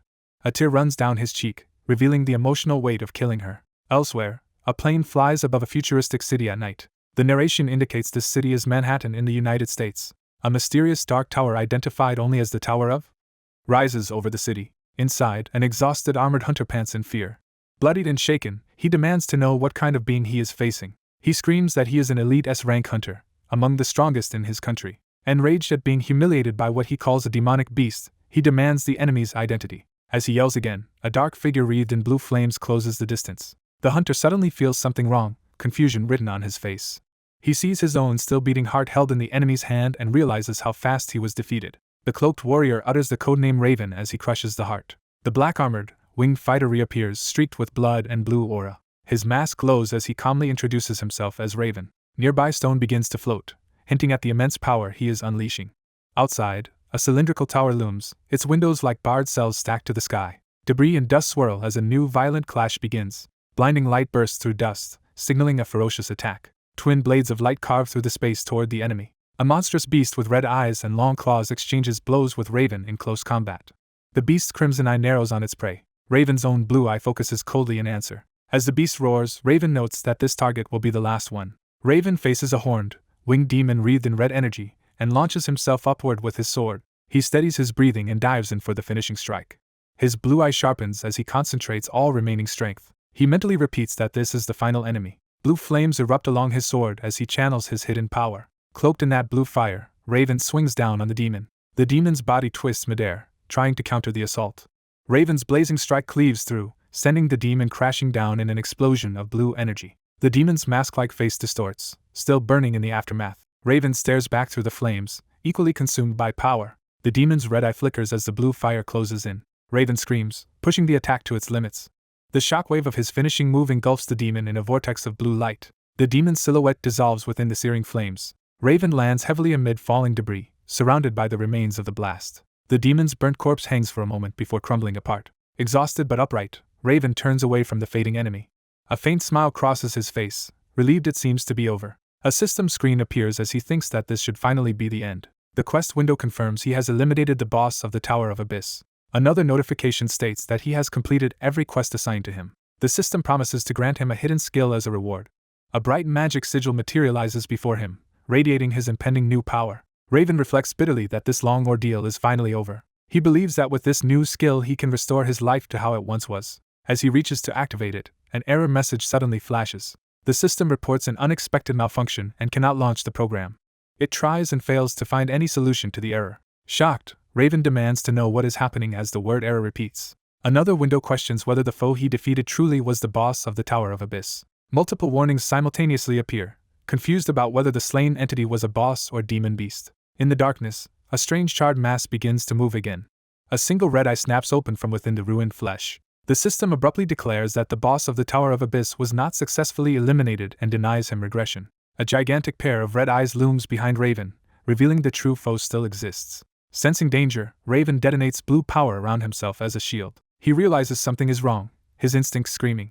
Through the blue fire, a new horned silhouette emerges, reborn from the flames. The resurrected demon beast takes on a fearsome new form engulfed in blue fire. That molten figure drives into Raven's body, piercing straight through him. Gasping, Raven stares down at the gaping wound in disbelief. The demon's voice demands that he hands something over. It declares that it must forcibly take that unknown thing from him. Raven's vision blurs as his eye rolls back, consciousness fading. Blood drips from his mouth while his body starts to slacken. Barely able to stand, he curses the strength of this demon beast. Outside, a violent surge of energy erupts from the tower, visible across the city.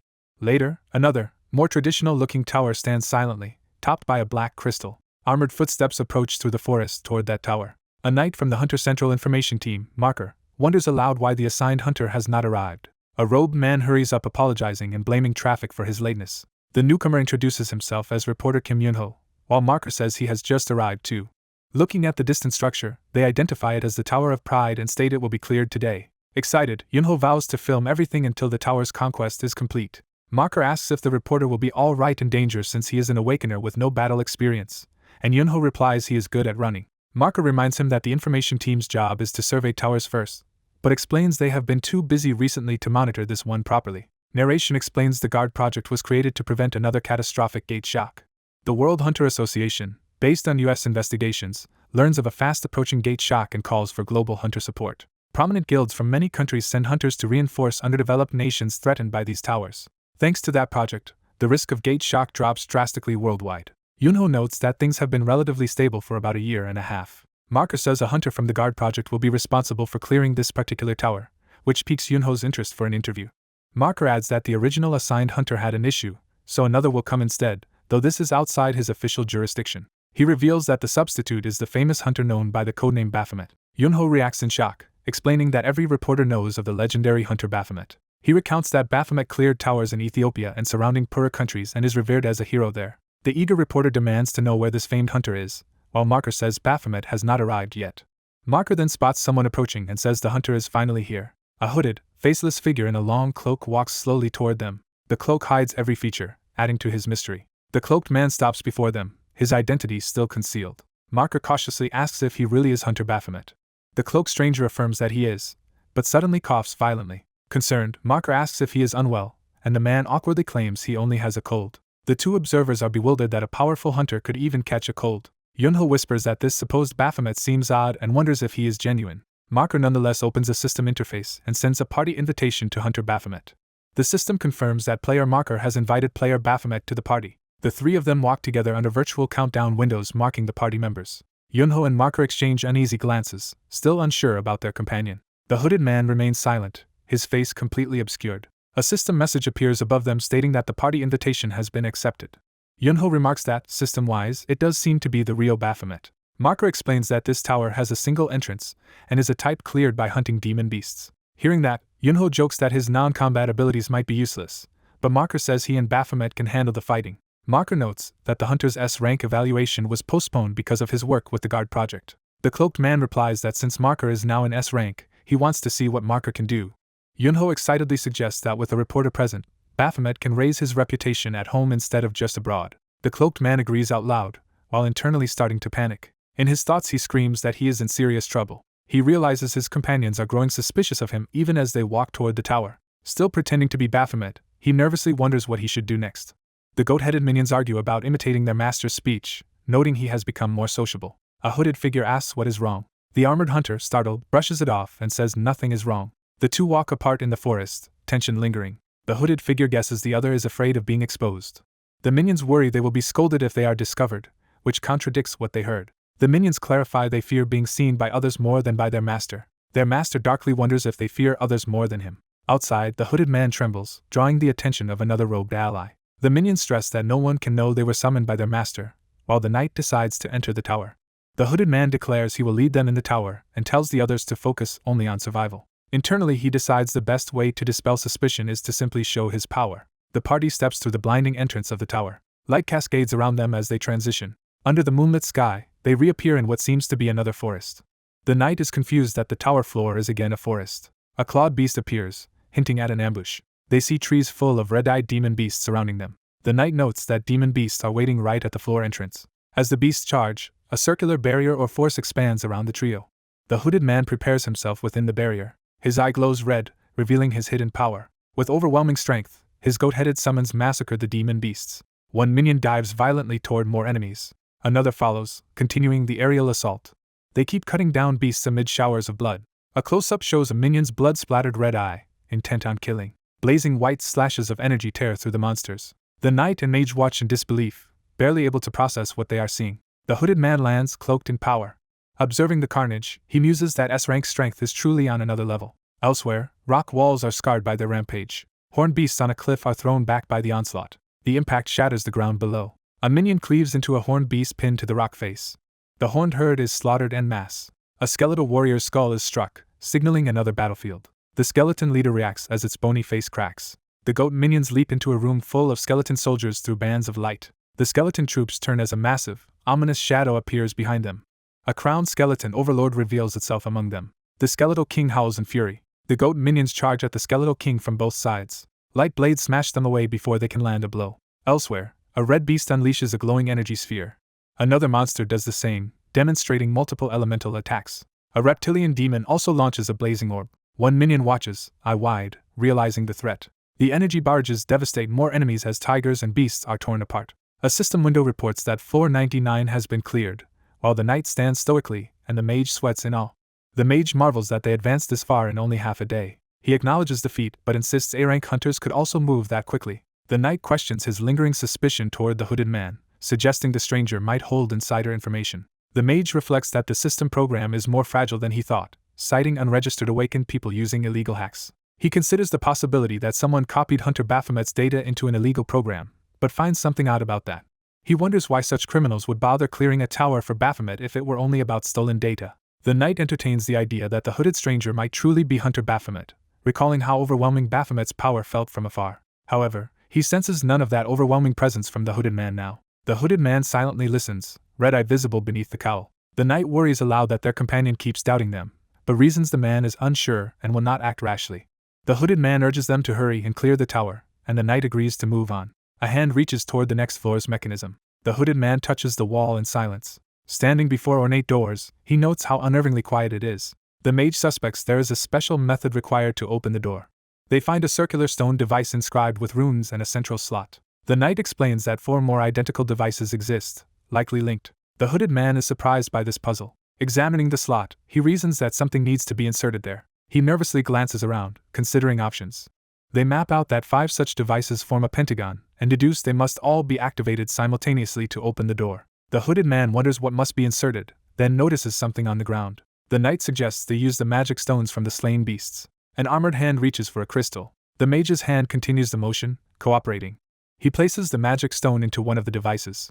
The stone settles into the central slot. Light surges out as the device activates. Energy beams connect the 5 devices, surrounding the party. A light path shoots forward. The glowing line continues along the floor, racing to the door. The light reaches the ornate gate, triggering it. The doors burst open in a flood of radiance. The mage realizes the devices respond to demon beast magic stones. The hooded man is jerked forward by the activated portal. A torrent of energy sweeps him away. The mage lunges toward him but misses as he is dragged inside. The others watch as the hooded figure is sucked through the glowing doorway. The knight exclaims that he was pulled inside and wonders what is happening. He grabs his weapon, bracing himself. The knight leaps after the hooded man into the light. His eyes widen as he rushes in. Strange liquid-like energy pillars surround the portal's interior. The hooded man is engulfed by the swirling power. Outside, a separate ominous gate ignites with purple flames. 2 silhouettes emerge from that blinding exit. The knight and hooded man dash away from the portal into a new area. The hooded man nearly stumbles as they land. The knight deduces that the gate they use leads deeper inside the tower. The mage checks if everyone is unhurt and asks the hooded man if he is okay. They look up to see a massive dragon-shaped, crystal ring structure and question where they have arrived. A low growl echoes, startling all 3. A furious voice from the Dragon Gate curses the intruding humans. It vows to make them pay for desecrating its sanctuary. The fiery core of the gate erupts violently. A huge maw begins to break through. The dragon's teeth push out of the burning portal. A full-armored dragon boss emerges from the crimson void. Its twin heads roar menacingly at the intruders. The dragon flies and fires a concentrated beam of destructive energy downward. The trio watches the oncoming attack in horror. Explosions rain down around them as they scramble to avoid being obliterated. The mage panics at the idea of fighting such a dragon, doubting they can handle it. He turns to the hooded man in desperation. Reassuring himself, he insists that Hunter Baphomet will handle clearing the tower for them. The hooded man forces a reluctant acceptance while the mage nervously praises him. Internally, the hooded man panics, believing they are doomed even as the others trust him as Baphomet. Facing the massive boss, the minions question whether this difficulty spike is really manageable, but the hooded leader insists the three of them can do it. One minion trembles and calls out to his elder brother. They remind each other they must not dishonor their master's orders. The hooded man commands everyone to do whatever they can to defeat the boss and orders them into Formation C. Heavy chains whip through the air toward the dragon. The dragon struggles as chains attempt to bind it. A minion gives the order to attack. The goat warriors swarm the chained dragon in a chaotic melee. One minion is flung away amidst the clash. Another is also knocked back violently. A third minion is smashed into the ground with immense force. The impact sends his weapon tumbling as he falls. The leader charges straight toward the dragon through the flames. A massive X-shaped explosion erupts where they collide. A minion reels in shock at the result. The leader feels his strike failed to fully pierce the attack and stares at the glowing sphere of energy. His comrades each find themselves also holding such blazing spheres, confused. Another minion realizes he too is stuck with one of the unstable energy balls. One of them is engulfed as the orb detonates directly on him. A beam of energy slams into the ground, tearing it apart. The explosion sends debris flying, separating the knight and mage from the minions. The mage cries out, trying to confirm if Hunter Baphomet is still alive. Buried in rocks, the minion leader weakly admits they were defeated. The mage stands stunned as lights shine ominously above. He screams as more deadly beams cross in front of him. His terrified expression shows he expects to die. Dust settles to reveal the minions comically embedded in the cliffside above him. The knight, holding the fallen cloak, says he knew their supposed Hunter Baphomet was a fake and demands to know where the real one is. The battered minions despair, asking their leader what they can possibly do now. The mage reasons that since their identities are exposed and their own power is insufficient, they must adjust their approach. One minion yells up to their hornless ally, saying they are calling for backup. The knight turns in confusion, reacting to being called a hornless goat. The minion leader glares with his red eye, clearly about to involve the knight in their desperate plan. The robed mage appears, mocking the enemies for needing backup against him and noting they seem to be in serious trouble. The armored man hears the mage's voice and wonders where the sound is coming from.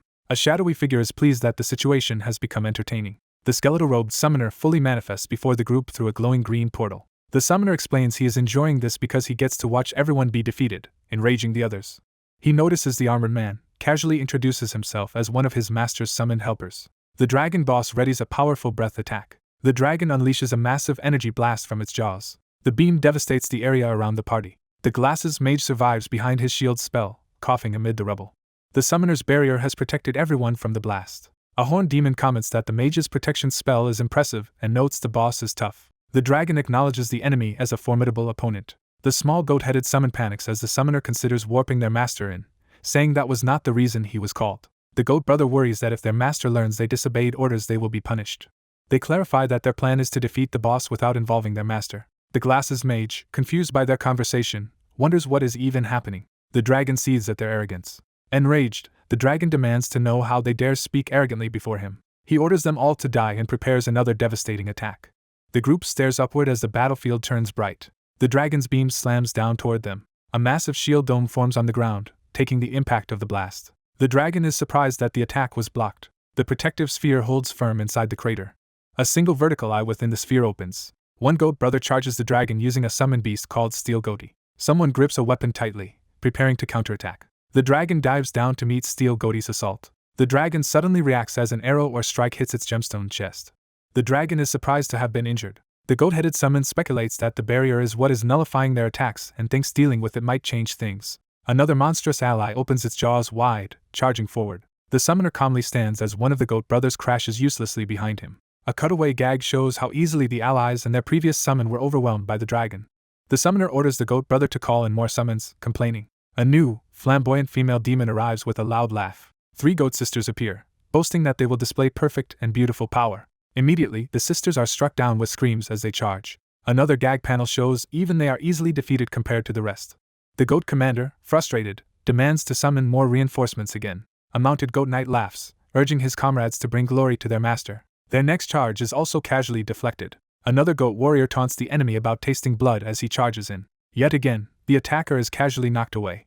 One goat's sister begins to boast before being abruptly cut off by an attack. The goat commander rages that none of the summons can do their job properly and suggests swarming the boss with sheer numbers. The summoner says numbers are pointless because even a full charge cannot break the boss's barrier, leaving the goat commander asking what they should do. The summoner decides he will simply warp their master to the battlefield, shocking the goat commander. The armored man shouts for him to wait.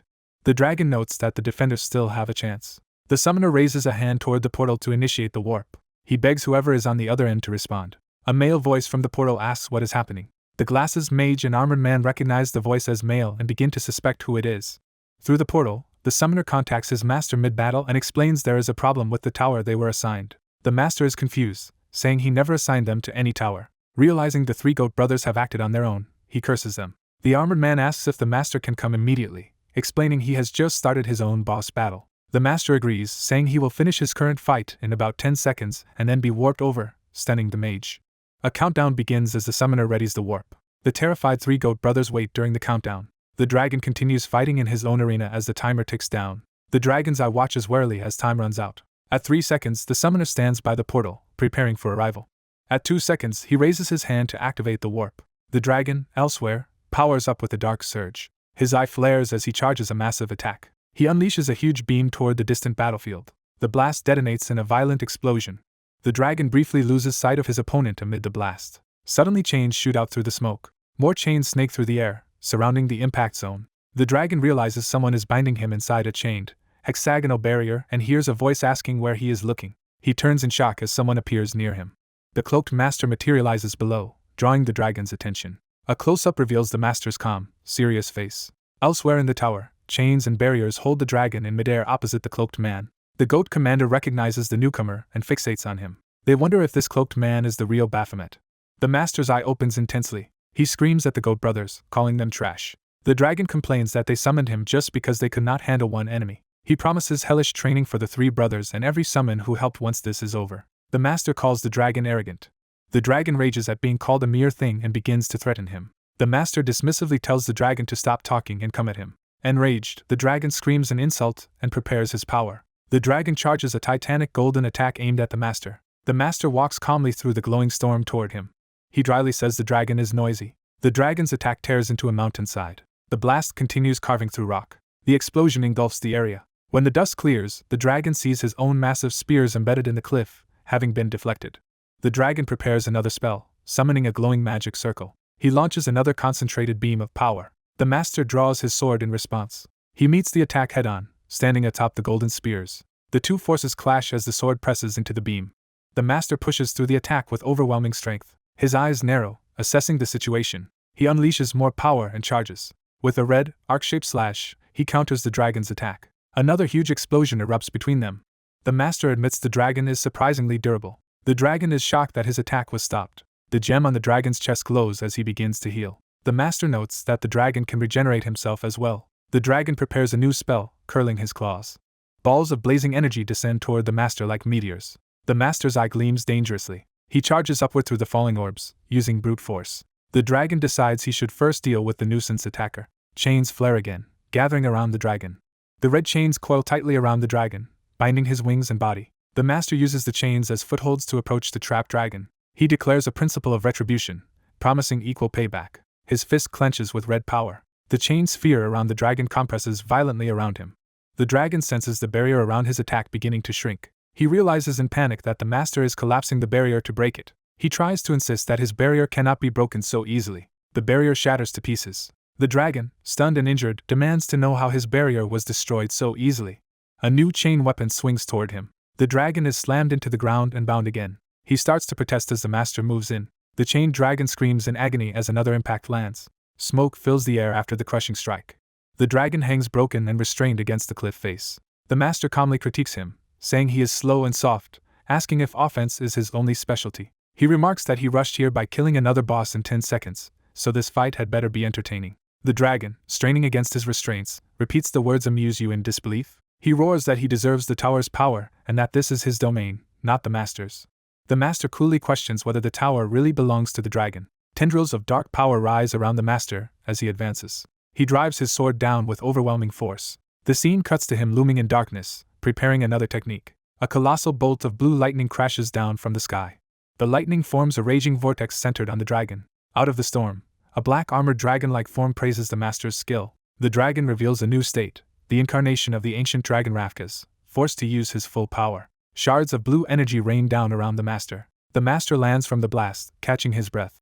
The transformed dragon hovers above, asking if the master is ready to sacrifice his life for this battle. Inside the tower, the Glass's mage screams in terror at the sight of the distant clash. He anxiously asks if Hunter Baphomet will be all right. The armored man watches silently, unable to answer. The transformed dragon reaches toward the crescent moon and ominously calls out Baphomet's name. The winged armored boss appears beneath a glowing crescent and surging blue mana. The boss dives down in a torrent of power while the cloaked swordsman braces himself. The swordsman is engulfed yet shielded by a whirling barrier that deflects debris. He studies the enormous crescent of energy before him with a calm, focused gaze. He rockets upward through the chaos, riding a spear of light. The ground splits open, revealing a deep, jagged chasm. Blinding light flares up from the crack in the shattered earth. The swordsman sprints forward, determined to press the attack. He hurls another giant blue crescent slash toward the boss. Countless crescent blades of mana spiral around him, filling the sky.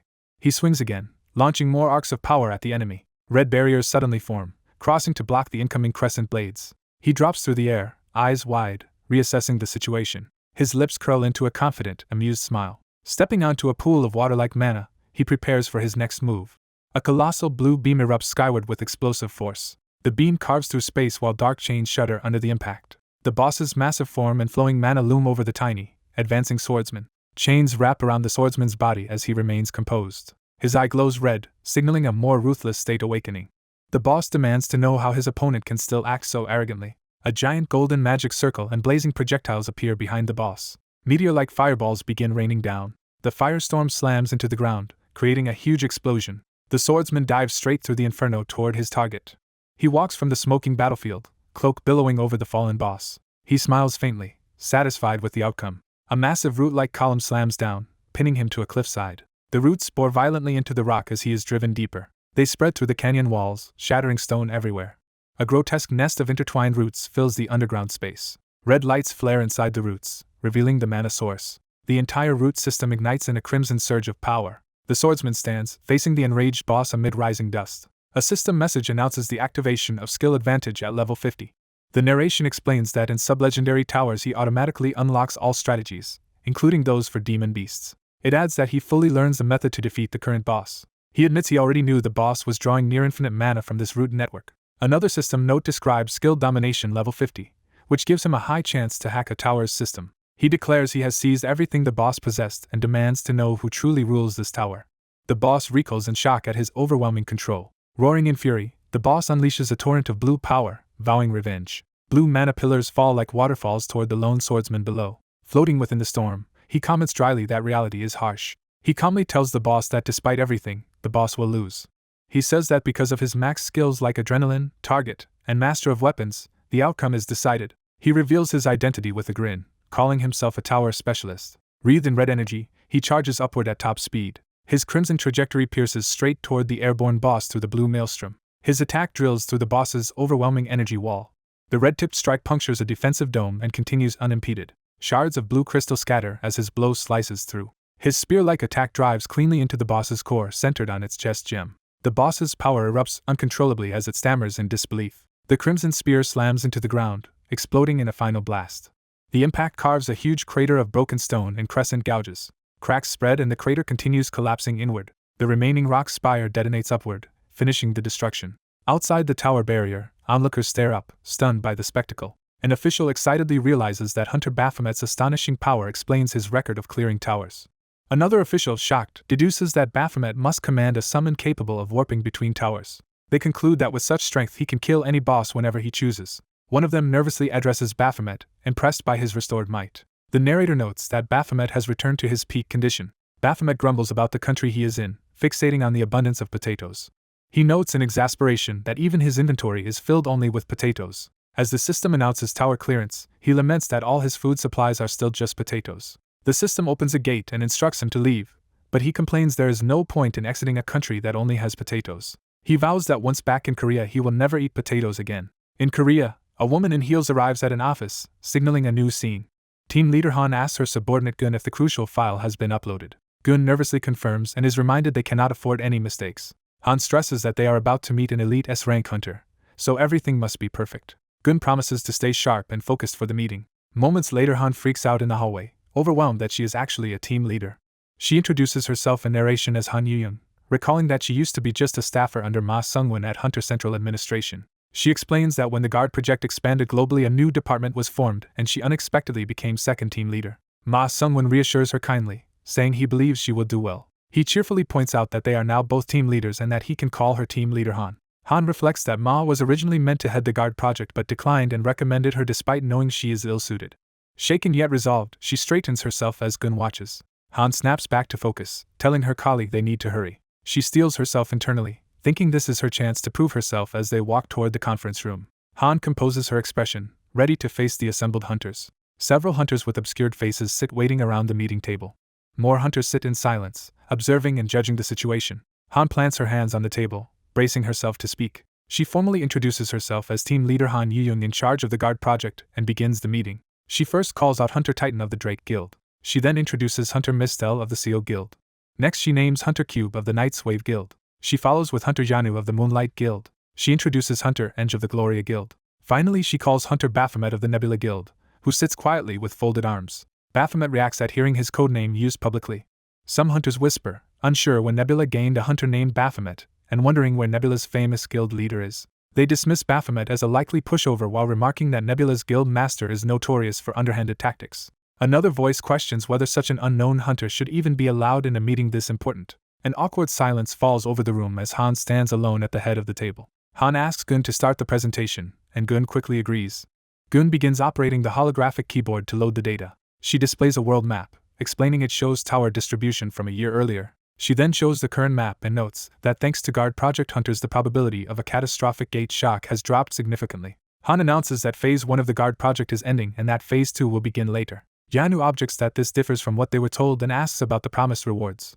Mistel worries Phase 2 means more foreign missions and complains about the toll on her skin. Titan raises broader public concerns, asking what happens to Korea's towers if all top guilds are sent abroad. And says she cannot join Phase 2 because of her drama and film schedule. The hunters press Han, demanding to know exactly what the reward for their work will be. Flustered, Han tries to speak while Eng impatiently asks to finish quickly because of her photo shoot.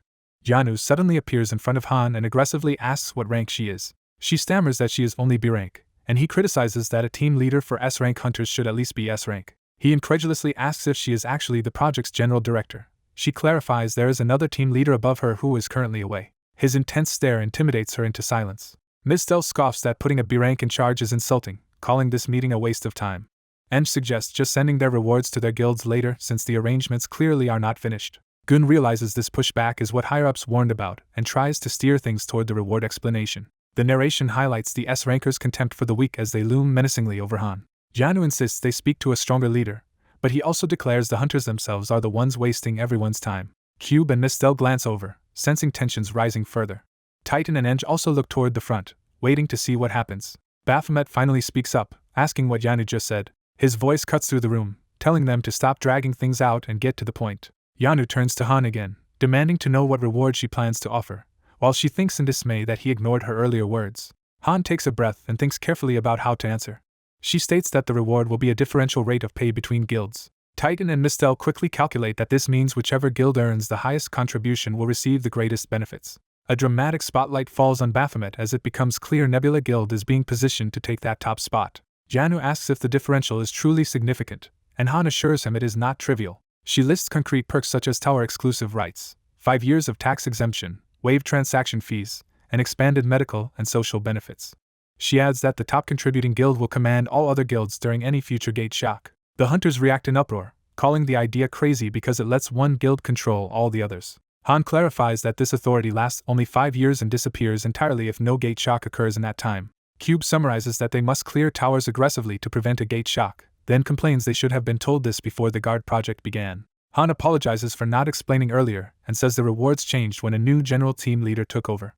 The group mutters about this leadership change and worries the situation might remain chaotic. Han thinks to herself that she understands why the hunters are opposed. She mentally explains that the new general leader, Wu Taehun, wants to spur competition among hunters because it makes them stronger. Baphomet interjects that Nebula Guild is not interested in this kind of reward. Shocked, Han and Yanu ask what he means, and he says managing other guilds would be a hassle and he would prefer more direct compensation.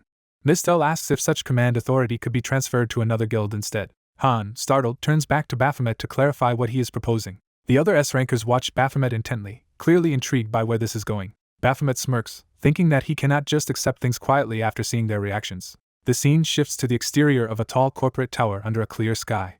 Inside the lobby, reception staff sit idly at a marble front desk. A receptionist greets an arriving visitor and asks how she can assist him. Seeing who has arrived, the receptionist brightens with admiration, while her coworker reacts excitedly. Overhead lights illuminate a new setting, hinting at a press or studio environment. A scruffy man in a lab coat strokes his chin thoughtfully, preparing to speak.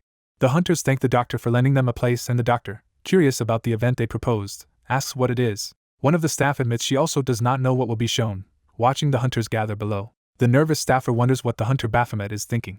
A man introduces himself as Hunter Baphomet. The staffer doubts if their plan is possible, and wonders how her superior would handle this, while Baphomet asks if preparations are ready. The doctor reveals a tray of identical rare daggers prepared as requested. The doctor explains that, per Baphomet's request, all participants will use identical quality weapons, then notes that Hunter Eng declined to join because the training is too brutal for her guild's values. Eng smirks, clearly confident and amused. Eng teasingly asks what the attractive Nebula Hunter intends to do, as Baphomet holds a dagger near her. The staff and doctor react in shock to Baphomet's sudden move. Eng, feeling the blade at her neck, asks what he thinks he is doing. She boasts that rare weapons cannot even harm an S-ranker, casually expecting the dagger to break. Eng is startled to realize the weapon has not broken against her. Baphomet praises her cleverness, implying he anticipated this result. Baphomet tells a gray-haired hunter that the country he was previously assigned to had extremely harsh conditions. The gray-haired hunter describes having no proper training grounds or durable equipment because there were too many towers to clear. He explains there were no good blacksmiths to forge high-tier gear, so using easily mass-produced rare weapons became his solution. He jokes that food was so scarce he lived on potatoes and thought he would lose his muscles. Baphomet listens in silence, contemplating, and sets rules for the spar. Only martial arts, no skills, and promises to give the rewards to whoever manages to leave a scratch on her. One hunter complains that the conditions are unfair because they have never trained like this. Baphomet calmly suggests they all attack him together instead. He confidently adds that he doubts any of them can even scratch him. One of the male hunters, long-haired and quiet, reacts tensely. The scarred hunter also tenses, clearly taking Baphomet's challenge seriously. The muscular hunter steels himself for the upcoming fight. Eng looks increasingly uneasy as the tension rises. The trainees charge Baphomet together, calling him arrogant and vowing to shut him up. The training hall falls silent just before contact. A hunter's hand trembles, gripping his dagger as something unexpected happens. The charging hunters suddenly cry out in confusion. They realize they could not see Baphomet's movements, and wonder what kind of monster he is as they reel back. Eng clicks her tongue in frustration. Eng declares she is done since her dagger has snapped, and another hunter also decides to only watch. Baphomet rolls his shoulder, unfazed and holding his dagger. The scarred hunter says he has thought of a loophole in Eng's rule. He asks if he can simply avoid using the dagger so it will not break. Concluding that this gives him a chance, he smiles slyly. He notices Eng's unused dagger still on the table and reaches for it. He reasons that no one forbade using extra weapons, reaching down to grab hers. Shouting that he will not actually use the dagger, he rushes barehanded at Baphomet. He lunges with his hand outstretched to grab and attack. Baphomet's perception catches the trick and the scarred hunter realizes he has been found out. Baphomet, eyes glowing red, appears behind him at terrifying speed. Baphomet slashes the hunter in the back, saying it is too late. Team leader Han freezes in horror at how far the spar has escalated. The wounded hunter screams in panic. Han also screams in shock. Han thinks Baphomet has gone too far as the hunter lies on the floor bleeding and Baphomet stands over him. The staff rushes to the fainting Han, shouting for her and calling to team lead Han. As she collapses, Han despairs that this year's evaluation is ruined and many trainees will be dismissed. Mid-collapse, she wonders if this disaster could actually free her from the burdensome team leader position. A man's hand reaches out toward her. A white-haired hunter catches Han in his arms. Han recognizes him as Hunter Van Gogh. Van Gogh reminds her he allowed Baphomet to act freely but says Baphomet has gone too far. He tells Baphomet that attacking a trainee like this is a serious issue. Elsewhere, a silver-haired woman calls out to someone. She politely asks if the man she approaches is Hunter Baphomet. Baphomet stops on the street and turns toward her. She smiles and prompts him to answer. Nearby civilians react to a sudden commotion. Baphomet hears an odd sound and wonders what it is. Van Gogh appears, restraining the woman mid-attack and scolding her for using her ability against Baphomet in a public street. The woman is identified as S-rank Guild Master Umra of Moonlight. She says Baphomet should know why she is confronting him. Van Gogh explains it is because Baphomet humiliated her younger boyfriend by beating him up and ruining his reputation. He adds that word has spread among hunters that her boyfriend lost to a newly emerged S rank. Umbra accuses Baphomet of deliberately scheming to disgrace her man, and says he must be ready to make Moonlight his enemy. Baphomet stares down at her unfazed. He casually confirms that he is indeed prepared for that.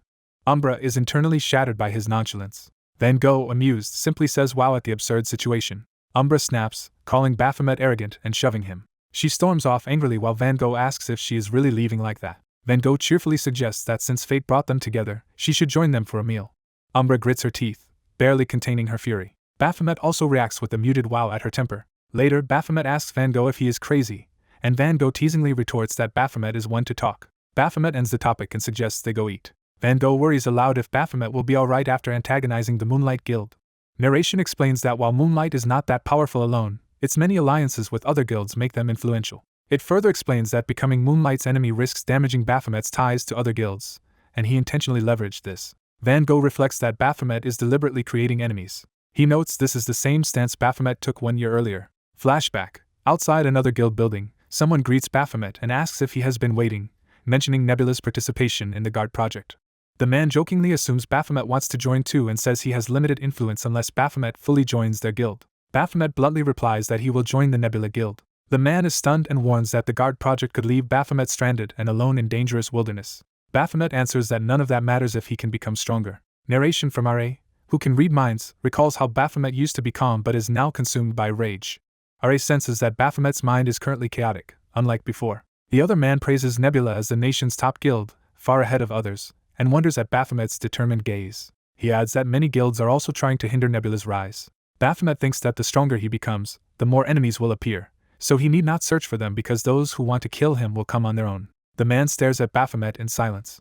Narration reveals Baphomet does not know exactly who wants him dead, so he decided to create as many enemies as possible after coming to Korea. Joining the Nebula Guild was only one step in that larger plan. Back in the restaurant with Van Gogh, Baphomet states that for this reason he is considering leaving Nebula. Van Gogh, shocked, questions him, while Baphomet explains that Nebula's backing actually deters enemies from approaching him. Van Gogh yells that Baphomet's reasoning is backward as Baphomet calmly finishes his meal and asks about any cancellation fee for leaving. Baphomet listens quietly, resolute. He then asks Van Gogh if this will make Van Gogh hostile toward him too, saying that would be convenient because Van Gogh could help spread his reputation. Van Gogh is left speechless by this logic. Van Gogh asks if Baphomet plans to return to his original guild and Baphomet answers that he probably will. Baphomet points out that with Ra's mind-reading ability, Van Gogh should have known he intended to leave. Van Gogh replies he does not use that skill on friends routinely. Van Gogh asks if Baphomet really believes that. Baphomet ends the conversation by saying he is leaving. Van Gogh remains alone at the table, surprised as Baphomet walks out. Van Gogh admits to himself he could not read anything from Baphomet's mind just now. He snorts in disbelief. Then he bursts out laughing, saying Baphomet really fooled him. Afterward he muses that Baphomet's willpower has grown so strong that even his mind's eye does not work, and laments that such an interesting person is leaving. Outside, someone asks what the name of Baphomet's original guild was. Baphomet looks up at the sky, remembering. The narration transitions to 1 year ago. Baphomet notes more precisely that it was about 1 year and 3 months ago. At that time, the sin-marked ally Gluttony died. Another sin ally, Ra, disappeared and went into hiding. Baphomet recalls Ra saying she had lost her way, symbolized by a compass. She had foretold that many sought her life and that, no matter how many trials she survived, she would eventually die. With Ra gone, Baphomet decided the only thing he could do was create enemies. He reasoned that if he could identify some of them in advance, he could kill them first. Back at his old guild building, someone inside reacts to Baphomet's arrival. The same guildmate calls his name in surprise. The man asks if Baphomet has been waiting for him. Baphomet states he has heard Nebula is taking part in the Guard project. He internally resolves that he must become stronger. He is shown ruthlessly slaughtering monsters, demanding they die. Exhausted and bleeding, he begs Ra's voice to accept him as an offering. He stands on a pile of monster corpses, foot planted on a skull. Alone amid the carnage, he looks up from atop the slain creatures. Narration says that after relentless training and honing every skill, a system message appears saying he has used a token and one of his skills has reached maximum level. Another notice announces that his adrenaline skill has maxed out as purple energy flares around him. Baphomet looks down at himself in surprised realization. A main quest window appears, ordering him to overcome the trial by raising all skills to their maximum levels. Another window promises a new path if he completes it, and Baphomet recalls when that quest first appeared. Leaves swirl around Baphomet as he stands in the forest, determined. He calls out his skill window while gripping his daggers. Viewing the interface, he notes that almost all his skills are maxed, with only one remaining. That final one is revealed to be the Gehenna skill. Deciding one token will suffice, he readies a dagger and commands the system to use a token. The system accepts, stating that Gehenna has reached max level as radiant energy engulfs him. Baphomet's eyes glow with resolve in the golden light. The quest window confirms that the main quest, Overcome the Trial, is complete. A close-up repeats the completion notice. Another message announces that a dimensional gate will open for the next trial, and Baphomet watches the blinding portal appear. He is surprised there is another trial and wonders if this is truly not the end. A glowing doorway materializes over water as the entrance to the new test. Baphomet steps onto the water and walks toward the radiant gate, entering the next trial. The protagonist enters a bright doorway and steps into a watery, otherworldly space. He wonders why the space is empty yet strangely familiar, like returning home. He reacts in surprise as something catches his attention. He stands silently, looking around the dim space. He recognizes the colossal structure before him as the Tower of Abyss. A system prompt orders him to clear a simulated version of the Tower of Abyss. His hand transforms with dark, claw-like nails. Sitting calmly, he studies his monstrous hand, aware of his altered body. A friend panics that his monsterization is advancing. All he explains it worsens whenever he fights, perhaps due to demonic power overwhelming a human body. The friend notes that, unlike him, the protagonist's body seems purely human and wonders if that is why it reacts differently. The protagonist is reminded that his body originally belonged to Raven. He says that this revelation is not the only issue. He adds that his ego weapon is also involved. In the void, his purple ego weapon manifests above him. The weapon erupts in unstable, agonized power. A demonic apparition forms around the weapon, filling the space with chaotic energy. The raging ego weapon screams greedily for that overwhelming power. The protagonist descends amid the storm of energy, suffused with its power. He realizes that not only his body but also his ego weapon has been corrupted by the demon beast's power. He lunges forward, striking violently with the corrupted energy. The rampaging weapon lashes out wildly around him. He loses control and is flung through the roiling energy. The monstrous blade-eyed entity convulses under his assault. He kicks it brutally, forcing it down. Concluding that he cannot use a weapon that runs amok, he forces it to sleep. He thinks about finding a way to solve all these intertwined problems. His gaze returns to the looming Tower of Abyss as the potential answer. His instincts insist that conquering the tower is not just a main quest but the only way to resolve everything. He approaches the tower's massive sealed entrance. He observes the exterior calmly, taking in the structure. A system greets him at the gate, welcoming him to the simulated Tower of Abyss. The system explains that from here he can challenge trials to forge new paths, but all his skills will be sealed upon entering. It clarifies that the tower must be cleared relying only on his cultivated stats and asks if he accepts the trial. He answers yes as bright light engulfs him and transfers him inside. Materializing in a new space, he notes that if the simulation is perfectly reconstructed, it will mirror the real tower. He deduces that both the first room and the final boss will likely be the same as in reality. The system announces that the door to the first floor is opening. He walks deep into the first floor's stone corridor. He advances confidently through the torchlit dungeon. He surveys the surroundings, preparing for what he knows is coming. He smirks slightly, ready to reenact a familiar battle. Weapons appear, including a trident. More weapons materialize, such as an axe. A squad of goat-headed warriors appears, and he greets these old adversaries as comrades he has not seen in a while. He activates an ability or buff through his hand as light gathers around it. The monsters sense the ominous power and deem the situation unfortunate for their enemy. The group charges at him to attack. He grins wickedly, stating it is already time to say goodbye again. He unleashes a deadly flurry, cutting down the goat warriors in a red haze of blades. A towering armored horned boss emerges, glaring with red eyes. The boss sweeps its long bladed tails in a massive, destructive attack. The arena fills with dust and smoke from the impact. The protagonist and the boss come face to face amid the blinding light. The boss swings while he flips away, the clash shaking the ground. He sprints toward the enemy, blade ready. He slashes through one of the charging monsters, sending it smashing into the wall. The battlefield briefly empties as the dust settles. Another monster's body slams into a wall and crumbles lifelessly. Blood drips around a clawed foot as one foe falls. A surviving monster, clutching an axe, demands to know what he is.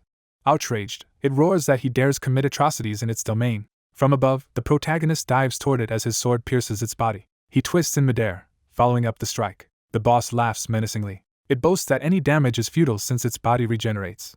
He replies that he already knows this and has experienced it before. He concludes that he simply needs to chop the boss until it can no longer regenerate. The regenerating monster begins to sweat, realizing his intent. The chamber reverberates with the boss's agonized screams. The protagonist adjusts his collar calmly, unfazed. Standing over blood-splattered tiles, he notes the simulation is a perfect replica. He reflects that despite the time that has passed, his body still remembers the optimal strategy for clearing the tower. He recalls having died hundreds or thousands of times here to learn how to clear it. A scene shows one of his many brutal deaths inside the tower. One of the demonic guardians reforms, its body reconstructing from fragments. In a memory, that monster tells a cloaked version of him to give up and return to the first floor. The cloaked self questions why, as a demon beast, he is forbidden to climb, and is told monsters are not meant to ascend the tower. The demon laments that everyone repeats that answer, and wonders why no one else is curious about what awaits at the top. The guardian explains that their duty is simply to wait for humans and test their strength. The demon insists he understands that duty but still feels compelled to climb, prompting the guardian to call him a unique monster. The guardian adds that he seems more like a human. The cloaked self explains that humans have an emotion called ambition that drives them to keep moving forward. The demon speculates that if he kills this guardian, then all the other room guardians, he might be able to climb continuously. He urges the cloaked self to keep climbing without stopping. Finally, he asks that if the cloaked self ever reaches the top, he should tell him what it feels like. The demon's glowing eyes show how deeply this desire to climb burns within him. The present protagonist listens to this memory, his expression calm but solemn. Back in the simulation, his former cloaked self now hangs dead and shredded before him. The protagonist turns away from the corpse and continues onward. The memory voice pleads with his past self not to climb further and to stay together. A seductive monster in another memory clings to him, insisting nothing above will be more beautiful than her. He coldly notes that her repulsive face has not changed. Enraged, her serpentine hair transforms into howling snake heads, vowing to kill him. One snake suddenly realizes in shock that something is wrong. The protagonist has already sliced through them and landed, blade dripping. He stares forward with chilling resolve. Pieces of shattered material fly apart from his strike. Blinding beams of energy rip down through stone, cracking the chamber. A chained griffin-like creature is revealed, reacting to the destruction. The griffin counterattacks with a glowing green blast against another combatant. The impact explodes against the cliff, or wall. A shadowy warrior with red eyes emerges from the smoke, sword in hand. His silhouette looms menacingly through the dust, eyes glowing crimson. In a past battle, his former self kicks the griffin hard while wielding a massive sword. The present protagonist mirrors that stance, gripping his blade in the same way. He looks determined, hardened by countless fights. The flashback continues, showing him and other monsters locked in intense combat. He fends off multiple spiked enemies at close range. The raven-headed demon, Raven, glares fiercely with red eyes. The human raven stares back, tense and focused. Returning to the simulation, he stands before a large red gate deeper in the tower. He raises his hand, preparing to push forward. The gate bearing Raven's insignia creaks open as he slips through. He steps inside, steeling himself for the final confrontation. At the hall's end, the throne-bound Raven boss awaits beneath ominous symbols. The protagonist's eyes flare red as he recognizes his ultimate opponent. Raven's own red gaze meets his in acknowledgement. Raven rises and commands him to come. Their blades clash with explosive force at the center of the throne room. The protagonist looks exhilarated as his eyes glow fully red. He smiles, thrilled by the challenge. Both he and Raven burst into wild laughter in the midst of battle. He exclaims that fighting his own past self is exhilarating. He dives down with a powerful strike while Raven counters from below. His expression hardens as he pushes the assault.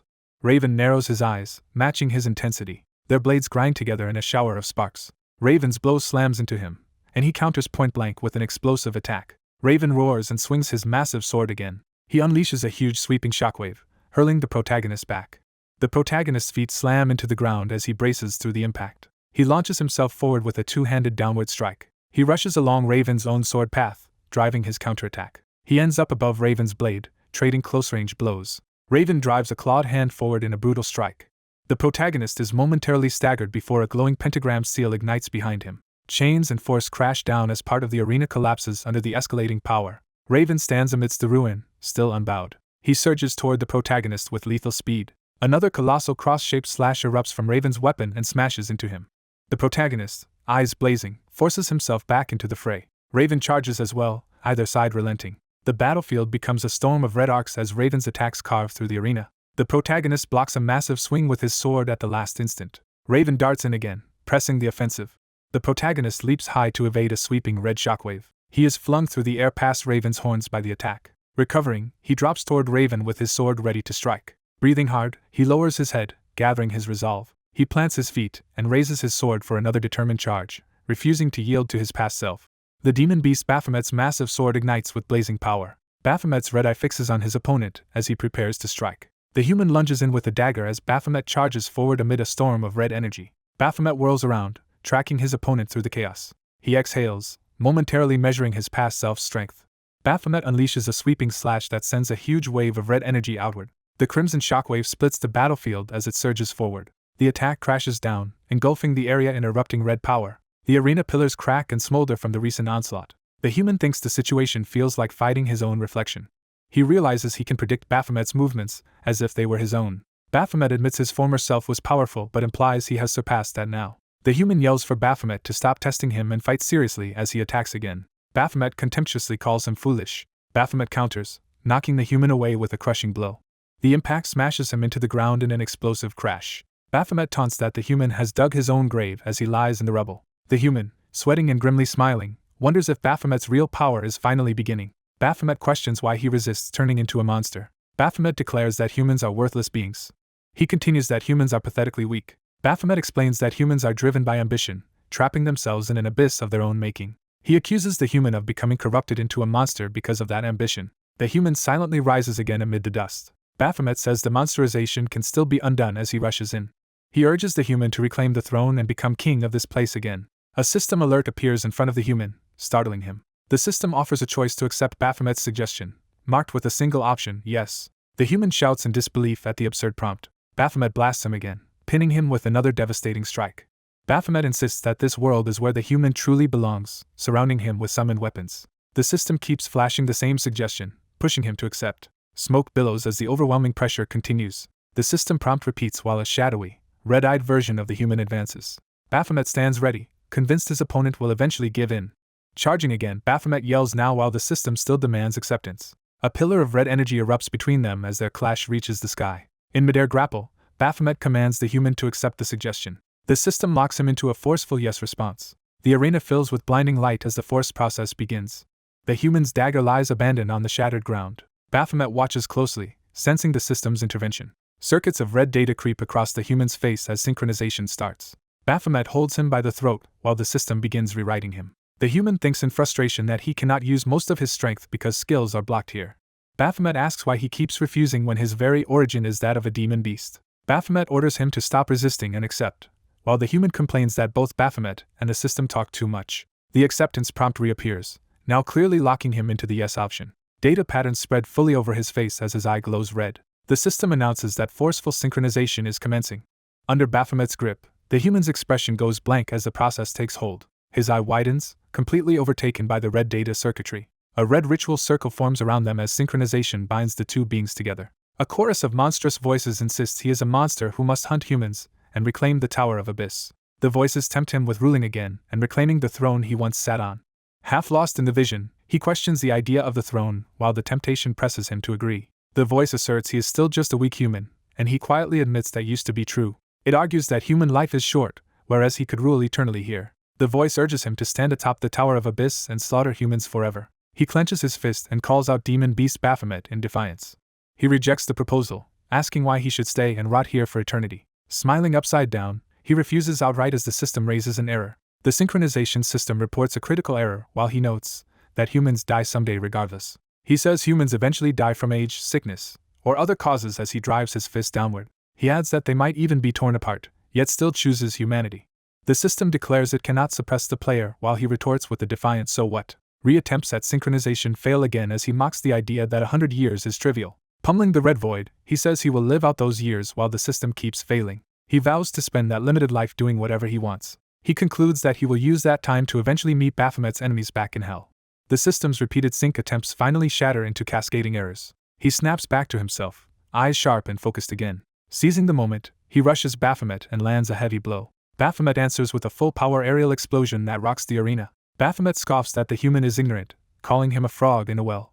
He activates high-level skills such as Adrenaline, Target, and Blood Rage, boasting of his accumulated power. Baphomet reveals his trump card, the time-warping skill Chrono Break, claiming he long ago surpassed his former self. Empowered by Chrono Break, he darts around with inhuman speed, pressing the offensive. Baphomet charges again, his aura flaring as he prepares a decisive strike. The human counters with a shadowy surge that tears into Baphomet's body.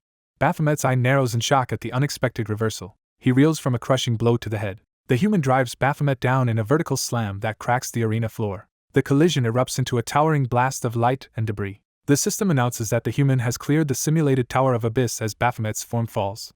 It then confirms that the main quest, overcoming the second trial, has been completed. Another window reports that all quests are finished and begins loading the rewards while he tumbles down. Lying in the crater, he notices a system window appearing above him. The system grants him a new title called Breaker. A further notice explains that because of Breaker's traits, the system can no longer interfere with his actions, surprising him.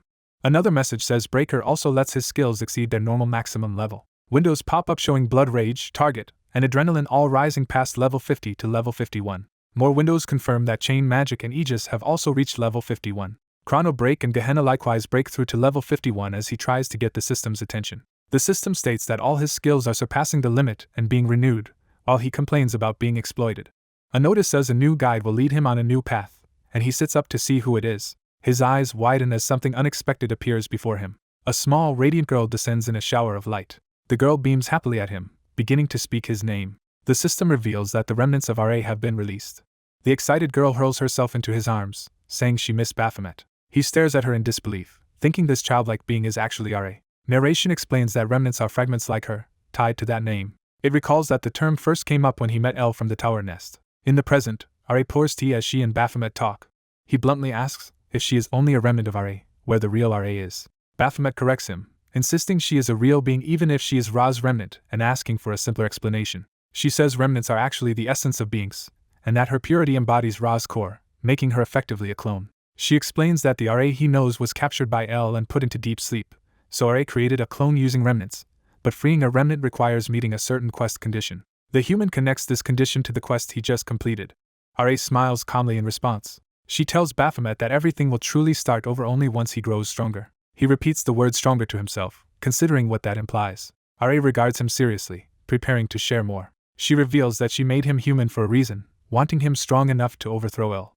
Changing the subject slightly, he casually praises the strange room they are in. RA comments on the tea and jokingly calls the hooded servant a hornless goat responsible for making it. Baphomet observes that familiars resemble their masters and suggests the goat reflects Ra's taste, which she accepts with amusement. He remarks that she is effectively the god who created this world. She clarifies that she is actually the architect, the system's designer. RA explains that god is only a human term and that her role is more technical than divine. She says that as such a godlike figure, she only intended to guide humanity, not interfere deeply. RA adds that they simply wanted to remain mythical beings and live freely according to their own desires. Her expression hardens as she prepares to reveal the problem. She admits the flaw was that humans they designed turned out far more exceptional than expected. RA names these hostile entities as Outers. She reveals that their side is currently at war with the Outers. Elsewhere, Elle strains painfully, reacting to this conflict. A chained, masked figure likewise lies bound in the same eerie blue realm. A monstrous Outer calls to the elders to join it and bow to its father, the Sultan, Lord of Chaos. Elle snarls for the creature to be silent. He vows through gritted teeth that he will destroy all of them. RA narrates that in turning himself into a weapon, Elle sacrificed his own sibling and discarded his affection, which she then absorbed as a remnant. She reminds Baphomet that her power is not to create but to steal, like how she took this body from its original owner and handed it to him. The human thinks of Raven, the man who originally owned his current body. RA says that once stripped of affection, Elle became cold and began viewing everyone as disposable tools. Consequently, he recognized how extraordinary humans were. She says Elle then decided to cultivate humans specifically as weapons of war. Baphomet realizes he has heard something similar in the past. RA continues that Elle modeled demonic beasts on fictional monsters from human imagination and placed them within the towers. The threat of these creatures pushed humans to break their limits and awaken, chasing rewards and power as hunters. She notes that regardless of motives, humans inevitably develop desires through this system. Baphomet asks if Elle's plan is to raise hunters as weapons to win the cosmic war. RA answers that despite all efforts, their side could not win. She then asks him how many times he thinks Earth has already existed and been reset. She lifts him into a cosmic visual space where multiple Earths float around them. RA asks if he knows how many versions of Earth have been recreated and destroyed, and how many humans have died repeatedly. She then asks what he thinks it feels like to have watched all of that happen. RA declares that Elle dumped all those accumulated painful emotions onto her. Overwhelmed, she explodes in anger and curses Elle for forcing that burden on her. Baphomet stares silently, surrounded by shards of light. A delicate hand reaches out amid the glowing fragments. A woman recalls him losing the war and her sinking into despair, yet begins to say there was a turning point. She remembers the moment when Baphomet appeared before her, holding her shoulders. Baphomet is described as an unknown variable whose outcome cannot be predicted. The woman smiles brightly at him. Baphomet, confused, internally questions why she is smiling. She scolds Baphomet for being complacent after getting stronger, and insists he must continue to grow. Turning away, she starts to say more to emphasize her point. She declares that he absolutely has to become stronger as ominous tower notifications appear. Numerous tower messages announce that many bosses now harbor increased hostility toward Baphomet. Overwhelmed by the notifications, he wonders what all of these warnings mean. She explains that like tempering metal, she must subject him to harsh trials because mediocre methods cannot strengthen him further. Her eyes glow red as she commands Baphomet to grow stronger. She orders him to gain power and fulfill her wish, while he laughs manically, excited by the challenge. Enjoying this reward, Baphomet says it has been a long time since he received something he truly liked. Elsewhere, a beast's eye opens, sensing something. On a sunny beach, seabirds fly overhead as people relax. Two women in swimsuits react in surprise to something happening nearby. A beach volleyball game continues, the players focused on the ball. Many beachgoers play and relax together along the shore. Children run past umbrellas and floats on the sand. Kids build a small sand mound and plant a tiny flag on it. People on the beach notice the distant, leaning tower rising from the sea. The structure is identified as the Tower of Failure. Inside the tower, a glowing red portal opens. A heavy axe emblazoned with a skull emblem is swung. The axe smashes into the ground with explosive force. A horned boss roars in fury, cursing his opponent. Baphomet charges forward across ruined ground, sword in hand. He looks calm and composed as he advances. The enraged boss rushes Baphomet, challenging him to keep up with his attack. The massive enemy continues his assault, spinning his weapon while Baphomet is flung back. The boss's blow crashes into the floor, shattering stone. Debris and dust explode from the impact. Baphomet blocks or grabs the incoming weapon with sheer strength. The boss leaps high, accusing Baphomet of running away as he prepares a twin-axe strike. Baphomet briefly considers dodging but deliberately chooses not to. His eyes glow red with killing intent as he raises his blade. He unleashes a powerful red-tinged slash. Feeling the force, Baphomet realizes something about the attack's nature. The slash tears a straight path through the arena, obliterating everything in its way. The attack leaves a dark scar across the floor. The boss, battered but alive, stands up again in rage. Baphomet notes aloud that this opponent feels very different from before. He asks the boss how hostile he truly is while flames and shockwaves swirl around them. The boss calls Baphomet a traitor to demon beasts. Baphomet is accused of abandoning his demon pride to side with humans. The boss vows that Baphomet must atone for this betrayal with his death and charges. Baphomet calmly asks if the boss knows who he is and suggests RA crafted quite a narrative around this hatred. He tells RA that recklessness is fine, but he will offer feedback on this design. Binding himself with spectral chains and seizing the twin axes, Baphomet states that the boss has been wielding his weapons incorrectly. With glowing red eyes, he promises to demonstrate the proper way to use an axe. Night settles over the peaceful seaside city. On the same beach, kids now play innocently in the sand. Suddenly, the distant tower erupts with a massive explosion of light, drawing everyone's attention. Beachgoers stare in shock and panic at the blast. From a nearby grove, a girl sees the tower blazing and exclaims in alarm. She pauses, bathed in the tower's fiery glow. The girl smiles softly as she watches. A portal crackling with blue lightning opens and Baphomet steps through. Emerging outside, he asks his companions how the battle looked. El excitedly asks if the fight thrilled him. Baphomet says the boss was tough but wants to test himself properly in a mythic rank tower next. Beelzebub anxiously asks when Baphomet will come home and if he is planning yet another tower cycle. Baphomet replies that he still needs to explore a mythic tower, prompting Beelzebub to protest desperately. Beelzebub hesitates, nervously trying to explain why he wants to return. Baphomet impatiently presses him to finish his sentence. Beelzebub finally shouts that he has a final exam coming up and needs to go home to study. Baphomet and El react in bafflement to this mundane reason. Beelzebub, sweating, insists he did not choose this situation. It all started when he ranked first on his first middle school exam. He explains that others now stare at him with jealousy, and that this awakened a boss-like desire for conquest within him. Baphomet reminds him that he lost to Baphomet, and surrendered his boss position, which Beelzebub says is not the point. El teases Beelzebub, asking if he misses his old days as a tower boss, making him yell for her to stop. He furiously blames El and complains about having to serve as her bodyguard. Baphomet argues that RA cannot meet El because it is too dangerous, and explains that as an architect he cannot enter towers without breaking them, so Beelzebub must protect her instead. They even consider hiding El in another dimension, but Baphomet notes that her presence would distort that space as well. El says she is still unstable, relies on Baphomet's power, and must stay close to him to suppress his demon transformation. Baphomet asks how long this unstable period will last. El replies that it will not take long and hints that if he stops needing demonization, he might awaken an ego weapon. Baphomet asks Beelzebub to endure this situation a bit longer until she stabilizes. Beelzebub quietly protests that he does not want to keep doing this. He suddenly runs off, declaring that since Baphomet turned him into a human he can now do as he pleases. Baphomet fumes over Beelzebub's lack of respect, while El notes he is fitting into human life well but worries because he is still powerful. El wonders what they should do next and hints they should move on to their next destination. Baphomet mentions he has an appointment that night. The scene shifts to a city street where someone shouts for beer at a bar. Several people clink their beer glasses together in a toast. The director takes a big gulp from her glass. Delighted, she exclaims that the drink tastes great.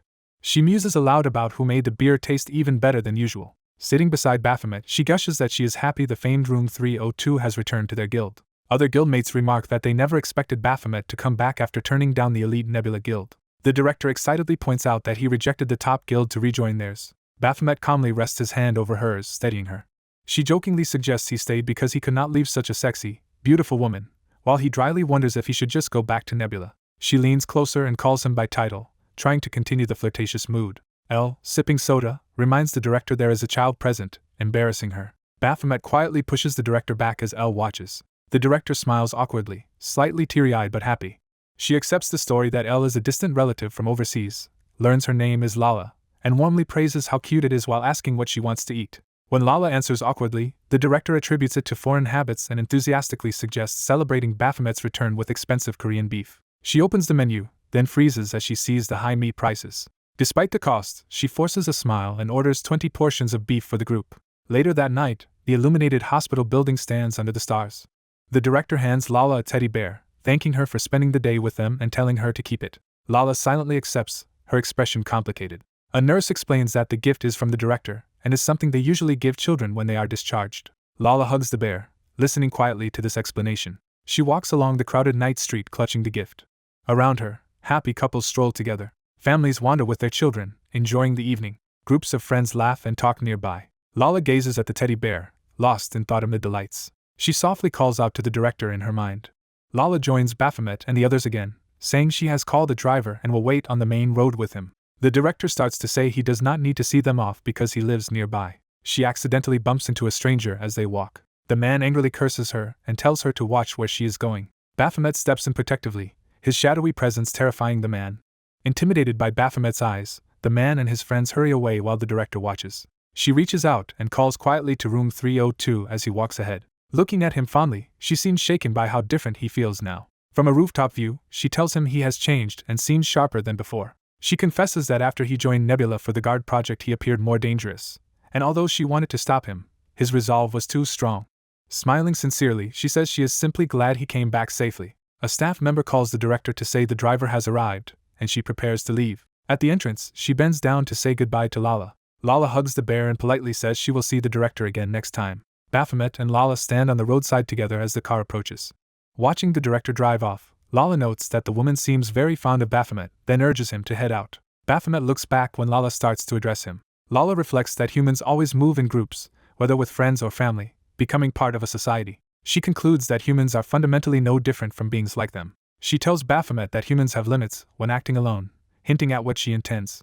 Lala explains that Beelzebub's power could benefit them, but since he loves human life too much they should not rip it away from him. Therefore, she says, they must find another being to take Beelzebub's role as a tower's allied boss. Baphomet, realizing what she implies, trails off in uneasy suspicion. She clarifies that not every tower boss hates him. Among the many hostile towers, she reveals that the boss of the Tower of Indifference, a demon beast, is actually intrigued by him and does not gain boosted stats. She adds that somewhere far away, another presence is waiting. The perspective drifts over the moonlit ocean. Underwater, light and bubbles rise through the depths. A grand submerged tower surrounded by sea creatures is shown, as if anticipating his arrival. Back in the present, Baphomet repeats in disbelief that a tower boss is actually in favor of him. He confronts a massive masked beast in another tower, gripping his spear in silence. When one enemy curses him for his cruelty, Baphomet coldly tells it to die and cuts it down. Facing another monstrous foe, he asks if it favors him and hearing none, simply tells it to die as well. Yet another boss barely hears him begin to ask before he dismisses the question and orders it to die. He continues his ruthless campaign, striking down any tower boss that is not clearly on his side while repeating the command to just die. The narrator declares there was no other choice or alternative. Someone decides to stop a certain behavior or topic. The man standing by the table tells the girl he will finish his explanation with one last story. He leaves the girl with another man who begins writing while she sits confused. The girl is surprised and puzzled by what just happened. The scene shifts to a modern city skyline. We arrive at the Hunter Central Administration headquarters. At the headquarters entrance, staff begin checking visitors' ID cards. Security continues scanning each person's ID card. Staff line up to present their IDs and confirm the check is complete. Inside, officers in suits murmur and notice something unusual. Two employees talk about how crowded it is because team leaders have gathered to report their results. In a reception hall, someone comments that this location feels inappropriate for the meeting. One man complains he is exhausted from overtime and wants to skip the gathering. Another man grumbles that he is frustrated and wonders what results will be reported. Two men gossip that their workload increased after a certain general manager changed things. A bespectacled man listens sharply while another looks on with a smirk. A stern team leader and his colleague react tensely to the conversation. The stern team leader greets Ma Sungwon, teasing him for always working alone, and Ma replies that capable people are overworked while hinting Ha Jae-wook has time to spare. Ha Jae-wook bristles and asks if he is being called incompetent. Ma Sungwon smiles and asks if his words struck a nerve. Onlookers whisper that those two are clashing again, as if they are from different departments. Other staff explain that Ma and Ha were once close guildmates, but rumors say Ma made a serious mistake. Ma sighs in irritation at the gossip. Ma and Ha insult each other as disgusting, each trying to leave with their own subordinate. Ha's subordinate points out they are already at the venue, confusing him. Ma's team members pull out chairs, preparing to sit with Ha's group. Ma and Ha both internally complain about being seated at the same table. The chandelier above the hall glows warmly. The lights dim as the chandelier shuts off, signaling the formal start. A man walks onto the stage, thanking everyone for attending despite their busy schedules. He announces that today's gathering is being held for a special purpose. The speaker introduces himself as Woo Hoon, the general team leader. The crowd, especially the women, squeal with excitement as Ma and Ha react in confusion at the popularity. Staff remark on the heavy, perfumed atmosphere and explain that many female employees are enamored with team leader Woo. They describe Woo as handsome, young, and highly competent. Someone labels Woo an archetypal alpha male. A female team leader named Han Young is acknowledged, and she reacts stiffly, still upset. Colleagues note she has been depressed since being assigned to the guard project, sent there under the belief it was a good opportunity, and one co-worker has given up trying to comfort her. A man recalls Han's comment and prepares to share more information. Other staff whisper among themselves, clearly gossiping during the presentation. One woman shyly adjusts herself, clearly influenced by Woo's presence. Ma and Ha watch the fawning crowd in disgust, saying the event feels like an idle concert instead of work. Woo calmly continues his presentation from the stage. Woo addresses his foreign secretary, Kira, who approaches.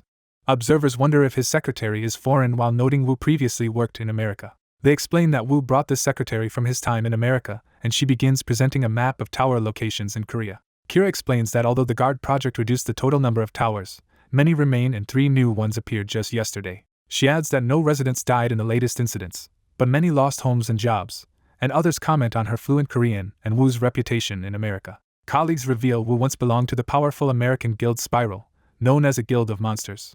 Someone wonders how skilled Woo must be, while Woo explains that towers are appearing at an accelerating rate. Woo says that to face this situation they must completely reorganize everything, and Ma notes he knows someone once scouted by Woo's guild. Ma proudly mentions the hunter Griffin, though Ha internally realizes Ma is just bragging. Ha thinks about Griffin being a promising rookie while Woo describes relocating the outdated central headquarters as their first major reform. A display shows the word take as Woo and Kira stand under floating data squares during the briefing.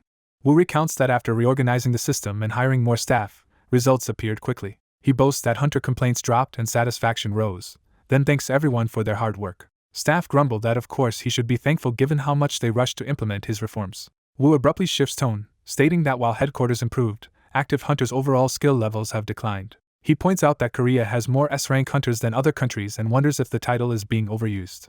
Woo clarifies that many so-called S-ranks are S in name only and lack corresponding ability. He compares the situation to having many weapons but too few trained soldiers, arguing they must raise more capable fighters. Woo announces that all hunters will be re-examined. The hall erupts in shock and disbelief at the declaration. Ha stands up in alarm, shouting that they cannot re-examine hunters.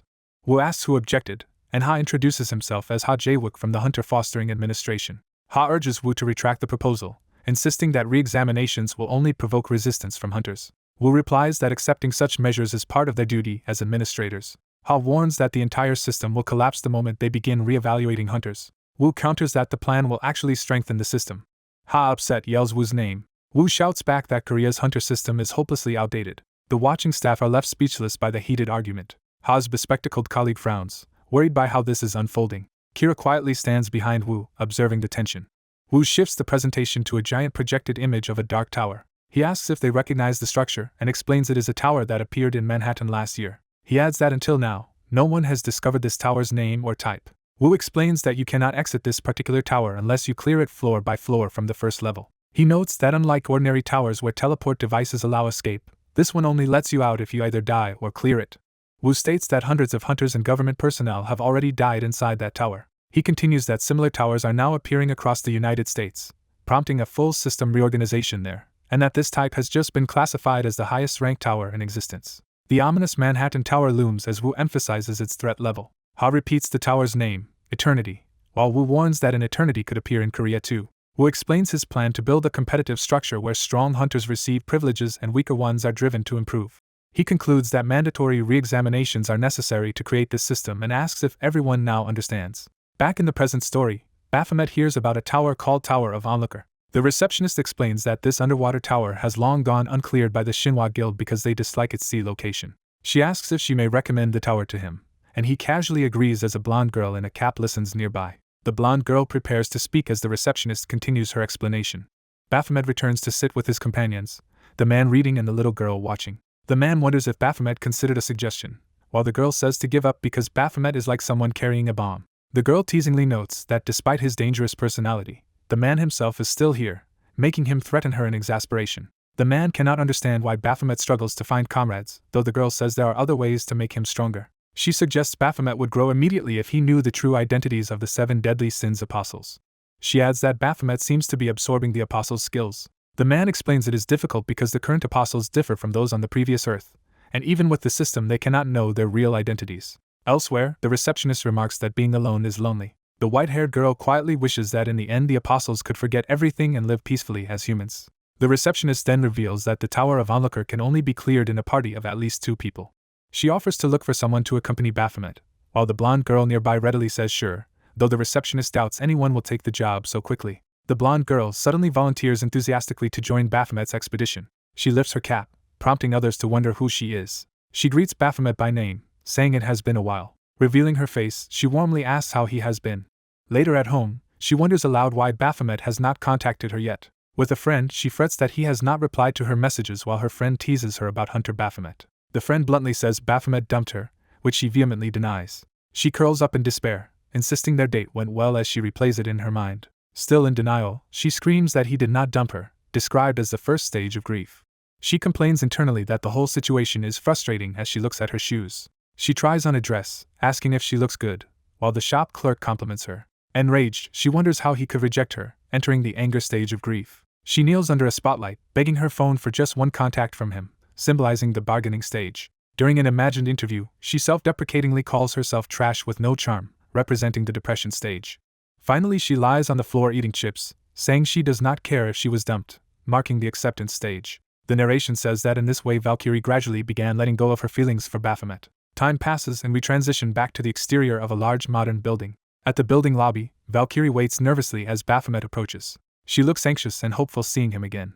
Baphomet and Valkyrie face each other while the little girl watches from the foreground. The little girl observes silently, and notes internally that Valkyrie's feelings have deepened again. Valkyrie thinks about how Baphomet joined the guard project, wonders when he will return, and worries she smells of sweat after training. Despite her worries, she stands trembling, thinking hesitantly. She stares at Baphomet, thinking even his haircut looks cool. Baphomet recognizes her and calls her Valkyrie. She excitedly confirms her identity, and overenthusiastically says it has indeed been a long time. Baphomet reacts with blank indifference as fluffy doodles fill the background. The receptionist senses the charged atmosphere between them. She quietly cancels the previous matching request for the Tower of Onlooker. The receptionist smiles to herself, clearly amused by the situation. She tells them there is no other hunter available, so with Valkyrie present they can register as a party immediately and asks what Baphomet wants to do. Valkyrie trembles nervously while looking to Baphomet for his answer. Outside, Baphomet agrees to take the Tower of Onlooker mission. He asks about Valkyrie's schedule. She eagerly cuts him off to say she is free and can go. Baphomet starts to respond noncommittally, saying he sees but adding there is something else. Valkyrie, blushing, asks why it seems like he has something important to tell her, thinking it is because he sees she is doing well. She gazes at him intently, waiting for his words. Baphomet simply says that he missed her. Valkyrie looks down, smiling shyly at his confession.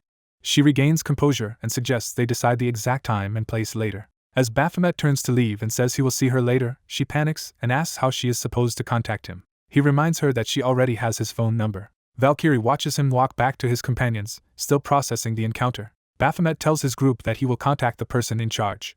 Valkyrie resolves internally that she will contact Baphomet with her phone. She smiles to herself, pleased with this decision. She shouts energetically after him that she will definitely contact him. Baphomet's teammate mutters that she startled him with her loud declaration. Valkyrie stands alone in front of the building, determined and hopeful about joining Baphomet's upcoming tower run. The blonde hunter realizes the current situation might be her opportunity. She stops lingering and rushes off, determined to get ready. Fired up, she vows that this time she will definitely seduce Hunter Baphomet. The scene shifts to the city. Focus narrows to the headquarters of the Ark Guild. A red-haired woman silently observes. The blonde ties her hair with a ribbon, preparing herself. Wearing new, flashy gear, she asks her red-haired colleague if it looks good, while the colleague notes it stands out. The red-haired woman narrows her eyes suspiciously. She pointedly asks if the blonde's new party member is a man. The blonde nervously denies it, but the colleague calls her bluff. The red-haired woman teases that the blonde has been unusually quiet lately and demands to know who the guy is, while the blonde insists it is about improving her image. The blonde explains she wants to fix the bad impression she made in a previous interview where she trashed herself. Her colleague reminds her that interview ruined her cheerful reputation and caused a big stir, while the blonde admits she had been depressed then. The blonde resolves to stop being indifferent and to show her best starting from this tower expedition. She pleads earnestly, hoping her colleague will accept her explanation. The colleague asks if she is serious about this change, and the blonde affirms it enthusiastically. Internally, the blonde admits she is talking this way only to avoid the colleague making a fuss about her crush. She decides the colleague can find out the truth after she and Hunter Baphomet successfully clear the tower. Reflecting that people are easily influenced by appearances, she commits to leveraging that fact. She sets her first strategy as winning Hunter Baphomet over with her looks. Inside the watery tower, she is drenched and panicking. Hunter Baphomet notes the teleport support item she brought has been ruined by water, leaving her speechless. The tool is explained as a teleportation device that uses a laser marker to zip across rough terrain. Its fatal flaw is that it is not waterproof, which horrifies her. She berates herself for being so focused on treating this run as a date with Baphomet that she ignored the dungeon's environment, while he calmly points out the entrance. Baphomet says there is no reason to delay and asks if she is ready to enter, startling her. Flustered, she rushes ahead, insisting she will open the door immediately. As she touches the gate, she laments that her looks failed to impress him. She steps through the open door. She steels herself and switches to Plan B. She decides that modern heroines who contribute in battle are more appealing than helpless damsels. Determined to showcase herself as a competent fighter, she charges forward, only for something unexpected to happen. A colossal sword strike crashes down. It slams into a massive multi-headed monster, revealing the threat they face. The blonde looks excited and eager to prove herself. Baphomet, masked and ferocious, dives into combat against a pack of creatures. The blonde watches from a mental void, feeling sidelined. Baphomet also tears apart a giant tentacled beast. She remains frozen, overwhelmed by his overwhelming power. His sword flashes once more. The scene reveals a huge crab-like boss split open, with Baphomet standing victorious and her tiny below. She thinks dejectedly that Baphomet is far too strong and she never even got to use Plan B. Baphomet suggests they take a break, catching her attention. She immediately jumps to Plan C. She prepares an elaborate homemade bento spread for their rest. Baphomet silently reacts, unreadable. She internally frames this break as a natural picnic date with him. He starts eating her food. She watches anxiously for his reaction. She nervously asks how it tastes, and he replies that it is at least edible. Shocked that it is merely passable, she tries tasting it herself. The taste horrifies her. Time passes and they move on in awkward silence. She trails gloomily behind him. She reassures herself internally that it is fine, because she still has several more plans to try. Later, she notices something strange and becomes alert. Lights like schools of fish drift through the water-filled hall. Ethereal jellyfish-like lights appear as well. She and Baphomet gaze toward the luminous spectacle. She watches, captivated and wary. A mermaid-like siren appears at a glowing portal, singing. Text introduces this creature as the Tower of Onlooker's middle boss, the siren. The blonde realizes the siren is using her song. She senses mana in the song and realizes something is wrong. The siren's eyes glow as she intensifies her magic. A shockwave from the song slams into them. The blonde shields herself as the spell takes hold. She sees Baphomet starting to change under the influence. Empowered by the song, he violently attacks her. She stammers in fear, asking what Baphomet is doing. She realizes in terror that he is no longer himself. She concludes that the siren has bewitched Baphomet and angrily wonders why the monster is trying to seduce him. Narration explains that a siren's song enchants and mesmerizes listeners. It adds that the spell's effect is especially strong. The charm is most potent on male targets, making men particularly vulnerable. Bound by red chains of magic, the blonde is targeted as Baphomet moves to strike her. She steels herself despite her fear. She raises a defensive barrier that barely withstands the chained assault. Cracks appear in her shield and she realizes it is about to fail. Straining, she braces to hold against another blow. She is violently blasted away and cries out to Baphomet. Underwater, she notes in shock that he has become even stronger. His crimson eyes close in on her as he attacks relentlessly. She struggles but is overpowered and sent flying again. A red shock of pain runs across his cheek as he battles. Both are hurled through the water by the force of their clash. The blonde tumbles, still fighting to stay conscious. She whirls her body, trying to reorient herself mid-fall. She rockets back toward him with renewed determination. She pauses briefly, catching her breath and gathering resolve. But Baphomet lunges again, hand outstretched to grasp her. She twists, the massive sword barely missing as she maneuvers. He rushes after her, sword ready. Close up, his demonic eyes burn as he prepares another strike. They clash repeatedly as she desperately counters his blows. She concludes that her true opponent right now is actually him. She dives toward the siren, deciding the controller must be slain. Her eyes glow green with fighting spirit. She reasons that if she kills the one controlling Baphomet, he will return to normal. The siren stares up in fear as the blonde closes in. But Baphomet also speeds toward the siren, still under the spell. A huge explosion of power erupts between them. The blonde pushes herself forward through the blast. Suddenly she senses an aura identical to that of a demonic beast. The demonic energy around Baphomet erupts in a towering crimson column. Bathed in red light, she stares at him in alarm. His silhouette melds with snarling demonic shapes as his power surges. She calls out his name in disbelief. Seeing his transformed face, she can only whisper in shock. She wonders why he now looks completely monstrous. Later, outside the tower, people comment that Hunter Baphomet has returned. Back at the guild, the blonde pretends she does not care about him anymore, laughing nervously while wondering if her colleague suspects the truth. The red-haired woman explains she heard of his return from a reporter who coincidentally entered the same tower. Hearing that the reporter called Baphomet amazing, the blonde is struck silent. The report continues that Baphomet has grown so strong it seems absurd. A flashback shows him fully transformed, channeling overwhelming power. His clenched fist signifies that he is about to unleash it. He barrels past the blonde with terrifying speed. His strike smashes into the ground, shattering the stone.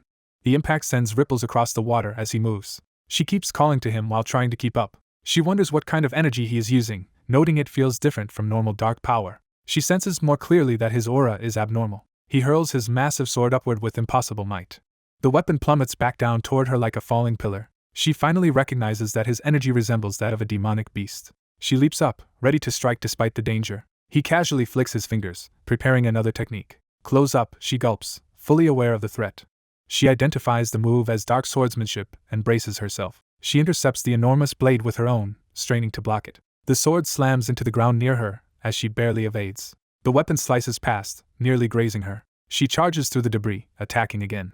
Inwardly she panics, wondering how to handle this. She concludes that at this rate she must endure Baphomet's attacks head-on. She considers using a trump card ability, wondering if she should resort to it. She rejects the idea because she fears it might harm Baphomet badly. She worries aloud that using it could seriously injure him. Instead, she keeps blocking frantically as he closes in. His clawed hand grips the sword as he raises it for another blow. Looming over her, he looks ready to finish her off. She meets his attack with a desperate twin sword guard, screaming. The clash chips her blade, showing it will not hold much longer. She realizes in horror how close she is to being cut down. The towering sword hangs inches from her, as she freezes. A blinding green explosion erupts between them as she triggers a powerful defensive skill. Baphomet emerges from the blast with wild green hair and dual blades, still relentless. He admits he really did not want to resort to this power, even as his eyes glow and he advances. Valkyrie activates Blessing of Vanitas Stage 3, assuming a fully empowered battle form. In this form she apologizes to Baphomet before attacking. She lunges forward to strike, tears in her eyes as she moves. Baphomet vows internally to finish the fight quickly. A mermaid enemy prepares some underwater magic formation. Light beams from above slam down around the mermaid as the attack begins. Valkyrie rushes Baphomet, beginning a fierce underwater clash. Baphomet blocks with his weapon, complaining that the fight is spoiling his day. His eyes glow as he focuses, still speaking mid-battle. He unleashes a barrage of green projectiles while saying he wanted to look impressive. Valkyrie apologizes again as she faces him. She asks Baphomet to sleep for a while and prepares a powerful finishing blow. She releases a massive green celestial attack toward him. A dark inner voice says it is actually the one that should apologize. Valkyrie is confused and insists Baphomet should not be the one apologizing. She is startled when she realizes something is off. She wonders who she has actually been talking to as chains appear around the magic. Baphomet screams while his inner voice admits it only wanted to see her full power. That inner consciousness notes that by chance the demonic beast created the perfect stage. It looks at the battered mermaid, remarking that the monster set everything up well. The voice tells the terrified mermaid her role in the plan is finished. The mermaid transforms into a snarling monstrosity and attacks in rage. Baphomet coldly says it is time to finish things. He slaughters the mermaid with a single decisive blow. Elsewhere, hands grip a ship's wheel, steering on calm waters. A sailboat glides on the sea, revealing a peaceful interlude. Beelzebub relaxes in sunglasses, enjoying the sun. Narration notes his carefree mood after finishing exams as he lounges on a deck chair. Aray approaches, commenting on how relaxed Beelzebub seems, while he says he is savoring freedom and complaining that knowledge can be a burden. Aray observes that his exams apparently went well. She looks away, thinking about something as Beelzebub keeps lounging. Aray mentally calls Baphomet an idiot who still does not understand how difficult women are and wonders if he is only pretending ignorance. Back underwater, Valkyrie reacts in shock to Baphomet suddenly standing unharmed. She stammers in disbelief, sweating as she realizes he was not under her control. She demands to know why her spell did not work. Baphomet replies that her magic could never affect him and that is why he apologized to the mermaid. Valkyrie asks why he would do that. He starts to explain. Baphomet admits he had always wanted to fight Valkyrie once. He recalls Valkyrie's reputation as a top Korean hunter of Guild Ark. Narration introduces Valkyrie's human identity as a leading Korean hunter from Guild Ark. It explains that Valkyrie's combat style uses 2 different gear sets. Further narration says her skills buff her stats and that her 2 forms have completely different powers, making her stand out. Baphomet muses that he would have preferred to see her other, overwhelmingly strong form. He silently studies her, thinking. He knows she likes him but wonders how he can trust her. He worries she might be another apostle working for the enemy.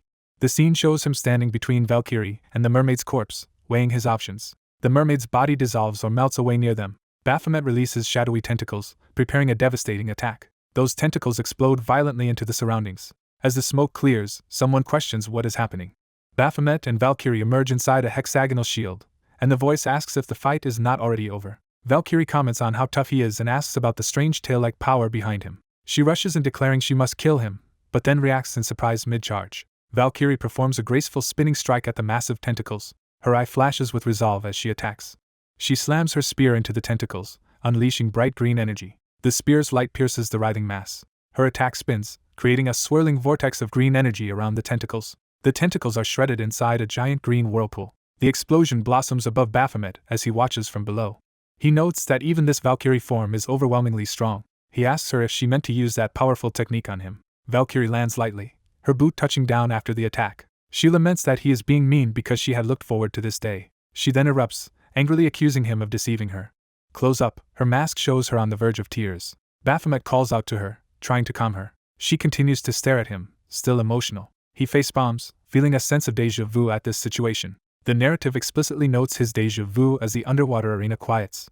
He activates a device that begins glowing with blue energy. A system message shows his equipment being repaired around him. He complains that Chrono Break always breaks his gear and plans to ask RA how to fix that. He then thinks of something else, looking serious. He asks Valkyrie how long she plans to sulk since they have reached the last floor. She blankly repeats that he is mean. She emphasizes again that he is mean. She insists he is very mean, venting her frustration. Valkyrie mutters that he does not understand her feelings while he accepts her insults. As he walks away thinking, she keeps calling him an idiot in the background. He starts counting the gates in the final hall. He continues counting, noting there are more ornate doors. Narration explains there are 10 gates, and that the boss room lies beyond one of them. He glances back as Valkyrie, still pouting, calls him mean and an idiot. One particular gate draws his attention. He senses a familiar presence behind that gate. He realizes it feels like the energy from the simulated Tower of Abyss. He concludes that gate must house the boss and decides not to overthink it, calling Valkyrie over. RA tells him telepathically that he should enter alone, surprising him. She explains that he must have felt how special that gate is and orders him not to involve others. He wonders why she is intervening in this tower when she never has before and suspects she is plotting something. RA coyly refuses to explain. He notes how hard it is to deal with her and that following her instructions means deceiving Valkyrie again. RA teases him for already toying with the girl's heart. Valkyrie, still muttering idiot and mean, finds RA strangely siding with her and RA says Baphomet's human side should handle the relationship. RA states that as guide she must simply point him toward the correct path through the tower. Valkyrie, still calling him an idiot, listens when he addresses her. She clarifies that she thinks he wants them to split up to save time. He agrees, explaining they can check separate doors, while she wonders if he dislikes staying in the tower with her. He outlines the plan. Each will test different rooms and, if one does not return, the other should treat that door as the boss room and join them. Valkyrie reluctantly says she understands. She volunteers to check the first door and asks what she will take. She enters an empty room, starting her search. She senses no enemies and concludes the chamber is vacant. Deciding this room is a dead end, she reaches for the exit. A system message appears saying she cannot leave until the boss is defeated. Another message orders her specifically to eliminate the boss. Realizing Baphomet must be the boss here, she screams in shock. Outside, she yells in confusion, while he tells her to wait until the process is over. He looks back calmly as the gate glows. Baphomet steps toward the chosen door. He stands before the ornate gate, ready to enter alone. A notification appears that the gate is opening. As he steps through, he wonders just how special this gate is that no one else may enter. His eyes widen when he sees what lies beyond. He finds himself in a submerged ruin, surprised by the underwater setting. He surveys the surrounding seafloor and rock formations. He notes he is underwater yet able to breathe normally. Something shocks him, making his expression tense. The water churns violently as he is suddenly dragged or propelled. He braces himself, drawing his weapon in response.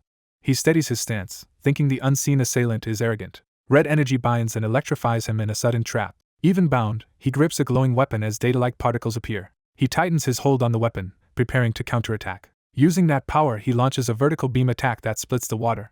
The attack becomes a spinning projectile that races ahead. It pierces a distant underwater gate, triggering the emergence of a dark figure. The silhouette of an armored sea monster appears before the swirling water. The sword streaks toward the monster's face as it materializes. The impact explodes in a huge burst of water. From the foam, eerie laughter echoes. An armored sea boss appears, praising Baphomet's strength and confirming his identity. The boss charges at him and Baphomet rushes to meet it. Baphomet asks if this creature is the floor boss. The boss confirms but begins to say more. It slams a wave attack toward Baphomet, who is momentarily overwhelmed. The creature's massive form looms amid the churning water. It lashes at him again as he counters. Baphomet's eyes gleam red with determination as he moves. As the boss raises its arms for another blow, it shouts that it does not actually want to fight. It abruptly declares that it respects Baphomet. The boss notes that Baphomet has really become human, and Baphomet realizes this may be why RA sent him in alone. The boss says it has a question for him, and asks how he became human. It yells that it wants to become human too. Baphomet repeats the question, stunned that the monster wishes to be human. A system message shows that the tower's boss has taken interest in him, so its stats do not increase. The boss excitedly says it has something to show Baphomet. It explains it acquired an item from humans but does not know how to use it, which is why RA wanted Baphomet here. Baphomet mutters that RA insisted he enter alone because of this situation. The eager boss rushes up, telling him to look at what it has.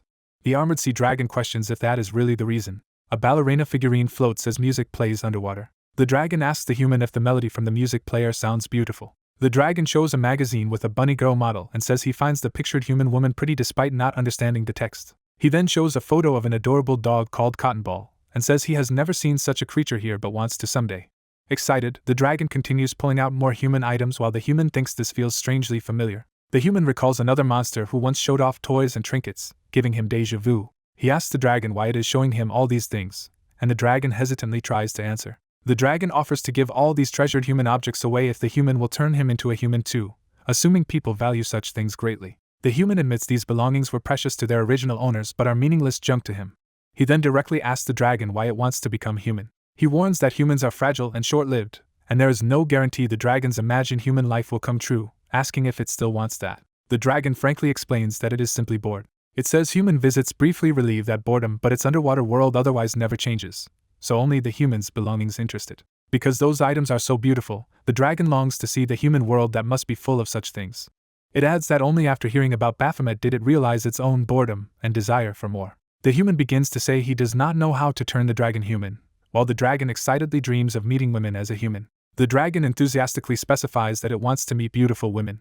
It chatters about wanting to go on enjoyable human dates, then notices Baphomet's odd reaction. Baphomet slyly asks if the dragon has never actually met a woman before and notes he had intended to be nice. He then erupts with power, declaring he will not just let that comment slide. Baphomet, partially transformed, says if the dragon wants to be human it must correct its manners. He explains that in the human world interviews are crucial because you must impress interviewers to work and eat. He tells the dragon to treat this like an interview and show everything it has. Confused, the dragon repeats the request to show everything. Realizing Baphomet is acting as interviewer, the dragon powers up and summons black chains. The unleashed chains tear through the water in a violent surge. Baphomet fully transforms into a horned, bare-chested demonic warrior with long hair. The dragon, now in a more humanoid form, confirms that passing this interview is the first step to becoming human. Baphomet senses the water current itself shifting ominously. He turns toward a vortex forming behind him. The dragon, thrilled, says the situation is getting exciting. It vows to satisfy Baphomet as best it can and releases a huge sphere of power. Baphomet looks up at the shattering water barrier and recalls something. He wonders if he should start the fight by introducing himself. The dragon rises in its full serpentine glory and begins to announce its name. It declares itself Leviathan, the ancient sea dragon of chaos and boss of the Tower of Onlooker. Leviathan gathers swirling water energy into a compact orb. It charges Baphomet, saying it will start by giving formal greetings with its attack. Baphomet rushes past in a blur, clashing weapons with the dragon. Their powers collide, splitting the sea and sky in a vertical shockwave. Leviathan counters with a devastating dive that smashes the seafloor. Baphomet responds by stomping down and shattering the stone beneath him. Another blast of energy rips through the ocean between them as they trade blows. Baphomet speeds toward Leviathan for a follow-up strike. He slashes down with a massive black blade at the dragon's visage. The blade's energy nears Leviathan's eyes. But the sword aura twists oddly before impact, startling Baphomet. He realizes in shock that his sword energy has been distorted. Spinning through the current, he launches another powerful slash. Leviathan's tail moves as an attack narrowly misses. The dragon asks if Baphomet is surprised by this. It explains that his attack was warped by Leviathan's manipulated current. Leviathan asserts that no matter how strong a warrior Baphomet is, it will still be hard for him to move freely within this raging underwater current. Leviathan tells him to be careful as it continues the assault. Baphomet abruptly halts, sensing something. He narrows his eyes, analyzing the situation. He notes the current is interfering with his own movements too, so he begins to respond by activating a magic circle. A gigantic summoning sigil appears over Leviathan with Baphomet at its center. Baphomet readies himself inside the glowing formation. A barrage of magical weapons begins descending from above toward Leviathan. The storm of armament slams into the dragon's body. Leviathan reels in pain and surprise. Seeing all the different enchanted weapons, Leviathan marvels at how powerful they look. Baphomet briefly reflects that this extravagant arsenal is why he is now completely broke. He explains he spent all his money to awaken and deploy this multi-weapon technique. Though expensive, he considers it the best way to handle troublesome foes like Leviathan. The weapons converge from all directions, trapping Leviathan in a lethal lattice.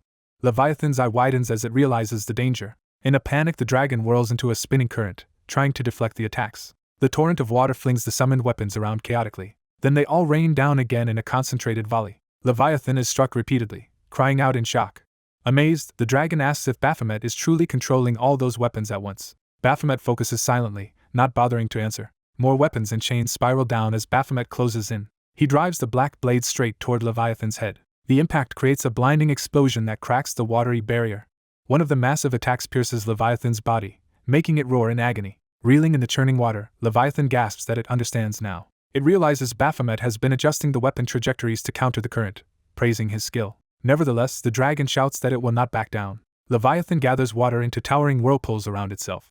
Baphomet descends calmly through the maelstrom, calling it a simple trick. He smiles and admits that despite being simple, Leviathan's move is impressive. He unleashes a flaming sword technique called Gigablaze, combining fire with the vortex. The fiery cross collides with Leviathan's waters, exploding against the dragon. Leviathan, astonished that Baphomet can wield fire underwater, calls him extremely talented.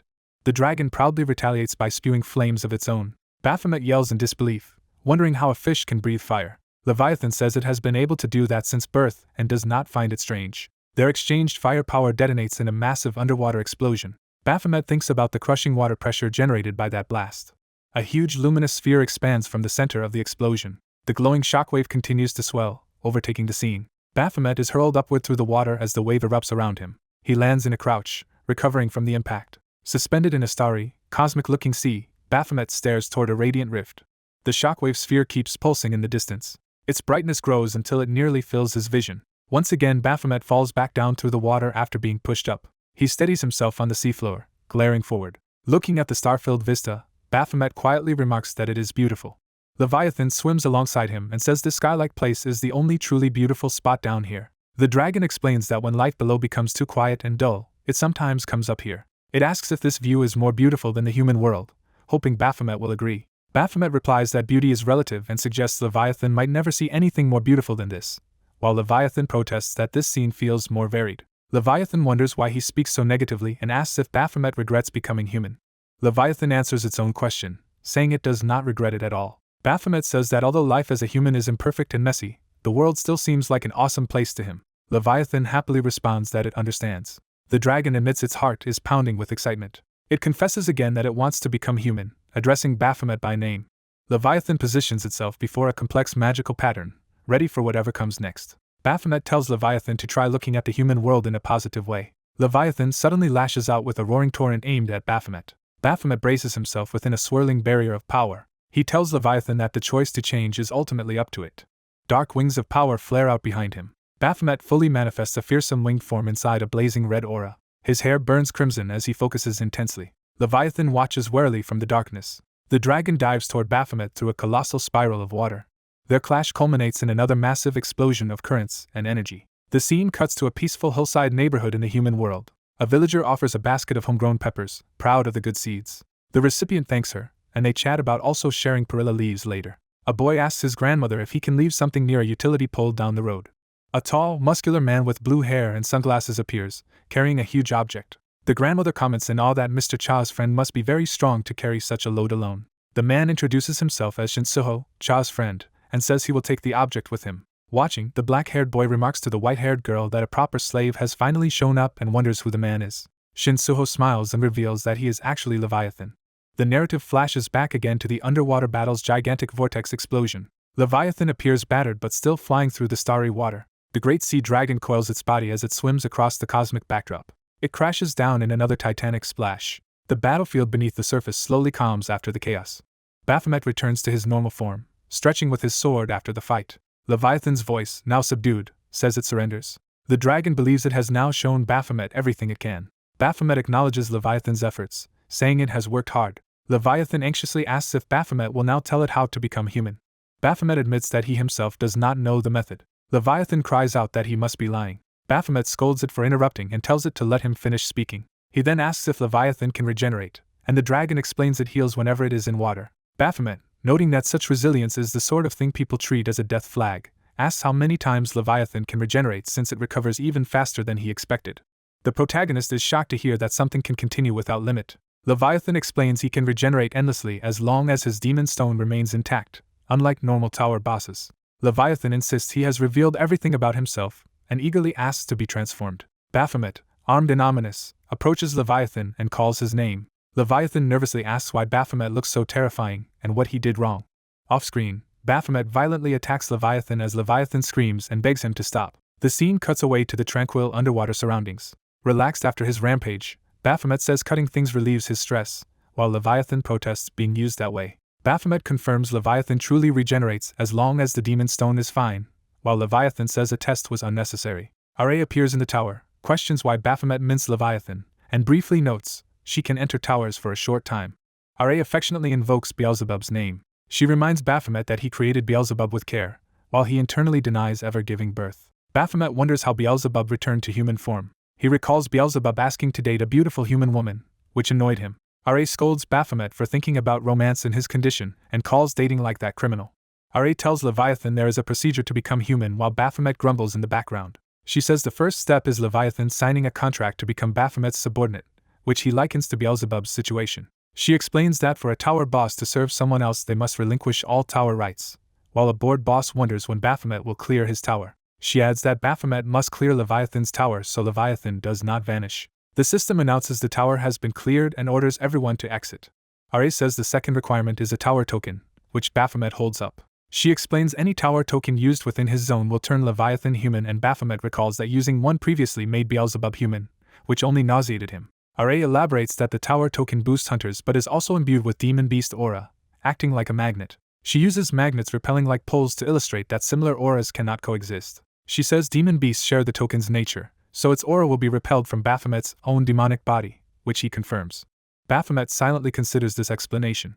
Ra asks if he really wants to use the token, reminding him how bad he felt about Beelzebub, then notes Leviathan would be uncomfortable trapped forever if he does nothing. Baphomet uses the tower token, causing a bright activation. He looks on quietly as the token's power surges. His eye widens as something unexpected happens. He envisions a mysterious long-haired woman in a field of flowers. The vision focuses on a glowing purple rose associated with the woman. Someone nearby screams in pain from the transformation. Narration states that Leviathan has now become human. Time shifts to a city building exterior. At home, Baphomet reflects he still does not understand why he possesses such a strange skill, and Ra refuses to explain. Someone calls out to Baphomet, drawing his attention. Leviathan, now human, returns saying he registered as a hunter as asked. Leviathan confirms he registered with the buffer role just like Baphomet told him. Baphomet evaluates that while Leviathan fights well, his abilities are more suited to a buffer. He particularly notes Leviathan's complex ocean current skill is ideal for supporting allies. Leviathan complains the association only granted him a probationary license instead of a full one. He explains he must meet quotas and pass a test to obtain an official license, and Baphomet muses that the system has become stricter. They stand awkwardly as the mood shifts. Two suited staffers recognize their team leader and react to his arrival. Baphomet and Leviathan stiffen nervously at the official's attention. One official pushes the other forward to face them. The nervous staffers try to flee and Baphomet chases them, demanding why they are running. At a cafe, someone mentions a coming hunter exam re-evaluation. A central department staffer explains to Baphomet and Leviathan that a re-examination will be issued to all ranks and the hunter exam difficulty will increase. Baphomet deduces the staff fled because they feared his anger about this change. He learns the new test will require clearing more towers and, worse for him, will include a written exam. He admits that is why he tried to escape and is asked if he can handle it. Leviathan complains that even central staff must take the re-exam, creating chaos. He gripes that despite his workload he still has to sit the test. Elsewhere, another official grouses about their strict new general team leader just as that leader, Woot-hoon, appears and greets team leader Ma. Team leader Ma panics on seeing Woot-hoon talking with Baphomet. Woot-hoon politely says his business is internal and asks what brings Ma here. Ma introduces Baphomet to Woot-hoon as the hunter who recently returned from the guard project. Recognizing him as the one who cleared all the towers in Ethiopia, Woot-hoon expresses his desire to meet Baphomet. Woo-hoon formally introduces himself as the general team leader and extends a greeting, which Baphomet starts to return. As Woo-hoon reaches to shake hands, he praises how reassuring it is to have a hunter like Baphomet. The handshake triggers Baphomet's apostle-related system, his eye flashing ominously. The system issues a quest for Baphomet to investigate Woo-hoon in order to find the Apostle of Pride. Information is shown about Woo-hoon, codenamed Alchemist. It notes he formerly belonged to Spiral, a top US guild. His backstory explains he emigrated to the US young, awakened at 18 and built a reputation in a monster-ridden country. After returning to Korea and becoming general team leader, he brought a trusted female hunter from the US to serve as his secretary. Leviathan excitedly concludes this must mean the two hunters are dating. Later that evening, Baphomet, Leviathan, RA and Beelzebub gather to discuss Woo-hoon. Leviathan scolds RA for only gossiping about romance, questioning why Woo-taehoon's secretary would follow him otherwise. RA keeps teasing, suggesting the secretary might have a crush, which annoys the others. Beelzebub brings the discussion back, saying Woo-hoon and especially his female companion seem very strong. RA clarifies that Woo-hoon is not himself an apostle but is connected to the Apostle of Pride and must be investigated. Baphomet reflects that his system usually responds only when he meets an apostle directly, yet this time warned him about someone merely related. He asks RA to explain, prompting her to say she upgraded his system to the highest version. She reminds him that freeing her upgraded the system's apostle tracking ability as well. RA adds that his skills also changed form and function, as system upgrades break previous limits. Beelzebub infers the system can now detect those associated with apostles and wonders why RA did not upgrade it earlier. RA points out she can only hack and modify L's existing system, not create a higher version from nothing, since her power is to steal rather than create. Beelzebub notes that sounds contradictory and asks how she managed to raise the system's level at all. RA silently sips her drink instead of answering. She brushes off the issue, saying what matters is that they quickly learned Woo-hoon is linked to the Apostle of Pride. Baphomet realizes this means his conflict with that apostle may turn into a long campaign. Beelzebub explains that in Christian lore pride is the gravest sin and recalls the most beautiful angel falling by claiming to surpass God. Beelzebub then bluntly tells RA she is far weaker than L, and RA admits she sought Baphomet's help because of that. Beelzebub begins to address her seriously. RA counters that while L outclasses her in power, she surpasses him in experience and knowledge from having lived far longer. Beelzebub accuses her of just wanting to lord her seniority over him. RA orders him to acknowledge her age and start calling her Nuna. Beelzebub screams that he refuses. He protests that by her logic she is closer to a grandma than an older sister. Baphomet and Leviathan imagine him surrounded by fluffy dogs, undercutting his outburst. They picture Leviathan similarly, contrasting their gruff selves with cheerful imagery. RA and Baphomet decide to ignore Beelzebub's ranting and end the argument as pointless, prompting Beelzebub to call them traitors. Beelzebub yells again that with Ra's age he should be calling her grandma instead of Nuna. The scene shifts to a nighttime neighborhood exterior. The group walks home through the streets, RA and Beelzebub leading while Baphomet and Leviathan follow. Beelzebub pulls RA aside and calls her name to talk privately. Baphomet tells Leviathan he will leave investigating Woo-taehoon to him since Woo already noticed Baphomet at the meeting. Beelzebub instructs RA to tail Woo-taehoon, learn his contacts and movements, and gather background information. Baphomet clarifies to Leviathan that this espionage is secondary to their main missions, though Leviathan is excited at the spy movie-like assignment. Baphomet notes there is no rush to begin the investigation immediately. He silently thinks over their new objective. RA mentions she has something else to deal with the next day. The next day, Yuri meets Baphomet at a cafe, saying she has things she wants to settle with him. She complains he vanished after they cleared the tower, and he replies that he wanted to apologize properly. Baphomet teases her for arriving exactly on time despite saying she would be very late. She defensively insists arriving on time is not a big deal. Baphomet sits impassively, observing her. He suddenly stands, startling her. Yuri anxiously asks where he is going. He calmly replies that he is just going to order, and asks what she wants to drink. She is left flustered by his nonchalance. Yuri pouts while processing the situation. As he orders her iced vanilla latte, she listens nearby. She begins telling him what happened from her perspective as she sips the drink. At the table, Baphomet apologizes for how he acted in the tower. He frankly tells her he usually ignores others' feelings and can be inconsiderate. Yuri says she entered the tower because she cared about him. Baphomet studies her expression carefully. A montage emphasizes how she dressed up and did her hair and makeup specially for this meeting. Yuri, embarrassed, asks what exactly he likes about her. When he bluntly answers that it is her face, she is both shocked and oddly pleased. She then worries aloud that his feelings still might not change because she believes he is not really interested in her. Baphomet corrects her, saying it is not that he is uninterested. Setting his drink down, he decides there is no need to prolong things. He straightforwardly suggests they officially date. Yuri is stunned silent by his sudden confession. She then screams in disbelief at what she just heard. Baphomet explains he wants to stand out and proposes a deal involving her popularity. Yuri guesses he wants them to pretend to be a couple and nervously asks why, and he answers that it is because she is famous. He admits he also wants to become popular himself. Internally, he reveals his real goal is to attract the public's attention and ensure every hunter knows and targets him, even as an enemy. He concludes that is why he needs to use Yuri's popularity. With a determined smile, he resolves to dig down to hell himself to reach his objectives. Yuri looks up at him, processing this intense ambition. She comments she never knew he was into such things and says she is more surprised than anything. She describes how he used to act like a self-centered fighter who ignored others, and he dryly thanks her for the harsh assessment before asking if she accepts his proposal. Yuri agrees but insists on adding her own condition.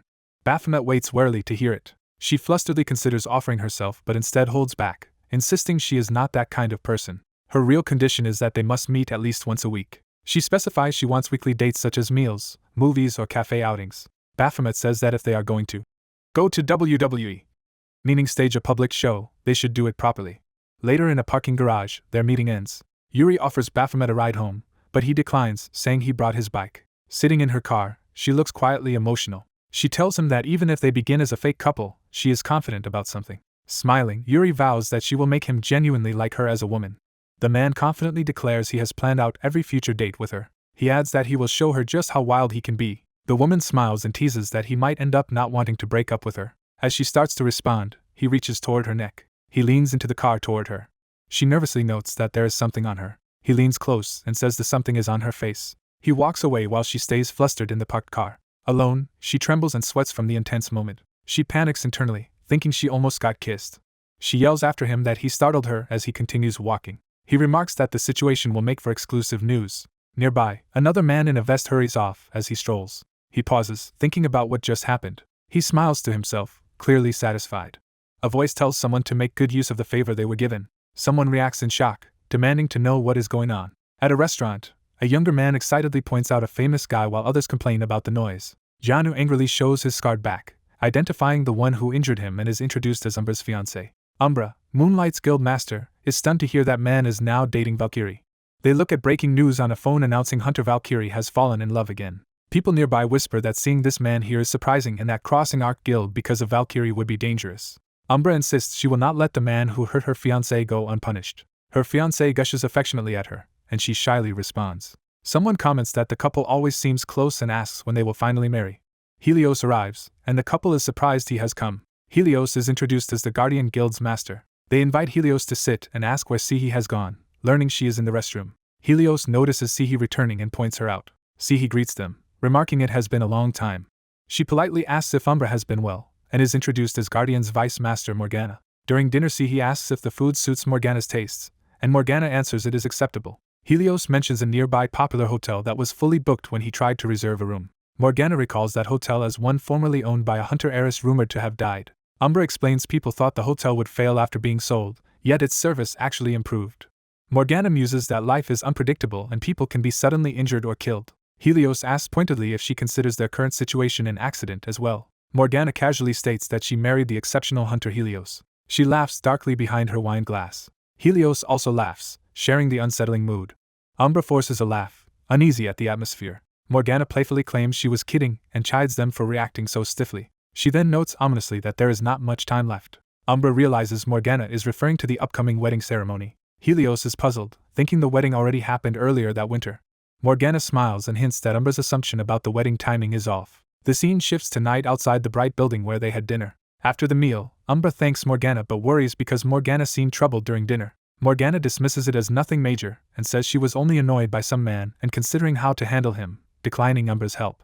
Umbra explains she invited Morgana to dinner to thank her for constant help, but Morgana says it is no big deal. Umbra adds that if Morgana is really that stressed about the man, they should find a way to relieve it. Morgana suddenly suggests they go to La Porte together to blow off steam, startling Umbra. She reminds Umbra how much fun they had there last time despite almost getting caught. Morgana argues men do similar things and they are not the only ones behaving that way, while Umbra hesitates. Umbra nervously asks if such behavior is really okay toward Hunter Helios. Morgana answers that as long as she hides it somewhat it will be fine. She darkly adds that if Helios ever got jealous she might literally tear him apart. She then tells Sihi it is time for them to leave together. Morgana cheerfully waves goodbye and says she will contact Umbra to hang out again. Outside, Umbra and Yanu watch their car drive away. Yanu complains about having to keep dealing with Morgana, while Umbra replies that Morgana is the real power of Guardian Guild. Umbra explains that Morgana is a top-tier buffer capable of raising B-rank hunters to S-rank, and that she may need Morgana's help someday. She stresses that buffers like Morgana are so rare even foreign guilds covet her, and Yanu reluctantly agrees. Umbra recalls there once was another buffer of Morgana's level, but that woman is no longer an active hunter. Umbra says that retired buffer is now the director of a medical center. At the hospital, the director hears news that he is dating Valkyrie and asks since when that started. Baphomet stands silently, arms crossed in her office. The director lazily lies on a bed while Sihi reads his perfect test results, saying he is too healthy. He complains of feeling unwell and jokingly blames yesterday's food, but Sihi says he just does not want to work. She explodes that she indeed does not want to work while he enjoys dates and protests doing checkups on hunters who rarely get sick. He chillingly replies that he must stay healthy so he can kill everyone, terrifying her. The director clings to Lala and warns her to stay away from a bloodthirsty man like him. Baphomet watches in confusion as the women act dramatically. Narration notes, he feels a certain way. He thinks that whenever he is near Lala, he feels his mind slowly heal in Lala's presence. He grabs Lala from the director, who screams to have her back, asking why he always brings the girl. He answers that Lala's emotional state is extremely unstable. He explains that is why she feels calmer when he is around. Lala's inner voice clarifies that beings like her species of elders naturally make others feel secure, especially the emotionally deprived. She adds that in her half-formed state her effect only works through direct contact. Baphomet asks if Lala cannot feel how unstable he himself always is. He tells her she is constantly unstable too. He falls silent, thinking deeply about that statement. The scene cuts to a quiet corner of the hospital. Two nurses chat at the counter. One nurse notices something and turns her head. She finds Lala and Baphomet sitting far apart in the waiting area and asks if they fought. Outside, other staff wonder what is wrong with the director, learning that today is the worst day of her life. Lala states that today is the day of the wedding ceremony. The director mutters that she cannot endure this any longer. Suddenly she shouts to all staff to have dinner together. Night falls over the city buildings. The view shifts to the bright tower of a hunter-exclusive venue. The director arrives in a black dress with nurses, ready for their dinner out. Inside the posh restaurant, someone admires the place. The nurses excitedly ask if ordinary people are really allowed to eat at a hunter-only restaurant, and are reassured that both can enter. The director tells her staff to eat as much as they want as a reward for their hard work. She then wonders aloud why she brought along certain extra guests. Baphomet and Lala join them, and he asks if she invited them simply because they are in the same guild.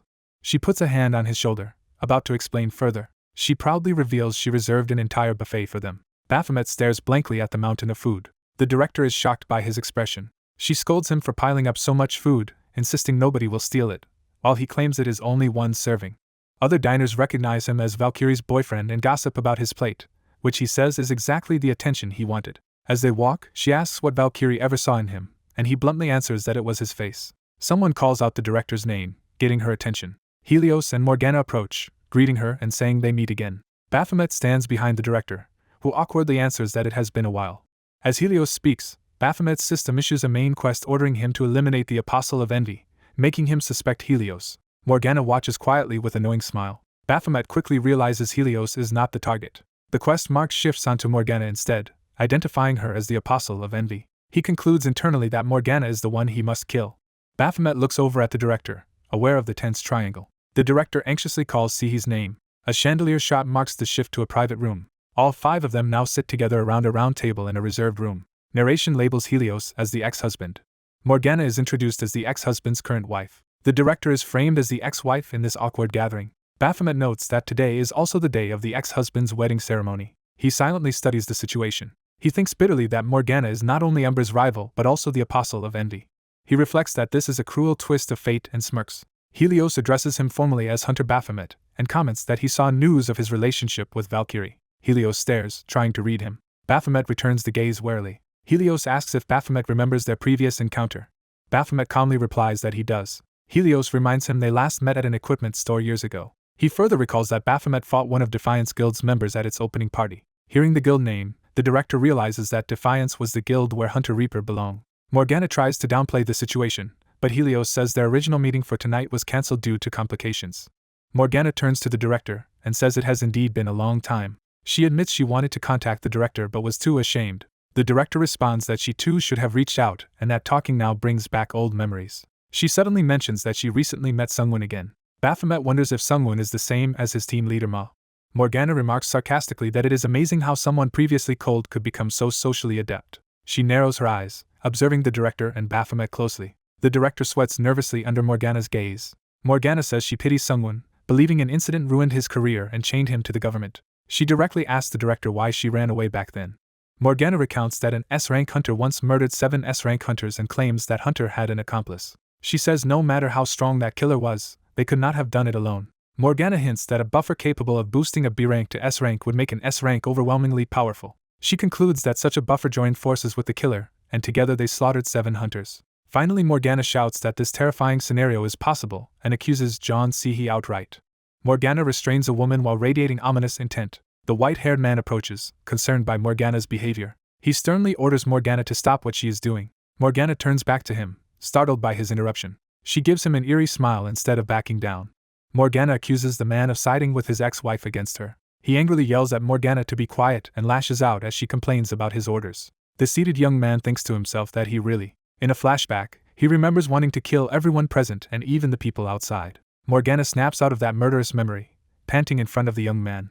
Shaken by her own words, she nervously laughs and wonders what she is saying. The white-haired man observes that Morgana's mana flow is strange and laughs uneasily. He realizes her energy is driven by impure desire and feels like a mass of crawling viruses, not normal mana. Morgana relishes how wicked this power coursing through her feels. Elsewhere, someone reacts in surprise to something being said inside a tall office building. Team leader Ma hears that they met Morgana and calls her a crazy hunter. Ma confirms Yoon-sun was there too and asks how she acted afterward. Hearing she became completely silent. The narrator recalls wanting to ask Yoon-sun questions but feeling the mood was too tense. The young man explains that Yoon-sun brought Ma up and probed old incidents, specifically the case of the 7 hunters. Ma, wary of eavesdroppers, suggests moving somewhere more private before continuing. They head to a secure underground facility. Ma explains this is a special crimes interrogation room for hunters. He tells the young man not to worry, since this is the safest place they can talk. Ma thinks the boy might be abducted here, but aloud says he can speak freely and that Morgana's statements were true. The boy notes he never mentioned certain details, but reasons that a skilled buffer like Morgana would notice them anyway. Ma shows him a paper with a strange eye symbol and asks if he remembers it. He explains it belongs to the group behind the old HQ terrorist attack that abducted Hunter Agatha. The boy recognizes that this organization is his true revenge target. Ma reveals the 7 hunters Morgana mentioned were actually his own colleagues, slain by that group. He adds that Yoon-sun, known as Terra, was also part of that team.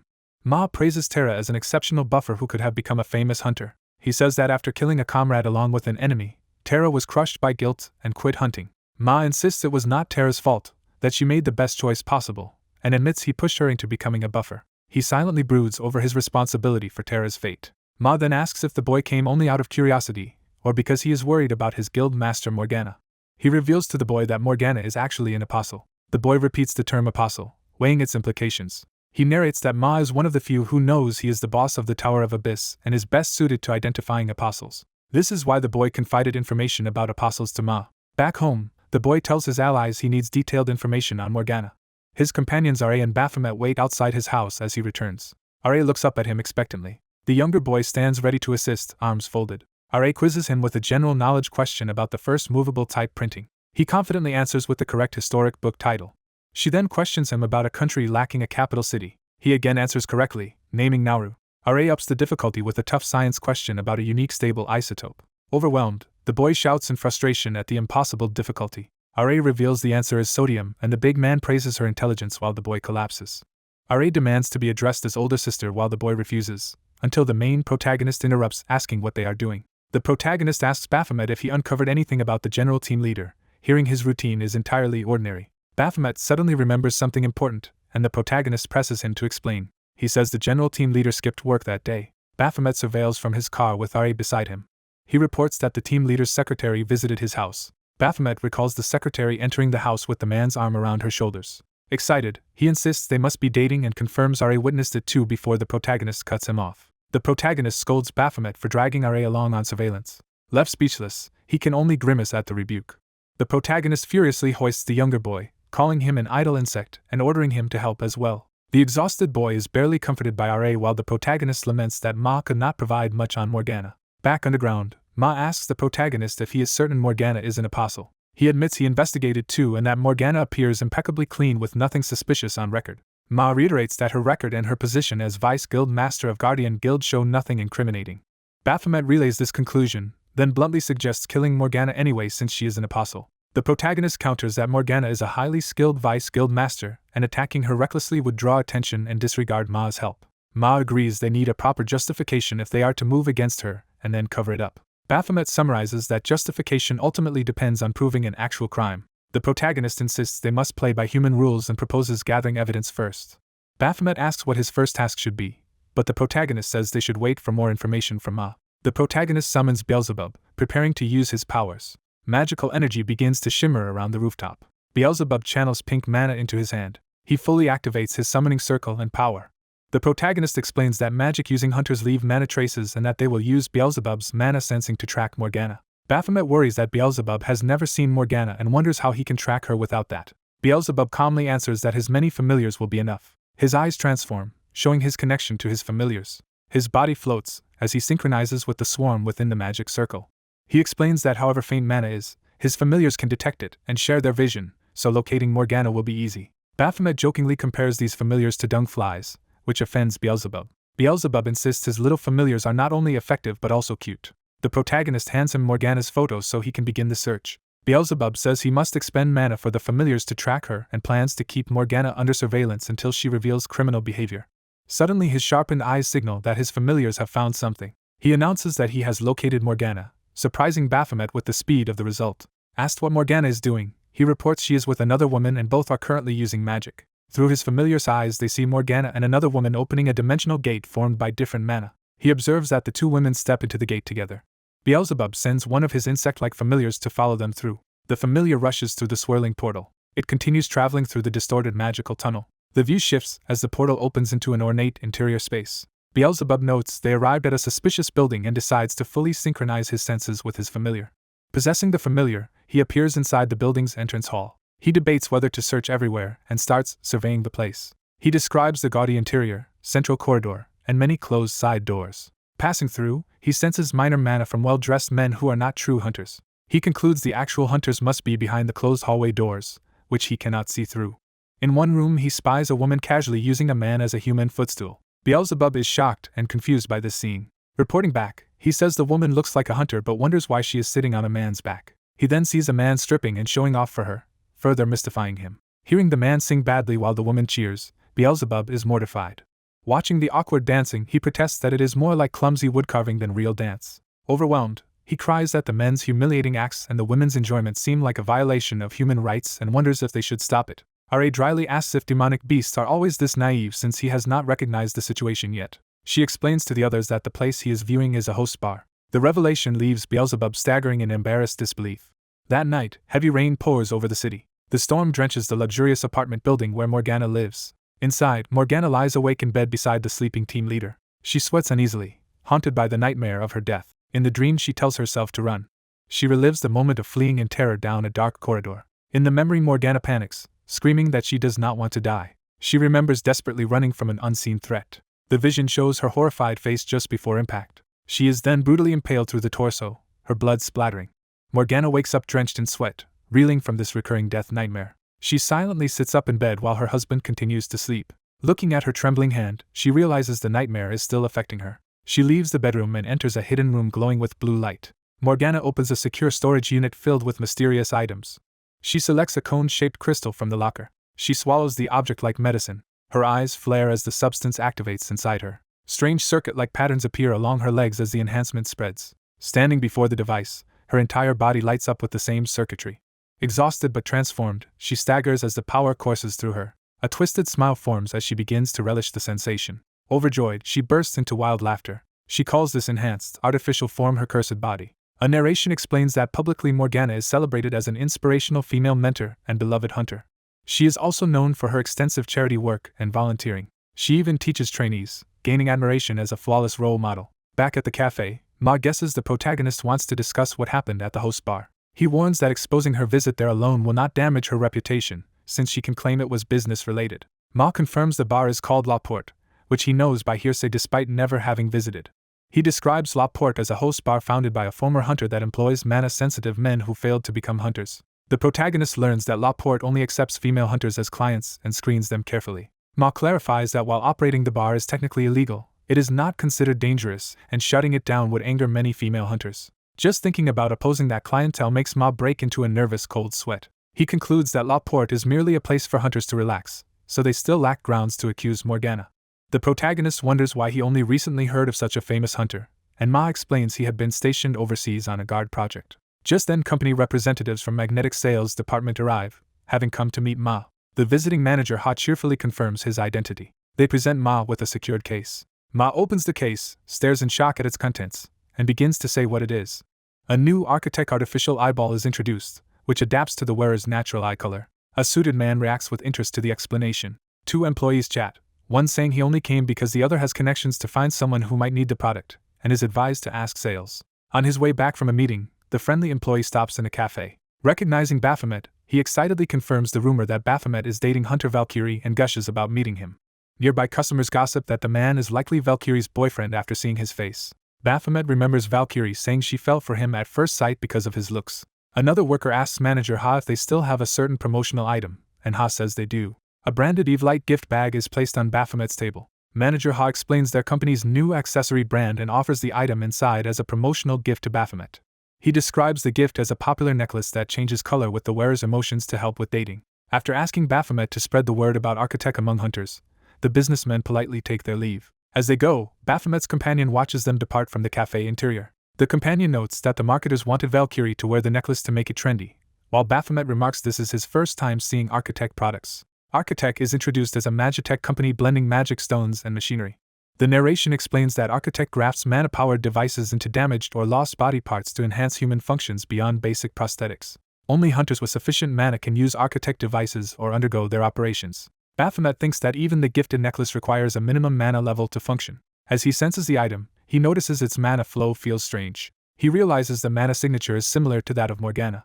Baphomet asks his companion why the mana feels like Morgana's. The companion reveals that Morgana herself is an Architect user, explaining why Baphomet had not heard much about her before. He adds that Architect devices need months to a year to fully synchronize with a user. For Morgana, synchronization took even longer than average. Morgana, approached by fans in a mall, begins to thank them. The narration explains that the more Architect implants someone has, the longer synchronization takes. A running girl is shown with a mechanical Architect leg. Morgana watches the girl with a small smile. Morgana's eyes narrow in thought as she looks around. She notices a pregnant woman nearby. The woman gently holds her swollen belly. It is revealed that 2/3 of Morgana's body is actually Architect replacements. Baphomet's companion clarifies that everything from Morgana's upper abdomen down to her feet is made of Architect implants that took years to synchronize. He concludes that this extensive implantation is why Baphomet had never really known about Morgana before. The scene shifts to Baphomet's neighborhood.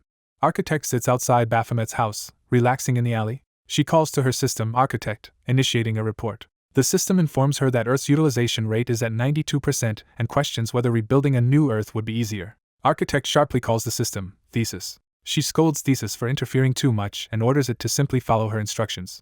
Thesis apologizes, noting her main body is imprisoned in the Halshan Vault of El, just before Architect senses Baphomet arriving. Baphomet arrives home, asks about the barrier around the house, and learns Beelzebub has gone inside the Akashic record. Architect says Beelzebub needed to train his magic, then teases that he might have fled from her constant troublemaking. Architect notices the Eve-Light bag and asks about it, so Baphomet explains it is a women's necklace he received. He says he has no use for it and gives the necklace to Architect. Reading the product description, Baphomet explains the artifact Lumen Heart shows emotions by changing color, and then tries to steer the conversation to Leviathan and their need for a strategy meeting. As he thinks about summoning Leviathan, Architect calls Baphomet's name. She shyly asks his opinion of how it looks on her. We see her wearing the dress and necklace in a soft, glowing vision. Architect, now wearing the Lumen Heart, asks if the necklace suits her. Baphomet hesitates, obviously conflicted about his response. He begins to answer. Leviathan suddenly steps in and bluntly insults the necklace as something fit for a pig's neck. Architect glares, asking why Leviathan is staring and speaking to her that way. She reminds Baphomet to call her Nina, while he refuses and grumbles. Leviathan starts a quiz about the oldest artifact, but Baphomet loudly refuses to participate in the bit. That night, the group arrives at a decrepit building that serves as the entrance to La Porte. They comment that the haunted-looking, remote building is intentionally chosen so people will not be curious about it. Leviathan asks if they are really going inside, and Baphomet says he wants to infiltrate to get close to Morgana. Leviathan firmly refuses to enter, saying just seeing the building was more than enough and reminding Baphomet that only women can go in.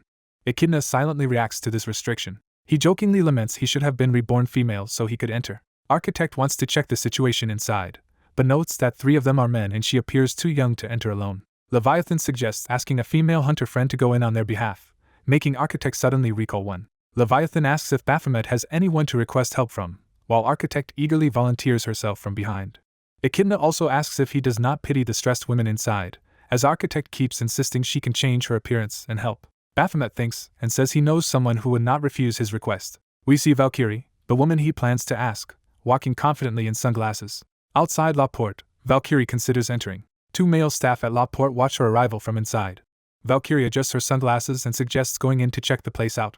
Earlier, at a cafe, she is shocked when Baphomet brings up La Porte. Baphomet asks if she has heard of it, and she flusteredly denies interest, while he notes, he has not even said what kind of place it is yet. She admits acquaintances told her La Porte is surprisingly wholesome and good for stress relief, and Baphomet suggests she try visiting. Valkyrie is scandalized that even as a fake couple he would send his girlfriend to such a place.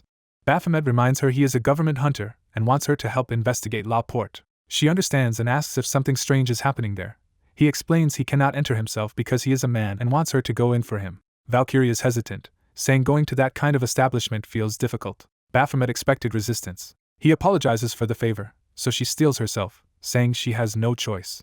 When he proposes infiltrating as an employee, she explodes in shock. Valkyrie panics at the idea of serving hardened female hunters, worrying about what they might demand. Yet she concludes she must do what Baphomet asked despite her fear. Finally she shouts that Baphomet cannot go, insisting she will enter instead, which pleases him. He pretends to dissuade her so she will not feel forced. Valkyrie accuses him of forcing himself instead, revealing how concerned she actually is. Baphomet insists it is his job and he should shoulder the responsibility without inconveniencing her. She shouts that she will do it, practically begging to take the mission. In Baphomet's eyes, persuading her turns out to be easy. Narration notes that this is how Valkyrie ended up going undercover at La Porte. Back in the present, Valkyrie stands outside La Porte again, ready to proceed. She repeats her confident line about checking the place out as she enters with Echidna. Inside, Echidna rudely scolds Valkyrie for dawdling. Echidna issues a curt order to move, intimidating Valkyrie into answering obediently. As they walk through La Porte, Echidna admires the fancy interior while narration notes she is still angry at Valkyrie over the dating scandal. The scandal is shown via a news article revealing Valkyrie's rumored romance with Baphomet, which blindsided Echidna. A flashback shows the hospital doors as Echidna is rushed and after collapsing. Doctors hurry about in the busy hospital. Valkyrie runs toward Echidna's room, calling her name in distress. Inside, Echidna lies unconscious while her teammates stand worried by the bed. Echidna wakes up furious, cursing Valkyrie for daring to show her face after the scandal. She orders her teammates to drag Valkyrie away from her sight as Valkyrie cries out. Narration says Valkyrie kept trying to soothe Echidna's anger afterward. Another flashback shows Echidna angrily calling out Valkyrie's full name. Valkyrie responds with an over-the-top love confession written across a huge, building-sized banner. Later, Valkyrie sneaks up to the sleeping Echidna with a dangling pendant, hoping hypnotism will remove her anger. The spell obviously fails, leading to Echidna stomping on Valkyrie while she yells for the anger to stop. Still, Echidna's rage shows no sign of subsiding. Valkyrie thinks bringing Echidna to La Porte might finally calm her down, and also fulfill Baphomet's request. As they approach the reception, Camilla the Madam notices the arrival of such famous guests. Camilla confirms they are hunters Echidna and Valkyrie from Ark Guild. With a smile, Camilla welcomes them to La Porte. She formally introduces herself as Camilla, the Madam of La Porte. Camilla explains the basic system: pick a room, then use a tablet to choose an attendant. She emphasizes that sexual contact is strictly forbidden and that anyone breaking this rule will be blacklisted and banned. Camilla states that La Porte is meant purely as a healing space for battle-worn female hunters. She then asks Valkyrie who referred her, since La Porte operates only by recommendation and had no prior notice of their visit. Valkyrie recalls Baphomet's instruction about what to answer when asked for a refer. She prepares to speak. Valkyrie names Morgana as the one who introduced her to La Porte. Camilla lights up at hearing Morgana's name, while Echidna is surprised that Valkyrie knows her. Camilla says that as a guest referred by Morgana, Valkyrie deserves special treatment. Camilla calls all staff to gather for their important guests. The male attendants enthusiastically assemble in front of Valkyrie and Echidna. 2 hours later, Camilla waits at the reception for them to finish. She looks up as they return from their sessions. Valkyrie beams and Echidna admits it was not bad, with Valkyrie thinking the place is heaven. Camilla offers them a 30% discount thanks to Morgana's referral and asks who will pay, while Valkyrie fumbles for her phone and Echidna steps in to cover the bill. Echidna insists on paying since Valkyrie brought her there and relieved her stress. Valkyrie happily confirms Echidna is no longer angry, while Camilla's narration cheekily says friendships deepen at La Porte.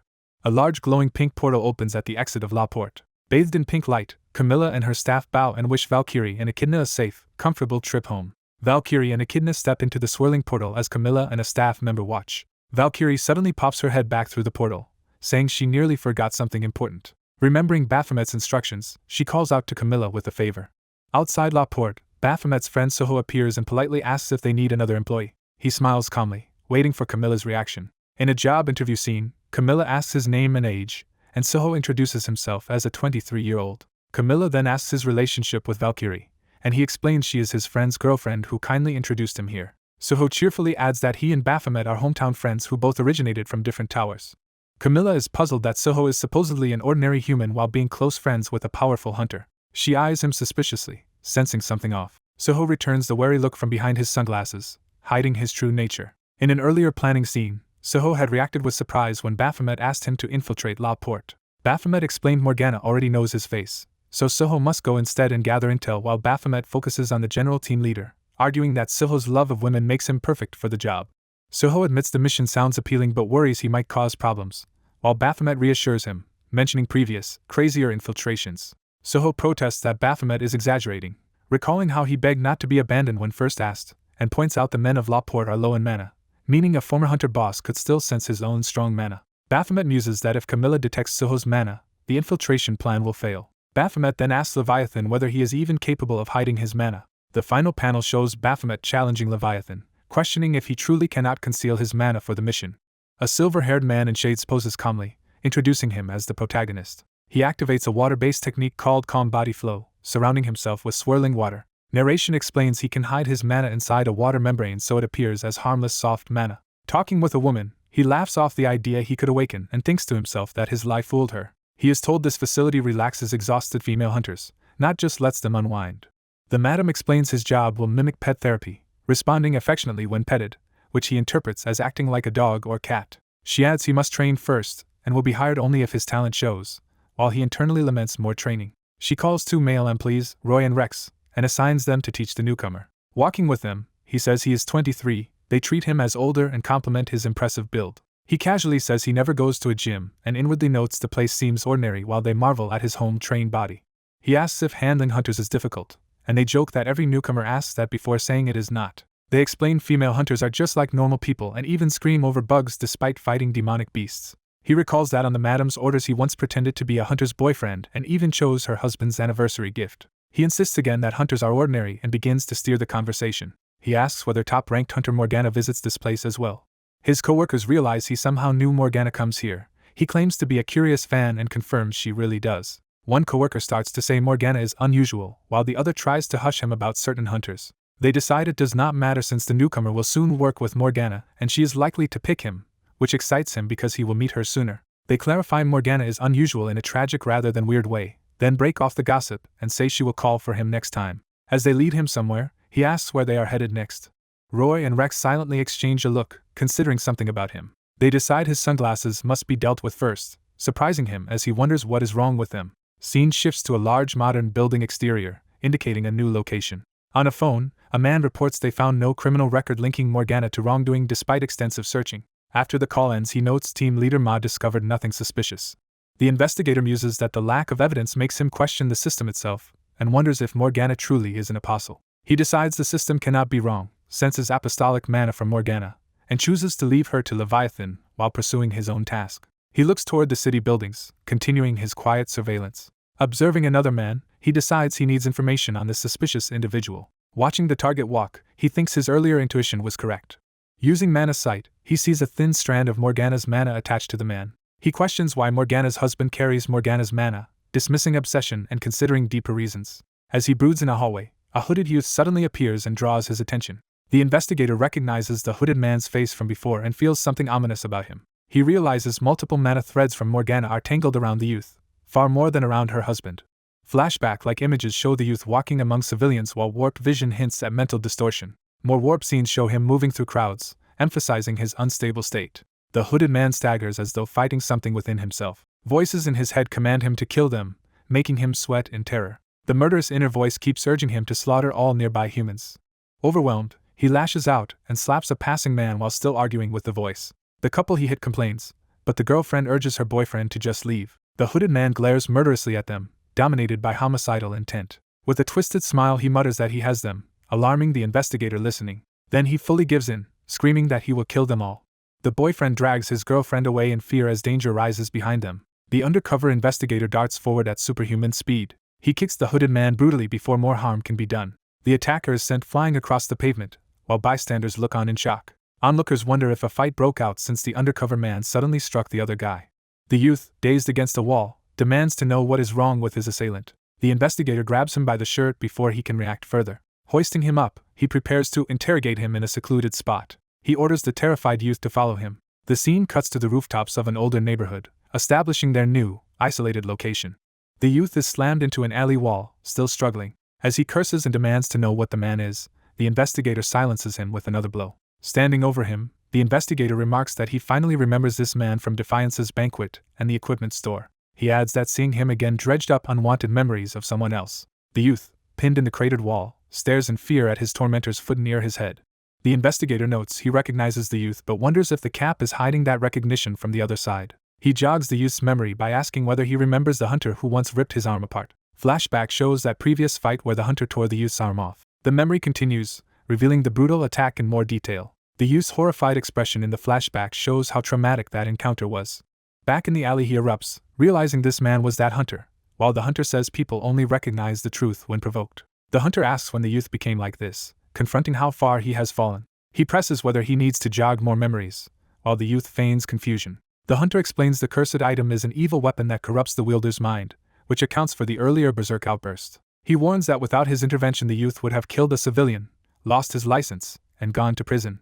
He reminds the youth he already warned him at the equipment store that someone like him would be consumed the moment he used the weapon. Shaking and sweating, the youth insists he can endure the curse longer and downplays the danger. He reframes the torment as a trial that will make him stronger, dreaming of becoming the most powerful hunter. The hunter scoffs at his obsession with becoming strong as the youth laughs manically. The hunter recalls the youth was part of Guardian Guild, making Morgana's mana connection natural.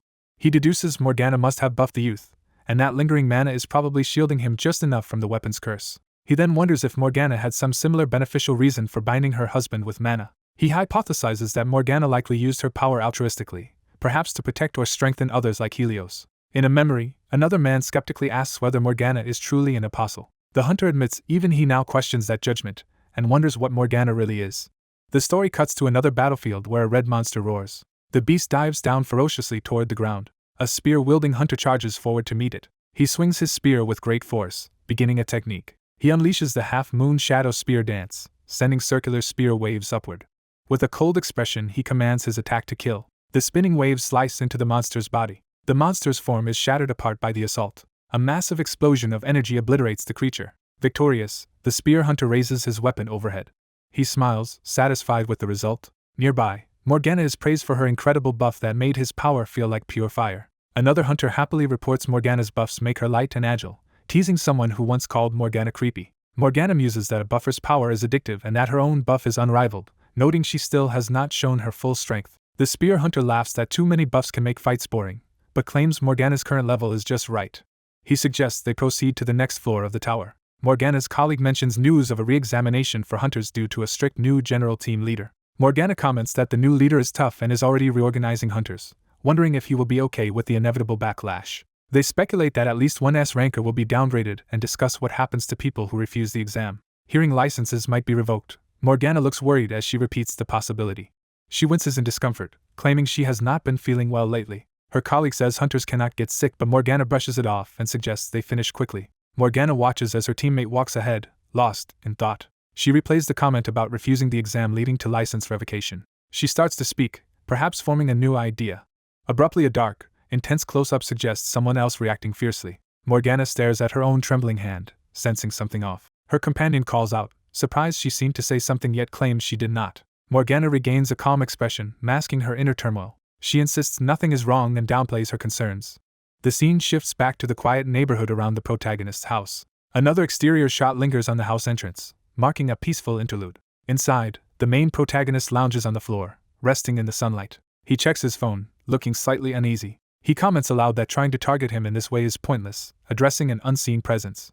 The silver-haired girl's spirit appears and says the house's master forbids him from going out, asking what he intends to do. He warns her that going out might make Elle target her as well, questioning her judgment. Ignoring him, she bolts for the door, causing him to shout after her. The setting jumps to a busy city street full of buildings and trees. He chases her through town, complaining he alone will be scolded by Baphomet, and demanding to know her destination.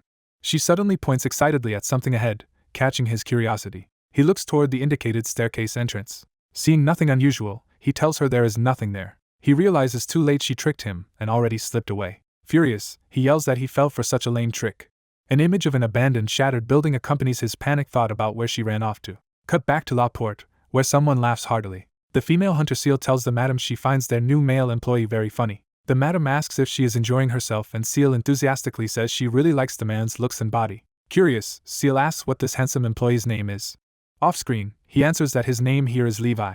Smiling, Levi urges her to come again another time for the full experience, since today was only a taste. Seal leaves in high spirits, calling him hilarious, while the madam watches amused. Waving goodbye, Seal promises to return as she steps through a pink portal. Levi and the madam watch the portal from the side, seeing their satisfied customer depart. Levi remarks that her reaction was surprising to him. The madam praises his recent high ratings and says he seems experienced with women, but he modestly claims he only studied up. He internally credits dating guidebooks taken from hunters in the tower, jokingly feeling a bit guilty for killing the previous owners. The madam cheerfully says he will soon become an official employee, thrilling him as they walk with another worker. When he celebrates finishing training, she reminds him it has only been 2 days, and he laughs that it feels longer because of how hard he works. Levi pauses, sensing something that makes him look serious. He notices a striking new customer with long white hair entering and mentally remarks on her beauty. He thinks she is the prettiest person he has seen since Are. He happily reflects that the human world is full of fascinating people and congratulates himself on choosing to become human. Then he realizes that new customer's back looks oddly familiar. When told Morgana is present, Levi snaps to attention, recognizing that the beautiful customer is actually Hunter Morgana. He watches as Morgana, now in a green dress, greets the madam and mentions having just cleared a tower. Seeing her clearly, Levi internally exclaims Morgana's name. At a lavish table of drinks and food, Morgana laughs about Levi's chosen name. Sitting with a drink, Morgana tells him his cute nickname does not match his imposing appearance, beginning their direct interaction. At a bar, the man and Morgana chat casually as he boasts about trying to seem unexpectedly charming, and she says that means he succeeded. Smiling with a bottle in hand, he offers to pour her a drink while thinking to himself that the situation feels pathetic. As he pours alcohol into her glass, he internally laments that they plan to kill such a charming woman, and wonders what she really does. Drinking beside her, he thinks that despite her reputation she appears ordinary, then aloud asks her to praise him. She looks at him over her glass, confused by his sudden request for praise. Morgana answers that she wants praise for who she is as a person. Awkwardly laughing, he begins flattering her by saying that there is no question she is beautiful. Continuing, he adds that she is not only beautiful but also highly skilled and has a natural gift for leading others, while she urges him to go on. Morgana leans closer, pressing again for him to say more. He nervously wonders what exactly she wants to hear and recalls something he was told about her.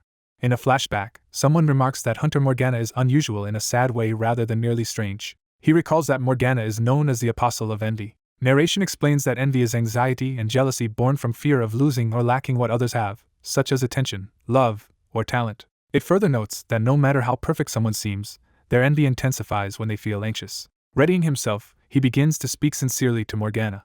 He addresses her as Hunter Morgana and prepares to answer her need for recognition. He tells her he cannot compare her to anyone else or treat her as something that can be measured against others. He concludes that in his eyes she is simply unrivaled. Hearing this, Morgana grips her dress tightly, visibly shaken. She says no one has ever told her that before.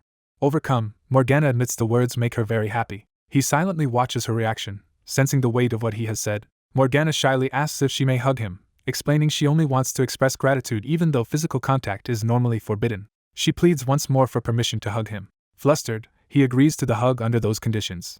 She embraces him tightly on the couch while he sits stiffly. In the hug, Morgana thanks him earnestly. He looks troubled and speechless as she clings to him. Later that day, he sits outside with Baphomet, both men brooding in silence. They begin talking at the same time, each wanting to share something that happened. They argue over who should speak first, insisting the other go ahead. He finally relents and says he met Morgana earlier that day. Baphomet immediately asks if he noticed anything suspicious, and he answers that what he saw might not exactly count as that. He then asks Baphomet if Morgana truly is an apostle. Baphomet accuses him of being soft on women and insists he still has standards, especially toward a married one. The man explains that Morgana seemed deeply insecure and twisted but not inherently evil, and he pities her. Baphomet pointedly asks if he actually feels sorry for her. When he hesitates, Baphomet presses whether that means he wants Morgana spared, which the man denies having authority to decide. Baphomet warns him not to be deceived, insisting apostles only pretend to be normal while being fundamentally shady. The man is left startled by Baphomet's harsh stance. Noticing Baphomet's tension, he asks if something happened while Baphomet was tailing Morgana's husband. Baphomet hesitates, unsure how to explain. He dodges the question by saying it is nothing and starts eating a popsicle, claiming sweets help a bad mood. Ra appears and wordlessly offers popsicles to both Baphomet and the man, addressing him as Leviathan. Baphomet scolds Ra for leaving the house despite his instructions, finding her new hairstyle awkward. Baphomet looks exasperated and overwhelmed by the situation. Leviathan flails nervously, embarrassed by Ra's appearance. He suggests she imitate his own hairstyle and face so she can easily change back if needed. Another boy runs up angrily demanding to know where Ra has been wandering. Realizing Baphomet is there, the boy panics internally, sure he is in trouble.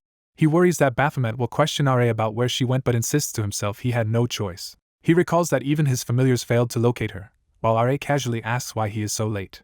Ra calmly tells him to eat before the ice cream melts, confusing him mid-panic. Scrambling for an excuse, he says they only went to the nearby supermarket for ice cream, arguing it was not far. Ra winks playfully, leaving him thinking she almost got him punished. Baphomet sighs heavily, still uneasy after the day's events. Leviathan then asks if Baphomet can continue monitoring Morgana. Confidently licking his popsicle, Leviathan says Morgana seems to have taken a liking to him, so it should be fine. He believes she will choose his company again the next time she visits. At their next meeting, Morgana greets Leviathan, teasing that he must be popular since she waited a long time for him. She explains she chose him today to talk soberly, wanting a normal conversation without alcohol. He gladly agrees and proposes they take turns asking questions about each other, hoping to glean information from her. Thinking this could reveal clues to her crimes, he invites her to ask the first question. Morgana smiles slyly and asks if he currently has a girlfriend. The question stuns him into silence. Morgana ominously begins to say she thinks she is about to have one. She then laughs it off, teasing him for looking scared and asking instead what type of women he likes. She muses that she never chose a particular type because everyone seems charming to her. He suggests she must fall in love easily and asks if it was love at first sight with her husband. Morgana, gripping her glass, quietly admits that she did fall for her husband at first sight. A memory shows her younger self nervously clasping her hands before meeting a man. That man, seen from behind, is Sungjun, whom she admired. Her eyes widen as she relives the intensity of those feelings. The flashback includes another woman smiling at Sungjun, hinting at a love triangle. Morgana narrates that she liked him first, but that one-sided love left her with nothing.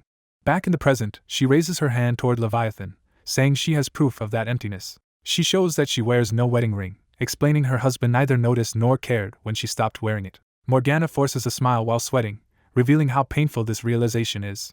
Leviathan silently thinks to himself that her body is filled with machinery, which likely adds to her despair. She internally calls herself disgusting and believes Sungjun does not see her as a woman at all.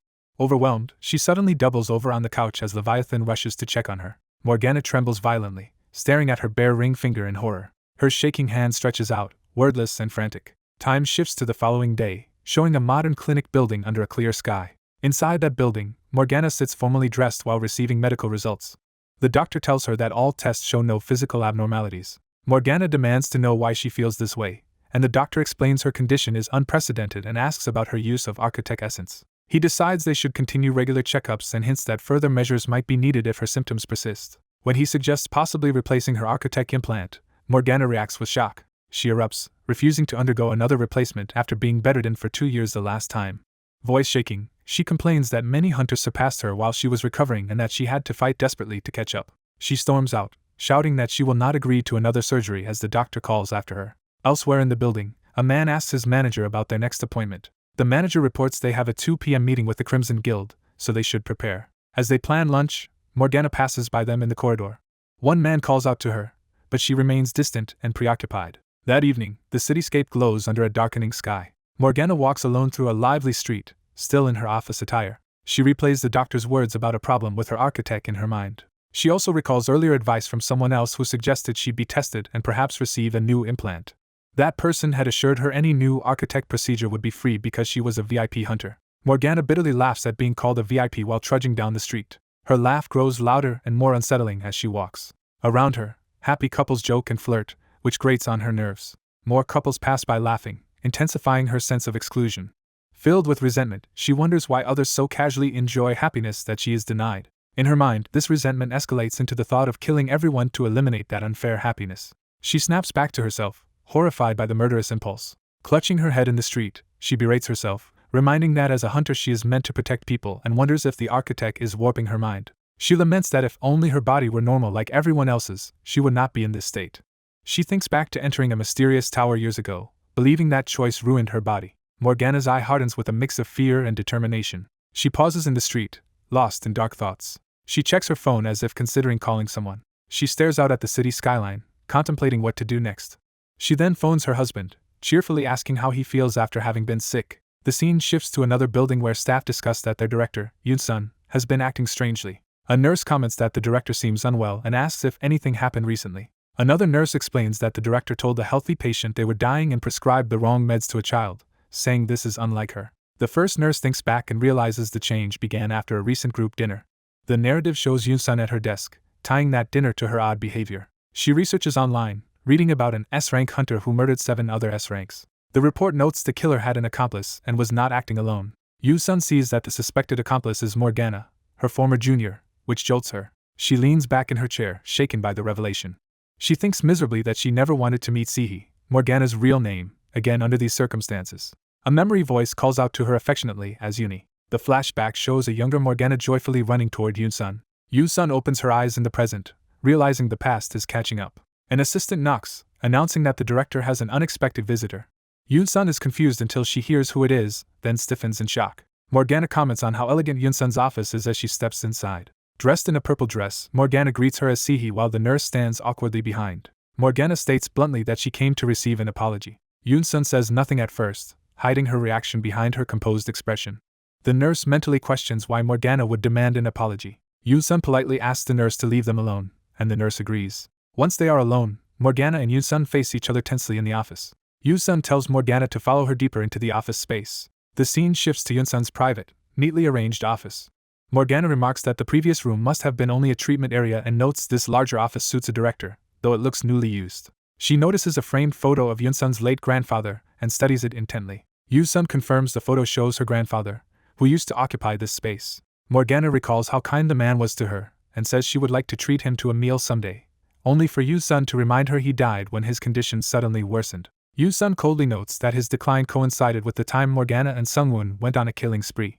Morgana counters that during that same chaotic time, Yoon-sun married Sungjun, implying it was her way of escaping. Yoon-sun asks if Morgana married Sungjun out of love or desperation. Morgana explodes, shouting that she liked Sungjun first, and that Yoon-sun never even saw him as a man at the beginning. Near tears, Morgana says she might have accepted it if Yoon-sun had sincerely loved him, but instead Yoon-sun later acted as if Morgana never existed. Morgana further accuses Yoon-sun of neglecting her duties as a hunter, forcing Morgana to enter the deadly tower in her place and suffer all the consequences. The doctor recalls that demon beast tore apart her own body in place of her friend's. She kneels before her former friend, who stands over her in cold silence. Bowing, the doctor admits she married Sungjun as a refuge even though she knew her friend loved him. She confesses she was a coward who focused only on her own pain and ended up ignoring and hurting her friend. She blames her own weakness for what happened next. The friend remembers in horror how her hands were stained and she trembled. She visualizes her own body mutilated on the ground while her friend watched. The doctor says she repeatedly wanted to see her but was too afraid and ashamed, since she felt responsible for her friend's ruined body. The friend sharply asks if the doctor is seeking forgiveness. Shaken, the doctor wonders if she even has the right to hope for forgiveness. The friend says she might forgive her if the doctor does exactly what she wants. The doctor nervously agrees to comply. When the doctor offers to do anything to ease her guilt, the friend demands that she quit being a hunter. The doctor is stunned into silence. The friend explains that all hunters will soon be retested and that skipping the exam will automatically revoke the doctor's license. She adds that losing hunter status is trivial compared to what she endured and orders the doctor to quit her main job as well. She commands the doctor to resign from the hospital too. She insists it is unfair that someone who ruined her life gets to live however she pleases. The doctor finally accepts and repeats that she will do whatever her friend wants. The confrontation ends with the doctor bowed in submission, while the friend looks down at her. Time shifts to an elegant venue where a company dinner or party is being held. A young man at the event quietly observes the scene. The friend drinks, savoring her alcohol. Drinking with the young man, she laughs loudly, clearly in high spirits, and he notes she seems happy today. She tells him she has successfully resolved a long-troubled relationship, which explains her good mood. He realizes there is another reason for her happiness. She says she now knows clearly what she should do with her life. Sometime later, she informs a hospital that she has decided to undergo a replacement surgery. During a consultation, the doctor who recommended the procedure worries it might be a rash decision, but she brushes off regular checkups as a waste of time. The doctor suggests more tests and asks if her architect device has been causing any pain. She replies that she has felt fine recently. The doctor is glad she feels well and reminds her that architect runs on her mana. He explains that mana is greatly influenced by emotions, so the abnormalities she felt likely came from emotional turmoil. He mentions a personal stress relief method and advises her to keep her mind as calm as possible. He concludes they can reconsider the replacement surgery if any problems reappear. Scenes show the city and buildings, indicating time passing and a shift in location. Driving through the streets, she repeats the word calm to herself. At the wheel, she reflects on trying to remain calm. Her thoughts drift to a memory of someone admiring how pretty a sleeping baby looks. She remembers looking from her car at a happy couple cradling their newborn. The baby is praised as being especially cute. Back in the present, she sits alone in her parked car, deep in thought. Another exterior view establishes a large modern building. Inside a cozy office, her husband is glad to hear she is feeling better. She says she will still agree to replacement surgery if any abnormalities occur, reminding him she once swore she would never repeat it. He admits he did say that, but now feels differently about it. She asks about his day and teases him about living a repetitive routine. Sensing she is stalling, he asks what she really wants to say, and she praises his perceptiveness. His remark that they have lived together for years makes her fall silent, realizing how much time has passed. Nervously approaching him, she begins to confess something important. She finally states that she wants them to adopt a child, surprising him. She explains she feels sorry he can never hold a biological child who resembles him, wonders if they could be good parents, and expresses her desire to see him as a dad and discover what kind of mother she would be. She immediately worries that her request might be too much. After a pause, he says he knows she likes children. He then agrees that if adoption is what she truly wants, he will support it, shocking her with relief.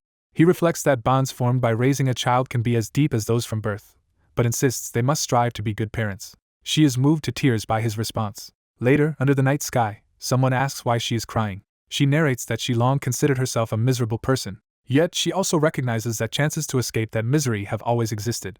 She now believes she might truly become happy. The next day, she leaves a revolving door, excited about what lies ahead. Walking through a mall, she joyfully thinks about adopting, deciding gender does not matter. She even muses about adopting 2 children, imagining a chaotic but happy home. She daydreams about playful mornings, kids praising her cooking, and having a daughter who sneaks her makeup.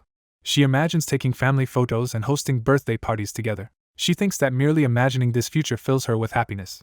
Outside a store, she stands with a bag, quietly savoring these thoughts. In a shop, she admires a pair of cute red children's shoes and feels she is finally about to be happy. Suddenly she runs into an old acquaintance, Sihi, who calls out to her. Sihi's husband greets her warmly too. The three of them briefly chat. They continue their small talk, catching up awkwardly. The friend recalls that when she last saw Sihi, Sihi had been feeling unwell. Sihi's husband reveals that the cause of that sickness was pregnancy. Hearing this, the friend's hand stiffens. Her hand begins to shake uncontrollably as shock and jealousy surge. She later asks rhetorically what the best thing after the gate incident was. The young man listening is confused by her mention of the gate shock. He questions how anything about it could be the best, and she casually says her mother and sibling died in it.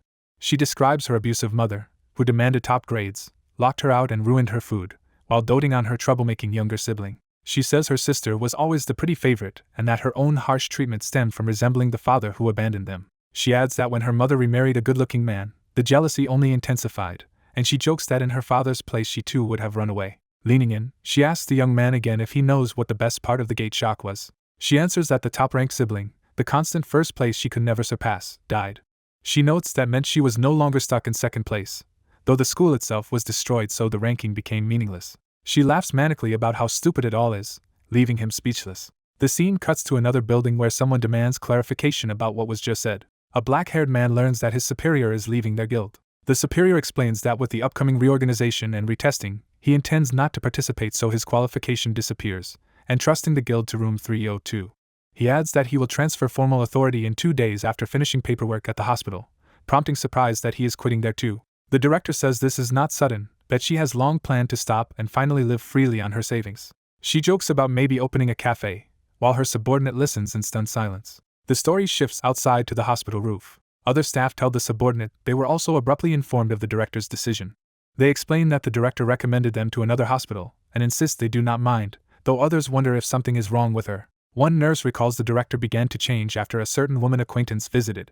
Asked to describe the visitor, she says the woman was very beautiful and also a hunter. She realizes the guest was the famous hunter Morgana, whom the subordinate recognizes by name. Night falls over a luxury residence building labeled ML Castle.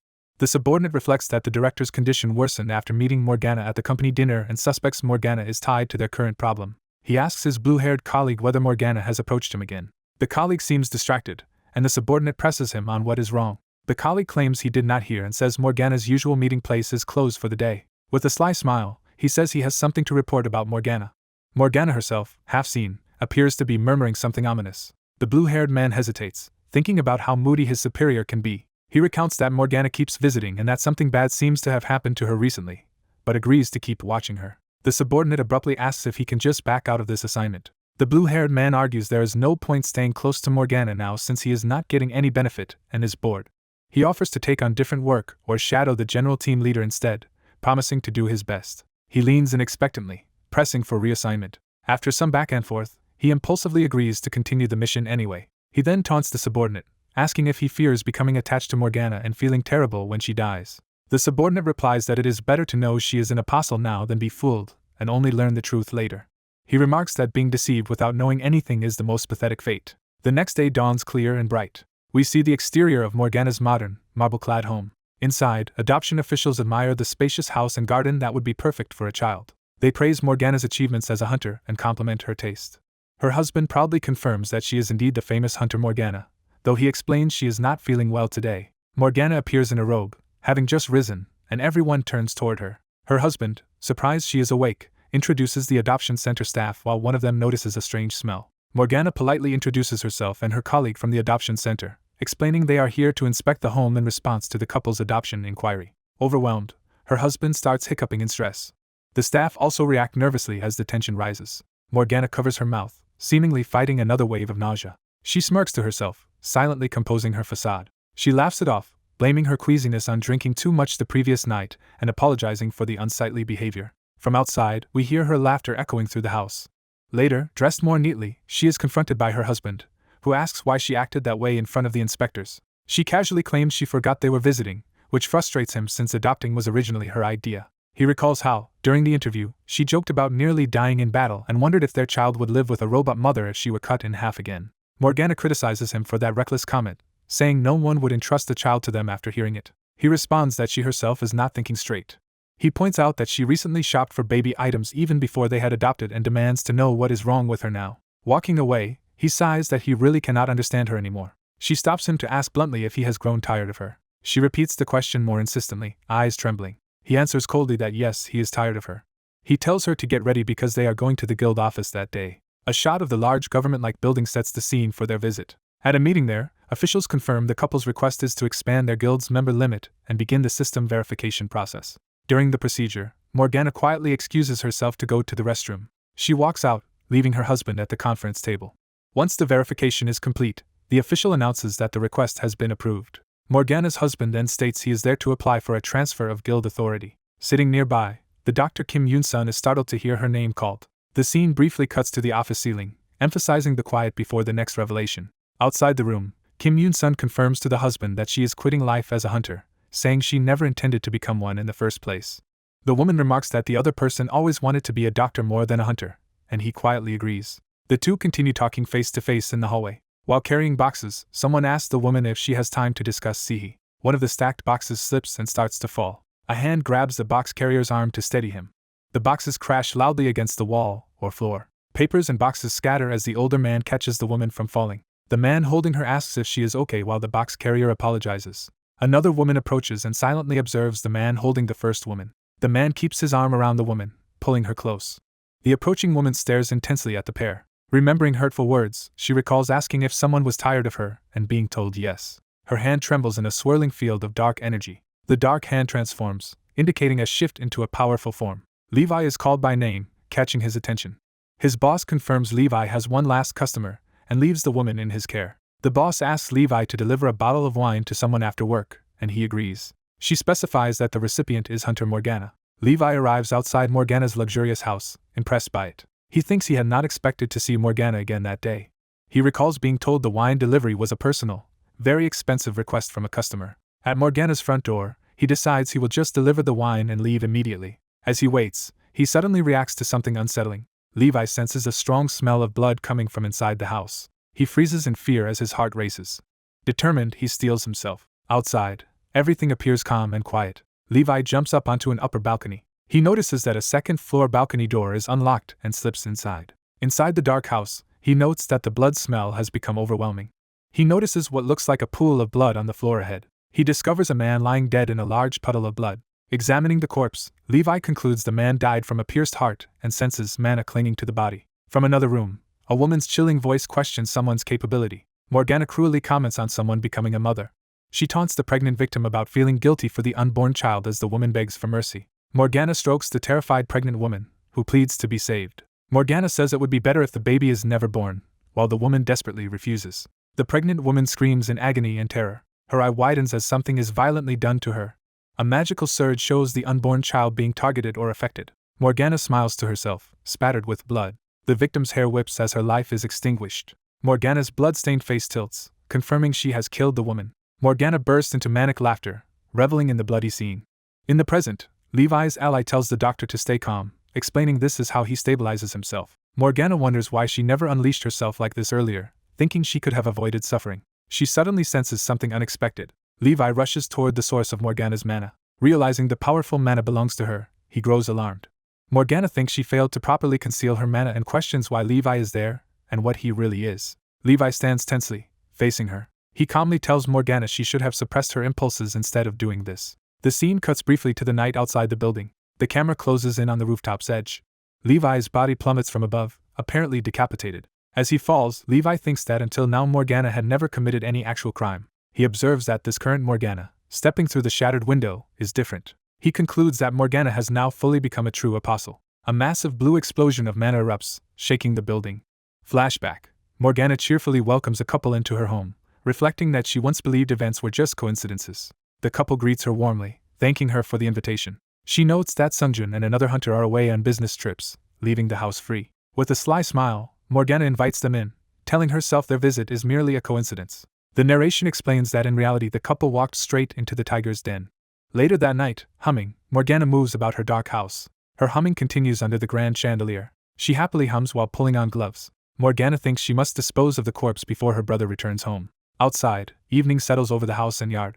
By the bloody pool, she tidies up and jokes to herself that the water resembles wine while worrying about witnesses. She smiles, pleased with her work. Suddenly, she senses something amiss, and her expression changes. She stiffens when she notices something in the yard. The surface of the pool ripples mysteriously. Realizing something, Morgana's lips part in shock. She discovers that the dead body she left in the pool has vanished, leaving only bloodstains. Behind her, Levi's headless, regenerating body rises menacingly. A renewed explosion of water and mana hurls Morgana backward. Dazed, she stares at Levi's moving body. She exclaims in disbelief, laughing nervously. Morgana demands to know why Levi looks like that, and how he is still alive. Levi's body continues falling and reforming amid the water. A huge glowing magic pattern forms underwater as Levi activates a powerful ability in front of Morgana. Morgana, startled, starts to call his name as she is swept up in the blast. Realizing Levi is a hunter, she reacts while the water explodes upward again. The scene shifts to a quiet residential neighborhood at night. The protagonist mutters that something strange is happening again. He panics, wondering where the girl he is watching over has gone. Worried he will be blamed if she keeps sneaking out, he runs through the streets. He keeps running, determined to find her. He pauses, nervously looking around the dark area. He notes that the neighborhood feels creepy at night despite seeming normal during the day. A creepy voice from Beelzebub teases him, asking if he is scared. Startled late, he screams that she scared him, and she dryly comments on his slow reaction. She teases him about being unable to handle horror movies, while he flusters and denies it. He insists he used to be a demonic beast and cannot be scared that easily, then demands to know where she went. Realizing something ominous, he calls Beelzebub's name in alarm. She stands in front of Levi's massive headless body and asks if he can summon Baphomet. The boy is so terrified by the sight that he screams in exaggerated horror. Overwhelmed, he faints dead away. Beelzebub and Levi look down at his collapsed body in surprise. Time passes, and the sky darkens overhead. Dawn light begins creeping over the neighborhood houses. Water spills from a watering can, signaling a change of scene. Beelzebub waters Levi's regenerating headless body, observing that he can still use his old demonic beast regeneration. Another ally explains Levi's regeneration only needs his heart intact, which disgusts the boy who reacts dramatically. The ally confirms that Levi said Morgana murdered 2 people and that he fought her after his identity was exposed. Levi, still shirtless and damp, says he had tried to capture Morgana for the ally, but things went wrong. The ally calmly tells Levi to stop pursuing Morgana for now. Levi, shocked, questions this order. The ally explains that Morgana's attack proved Levi was affected and too unstable to be relied on at the moment. Beelzebub tells Levi he worked hard and that she will handle the rest. Levi admits he was shaken but says he will never decide Morgana's fate alone, since that would be an even greater betrayal of the one who made him human. He adds that Morgana's ability is something far beyond normal. The fight flashback resumes with Morgana's pool exploding from Levi's water attack. Levi's head regrows from black demonic matter amid the water. His face fully reforms as he regains consciousness. Morgana draws a blade, preparing a counterattack. Suddenly a masked third party appears behind her, blocking the strike with a polearm. Levi recognizes that the mysterious mana belongs to the pierced heart corpse he found earlier. He realizes the mana animating the attacker matches that dead man's mana from inside Morgana's house. Levi deduces, despite not yet regrowing his eyes, that Morgana is using her mana to manipulate the dead man's body. He is baffled that a dead person can move so naturally. Levi and the controlled corpse clash violently, shattering the surroundings. He concludes that Morgana is controlling the corpse's brain and body with her mana threads. The dead hunter fights like a puppet under Morgana's command. Levi rushes through the water to attack. The puppet's body twists unnaturally as mana streams through the hole in its chest. Morgana closes her eyes, maintaining control.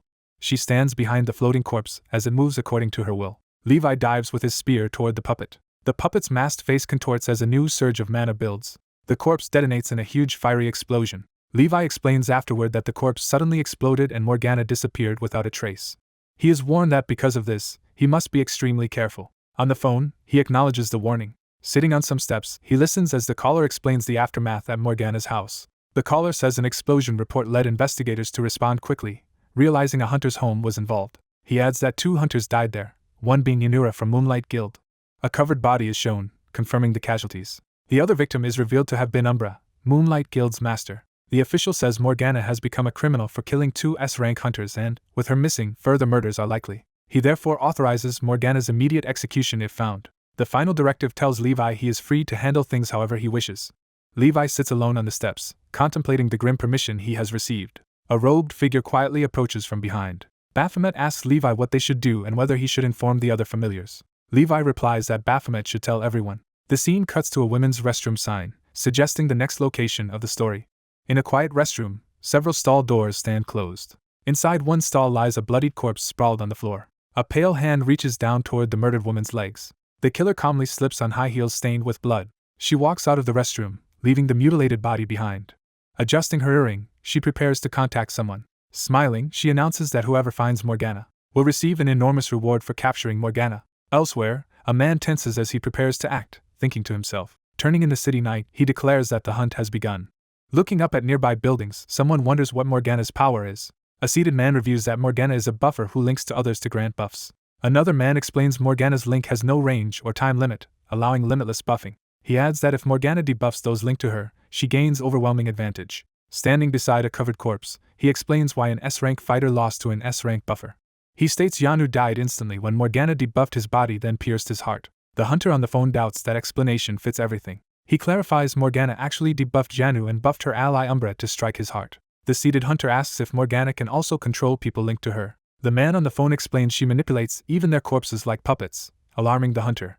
The hunter silently absorbs how dangerous Morgana truly is. He then asks if there is any way to block Morgana's debuff. Someone else muses about equal retribution, an eye for an eye. They conclude they need someone whose ability can neutralize Morgana's power. A woman opens her apartment door late at night, surprised by a visitor.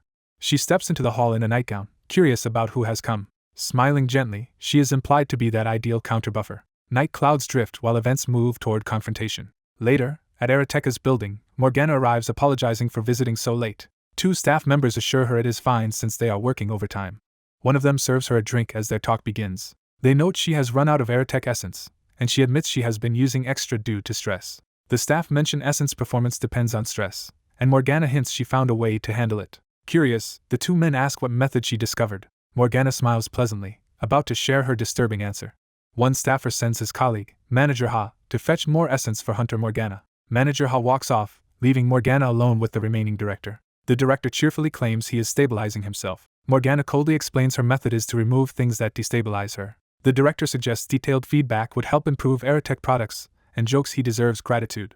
Morgana reminds him that his career rose thanks to the many Aratec surgeries she underwent. The director agrees, acknowledging he owes his position to Hunter Morgana. He recalls in Flashback how they met by chance in a hospital and have been connected ever since. In the present, he reverently calls Morgana the VIP of his life. Morgana suddenly bursts into harsh laughter, unsettling the director. Her expression twists as she accuses him of making her worthless. Nervous, he asks if that means she owes him something. Morgana lunges over the table toward him. Grabbing his face, she repeats that this is how she stabilizes herself. With a clawed hand, she states that means cutting off everything that makes her anxious. She kills the director in a spray of blood just as Manager Ha returns with the essence. Manager Ha is stunned speechless, staring at his superior's corpse. The dying director uses his last breath to warn Manager Ha to run. Manager Ha screams his name in horror as the body falls. Morgana calmly advances down the corridor toward the fleeing Manager Ha. Trembling on the floor, Manager Ha hears her say she holds no personal grudge. She adds that he merely witnessed too much, and thus caught her. A glowing link snaps onto Manager Ha, drawing him into her control. Morgana unleashes a powerful blast, shaking the facility. She notices something interfering with her attack and looks at her glowing hand. A massive sword appears, and an unseen voice says they have found her. 2 horned familiars emerge from the impact, shielding Manager Ha. One familiar orders Morgana to stop. The other cackles that its master's promised reward will belong to it. Morgana's familiar cries out as it is struck. Another chained familiar descends furiously, demanding to know how Morgana dared attack. That familiar orders the other to withdraw, claiming Morgana as its target, while Manager Ha watches. It says it does not wish to kill Manager Ha but still chases him as he flees. Threatening to cut off his arms, the familiar swings a spiked flail at Morgana. It boasts that its reward will be kissing its master while wearing high heels. Morgana's other familiar mocks that dream as insane. The attacking familiar demands Morgana surrender her arms and follow it. The competing familiar grapples in midair, stopping its reckless assault. They scream at each other over who gets to deal with their master. The flail smashes one of them away, and tempers flare. Morgana, staring at the chaotic fight, is momentarily speechless. She wonders aloud what is wrong with these crazed familiars. Suddenly a massive metal sphere, the Iron Goat, crashes down near the battle. The familiars recognize the Iron Goat's arrival and curse themselves. A glowing slit opens in the sphere, signaling a new threat. From within, a gigantic horned beast charges, tethered by Morgana's link. Morgana is shocked as the beast barrels toward her, asking why it is appearing now. She floors the accelerator in her high heels to escape. Her car races down the highway at high speed. The vehicle zooms along the lanes with headlights cutting the night. Morgana drives grimly, focused on survival. She senses something and mutters a wary what. Her car speeds under an overpass, unaware of what approaches. A dark slash of energy suddenly cuts across the car's path. A flaming demonic figure forms from the strike. That crimson figure lands in front of her speeding car. A huge skeletal jaw lunges down behind, joining the chase. Another demonic silhouette materializes, menacing the roadway. Morgana swerves as explosions erupt behind her car. She reacts in disbelief, realizing someone is targeting her directly. A gigantic skeletal serpent crashes down toward the road in front of her. Its massive skull lunges to bite as her car races ahead. A pink mana trail snakes through the air, connecting to a new summoning. A horned skull manifests fully, empowered by that link. Morgana orders her unseen opponent to stay still as she drives. The skull slams down on the roadway, pursuing her car relentlessly. She questions who commands these familiars and why they are after her. She briefly suspects Levi but dismisses it because the mana feels different. The suited man rules out Ma Sungwon as well, noting he cannot use familiars and his mana differs. He reflects that this mysterious mana feels strangely familiar. Morgana struggles to recall whose mana it is, convinced it belongs to someone she knows. A blurred image of a man flashes in her memory. That very man now stands in the middle of the highway facing her oncoming car. Morgana barrels straight toward him without slowing. She smiles crazily, ready to run him down. Surrounded by fiery aura, he recognizes that Morgana is indeed his target. He swings his blazing weapon at her speeding car. Inside, Morgana braces herself for the impending collision. The hunter pours power into his strike, determined to stop her. Morgana's eyes glow red as her own power responds. His eyes flare the same infernal red as he unleashes his skill. He activates an ability called Gehenna, aimed at her car. A vast infernal vortex erupts, engulfing the area in destructive energy. Meanwhile, elsewhere in the city, night falls over a quiet apartment complex. A man at home loosens his tie with a sigh of relief. Relaxing on his sofa, he complains that people never leave him in peace. He falls silent, lost in thought. He realizes he has been too busy to contact Morgana all day, and reaches for his phone. Hearing his doorbell, he wonders who would visit so late when he invited no one. Opening the door slightly, he assumes it might be a client dropping by unannounced. Instead, his suited younger brother barges in urgently. The brother shoves the door fully open and enters the apartment. He quickly checks the bathroom to confirm Morgana is not hiding there. Concluding Morgana is not in the apartment, he ignores the brother's protests about barging in. The investigator turns away, deep in thought. The brother reports in a shaken voice that Morgana has already killed 2 people. He adds she is likely murdering others even now and insists the investigator knew this was coming. Collapsing onto the bed, the brother accuses him of not truly loving Morgana. The investigator explains Morgana's mana link forces his brother to stay by her side against his will. He promises that once Morgana is eliminated his brother will be free and asks to be called if she ever contacts him. After being left alone, the brother crouches on the bed in despair. Racked with emotion, he clenches up and cries out. The investigator thinks that Morgana's absence from here can only mean one thing. He steps out, heading off to act on that realization. Outside again, he composes himself as he prepares for the next move. Suddenly sensing something, his expression tightens in alarm. He wonders if Morgana has returned to his brother Sungjun's hotel room. Re-entering, he cautions Sungwon that what he sees is not the whole truth. Sungwon, still hunched over, says the investigator has not changed at all. He warns that if his brother truly intends to capture Morgana, he will be forced to kill him, reminding him of his own power. Back on the highway, Morgana's car hurtles toward the waiting hunter. She grins maniacally as she bears down on him. The hunter repeats to himself that Morgana is indeed the one he was after. Power surges as he swings his burning weapon to stop the oncoming vehicle. Morgana, gripping the wheel, braces as their deadly confrontation reaches its climax. The male hunter channels burning power into his sword, preparing an attack. The pink-haired woman shuts her eyes, unsuspecting. The hunter opens glowing red eyes, focusing on his target. He activates a skill called Gehenna, warping space around the moving car. A dark crimson subspace explodes into existence, engulfing the area. The woman, now inside the subspace, silently assesses the situation. Shocked, she realizes something is wrong. She wonders what happened to the car and where this strange place is. The space twists violently around her. She dashes through the distorted landscape, trying to escape. She continues sprinting, determined to survive. She suddenly notices something alarming. Power erupts nearby as the hunter closes in. The hunter advances calmly, wreathed in dark red energy. He appears behind her and raises his sword to strike. She comments that his body must be heavily buffed since her attack did nothing. Recognizing him from a previous incident with Yusun, she asks why he is attacking and if he is Baphomet. He states he came here specifically to hunt. She protests that she is not a demonic beast. He replies that he hunts hunters as well. Red lines of power streak through the subspace sky. The hunter braces and gathers that power around his blade. His eyes glow as he readies a serious assault. Crimson pentagram lines form, reshaping the domain. The hunter stands at the center of a completed red sigil cage. She explains that 2 Moonlight Guild S-rank hunters, Umbra and Yanu, were killed. She declares that because of those deaths he is now marked for elimination. He casts a chain spell upward, sending red bindings toward her. The chains crash into her magical barrier. She stands inside a hexagonal pink shield, blocking the attack. The hunter dives in with a massive downward strike. His blow shatters her barrier. The impact cuts her and sends her reeling. Stunned and bleeding, she realizes he actually damaged her buffed body. As he leaps for another strike, she panics at the incoming blow. She thinks that getting hit again will be fatal. The hunter's eyes burn even more fiercely as he commits to kill. Elsewhere in memory, a monstrous bear lunges while the word die resounds. Flashback to a younger her running in terror through a dungeon. Young Yusun turns horrified. A giant claw impales her through the torso. The beast lifts her on its spike. Then it hurls her lifeless body away. She crashes to the floor, grievously wounded. The girl lies in a pool of blood, barely alive. Close up, she fades as blood covers her chest. Surrounded by horned bears, she faces certain death. Trembling, she thinks that she does not want to die. The beasts close in while she begs them not to. One monster bites down as she continues to plead. She whimpers, telling them not to eat her. Back in the present fight, she erupts with desperate pink power. The hunter lands, readying for her next move. Her legs shake as she thinks she cannot die here. She admits to herself he is too strong and that she cannot beat him. She realizes staying in this subspace only benefits him, and she must escape. Hearing him mention buffs, she is startled that he noticed. She smirks as a strategy occurs to her. He turns, sensing something changing. He deduces that this subspace itself is what buffs her. She notes that the place would only empower battle-type hunters. She reveals with a grin that she is actually a buffer class. She invokes a powerful buff, summoning a robed spirit above her. The spirit begins explaining that this supposedly low-level buff. She boasts that she can remove weakening effects instantly. The spirit unleashes Break Hex, attempting to cancel his magic. The Break Hex blast slams toward the hunter. He whirls his sword, countering the incoming spell. The subspace structure begins to crack overhead. The red realm shatters with a blinding explosion.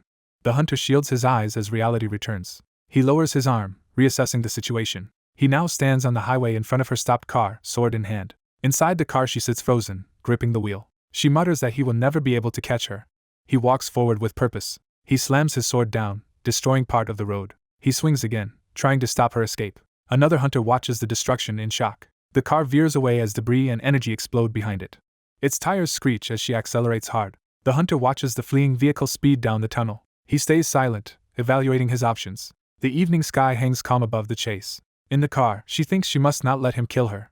Shaking, she repeats that she cannot die like this. She rationalizes that she has only killed a few people and wonders why she must die. She decides she still has many more people she wants to kill. Panic rising, she keeps asking herself what she should do. Her thoughts spiral that she cannot win and that he was different from the start, until a new idea hits her.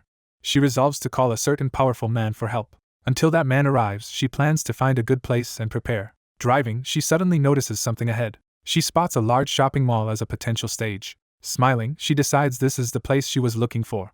Inside the mall, people shop peacefully, unaware. Various civilians wander through the bright interior. Outside, a boy rubs his eyes sleepily. His parents comment on his sleepiness and prepare to leave. The father wonders why he suddenly also feels drowsy. Purple energy begins curling around him. Family members collapse to the ground under the spell. More bystanders fall unconscious nearby. Additional people across the plaza drop as the magic spreads. Soon the whole area is filled with unconscious victims bathed in purple haze. High heels step among the fallen as the caster approaches. She strides through the incapacitated crowd, satisfied with her work. Sweat on her face, she steels herself for the coming confrontation. The exterior of the Enter shopping mall glows in the night. Darkness settles around the building as something ominous begins. Outside, the hunter tells someone to go ahead. He confirms to the approaching ally that he is indeed a hunter. He listens quietly to the situation unfolding inside. Inside the mall, a figure taunts that he doubts the hunter can deal with what is coming. Two entranced civilians stand surrounded by swirling purple energy. Under compulsion, they lunge forward to attack. The hunter dodges and redirects the controlled woman. He knocks the controlled man away as well. The possessed civilians continue to be flung about by the clash. Another thrall is hurled aside in the chaos. The hunter stands over a fallen victim, sword ready amid the purple mist. The buffer's voice recalls the first rule of hunters. She quotes the rule beginning with hunters. The rule concludes that hunters must protect citizens above all else, which she now exploits. She warns that if he does not save these people, they will all fall to their deaths.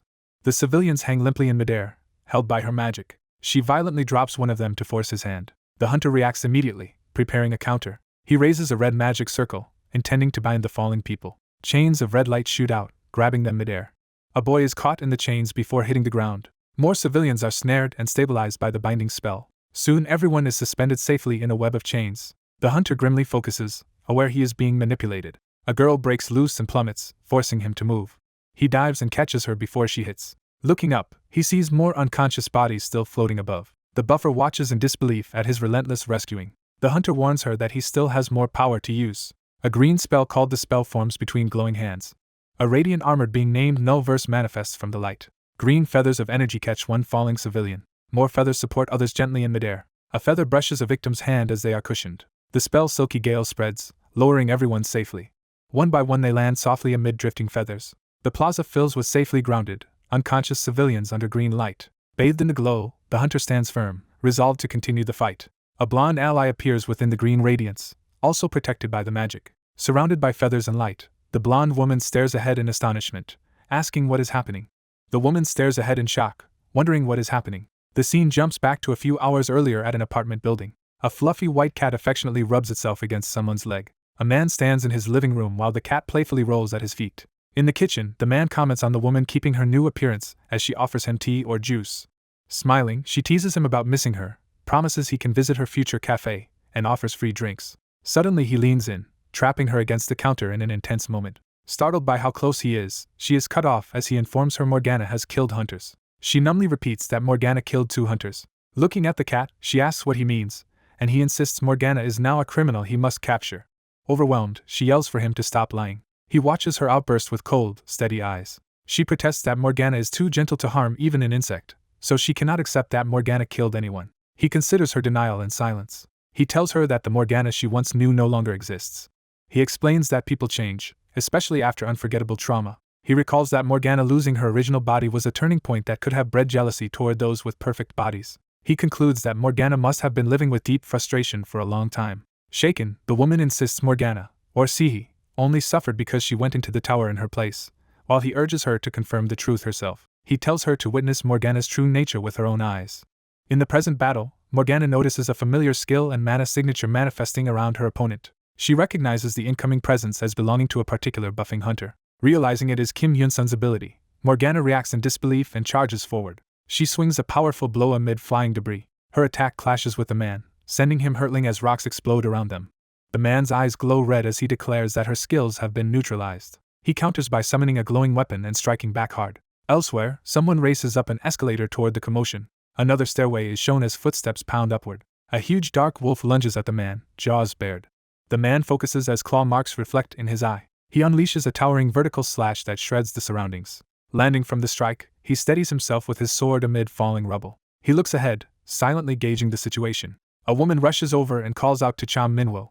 Through the dust, they see Sihi standing with the menacing wolf and wonder what the creature is. Minwo tells her to look more carefully at what she is actually seeing. Out of the smoke emerges a hooded man with Morgana behind him. They realize the supposed beast is actually a person. The hooded man thinks he has seen Minwo somewhere before. He suddenly dives toward Minwo to attack. As he closes in, Minwo recognizes who this opponent is. Narration explains that many awakened become hunters. Among them, only particularly special awakened are classified as irregulars. These irregulars grow stronger more quickly than anyone else. The narration wonders what happens if multiple irregulars appear together. It states that their presence creates a new kind of struggle for survival. The hooded man vows internally not to be eliminated and wonders how to match the other's strength. A guild leader-like man asks him if he wants more power. In the guild office, Barg admits he wants to be as strong as legends like Raven or Bango. The leader notes that Barg's aspirations are very ambitious. Later, the leader tells Barg it is good to aim high and hints there is a way, which draws Morgana's interest. Morgana explains the existence of cursed artifacts that bestow great power at the cost of eroding the user's sanity. Barg admits he knows about them but doubts he can handle one, and the leader replies that he need not worry. Morgana steps in closely, saying that as Vice Guild Master she will be there to help. She slyly asks Barg what kind of person he thinks she is. Flustered, Barg answers that she is the greatest buffer. Returning to the present, Barg continues his high-speed assault on Minwo. Minwo's expression darkens as he reads Barg's movements. A glowing artifact glove activates, radiating power. Minwo's explosive counter kicks Barg away as energy cascades around them, forcing the woman to shield herself. A massive blue blast erupts, shocking their observers. Minwo shields the woman from the detonation while bracing himself. She looks on in alarm as the battle's intensity increases. Minwo realizes that Barg is being controlled and heavily empowered by Sihi's buffs. He notes that on top of that, the buff's potency is extraordinary. As Barg vanishes from sight, Minwo and the woman note his sudden disappearance. A blinding beam narrowly cuts past them, demonstrating Barg's speed. Minwo acknowledges that Barg's movements are extremely fast. Minwo begins moving with equal determination, drawing on his own power. His eyes sharpen as he commits to engage seriously. He and the woman sprint through crossing beams of light, repositioning for the fight. Minwo explains that Sihi's buffs are capable of stacking without limit, and that Barg has likely been receiving them all this time. She calculates that this has multiplied Barg's strength dozens of times beyond his base level. A deadly shot streaks toward her but is intercepted by Minwo's sword. Shaken, she thanks him, and he confirms Barg really has become many times stronger. She agrees and reiterates that this makes Sihi an exceptionally powerful buffer. She is suddenly unsettled by something Minwo does or says. Minwo, half laughing, proposes they settle whose buffs are superior, Sihi's or his director's, leaving her confused. He tells her to cast her ultimate buff on him instead.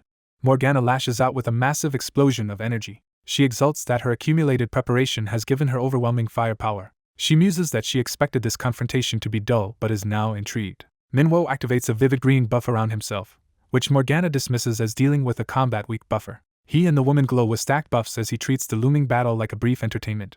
Morgana stares in disbelief as she realizes Minwo has also been massively buffed. The woman warns that she is casting the buff but questions what Minwo is planning. Minwo surges forward at incredible speed, blades ready. Morgana stands ready while the controlled Barg lands near her, bracing for Minwo's approach. Minwo advances through the smoke with his weapon, musing aloud about what will happen.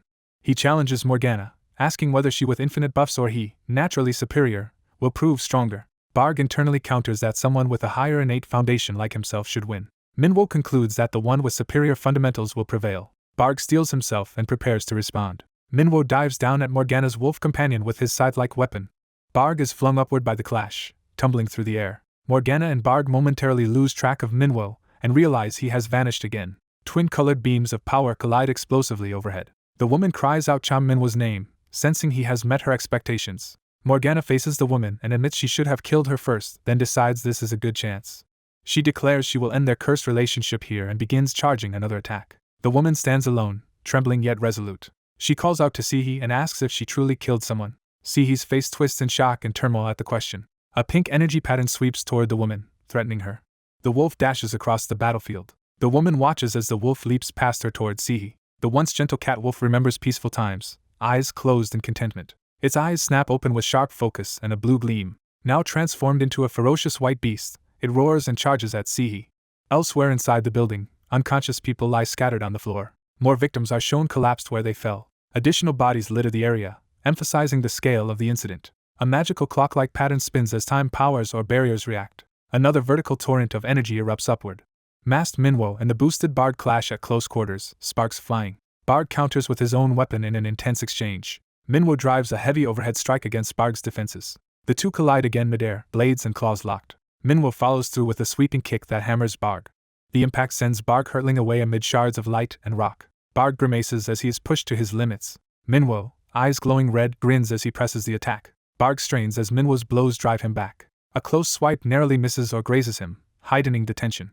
Barg gathers his strength and takes a defensive stance inside a whirlwind of slashes. Minwo drives both blades toward the ground, finishing another harsh strike. Barg stares in horror as blood trickles from his mouth. Minwo continues his relentless high-speed assault within a lattice of energy beams. He twists his body midair, readying the next maneuver.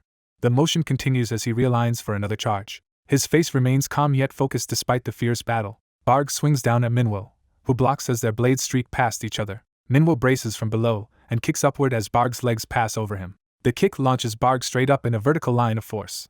Barg crashes down into the rooftop, shattering the surface. He lies stunned in midair, clearly losing control of the fight.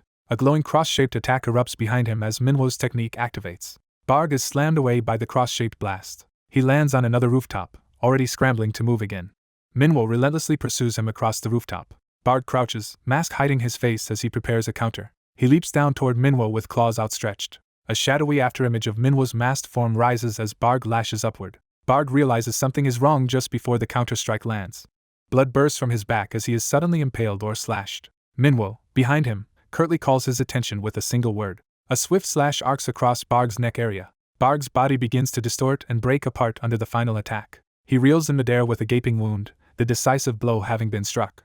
Manhwa chases the clawed blue-haired man through the building. Manhwa smirks confidently as he closes in on his opponent. The blue-haired man glares back, steeling himself. He mutters about elimination, focusing on survival. He recalls the belief that only the strong survive in this world. Manhwa slashes him in midair with his curved blades. Narration warns that a single mistake can send someone crashing to rock bottom as the blue-haired man falls. He thinks that if someone must be sacrificed, he decides that sacrifice should not be him, but somebody else, bleeding as he stands. Manhwa advances with his blades while the injured man staggers away. The clawed man pauses at the edge of a deep pit. He stands dazed with a wound on his forehead as Manhwa lies behind him. They clash again, Manhwa's sweeping attack meeting the raised claws. The blue-haired man blocks, but his clothes are shredded by the force. He thinks that only by enduring this can he truly become a hunter. In a mental void, he wonders why he is isolated from everyone else. The clash leaves a huge crater in the ground. The blue-haired man descends on Manhwa with a powerful overhead strike. He laments that despite all he has been through, he is still not strong enough. Exhausted and bruised, he lowers his head amid floating debris.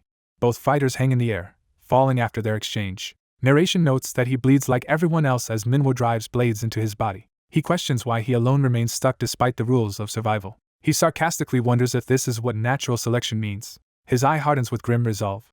A mysterious blue heart appears, symbolizing some inner power or curse. The glowing heart pulses more intensely. His eye closes as if succumbing to or accepting that power. A thought marvels at the brutal scene before him. A burst of blue energy erupts around Manhwa, transforming him. Manhwa notes that one fighter is being beaten like trash while another laughs. He reflects that this is neither ideal nor justice but a battle between beasts and starts to taunt. The werewolf-like boss comments that Manhwa is more entertaining than expected. The monstrous wolf bares its fangs in a close-up. The monster roars that it will tear Manhwa to pieces as it dives at him. Manhwa steadies himself with blades ready, facing the charging beast. He grins wildly, excited by the fight. A long-haired demonic Manhwa charges forward, calling out to the foe. Their clash creates a massive blue shockwave. Elsewhere, Yoon-sun hears the commotion and wonders what is happening. She realizes something is wrong and looks worried. The ground explodes near her, forcing her to shield herself. A huge white spirit wolf appears, and someone shouts "Sha Sha" at it. Yoon-sun angrily questions how that mere spirit dares before noticing someone. She sees Sihee standing there, badly hurt. Yoon-sun rushes towards Sihee, concerned for her injuries, but Sihee screams not to be deceived. Sihee yells at Yoon-sun, asking why she is here instead of capturing her and demanding why she acts that way. Yoon-sun stammers that she just wanted to help. Manhwa's voice urges Yoon-sun to see for herself what kind of person Morgana truly is. Yoon-sun gulps nervously at his words. She directly asks Sihee if she really killed the hunters they found. Sihee responds with crazed laughter at the accusation. She insists that the naive old her died in the tower and asks if Yoon-sun still sees her that way. Yoon-sun is stunned as Sihee coldly says it does not matter if she killed them. Sihee argues that after saving so many as a hunter, killing some people should not matter. She recalls lying in a hospital bed, thinking how those she saved live happier lives while she suffers. Sihee bitterly asks whose fault it is that she ended up in this state. She blames Yoon-sun directly and asks if Yoon-sun has already forgotten. Yoon-sun accepts that she is responsible for Sihee's condition and says Sihee may resent or even kill her. However, Yoon-sun says Sihee should not have taken out that anger on innocent people. She tells Sihee that by doing this she is only destroying herself. Sihee trembles with rage at Yoon-sun's judgment. Furious, Sihee screams who Yoon-sun is to lecture her as pink energy flares around her. Yoon-sun hears Sihee accuse her of always acting superior while Yoon-sun tries to say Sihee could still be happy. Sihee shouts that Yoon-sun thinks she is above her while Yoon-sun wonders why Sihee pushed herself into such hell. Yoon-sun declares that if Sihee tries to drag her into that hell too, she will have to die. Pink energy loops around Yoon-sun as she stands calmly prepared for the outcome. Yoon-sun closes her eyes, resigned to whatever happens. A memory shows a cheerful Sihee happily joining Yoon-sun's party. The younger Sihee exclaims with joy about being together in the same team. Yoon-sun remembers Sihee's once innocent face. Minwo's inner voice says he will not let Yoon-sun die however he wants. Yoon-sun turns and sees the transformed Cha Minwo behind her. Minwo's sword strike instead crashes down in front of Sihee, blasting the ground. Sihee realizes a shield of unfamiliar mana has protected her. She looks at her intact body and begins to suspect what happened. Shocked, she starts to speak as she feels the consequences. Minwo screams in pain that his arm is gone. Minwo, now fully demonic, stands with one arm severed while Yoon-sun looks on in horror. Minwo explains it has been a long time since he exerted himself this much in battle.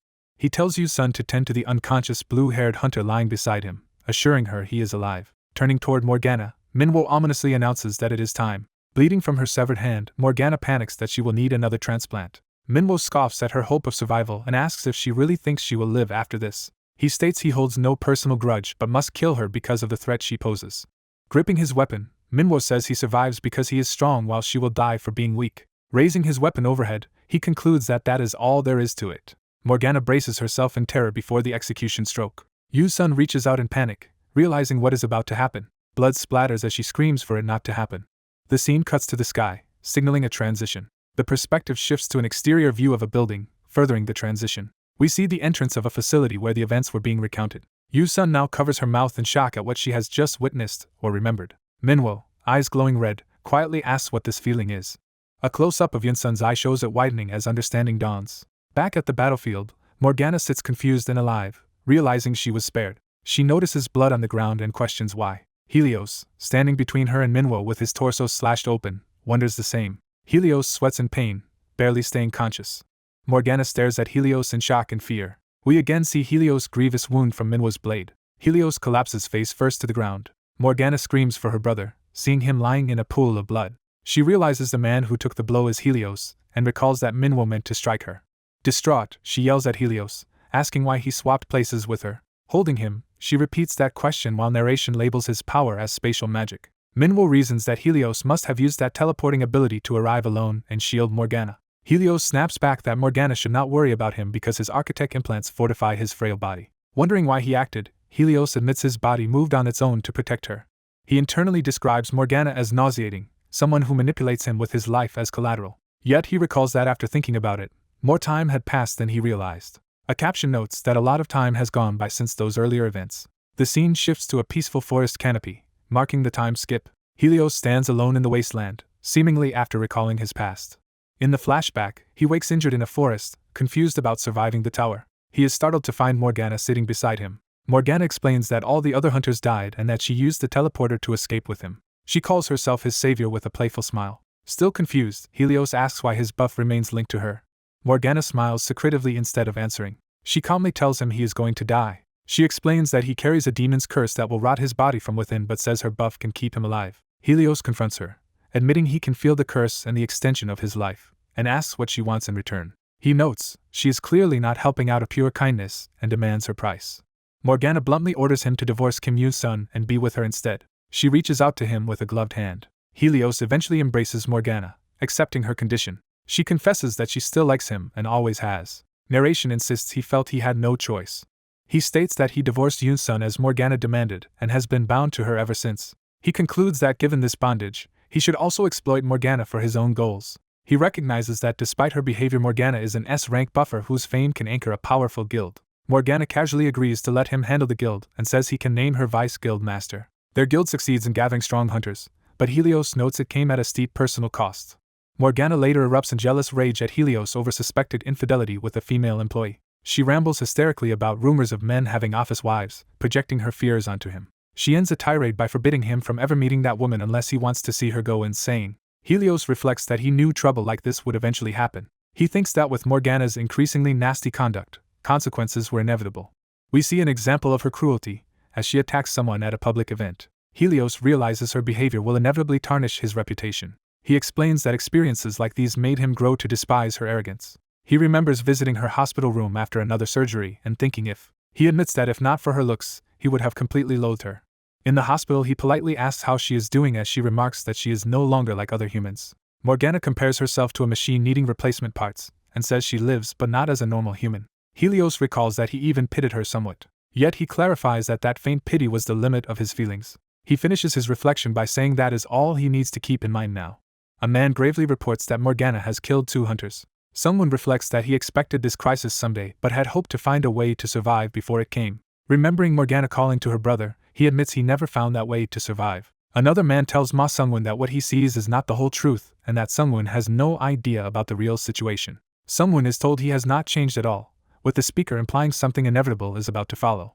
The speaker declares that if Sungwon wants to leave and chase Morgana, he will have to kill him, and Sungwon realizes this as well. As a pale hand reaches out, Morgana explains she is affected whenever Sungwon is on the verge of dying. Morgana, shaken, listens as Sungwon begins to speak. Sungwon, collapsing, tells her that he no longer cares about the consequences. Morgana is stunned as he gently touches her face. She stares down at his now limp hand, realizing he has stopped moving. Morgana holds Sungwon's unconscious or dead body amid the ruins. A transformed, red-eyed man with markings on his torso stands menacingly nearby. A woman on the battlefield looks on in shock at his appearance. Morgana, distressed, gazes at Sungwon's motionless form. She calls out to her brother, hoping for a response. Holding him close, she trembles with desperation and fear. Her lips curl into an unstable smile as sweat drips down, showing her mental break. Laughing hysterically, Morgana accuses Sungwon of lying and laments that she saved him only to be rejected. Overwhelmed by emotion, Morgana unleashes a massive surge of dark, tentacle-like power that engulfs the area.